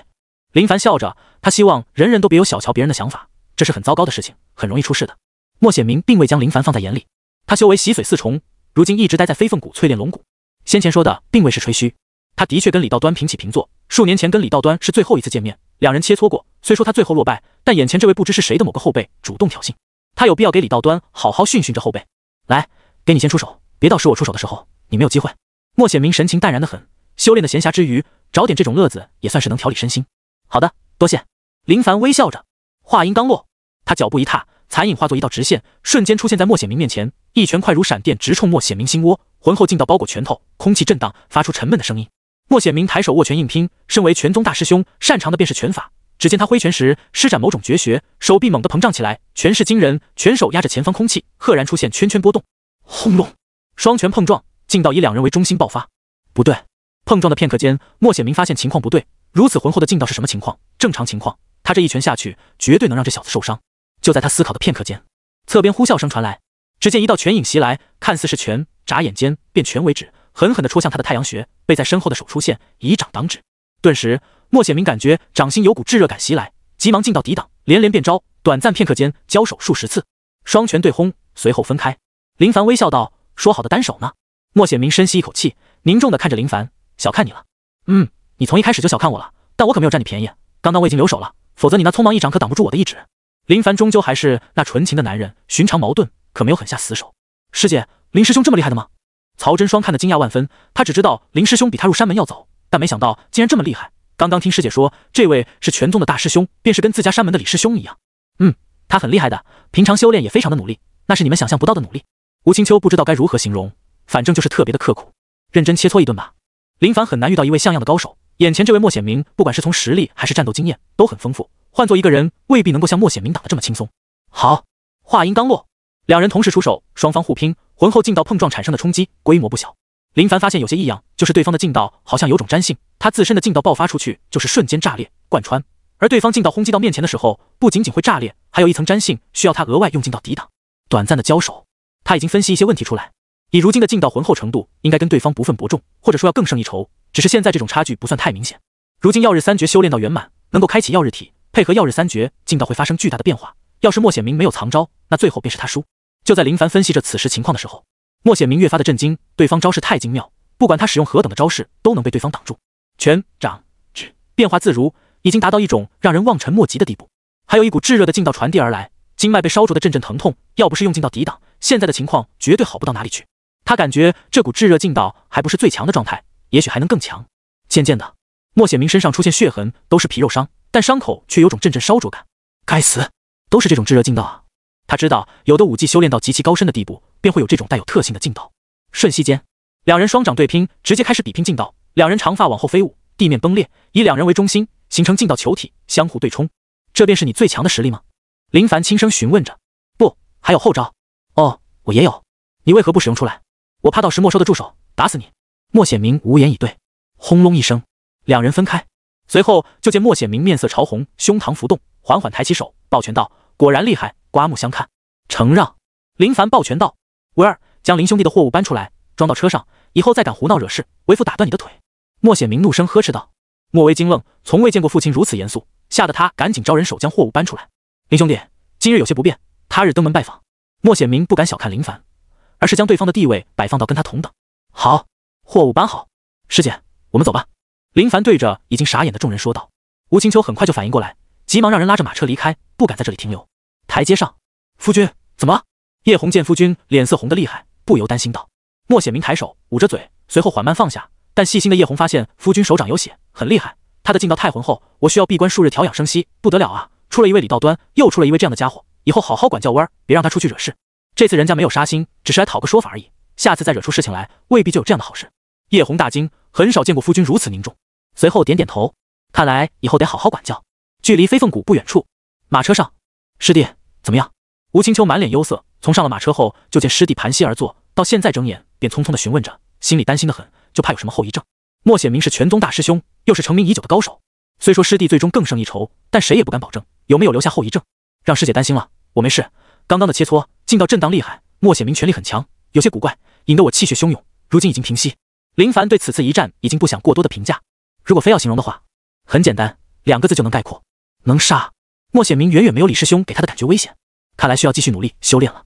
只是切磋的感觉很爽，浑身血液通畅，精气神得到释放，那种感觉难以用言语表明。那就好。吴青秋松了口气。林凡摸着灰灰柔滑的毛发，嘴角带着笑：师姐，经过这件事情，以后商队路过安州也就没事了。此次多亏了师弟，我与师姐之间的关系何须客气。两人的关系又稍微的近了点。林师兄，最后是不是你赢了？曹真双询问着，他早就被当时的情况给惊到，看得眼花缭乱。如果是他的话，怕是眨眼间就已经被打死了。林凡脸上露出笑容，没有告诉他明确的答案。切磋没有输赢。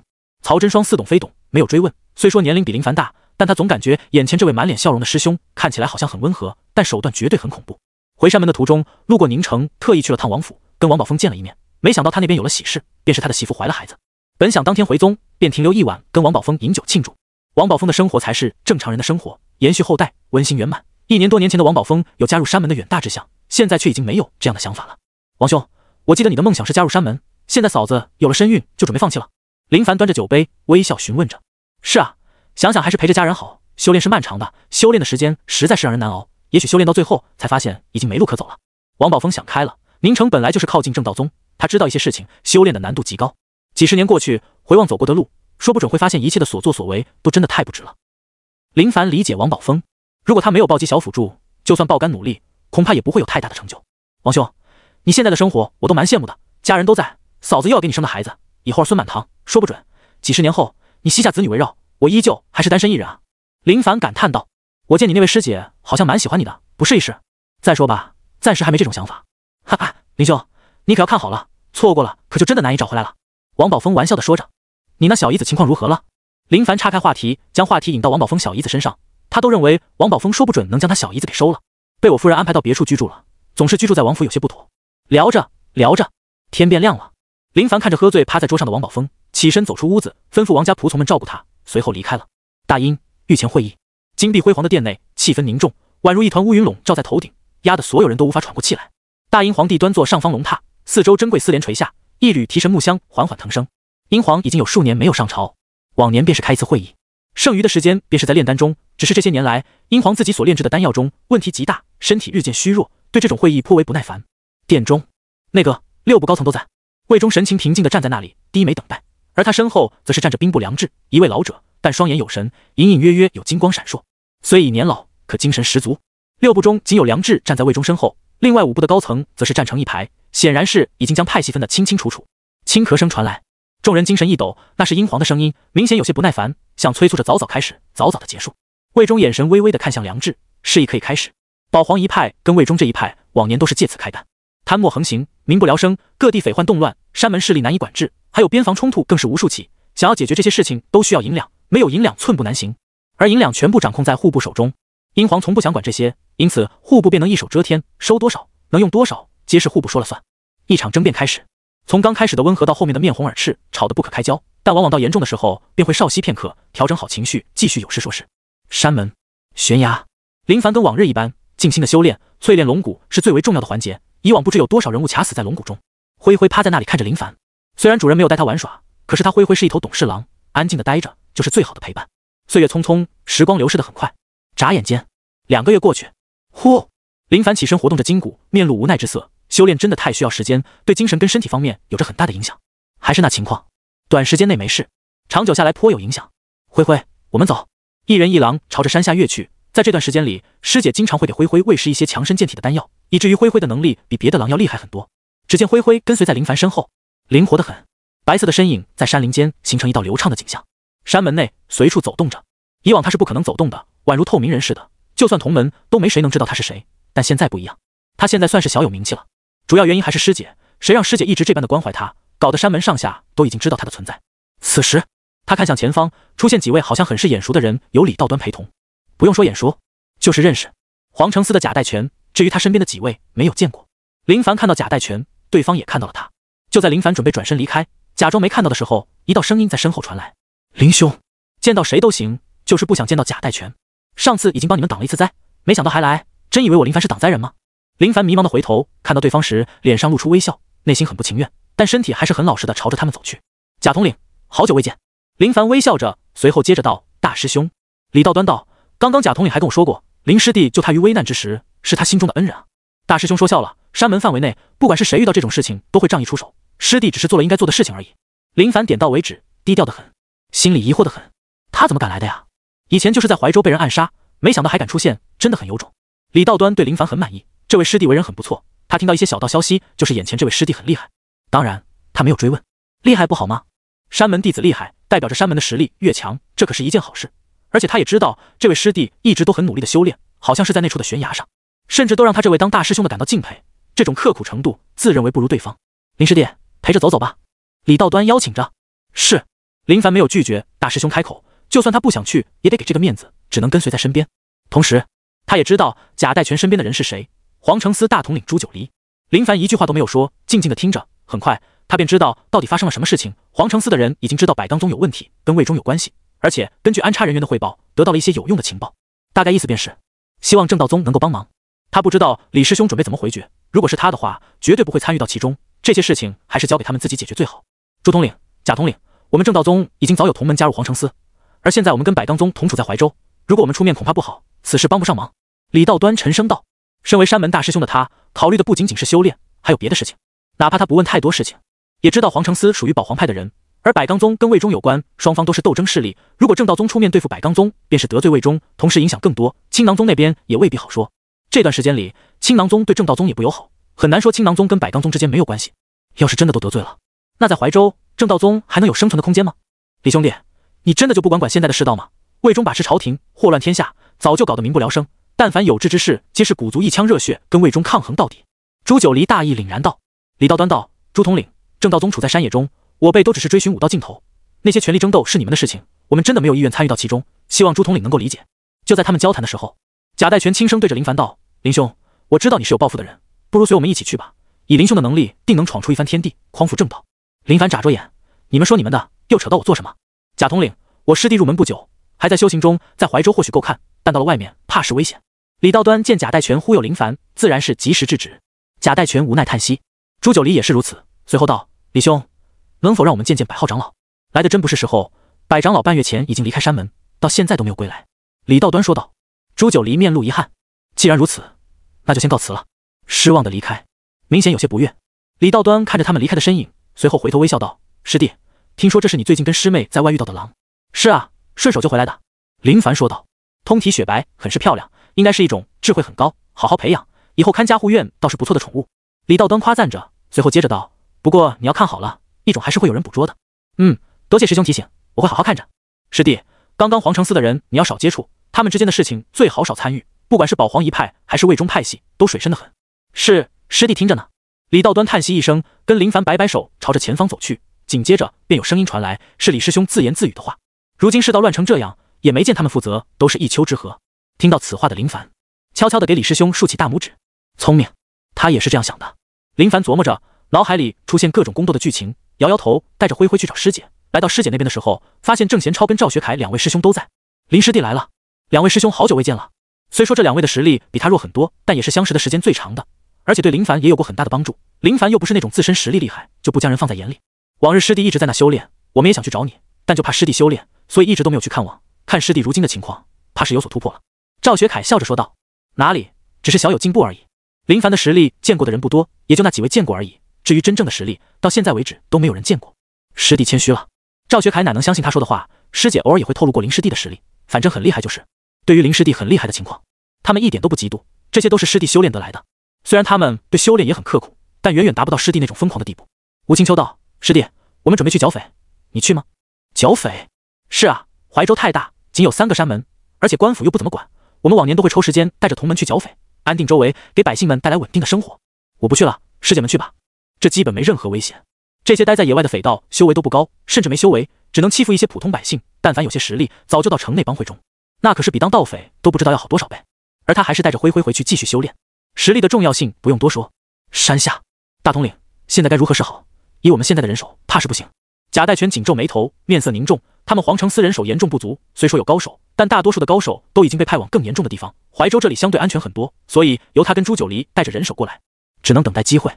朱九黎沉思片刻道：“哎，如果正道宗愿意帮忙该多好，可惜他们只想缩在山野修炼。”贾代全摇头，苦闷得很。朱九黎是没有说话，眼神里却闪烁着凶意。等世道稳定下来，这些山门绝对要连根拔除。1月后，提示第3股进阶，提示触发240倍暴击，获得万能点加240。此时盘膝而坐的林凡顿时感觉到第3股发生变化，虽说都已经修炼到第3股了，但是这种进阶的感觉依旧很爽。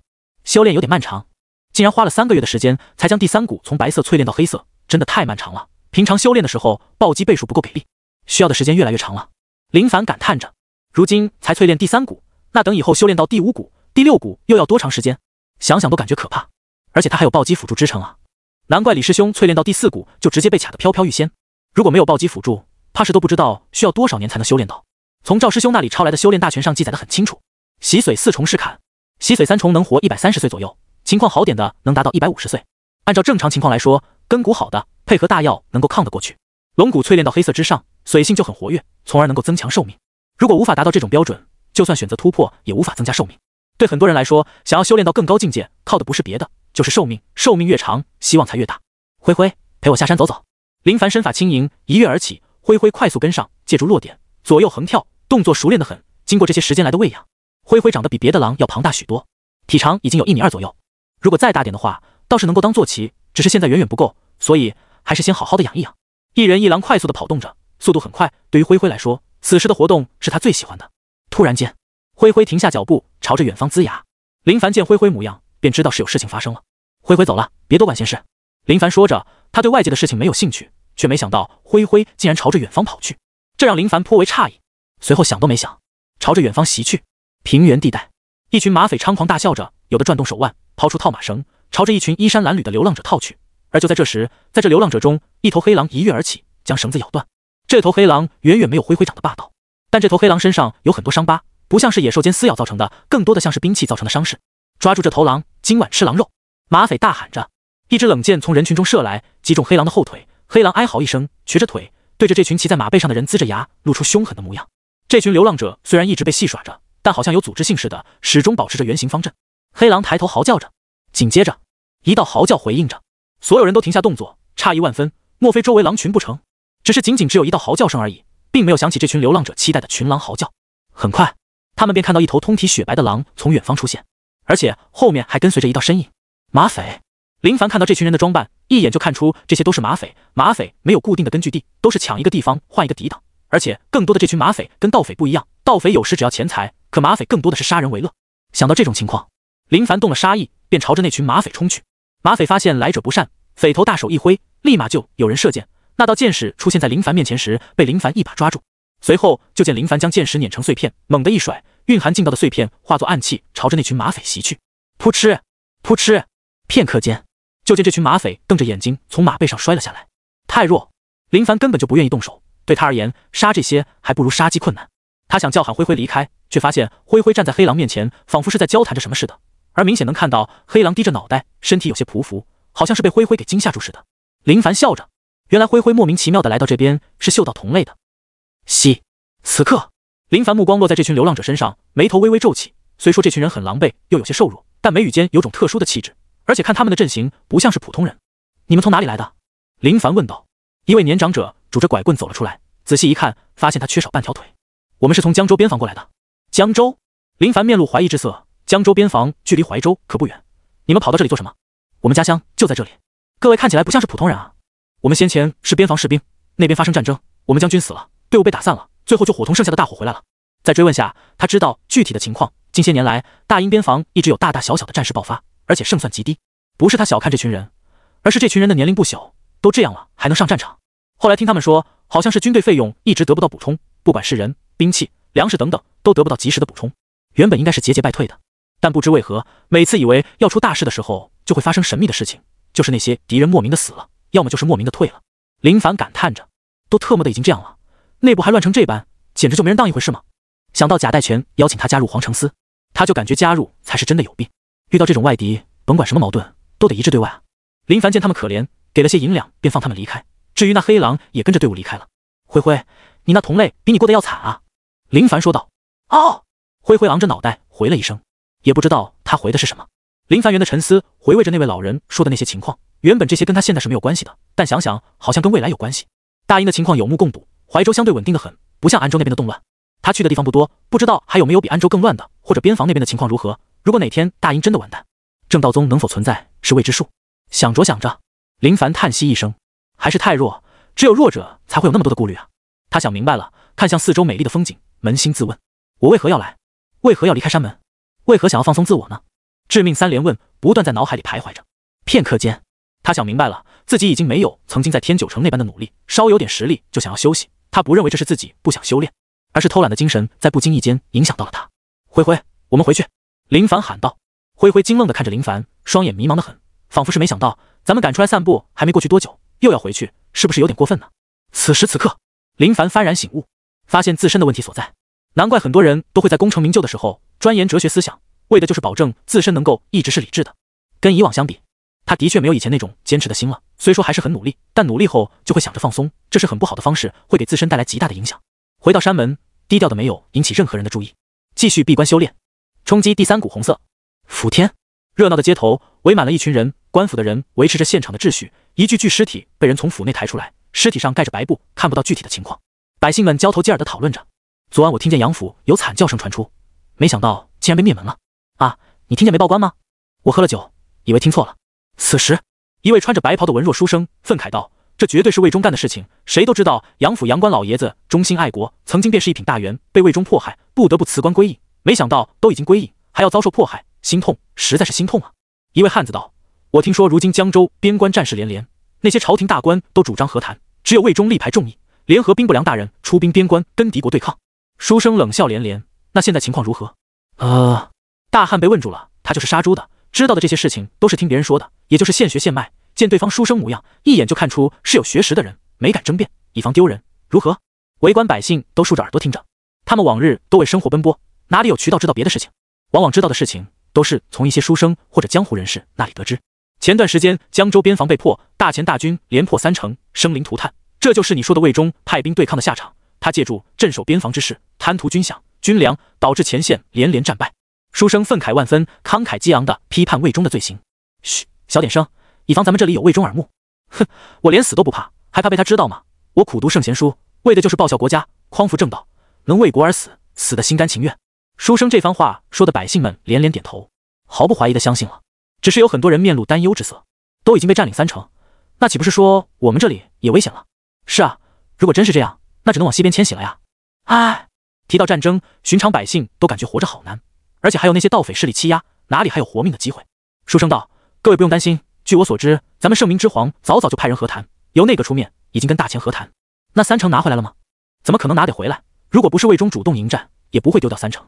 百姓们听闻后，心里也是愤怒得很，对魏忠的感官直线下降。人群中，已经成为丐帮中层的徐之志暗藏在其中。如今的他已经完美带入到丐帮的身份中，看着杨府发生的事情，他内心发寒。虽然不知是谁干的，但他也相信是魏忠做的。春秋老道，你到底隐藏在哪里？能不能早点出来？听到书生说的那些话，他是真没想到边关竟然被破，还丢失了3座城池，真是该死的事情。以他的了解，和谈根本就是假的。一群肥羊被养在这里，饥饿的豺狼怎么可能就此放手？带着担忧之心的徐之志捧着破碗，拄着木棍，可怜巴巴的跟四周百姓乞讨着。乞丐不乞讨很容易让人怀疑的。各位爷，行行好，给点银两吧。山门，林凡盘坐悬崖，面对一望无际的天边，不断淬炼着龙骨。他能清晰地感觉到龙骨的变化，寻常修炼短暂的时候是无法感受到的。但在暴击辅助的支撑下，他能清晰地感受到龙骨时刻都在变化。提示：触发8倍暴击。提示：第3股熟练度加8。他淬炼一种颜色，最短的需要2、3月，那对别人来说，恐怕就需要数年时间。配合大药的情况，数年的时间也许会缩短一些，但那是对第1股跟第2股而已。第3股以后的大药很珍贵，寻常人修炼真的很难。思路清晰的他知道，将第3股淬炼到红色，接下来需要的便是秘法，能够增幅倍数高的秘法，他是很难搞。他并不太担心，总归会有门路的。等将洗髓3重修炼到最为圆满的时候，就能去给郭爷报仇。他不想等待，郭爷的年龄有点大，继续熬下去，怕会将郭爷熬死。有一说一，始终记得这些事情，从没有忘记过。时间过得很快，匆匆半年过去，在这段时间里，他已经将第3股淬炼到金色，同时距离淬炼到红色也快了。山门中，林凡骑在灰灰身上，一人一狼已经不是稀奇的事情。同门都知道林凡收养的狼已经长成了大家伙。在这段时间里，青囊宗彻底对正道中断了大药的供应。师弟，吴青秋从不远处走来，看到林凡时，脸上的笑容很灿烂。他跟林凡之间的关系难以用言语说出来，很微妙，关系很好，友情已满，恋人未达。你懂我的意思，我也懂你的意思，大致就是这种情况。师姐，林凡拍着灰灰的脑袋，随后迎接师姐的到来。最近是不是有什么事情？我看他们好像都在讨论着事情。你知道我们山门跟青囊宗不再合作的事情吧？这我知道，青囊宗已经不再提供大药。再过一段时间，地渊中的大药材料即将成熟，准备由范长老带领弟子们到地渊中采摘材料，到时会跟青囊宗发生冲突，因此他们都在考虑要不要参加这次采摘事情。师姐，你怎么说？林凡知道这是必然会发生的事情，正道宗肯定不会坐以待毙，必要的时候一定会做出行动。地渊中的药材别的地方没有，以前是青囊宗的，正道宗没有炼药师，也没有想过到的渊寻材料，而现在药人胡杜山帮助正道宗炼药，已经有这样的能力，因此在这种断药的绝境中，就算跟青囊宗撕破脸皮也是必要的。我是要去的，正道宗关键时刻，我身为弟子，肯定是要出一份力。吴青秋说着，随后就见师姐递给林凡一本册子，师弟，你看看喜不喜欢这个？师姐，不用总是给我送礼物的，我这身上从头到脚都是你置办的。林凡苦笑着，衣服、鞋子、吃喝用度都是师姐操办，他感觉自己除了修炼外，别的方面就像是一个废物似的。你跟师姐客气什么？师姐疼你。吴青秋说道。刚开始的师姐言语间还委婉很多，但随着时间的漫长流逝，两者间的关系越来越亲密，师姐说话越来越大胆。哪怕师姐说今晚天冷，想要师弟来暖被窝，都能说得出口。就在林凡想要开口的时候，他看到师姐递来的册子封面写着几个字：玄武真功。他惊呆了，面露震惊地看着吴青秋。师姐，这……他做梦都想得到玄武真功，能够让李师兄修炼的绝对不是寻常武技。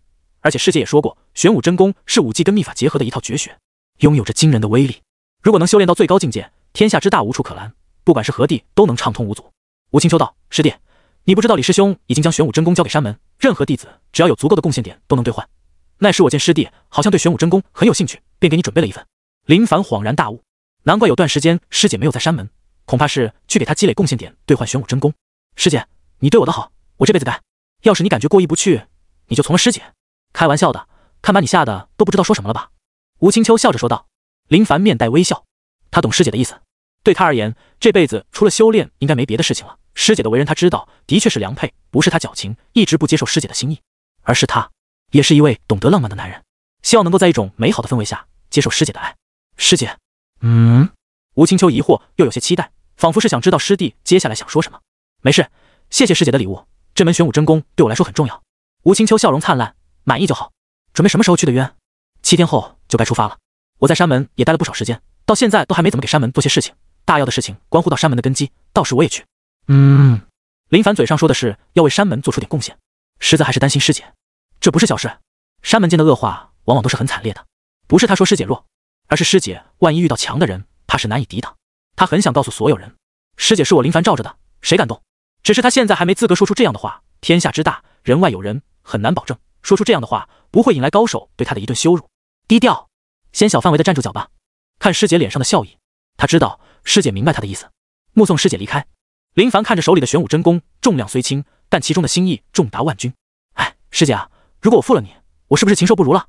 他为师姐做出不少改变。以往喜欢到青楼白嫖，可现在看看，哪怕有白嫖活动，他有踏过门槛半路吗？没有，最多就是看一眼，保下眼福，然后匆匆离去。以往就是修炼到精神紧绷的时候，到青楼看看有没有白嫖活动，如果有，他倒是不介意给对方赠送一些只有他有的礼物。林师兄，此时一道清脆的声音传来，曹真霜从远方走来。这位师妹年龄不小，但身材不错，这便是修炼的好处，细腰翘臀，比任何健身都要有好处。曹师妹，有何事？师兄，刚回山门的时候，有人送信过来，被拦在外面，我见是送给师兄的，就给师兄接过送来了。曹真双热情得很，他跟林凡的关系仅仅只是同门，同时他也知道林师兄是位大腿，实力有目共睹，能够跟全宗大师兄抗衡。他也想主动紧抱着林师兄的大腿，经常在师兄面前刷存在感。可他知道吴师姐爱着林师兄，男女有别，主动性的出现很容易引起不必要的误会，导致吴师姐对他心生芥蒂。因此，适当性的出现，拿捏住轻重就好。多谢师妹，那师兄先忙，我就先走了。曹真双微笑的离开，又成功的在林师兄面前刷了一波存在感，心情很好。林凡拆开信封，原来是王宝峰让人送来的，仔细看着，没想到是王宝峰的孩子出生了，就跟他想要的一样，是名女儿，邀请林凡来王府赴宴。千盼万盼，你可终于有孩子了。林凡笑着，紧接着便是烦恼的事情了，女孩子该送些什么礼物呢？当然，就算他什么都不送，王宝峰依旧热情的很，绝对不会有任何意见，但他不能同意自己什么都不送。准备礼物去。宁城，很多百姓都朝着王家府邸涌去，每一位百姓脸上都露出笑容。王府喜得千金，王公子喜悦，派人在城内发粮跟布匹，与百姓们同乐。府内，夫人真是辛苦你了，为我生了这么可爱的闺女，夫君那是爱的不行啊。王夫人面色憔悴的很，但随着各种珍贵之物大补，血气很足。王夫人嘴角带着笑，有了女儿，再有一个男孩，就是一儿一女，满足你的期望，只是太痛了，还是等他大点的好。不，有女儿就好，别的不要了。王宝峰急忙摇头道：你最想要的不是一儿一女吗？怎么又不要了？王宝峰心疼道：秀芳，你生他时，我就在外面等着，听着你的声音，我心里担心的要命，就怕有万一。如果你真有不测，我有这一儿一女有什么用？胡说什么？就算真有事，岂不是满足了你的意愿，让你重新找个年龄美貌的？秀芳，我对你的新天地，可见绝无虚假。你要是认为我有这想法，我立马就表明我的决心，我将我这里给切了。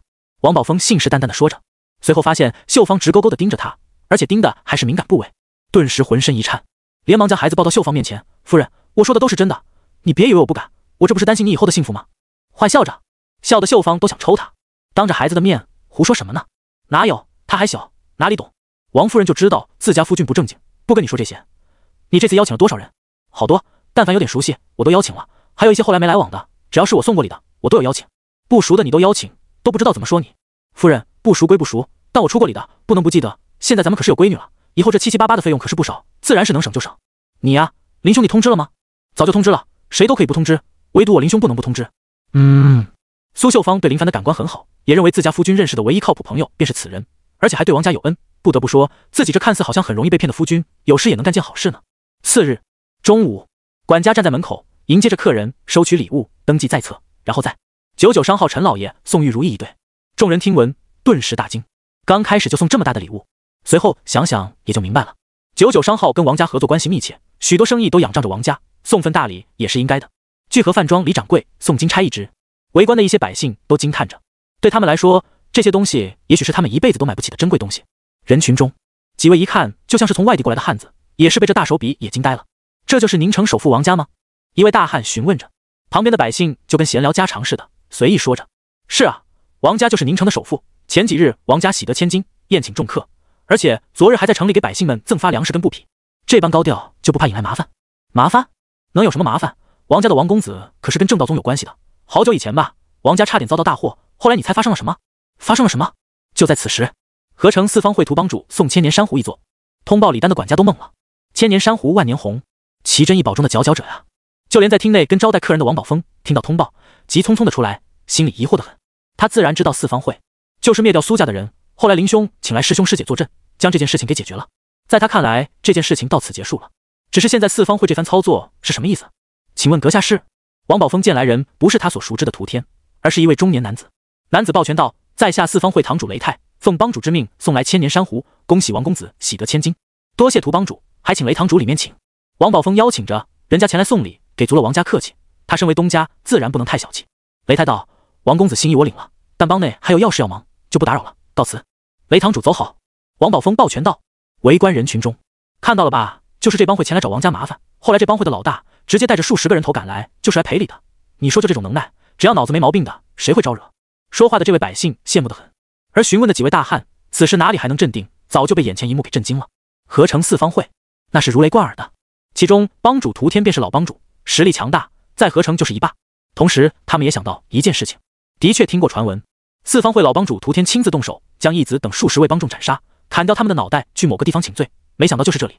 此刻所有百姓都让开一条道路，有人惊呼着：好大的狼啊！听到声音的众人循着方向看去，就见一位男子气定神闲地骑在巨狼的身上，灰灰的眼神充满凶厉、阴冷，看得那些百姓们浑身冰凉。灰灰，有好点，没看到百姓们都怕你吗？林凡清拍着灰灰脑袋道。灰灰嗷呜一声，友好？我灰灰已经很友好了，如果是说眼神的话，天生就是这样，肯定是改变不了的。管家看到骑在巨狼身上的那道身影，急忙朝着院内喊道：“公子，林爷来了。”随后就急忙上前恭敬道：“林爷，您来了。”说完这话的时候，管家有些害怕地看着这头巨狼，总感觉巨狼一口就能将他的脑袋咬掉，而且比上次看到的时候还要大。狼能长到这种程度吗？体长有2米，高度达到1.5米左右，浑身毛发油光闪闪，尤其是在阳光的照射下，更是显得不一般。来了。林凡笑道。王宝峰听到林凡来了，跑得更快。林兄，可中士将你派来了。林凡从灰灰身上下来，来得够早了。哈哈，里面请。那又是谁？外来汉子问道。那是王公子的好友，正道宗弟子，在山门内的关系极广。王公子遇到麻烦的时候，就是拜托的这位。你看山门高手就是高手，别人骑马他骑狼，霸道的很。你怎么知道的如此清楚？嘿，这些谁能不知道？他跟王公子关系很好的，每隔一段时日就会来王家做客，城里的人都知道。经过这短暂的功夫，几位外城过来的江湖人士便已经知道这王家背景极深，看来是招惹不起的。林兄，你看我女儿长得像不像我？王宝峰主动将女儿抱来给林凡，别的来客想抱，他都不给抱。我女儿哪是你们能抱的？我林兄都没抱呢。林凡小心翼翼地将孩子抱在怀里，比你好看多了。名字起好了吗？没呢，准备由你来起。如果当初不是你相助，他未必能出现在这里。王宝峰说着。你可是将难题交给我了，万一起得不好，这孩子以后长大了可是要怪我了。林凡玩笑道。林兄，我说的可是真的。我想想，起名字是大事，不像给宠物起名字，随便来个就行。王宝峰一旁等候着，而在场的来客都不敢催促，都知道此人就是正道宗弟子，在山门中很有权势。王家公子找他帮忙，他直接带着山门师兄师姐到来镇场子，而且来的还不是一位。所以说，自从那以后，王家在宁城的威望又直线拔高。林凡道：“宁月如风，知书达理，就叫王宁叔。闺女还是得跟嫂子一样端庄贤惠。”王宁叔，王宝峰轻叫几声，随后喜道：“好，这名字好，就叫王宁叔。”此时，王夫人在婢女的搀扶走来：“林兄弟，他能平安的降临，也是你的恩情，不如你认他做干爹吧，以后也好让他好好孝顺你。”王宝峰一拍大腿道：“夫人，这建议好，林兄，你看，好，既然是嫂子说的，那我自然同意。来得匆忙，也没准备什么礼物，只买了个长命锁，希望不要嫌弃。”林凡取出一条黄金打造的长命锁，放到襁褓中。林兄，你能认她为干女儿，便是她最好的礼物。你是她的干爹，她以后可得偷着笑了，谁还敢欺负她？王宝峰说道。林凡笑道：“王兄，你给我这么大压力，那我以后可得努力修炼才行，否则还真怕保护不了呢。”哈哈！顿时双方都笑了起来。这等和谐的交情，看得众人羡慕万分。他们也想有这样的朋友，不用如此厉害的，但凡是位普通弟子都行。王兄，此次来的匆忙，过些天要随着山门长辈出门一趟。你如果有在青囊宗附近城池的生意，可得注意才行。正道宗跟青囊宗间即将发生冲突，到时怕会对你有影响。林凡将这件事情他说了声。王宝峰道：“我在那边的生意不多，如果真有事情发生，放弃那边也无妨。不过林兄，你此次出去会不会有危险？危险不好说，但肯定有麻烦。不过王兄放心，以我现在的实力，自保是没有问题的。”林凡说道。林兄，稍等我片刻。林凡不知道王宝峰要做什么，随后就见他匆匆离开，没过多久就回来了。只见王宝峰手里捧着一个盒子，盒子保管得很好，上面有点灰尘，好像存放了很长时间似的。林兄，这件东西是我爷爷当年留下来的，他说曾经年轻的时候帮助过一位江湖高人，那位高人说他自己是暗器大师司徒心，为了答谢我爷爷，特意给了件东西。王宝峰从盒子里取出一枚戒指，呈现乌黑色，看起来就像是破烂玩意。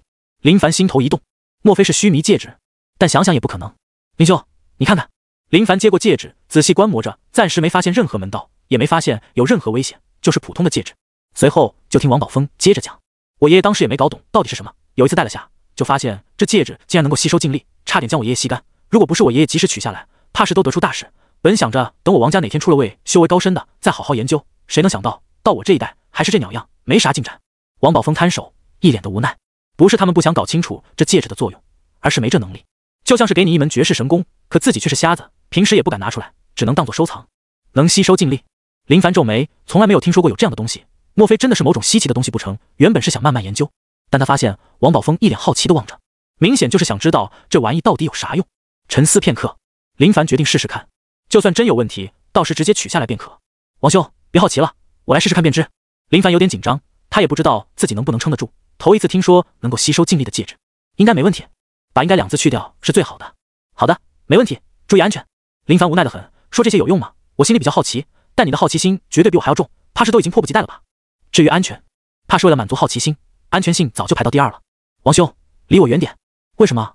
我怕这戒指吸收精力的时候，你靠得太近，误伤到你。王宝峰稍有疑惑，他感觉林兄将他想得柔弱，不管怎么说，他也是有点实力的。戒指吸收你的精力，又不会吸收我的，跟我有何关系？为了让林兄安心，他往后适当性的稍退几步。林兄放心，我能照顾好自己。王宝峰是真的已经迫不及待，他迫切的想知道这枚戒指到底有什么用。林凡深吸一口气，缓慢的将戒指往手指上套着，但凡情况稍有不对，他就第一时间将戒指取下来。见林凡戴好戒指，王宝峰屏住呼吸，眼睛都不敢眨一下。顿时他就发现眉头微皱，预感事情不对，应该是情况真的发生了。就在刚刚，林凡发现这枚戒指里竟然有一根尖刺刺破他的皮肤，当皮肤有种被刺的感觉时，护体劲道直接浮现，但直接被刺破，这让他感觉有点惊悚。还没等他反应过来，体内的劲道源源不断的朝着戒指涌去。见鬼，这是什么情况？莫非这枚戒指中存在某位灵魂老爷爷不成？如果真是这样，他绝对要将里面的家伙锤爆。一股劲道波动以林凡为中心朝着四周扩散，波动平和，贴着地面震荡着，宛如石子落水荡漾起的波纹似的。还行，此时吸收的劲道还在他的掌控范围内，汲取劲道的频率很稳定，没有突然放缓，又或者突然加速，始终控制在一定的速度中。不会是长久战吧？他感觉很有这种可能性，随后激活开启的龙骨，准备开始一场持久战。王宝峰震惊地看着林凡，突然发现好像又小看了林兄，好浑厚的劲道，虽说退离了数步，可是那种劲道的震荡感让他有种难以言喻的压力。时间过了很久，在这时间里，王夫人来看看情况，王宝峰让他先离开，他跟林兄正在弄很重要的事情，不能被打扰。此时林凡心里吐槽着，竟然还没有结束。对他而言，这枚戒指到底是什么玩意？就说现在汲取的劲道，哪里是普通洗髓三重能够撑得住的？总感觉像是永无止境似的。王兄，退后！林凡沉声道。哦。王宝峰立马又朝着后面退去。曜日体，他催动曜日三绝劲道，瞬间一股炙热的温度充斥在屋内，而林凡身体也逐渐发生变化，皮肤表面有红色的经脉浮现，形成曜日体后，龙骨内爆发出一股浑厚的劲道。如果连这都挡不住的话，那他也没有任何办法。王宝峰惊骇地看着眼前一幕，已经缩到墙角的他，感觉此时的林兄就像是一个巨大的热炉似的，散发着炙热的温度。我的天啊，林兄这是修炼到啥境界了？怎么感觉好像很恐怖似的？他现在就像是一只咸鱼，别的都不会，只会震惊在林兄的恐怖实力中。回想数年前，他跟林兄初次见面的时候，可没感觉林兄有多霸道，甚至他都感觉自己能在林兄手里能支撑数十招。但现在，你别说数十招，半招能不能撑得住都还是问题。又过了许久后，体内的劲道没有继续被汲取，恍惚间，林凡感觉这枚戒指仿佛是他身体的一部分似的，竟然有种微妙的联系感。林兄，王宝峰见林凡面色如常，那股炙热的温度缓慢消散，他便知道林兄已经成功，想上前询问具体情况，却见林凡抬手让他先别过来。王宝峰面露疑惑，很快他再次张着嘴，显得很震惊。林凡抬手一拳朝着前面挥去，没有用任何劲道，却发现戒指表面有光一闪，随后拳头竟然被一种特殊的材质包裹着，材质呈现黑色。这些材料好像是从戒指里出现的，由一根根细小到肉眼难以察觉的丝线组成。缩手，黑色材质瞬间消散，速度很快，完全就跟缩手同步。一指点出，发现手指立马被材质覆盖。林凡看着戴在手指上戒指，脑海里都是疑问，这到底是怎么做到的？只能说真的太神奇。林兄，这到底是什么？王宝峰问道。林凡摇头，暂时也不好说。来到屋柱前，抬起手，伸出一根手指，心头一动，没有用任何力气的让手指点向柱子。以正常情况来说，手指点到柱子上，便是手指跟柱子接触而已。但手指接触到柱子表面的时候，手指被黑色材质覆盖，指头直接戳进了柱子里。虽说只是木头，可是没有用任何力气，劲道的情况下，竟然会有这样的能力。除非……林凡急忙从屋内出来，院落里有石井，调动劲道，控制在断气一重左右，一掌拍去。石井表面凹陷出手印。断气一重所拥有的劲道很薄弱，也就对付4、5位寻常大汉而已，而且劲道可以说是可有可无。可现在竟然造成这种情景，那便是说这种特殊的材质很坚硬，而且还有劲道的增幅，爆发出去的时候威力暴涨，形成这种威势。暗器大师司徒星，这家伙到底是谁？竟然能研制出这种玩意？这对实战能力提升极大，甚至还有偷袭的功效。就是不知这戒指能否覆盖整条手臂或者整个身体，还有这些材质到底是如何藏匿在这一枚小小的戒指里，都很玄妙。林兄，情况咋样？王宝峰好奇地询问着。他是真的已经迫不及待了，对他而言，就是想知道这枚戒指是不是真宝贝。这是好东西。林凡说道，他感觉这位暗器大师司徒星绝非寻常人物，这种玩意就算是在前世科技发达的时候也搞不出来。有多好？很好，你要是舍不得，可以还给你，将来能当个传家宝。林兄，你这就是羞辱我了。我王宝峰送给自家兄弟的东西，哪能收回来？就是我有个小小的要求，能不能让我看看？我真好奇。好奇宝宝王宝峰此时上线了。任何男人不管老少，好奇心永远都不会消失，伴随着一生。林凡看着王宝峰期望的眼神，只能给他好好看看眨眼间手掌被一层黑色材质覆盖。王宝峰瞪大眼睛，好奇地看着，好神奇的东西，乌黑如铁，光滑平整，流光转动，简直巧夺天工。这到底是如何形成的？如何做到的？好想摸一摸。说完这话，就伸出手想轻轻地摸一下，触碰的片刻间，猛地缩手，刺得我手疼。这是有针！王宝峰惊呼道。林凡道：这么看有什么好的？给你看点有意思的。在平日里，王宝峰也有修炼，就是玩弄18般武艺，有专门的练功场地。随后心疼的一幕发生了，就见林兄单手捏碎他的兵器，还用锋利的刃重击手掌，没有血溅当场的画面，而是兵器瞬间崩裂，就跟豆腐做似的。我的兵器啊！这些都是花了大代价搜罗来的兵器，没想到就这样被毁了，心疼得很。但很快他就被眼前的行为给震惊到了。林兄，你这是连丝毫劲道都没有使用啊？没错，一点劲道都没用。王宝峰已经被惊得说不出话来，不使用劲道就将他这些兵器击碎，他这些兵器都是名家打造，都是不可多得的好东西，可现在却在林兄面前都没使用劲道的情况下破碎，简直烂货呀！林兄，你拥有此物，你出远门我也就放心了。王宝峰说着。林凡道：王兄，多谢你赠送的戒指，的确是稀世之宝，等将来宁叔长大，我便将这戒指传给他。他很自信，10几年、20年后，以他修行的速度，怕是用不到此物了，倒不是此物不行，而是到时候以他的实力，完全就是多此一举，没有必要。宴会结束，他没有多有停留，骑着灰灰回到山门。师弟，这份册子你要牢记，山门将需要的材料都会画在这里，等到了那里，只需要采摘这些材料就好。吴青秋送来册子，这件事情山门很重视，也是山门最为重要的一次决定。要帝渊争夺大药材料，必然是跟青囊宗撕破了脸面，朝着这条路走下去，便没有任何回头的路可走。送走师姐。林凡翻阅着册子，页面上绘画的材料都是各种植物，画得很逼真，一页一页的翻着，一直到天黑，翻阅到最后一页。他闭着眼睛，在脑海里回忆着册子里的内容，确定都在记在脑海里。外面的天很黑，风呼啸的吹着，按照正常情况老说，此时此刻很多同门都已经进入梦乡中，但对林凡来说，睡觉是不可能睡觉的。如同曾经一样，盘坐淬炼龙骨，现在第3骨已经达到金色，只要淬炼到红色，便能修行玄武真功。这门绝学是他想念很久的了。时光匆匆，出发的日子到了，前去参加的弟子都在山下集合。遇到关乎山门生死的时候，很多弟子都主动报名，都愿意为山门做出贡献。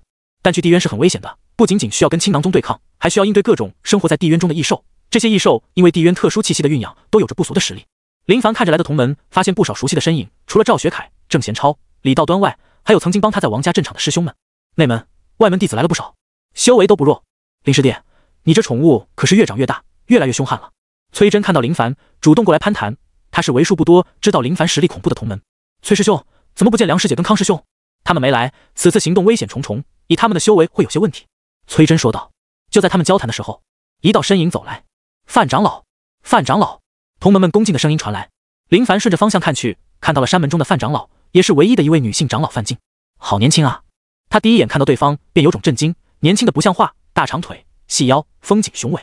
对方的年龄可是不小，却没想到保持得如此年轻，看来好好修炼是有着巨大的好处，至少能够保证容颜不算衰老。都准备好了吗？范静目光平静地落在每一位弟子身上，由于灰灰太过于显眼，也就多看了几眼。这几眼对林凡来说没什么，但是对灰灰来说却是菊花一紧，后臀夹着尾巴，低着脑袋，总感觉有人要对他不利。嗷呜几声，仿佛是在说：主人他看我的眼神不是很好，你能帮我揍他吗？幸好林凡听不懂，否则肯定好好的揍一顿灰灰。长老、师弟、师妹们都已经做好准备。李道端上前恭敬道。范静沉声道：此事关系山门未来，曾经地渊由青囊宗看管，但如今山门大药之事，你们都该知道，如果这次行动没能取得相应的结果，接下来山门的大药将会断裂。同门认真聆听着，内心一惊，他们知道事情的严重性，如果真的没有成功，结果是正道宗无法承受的。林凡面色凝重，他对正道宗的感官不错，主要是师兄弟之间的关系都很和谐，一切都顺利的话，他或许会划水，但凡不顺利的话，他肯定会拿出100%的实力，为山门占据优势，不为别的，为的就是稳住山门，继续让他待着修炼。范静见师弟们神色凝重，缓缓道：不过你们也无需太担心，地渊很大，青囊宗管不了那么多，得到材料的把握很大。天色不早，出发吧。一群人浩浩荡荡地离开山门，这是正道宗有史以来第一次大规模的出动。师弟，你紧张吗？吴青秋问道。有师姐在我身边，我很安心。骑在灰灰身上的林凡撇过头，面带微笑，说的这番话让吴青秋脸色微红，他越发的感觉师弟越来越会说些话来调戏他了，但爱听别人说就是恶心。他们的方向是往东部纵深到水路，然后从水路往北边的燕城，然后再从燕城往西北边出发，到达一片平原峡谷，也就到达地渊了。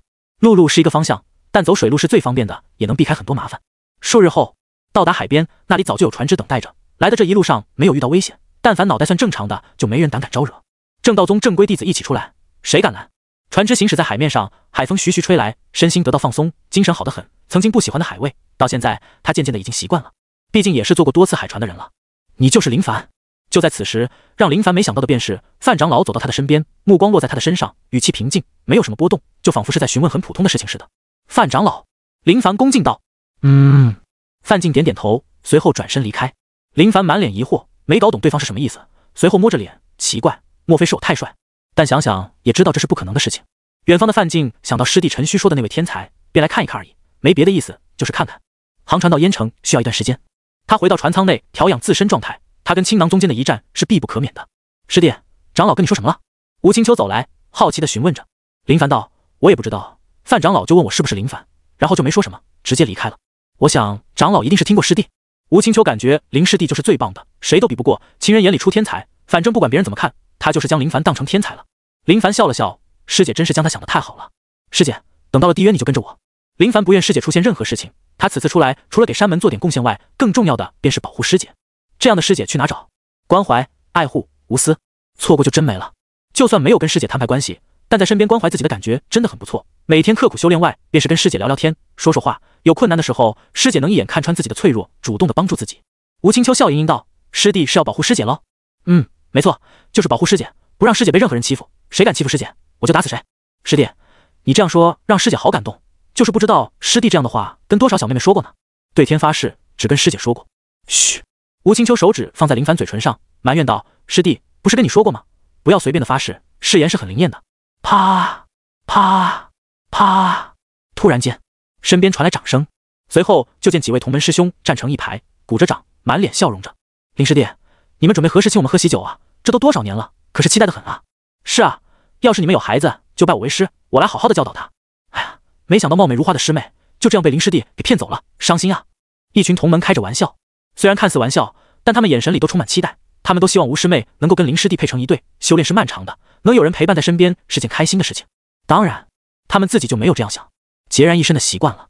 各位师兄，你们是闲着没事干，还是怎么了？我跟师弟看海呢。吴青秋见同门师兄都跑来打岔，气得都想用拳头敲打他们的脑袋，一点眼头见识都没有。没看到我跟师弟你卿我侬的吗？师妹生气了，好事被我们打扰了，赶紧散，不然要打人了。片刻间，众人跑没了。吴青秋道：师弟，别听他们瞎说，就知道打趣我们。哈哈。林凡笑着，随后看向一望无际的汪洋大海。师姐，有的事情就让它顺其自然吧。吴青秋站在林凡身边，两人并排而站，看向远方。在这一刻，对他来说，世界仿佛是安静下来似的。他已经收到师弟给他的答复 S， 哪怕是那么的不明确，但他已经很开心。青囊宗数位高层再次会议，而那枚金氏丹药可以让一节龙骨满红的，便是出自他手。又快到了地渊采摘的时候了，我宗断掉正道宗大药供应，正道宗如我所想的一样，不会坐以待毙，必然会来地渊抢夺。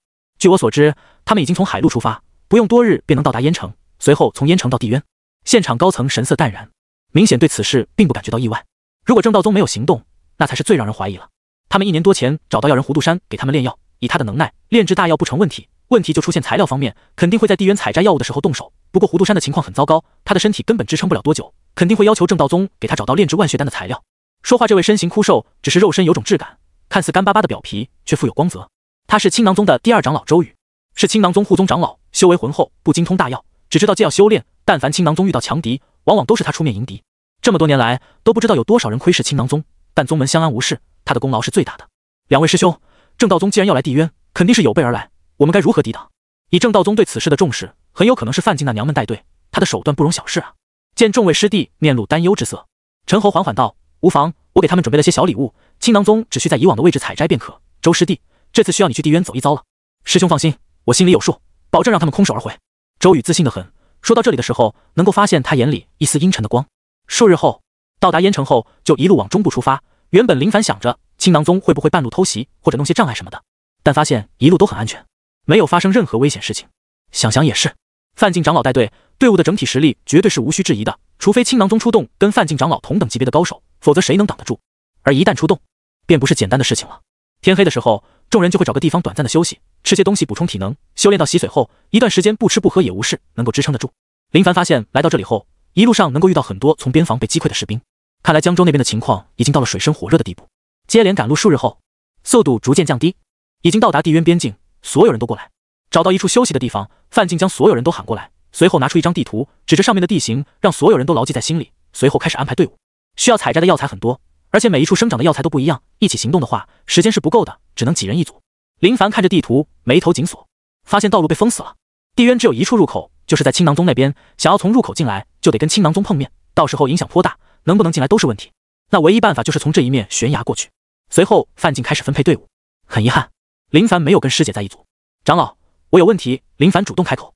范进道：你有何问题？就在林凡准备开口的时候，吴师姐所在队伍的那门师兄道：长老，让林师弟跟在我的队伍吧。行。范进点头。林凡朝着江汉师兄投去感谢的目光。江汉嘴角翘起，眼睛一眨，微笑地昂下脑袋，意思很明确，师弟的小心思我还能不知道吗？绝对满足你。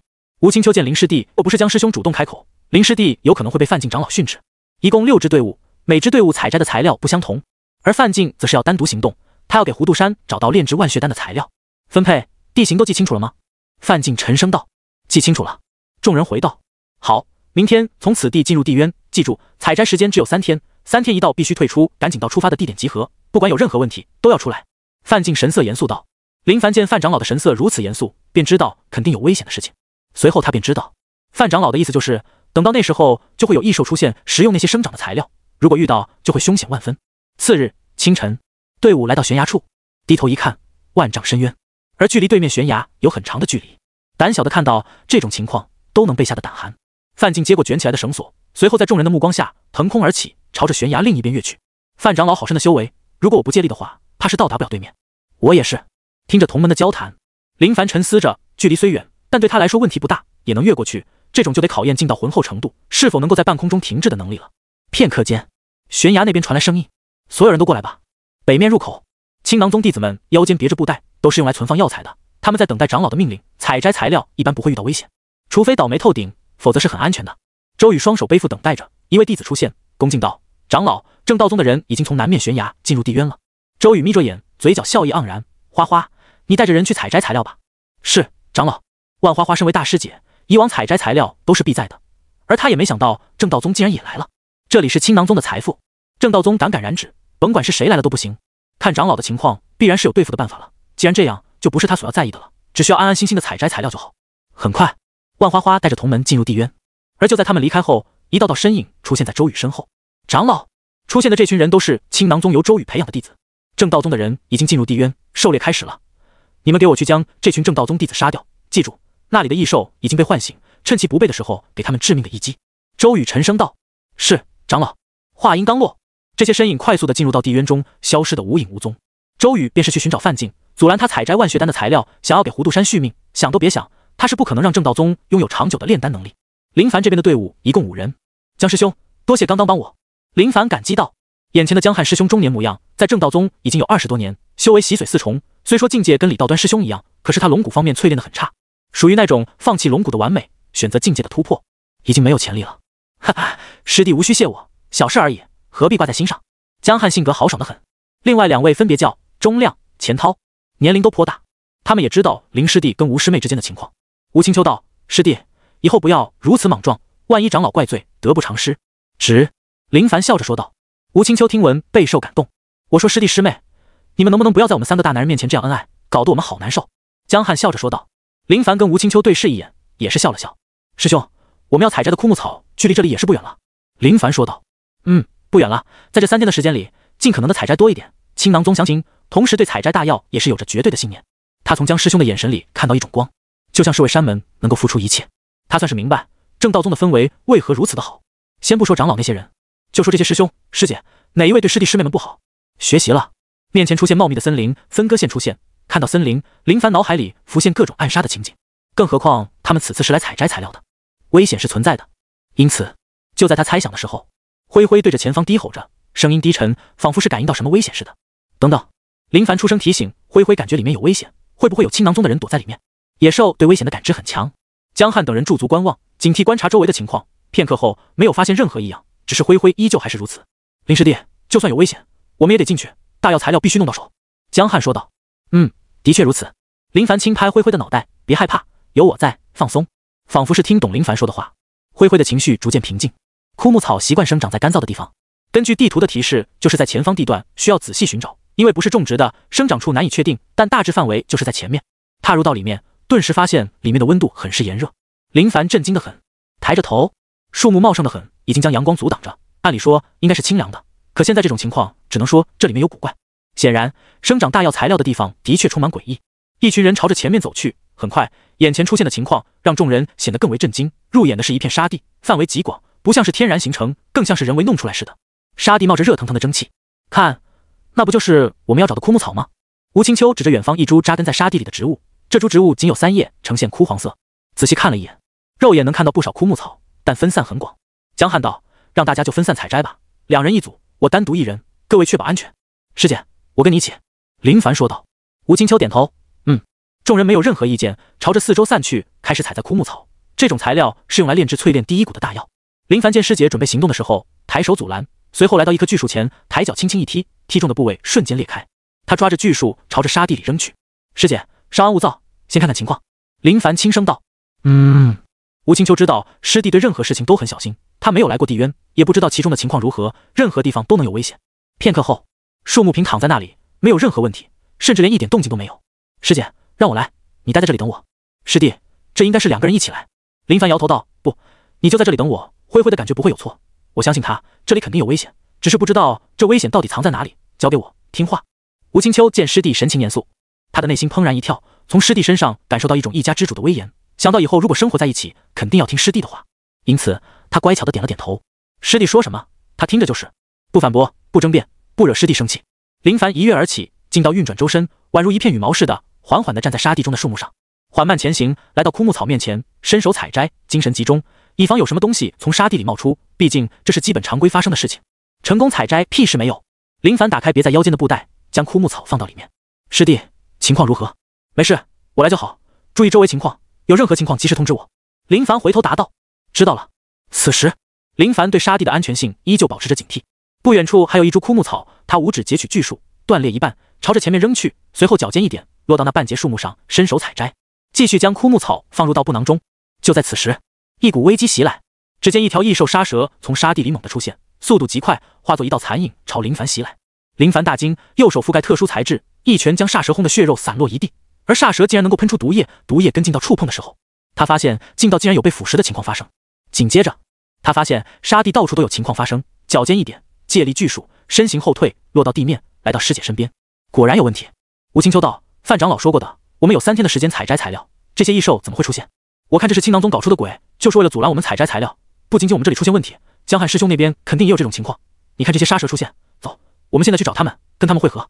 林凡沉思着，想到事情的严重性，按照他的猜测，这应该属于第一手的杀招，借助异兽来阻拦他们。如果异兽没能将他们弄死，应该就会有第2种手段。想到这种情况后，他便知道想要安心采摘是不可能的事情了。就在他们说话的片刻间，沙地已经被沙蛇覆盖，密密麻麻，无数沙蛇仿佛是发现他们的踪影似的，快速朝着他们袭来。灰灰，跟上来！林凡跟师姐快速朝着远方袭去，灰灰对着沙蛇发出怒吼声，然后夹着尾巴，老老实实的跟随在林凡身后。远方，钟亮跟钱涛也遇到林凡们同样的问题，他们进入沙地的办法跟林凡类似，但没有林凡这般的警惕，将重物扔到沙地后，见没有情况，就直接进入沙地开始采摘枯木草。只是没想到沙蛇突然出现，打乱他们的阵脚，当他们想退出的时候，已经晚了。而钱涛对这里的情况并不熟悉，看到沙蛇袭来的时候，便直接运转劲道一掌拍去。可谁能想到，沙蛇竟然喷出毒物，腐蚀他的劲道，哪怕将煞蛇斩杀，可是手掌却沾染到一丝微弱的毒物，顿时感觉有些不对劲，精神恍惚，心跳加快，浑身炙热，就感觉血液彻底沸腾起来，身体都快要炸裂。钟亮护着钱涛，不断斩杀着沙蛇，同时朝着外面陆地赶去。沙蛇源源不断的从沙地内部用处，封锁了他们所有的去路。师兄，带着我的布囊离开，你带着我是离不开这里的。钱涛解开腰间的布囊，塞到师兄手里，心有不甘。明明不会这么轻易的被毒到，可是终究还是大意了。胡说什么呢？区区一些异兽就要了你的性命，你这几十年岂不是白修了？钟亮怒斥道。眼见4周沙蛇袭来，以自身为中心，一股劲道猛地爆发出来，将这些沙蛇击溃。只是击溃一波又接着一波，连绵不断，根本没有空闲的时间。远方，青囊宗弟子看着被沙蛇包围的正道宗2位弟子，好厉害，带着一位受伤的同门，竟然还能支撑到这种地步，不愧是正道宗内门高手。他便是周宇亲自培养的青囊宗高手之一，站在远处看着眼前的情况。对他而言，哪怕是他们青囊宗如果在采摘枯木草的过程中遇到异兽出现，都会放下手里的所有事情，立马撤退。随后就见陈翔手指间出现几枚暗器，眯着眼，目光落在钟亮身上，只要解决这家伙，那2人都会被沙蛇吞的连根骨头都不剩。瞄着目标，到底是射腿还是射手呢？嘿嘿，那就射中你的腿吗？看你还怎么跑！陈翔抬起手，手里捏着特制的暗器，以他特殊的劲道，趁着对方对付成群的杀蛇，就算发现有暗器袭来，但一切也都晚了。他直接动手，猛地甩动手臂，但突然间，捏在手里的暗器被一股巨力禁锢住，竟然纹丝不动。陈翔诧异的很，目光一转，就看到2根手指夹着他的暗器。你想做什么？一道声音传到陈翔耳里。陈翔浑身一颤，冷汗直冒，彻底慌神，慢慢转头脑袋，震惊地看着站在他身后的这道身影，脑海里仅有一种想法：他是何时出现的？你！陈翔张着嘴发出声音，只是刚发出一个字，他便感觉林凡一根手指猛地戳向陈翔的太阳穴，劲道爆发，手指覆盖乌黑材质，破开对方的护体劲道，扑哧一声戳进对方的太阳穴里，感受到被温暖包裹，习惯性的抠了下，想到手指所在的环境，立马反应过来，拿出来的时候血液溅射，一招毙命。陈翔瞪着眼睛，身体自由落下，轰隆一声的砸在地面。2位师兄的遭遇有点不好啊！林凡一跃而下，张开双臂，五指抓住2棵巨树，连根拔起，朝着远方杀蛇群中扔去。师兄莫慌！他跳跃到一棵巨树上，背负双手，劲道顺着双脚覆盖飞行的巨树，碰撞到的杀蛇瞬间4分5裂，血肉模糊一片。林师弟！钟亮见到林师弟，顿时大喜。上来！林凡喊道。钟亮抓着钱涛跳跃到袭来的巨树上，随后就见林凡向前一跃，转身一掌拍向巨树，落到地面时，运足劲道的双膝猛地用力，劲道朝着地面8方扩散，沙地炸裂，将袭来的杀蛇击退。一跃而起，跳到巨树上，随着2位师兄离开沙地范围。安全处，钱师兄，这是被杀蛇的毒物伤到了。林凡见钱师兄的脸色很不对劲，立马发现问题所在，而且钱师兄身体温度很高，刻不容缓。林凡一掌拍在钱师兄背部，浑厚劲道宛如浪涛似的波涛汹涌地涌入到他的体内。而在他帮钱师兄逼出体内毒物的时候，那股炙热的毒性竟然想顺着劲道涌来，直接被曜日3诀的劲道化解。片刻间，只见黑血从钱师兄食指间溢出，直到没有黑血往外溢出后才停了下来。林师弟，谢谢了，我这太丢人了。钱涛脸色苍白的很，尴尬的笑着，身为师兄的他竟然第一位就被废掉。钱师兄无需客气，林凡说道。林师弟，幸好你出现，否则我跟钱师弟恐怕得被这群杀蛇给吞掉。钟亮心有余悸的很，虽说放弃钱师弟他就能独活，但身为师兄哪有放弃师弟的说法？这要是被别人知道，肯定是不耻的，而且他心里这道坎也是过不去的。师兄，刚刚我来的时候，发现一名青囊宗的人，他站在远处看着你们，随时准备用暗器偷。被我解决，范长老说过，只要在这范围采摘，应该不会有任何问题的。但现在出现这么多杀蛇，说明异兽早早就被青囊宗的人唤醒，就是等我们上钩。林凡说道。钟亮神色凝重道，没想到竟然如此凶险，如果不是林师弟及时出现，恐怕真的要被对方暗算。随后，钟亮仿佛是想到什么似的，回头朝着远方看去，却发现那片沙地已经被杀蛇覆盖，而生长在其中的枯木草已经全毁了。这该如何是好？钟亮面露难色。钟师兄，先不说这些，赶紧去找江汉师兄，他独自一人，如果遇到暗算，怕是会有危险。林凡想到江汉，身为师兄的他，独自一人去采摘，想到这里的危险情况，万一有什么不测，那赶紧的。钟亮急忙道：师姐，你带着灰灰跟钱师兄到入口悬崖处等我们。林凡感觉事情肯定没那么简单，钱师兄中毒后身体虚弱，带着会有危险，直接到悬崖调养是最为明智的。师弟注意安全。吴青秋没说任何废话，钱师弟骑在灰灰身上，随后朝着来的方向远去。时间急迫，就算他心里担忧师弟的安全，但也知道最佳的选择是什么。江师兄去的就是这方向，应该就在前面了。钟亮心里急得很，刚刚他的遭遇，他就感觉很危险，太阴险，太卑鄙，太狠了，稍有不慎就能中招。此时林凡鼻腔一动，空气中弥漫着一股浓烈的血腥味，随着越往前越感觉深厚。师兄，我有种不妙的预感，希望不是我想的那样。林凡说道。不会的，江师兄洗髓4重，修为深厚，谁能杀了他？林凡也希望钟师兄说的是对的。江汉神色凝重的很，他其实心里也担忧的很。江师兄不是那种有天赋的人，也不想李道端师兄那边将龙骨淬炼的很好。别看江师兄洗髓4重，但每一重的龙骨都不完美，甚至淬炼的也不高，境界虽高，但劲道方面却比不过一些洗髓3重的同门。突然间，远方树下靠着一道身影，仔细一看的话，赫然就是江师兄。江师兄，钟亮喊道。没有回应，不安的情绪涌上心头。林凡快速来到江汉面前，眼前的情况让他震惊万分。江师兄的情况很不好，身上都是伤口，尤其是脸上、脖子、手臂等地方都有杀蛇的牙印，身体炙热到极致，浑身通红。而且他发现江师兄腿部插着一柄暗器，暗器尾端有一种透明的丝线，但在阳光的照射下看得很清晰，这是用来捆绑双腿的暗器。林凡一掌拍在江师兄背部，龙骨髓性劲道涌入到他的体内，只是用处不大。就在束手无策的时候，耳边传来江师兄的声音：林师弟，别费劲了，我不行了。林凡没有说话，精神集中的给江师兄续命。江汉将腰间的布带取下来，这是我采摘的枯木草，给我带回山门，算是我的成果。你们要小心，青囊宗派人来暗算我们，想用暗器让我们葬身杀蛇之腹。不过没事，遇到2个青囊宗的家伙，拼着一条老命都解决了。马德，老子这辈子最痛恨这种卑鄙无耻的人，有种光明正大。江汉情绪有点激动，仿佛是越想越气似的，但此时的伤势已经让他无法说出太多的话。钟亮抓着江师兄的手，哪怕对方身体炙热，也没有松开。林师弟，我在。林凡垂下双臂，神情有些失落。他没有办法，跟吴师妹要好好的。我会的，带着我的尸体回去吧，葬在山门那片杏林里，我喜欢的地方。说完这话，江汉抬着头看着上方，神情淡然，没有为死亡的到来感到畏惧，而是在死亡降临的那一刻，脑海里浮现曾经的过往，有充满爱的家庭，有心爱的人，但最终因为修炼而错过。如果能够重来，他还会修炼，但也会在意身边的人。天空中，一片树叶缓缓飘落下，漂浮着，摇摆着，最终落到江汉的掌心，静静地躺着，一动未动。林凡心情很沉闷，很难过。虽说跟江师兄相处的时间很短，但江师兄做到了师兄的责任，对他也是非常的友好，愿意帮助下面的师弟。钟师兄，听到师弟的声音，处在悲伤中的钟亮抬头应着：“你带着江师兄回去，那你呢？我有事情要做。师弟，别冲动，一起回去，此仇我们可以记着，等将来报仇。”钟亮想都没想，就想到林师弟想要做什么。可就在他准备继续劝的时候，他瞪着眼睛，神色震惊地看着林师弟。在这一刻，他看到林师弟的身体被浑厚的劲道覆盖，仿佛燃烧起来似的，散发出来的气势压得他有些说不出话来。刹那间，钟亮明白了，原来林师弟的实力这么强。我知道了，放心，江师兄的仇不用等以后，我现在就来报。话音刚落，林凡一跃而起，眨眼间消失在远方。钟亮看着林师弟远去的背影，希望师弟能够平安。同时这件事情他不能胡乱的说出去，就算以后被人知道，也不能是从他嘴里说出来的，因为这对林师弟来说会带来一些麻烦。他扛着江汉，怀着沉重悲伤的心离开了。远方，林凡站在一棵巨树上，目光看向宁静的地渊，缓缓低着头。当再次抬头的时候，他的嘴角上扬，带着一丝阴森的笑意。狩猎开始，他从未想过在地渊跟青囊宗的人发生冲突，大家和平采摘是最为愉悦的事情。哪怕同门在采摘过程中被异兽杀害，他也只能自认修为不到家，自认倒霉。可如今，你们既然主动出手，那就别怪他心狠手辣了。某处，范进看着那生长在山壁上的一株材料，就在他准备采摘的时候，却转过头看向侧方。这株材料可不是你的。一位身形枯瘦的老者缓缓从远方走来，双手背在后面的他，就好像是一位高龄老者，趁着天气好，没事在山野间闲逛着。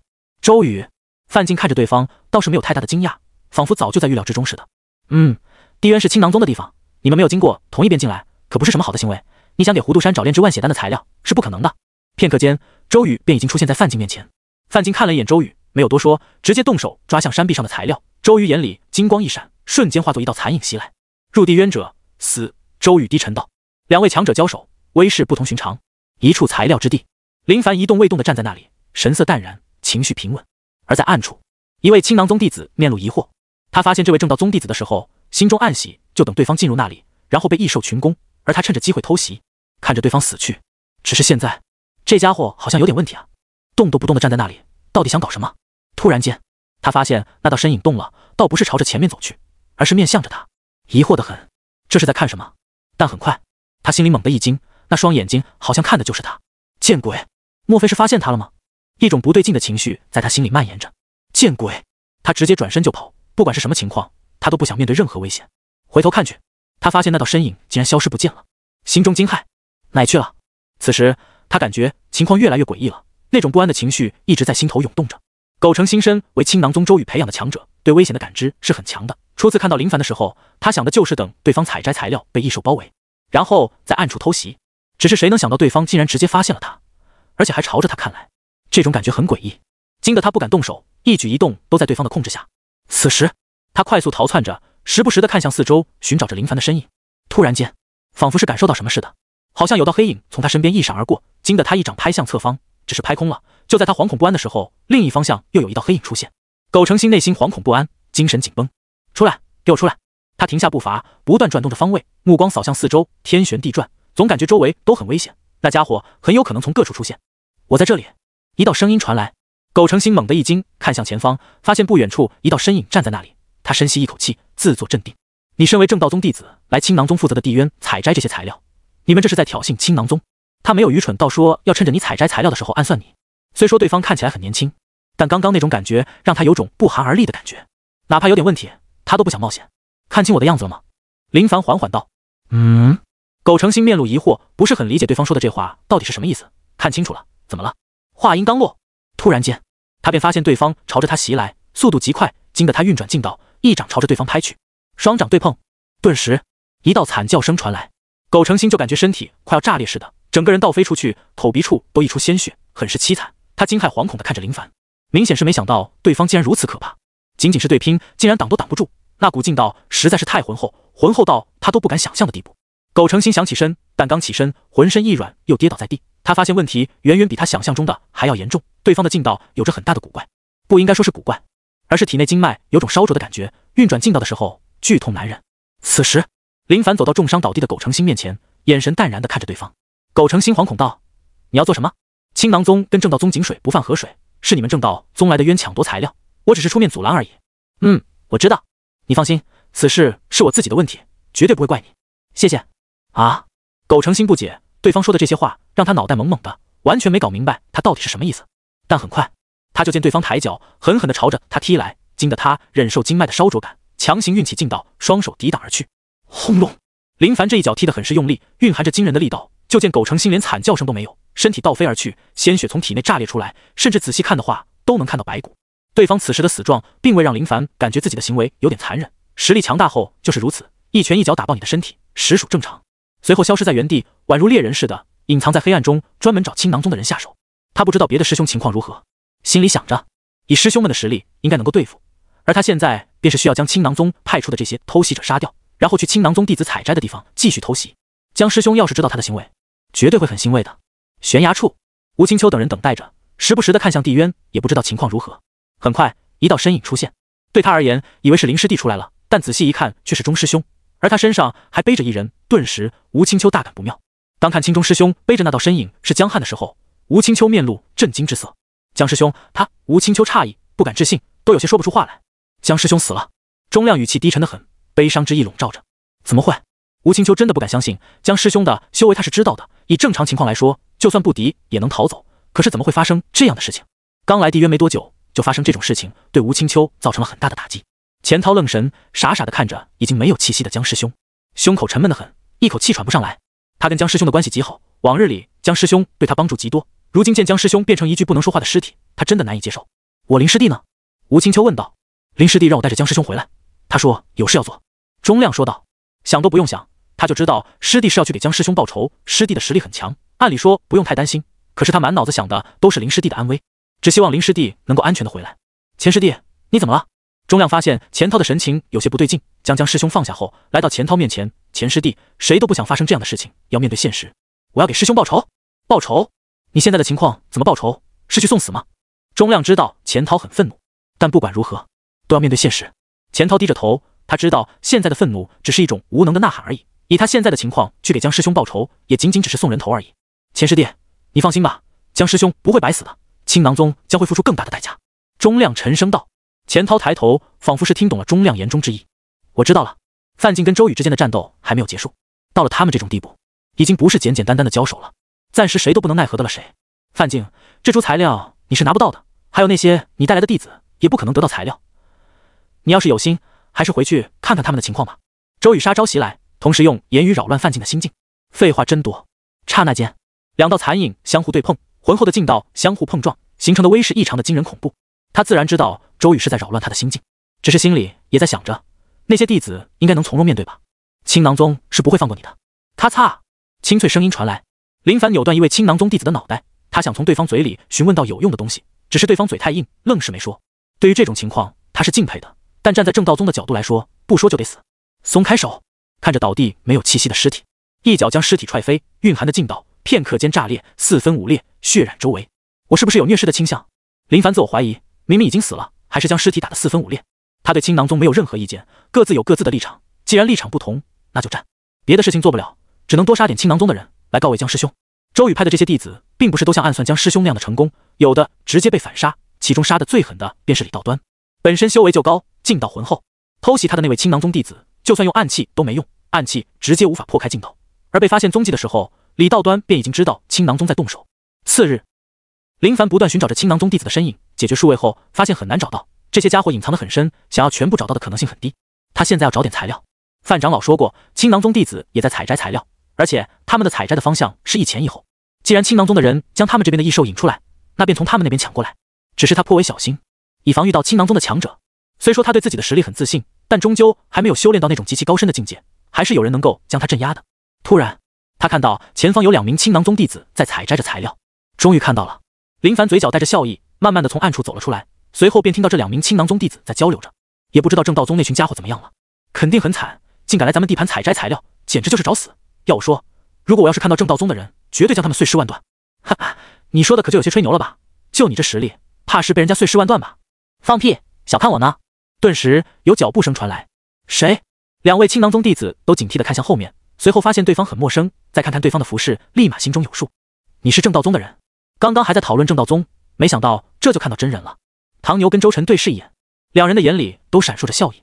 刚聊到正道宗，就有主动送上门来了，运气还真不错，看一眼很年轻，只要年轻，就说明对方的修为未必高。林凡看着他们，发现他们别在腰间的布袋鼓鼓的，应该是装了不少材料。问你话呢，是不是正道宗弟子？唐牛不耐烦地询问着。对，是啊。林凡神情淡然地回道，随后慢慢地朝着他们走去。唐牛跟周晨发现对方看到他们，非但没有逃离，还缓缓地砰，沉闷声传来，拳劲从对方胸膛贯穿，后背炸裂，血雾漫天。周师弟！唐牛见师弟惨样，顿时大惊，长成5指，狠狠地朝着林凡脖子抓来。没想到对方出手如此凌厉，惊得他都没有反应过来，想跑是绝对跑不掉的，只能反击。林凡见对方抓来，没有躲避，而是同样张开5指，朝着对方手指抓去，5指紧扣，猛地用力，一道惨叫声传来。唐牛手指骨头断裂，直接变形，面部逐渐扭曲。就在他想抽手脱身的时候，林凡猛地用劲拽动他的手臂，让其自己的手臂勒着自己的脖子。唐牛喘不过气来，发出沙哑的声音，想挣扎，可是林凡的力气实在是太大，根本挣扎不开。就见林凡抬手一掌拍向唐牛的天灵盖，劲道贯穿他的脑内，顿时七窍流血，渐渐没有了气息，整个人都软了下来。你们猜对了，就是来抢你们的东西。林凡松开对方，将他腰间的布袋拿在手里，打开一看，已经有很多材料，但不是他们所要的枯木草，而是另外一种材料。战略性的搜身，没有发现任何有用的东西。出来都不带东西的吗？稍微吐槽后，拿起另外一位的布袋，都有不少材料，算是意外的收获。他将布袋别在腰间，继续赶路。至于那2具尸体，就让他们成为地渊的养分。如果有野兽，也算是给野兽满足一下口腹之欲。青囊宗派人偷袭他的师兄师姐们，而他直接来到后面，光明正大的将青囊宗的人打死，抢夺他们的材料。某处，万师姐，你说咱们青囊宗为何不给正道宗提供大药了？每年大药的收入就能让咱们青囊宗更加富强了，这不是阻断财路吗？万花花腰间布袋鼓鼓的，听到师妹的询问，沉声道：山门的决策不是我们能够揣测的，我们只需做好自己的事情就行。师妹道：这我知道，就是好奇问问师姐，李道端的玄武真功真的有传闻中的那么玄妙吗？万花花神色平静的看着这位师妹，面带微笑。师妹，玄不玄妙我不知道，但我看得出来，你是不是也想观看玄武真功？自从他将玄武真功兑换回来后，便有很多同门想要观看，只是他没同意。师姐，我没这意思。师妹急忙道。万花花笑着，没有多说什么，他可不会将玄武真功拿出来跟别人分享。根据这段时日的观摩，他发现玄武真功的奥妙非凡，虽说很难修炼，但如果能够有所涉及，对自身的帮助是非常巨大的。此时，有数位同门从远方袭来。万师姐，出事了！万花花看着从远处跑来的几位同门，面露疑惑。出事了？采摘材料能出什么事情？异兽又都没有出来，怎么回事？万花花问道。师姐，我们发现了好几位师弟的尸体，他们都被人给杀了。什么？万花花听闻，美丽的容颜发生巨大的变化，带我去看看。没过多久，万花花来到师弟们说的地方，发现几具同门尸体，他上前检查尸体，神色逐渐凝重起来。凶手是位高手，手段很辣，装有材料的布袋也被夺走，应该是有正道宗的人出现在这里。随后仿佛是想到什么似的，还有的人在哪里？赶紧集合起来！以对方的修为，他们不是对手，很有可能会被逐个击破。万花花是真的没有想到这种情况，到底是谁？莫非是李道端？不可能，以李道端的性格，绝对不屑对这些修为弱小的青囊宗弟子动手。只是现在不是猜测的时候，身为大师姐的他，必须在第一时间内做出决定。周围弟子听到师姐说的话，一个个面露怒色，这群该死的家伙。随后，万花花带着同门开始去找别的人。紧接着，他们又发现了一些同门尸体。看到这些尸体，万花花脸色越发的阴沉，没想到竟然被人杀到了这里。该死的正道宗，这是要挑起两宗的争端吗？人都在这里了吗？师姐，还有一些在别的地方。走，继续寻找集合同门，无论如何都要将这家伙抓出来。林凡又解决了一位青囊宗弟子，抢夺了对方的材料。原本双方采摘材料是很和平的，就算他来到青囊宗弟子所在的地方，也没想过对这些家伙下狠手。但江汉师兄的死给他上了一堂生动的课，不是你想不想，而是对方有了杀心。整体来说，青囊宗的弟子修为不错，只是跟他相比较起来，差距有点大，杀他们没那么高的难度。看着腰间鼓鼓的数个布袋，嘴角露出笑意。突然，他感觉到远方有动静传来，瞬间躲藏起来，发现一群青囊宗弟子出现，领队的赫然是在海城见过的万花花。看来已经被发现了，这是要将弟子集合在一起，寻找自己的身影，不能继续行动了。他现在就是在暗杀行动，青囊宗到现在都不知道是谁干的。如果他露脸的话，可能会带来一些麻烦。来迟了。检查尸体的万花花神色凝重得很，尸体体温还未消散，说明死的时间并不久。随后沉声道：“对方离开没多久，找到他，要他付出应有的代价。”林凡悄悄地退离，没有发出一丝的动静。随着林凡离开没多久，万花花他们也开始行动起来，找到别的同门，同时找到底是谁在杀害青囊宗弟子。悬崖，吴清秋等人心情很不安，在这里等待的感觉就像是一种折磨，谁也不知道情况如何。趴在地上的灰灰仿佛是嗅到什么气味似的，快速起身，对着前方叫喊几声。众人被惊动，都疑惑警惕，看向前方。一道身影出现，师弟。吴清秋看到林凡时，面露喜色，小跑过去，没事吧？灰灰围绕在林凡身边，显得很开心。钟亮看到林师弟回来，担忧的心也缓缓地放了下来。回来就好。只是他看到林凡腰间的布袋时，露出惊讶的神色，脑海里瞬间出现很多想法。这么多布袋，莫非师弟到青囊宗那里大开杀戒了不成？林凡将布袋扔在地上，一共8个，都装得满满。师弟，这些是……吴清秋急忙打开布袋，发现里面装的都是材料。他没想到师弟竟然这么有办法，竟然带回来这么多的材料。江师兄能瞑目了。林凡缓缓道：“一个布袋一个人，8个布袋8个人。”说到这种程度，不管是吴清秋还是钟亮，又或者是钱涛，都已经知道是什么意思。没错，江师兄能瞑目了。钱涛真的很感谢林师弟所做的事情。吴清秋道：“2位师兄，此事仅我们知道就好，知道的人多了，对林师弟来说不是好事。师妹放心，我们知道。”钟亮跟钱涛知道师妹担心什么，随后就见他们将布袋里的东西分好。林师弟，你在想什么事情呢？吴清秋见林凡好像是在发呆，轻轻碰着他的肩膀，询问着。没什么，江师兄来的时候好好的，没想到却变成这样，也不知道别的师兄情况如何。他已经想明白了，回去后就要好好修炼。正道宗跟青囊宗间的矛盾彻底结下来了，虽说短时间应该不会有事，但长久后谁也说不准会发生什么样的事情，所以必要时候提升实力是最为重要的。提到江师兄，他们神情伤感，无奈得很。事情已经发生，除非能时光倒流，否则又能如何？许久后，又有人出现了。根据范长老的意思，只能采摘3天，而现在就是第3天，不管遇到任何困难，都会坚持下去。渐渐的，回来的人越来越多。林凡发现有好几位同门师兄没有回来，便已经知道他们应该是遇到了青囊宗的袭击。他们见师兄弟被青囊宗暗杀，心情都很低沉，但就算如此，还是坚持采摘材料，为的就是将材料带回山门，用来炼制大药。这一次死亡的同门中，也就江汉修为最高。众人得知江师兄被偷袭致死时，都露出了不敢置信的神色，随后都紧握着拳头，没有说太多愤怒的话。所有人都知道，来地渊采摘材料本来就是一件危险的事情，这种危险是来的时候就已经知道的。范长老回来了。林凡发现长老神情有些疲惫，明显是经历过一场激烈的争斗。范进得知一些弟子被青囊宗暗算死在地渊，颇为无奈的很，甚至没想到青囊宗竟然让异兽提前出现，这是他没有想到的。在范进想来，也就是青囊宗安排弟子阻拦发生斗争，但他相信山门弟子的实力，而且挑选出来的都是高手，哪怕是青囊宗真的来也毫不畏惧。只是谁能想到青囊宗竟然提前唤醒异兽，而且还趁着弟子对付异兽，安排人在暗处偷袭放冷箭。一共有多少人死在了地渊？范进问道。李道端沉声道：“回长老，一共有6位师弟惨遭青囊宗毒手，另外8位师弟都遇到青囊宗的偷袭，被他们及时发现，争斗一番后被对方逃跑。尸体都带回来了吗？”范进问道。只有2位师弟尸体在这，别的都已经不见了。李道端心里怒火燃烧，身为大师兄的他最是见不得发生这样的事情，就算死也得将几位师弟的尸体带回去吧。可现在尸骨全无，怎么能让他不糟心？范进没有多说，挥手带着弟子们离开。此事已经发生，想那么多已经无用。他被周瑜阻拦，争斗了一番，想到万血丹的材料还没有找到，便没有继续跟周瑜打斗，而是进行拉扯战斗。你追我赶，我取材料，他在后面追杀，没有跟周瑜硬碰硬，否则他此次过来的行动就真的失败了。虽说他找到了万血丹的材料，但还有一株材料没有拿到，被周瑜直接毁掉。周瑜看着面前的山门弟子，一口老血差点喷出来，眼里快要喷火。山门弟子采摘的材料跟往年相比，少的实在是太多。长老，有正道宗弟子来到后方，杀了不少师弟师妹，抢夺了材料，弟子集合同门，以防被对方逐个击破，同时寻找对方，为此耽误了采摘材料的时间。万花花如此汇报，他自认为自己的措施没有做错。如果继续放任同门采摘，结果不堪设想。对方神出鬼没，他们在明，敌方在暗。如果隐藏在黑暗中的猎人似的，随时都能趁着对方不注意，轻而易举地取走青囊宗弟子的小命。知道是谁吗？周瑜询问着。他纠缠范进，不想让对方得到任何一株材料，但他倒是小看了范进，竟然在他纠缠的情况下，还能找到大部分材料。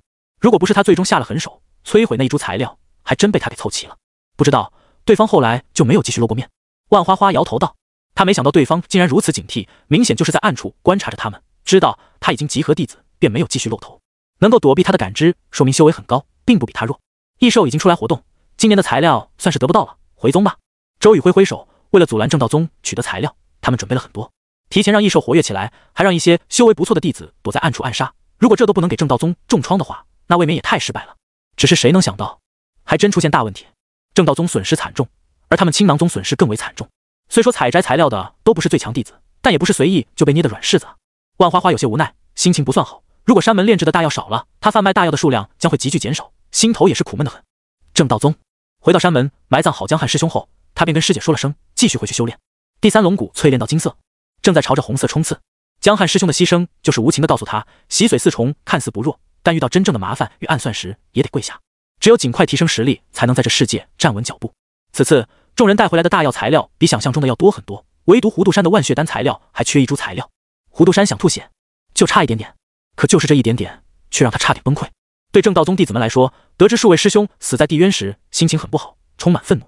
有的弟子认识那些死去的师兄，闭上眼睛，脑海里便能浮现那些师兄的笑脸，只是这样的笑容永远都只能出现在记忆中。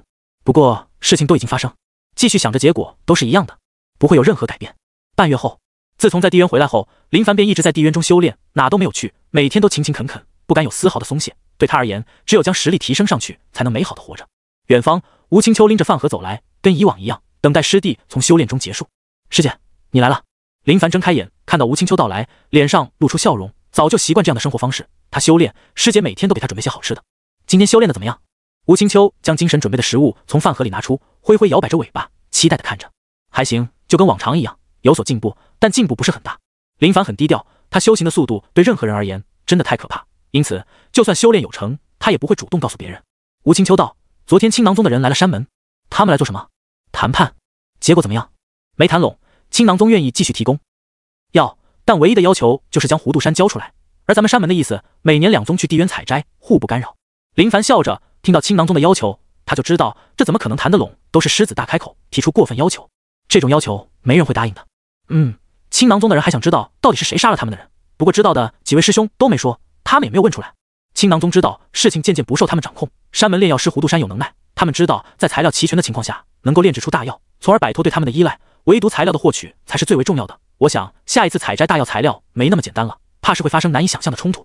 林凡面色凝重的很，也担心别的情况发生。如果百罡宗跟青囊宗联手，对正道宗来说将是一场灾难，处境会非常的困难。师弟，此时吴青秋抓着林凡的手，神色严肃，仿佛是要说些什么似的。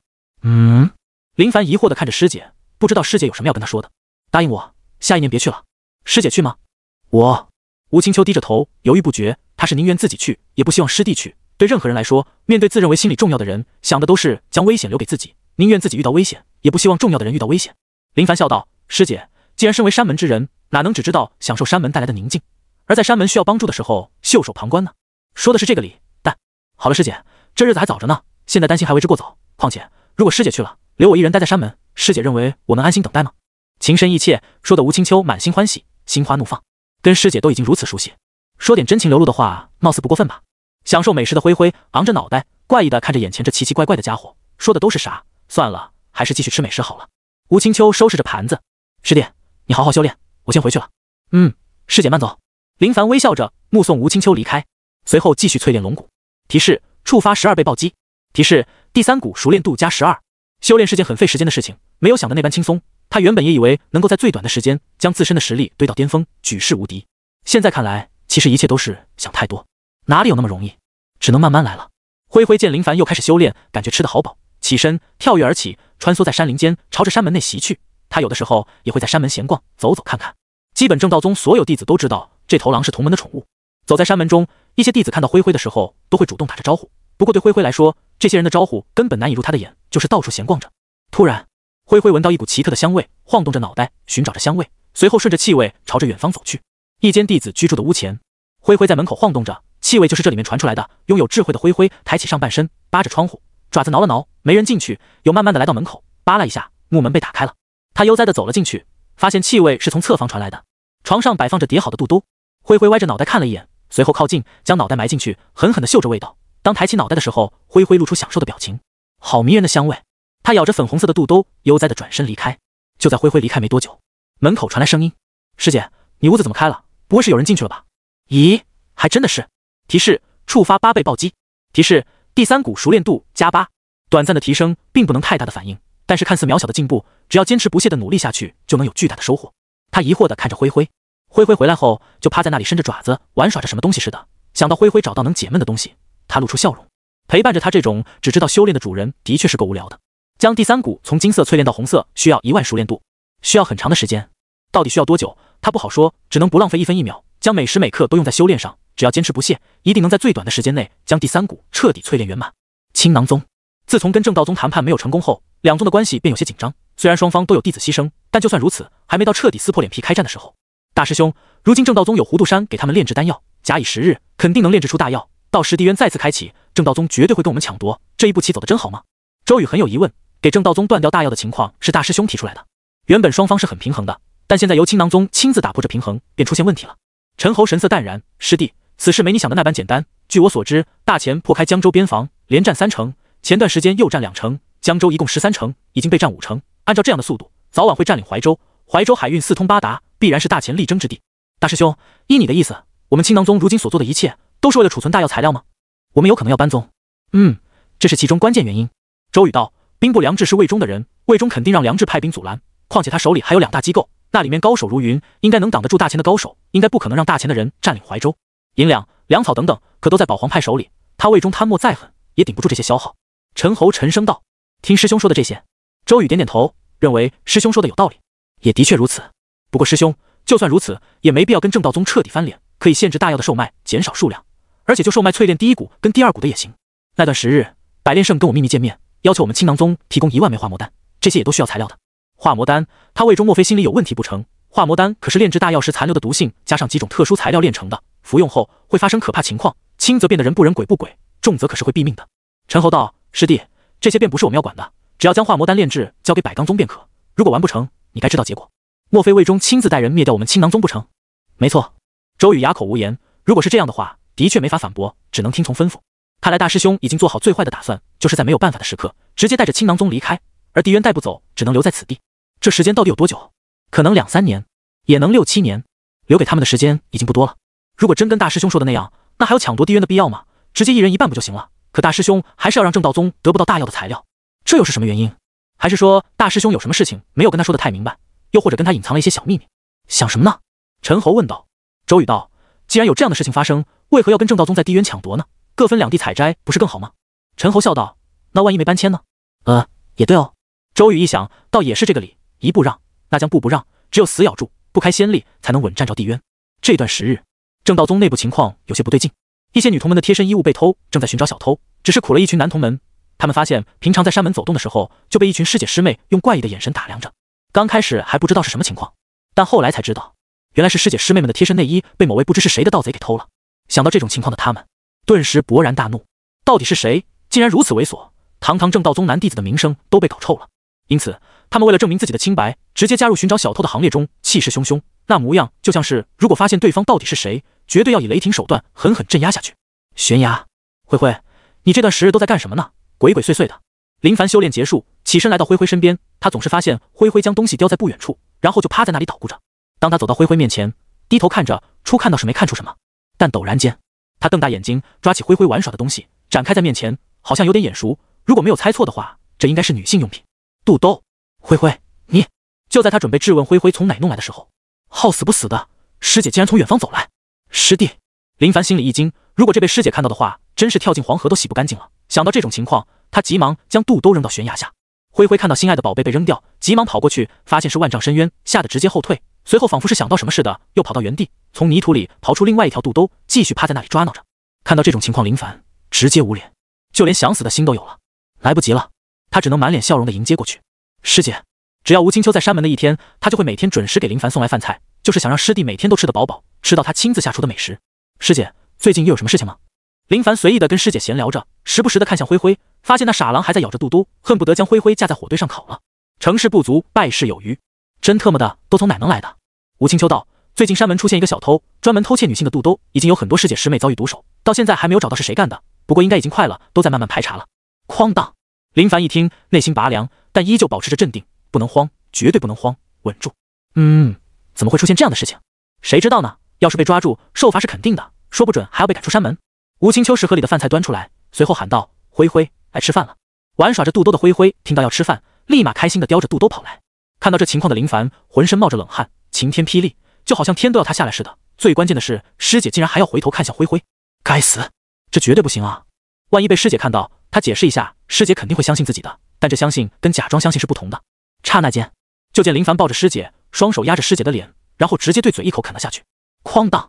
吴青秋端在手里，菜碗掉落在地上，美食洒落一地。站在脚下的灰灰抬头望着两人，又看着地上的美食，随后丢掉肚兜，美滋滋的吃着。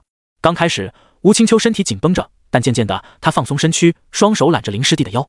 林凡见师姐闭着眼睛，他双眼垂下，目光够着地面，看到灰灰身边的肚兜，二话没说，跟师姐慢慢的移动地方，刚好踩着肚兜，随后脚尖轻轻一踢，将肚兜踢到悬崖下。嗷呜！吃着美食的灰灰见心爱的宝贝有被踢飞，很难过，但还是挡不住美食的诱惑。片刻后，师弟，你怎么这样啊？师姐都还没有做好准备呢。师姐，我这是情不自禁。吴青秋羞涩地背对着林凡，脸颊红润，扣着手指。你真坏，师姐被你弄得都不好意思了。林凡指着灰灰，做出砍头的手势，听到师姐说的话，心不在焉道：没事，习惯就好。随后又对着灰灰指指点点。灰灰歪着脑袋，疑惑地看着主人，主人脑子有病吗？啊，这要让师姐好好的缓一缓呢。师姐先回去了，东西你晚上带回来。还没等林凡说什么，吴青秋就害羞地跑了。被林凡的突然袭击，吴青秋内心跳动得很快，有种说不出的感觉。他跟师弟之间的关系又更进一步了，就跟他想的一样，他对师弟的好不是想图谋什么，就是他想对师弟好而已。他相信师弟能够感受得到对他的爱。见师姐离开，林凡猛地松了口气，随后目光落在灰灰身上，语气很是不友好：灰灰，你还吃得下去？我都被你差点害死了。灰灰抬着脑袋，小眼神显得很迷茫，很无辜，随后低头继续吃着美食。幸好他反应得够快，否则要被灰灰坑死。真的没有想到灰灰竟然有这样的癖好，这种癖好很不好，绝对得给他戒掉才行。不过说实话，师姐的嘴唇真软，软的都好像要融化似的，而且还有种香味。不对，现在可不是想这些事情的时候。他的目光再次落在灰灰身上，暂时没对灰灰动手，而是等他先将肚子填饱，先让你吃饱了，然后再慢慢的跟他好好聊一聊。许久后，林凡面带微笑，温和的朝着灰灰招着手：灰灰，你这些东西还有多少？找出来给我看看，我会好好夸奖你的。面带微笑不仅仅代表着开心，也有一种微笑叫瘆人的笑。灰灰不懂，他只知道主人的笑了，随后勤快的去刨坑，这边刨一下，那边又刨一下，然后将一个个肚兜从泥土里找出来，将这些肚兜摆放在林凡面前，随后坐直身体，昂着脑袋接受着主人的夸赞。突然，电光火石间，林凡将灰灰摁在地上，惊得灰灰伸直四肢，目瞪狼呆，一动不动。这玩意，你要是再敢给我偷回来，我切掉你这玩意！林凡凶神恶煞的模样将灰灰吓住了，好像是明白林凡指的地方，尾巴一卷挡住那玩意，呜咽几声，抽泣着，仿佛受到极大的委屈似的。林凡将灰灰偷来的肚兜全部扔到万丈深渊中。灰灰看着那在空中飘荡肚兜，眼里流下几滴痛苦的狼泪，颇为不舍。这些都是他这段时间来辛辛苦苦收集到的战利品。只是灰灰，别收集这些玩意。林凡也不知道灰灰能不能听懂，但这些都已经不重要，反正已经将灰灰带回来的东西销毁掉便好。他继续修炼，别的不想过问。灰灰见主人修炼中，慢悠悠的来到一处没有挖掘的地方，又刨出肚兜，然后欢快的玩耍着。只是这一次玩耍的很小心翼翼，就怕又被发现。时间过得很快，眨眼间便是1月过去。偷内衣的小偷没有找到，但一群女童们依旧没有放弃寻找，可惜暂时没有找到目标。此时，由李道端牵头的修炼会开办了，能够参加这种会的都是正道宗内门弟子，聊的都是跟修行方面有关的。在场的有男有女。李道端上座，各位师弟师妹，如今正道宗蒸蒸日上，虽说跟外宗的矛盾日渐加深，但这一切都是为了壮大山门，而各位都是内门中流砥柱，象征的自然不言而喻。今后正道宗是否能够继续强盛，便都在我们头上。各位师弟师妹们在修炼方面遇到的问题，大可说出来，我们一起讨论讨论。李道端身为正道宗大师兄，想的就是师弟师妹们能够强盛起来，只有这样山门才能强盛。如今的正道宗不算多厉害，各大山门都有自己的地盘。不说远的，就说最近的事情，正道宗跟青囊宗在地渊发生的事情，不能说压制青囊宗，一旦发生冲突，双方损失都很惨重。师兄，尤师弟有什么问题？李道端问道。尤师弟是内门中比较优秀的弟子，在修行这方面很有天赋，他很看好，如果能够持续发展下去，将来成为山门真正的尖高手，也不是没有这可能性的。2月前，我兑换了师兄修炼的玄武真功，发现这门绝学极其难以修炼，而且包含的东西实在是太多，该如何下手？李道端道，玄武真功五花八门，以武技跟秘法为主，由师弟可以先从武技开始修炼，但切记不可贪多，先修炼其中一门武技。多谢师兄。无妨，同门间就该互相帮助，我这些年来修炼玄武真功的心得都记在这里，你可先拿回去看看。各位师弟师妹如果也有需求，可以相互传阅，不过切不可外传，以防落到青囊宗手里。李道端倒不是怕绝学外泄，而是心得的作用很大，在修行方面有着极大的作用，能够让修炼玄武真功的人少走很多弯路。此时坐在那里的吴青秋缓缓道，尤师兄，等抄录结束能让我抄录一份吗？以吴青秋的情况是不会参加这种会议的，但他在山门的地位特殊，而且跟师兄师姐们的关系很多，意思很明确，不管什么活动他都能参加。随着吴青秋话音刚落，众人嘴角露出笑意，他们都知道是什么情况。咦，吴师妹也有修炼大师兄的玄武真功？没有，那这是要给谁呢？我的林师弟啊！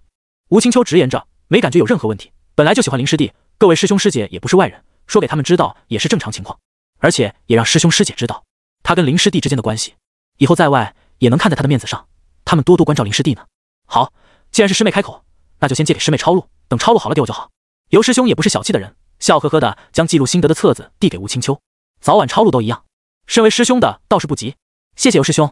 吴青秋收好册子，等会议结束，他便回去好好的抄录一份。等在修炼方面的事情聊完后，李道端聊到了江州那边的情况，国家之事按理说应该由国家来处理，如果国家能够全力以赴的对抗外敌，最终不敌落败，身为其中一份子自然不该袖手旁观。可关键是，如今不管是谁去，但凡是山门弟子前去，那便是炮灰，也许到了那里，不是被抗敌而死，很有可能死在自家人手里。因此，为了好好的活着，还是安心的待在山门修炼吧。这国不值得卖名，对他们来说的确如此，对大殷的归属感很低，但是对正道宗的归属感却是高的离谱。夜晚，吴青秋在油灯下抄录着玄武真功的心得，抄录得很仔细，就算抄录结束后，还是回头仔细的对错几遍。他抄录了很多份，有几位师兄师姐都需要玄武真功的心得，师兄跟师姐愿意先让他抄录，那是对他的喜欢，而他不能仗着这份喜欢就感觉理所应当，而是也得懂事才是。次日，吴青秋将抄录的玄武真功心得交给几位师兄跟师姐，随后就开始给林师弟准备午饭，搞定后就去悬崖。林凡看着师姐递来的心得，心里感动得很。师姐，你对我太好了。林凡已经坦然接受师姐对他的好，没办法了，这特么的已经不是想躲就能躲，想还就能还的，反正他感觉现在就蛮好的。如果现在师姐将他拉到屋内，将他推倒在床上，脱掉他的衣服，他不会反抗，只会默默的享受，因为这层关系已经到了一定的地步了，没必要躲躲闪闪的。师弟，理所应当的。吴青秋笑着说道，先前还说别人对他的好不是理所应当的，没想到现在直接跟林凡说，我对你的好是理所应当的，不要有任何负担。林凡抓着吴青秋的手道，师姐，再给我几年时间，我的修为将会提升到极高的境界，到时我有信心能够对付所有的麻烦。师弟，我相信你，但我希望我们能够平平安安的，不用招惹太多的事情。吴青秋说道。林凡笑着点点头，他只是让师姐安心而已。如此努力的修炼，已经不单单是平安的事情，他要让所有人知道，这世间还有一位你们谁都无法翻越的巅峰。为了自己，也为了相信自己的人，如果真的仅是平安，大可找出海岛生存，但他不想如此，来都来了，不闯出一番天地，有点对不起自己这番努力啊。况且也得让师姐过好点不是？3个月后，提示第3股进阶，提示触发300倍暴击，获得万能点加300，圆满了。第3股圆满，终于淬炼到红色，体内一股浑厚的劲道猛地爆发出来。他一直都是将龙骨淬炼到红色才能罢休，而达到红色后带来的好处也是惊人的可怕。同等境界，龙骨淬炼的程度不同，两者间有着天差地别的差距。他稳扎稳打，一步一个脚印，绝对不会跨大步子，要的便是将每个阶段都修炼到最为圆满的地步。只有这样，在未来不管遇到什么样的对手，都能从容面对，有绝对的把握，横扫一切。第3股已经完成，万能点还差数百点。玄武真功放在身边也有数月，该是时候拿出来好好的修炼了。灰灰，你自己先玩着，累了就回来。林凡起身离开，研究玄武真功要静心才行，这不是简单的绝学，比他修炼的任何一门绝学都要复杂，怕是需要很长时间啊。灰灰看着主人离去的背影，歪着脑袋，随后见主人离开后，他才敢将珍藏许久的肚兜刨出来，继续玩耍着。屋内，桌上摆放着2本册子，玄武真功、玄武真功修炼心得。林凡深吸一口气，静心翻阅着玄武真功，时间过得很快，一直到天黑，揉着眼睛，有种酸痛感，其中的内容太过繁杂，牵扯到的修行之法深奥万分，包罗万象。没有错，就是他想的那样，玄武真功包罗万象，其中的玄武秘法能够增幅10倍劲道，比他修炼的秘法都不知道要高出多少。他现在修炼的叠山镜跟抱元归一，也仅仅是3倍跟4倍的增幅，这10倍的增幅实在是太惊人。同时他发现玄武秘法远远不是这般的简单，玄武武技跟秘法相互配合，能够产生惊天动地的威势。玄武武技内含各种分类，如果能够修炼到巅峰圆满，便能施展玄武真功中的几种奥义杀招。此时的他没有任何想睡觉的想法，而是选择看看玄武真功的心得，这些都是师兄的经验。李师兄很早以前就开始修炼玄武真功，遇到过一些问题，他属于先行者，遇到问题只能自己解决，虽说未必全对，但至少都是经验。渐渐的，他彻底沉迷到里面。天亮了，他看得很仔细，来回翻阅数遍，将每一处的内容都牢记在心里，随后合上心得，不由感叹着大师兄的确是天才。翻阅玄武真功的时候，他倒是没有任何感觉，直到心得中点明一些问题，他才发现原来是这种情况。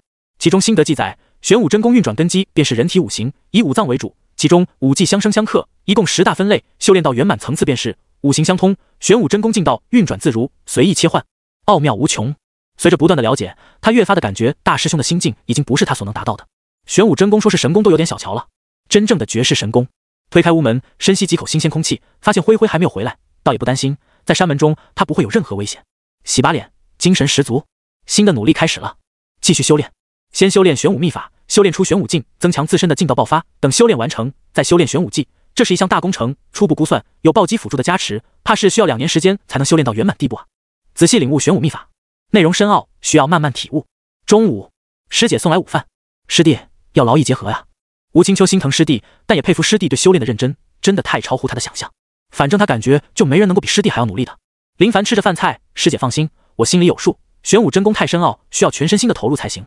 吴青秋道：“师弟要是遇到不懂的，可以去问问李师兄，他修行玄武真功数十年，经验丰富的很。不过我听大师兄说过，玄武真功不仅仅需要苦修，还需要天赋，缺一不可。不过我相信师弟一定能修炼成功的。”吴青秋对林凡的信任度已经达到一种巅峰情况。林凡笑着：“多谢师姐信任。”用餐过程中，灰灰回来了，谁也不知道他做了什么。反正灰灰隐藏得很深，完全看不出他刚刚又去偷了肚兜，只是藏得很深，藏在山门各个地方。这地方只有他知道。师弟，好好修炼，我先走了。吴青秋很想跟林师弟多待一会，但他知道师弟要修炼，如果他一直待着，师弟肯定不会多说什么，但不就是打扰了师弟修炼吗？两情若是久长时，又岂在朝朝暮暮？能每天看到就好，无需太长时间的陪伴。送走师姐后，林凡关上门，继续翻阅着玄武秘法。以他现在的天赋，算是可以了吧？但如今的他感觉玄武秘法还是很深奥，继续钻研。他相信只要努力，一定能够领悟的。只要成功领悟，那便能开始真正修炼了。时间过得很快，林凡已经入迷，随后开始尝试修炼玄武秘法。提示：玄武秘法出入，一股微弱的劲道出现在体内。他知道这就是玄武秘法的劲道，顿时眼里金光绽放，心中大喜，终于能够走上修炼轨道了。他离开屋子，朝着悬崖那边赶去，在那里修炼的感觉状态是最佳的。在林凡离开的时候，在山门到处看看的陈虚，目光落在林凡远去的背影，他发现这弟子的精神状态一直都有变化。天才就该如此。陈虚始终相信林凡是位天才，虽说师姐不认同他的观点，可是这并不影响他对林凡的感觉。他特意的打探过情况，别的不说，就在这山门里打听林凡的情况，所有弟子都只知道他跟吴青秋的关系很深，好像是情侣，至于别的事情，那就什么都不知道了。从这里就能说明，没错吧？低调的只知道修炼，虽说很欣慰，但唯一遗憾的就是修炼是件长久的事情，可不是那么简单就能修炼有成的。希望时间能够，只要他坚持不懈的努力修行20年左右，一定能有所成就的。悬崖，太阳出生，林凡已经数日没有回去，清晨的一缕朝霞对修炼也有丝作用。此地的新鲜空气比任何地方都要完美。提示：触发89倍暴击。提示：玄武秘法熟练度加89。不错，偶尔的高暴击是很不错的，在修炼中能够起到很好的作用。以目前的情况来说，玄武秘法才只是初入，想要到入境竟然需要8000的熟练度。按照目前的情况来说，少说2个多月，多的怕是要3个多月，除非来一次惊人的暴击。想到这种情况，林凡摇头笑了笑，做梦呢？修炼到现在，高暴击也就100倍而已，而且还是可遇不可求，想要出现一次，就跟前世某游戏抽奖一样，中奖率99%，但那1%永远是常客。继续修炼，进入佳境的林凡身上有一缕热腾腾的气息腾升而起，这股气息覆盖着他，整个人都好像扭曲起来，体内的玄武劲道流窜着。他修炼秘法的主要原因，便是要将圆满的玄武秘法融入到第3股里，到那时他的实力将再次发生天翻地覆的变化。以他现在修炼情况，那是别人需要数十年才能达到的，甚至还有可能做不到。提示：触发4030倍暴击。提示：玄武秘法熟练度加4030。林凡猛地起身，眼里浮现震惊之色，他感觉老天是在对他开玩笑。这是几年来从未出现过的情况，哪怕正常修炼触发的暴击能有这灵头，他都感觉这是老天在保佑他了。短短的一次修炼，就省去他将近2个月的苦修啊！不敢置信，压下激动的内心，深深的吸口气。仅仅一次而已，出现这种暴击便是老天眷顾了，想太多没有半点用处。许久后，提示：触发7倍暴击。果然，这才是正常的暴击，想太多终究是一种奢侈。只是他有些想不通，暴击辅助到底能触发多少倍暴击？还是说真的只是看运气？也许真的跟他想的一样，看运气吧。都城，一座豪华的府邸，魏忠看着送来的密函，啪的一声将密函怒拍在桌上，眼里闪烁着阴沉冷光。王八蛋，咬牙切齿，眼睛里都快有火焰喷出来。华莲，话音刚落，一位中年男子匆匆进来，此人面色雪白无须，身上散发着一股阴柔的气息，宛如蛰伏的巨蟒似的，稍有大意便能取了任何人的性命。魏公有何吩咐？华莲恭敬道：你给老夫从妖堂跟武堂挑选一些高手去江州，无论如何都给我将大前那些高手杀掉，连战数成，继续这样下去，整个江州都得被他们给吞掉。魏忠沉声道：是，魏公。华莲应道：他知道魏公的主要目的就是要将大前挡在江州之外，可是梁将军派遣的军队节节败退，其中有大前高手出力，但最关键的还是大殷这边的气势不足，粮草、军营等等都很短缺，不管是从哪方面都比不过大前。再加上保皇派的求和，导致更加麻烦，尤其是前段时日，魏公在朝堂差点没忍得住手，将那些保皇派都杀掉。好像是那群人说大前又占领几城，都是因为梁将军抵挡，导致大前有了怒火，拿几城消消火，最多是占领江州1半城池。府天那边的情况如何？暂时还没有任何消息，不过府天那边有流言传出，杨府一夜之间被人屠杀，曾经一品大员杨老爷子惨死，城里流传都是魏公所为。华莲沉声道。他得知这件事情的时候也是暴怒，谁都知道杨老爷子曾经在朝上的时候便跟魏公关系不错，后来被坑害，差点杀，要不是魏公所救，哪能有辞官隐退的说法？魏忠道，不用管这些事情，继续寻找春秋老道。是，已经正在寻找，只是春秋老道隐藏极深，还有我们已经发现那徐家子弟徐之志，他化身乞丐，也在寻找春秋老道。得知这件事情后，我们没有打草惊蛇，而是一直派人跟踪，两边都在处理。华莲说道。如果徐之志知道这种情况的话，绝对会惊得哑口无言。我特么的隐藏如此之深，竟然都被你找到，有必要这么狠吗？继续寻找，别打草惊蛇就好，找到任何线索，第一时间通知我。是。华莲悄悄隐退，他要立马行动起来。大前的高手已经出现在江州，而他们这边的高手也就是妖堂跟武堂里的人。不过双方都隐藏得极深，往往都是装扮成士兵，在战斗中以一敌百，在关键时刻爆发作用。等人离开后，魏忠取出一张地图，手指在地图上移动着。这张地图精细得很，标注着很多势力，从江州开始往下滑动，一直到怀州，目光落在怀州的三大山门：百罡宗、青囊宗、正道宗。随后又将目光落在安州，这地方早已经乱掉，各方势力崛起，除了全宗等几个宗门外，便是很多帮会、盗匪势力。乱，真的太乱。他也知道大前的步伐不会停止的，等他们彻底占领江州后，就会兵发怀州，等占领怀州后，用那些军船跨越大海，直接到彭州锦城，从这两处进军，占领大英繁华之地，从外内逼到石都城无处可退，只能往西边平瘠之地退。一旦退到那里，大英就彻底完蛋了，想要翻身都不可能了。而怀州那里早早就被他安排重兵防守，防的是安州盗匪势力，又防的是怀州内乱，毕竟怀州是富饶之地，经济来源之一。安州能乱，怀州不能乱。魏忠沉思着，神情表现得很严肃，他在想对策到底该如何是好才行，趁着局势还没有乱到那种一发不可收拾的地步，做出最佳的选择。不敢说将大前击退，至少得将他们困在江州那里。帮会、盗匪、山门都是麻烦的事情，尤其是三门势力没那么容易动，一动便引发全部的麻烦。唇亡齿寒，这些山门不懂大义，但懂小义。只要他魏忠敢动一个山门，别的山门都会乱起来，从而跟他抗衡。修炼很枯燥，偶尔间他幻想着能不能触发先前的高倍暴击，但感觉希望不大，还是慢慢修炼吧。先前的暴击给他节省了不少时间，得知足才行。岁月如梭，光阴似箭。提示：玄武秘法进阶。提示：触发230倍暴击，获得万能点加230。不错，林凡心情大喜，终于将玄武秘法从出入提升到了入境，这便是巨大的进步，就是下一阶段的熟练度还是有点可怕呀。如果能够继续出现高倍的暴击，那该多好。只是想想便也知道，这是可遇不可求。就在林凡准备继续修炼的时候，天公不作美，天空乌云密布，狂风袭来，天空下着细雨，起身离开，回到山门屋内继续修炼。呼啦啦，外面的雨声很大，雨水滴落在地面的声音密密麻麻。林凡睁开眼，没有继续修炼，推开门，站在屋内看着外面的情况，雨越下越急，外面笼罩着水雾。就在此时，雨中有道身影匆匆跑来，仔细一看，原来是顾傲，而且来的方向就是他这里。林兄，顾兄。林凡面露疑惑之色，不知顾傲冒着大雨过来是什么情况，只是看其模样，好像有什么重要事情似的。顾兄，你是不是有什么事情需要帮忙？林凡找来毛巾递给顾傲，让他擦拭一下身上的雨水。见他如此匆忙的模样，心里想着这件事情绝对不一般，应该是真有什么急事。谢谢。顾傲擦拭着头上的雨水，随后沉声道：林兄，能帮我一个忙吗？你说。林凡跟顾傲有段时日没有见面了，发现他跟以前有些变化，如果非要说得很仔细，那便是有种幸福的感觉。很快，随着顾傲将事情说出来，他是真的没有想到，顾傲竟然跟同门的一位师妹好了。这位师妹是入山门没多久，当时的顾傲是山门接引者，刚好碰到，两人对眼，然后就是现在这情况了。林兄，张师妹的老家是在江州，如今江州那边很危险，大前的军队已经占领数城，他担心在那的亲人，想去将他们接到宁城，我怕跟他两人去接人会遇到危险，希望林兄能助我一臂之力。顾傲看着林凡，多希望能帮他。林沉思片刻，随后道：好，我陪你们一起去，准备何时出发？如果明天雨停了，就明天出发。顾傲说道：好，那我等顾兄的通知。这些都只是小事，不算什么大事，举手之劳而已，对修炼方面的影响不算大。现在只需要修炼玄武秘法，无需动手动脚，只要静心修炼就行了。多谢林兄。顾傲感动的不行。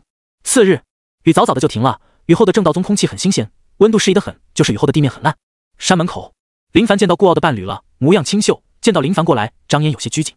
林师兄，师妹。林凡微笑的跟对方打着招呼，不得不说，顾傲的眼光还是不错的，就是趁着当接引者的功夫，将入山门的师妹拿下，还是有些手段的。他离开山门的事情没跟吴师姐说，如果说的话，以师姐对他的意思，应该会跟着他一起去的。他想了想，以江州那边的情况，可能不算安稳，遇到危险的可能性还是比较高的，就没必要带着师姐一块去了。江州境内，林凡发现踏入到江州境内后，就感觉气氛显得有些压抑。随着不断深入，他看到许多从远方逃难过来的难民，衣衫褴褛，神情憔悴得很，都是饱受战争的人。师妹，你老家是在哪座城池的？林凡问道。张嫣道：回师兄，是江州台城。又遇到一群结伴行的难民，他上前拦住对方，抱拳道：“请问如今台城情况如何了？”他拦住一位难民，想知道台城的情况。第一次来江州，也不知道大前的军队有没有占领台城。如果占领的话，那他们就要改变策略了。这位难民中年模样，神情落寞，眼里光芒暗淡，见林凡拦住去路，无奈叹息着：“台城还在，暂时还没什么事情，不过已经有很多人都迁徙了，你们最好别往那边去了，太危险了。”“好，多谢。”林凡抱拳，随后来到张嫣跟顾傲身边，告诉他们台城的情况。张嫣听到这情况，心里暗暗的松了口气，只要没事就好，但目前的情况谁都说不准。大前军队已经连续占领数城，对别人来说，谁也不知道后面的情况会怎么样。顾兄，张师妹，还是赶紧赶路吧，早点将张师妹的家人接到宁城。”林凡说道。顾傲道：“以免夜长梦多。”继续赶路。夜晚，篝火燃烧着，抓来一头野猪，架在火堆上烤着，香味四处飘散着。江州有几个山门？三人围坐在篝火前，林凡询问着。他对外面的势力分布不算了解，对于张师妹跑到怀州加入正道宗，表示有点诧异。张嫣道：“江州只有2个山门，铁剑宗跟海宗。师妹，当初为何没有去这2个山门？”“这2个山门的风评不是很好，听人说正道宗好点，就来到怀州了。”“哦，原来如此。”林凡感觉正道宗就很不错，没想到在外面的风评也是如此。突然间，咻的一声，一道破空声从远方而来，林凡猛地回头，两指夹住一根剑矢，竟然有人在黑暗中放冷箭，这倒是他没有想到的事情。“谁？出来吧，背后放冷箭可不是好汉所为。”林凡看向前方，那里有动静，不过他没有将手里的剑矢回扔过去，而是在等待着，便是想看看到底是谁。顾傲跟张嫣都警惕地看向那边。很快，一道道身影出现，虽说现在是天黑，但还是能看清对方的模样。出现的人凶神恶煞，手里提着刀具。“盗匪吗？”林凡轻声道。张嫣道：“师兄，以前江州没有被大前入侵的时候，盗匪就有不少，现在乱成这样，盗匪应该已经横行无忌了，可能是知道许多难民会经过这里，特意在这路堵截吧。”唉，林凡无奈得很。说来说去，最悲惨的还是寻常百姓，家乡被毁，逃亡的路上还能遇到盗匪，想想都感觉可悲得很。顾兄，你来还是我来？我来吧。顾傲没有多想，来到媳妇的家乡，遇到这些不知死活的盗匪，自然是得他来。如果连这些盗匪都解决不了的话，那这些年来岂不是白修炼了？没过多久，这群盗匪就被顾傲解决，也没多长时间。虽说顾傲的修为还是洗髓一重，可早就不是这群盗匪能够相比的。就在顾傲回到林凡身边的时候，一道声音从远方传来：“兄弟好身手，利索得很。”林凡等人疑惑地朝着远方看去，刚刚解决盗匪，没想到竟然还有人来，不会是盗匪的同伙吧？如果真是这样的话，那真的是葫芦娃救爷爷，一个接着一个送啊！不过他看到来人的模样时，便知道对方不是盗匪。盗匪哪里有对方长得这般白净？而且对方浑身散发着一种特殊的气质，那是位居高位逐渐培养出来的气质，可不是盗匪所能拥有的。多谢阁下高赞，雕虫小技不值一提。顾傲打量着对方，跟林凡一样，一眼就看出对方不凡，倒也是客气得很。华莲笑道：“冠阁下的招式，各位应该是山门中人吧？”他打量着眼前的三人，不由得点点头。不过他知道这3位绝对不是铁剑宗跟海宗的弟子。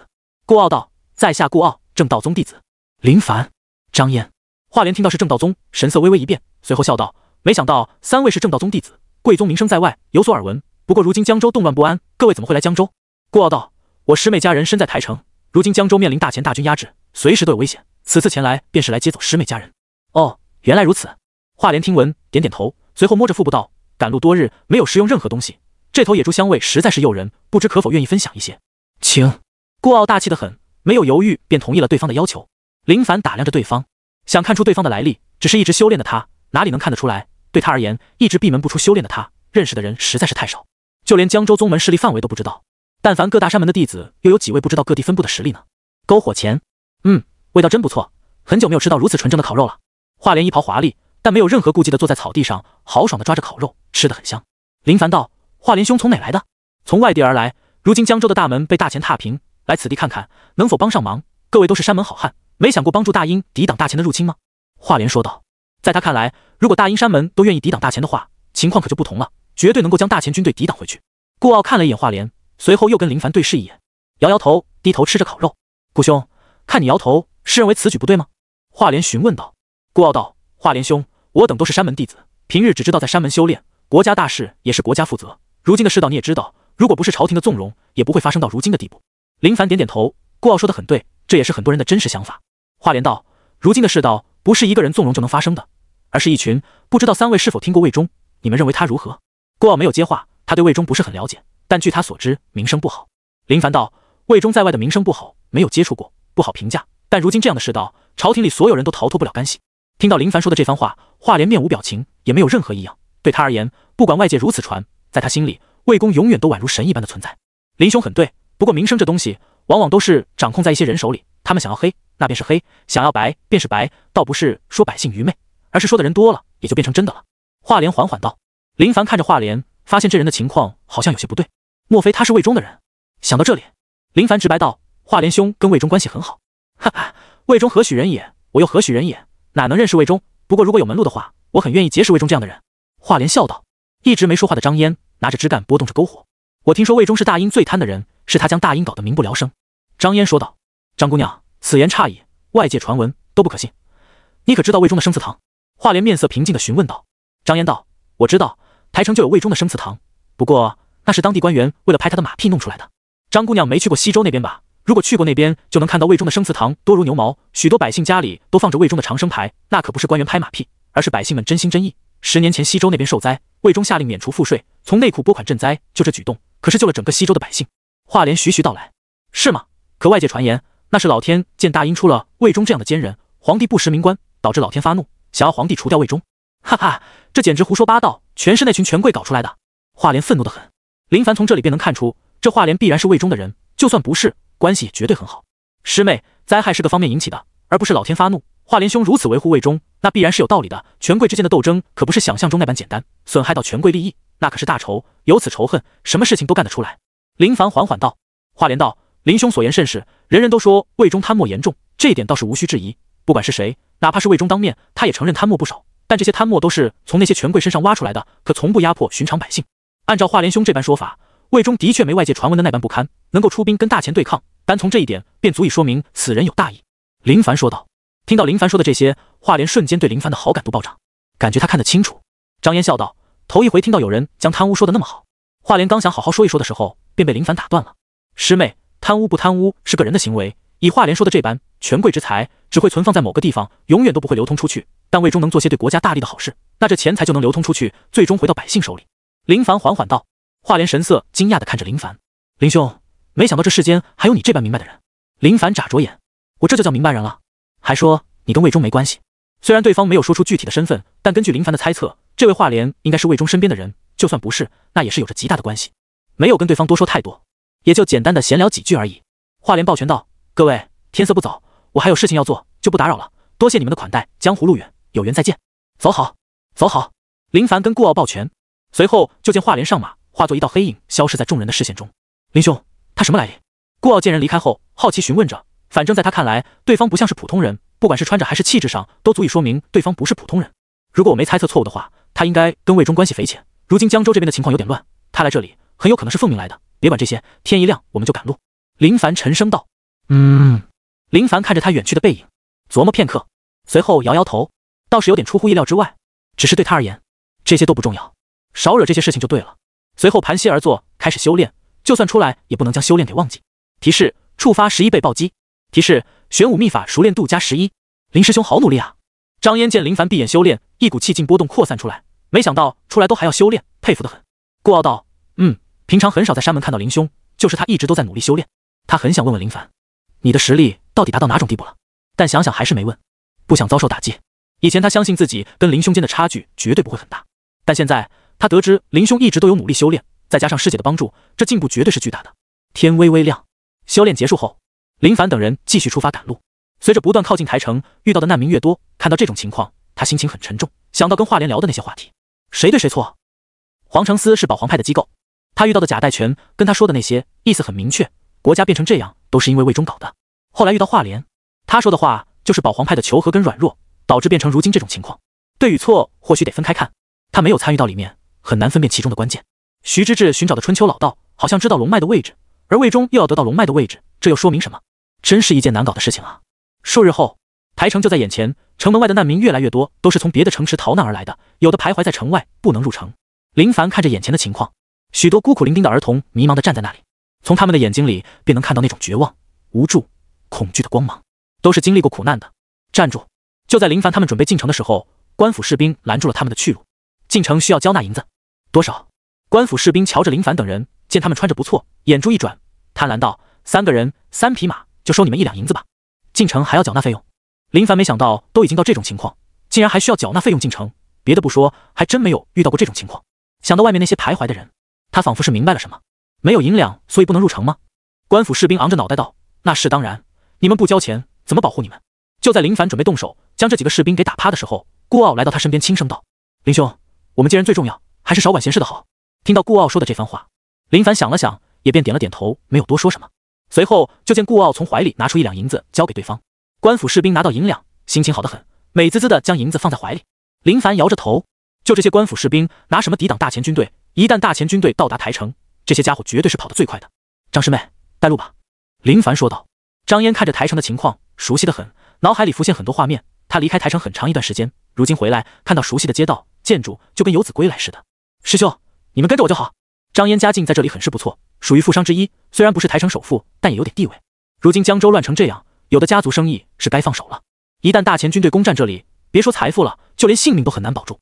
没过多久，师妹，你家在台城属于富族啊？林凡笑道。张嫣道：“师兄说笑呢，寻常生意人，算不上富商，还真谦虚。”此时，管家从府内出来，看到张嫣时，揉着眼睛看得很仔细，随后惊呼着：“小姐回来了！小姐回来了！”很快，数道身影从府邸内走了出来，为首的是一位老妇，看到张嫣时，面露激动之色：“嫣儿，我的嫣儿回来了！娘，我回来了！”张嫣看到母亲很激动，左看看右看看，许久没有回来的她，发现母亲消瘦了很多。娘，我给你们介绍一下，这2位是我的师兄，林凡林师兄，顾傲顾师兄。张嫣介绍着。林凡面带微笑，神色淡然，但顾傲就没法镇定了。眼前这位老妇可是他未来的岳母，肯定得好好的讨好才行。伯母好，我叫顾傲，张嫣的师兄，家住夺印城，入正道宗有3年了。自我介绍的很干净利索，就差点将家里的老底都给抖出来了。张嫣诧异道：“娘，我爹跟哥呢？他们不在家吗？你爹跟你哥到鹤城那边去了？”张氏叹息着：“鹤城，爹跟哥怎么会去那里？如今大前的军队就在鹤城之外，太危险了。”张嫣彻底慌神。张氏道：“你爹说鹤城那边的守军缺衣缺粮，准备了很多粮食，已经去了有半月了，也不知道那里的情况。”此时的林凡无奈叹息着，他就知道事情没那么简单。不过张师妹的父亲行为举止值得敬重。刚刚走在城里的时候，他就听到很多百姓抱怨着，如今的柴米油盐价格都涨幅了起来。对普通百姓来说，这便是一种灾难，巨大的压力笼罩着，很多奸商都坐地起价。在这种时候，发财是最容易的，也就是危险多点而已。张嫣告诉家人，这次过来就是带他们去宁城生活，台城已经很危险，随时都能被大前的铁骑踏平。顾兄，准备一下，我们下一站应该到鹤城。林凡说道。顾傲道：“只能先去鹤城接回师妹的家人。”林凡沉思着，台城距离鹤城不是很远，可张嫣的父亲去了那么久，应该不是遇害。如果遇害的话，早就有消息传回来。按照现在的情况来看，应该是在那里遇到了事情。师妹，过来。林凡朝着张嫣招了招手，然后跟他说明接下来要做的事情，便是继续赶路去鹤城找人。张嫣知道这是唯一的办法，刚到家都没怎么歇歇，就要继续赶路。张氏见他们要去鹤城，想让他们先休息一晚，不用着急，养好精神，明天出发也行。只是张嫣想着父亲跟哥的安全，摇头拒绝了。出城，林师兄、顾师兄，此次劳烦你们了。张嫣感觉有点不好意思。顾傲感觉没什么，你是我媳妇，我不帮你帮谁？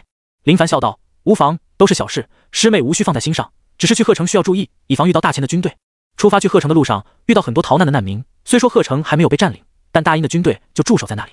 大前军队想要进攻鹤城，便需要经过一座峡谷，那里是防守的重地。如果没能守住那边的话，那鹤城也就完蛋了。”随着看到的难民越来越多，林凡早就已经波澜不惊，对他而言，见多也就习惯了。许久后，天黑的时候，鹤城已经到了，街道显得有些荒凉，能够看到好多屋子已经没人居住，都在这段时间拖家带口离开了。天色已晚，找人可能不便，先找家酒楼歇会，等天一亮再找。林凡说道。顾傲跟张嫣都没意见，听从林凡的安排。聚源酒楼里面亮着灯火，仔细听还能听到里面有人在交谈。他们下马拴好绳索，林凡敲着酒楼木门，咚咚，谁？屋内传来声音，小心翼翼，好像很警惕似的。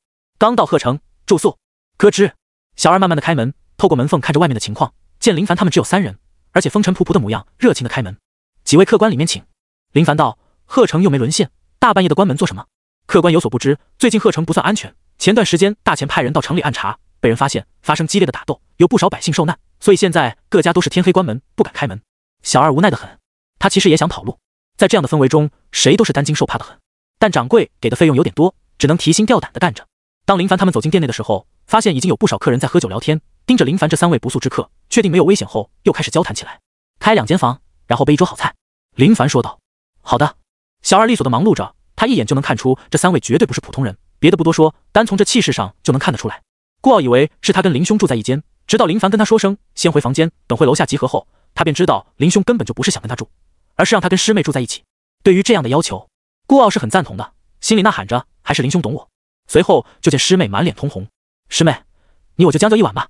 顾傲神情淡然很，其实他内心也是扑通的跳动着。虽说交往到现在，但他们之间还没有逾越过那条线。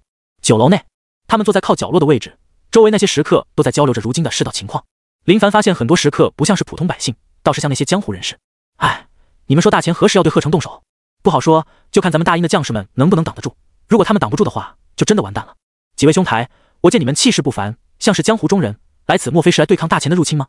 没错，我跟这几位兄弟都是半路结缘，都有着共同的目的。等天一亮，我们就去那边看看情况。佩服佩服。林凡吃着菜，慢慢聆听着，看来跟他想的一样，随着大钱的入侵，许多江湖人士都站了出来。虽说他们修为不高，但也是一腔热血。只是在最高层不支持的情况下，这将是一场可怕的恶战。也许在场的这些人，最终的下场便是死在战场上，成为无人问津的炮灰。只是他对这江湖人士是很敬佩的，对他们而言，可能对国家有着信念，不像他们这些山门的人，信念是山门，对国家没有那么大的归属感。师妹，你爹叫什么名字？林凡问道。张汉明。各位好汉，请问是否知道从台城送粮食到此地的张汉明？林凡起身抱拳询问着。此时，一位中年男子道：知道，他带了很多粮食过来，今天又从别的地方收了不少粮食给大军送了过去。哦，多谢告知。林凡感谢道。张嫣听到父亲的消息，心里猛地松了口气，只要没事便好。师妹，已经知道你爹的下落，明天去那边看看就知道了。林凡说道。夜晚，林凡没有入睡，而是在修炼玄武秘法的奥妙，实在是惊人的很。他迫不及待地想将玄武秘法修炼到最高境界，只是这其中需要的时间有点漫长。突然间，他耳朵微微一颤，听到细微的声音传来，随后声音越来越大，是有人施展轻功在屋檐上行动。推开屋内的窗户，单手翻出，落到屋檐上，就看到一道身影在黑暗中不断前行着，鬼鬼祟祟的，好像要做什么坏事似的。原本按照这种情况，林凡是不想多管闲事的，但想了想，既然来到鹤城，如果遇到未知的事情，还是有必要去看看的。远方，贺连成快速移动着，他没想到行动如此成功，竟然真的盗到了大殷士兵的布防图，这对大钱进攻鹤城有着巨大的作用，能够知道大殷军队分布位置。立功了，大功一件。贺连成紧握着手里的竹筒，满脸笑容，他已经想到荣华富贵朝着他飞来的场景了。突然间，修为高深的贺连成总感觉周围的气氛有点不对劲，好像是有谁一直在窥视着他。贺连成停下脚步，注视着周围，陡然他看到前方有道模糊的身影，随后那道身影缓缓朝着他走来，惊得他浑身一颤。被人发现了吗？不可能，如果发现的话，绝对不会让他逃跑到现在。镇定才行。贺连成假装不认识对方，没有继续朝着前方走去，而是低着头从侧方离开，意思很明确，我又不认识你，你找错人了。喂，去哪？林凡缓缓道。他倒是被对方的行为给搞得想笑，玩闹呢，还是说对方将我当成瞎子，智商不够高，见他拦住去路，就想着换条路走，以为能避开吗？敢问阁下是谁？贺连成警惕得很，他打量着林凡，对方很年轻，但突然出现在这里，半夜拦住他的去路，足以说明对方注意他很久。你手里拿的是什么？林凡看到被贺连成抓在手里的竹筒，里面应该装着东西，如果是白天的话，他不会有任何怀疑，可大半夜的有路不走，非得走屋檐，说给鬼听呢，就连鬼都不会相信的。听到林凡说的话，贺连成将竹筒放在身后，眼神逐渐凌厉起来。小子，劝你别多管闲事，铁剑宗的事情可不是你能管的。原来你是铁剑宗的，还以为你是大钱的高手呢。林凡略显诧异，还真的没有想到眼前这位鬼鬼祟祟的家伙竟然是本土山门的人。沉思片刻，很有可能已经被大钱收买。给我看看竹筒里的东西。林凡神情淡然得很，依旧对竹筒充满好奇心。找死！贺连成勃然大怒，没有继续废话，直接猛地冲了过来。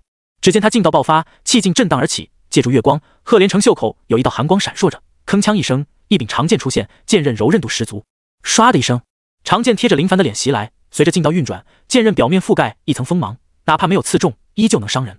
贺连成见对方未躲，心中大喜，以他对此剑的掌控，稍微扭动手腕就会改变方向，一剑刺穿他的脖子。可就在此时，让他惊恐的一幕发生。林凡抬手，乌黑材质覆盖，大手一张，直接抓住贺连成的软剑，缠绕几下，随后猛地用力，劲道震荡，咔嚓一声，清脆声传来，软剑直接被捏碎。怎么可能？贺连成目瞪口呆，太过震惊，动作停顿，已经被彻底惊住。而当他反应过来的时候，林凡一拳轰来，他抬手抵挡，一股劲道贯穿，身形暴退，后背狠狠地砸在墙壁上。噗嗤！贺连成一口鲜血溢出，惶恐地看着林凡，仅仅一招，他便受伤。对方到底是谁？怎么可能会有这样的实力？我是铁剑宗弟子，你真要得罪铁剑宗吗？贺连成将山门搬出来，希望能借助山门的威名震慑住对方，被一个山门惦记着，结果是很凄惨的。而就在他说这些的时候，林凡出现他面前，抬手攻势落下，一掌拍向他的胸膛，劲道凶猛，宛如猛虎下山，有种势不可挡的力量爆发而来。别搬山门恐吓我，你能活着再说。砰！一掌正中贺连成胸膛，沉闷声响彻，胸骨破碎，手掌凹陷进他的皮肤内，劲道从后背贯穿而出。瞬间，贺连成失去战斗能力，浑身无力，整个人摇摇欲坠。林凡拿过竹筒，将里面的东西倒出来，打开一看，竟然是大英军队布防图。你是要将这布防图送给大钱啊？他低头看着不怎么能喘气的贺连成。贺连成伤势极重，他惊恐地发现对方劲道极其恐怖，有种炙热感破坏着他的经脉，哪怕他用劲道抵挡，都挡不住。对方的劲道比他浑厚太多。哎，看来跟我想的一样。你说你这样的人，好端端的非要做这种事情干什么？林凡手掌落在贺连成头顶上，轻轻抚摸着。就在贺连成以为跟对方说些好话就能逃过一劫的时候，就见对方一掌拍下，正中他的天灵盖，咔嚓一声，内部骨骼声音震动，仿佛搭建起来的模型散架似的。见他没了动静，碾碎布防图，迅速离开此地。就在林凡离开一段时间后，城内动荡起来，一群人走在街道，仿佛是在寻找着什么。没过多久，便有声音传来：“这里，在这里！”一群腰间别着刀具的人出现，将贺连成尸体围住。他们看到眼前这场面的时候，都惊呆了，有点惨烈。贺连成死样不算恐怖，但看起来像是被人打成烂泥似的。同时后背的墙壁出现裂纹，密密麻麻的，宛如蜘蛛网似的覆盖着。让开！一位女子走来，周围人看到这位女子都面露恭敬之色。刚刚发现的布防图碎落一地，应该是有人拦截住了她，将她杀了。一位提前到场的男子汇报着情况。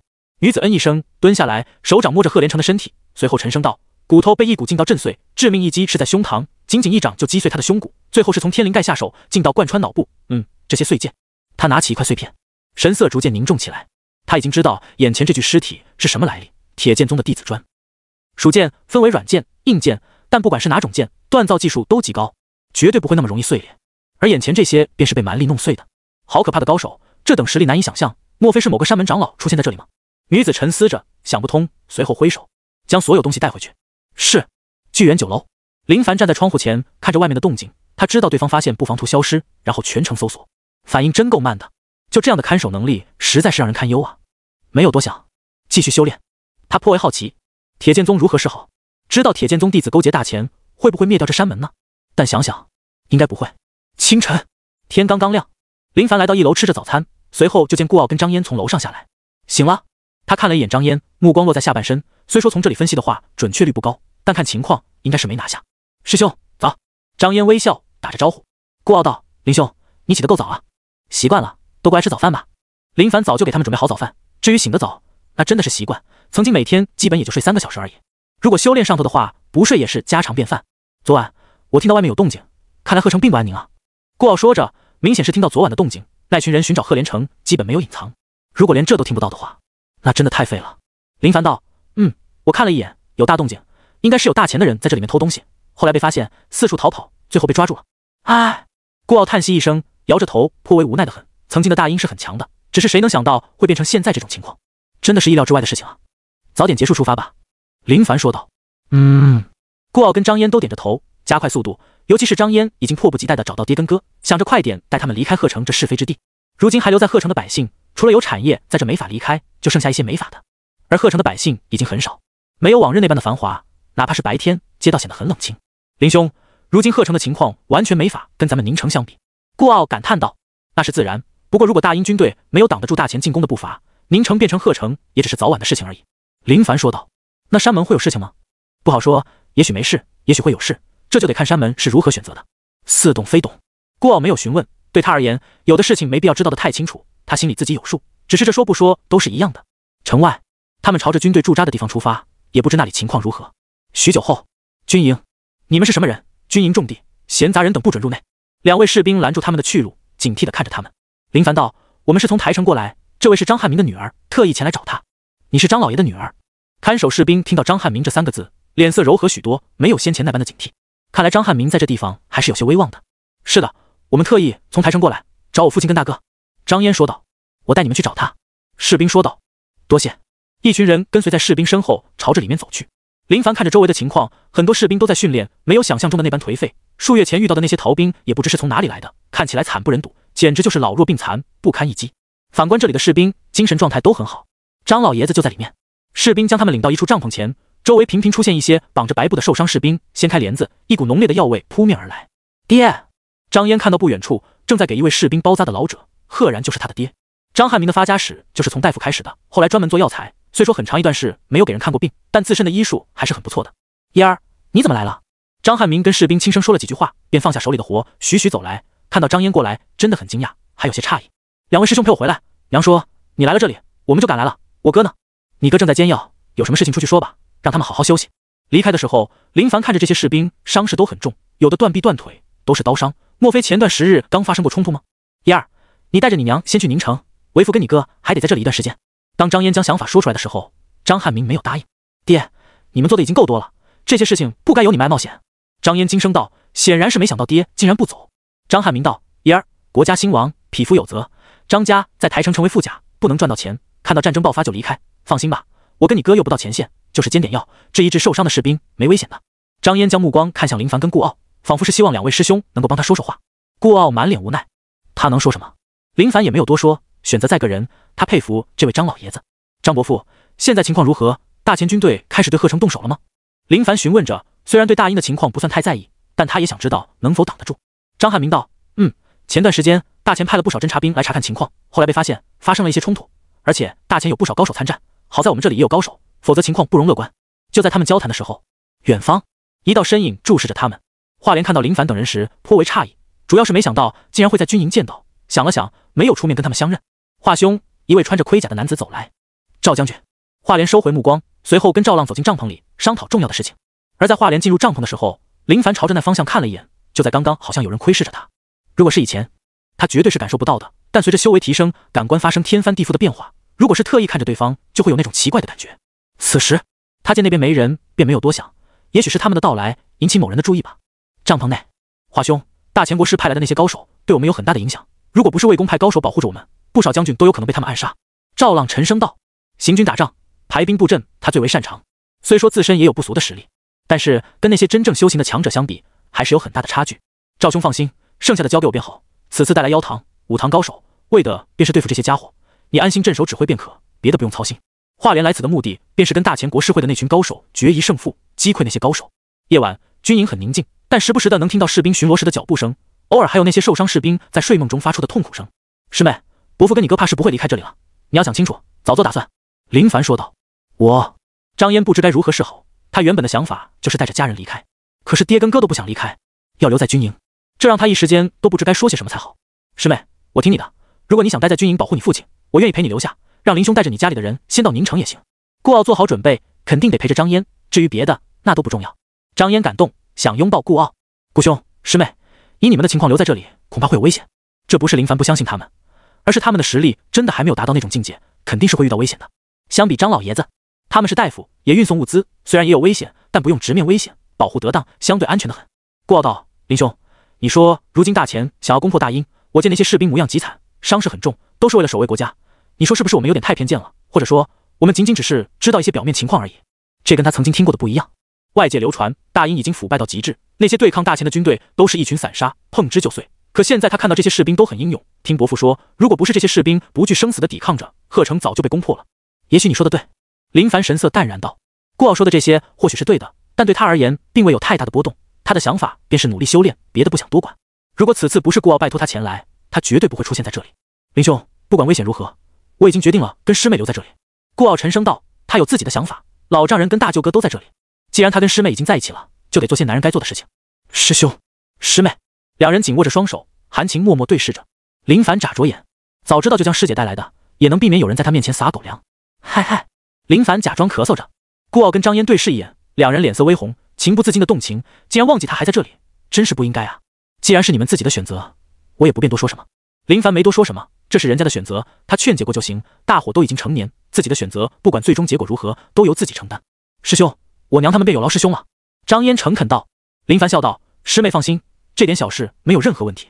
次日，贺城之外，峡谷上，普通士兵是没法越过这里的，只有从那一线天出入，而对武道在身的他来说，翻山越岭很简单，没有任何问题。他要去被大前攻占的城市看看情况，倒不是有别的想法，而是想知道大前将那些城池占领后会做些什么事情。甘城，也就是贺城之前被占领的城池，远远看去，甘城城墙破烂不堪，烧焦留下的痕迹很是浓烈，明显是遭受了极其惨烈的攻击，没有什么生气。偶尔会有一些士兵出没，却没有看到寻常百姓的身影。林凡朝着甘城走去，渐渐的，他发现数位士兵站在那里，好像是围着一个大坑似的。看到这种情况，他便好奇地走了过去。一股刺鼻的味道扑面而来，士兵看到林凡出现，顿时大惊，拔出武器。谁？你是什么人？站住！士兵们凶神恶煞，看到林凡出现，恨不得直接出手将林凡砍杀。林凡无视这些士兵，就算有士兵冲来，也是被他一击击溃。很快，来到深坑前，看到里面的情景时，他瞳孔缩放，面露震惊之色，不敢置信地看着一具又一具的尸体叠着，有老人、小孩、妇女，看得他心跳极快，浑身发寒。这深坑里的都是寻常百姓，不知道有多少人，可是数量却很多，已经快要堆积到深坑边口了。你们大前占领城池都要屠城吗？林凡沉声问道。他不知道这些家伙会不会理睬他，但这些都不重要。虽然他对大英没有任何归属感，但还是不忍这般惨烈的事情发生在眼前。他是大英的人，杀了他！士兵们举起沾血的兵器，朝着林凡砍杀而来。林凡眯着眼，眼里绽放阴沉之色，瞬间脚步一踏，穿梭在士兵群体中，眨眼间功夫，哐当一声，士兵愣神地站在原地，随后轰隆倒地。战争发生，最苦的还是这群百姓啊！他已经知道大前的情况，转身离开，继续深入恐怕会有危险。一旦被敌军包围，以他现在的实力，逃应该能逃，但很难说不会被大前的高手围殴。峡谷山林中，华莲双手背负，神色凝重地看着前方这群身穿大前国师会服装的高手。华兄，好久未见啊！跟华莲说话的这位中年男子，容貌威严，面带着微笑。20多年前一见后，便没有任何消息了，不知近来可好？段武明，华莲没想到是他带领着国师会的高手前来。20多年前，大前国师会曾经来大英传道，当初大前跟大英之间关系算是合作伙伴，而保皇一派很是欢迎国师会的到来。只是后来因为一系列的原因，也有魏公的抗衡，国师会最终从大英被连根拔除。看来华兄还未将我忘记，当初随着国师前来，华兄便是魏忠身边的红人。那时我还跟华兄提过，国师会有门秘法，能助华兄断肢重生，只是可惜了，华兄并不领国师会的情啊。段武微笑道。华莲早就知道国师会的诡计，国师会属于协会，无需废话，出手吧。华莲不想跟段武明废话，妖堂跟武堂的高手已经在远方跟国师会的人交手，而他面对的便是段武明，只要将他斩杀，一切都好说。段武明嘴角上扬，露出一丝冷笑，脚尖轻点地面，砰的一声，浑厚劲道爆发，化作一道残影朝着华莲冲来。冥王功三臂魔神法，刹那间，华莲视线里那袭来的身影陡然变成三臂，面部幻化成魔神脸，浓烈的黑雾缠绕周身，一股惊人阴森的气息扑面而来。咦，从甘城回来的他穿梭在峡谷的时候，听到有打斗的动静声，放缓脚步，落地无声，宛如鬼魅般似的朝着远方落去，躲在一处巨树后面。前方有2道身影打斗在一起，其中一位体型壮硕，双臂抱着一棵巨树，猛地挥舞着，形成的劲道风暴让人难以靠近。而另一位身形不算高大，甚至有点矮小，总感觉在哪好像见过这种类似的家伙。轰隆，巨大的轰鸣声传来。你们大英的人就会东躲西藏吗？大汉将手中的巨树狠狠地砸在地面，恐怖劲道爆发，地面直接被砸出深坑。而那身材矮小的则是擅长钻地，速度很快，让人难以反应得过来。听到他们说的这些话，林凡知道双方是谁了。壮汉是大前的高手，矮小的那位就是大英的高手，修为都很不错。看双方交手的情况，至少有洗髓1重、2重的境界。林凡沉思片刻，想到先前看到的那些，能够出面跟大前高手抗衡的，也算是好汉了。虽说这矮子长得奇丑无比，但长得丑不代表就是坏人。想通后，林凡直接出面，运转劲道，直接偷袭，一掌朝着大汉轰去。挥舞着巨树的大汉听到后面动静，怒吼着：“谁敢偷袭！”紧接着便是暴怒反击，将势不可挡的威势爆发得淋漓尽致，凶悍的气息让人有种跟他硬拼就是很愚蠢的行为似的。林凡面色平常，手掌蕴含浑厚劲道，哪怕对方挥舞着巨树，也丝毫不惧，而是硬碰硬的对抗。轰隆，沉闷声爆发，一掌将巨树拍得4分5裂，最终沉重的轰击在对方胸膛上，咔嚓，胸骨破碎。大汉瞪大眼睛，满脸不敢置信地看着林凡，仿佛是没想到对方的劲道竟然如此浑厚，咕噜，嘴里溢出血液。你，话还没有说完，身体向后倒去，肿肿地栽在地面。大英这边的妖堂高手穿梭在地面，听到上面的动静，虽然不知具体是什么情况，但对他而言，只要出现在这附近的人，不管是谁，都是敌人。林凡看着地面，那矮子想要做什么？突然间，林凡面色一变，就见双脚下的地面猛地炸裂，一道身影探手抓来，捏爆你的软肋！妖堂高手气息狠辣凌厉，五指幽光闪烁，专门攻人体最为脆弱的地方，不管对方是何等的高手，但凡偷袭得手，保证让他欲仙欲死，飘飘欲仙。林凡见到这种阴损杀招，腾空而起，双手垂下，抓住袭来的手掌，运转劲道，身体猛地旋转起来，将妖堂高手从地底拔了出来。你特娘的！林凡勃然大怒，见你跟大前高手对抗，敬你是条好汉，出手帮助，哪能想到对方竟然偷袭，还直接抓向他的裤裆。他知道妖堂属于魏忠手里的机构，就因为魏忠是太监，所以手里的人都喜欢毁人家裤裆里的玩意吗？林凡抓起对方，左右开弓，噼里啪啦地抽着对方的脸，随后将其扔到远方，怒声呵斥道：“你搞什么鬼？看你跟大前高手交手，敬重你是条汉子，出手帮你灭杀，你就这么对我的吗？简直有病，不可理喻！”话音刚落，林凡转身离开，他懒得搭理对方，既然知道来此地的目的，便没准备击杀对方。但凡要是在别的地方，就这情况，早就将他碎尸万段。被他扔在远处的妖堂高手猛神地看着林凡的背影，双手摸着脸，好像有些委屈，嘀咕着：“怎么可以扇我？好像对他来说，打别的地方都行，就是不能打脸。”唉，林凡心情不是很好，以前就有想过，来到这里想要保家卫国的人需要多多注意，也许你不是死在敌人手里，而是被自己给弄死。就说刚刚那家伙，手段太狠，但凡修为弱点的人遭遇这种情况，稍有不慎就能弹碎人亡，死样绝对凄惨的很。虽说看到的那些场面让他心情很沉重，但有的时候不是冲动就要决定某些事情的，而是需要继续看看。又有动静传来，仔细一听便知道是打斗声。林凡看了一眼，面色平静的不想理睬这些事情。而就在他准备离开的时候，却是听到了一些声音。华莲，这不是前段时间遇到的家伙吗？怎么会在这里？看来跟他猜测的一样，华莲的确是魏中的人。想了想，决定去看看情况。虽然跟华莲交涉的不多，但初次见面的感觉还算可以。对方跟他听闻到有关魏中的传言有些不实。没想多久，朝着声音的来源袭去。此时现场的情况对华莲并不好，段武明浑身劲道澎湃的快要凝成实质。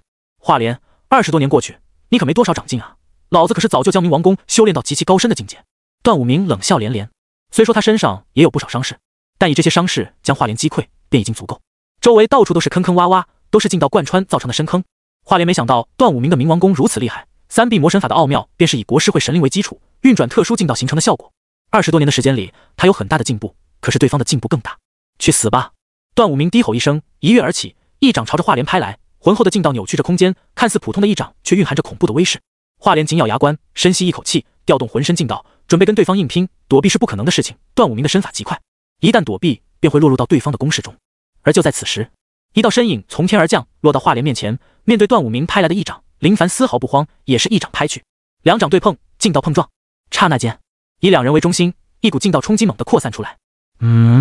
段武明面露惊讶之色，仿佛是没想到竟然有人出现，随后面露凌厉之色，狠狠压下，想以自身浑厚的劲道击飞对方。林凡感觉到对方的劲道宛如浪潮般汹涌而来，也未敢大意，全力以赴跟对方相互对拼着。轰隆，掌间劲道爆发，两人猛地后退。是你？华莲看到出现在面前的林凡，面露惊讶之色，显然没想到在这种关键时刻，林凡出现在他面前，这是将他从段武明手里救下了。没想到又见面了。林凡笑着说道。华莲神色凝重道：林兄弟，你要小心点，这家伙是大前国师会的高手，劲道浑厚，擅长冥王功，能造成幻觉。刚刚交手的刹那间，他便看得出来，林凡的实力已经达到一种极其高深的境界。刚结识的时候真没有看得出来。段武明低头看着手掌，猛地抬头看向林凡，好家伙，半路竟然杀出个多管闲事，你是什么人？短暂的交手，他便已经发现对方的实力不弱，劲道丝毫不弱。关你屁事！林凡神色淡然。你……段武明勃然大怒，没想到这家伙竟然如此嚣张，好得很啊！老子纵横江湖这么多年，还从未见过你这般嚣张的家伙，等会看你还嘴不嘴硬了。那是你没遇到我。话音刚落，两人再次交手，林凡招式凌厉得很，片刻间他抓住机会，一拳旋转轰向段武明的心窝处，而段武明面色微变，施展轻功，脚尖一点，身轻如燕，快速地朝着后面掠去。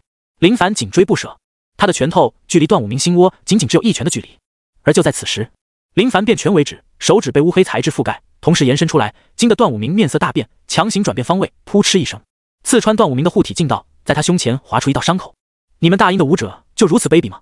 段武明勃然大怒，怒声咆哮着，刚刚要不是他躲避得快，能够刺穿他护体劲道的玩意，绝对会刺穿他的心窝。林凡没有理睬，变换攻势，不断朝着他的喉咙杀去，速度极快，快得仅能看到一道道残影而已。该死！段武明不断后退，被逼得暴怒，直接施展3臂魔神法，一股浓烈的黑色劲道从体内爆发出来，强行跟林凡厮杀在一起。轰隆，轰隆，两人的劲道将周围摧毁得很是破烂不堪，树木、巨石直接破碎。好厉害！华莲看着眼前的一幕，神色惊叹。他终究还是小看了林凡，本以为对方年纪轻轻，就算有实力，也未必会强多少。现在看来，强的已经让他有些不敢相信。林凡发现段武明的劲道比刚刚要浑厚不少，也没有留手，而是拿出绝对的劲道，施展耀日体，炙热的劲道爆发出来。段武明面色凝重，随着不断的交手，他感觉经脉仿佛被一股炙热的火焰燃烧着似的。虽然用劲道抵挡着，但依旧有着那种感觉。抵挡数十招后，就在段武明准备抽身避开的时候，一枚暗器破空而来，惊得他运转劲道，一掌拍向暗器。可就在这片刻间，林凡抓住机会，一掌狠狠地拍在他的胸膛。砰！段武明吐血倒飞，好卑鄙！他没想到华莲竟然会偷袭。林兄，你我联手解决掉他。华莲袭来，趁他病要他命，以他跟林凡联手，绝对能将段武明打死。我来便可。林凡见段武明倒飞出去，想都没想，紧追其后，张开五指抓住段武明的脚腕，猛地用力，咔嚓一声，直接捏碎脚腕骨。段武明忍着剧痛，单手撑地，抓起一把泥土，朝着林凡眼睛扔去，灰尘弥漫。林凡劲道一散，形成风暴，将灰尘推散，一拳轰向段武明的鞋底，劲道贯穿，原本完好如初的腿直接炸裂，血染地面，情况惨不忍睹。虽说林凡修为仅仅只是洗髓3重，但他在这3重境界的时候，将龙骨淬炼到红色，实力远远不是这等境界的人所能相比的。等等，段武明背靠着巨树，抬手看向他们。华莲兄，我们也算是旧识，没必要赶尽杀绝吧？他知道这话说的有问题，也知道说跟不说区别不大，但不知为何，他还是想说出来，也许会有奇迹出现。林凡怪异的看着段武明，也不知道他是怎么想的，都已经杀到这种情况上，竟然还说如此愚蠢的话出来。华莲没有说话，林凡不想让段武明继续活着，这等高手多活一段时间就有很大的不确定因素，直接抬手一掌落下。段武明大惊，抬手抵挡，林凡抓住他的手腕，随后一掌拍中他的胸口，浑厚的劲道直接贯穿他的身体，身后的巨树直接炸裂。他瞪大眼睛，鲜血从嘴里咕咕的流淌出来，有点弱。华莲听到这番话，诧异的看着林凡，他跟段武明之间有些差距，听到林凡说的这些话，一时间都不知道该说些什么才好。林凡说的这3个字就是一种低调的调侃，他也是拿出真正的实力跟对方交手。林兄弟，多谢相助之恩，如果不是你的帮忙，我跟他之间鹿死谁手还不知道呢。华莲抱拳道。林凡笑道，没事，遇到了也不能不管。先前我来的时候有遇到一些人在交手，其中有身材矮小、长相狰狞的，应该是妖堂的人吧？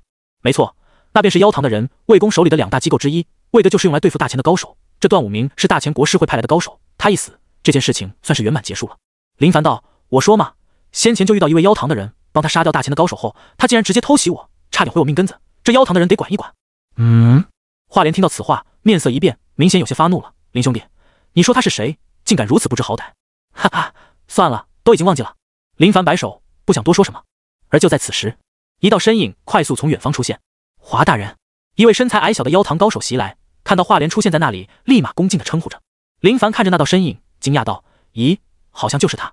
妖堂高手来到身边，还没开口说话，华莲直接来到他的面前，抬手对着这位妖堂高手啪啪啪几下就是一顿猛抽。不知好歹的东西，林兄弟帮你杀敌，你还敢偷袭，不知死活。华兄，算了算了，没必要这样。林凡假装劝架，但也就嘴巴动动而已。看到华莲怒抽对方，心情还是很不错的，打得真爽。这位妖堂高手一脸懵逼，不敢反抗，有点迷茫，怎么又被抽了？华莲怒瞪他一眼，看得这位矮小高手浑身胆寒。今天要不是林兄弟给你说话，非废掉你不可。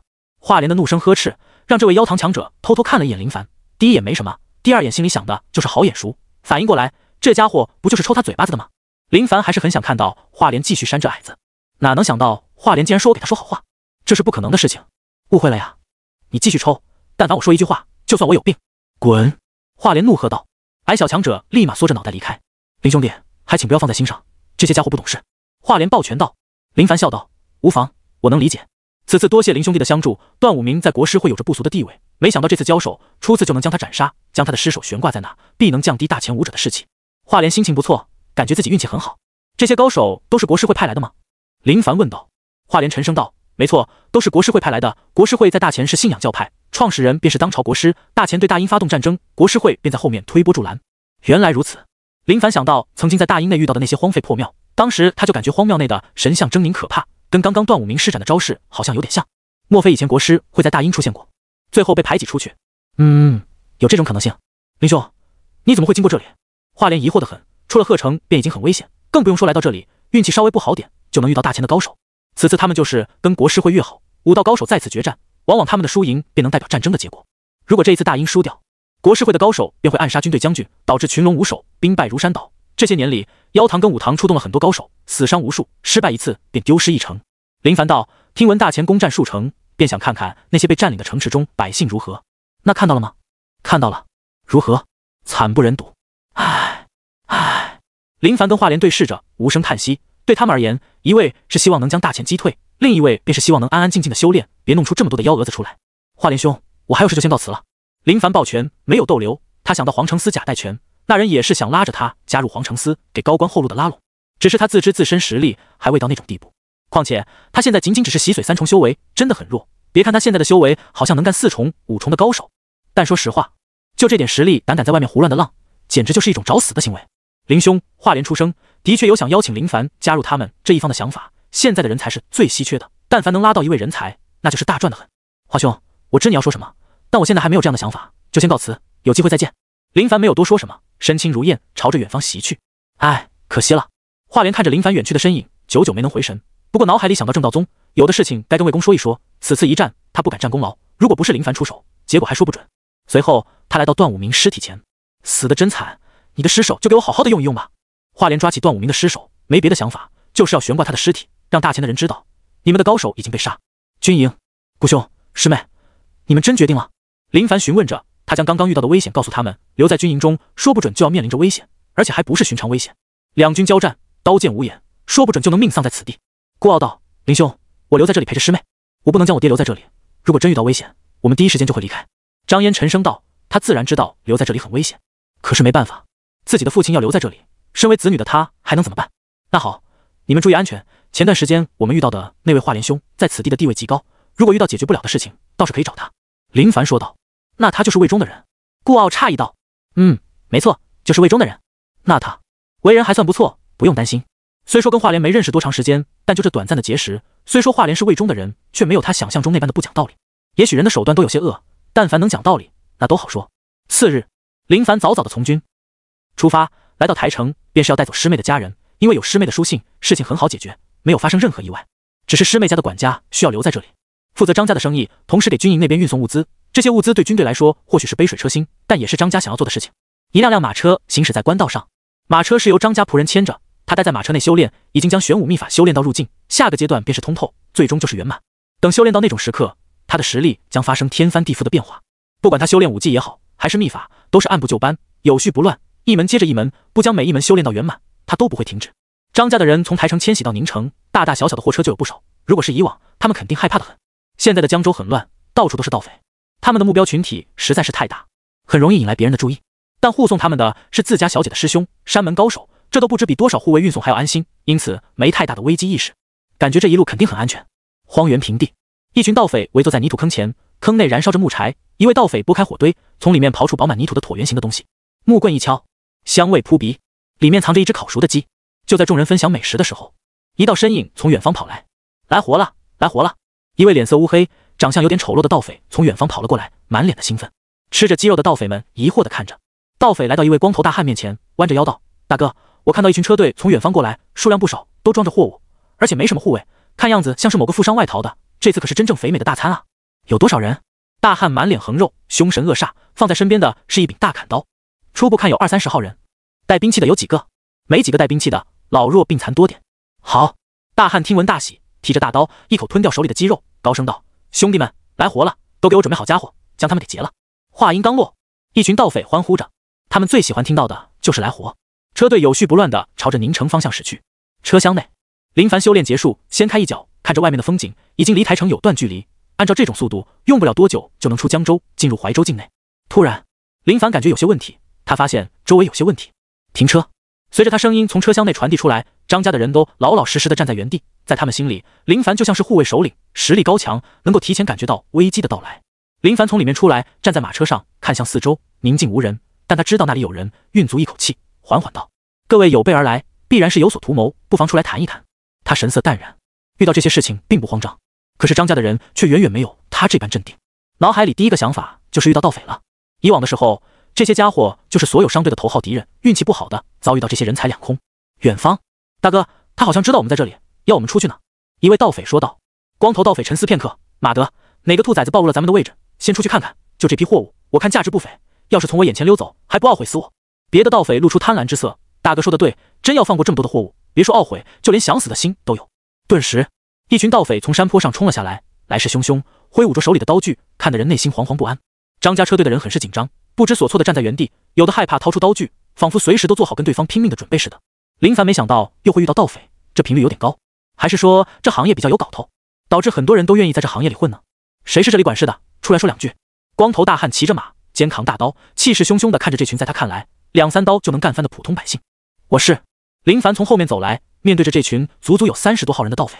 光头大汉看着林凡：“你是这车队管事的人？”“没错。”“那好，我叫霸天虎，方圆100里内的道路都归我管，平常你们要路过就看运气，我不在你们就能过，我要是在你们就不能过，你们的运气不是很好，刚好被我遇到了。”霸天虎说话傲然得很，寻常人看到他这种凶样，绝对会被吓得双腿发软。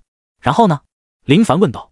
霸天虎道：“行走江湖，往往都是多个朋友多条路，我也不要你们的小命，只要你们的货物留下，人给我离开，保证你们无事。”周围盗匪们都点着头，感觉大哥说的很有道理。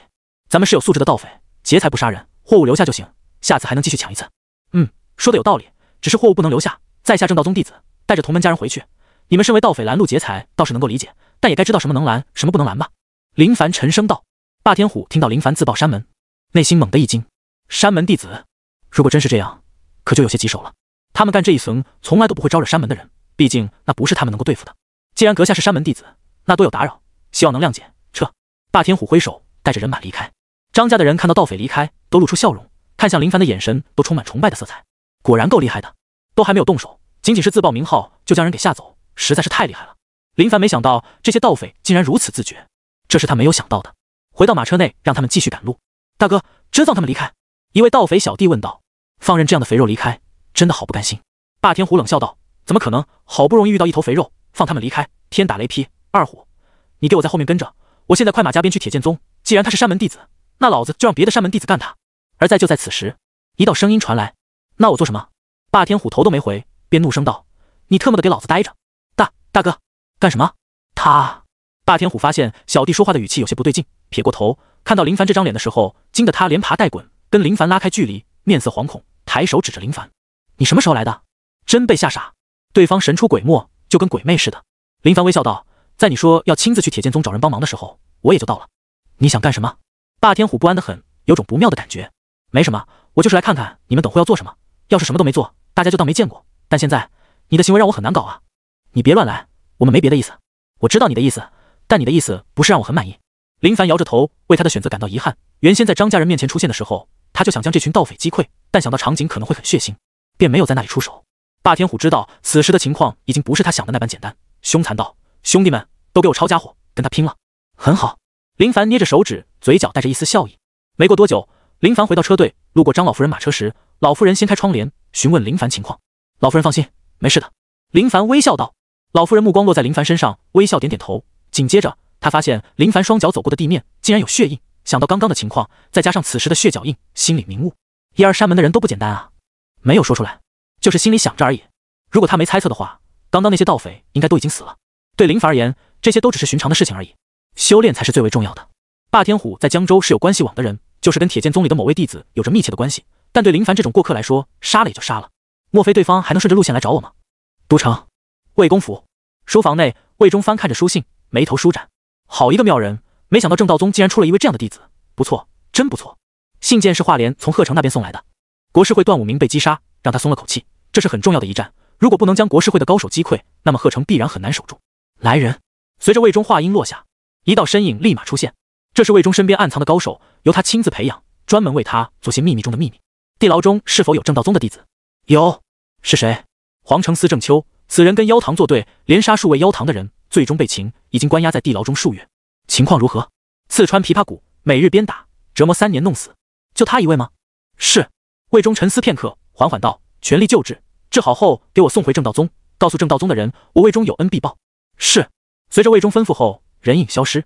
紧接着他嘴里念叨着，林凡根据华莲的描述，此人年轻，跟段武明交手，在对方施展冥王功3臂魔神法，都还能将他压着打。这种天赋，这种实力，世间少有。如今宝皇派不断对他施压，同时在外将他的名声搞得人尽皆知，急需人才补充的他，已经很难招到那些心系大殷的高手。好在兵部良治对他信任万分，甘愿与他同伙。他为的不是别的，就是为了大殷。林凡将人送到宁城，然后找到王宝峰，有他牵头安置。以张家的财力，自然不用王宝峰来购买房屋，只是张家出来此地，人生地不熟，由王家带着会容易很多。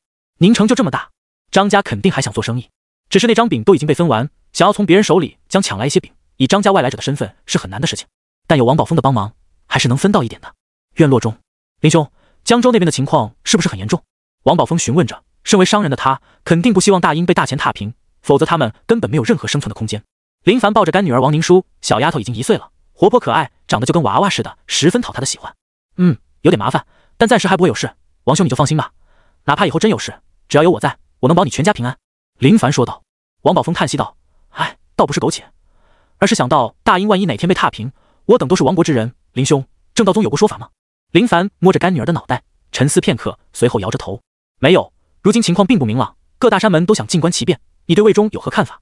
魏忠说的就是那大奸臣魏忠吗？名声在外并不好，人人畏惧，曾经跟我王家关系不错的一些大商户都恨不得饮血食肉，是吗？林凡看着王宝峰，随后道，但此次我去江州走了一遭，却有些不同的看法。随后叹息一声，有的时候不能看表面，得深入其中才能明白。王宝峰道，莫非那魏忠不是说的那般？是不是谁知道，也许他是无恶不作的人，但有大义，也许那人乐善好施，可没有大义，谁能说清楚？因此暂时先别多管。林凡起身抱着干女儿玩耍起来。林兄，轻点，小丫头会害怕的。你没看她玩得多开心吗？王宝峰无奈地看着傻笑的女儿，心里呐喊着：闺女啊，看到了吧，轻的把你当成宝，就怕磕碰到，你这干爹却是一点不在意啊。林凡在王家停留一段时间后，就回到了山门。吴青秋看到林凡回来，原本还有些生气呢，就是见林凡走的时候没有盯住他，吓得他以为师弟在外遇到麻烦，见到回来才重重的松了口气。师弟，以后可不准这样了。吴青秋最怕师弟遇到危险，如果是他遇到危险的话，他倒是一点都不怕。好，师姐放心，以后绝对不这样了。林凡笑着说道，他知道这是师姐对自己的关心，这种感觉真的不错。吴青秋见师弟知道错了，就放过他这次的事情，随后聊起了八卦。师弟，你不在山门这段时间，那偷内衣的盗贼又出现了啊！听到师姐这番话，林凡彻底懵了，脑海里只想到灰灰那张欠揍的狼脸。他神色镇定，旁击侧敲道：那抓到了吗？没有，到现在都没有抓到，也不知到底是谁做的。哦，那得尽快找到才行，否则肯定是人人自危啊。林凡心知肚明，马德，这绝对就是灰灰干的，看来先前的镇压还远远不够，竟然趁着他不在山门的这段时间又干起了老本行。他跟师姐聊了一会后就离开了。悬崖，林凡没有看到灰灰的身影，也不知道这家伙到底跑哪里去了。随后看到远方一道身影出现，他快速躲避，倒要看看灰灰到底都做了什么事情。很快，灰灰回到悬崖，对着天空嗷叫一声，随后熟练地来到一处地方，前爪快速扒拉着，一条肚兜出现。就见灰灰叼着肚兜愉快地玩耍着，仿佛已经进入某种佳境似的。林凡深吸一口气，悄无声息地出现在灰灰的身后。正在玩耍的灰灰仿佛是感觉到某种不对的气息靠近似的，停止动作，变得有些僵硬，转过头。当看到站在身后的林凡时，狼眼瞪得滚圆，叼在嘴里的肚兜缓缓地落在地上，已经彻底呆滞。灰，你完蛋了！林凡缓缓道。嗷呜！灰灰昂着脑袋，对着林凡轻轻叫喊一声，仿佛是在说：你也想玩吗？噼里啪啦，天色渐渐暗淡，夕阳西下，夕阳下的悬崖传来一阵阵凄惨悲哀的叫声。没有人知道发生了什么事情，但随着林凡带着灰灰回来时，好多弟子都好奇得很。林师兄，灰灰的脸怎么了？骑在灰灰身上的林凡微笑道：没事，这家伙想吃蜂蜜，被蜜蜂给蛰了，看他以后还敢不敢嘴馋了。数月后，宁静的生活便是如此，过得很快，眨眼间时光就跟流水似的，想抓都抓不住。正道宗后山庭院中，有件事情很奇怪。陈虚摸着胡须，有点没有想明白。师兄，昨日一位弟子回来了。谁？百浩对这位师弟没啥看法，就是感觉他能成为正道宗的长老之一，真的是老天折给他喂饭吃，一点都没长辈的风范。郑秋，你说的是被皇城司忽悠过去的那位弟子？没错，就是他，他是被魏中的人送回来的。根据他的说法，他在皇城司跟妖堂发生打斗，斩杀几位妖堂的人，然后被抓了起来，受尽折磨。可突然间，就在数月前，魏中的人给他治疗，还将他送了回来。你说这奇不奇怪？陈虚就是想不明白，魏中那是什么样的人啊？心狠手辣之辈，杀了他们妖堂的人，还想活命回来？想都别想，甚至连死都是一种奢望。不被折磨的人，不人鬼不鬼，都不会给你个痛快。可现在，人送回来了，还治得好好，精神状态简直比以前巅峰时期还要好，看来没少补。有这回事？白浩听闻，面色有点变化，陷入沉思，的确是没想通魏中的所作所为到底是什么。真的？你说魏中是不是想拉拢我们？陈虚感觉这种可能性很高。不可能。那我将郑秋喊进来，让他来说说。也好。没过多久，郑秋怀着忐忑的心来了。别说两位长老有点懵，就连他自己现在都是懵神中，根本没搞懂具体情况。刚开始被抓到地牢的时候，他的心情很糟糕；被折磨的时候，他想死，可是死不了。自从被皇城司招安后，他就认为自己是在做一件大事。但后来遭遇到狠辣毒打的时候，他便知道待在山门是多么的好，师兄、师弟、师姐、师妹们都很爱他，哪里会受这样的苦？可没想到转机就在数月前，情况突变。那群被他恨之入骨的家伙，竟然对他好到一种让他难以置信的程度，不仅给他好的环境，还治疗他的伤势，用各种补药喂他，同时派高手给他疏通身体，将那段时日留下的暗伤弄好。那一刻，他是懵的，甚至想到自己的身世，莫非我是流落在人间的皇族子弟吗？拜见两位长老。郑秋恭敬道。陈虚道：我问你，魏中放你回来的原因是什么？回长老，他们就说魏公有恩必报，然后没了。郑秋如实回答：没了，没了。陈虚眨着眼，你小子这话跟没说有啥区别？没有任何区别。随后挥挥手，让他退下。有恩必报，这就很有意思了。正道宗可没有帮过魏中，哪里的恩情可言？悬崖，一人一狼。灰灰脖子间套着绳子，拴在一块石头那里，前爪交叉的趴在地上，目光遥望远方的天际，陷入沉思。回来的这段时间都在修炼，没日没夜的修炼，看着别人休闲，他依旧是修炼，没有任何偷懒的想法。而今日，提示玄武秘法进阶，提示触发630倍暴击，获得万能点加630。还真没想到暴击竟然达到600多，的确很是不错。就说了嘛，只要努力，必然是有收获的。许久没有查看面板，查看一下不算过分。林凡，魅力80-100010，境界洗髓3重02000，天赋超等0100000，武技大力牛魔拳圆满，碎心随影腿圆满，四合掌圆满；曜日三诀圆满；秘法叠山镜圆满；抱元归一圆满；玄武秘法通透；心法重天图无熟练度；龙骨第一骨红，第二骨红，第三骨红。熟练度玄武秘法0120000，万能点2225点。林凡很满意现在的情况，武技圆满，秘法就差一点点，龙骨三红，这些都是他努力的结果。如果李道端大师兄知道林凡在这段时间将玄武秘法修炼到通透境，绝对会目瞪口呆，然后来一句：“你这是嗑药了吧？”但林凡绝对会告诉大师兄：“你知道我在这1年多的时间里是怎么熬过来吗？那是日夜不休的修炼，才将玄武秘法修炼到通透境。要是你们来的话，至少得10来年，甚至更多。”万能点已经达标，突破，消耗万能点2000，修为达到洗髓4重。顿时4重涌出的劲道实在是太庞大，浑身都被贯通，精气神达到巅峰。以我现在这样的速度，继续修炼数月时间，一定能将玄武秘法修炼到圆满。等到那时候，继续将玄武真功中的武技修炼成功，淬炼龙骨，达到4重巅峰。或许就算是山门长老，我也能跟他们拼一波。只是他想到了郭爷，郭爷的仇人李昌运，百罡宗的高手，必须要尽快给郭爷解决。他是真怕郭爷熬不住，最终带着不甘离开这世间。最多数月时间，他便去百罡宗那边探探底。以他现在的知名度，就算是百罡宗弟子看到他，都未必知道他是谁。这就是他下手的最好机会。一旦到人尽皆知的出名地步，就不太好动手了。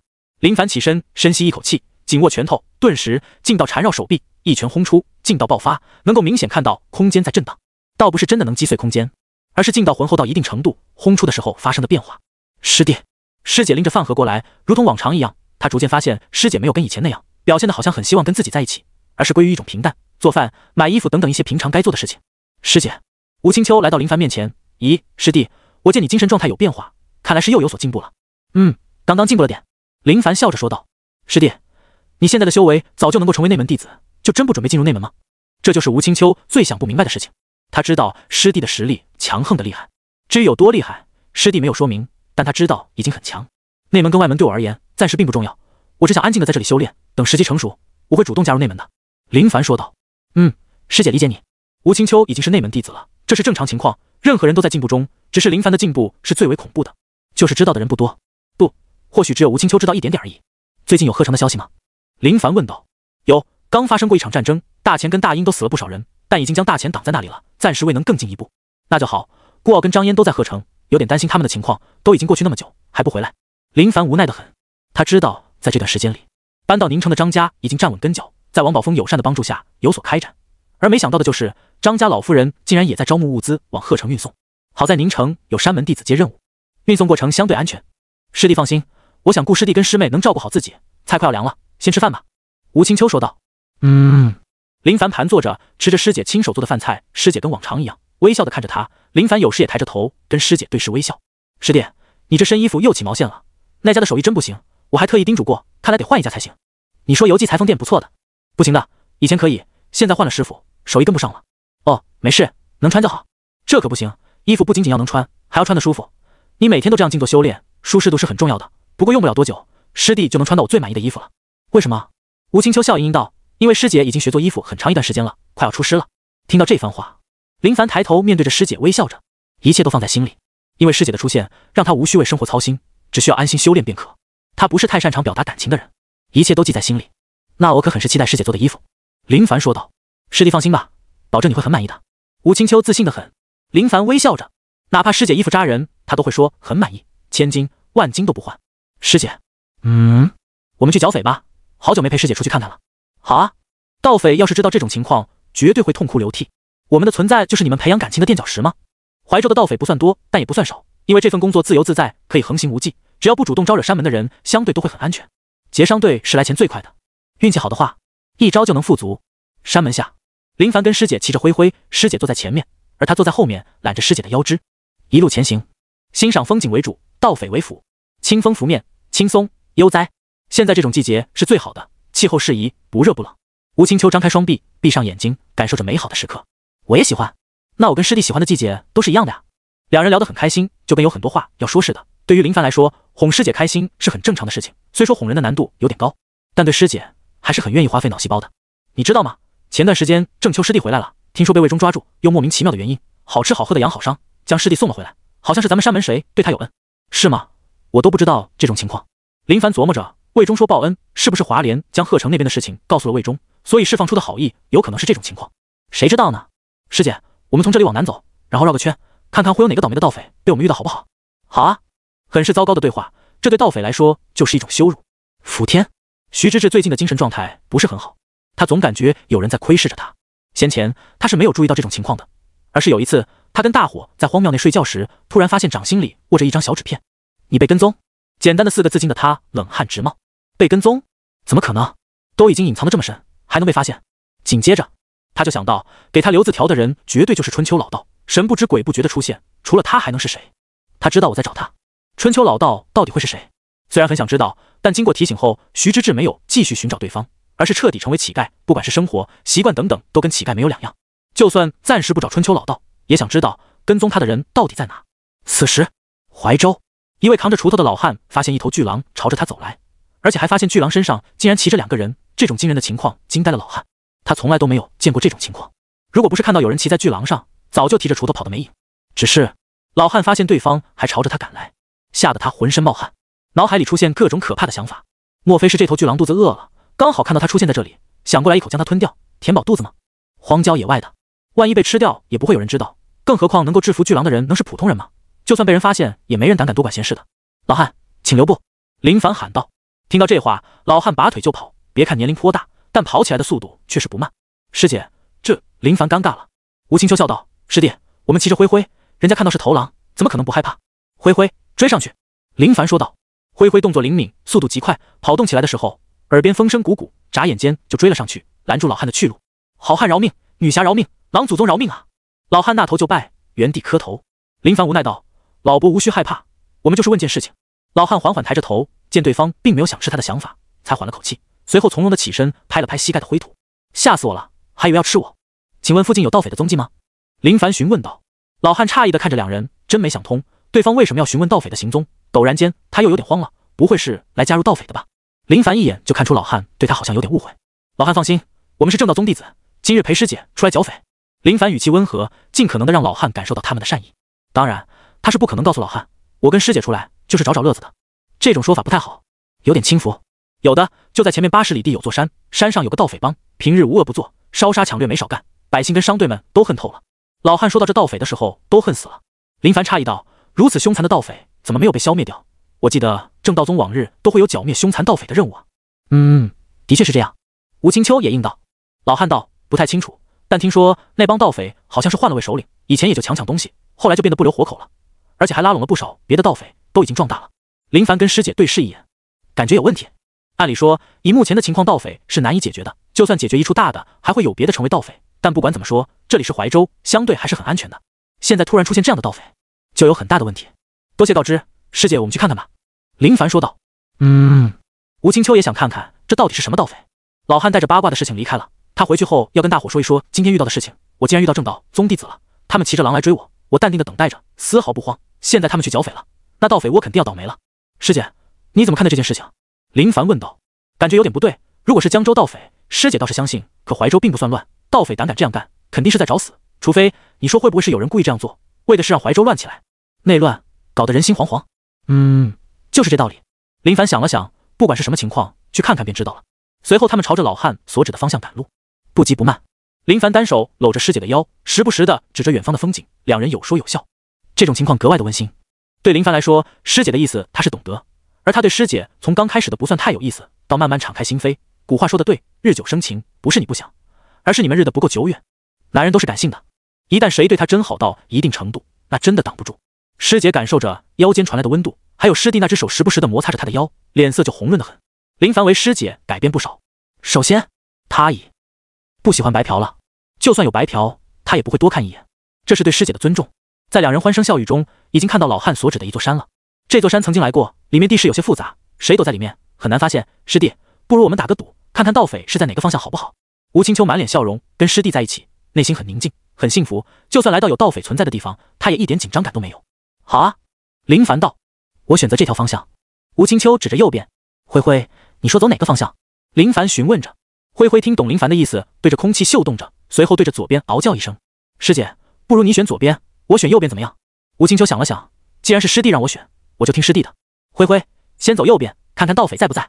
灰灰疑惑得很，左边是有人味道的，怎么不走左边呢？但被人骑在身上的他是没有选择权的，只能乖乖听话的走右边。随着进入山里，温度稍微低了点，林凡让师姐紧贴着自己取暖而已，倒是没别的意思，轻轻嗅动着师姐的秀发，味道很好闻。灌木丛林茂盛的很，那些树木生长得都很旺盛，时不时的有鸟叫声传来，动听的很。如果不是有盗匪待在这里面，那这里的确是一处隐居的好地方。灰灰缓慢地走在溪边，溪边河水清澈的很。林凡跟师姐指着西面，两人倒影浮现，轻声交谈着。渐渐的，有轰隆声传来，原来是一座瀑布，声如奔雷。示意灰灰停下，两人观看着。这是吴青秋最想经历的事情，便是跟师弟无忧无虑地看着自然风景。师弟，你说如果能在这里搭建一座木屋居住的话，该多好，肯定很舒服。林凡笑道：“师姐，那晚上就不用睡觉了，耳边都是轰隆轰隆的声音，可能第二天醒来就要顶着黑眼圈了。”也是哦，但如果师姐真喜欢，我肯定有办法让她晚上没有声音。什么办法？告诉她我美丽的师姐要在这里睡觉，你们都给我消停点，他们肯定会答应的。吴青秋听到师弟说的这番话，羞红着脸：“师弟，你又哄我？实话吗？师姐本来就很漂亮，那万花花才漂亮呢。谁啊？我都不认识。”林凡疑惑道：“你见过的，海城聚会那次，青囊宗大师姐，你怎么就忘记呢？”吴青秋诧异的很，都不知道师弟说的是真话还是假话，这都能忘记？是吗？我都没印象，肯定是不怎么样，所以自然而然的就忘记了。吴青秋笑出声，他知道这是师弟哄他呢，虽说知道是在哄他，可还是很开心。渐渐的，一路走来，还真没有发现盗匪的踪迹。师姐，看来是我输了，你看这里都没有盗匪啊。林凡无奈道：“师弟，你总是这样哄师姐开心。”吴青秋感觉今天的心情特别的好，反正就是难以言语形容的开心。山的左半边，他们已经来到了这边，对吴青秋而言，这一次出来已经很满足，感觉一切都很值，盗匪在心里已经不是最重要的存在。靠近了，林凡提醒着，灰灰的步伐逐渐缓慢，说明盗匪应该就是在这里。很快，两个盗匪出现在前面，他们拎着酒壶靠在树边喝着酒，喝得满脸通红，酒劲上头。师姐，你看。林凡指着前方，吴青秋一眼就看到两个盗匪。师姐，我去将他们抓来，好好问一问。师弟，你要小心。林凡无奈的很，区两个小盗匪哪里需要放在心上，但师姐的提醒肯定得听在心里，就跟他以前说的那样，不管面对谁都得全力以赴。不远处，两个盗匪喝着酒，聊着天。现在咱们的日子过得真舒服，比以前要舒服多了。那是当然，也不看看现在是谁当咱们的首领，那可是高手，谁能是我们的对手？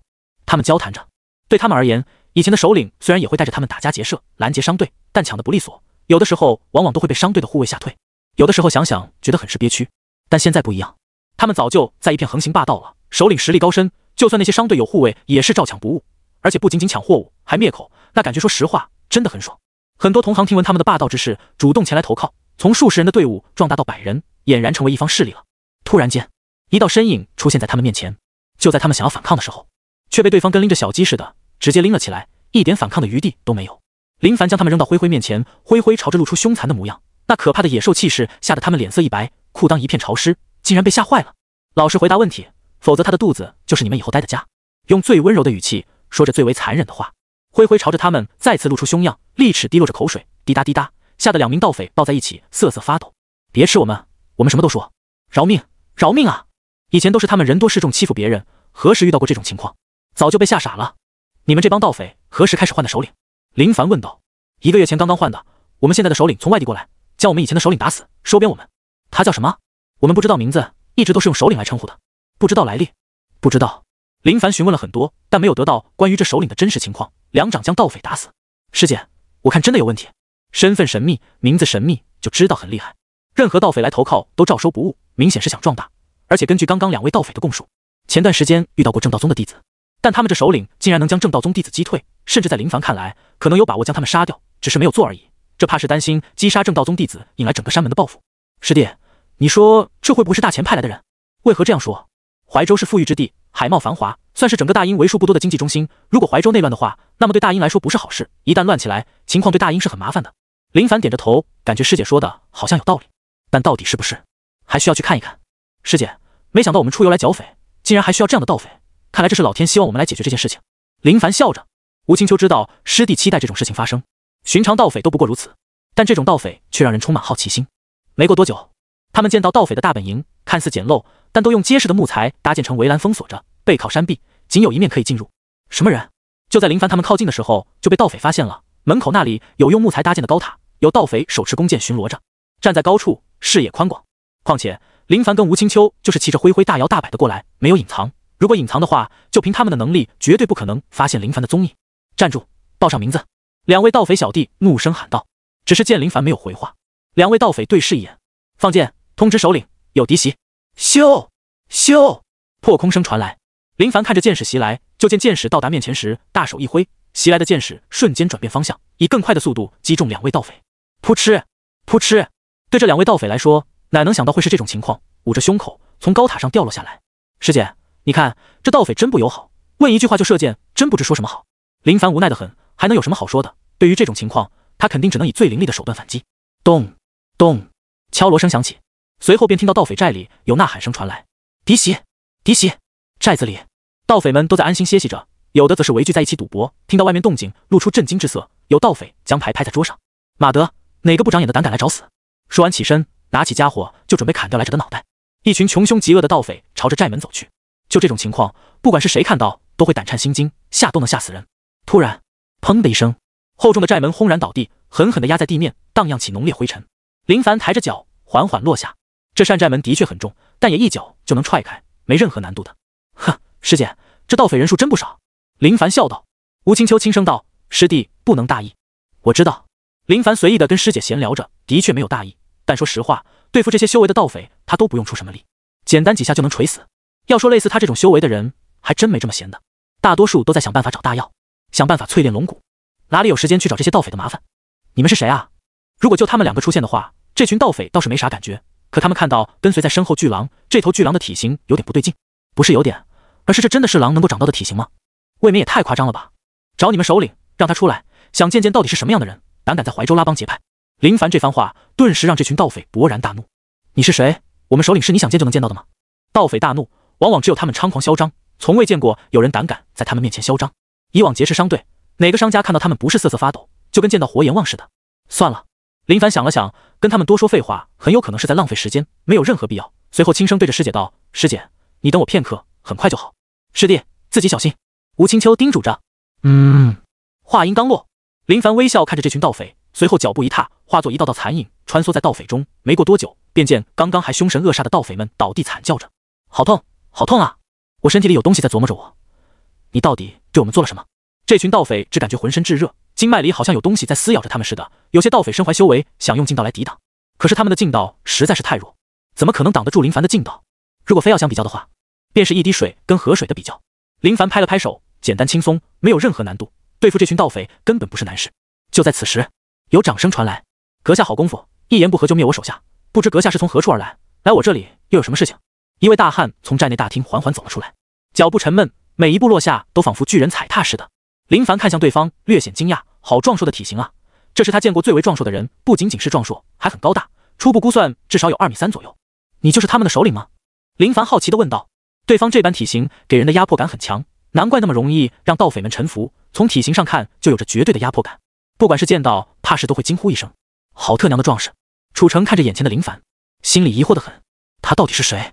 轻而易举的便将他100位手下击溃，这份实力很是不错，但还没有让他感到震惊，仅仅只是不错而已。没错，我便是他们的首领，你无缘无故打伤我如此之多的手下，不给个交代吗？等等，你搞错了，我不是打伤他们，而是打死他们，就这些家伙，我没想过留他们的性命。楚城听闻此话，面色微变，随后凝神地看向这群手下，陡然间，他发现这些手下的情况的确很不对，表面吸附着一道道红色的纹路，好像是被燃烧过似的，有的手下已经死了。楚城深吸一口气，眼神凌厉地盯着林凡：“你到底是什么人？”林凡以为对方见小弟死了这么多，绝对会暴怒，却没想到他能如此冷静，看来足以说明这些盗匪只是他利用的存在，死活对他而言并不算什么事情。你问我是什么人，我还想知道你是谁，莫名出现在这里，打死前任首领，占领此地，还收编别的盗匪，打家劫舍，劫持商货都不留活口，你这是想将怀州彻底搞乱吗？我很怀疑你的来历。林凡直言不讳，丝毫不隐藏。看到对方的第一眼，他便知道对方的情况有点不对劲啊。你是正道宗的人？楚城怀疑询问着，他还没确定对方是谁，但看对方说的这些话，不像是多管闲事的人会说的。如果不是这样的话，那情况只有一种，便是特意来找他的。除了这样解释外，他不知道该如何想。你是大钱的人吗？林凡问道。我在问你，我也问你。顿时，现场气氛有些怪异，双方相互对视着，谁都没有说话。楚城心里仅有一种想法，打死对方就没有这种问题了。此时，他的双脚慢慢用力，地面承受不住这种力量，双脚往地面凹陷，隐藏在衣服下的身体青筋凸起，体内的一股劲道开始快速运转着，无声无息，谁都没有注意到。就在他准备动的时候，林凡比他还要更快一步，劲道爆发，直接朝着楚城冲来，速度很快，没有任何招式，仅仅是想以最强的劲道跟对方硬拼。找死！楚城见林凡袭来，心中大喜，这早就是他想看到的画面。你敢动手，我就打死你！就算你是正道宗弟子，又能如何？手下都已经死了，场地也该好好的换一换了。就在冲到楚城面前的时候，林凡猛地骤停，脚步张开，定心咒一击爆发。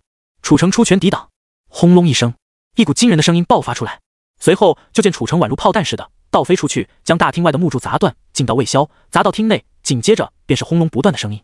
林凡轻轻一跃，快速朝着厅内冲去。就见楚城倒在地上，单手撑着地面，大口大口的吐血，满脸的不敢置信，脑海里浮现一种幻觉：刚刚到底发生了什么事情？你修为还算可以，但不得不说，身体素质够强的，寻常洗髓3、4重高手，就这一击便能送他上路。而你还能活着，的确不错。修为有洗髓4重吗？龙骨淬炼的程度高吗？林凡这番话说的楚城哑口无言，竟然不知道该如何回答。此时的他体内翻江倒海，血管都已经破裂，那股劲道再承受一次，绝对会死的。他到底是谁？怎么可能？此恐怖！他身材从小就壮实，苦修横练功夫，早早便有一番作为，寻常同阶高手根本不是他的对手。别看他现在只有洗髓3重的修为，但就算面对洗髓4重，他也是不虚的。如今几十年的苦修，就这般不堪一击吗？就在林凡靠近的时候，楚城暴怒而起，狠狠地朝着林凡冲来。而就在冲到林凡面前的时候，只见林凡贴近楚城怀里，抬起手掌，快如闪电，击中他的下颚，随影而动，出现在楚城身后，五指成爪，狠狠抓向他的颈椎龙骨。不要！楚城惊恐喊叫着，语气惶恐不安。此时他已经感觉到第一节龙骨被对方抓在手里，如果对方捏碎他的龙骨，那就真的完蛋了。我问你，你答，知道吗？林凡道：知道。我厉害吗？厉害。你是大前派来捣乱怀州的吗？是。国师会的？是。还有别人吗？我不知道。话音刚落，惨叫响起，林凡猛地用力，五指快如闪电，捏碎他开启的龙骨，同时朝着后颈抓去，轻微用力将其提起来。只见楚城腾空而起，林凡抬起膝盖，狠狠地顶撞腰背。咔嚓，清脆声响起，那种声音让林凡惊得眼角一眯，毕竟这种声音总是让人感觉浑身发麻。渐渐的，楚城腹部处有鲜血溢出，染红衣服，这是肋骨崩裂，刺穿了身体，体内的器官都因为刚刚的剧力破碎。林凡缓缓退后一步，低头看了一眼楚城，眯着眼，又朝着外面看去，见师姐没有进来，也没有看到这里的场面，抬脚一脚落在楚城喉咙处，收脚。楚城喉咙处已经瘪了进去，死的不能再死。林凡检查身上的血迹，整体还好，除了鞋面沾染鲜血，看到首领宝座是用虎皮包裹，直接走过去，扯下虎皮，仔细的将鞋子上的血迹擦拭掉，整理干净，转身朝着外面走去。师姐，搞定了，跟你想的一样，他还真是大前派来的人。林凡满脸微笑道。吴青秋见师弟没事，也松了口气。师弟，那我们走吧。没呢，他们应该结识了不少商货，积累了不少财富，我们一起寻宝吧，看看都藏在哪里好不好？好，听你的。随后就见师姐掏出手帕，朝着他脸伸来，轻轻擦拭着。师弟，别动，脸上有一滴血迹，你都没注意到。听到师姐的话，林凡笑了起来。谢谢师姐。师弟，以后要小心点，护体劲道不能消散，有的人专研毒功，血液也有剧毒，以后可不能如此大意。我知道，记得了。林凡点点头，知道师姐是关心他，而且也知道师姐经验丰富，肯定是见过这样的人。而刚刚的楚城修为真的不弱，只是在劲道方面根本比不过他，劲道碰撞他还真不怕谁。师姐，我刚刚询问他，他说还有大前的高手隐藏在怀州，我想这件事情需要跟宗门说声，毕竟怀州能有这样的稳定不容易，如果被破坏，对咱们正道宗也不是一件好事。林凡说道。吴青秋道：师弟说的有理，回去后我就说声。紧接着，林凡跟吴青秋就到里面开始寻宝。金银财富对他们而言不重要，重要是过程，一种相处联络的过程。这些盗匪劫的货物还真不少，一箱箱金银财宝看得人眼花缭乱。这群盗匪有点厉害啊。林凡细数着，足足有6个箱子。师姐，这些东西我们带不走，不如找个地方埋了，等将来有机会挖出来带走。好啊。吴青秋并未将这些金银财宝放在眼里，就这点，如果露出震惊神色，还让人以为我吴青秋没钱似的。随后他们找块好地方将这些东西埋好。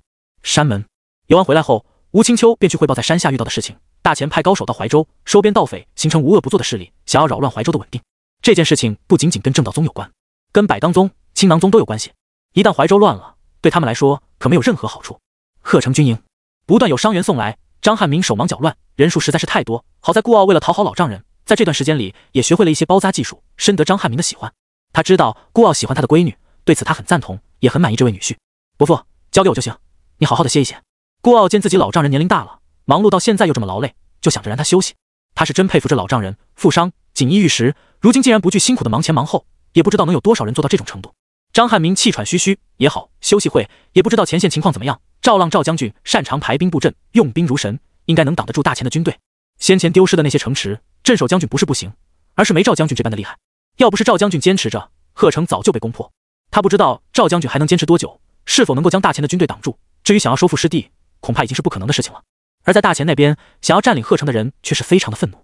都已经过去如此的久，竟然还没能攻破鹤城，也不知道都干什么吃的。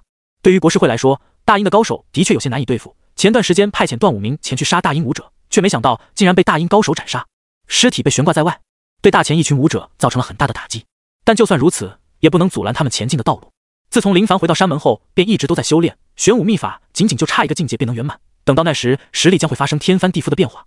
转眼间5个月过去，修炼中的时间过得很快，转眼即逝，都还没有什么感觉，便已经过去那么久。提示：玄武秘法进阶。提示：触发130倍暴击，获得万能点加130。林凡心中大喜，随后将玄武秘法弄到容纳到第3股。许久后，终于成功了。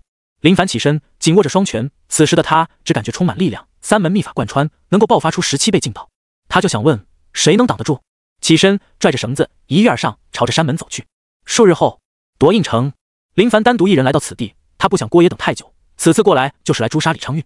虽说这家伙30年前便是洗髓3重的修为，但也只是初入3重而已，想要更强就得淬炼龙骨，哪怕给你30年，让你修为达到洗髓4重巅峰，不5重也行，又有何惧？他已经摸清楚别人修炼的情况，跟他相比较起来，那便是龟速修炼而已。换了一身行头的他，没人知道他是谁。虽说自身修为强大，但还是默默无闻的很。此时，林凡走在街道上，看着周围的情况，想打探一下情况。他知道夺印城有地下机构，也许能够从那里得到关于李昌钰的消息。走着走着，身后传来声音：“林兄。”就是这语气听起来好像有些不太确定似的。林凡停下步伐，回头望着，陡然间他发现喊他的人有些严肃，随后猛地想起来，柳入是柳兄。他没想到竟然遇到了何星城柳家公子。眨眼间都已经好几年过去，他都快要将此人忘记，没想到竟然出现在这里。原来真的是林兄啊，我都以为看错了。柳入是急忙上前：“柳兄许久未见，莫想到在这里遭遇啊。”“是啊，那日分别后，我便离开了何星城，来到夺印城，加入了百罡宗。”听到柳入是说的这些话，林凡心中一惊，没想到柳入是竟然是百罡宗的弟子，还真是没有想到。没想到柳兄竟然入了百罡宗。林兄，你呢？我入了正道宗，此次闲来无事，便来这里走一走。林凡微笑着，看到缓慢走来的数道身影，其中领头的一位男子气质非凡，浑身散发着一种特殊的气场。柳入是将林凡拉到一旁道：“那几位是我在百罡宗的师兄，领头那位是我们长老李昌钰李长老。”听到李昌钰这个名字，林凡心中一喜，但依旧保持着平静，看不出有任何异样。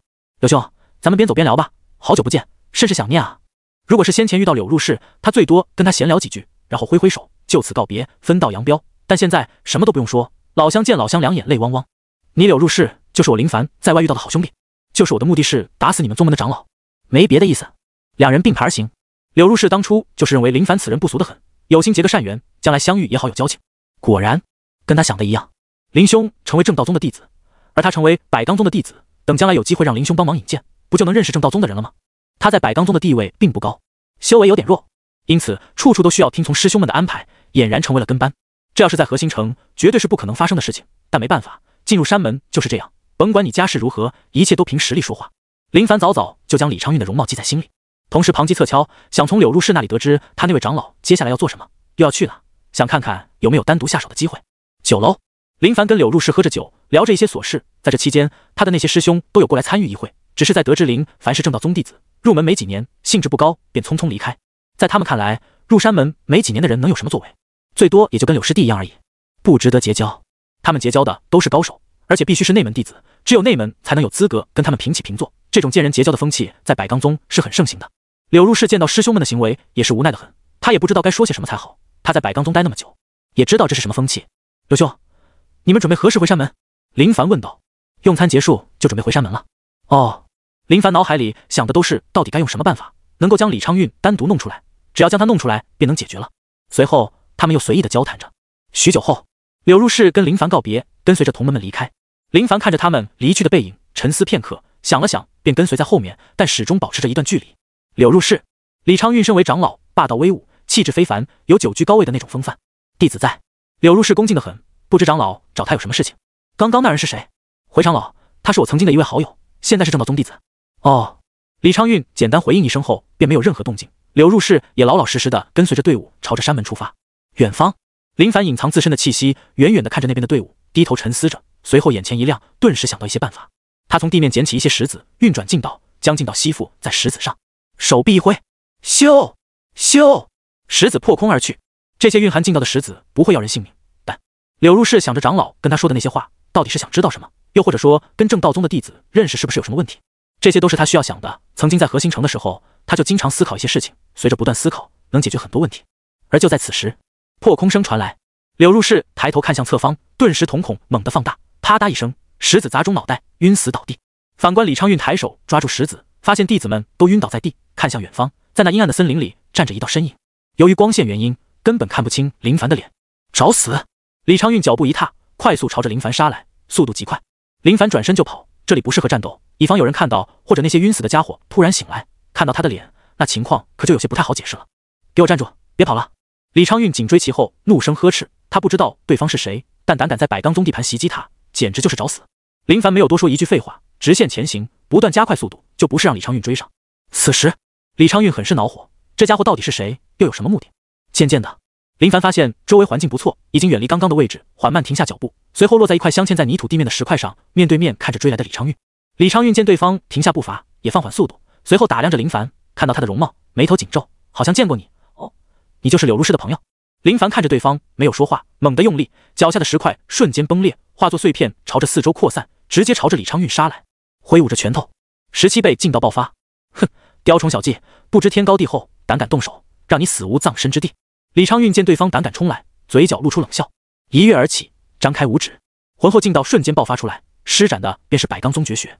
而就在拳指碰撞的时候，林凡拳头覆盖乌黑五指，轰隆一声，一拳击碎李昌运的护体劲道，同时劲道碾压，就见李昌运的五指以肉眼可见的速度扭曲起来，甚至能够看到手指骨。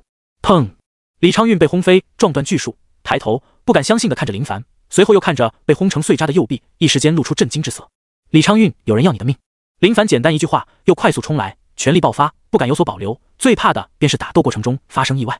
你到底是谁？李昌运预感不妙，龙骨开启，修为4重的他，在龙骨方面淬炼的还行，就是修炼的时间比较漫长而已。髓性激活，劲道缠绕身躯，百炼成真。片刻间，李昌运的身体浮现一种另类的颜色，身体硬度得到强化，满脸愤恨地朝着林凡冲来。两股劲道碰撞着，形成的劲道罡气在碰撞的那一刻，周围飞沙走石，无数树木受到冲击，吹向四周。林凡以拳换掌，不断拍向对方。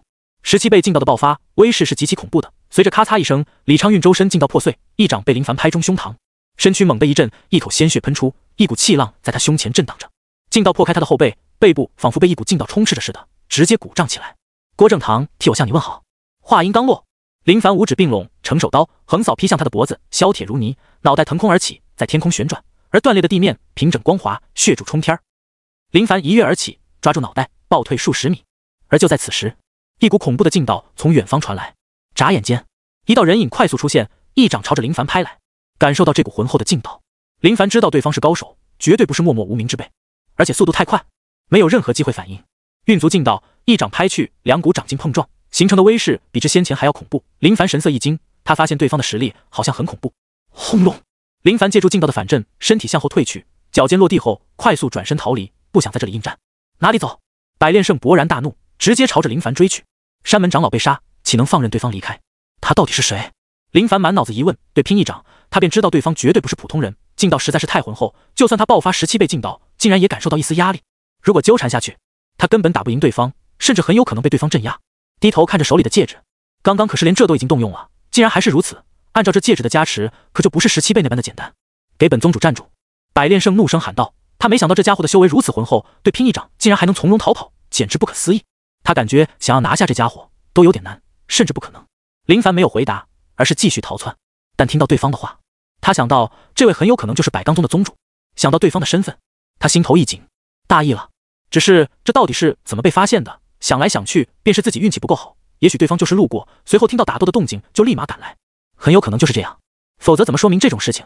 林凡运足劲道逃窜，观察着四周的动静，寻找着最佳的逃跑路线。只是周围地势平稳，一望无际，心中无奈的很。这破地方到底该怎么跑？至于刚刚的山林，绝对不可靠谱，视线受阻，在那里想要将对方甩开，根本不可能。渐渐的，他看到一座悬崖，沉思片刻，一咬牙，快速冲过去，想都没想，直接跳崖逃窜。随着不断坠落，罡风在耳边呼啸着。他回头一看，百炼圣竟然也直接跳崖追来，显然就没想过让他逃掉，这是不追上他誓不罢休啊！林凡运转劲道，落地后剧烈的震动传来，地面炸裂，高度有点恐怖，能够稳住双腿，没有跌断，都是劲道浑厚的原因。紧接着，又是一道轰鸣声传来，他知道对方也已经落地，想都没想，继续逃窜。混蛋！百炼圣憋着一口气，一直没能追上对方，这让他心里早就憋着一肚子的火，但从这里便能看出这家伙的实力很强。你还追我？杀了我百纲宗的长老，就算追到天涯海角，也必取你狗命。我大前国师会杀你一个长老，你胆敢有意见不成？等来日大前踏平怀州，必先灭掉百纲宗。放你娘的屁！还想把责任推给大前？你当老夫是傻子吗？短暂的交谈很快就沉默了。林凡知道没能骗过对方，有些可惜，但就算如此，依旧无法阻拦他逃跑的想法。就在此时，百炼圣随手一抓，一棵巨树被连根拔起，在奔跑中猛地向林凡投掷过去。林凡感觉到背后传来的劲道冲击，反手一掌拍去，顿时巨树化作碎片将百炼圣覆盖。噼里啪啦，蕴含林凡劲道碎片直接被一层无形的劲道阻挡在外。渐渐的，天黑了。林凡本想着百炼圣差不多也该停了吧，可是他没想到对方还在后面追着，太执着了。这种追赶对劲道的消耗是很恐怖的，也就是他们劲道浑厚才能这般消耗，让别的人试一试，早就累成狗了。水路，水路在哪？他现在只想看到水路，那里是他能逃走的最大机会。而现在，就算被追得四处逃窜，依旧没有扔掉手里的脑袋，那是要给郭爷带回去的。他答应郭爷的事情，肯定要做到。突然间，他听到有河水奔腾的声音，顿时心中一喜，卯足力气加快速度。到这种时刻，体内的劲道已经消耗极大。反观百炼圣也是如此，他的修为的确比林凡强，但强的并不变态，否则林凡也绝对没有机会逃离，肯定会惨死在对方手里。百炼圣见林凡突然转变方向，心中惊讶，随后听到水流声，顿时明白了什么。这家伙是想借助水路从他面前逃离。如今天黑，一旦落水，再加上水流的速度，还真有可能被他逃走。想通这一点后，百炼圣低吼一声，仿佛是在施展某种绝学似的，速度变得更快，距离林凡也仅仅只有数米而已，而且这距离还在不断的缩小。林凡听到身后的动静，惊得他加快速度，龙骨疯狂激活起来，那是拿命在拼。顿时，林凡一跃而起，朝着河里跳下去。百炼圣大手一张，想要抓住林凡，但还差一点距离，愤怒的他想都没想，随着林凡一起跳入到河里。落水后，水流凶猛，又加上是天黑，看不清此时的状况，气得他怒拍水面。老夫一定将你找出来，碎尸万段。此时的百炼圣愤怒到极致，没多少人能够从他手里跑掉，而现在又出现了一个，气得他恨不得翻江倒海，将河水倾泻而出，找到那家伙。林凡憋着一股气潜入到河底，不断朝着前方游去。他不知道去的方向是哪里，这些都已经不重要，只要能从对方手里逃脱就好。天亮了，一处毫不起眼的岸边顿时出现一道身影。嗨嗨！林凡浑身湿透的从水面出现，随后爬上岸边，急忙看向左手，见还抓着李昌运的脑袋，他便松了口气。虽说这脑袋已经被浸泡的泛白，看起来有点恐怖，但对林凡来说，没有弄丢就好。运转劲道，蒸发身上的水渍，很快就恢复如初。他从怀里掏出一块布，将脑袋包扎好，光明正大的拎着脑袋，总归有些不好。观察周围的情况，发现岸边停靠着一些渔船，都是寻常百姓捕鱼的那种小渔船，还有一些晒着的渔网。看来我这是到了偏远的地方了。林凡沉思着，此时他体力消耗得很严重，当时水流太急，而且水温极低，需要运功抵挡。如果百炼圣现在出现的话，他只能说老子不跑了，你想怎么样就怎么样吧。恢复一些体力后，林凡朝着前方走去，有渔船便说明周围有村子。没过多久，他就看到了一些房屋零零散散地立在四周，远远地看到一位坐在那里抽着旱烟的大爷。林凡朝着大爷走去，温和道：请问老伯这里是怀州吗？大爷抽着旱烟，疑惑地看着林凡，你说啥？老伯，这里是怀州吗？林凡见大爷好像听不到，音调提高不少。你说啥？没什么。林凡无奈得很，算了，不问了，还是换个人问问好了。就在他转身离开的时候，耳边传来大爷的声音：怀州啊，这里就是怀州。林凡转身接着道：大爷，天九城在哪个方向？你说啥？又来这套吗？林凡摇摇头，想都没想就转身离开。可就在他刚转身的时候，大爷的声音又来了。但这一次他学乖了，没有继续跟大爷交流。大爷永远是大爷，将你勾引得死死。天九城啊，就在南边不远了。此时，林凡待在一位老妪家中，这位老妪见林凡神情有些憔悴，好像很饿，便主动给林凡准备了一些食物。孩子，慢点吃，还有很多。老妪慈祥道：谢谢奶奶。林凡狼吞虎咽地吃着，虽说都是简单的饭菜，可是在他看来，能够吃饱就行。他原先就是路过这户人家，门口的老奶奶见林凡这位年轻的小伙摸了摸肚子，便主动询问他是不是饿了，邀请他到屋内坐一会，给他准备食物。这让林凡颇为感动。孩子，你怎么会到这么偏远的地方？路过这里，准备去天九城。此时的林凡就是干饭人，将准备的东西全部吃掉。现在世道不安全，我们这里比较偏远，又是以打鱼为生，还算安全。老妪陪着林凡聊着天。奶奶，你是一个人生活吗？林凡感觉这位奶奶好像很孤单，见屋内的摆设，好像真的是一个人。如果有别的人，他一眼就能看出来。是啊，以前孙子跟着我一起，后来孙子去参军了，已经好几年没回来了，但应该也快了吧。老妪提到孙子可能要回来时，浑浊双眼里有光闪烁着。林凡低着头刨着饭，没有多说什么。参军？现在参军存活的可能性不大，大前对大英的战争已经有很长一段时间死伤无数，如果运气不好，很有可能会死在战争中。没过多久，多谢款待，我还有事情就先走了。奶奶照顾好自己。林凡从怀里掏出一些银票，不动声色地放在桌上嘛，随后出门，拎着摆放在那里背部包裹着的脑袋离开。老妪站在门口，朝着远去的背影挥挥手。林凡感受到了什么似的，转身也朝着奶奶挥挥手。得知方向后，加快步伐，继续耗下去。这尸体都快腐烂了。百刚宗，所有人都已经懵了。李昌运长老带着弟子回来的路上，竟然被人给暗杀了，而且连脑袋都没有，完完全全就是死无全尸。那些跟随长老回来的弟子都一阵胆寒，他们被击晕，如果不是宗主路过，他们恐怕也要遭遇毒手。只是让他们没想明白的便是，宗主出手都没能将对方拿下，这未免也太让人不敢想象了吧。李昌运召集几位高层商讨这件事情，这已经不是小事，而是对长老出手，显然是有备而来。他将林凡跟他说的那些话告诉高层，竟然冒充大千的高手。紧接着，几位高层沉思着，有一位擅长补脑者分析着，这很有可能是朝廷干的。众人对此保持着怀疑。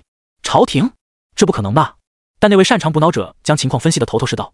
如今江州那边战事不停，很有可能希望让各大山门出面，只是这种办法用的实在是太糟糕，竟然想到陷害，挑拨百刚宗跟大前国师会的矛盾。听到这番解释，百炼圣眉头紧锁，他感觉说的很有道理，真的很有可能就是这样。首先，李昌运这些年来好像没有招惹过别人，自然不用说仇敌。青囊宗跟正道宗没有理由对李昌运动手，因此刚刚他的推测是成立的，一定是朝廷干的。没办法，就算知道是朝廷干的又能如何？山门跟朝廷作对，无疑痴人做梦。就算如今的大殷处于劣势，对付不了大前，还对付不了百刚宗吗？李昌运啊，只能怪你倒霉。如果林凡知道此时的情况，绝对会竖起大拇指。卧龙凤雏得其一，便能得天下了。天九城，回到曾经最为熟悉的地方，看着城门，熟悉而又陌生。他离开天九城已经有很长的一段时间，仔细一算，好多年了都。也不知道曾经的那些兄弟们过得如何。走在街道里，耳边传来商贩们的叫卖声，而他手里的人头早就被他装在小箱子里，还特意放了一些趣味的东西，以防臭味引起别人的注意。渐渐的，耳边传来声音，路过的大爷们进来看一看，都是刚到的姑娘，水灵得很。风韵犹存的老鸨挥动着手里的丝巾，想将路过的客人招呼进来。听到声音，林凡停下脚步观望着。烟雨阁，很熟悉的地方，曾经白嫖的宝地，也是他刚来这世界后打响第一枪的地方。观望着，回忆着。老鸨看到林凡，一眼就发现这位林凡气宇不凡，精气神十足，可不像是那些庄稼汉，匆匆上前妩媚的诱惑着。这位公子进来看看吧，姑娘们可喜欢公子这样的类型了。林凡见老鸨拉着他，微笑道：谢谢，不用了，我是正经人。公子说笑呢，正经人才好这口，不来的那才是不正经的人呢。老鸨一眼就看穿林凡不同凡响，哪能就这样放过？如今的生意可不好做，能逮到一位是一位。真不用，谢谢。林凡掰开老鸨拉扯的手，朝着前方走去。老鸨见林凡离开，憋着气，甩着丝巾，嘀咕嘀咕着。此时林凡要去找郭爷，也不知他现在情况如何，是否还跟以前那般的健硕。没过多久，秦雷盟，林凡站在一座府邸前，门口有2位帮众看守着，都是新面孔，自然不认识林凡。而在林凡打量着他们的时候，他们也在打量着林凡。这家伙老是盯着我们干什么？远方，吴俊带着一群帮众忙碌着，在秦雷盟发展的他已经有很大的进展，在这短短的数年时间里，已经成为秦雷盟高层之一，负责人员的调动跟码头的大小事宜，这其中有他自己的努力，但对他而言，更多的是林精英对他的帮助。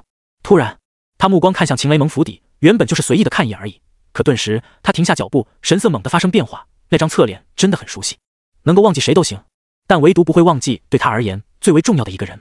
帮众们疑惑地看着吴俊，不知吴堂主怎么了？怎么就愣神在原地呢？林哥，吴俊有些不太敢确定地呼喊着。林凡转过身，疑惑是谁喊他。当他看到吴俊的时候，不由笑了起来。没想到回来就遇到第一位熟悉的人。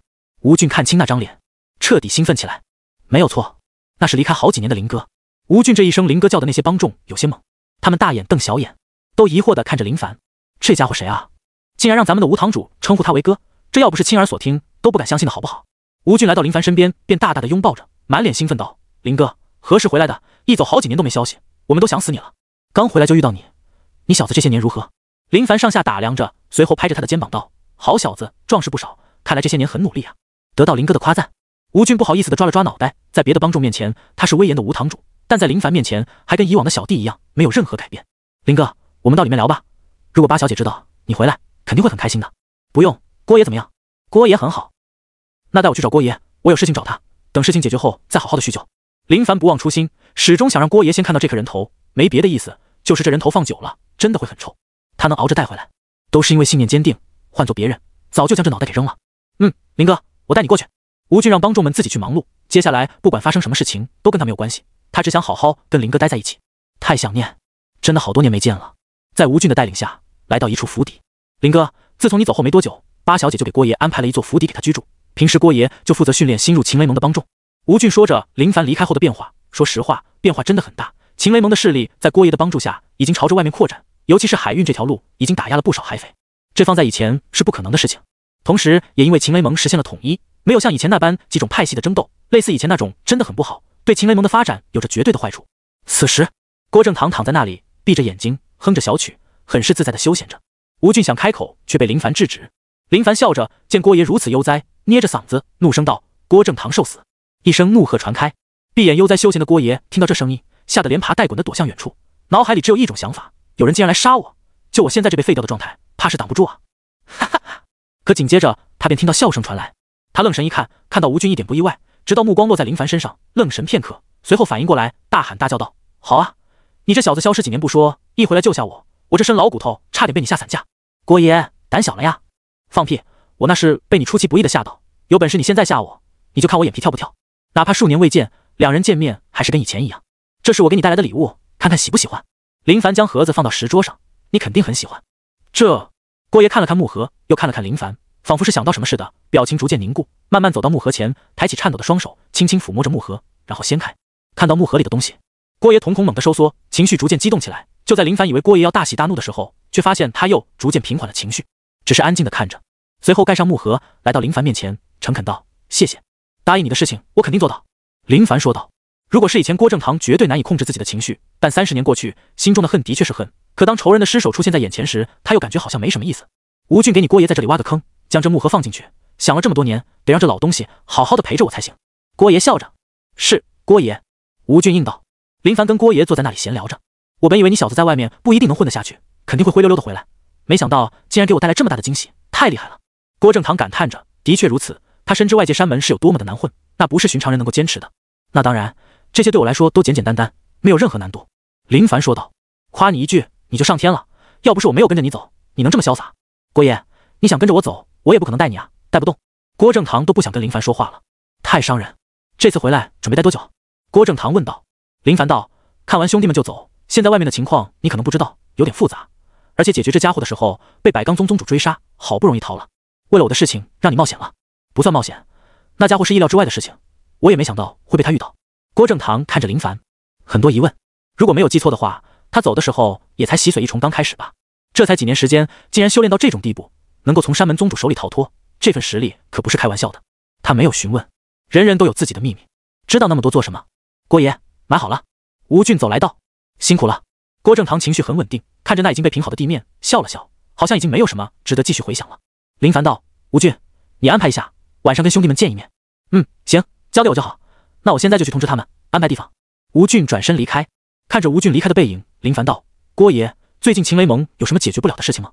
没有，天九城的地标位置比较好，倒是没有那些危险的势力过来，况且现在的秦雷盟也不算什么软柿子了，寻常人还真不是秦雷盟的对手。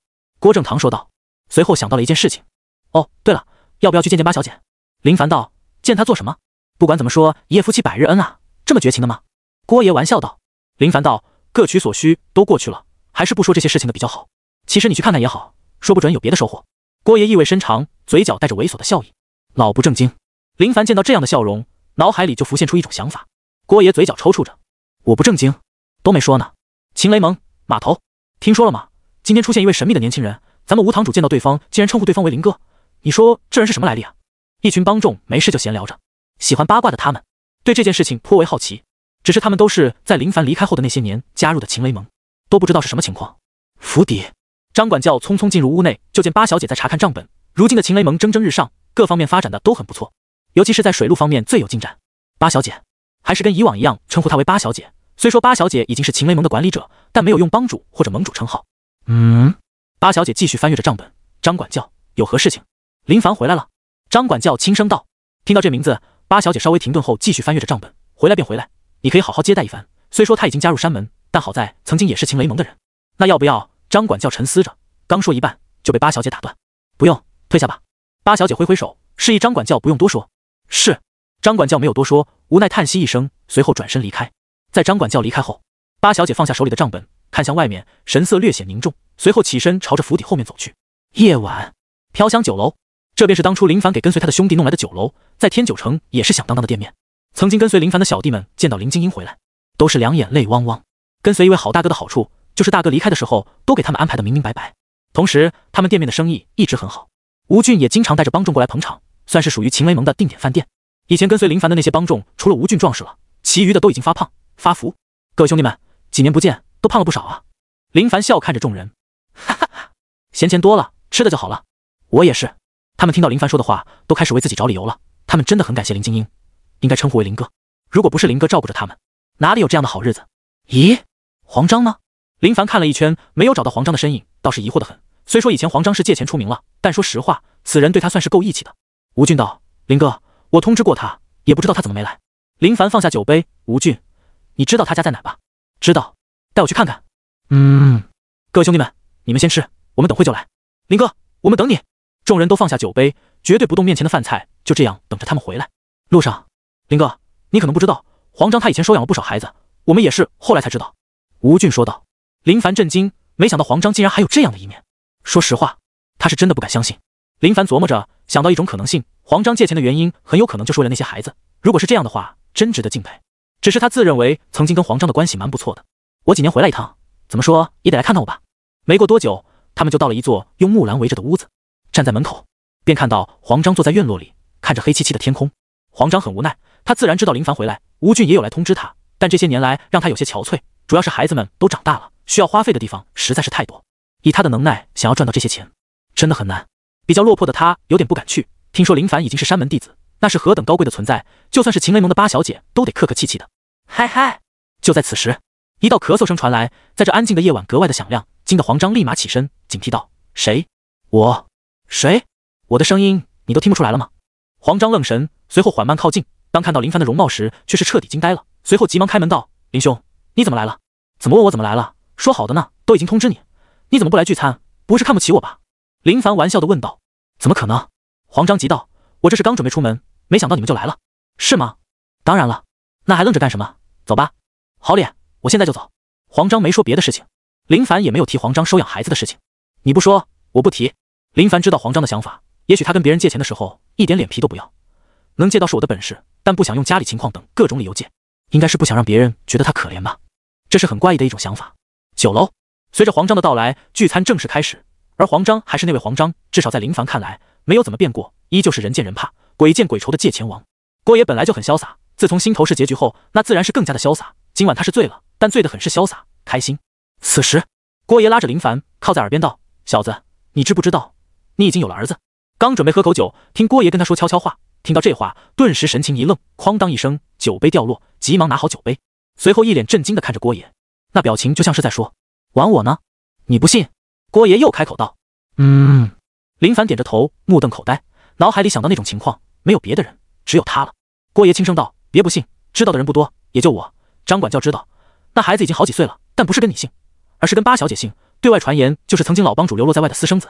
你别吓我，我胆小。”林凡脑袋有点空白，我都没做好准备，你就跟我说这些，搞得脑袋懵懵的。郭爷笑着拍着林凡的肩膀：“先不说这些，没啥意思，你知道就好。现在的情况就蛮好的。”林凡表情有些呆滞，自顾自地喝了一杯酒，压压惊。他是怎么说的？郭爷道：“看样子没怎么说，好像是想将你儿子当接班人培养，找人教书，也找我教他修炼。反正是应该不会跟你姓了，别想了，反正也不要你负责，多好的事情。”就在他们窃窃私语的时候，吴俊端着酒杯过来，林凡拍着郭爷的大腿，示意不要说，就当这是一件秘密吧。真的已经有点惊吓了，低头看了一眼裤裆，这么猛的吗？但一想到那晚连续好几次都是夜晚，聚会结束，林凡没有去休息，而是来到八小姐居住的府邸，悄无声息，无人发现他的踪影，悄悄掀开瓦片，寻找着那小孩，也就是他的种。郭爷说的吓人，对他造成了一丝丝的惊动，内心摇晃的厉害。挨个寻找，终于找到了郭爷跟他说的那小孩，确定后从屋檐落下，悄无声息，然后推门而入，站在床边仔细观摩着小孩的容貌，跟他有几分相似，但更多的地方有点像八小姐。他是真没想到会有这样的事情发生，完全就是莫名其妙。想到八小姐的亲人都已经死光，以后的秦雷盟传给谁？也许是想，既然有了，那便生下来有他一份血缘关系，当做下任继承人培养，倒也合情合理。不是林凡将八小姐想的那么心机，而是任谁都感觉这是最好的办法。没有相认的父亲是山门弟子，以后就算遇到困境也能寻求帮助，合情合理，没有任何问题。既然你是老子的种，老子也不能放任不管。虽说你娘不想让你知道你的亲爹是谁，但我还得负些责任。林凡抬起手指，运转硬道，抓住他的手臂，在他胳膊处留下一枚印记。印记暗淡，不仔细看的话很难发现。林凡笑着将他踢掉的被子盖好，随后转身离开。出门的时候，林凡看向远方的黑暗角落，笑了笑，没有多说什么，直接离开。黑暗中，八小姐背靠着柱子遮挡身影，她知道林凡回来后，肯定会知道那孩子的事情。晚上聚餐结束后，必然回来查看。果然，跟他想的一样。数日后，林凡准备回正道宗修炼的事情不能放松。此次回来给他的惊吓的确够大的，要说惊喜吧，的确有些，但更多的是一种猝不及防的惊吓。郭爷、吴俊、黄章等人前来相送。对于郭爷来说，他已经知道林凡的道路跟他们已经不一样了。武道之路走到极致后，便是一种全新的道路。寻常人哪怕是有些实力的武者，但未入习髓，7、80岁已经属于高龄，而踏入习髓后，修炼的时间将会无限提升。往往修炼一个境界都需要数年、10几年。不知为何，他感觉在相见的时候，他也快要入土了吧。等林凡离开后，黄章久久没有回神，随后无奈叹息，颇为不舍，转身准备离开。黄章，等下，吴堂主有什么事？这是林哥让我交给你的。吴俊拿出用布包裹着的方块东西，捏起来的时候软绵绵的。黄章面露疑惑，吴俊将东西交给他后，便转身离开了。黄章打开，看到里面的东西时，他愣神了，随后打开信，顿时眼眶通红。黄兄，你我关系莫逆，今后不知何时再见，借1000两银票给你，以后记得还我。短短的一句话，但是对黄章来说，他明白林兄知道他的困境，没有跟他多说什么，而是在离开的时候让吴俊交给他。拿着银票的手在颤抖着。他黄章没什么真心朋友，但他知道林兄对他是真心的。正道宗回到山门的林凡缓了很久，才将心神缓过来。这件事情能告诉师姐吗？想都别想，真心别闹，除非脑子有问题，将告诉师姐这些事情，这不是给自己找不愉快吗？有的事情不说就过去了，说出来可能都不好。郭爷说得好啊，又不用你负责，多好的事情，何必想那么多？唉，林凡叹息，拍着脑瓜子，随后拿出玄武真功心得，看看师兄写的心得，别的事情就先不想了，修炼成师兄绝学才是最重要的事情。仔细钻研，要说难度，他感觉玄武武技是最难的，其中变化极多，颇多的组合奥义。在他钻研玄武武技的时候，师姐也有来找他，都是简单的闲聊，但他是守口如瓶，说都没说，没敢透露一丝。师弟，你知道吗？百罡宗的长老前段10日被人斩杀，脑袋都没了。吴青秋神色凝重的很，我怀疑有人对咱们怀州的山门动手了，这段10日最好别出去，以防万一。啊，这么残忍的吗？师姐放心，这段10日我没想过出门，准备一直在山门修炼。林凡惊讶的表情很是到位，他肯定不能承认这件事情是我干的。那便好，师弟，你说如今这世道是不是太危险了？都不知道何时能够安宁下来。吴青秋感叹着，他最希望的便是跟师弟安安心心的待在山门。师姐放心，一切都会结束的。林凡安抚着师姐焦虑的内心，他现在的内心稍微有些动摇。大钱的威胁，他是否需要帮忙？如果是以前，他绝对想关我屁事，那是他们的事情。而后来经历的一些事情，遇到的一些人，稍微让他有些动摇了。慈祥的老奶奶，这样的奶奶不该饱受战争的威胁。天九城的各位兄弟，最关键的是，这特么的还有一个儿子，万一大钱进入大殷，来到怀州，天九城是海运重地，怎么可能避免的了？可是他现在的实力还不能决定一场战争的爆发，所以修炼才是最为重要的。时间匆匆，悬崖上，他将玄武武技跟玄武心得看得很仔细，自认为已经能领悟。随着不断理解，他终于明白玄武武技的奥妙：拳、掌、指、印、腿、爪、刀、剑、抢、戟。深吸一口气，动了起来。从刚开始的生疏到慢慢的熟练，随后动作标准，渐渐的风起云涌，一股玄妙的劲道以林凡为中心，自然而然的产生了，形成一种气劲风暴，看得灰灰目瞪口呆。他陡然发现，主人明明是站在那里一动未动，但好多残影从主人体内冒出来，姿势万千，眨眼间又收回到体内。挥挥前爪揉着眼睛，确定没有看错，他彻底惊呆了。主人这是要上天了吗？许久后，提示声传来，提示领悟玄武武技，重要的修炼正式开始。只要能够完美的将玄武武技修炼完毕，配合玄武秘法，将会产生惊人的威势。等到那时，实力绝对发生翻天覆地的变化。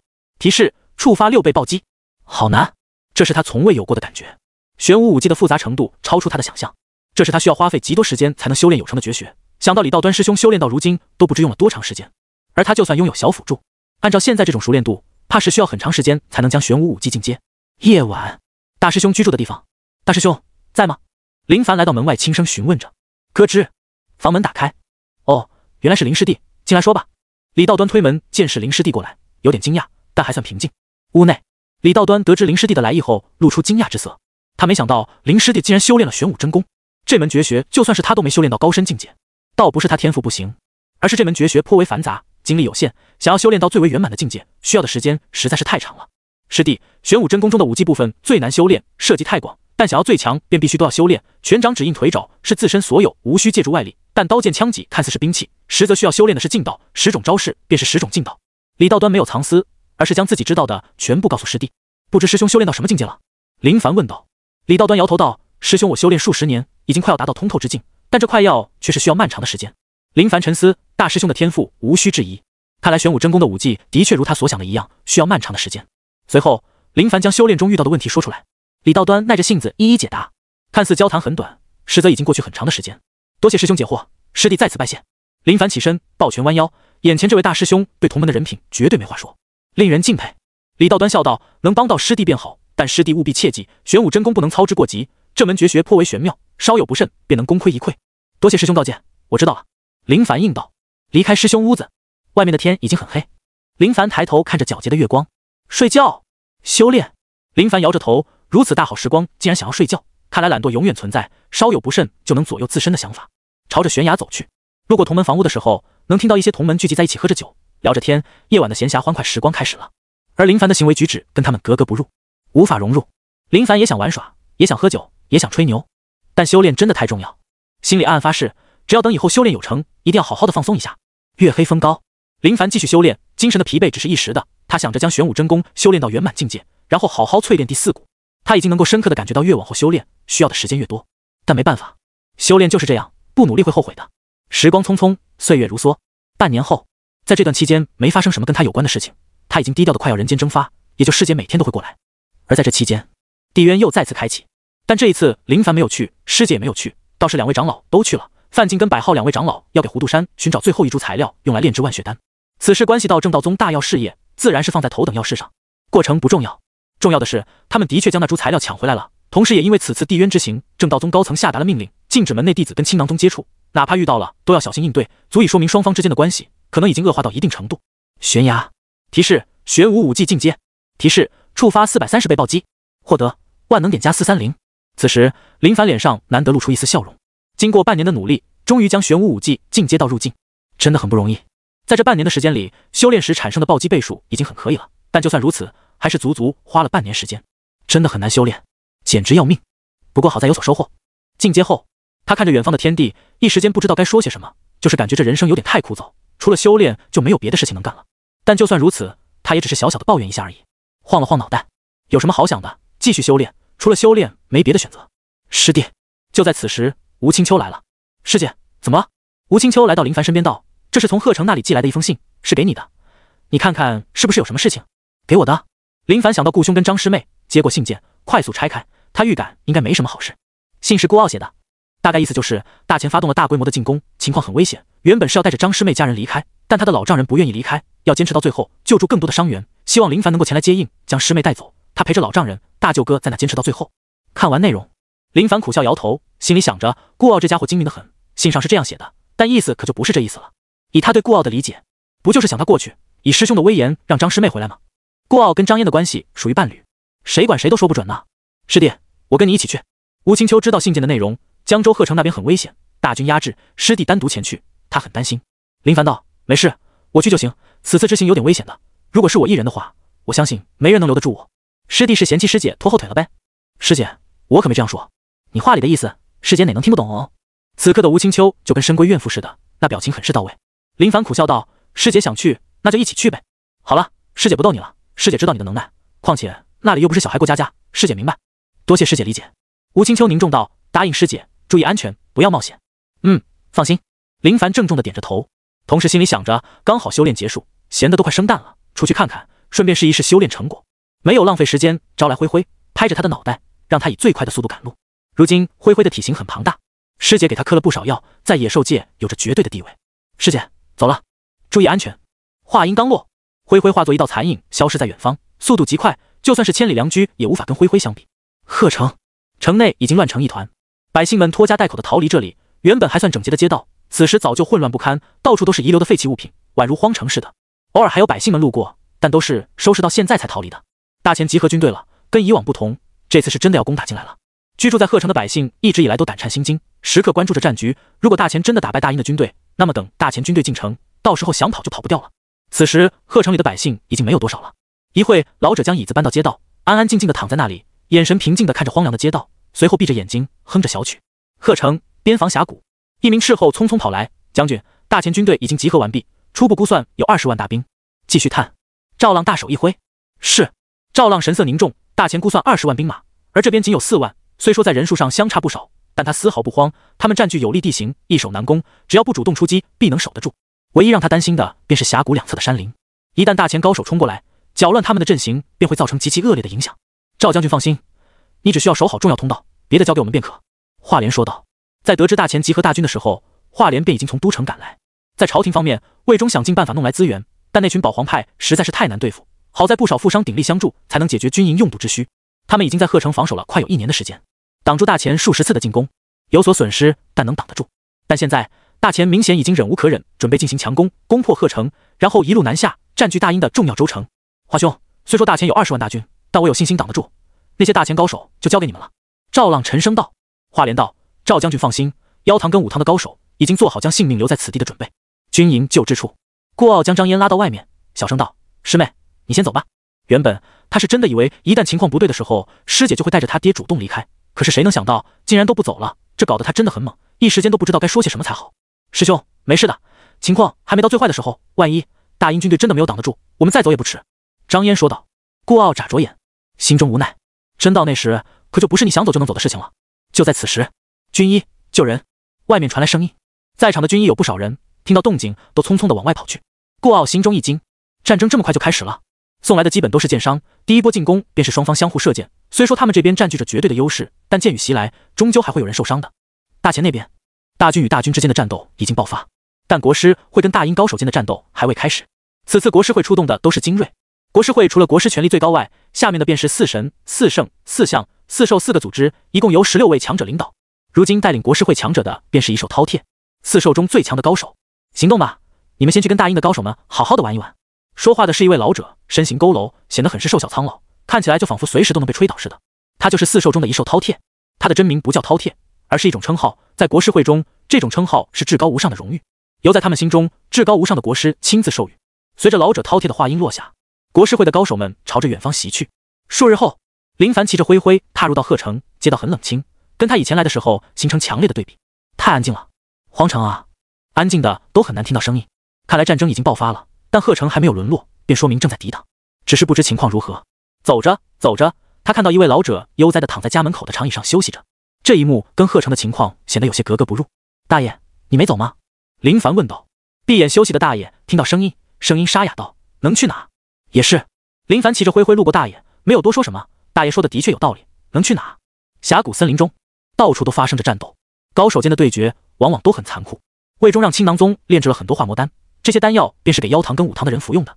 此时，一位妖堂高手被国师会的强者压着打。大殷的武者都跟你一样的丑陋吗？陈蒙冷笑着，他身为国师会的高手，前来斩杀大殷的高手，竟然遇到这种人不人鬼不鬼，看起来丑陋至极的玩意，心里那是一阵作呕，只想快点将对方弄死，便没有别的想法了。妖堂高手没有多说一句话废话，凶残的眼神死死地盯着对方，从怀里掏出一枚红色的丹药，吞服下去。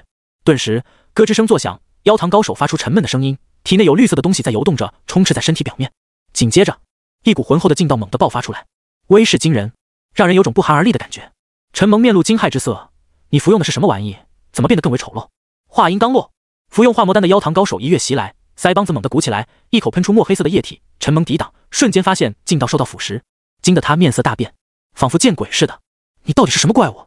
陈蒙发现这家伙已经朝着怪物的方向改变了，不仅仅很恶心，还比先前要更为强大。那股劲道给他带来莫名的压力，一个不慎，陈蒙低头看着胸膛，对方的五指刺穿他的身体，在他视线里将其心脏掏了出来，随后当着他的面一口吞掉。你，陈蒙彻底傻眼，随后眼前一黑，彻底断绝了气息。而就在陈蒙被杀后，这位妖堂高手痛苦地倒在地上，身体内部好像炸裂似的，腥臭的黑血从身体里溢出，渐渐的悄无声息，变成一具腥臭的尸体。这种情况在各处都有发生，妖堂跟武堂的人一旦不敌对方，便会吞服化魔丹。这种丹药是用各种剧毒材料炼制而成，能够在短时间内增幅自身数倍劲道，唯一的副作用便是必死无疑，而且增幅的时间不算长，时间一到也就结束了。基本没人会傻傻的服用这种丹药，只有被魏忠严重洗脑给他效命的人会服用。至少这是所有人心里的想法。士兵们之间的战争也许很残酷惨烈，但高手的对决惨烈程度更为惊人。国师会的高手在实力方面比妖堂跟武堂厉害很多，在大前有很多山门都被国师会掌控，臣服淫威之下。遇到这些事情，很多高手都是山门弟子，而大殷这边的山门都各自为营，相互看着，谁都不愿意当着出头鸟，这与朝廷的内部情况有着极大的关系。跟着保皇派便要对付魏忠，跟着魏忠便跟保皇派为敌，因此很容易搞得里外不是人。军营中，士兵们已经参加战斗，略显空荡。就在林凡出现的时候，运送伤员回来的士兵们看到一头巨狼时，都惊得面露惶恐之色。各位不用害怕，我是来找我同门顾傲的。士兵们听到林凡说的话，才缓缓地松了口气。顾傲在军营待了有半年之久，士兵们都知道有这号人物，随后赶紧将伤员送到军医那边。林凡看向远方，发现动静极大，随后又看向峡谷两侧的山林中，能感受到有无数道劲道在爆发碰撞。顾兄，林凡让灰灰在门口待着，走了进去，便看到顾傲在忙碌着给士兵们治疗剑伤。等他忙完一位后，便开口喊他：“林兄！”顾傲看到林凡出现，顿时大喜，焦虑的内心安稳得很。林凡看着里面的情况，密密麻麻都是受伤的士兵，心情一下子就有些不好了。情况不是很好啊。顾傲道：“已经持续好几天了，因为峡谷的原因，容易防守，但是剑雨还是会伤到人，送来的基本都是剑伤。华莲呢？已经跟国师会的人在山林里交手了，贺成能否受得住，都看这一战了。如果受不住，就真的完蛋了。”林凡将顾傲拉到一旁：“你现在到底是怎么想的？”顾傲看着正在忙碌的张嫣，轻声道：“林兄，我想让师妹先回去，这里交给我就行。我感觉这一战未必能受得住，我军只有4万人，大前却有20万啊。”语气虽轻，但神色却很凝重。这么少？林凡诧异的很，有点不敢置信。虽说大阴内部有点乱，但不至于只有这点人吧？主要还是军营下不来，粮草不足，什么都不足，根本无法驻守那么多士兵。顾傲以前是不知道的，但在军营数月的时间里，他已经将事情摸得一清二楚。户部不给足够的粮食，不给足够的银两，这能怎么打？能够凑足4万精英，已经是很不容易的事情了。先不说这些，你确定要我先带着师妹回去？林凡问道。这是我的想法，你知道的，他不听我的。顾傲无奈得很。林凡拍着顾傲的肩膀，随后明白他的意思，不就是怕媳妇吗？这不是丢人的事情。进入到里面，各种惨叫声传来。那些伤员们都是普通人，虽说有锻炼身体，但是跟武者比起来，还是有着天大的差距。张师妹给伤员包扎着，就连林凡走到她面前都没有引起她的注意。张嫣仔细地处理着士兵的伤口，确定没问题后，起身准备换一位伤员，却看到林师兄站在他身边。师兄，林凡道：“怎么样，都还顺利吧？”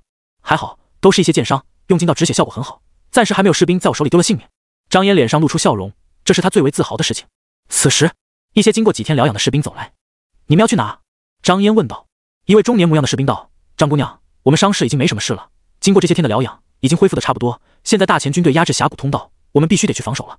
可你们这伤……”“无妨，都是些小伤而已，刚好将位置留给后来的兄弟们。”张嫣想劝他们最好歇一歇，虽说剑伤不是什么大伤，但这是对武者来说，拥有劲道护体无关紧要，只是对这些士兵来说，他们没有劲道，受伤的会还是很严重的。张姑娘，我们就先过去了，如果万一没有挡得住，你们就赶紧走。你们都是山门弟子，身怀绝学，应该不会有问题的。说完这话，这群士兵就已经离开了。林凡听着对方说的话，总感觉有点不对劲。对，就是那种弱者顶上，强者撤退。不知为何，他被这种精神感染到了。师兄，你怎么来这里了？张嫣问道。林凡看着师妹，想好的说辞已经荡然无存，淡然道：“得知大前进军，我担心你们，特意过来看看。多谢师兄关心。”就在他们交流的时候，又有伤员被送了进来。师兄，我先忙了，等会再说。张嫣急忙过去查看伤员的情况。林凡将顾傲又拉了出来。顾兄，这是别找我了，我说不出口。啊，别呀了，这种事情遇到了不好退。如果我说出口，师妹怎么看我，又怎么看你？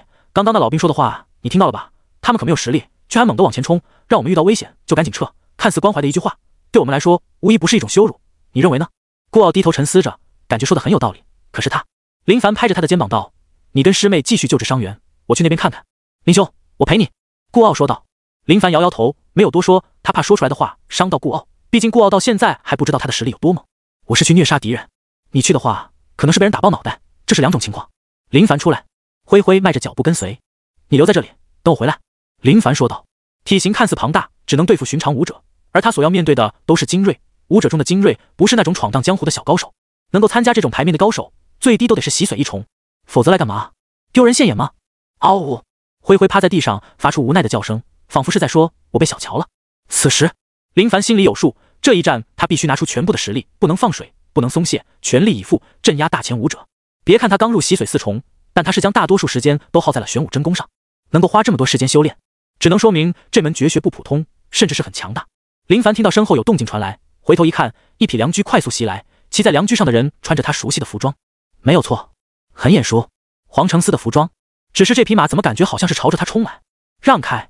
林凡纹丝不动，就在良驹即将冲到他面前的时候，抬手一掌拍在良驹身上，顿时人仰马翻，随着惯性，黄承思的人高高飞起，砰！对方落地，摔得七荤八素，满身都是灰尘。朝鲜阳晃着脑袋，非常的恼怒，刚想怒斥对方，却发现那家伙捡的东西好像有点不对劲，他急忙摸着怀里，发现圣旨已经不在，显然是刚刚被甩了出来。住手！他急忙制止。林凡将地上的圣旨捡起来，手腕一动，将圣旨打开，看着里面的内容，平静的脸色渐渐的发生变化，这份圣旨的内容竟然是退兵，将贺成无条件让给大钱。这是给守贺城的将军下的圣旨。朝鲜阳出现在林凡面前，伸手就要抢夺圣旨，但当手指触碰到圣旨的时候，却惊恐地发现圣旨竟然破碎了，就跟燃烧的纸张似的，化为灰烬。胆敢毁掉圣旨，罪无可赦，找死！朝鲜阳彻底懵了，直接朝着林凡抓来，想将林凡拿下，带回都城受罚。只是眨眼间的功夫，他被林凡抓住衣领，随手就扔到远方。战到这种程度，让程无疑比杀了他们还要难受。和谈不是这样谈的。林凡扔下这句话后，便朝着峡谷山林里袭去。朝鲜阳被甩得七荤八素，面色惨白得很，哪能想到竟然遇到这种疯子，竟然将圣旨给毁掉，这可是杀头的罪。只是不管如何，这件事情万万不能就此结束。他什么事情都不顾了，第一时间来到交战的地方。赵浪神色凝重地看着如今的局势，幸好此地易守难攻，否则就他这些人马只能退回到城内防守。而到城内防守比这里的难度要更高，四座门都需要照顾到。而如今虽说也有士兵伤亡，但好好是可控的范围内，守着，守到极致，然后再击退。当大前自我感觉死伤人数超过预期的时候，便会主动退军。就在此时，将军，都城派人来了。一位军官匆匆跑来道：“是援军到了吗？”赵浪心头大喜，如果是援军到的话，那这一战必胜不败。但还有一种因素，那便是两国间的高手情况，也占着很大的因素。不是，是皇城司的人来了。赵浪听到是皇城司，内心猛地一惊，有种不妙的预感。皇城司是保皇派的组织，此时过来怕是没有什么好事。沉思片刻，让他进来。赵浪挥手，没有办法的事情，只能看看对方到底想怎么样。很快，朝鲜阳匆匆进来，看到赵浪时抱拳道：“赵将军，在下皇城司朝鲜阳，奉命前来宣读圣旨。”赵浪单膝跪地，低头等待圣旨。圣上命令赵将军即刻撤军，退出贺城，将此地交给大钱。朝鲜阳知道圣旨的内容，就算圣旨被毁也没事。啊！赵浪听闻这份圣旨，瞪大眼睛，心里翻江倒海，完全不敢相信圣上竟然会下达这种圣旨，急忙道：“圣上怎么会这样做？能够保证贺城不败，便是这一道峡谷险地。此地易守难攻，一旦让出贺城，那江州便彻底暴露在大钱面前，甚至不止江州，还有怀州等地都是如此啊！”赵浪不敢相信，这是多么愚蠢才能下的圣旨。江州数城被占领倒是无妨，但唯独贺城此地不能丢，一丢就要出事。以大钱的情况，便是狼子野心，吞并大殷之意昭然若揭，谁能不明白？赵将军，这是圣上的旨意，有任何问题可找圣上询问。朝鲜阳沉声道。赵浪脸色难看至极，陡然发现朝鲜阳手中没有圣旨，询问道：“既然你说是圣上之意，那圣旨呢？”刚刚来的路上，圣旨被某个贼人所毁，为不耽误圣意，特意赶来转达。朝鲜阳说道。赵浪起身甩手：“没有圣旨，恕难从命。你当真要违背圣上之意？本将军不敢违背圣意，但要看到圣旨，圣旨呢？”你……朝鲜阳没想到赵浪竟然这般，一时间竟然搞得他不知道该如何是好。皇城司在都城威望极高，阁下既然是皇城司的人，必然知道，如今的情况对大殷来说是件不能退让的事情。大钱虎视眈眈，连战数城，无数百姓死在屠刀之下。以皇城司是大义还是卖国？赵浪直视对方道：“赵将军，此话何意？皇城司自然是维护朝廷大义，岂能干那种卖国之事？”朝鲜阳听赵浪说的这番话，顿时急了。在他心里，皇城司便是为朝廷而存在的，匡扶正道。那你为何要宣读这份圣旨？你知不知道贺城一让，整个江州基本就属于大钱了，到时大钱南下，踏平怀州，谁来挡？有去哪挡？赵浪质问道。这是圣上之意，自然有圣上的道理，我等岂能揣摩圣意？圣上是人不是圣人，也有犯错的时候，况且保皇派掌控皇义，尽是干些愚蠢事情。胡说八道！你跟我来。赵浪知道跟他说这些是说不通的，直接带着他朝着前线走去。朝鲜阳跟随在后面，他想知道赵浪到底想跟他说什么。路途中，有受伤的士兵被弹了下来，赵浪拦住，看了一眼朝鲜阳，随后看着士兵道：“我问你，这一战要不要退缩？”士兵身上的伤势是在腹部，鲜血咕咕的流着，不能退缩。贺城是重地，退缩了就挡不住了，就算死也要死在这里。赵浪赶紧让人将士兵送去治疗。你听到了吗？这个士兵没读过书，文盲一个，但他也知道贺城的重要性。你身为皇城司成员，连这个道理都不懂吗？还有，我知道你们皇城司将魏公当成祸害朝廷的罪人，但在这两侧山林里，妖堂跟武堂的高手正在跟大钱国师会强者们拼命，而你给我送来让城的圣旨，不感觉羞愧吗？赵浪神色平静地看着对方。朝鲜阳愣神，思绪有些乱。他身在皇城司，知道一些事情，但皇城司的匡扶正道是他认可的事情，而现在他也感觉贺城好像真的很重要。对于寻常人来说，很容易被人左右想法，这倒不是洗脑，而是随着主观意识对此事的认知形成的。但当有谁能够为他讲解其中的利害关系时，却会猛地幡然醒悟，感觉被人当枪给使了。曾经的认知可能是不对的。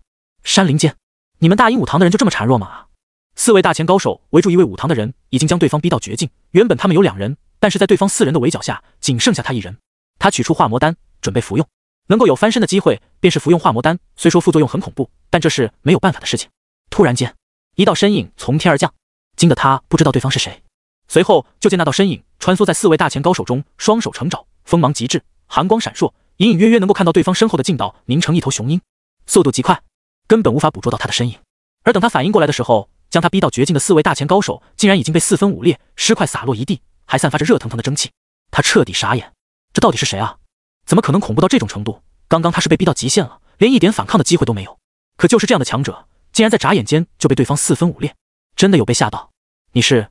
他深吸一口气，看着那道背对着他很是伟岸的背影，一时间有些不敢开口了，生怕得罪对方。无需担心，帮助你们的华莲在哪？林凡问道。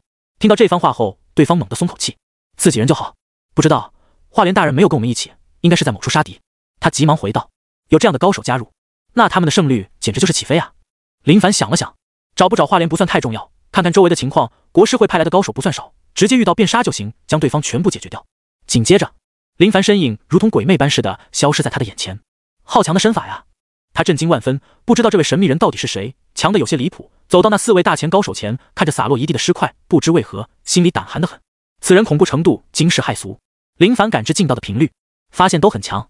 想了想，还是朝着一个方向杀去便可。林凡加入这种战场，就跟大号进入新手村似的，基本都是虐杀。当然，新手村也是会有归隐的 NPC， 这便是他要对付的存在，只是暂时还没遇到而已。随着林凡加入，战场发生微妙的变化。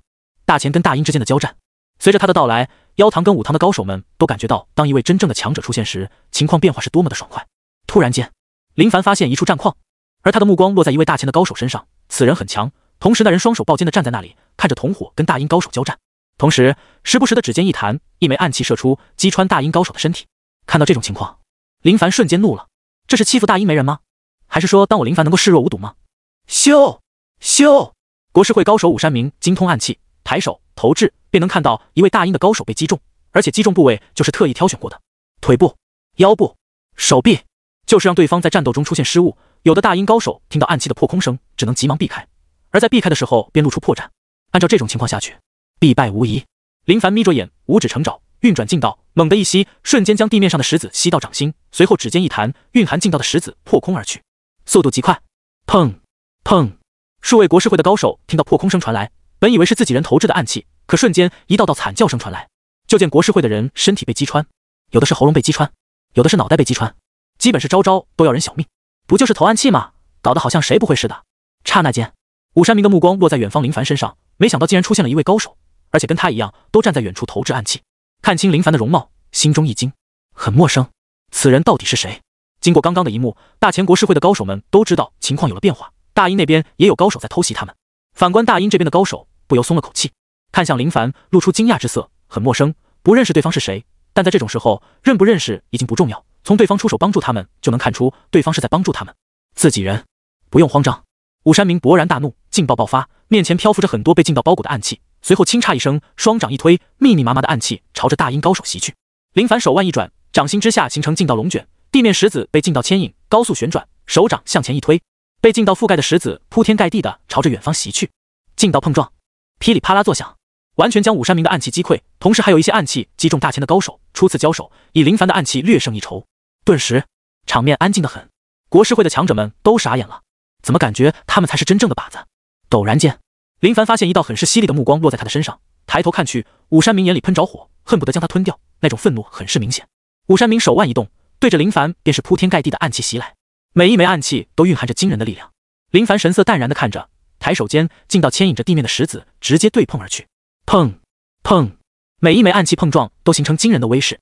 林凡最讨厌别人在他面前使用暗器，你会玩，我也会玩，但谁能想到这家伙竟然是玩不起的家伙，直接跟他互相对拼。这种情况肯定要陪他好好的玩一玩，以防他不知道事情的严重性。同时，在他跟对方对拼暗器的时候，他还时不时的用暗器击打国师会的高手。这些国师会的高手躲避倒是可以，但想用护体劲道抵挡，无疑不是痴人做梦，简直就是自讨苦吃。随着越来越多的国师会高手遇害，武山明大怒，怒吼一声，施展浑厚的劲道，周围飞沙走石，无数暗器悬浮在身边。随着他的一声怒吼，暗器覆盖当空，带着旋转劲道落。林凡双掌一推，劲道化作墙体席卷而去，暗器击中劲道墙体，叮叮作响，全部都被打落在地。如此浑厚的劲道，看着众人目瞪口呆，脑海里仅有一种想法：他是谁？又是从哪里冒出来的？此时的武山明忍无可忍，腾空而起，双臂张开，化作雄鹰展翅，眼神凌厉地看着林凡，怒吼道：好家伙，看我如何虐杀你！武山明身法极强，旋转挪移，鬼魅丛生，身法忽左忽右，肉眼难以捕捉，这是将身法修炼到了极致。来得好！林凡沉声，身上散发出一股浑厚的劲道，一股荒凉之气弥漫而出，周围气氛陡然变得极其压抑。所有人都感觉到一股莫名的气息笼罩着他们。随后，就见林凡俯冲而下，双指并拢，从肩膀处一股劲道出现，将手臂缠绕着，一指点向武山明。天荒玄指，咔嚓，指招落下，便能听到武山明迸发而出的劲道瞬间破碎。莫大威势压得他面露金色，眨眼间，仿佛时光停滞似的。武山明的眼睛向上翻着，那一指点在他的额头上，想动弹，但身体却无法动弹。片刻间，他听到了林凡的声音：“你已经死了。”林凡缓缓放下手指：“你……”武山明看着眼前的家伙，很想反驳林凡说的话：“开什么玩笑？一指就想要我的命？你当我命如纸一般脆弱吗？”但很快，轰隆声响彻，一股横行霸道的劲道化作劲道柱子，直接贯穿他的脑袋，轰击到地面，地面都被轰出深坑。一招秒杀，速度极快，根本就没给对方任何反应的机会。剩余的国师会高手见武山明被斩杀，露出惊恐之色，相互对视一眼，立马撤退。只是大阴高手们早就在等待，拦住他们的去路，让他们无处可逃。林凡化作一道残影冲入其中，不断有惨叫声传来。眨眼间，功夫那些国师会高手都被斩杀。请问前辈是？一位中年男子抱拳，敬畏得很，不敢有任何放肆的举动。他看得出来，对方修为惊人，已经达到他们难以想象的地步。如果林凡告诉他们我的修为刚入洗髓四重，绝对保证这群大阴高手面露不敢相信的神色。怎么可能呢？洗髓四重能有这样的实力？别以为我们没有见过世面，这绝对是不可能的事情。只是他们哪能想到，前3重的龙骨都被林凡淬炼到极致，同时修炼的秘法已经达到常人难以想象的地步。我是谁不重要，你们继续杀敌去吧。林凡淡然道，他不想告诉这群家伙他是谁。来到此地也是没办法的事情，万一被传开，正道宗弟子来到鹤城跟大前国师会拼命，终究会有点问题。但经过刚刚的战斗，他依旧没有找到自身的极限到底在哪，还没能试探出他最强的实力。不管如何，他有些明悟，以自己现在的实力，山门大师兄已经不是他的对手了。在数年前的时候，哪里有这样的能耐？这些都是他拼命修炼带来的收获。话音落下，林凡消失在众人的眼前，寻找着华莲的方位。华莲是这场战斗中的主要人物，很有可能便是大前国师会首要击杀的目标。四兽榜首的饕餮行动了，得到消息，大阴那边出现一位高手，对国师会造成很大的影响，继续让其这般下去，很有可能影响整个战局，这是无法容忍的事情。此时，华莲随身跟随着几位高手，这些都是武堂精英中的精英，修为不比华莲弱，甚至还要强大一些，但华莲在魏忠身边的地位却不是他们所能相比的。他们遭遇的国师会高手都很厉害，只是面对他们的结果只有一种，便是被他们斩杀。而这次战斗化魔丹起了很大的作用，如果不是化魔丹的存在，大阴在跟大前的战斗中绝对会吃大亏。华大人，先前我们打探到，大前国师会此次出动了4兽之一的饕餮。说话的这位男子语气凝重得很，还有深深的担忧之色。饕餮，华莲面色凝重得很，虽然没有跟此人接触过，但也听闻过对方的传说。国师会最重要的4个组织，或者说一共16位强者，代表着国师会除了国师外的最强武道高手。其中这位饕餮便是4兽之一中最强的存在。如今听到他的到来，一股莫大的压力涌上心头。但遇到这种情况，哪怕心惊也绝对不能认怂。无妨，不管是饕餮还是谁，只要胆敢踏入此地，全部灭杀。华莲沉声道。就在他说完这番话的时候，一道浑厚的声音传来：“好大的口气！”谁？华莲大惊，看向四周，不知何时，不远处的丛林枝干上站着许多神秘身影。这些人穿着大前国师会的长袍，神色冷峻，散发着凌厉的气息。这些人都是国师会强悍的存在，经历过无数生死搏斗，就跟大阴的妖堂跟武堂里的高手一样，在杀人方面，没人比他们更加的优秀。华莲神色逐渐平静，他看到一道身影从黑暗中缓缓走了出来，佝偻的身影，苍老的面容，平平无奇的老头。大前占领鹤城乃是天意所归，你们挡住去路，乃是逆天而行。武堂也好，妖堂也好，都是不自量力。魏忠想一人挡住大前的步伐，无疑痴人做梦。老者的声音沙哑，却蕴含着一种威势，让人不敢小视。你便是国师会4兽之一的饕餮？华莲凝神问道。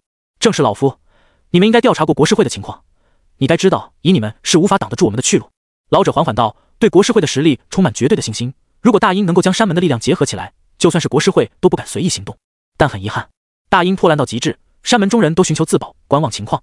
而江州2大山门铁剑宗跟海宗都已经跟国师会达成合作，山门都已经如此，只要击溃这群拦路的高手，那么鹤城势在必得，江州更是囊中之物。唯一让国师会没想到的便是，守城大将赵浪倒不像先前那些大将一般智谋极低，容易犯错，基本一个冲击便防守不住。如今那赵浪已经镇守鹤城1年之久，这等能耐的确非凡。华莲道，拦与拦不住不是你们说的，而是得看你们有没有这样的能耐。你们国师会曾经想当大阴的国教，但被魏公赶走，想用教义奴化大阴，简直就是做梦。哼！老者脸上堆着笑容，不恼不急，浑浊的目光仿佛看透一切似的。哪怕华莲所说的都是实话，都没有让他感到愤怒。所以你们大阴堕落到这般地步，废话无需多说，要来就来吧。华莲沉声道。他已经做好准备，此次一战胜负难说，但那位饕餮给他的压力极大，一旦交手，他便不是主力，而是帮衬着武堂的高手。老者目光扫视着人群，好像是在寻找着什么，但寻找一番，并未找到他所找到的那位高手，疑惑道：“那位高手呢？让他出来吧，躲躲藏藏没有必要。”你说的是谁？华莲道。老者道，看来是想躲起来，在关键时刻偷袭老夫吗？华莲紧锁眉头，不知他说的是什么意思。高手，此次应战来的高手特别多，绝对不是1、2位，而是数十位将近100位高手。这些高手都是从妖堂跟武堂出来的，不管是修为还是作战经验，都是好手。老夫先陪你们玩玩。饕餮背负着手，弓着腰缓缓走了出来，单从神情面容上看平平无奇，看不出有任何稀奇出彩的地方，但给人感觉就是不容小视。听闻妖堂跟武堂高手辈出，谁敢跟老夫过过招？老者轻声询问道。他站在中间，目光横扫所有人，一股莫大的压力笼罩着所有人的内心。华莲面色惊变，对方修为浑厚，竟然让他们有胆寒想法。华大人，我来。出面的是武堂一位高手，洗髓4重，修炼了快有60年，在所有人中，他的修为已经属于拔尖的了。小心！华莲轻声道。是。陈轩缓缓走了出来，气息内敛的他看起来就像是寻常的汉子，但眉宇间透露着一种凌厉之意。在下武堂陈轩，特来试试国师会4兽之一饕餮的实力。陈轩神色凝重，运转气劲，衣袍震荡起来。他知道以自身的实力未必是对方的对手，但没有办法，在场的众人中，他跟华莲是最强的。华莲不能死，他是魏公的心腹，有很多事情都需要华莲来做，而他只是武堂的一位高手，除了战斗没有别的能耐。很不错的劲道。老者依旧保持着先前的模样，轻声的点评着。此时的陈轩将劲道凝聚到最强的地步，脚掌踏地，浑厚劲道爆发，直接朝着老者冲去。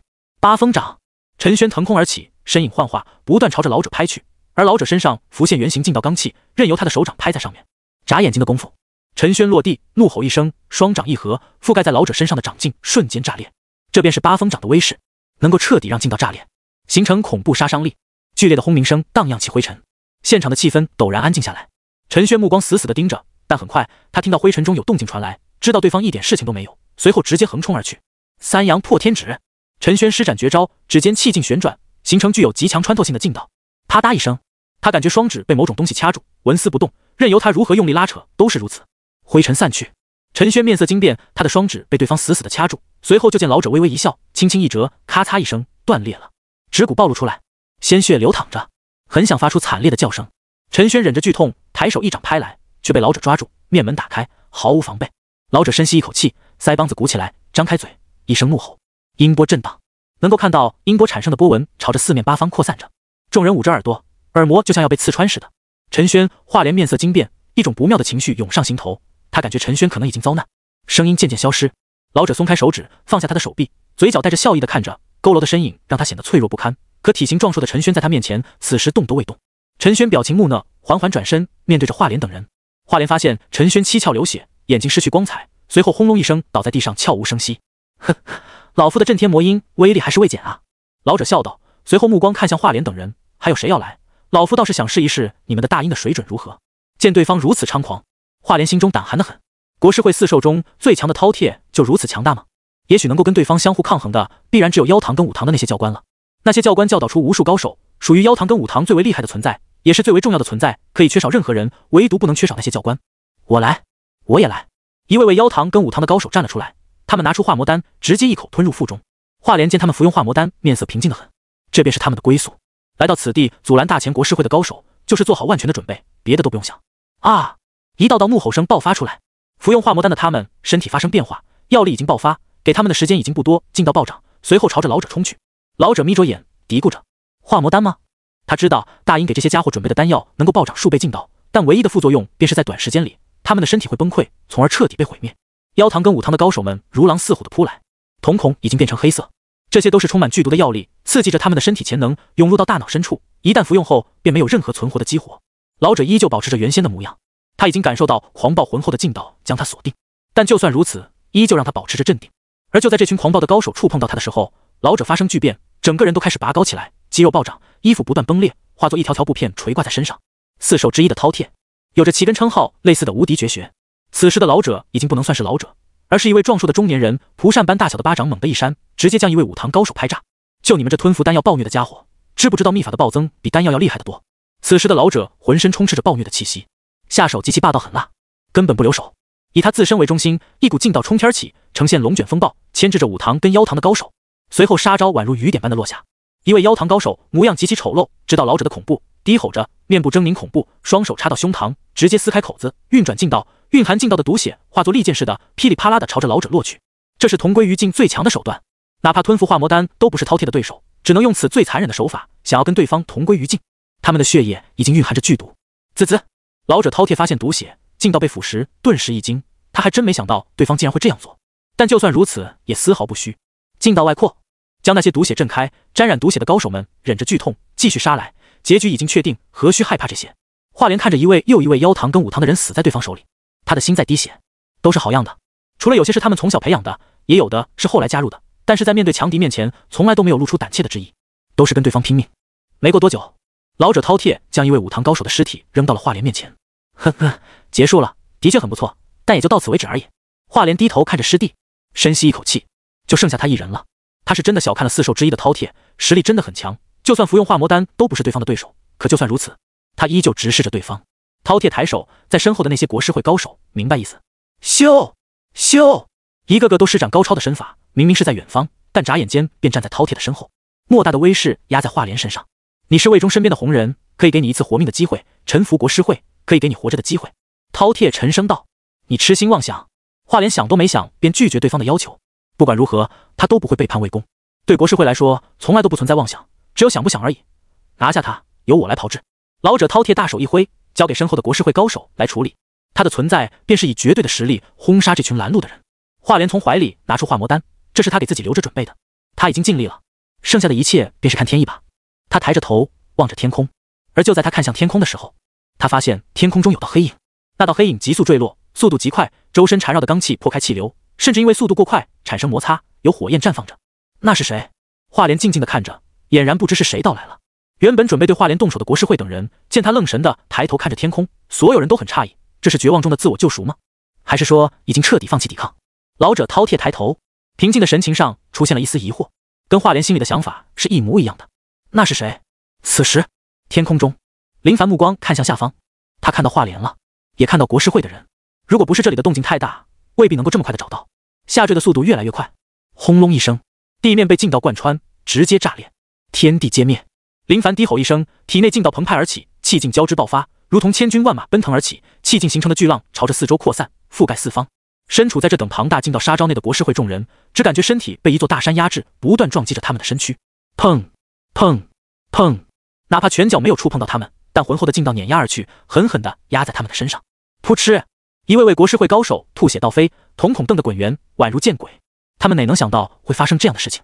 老者饕餮面色巨变，运转劲道形成护体劲道，抵挡来自林凡的狂暴劲道，力道极大。饕餮双脚不断向后移动，在地面留下深深的脚痕，心中掀起滔天巨浪。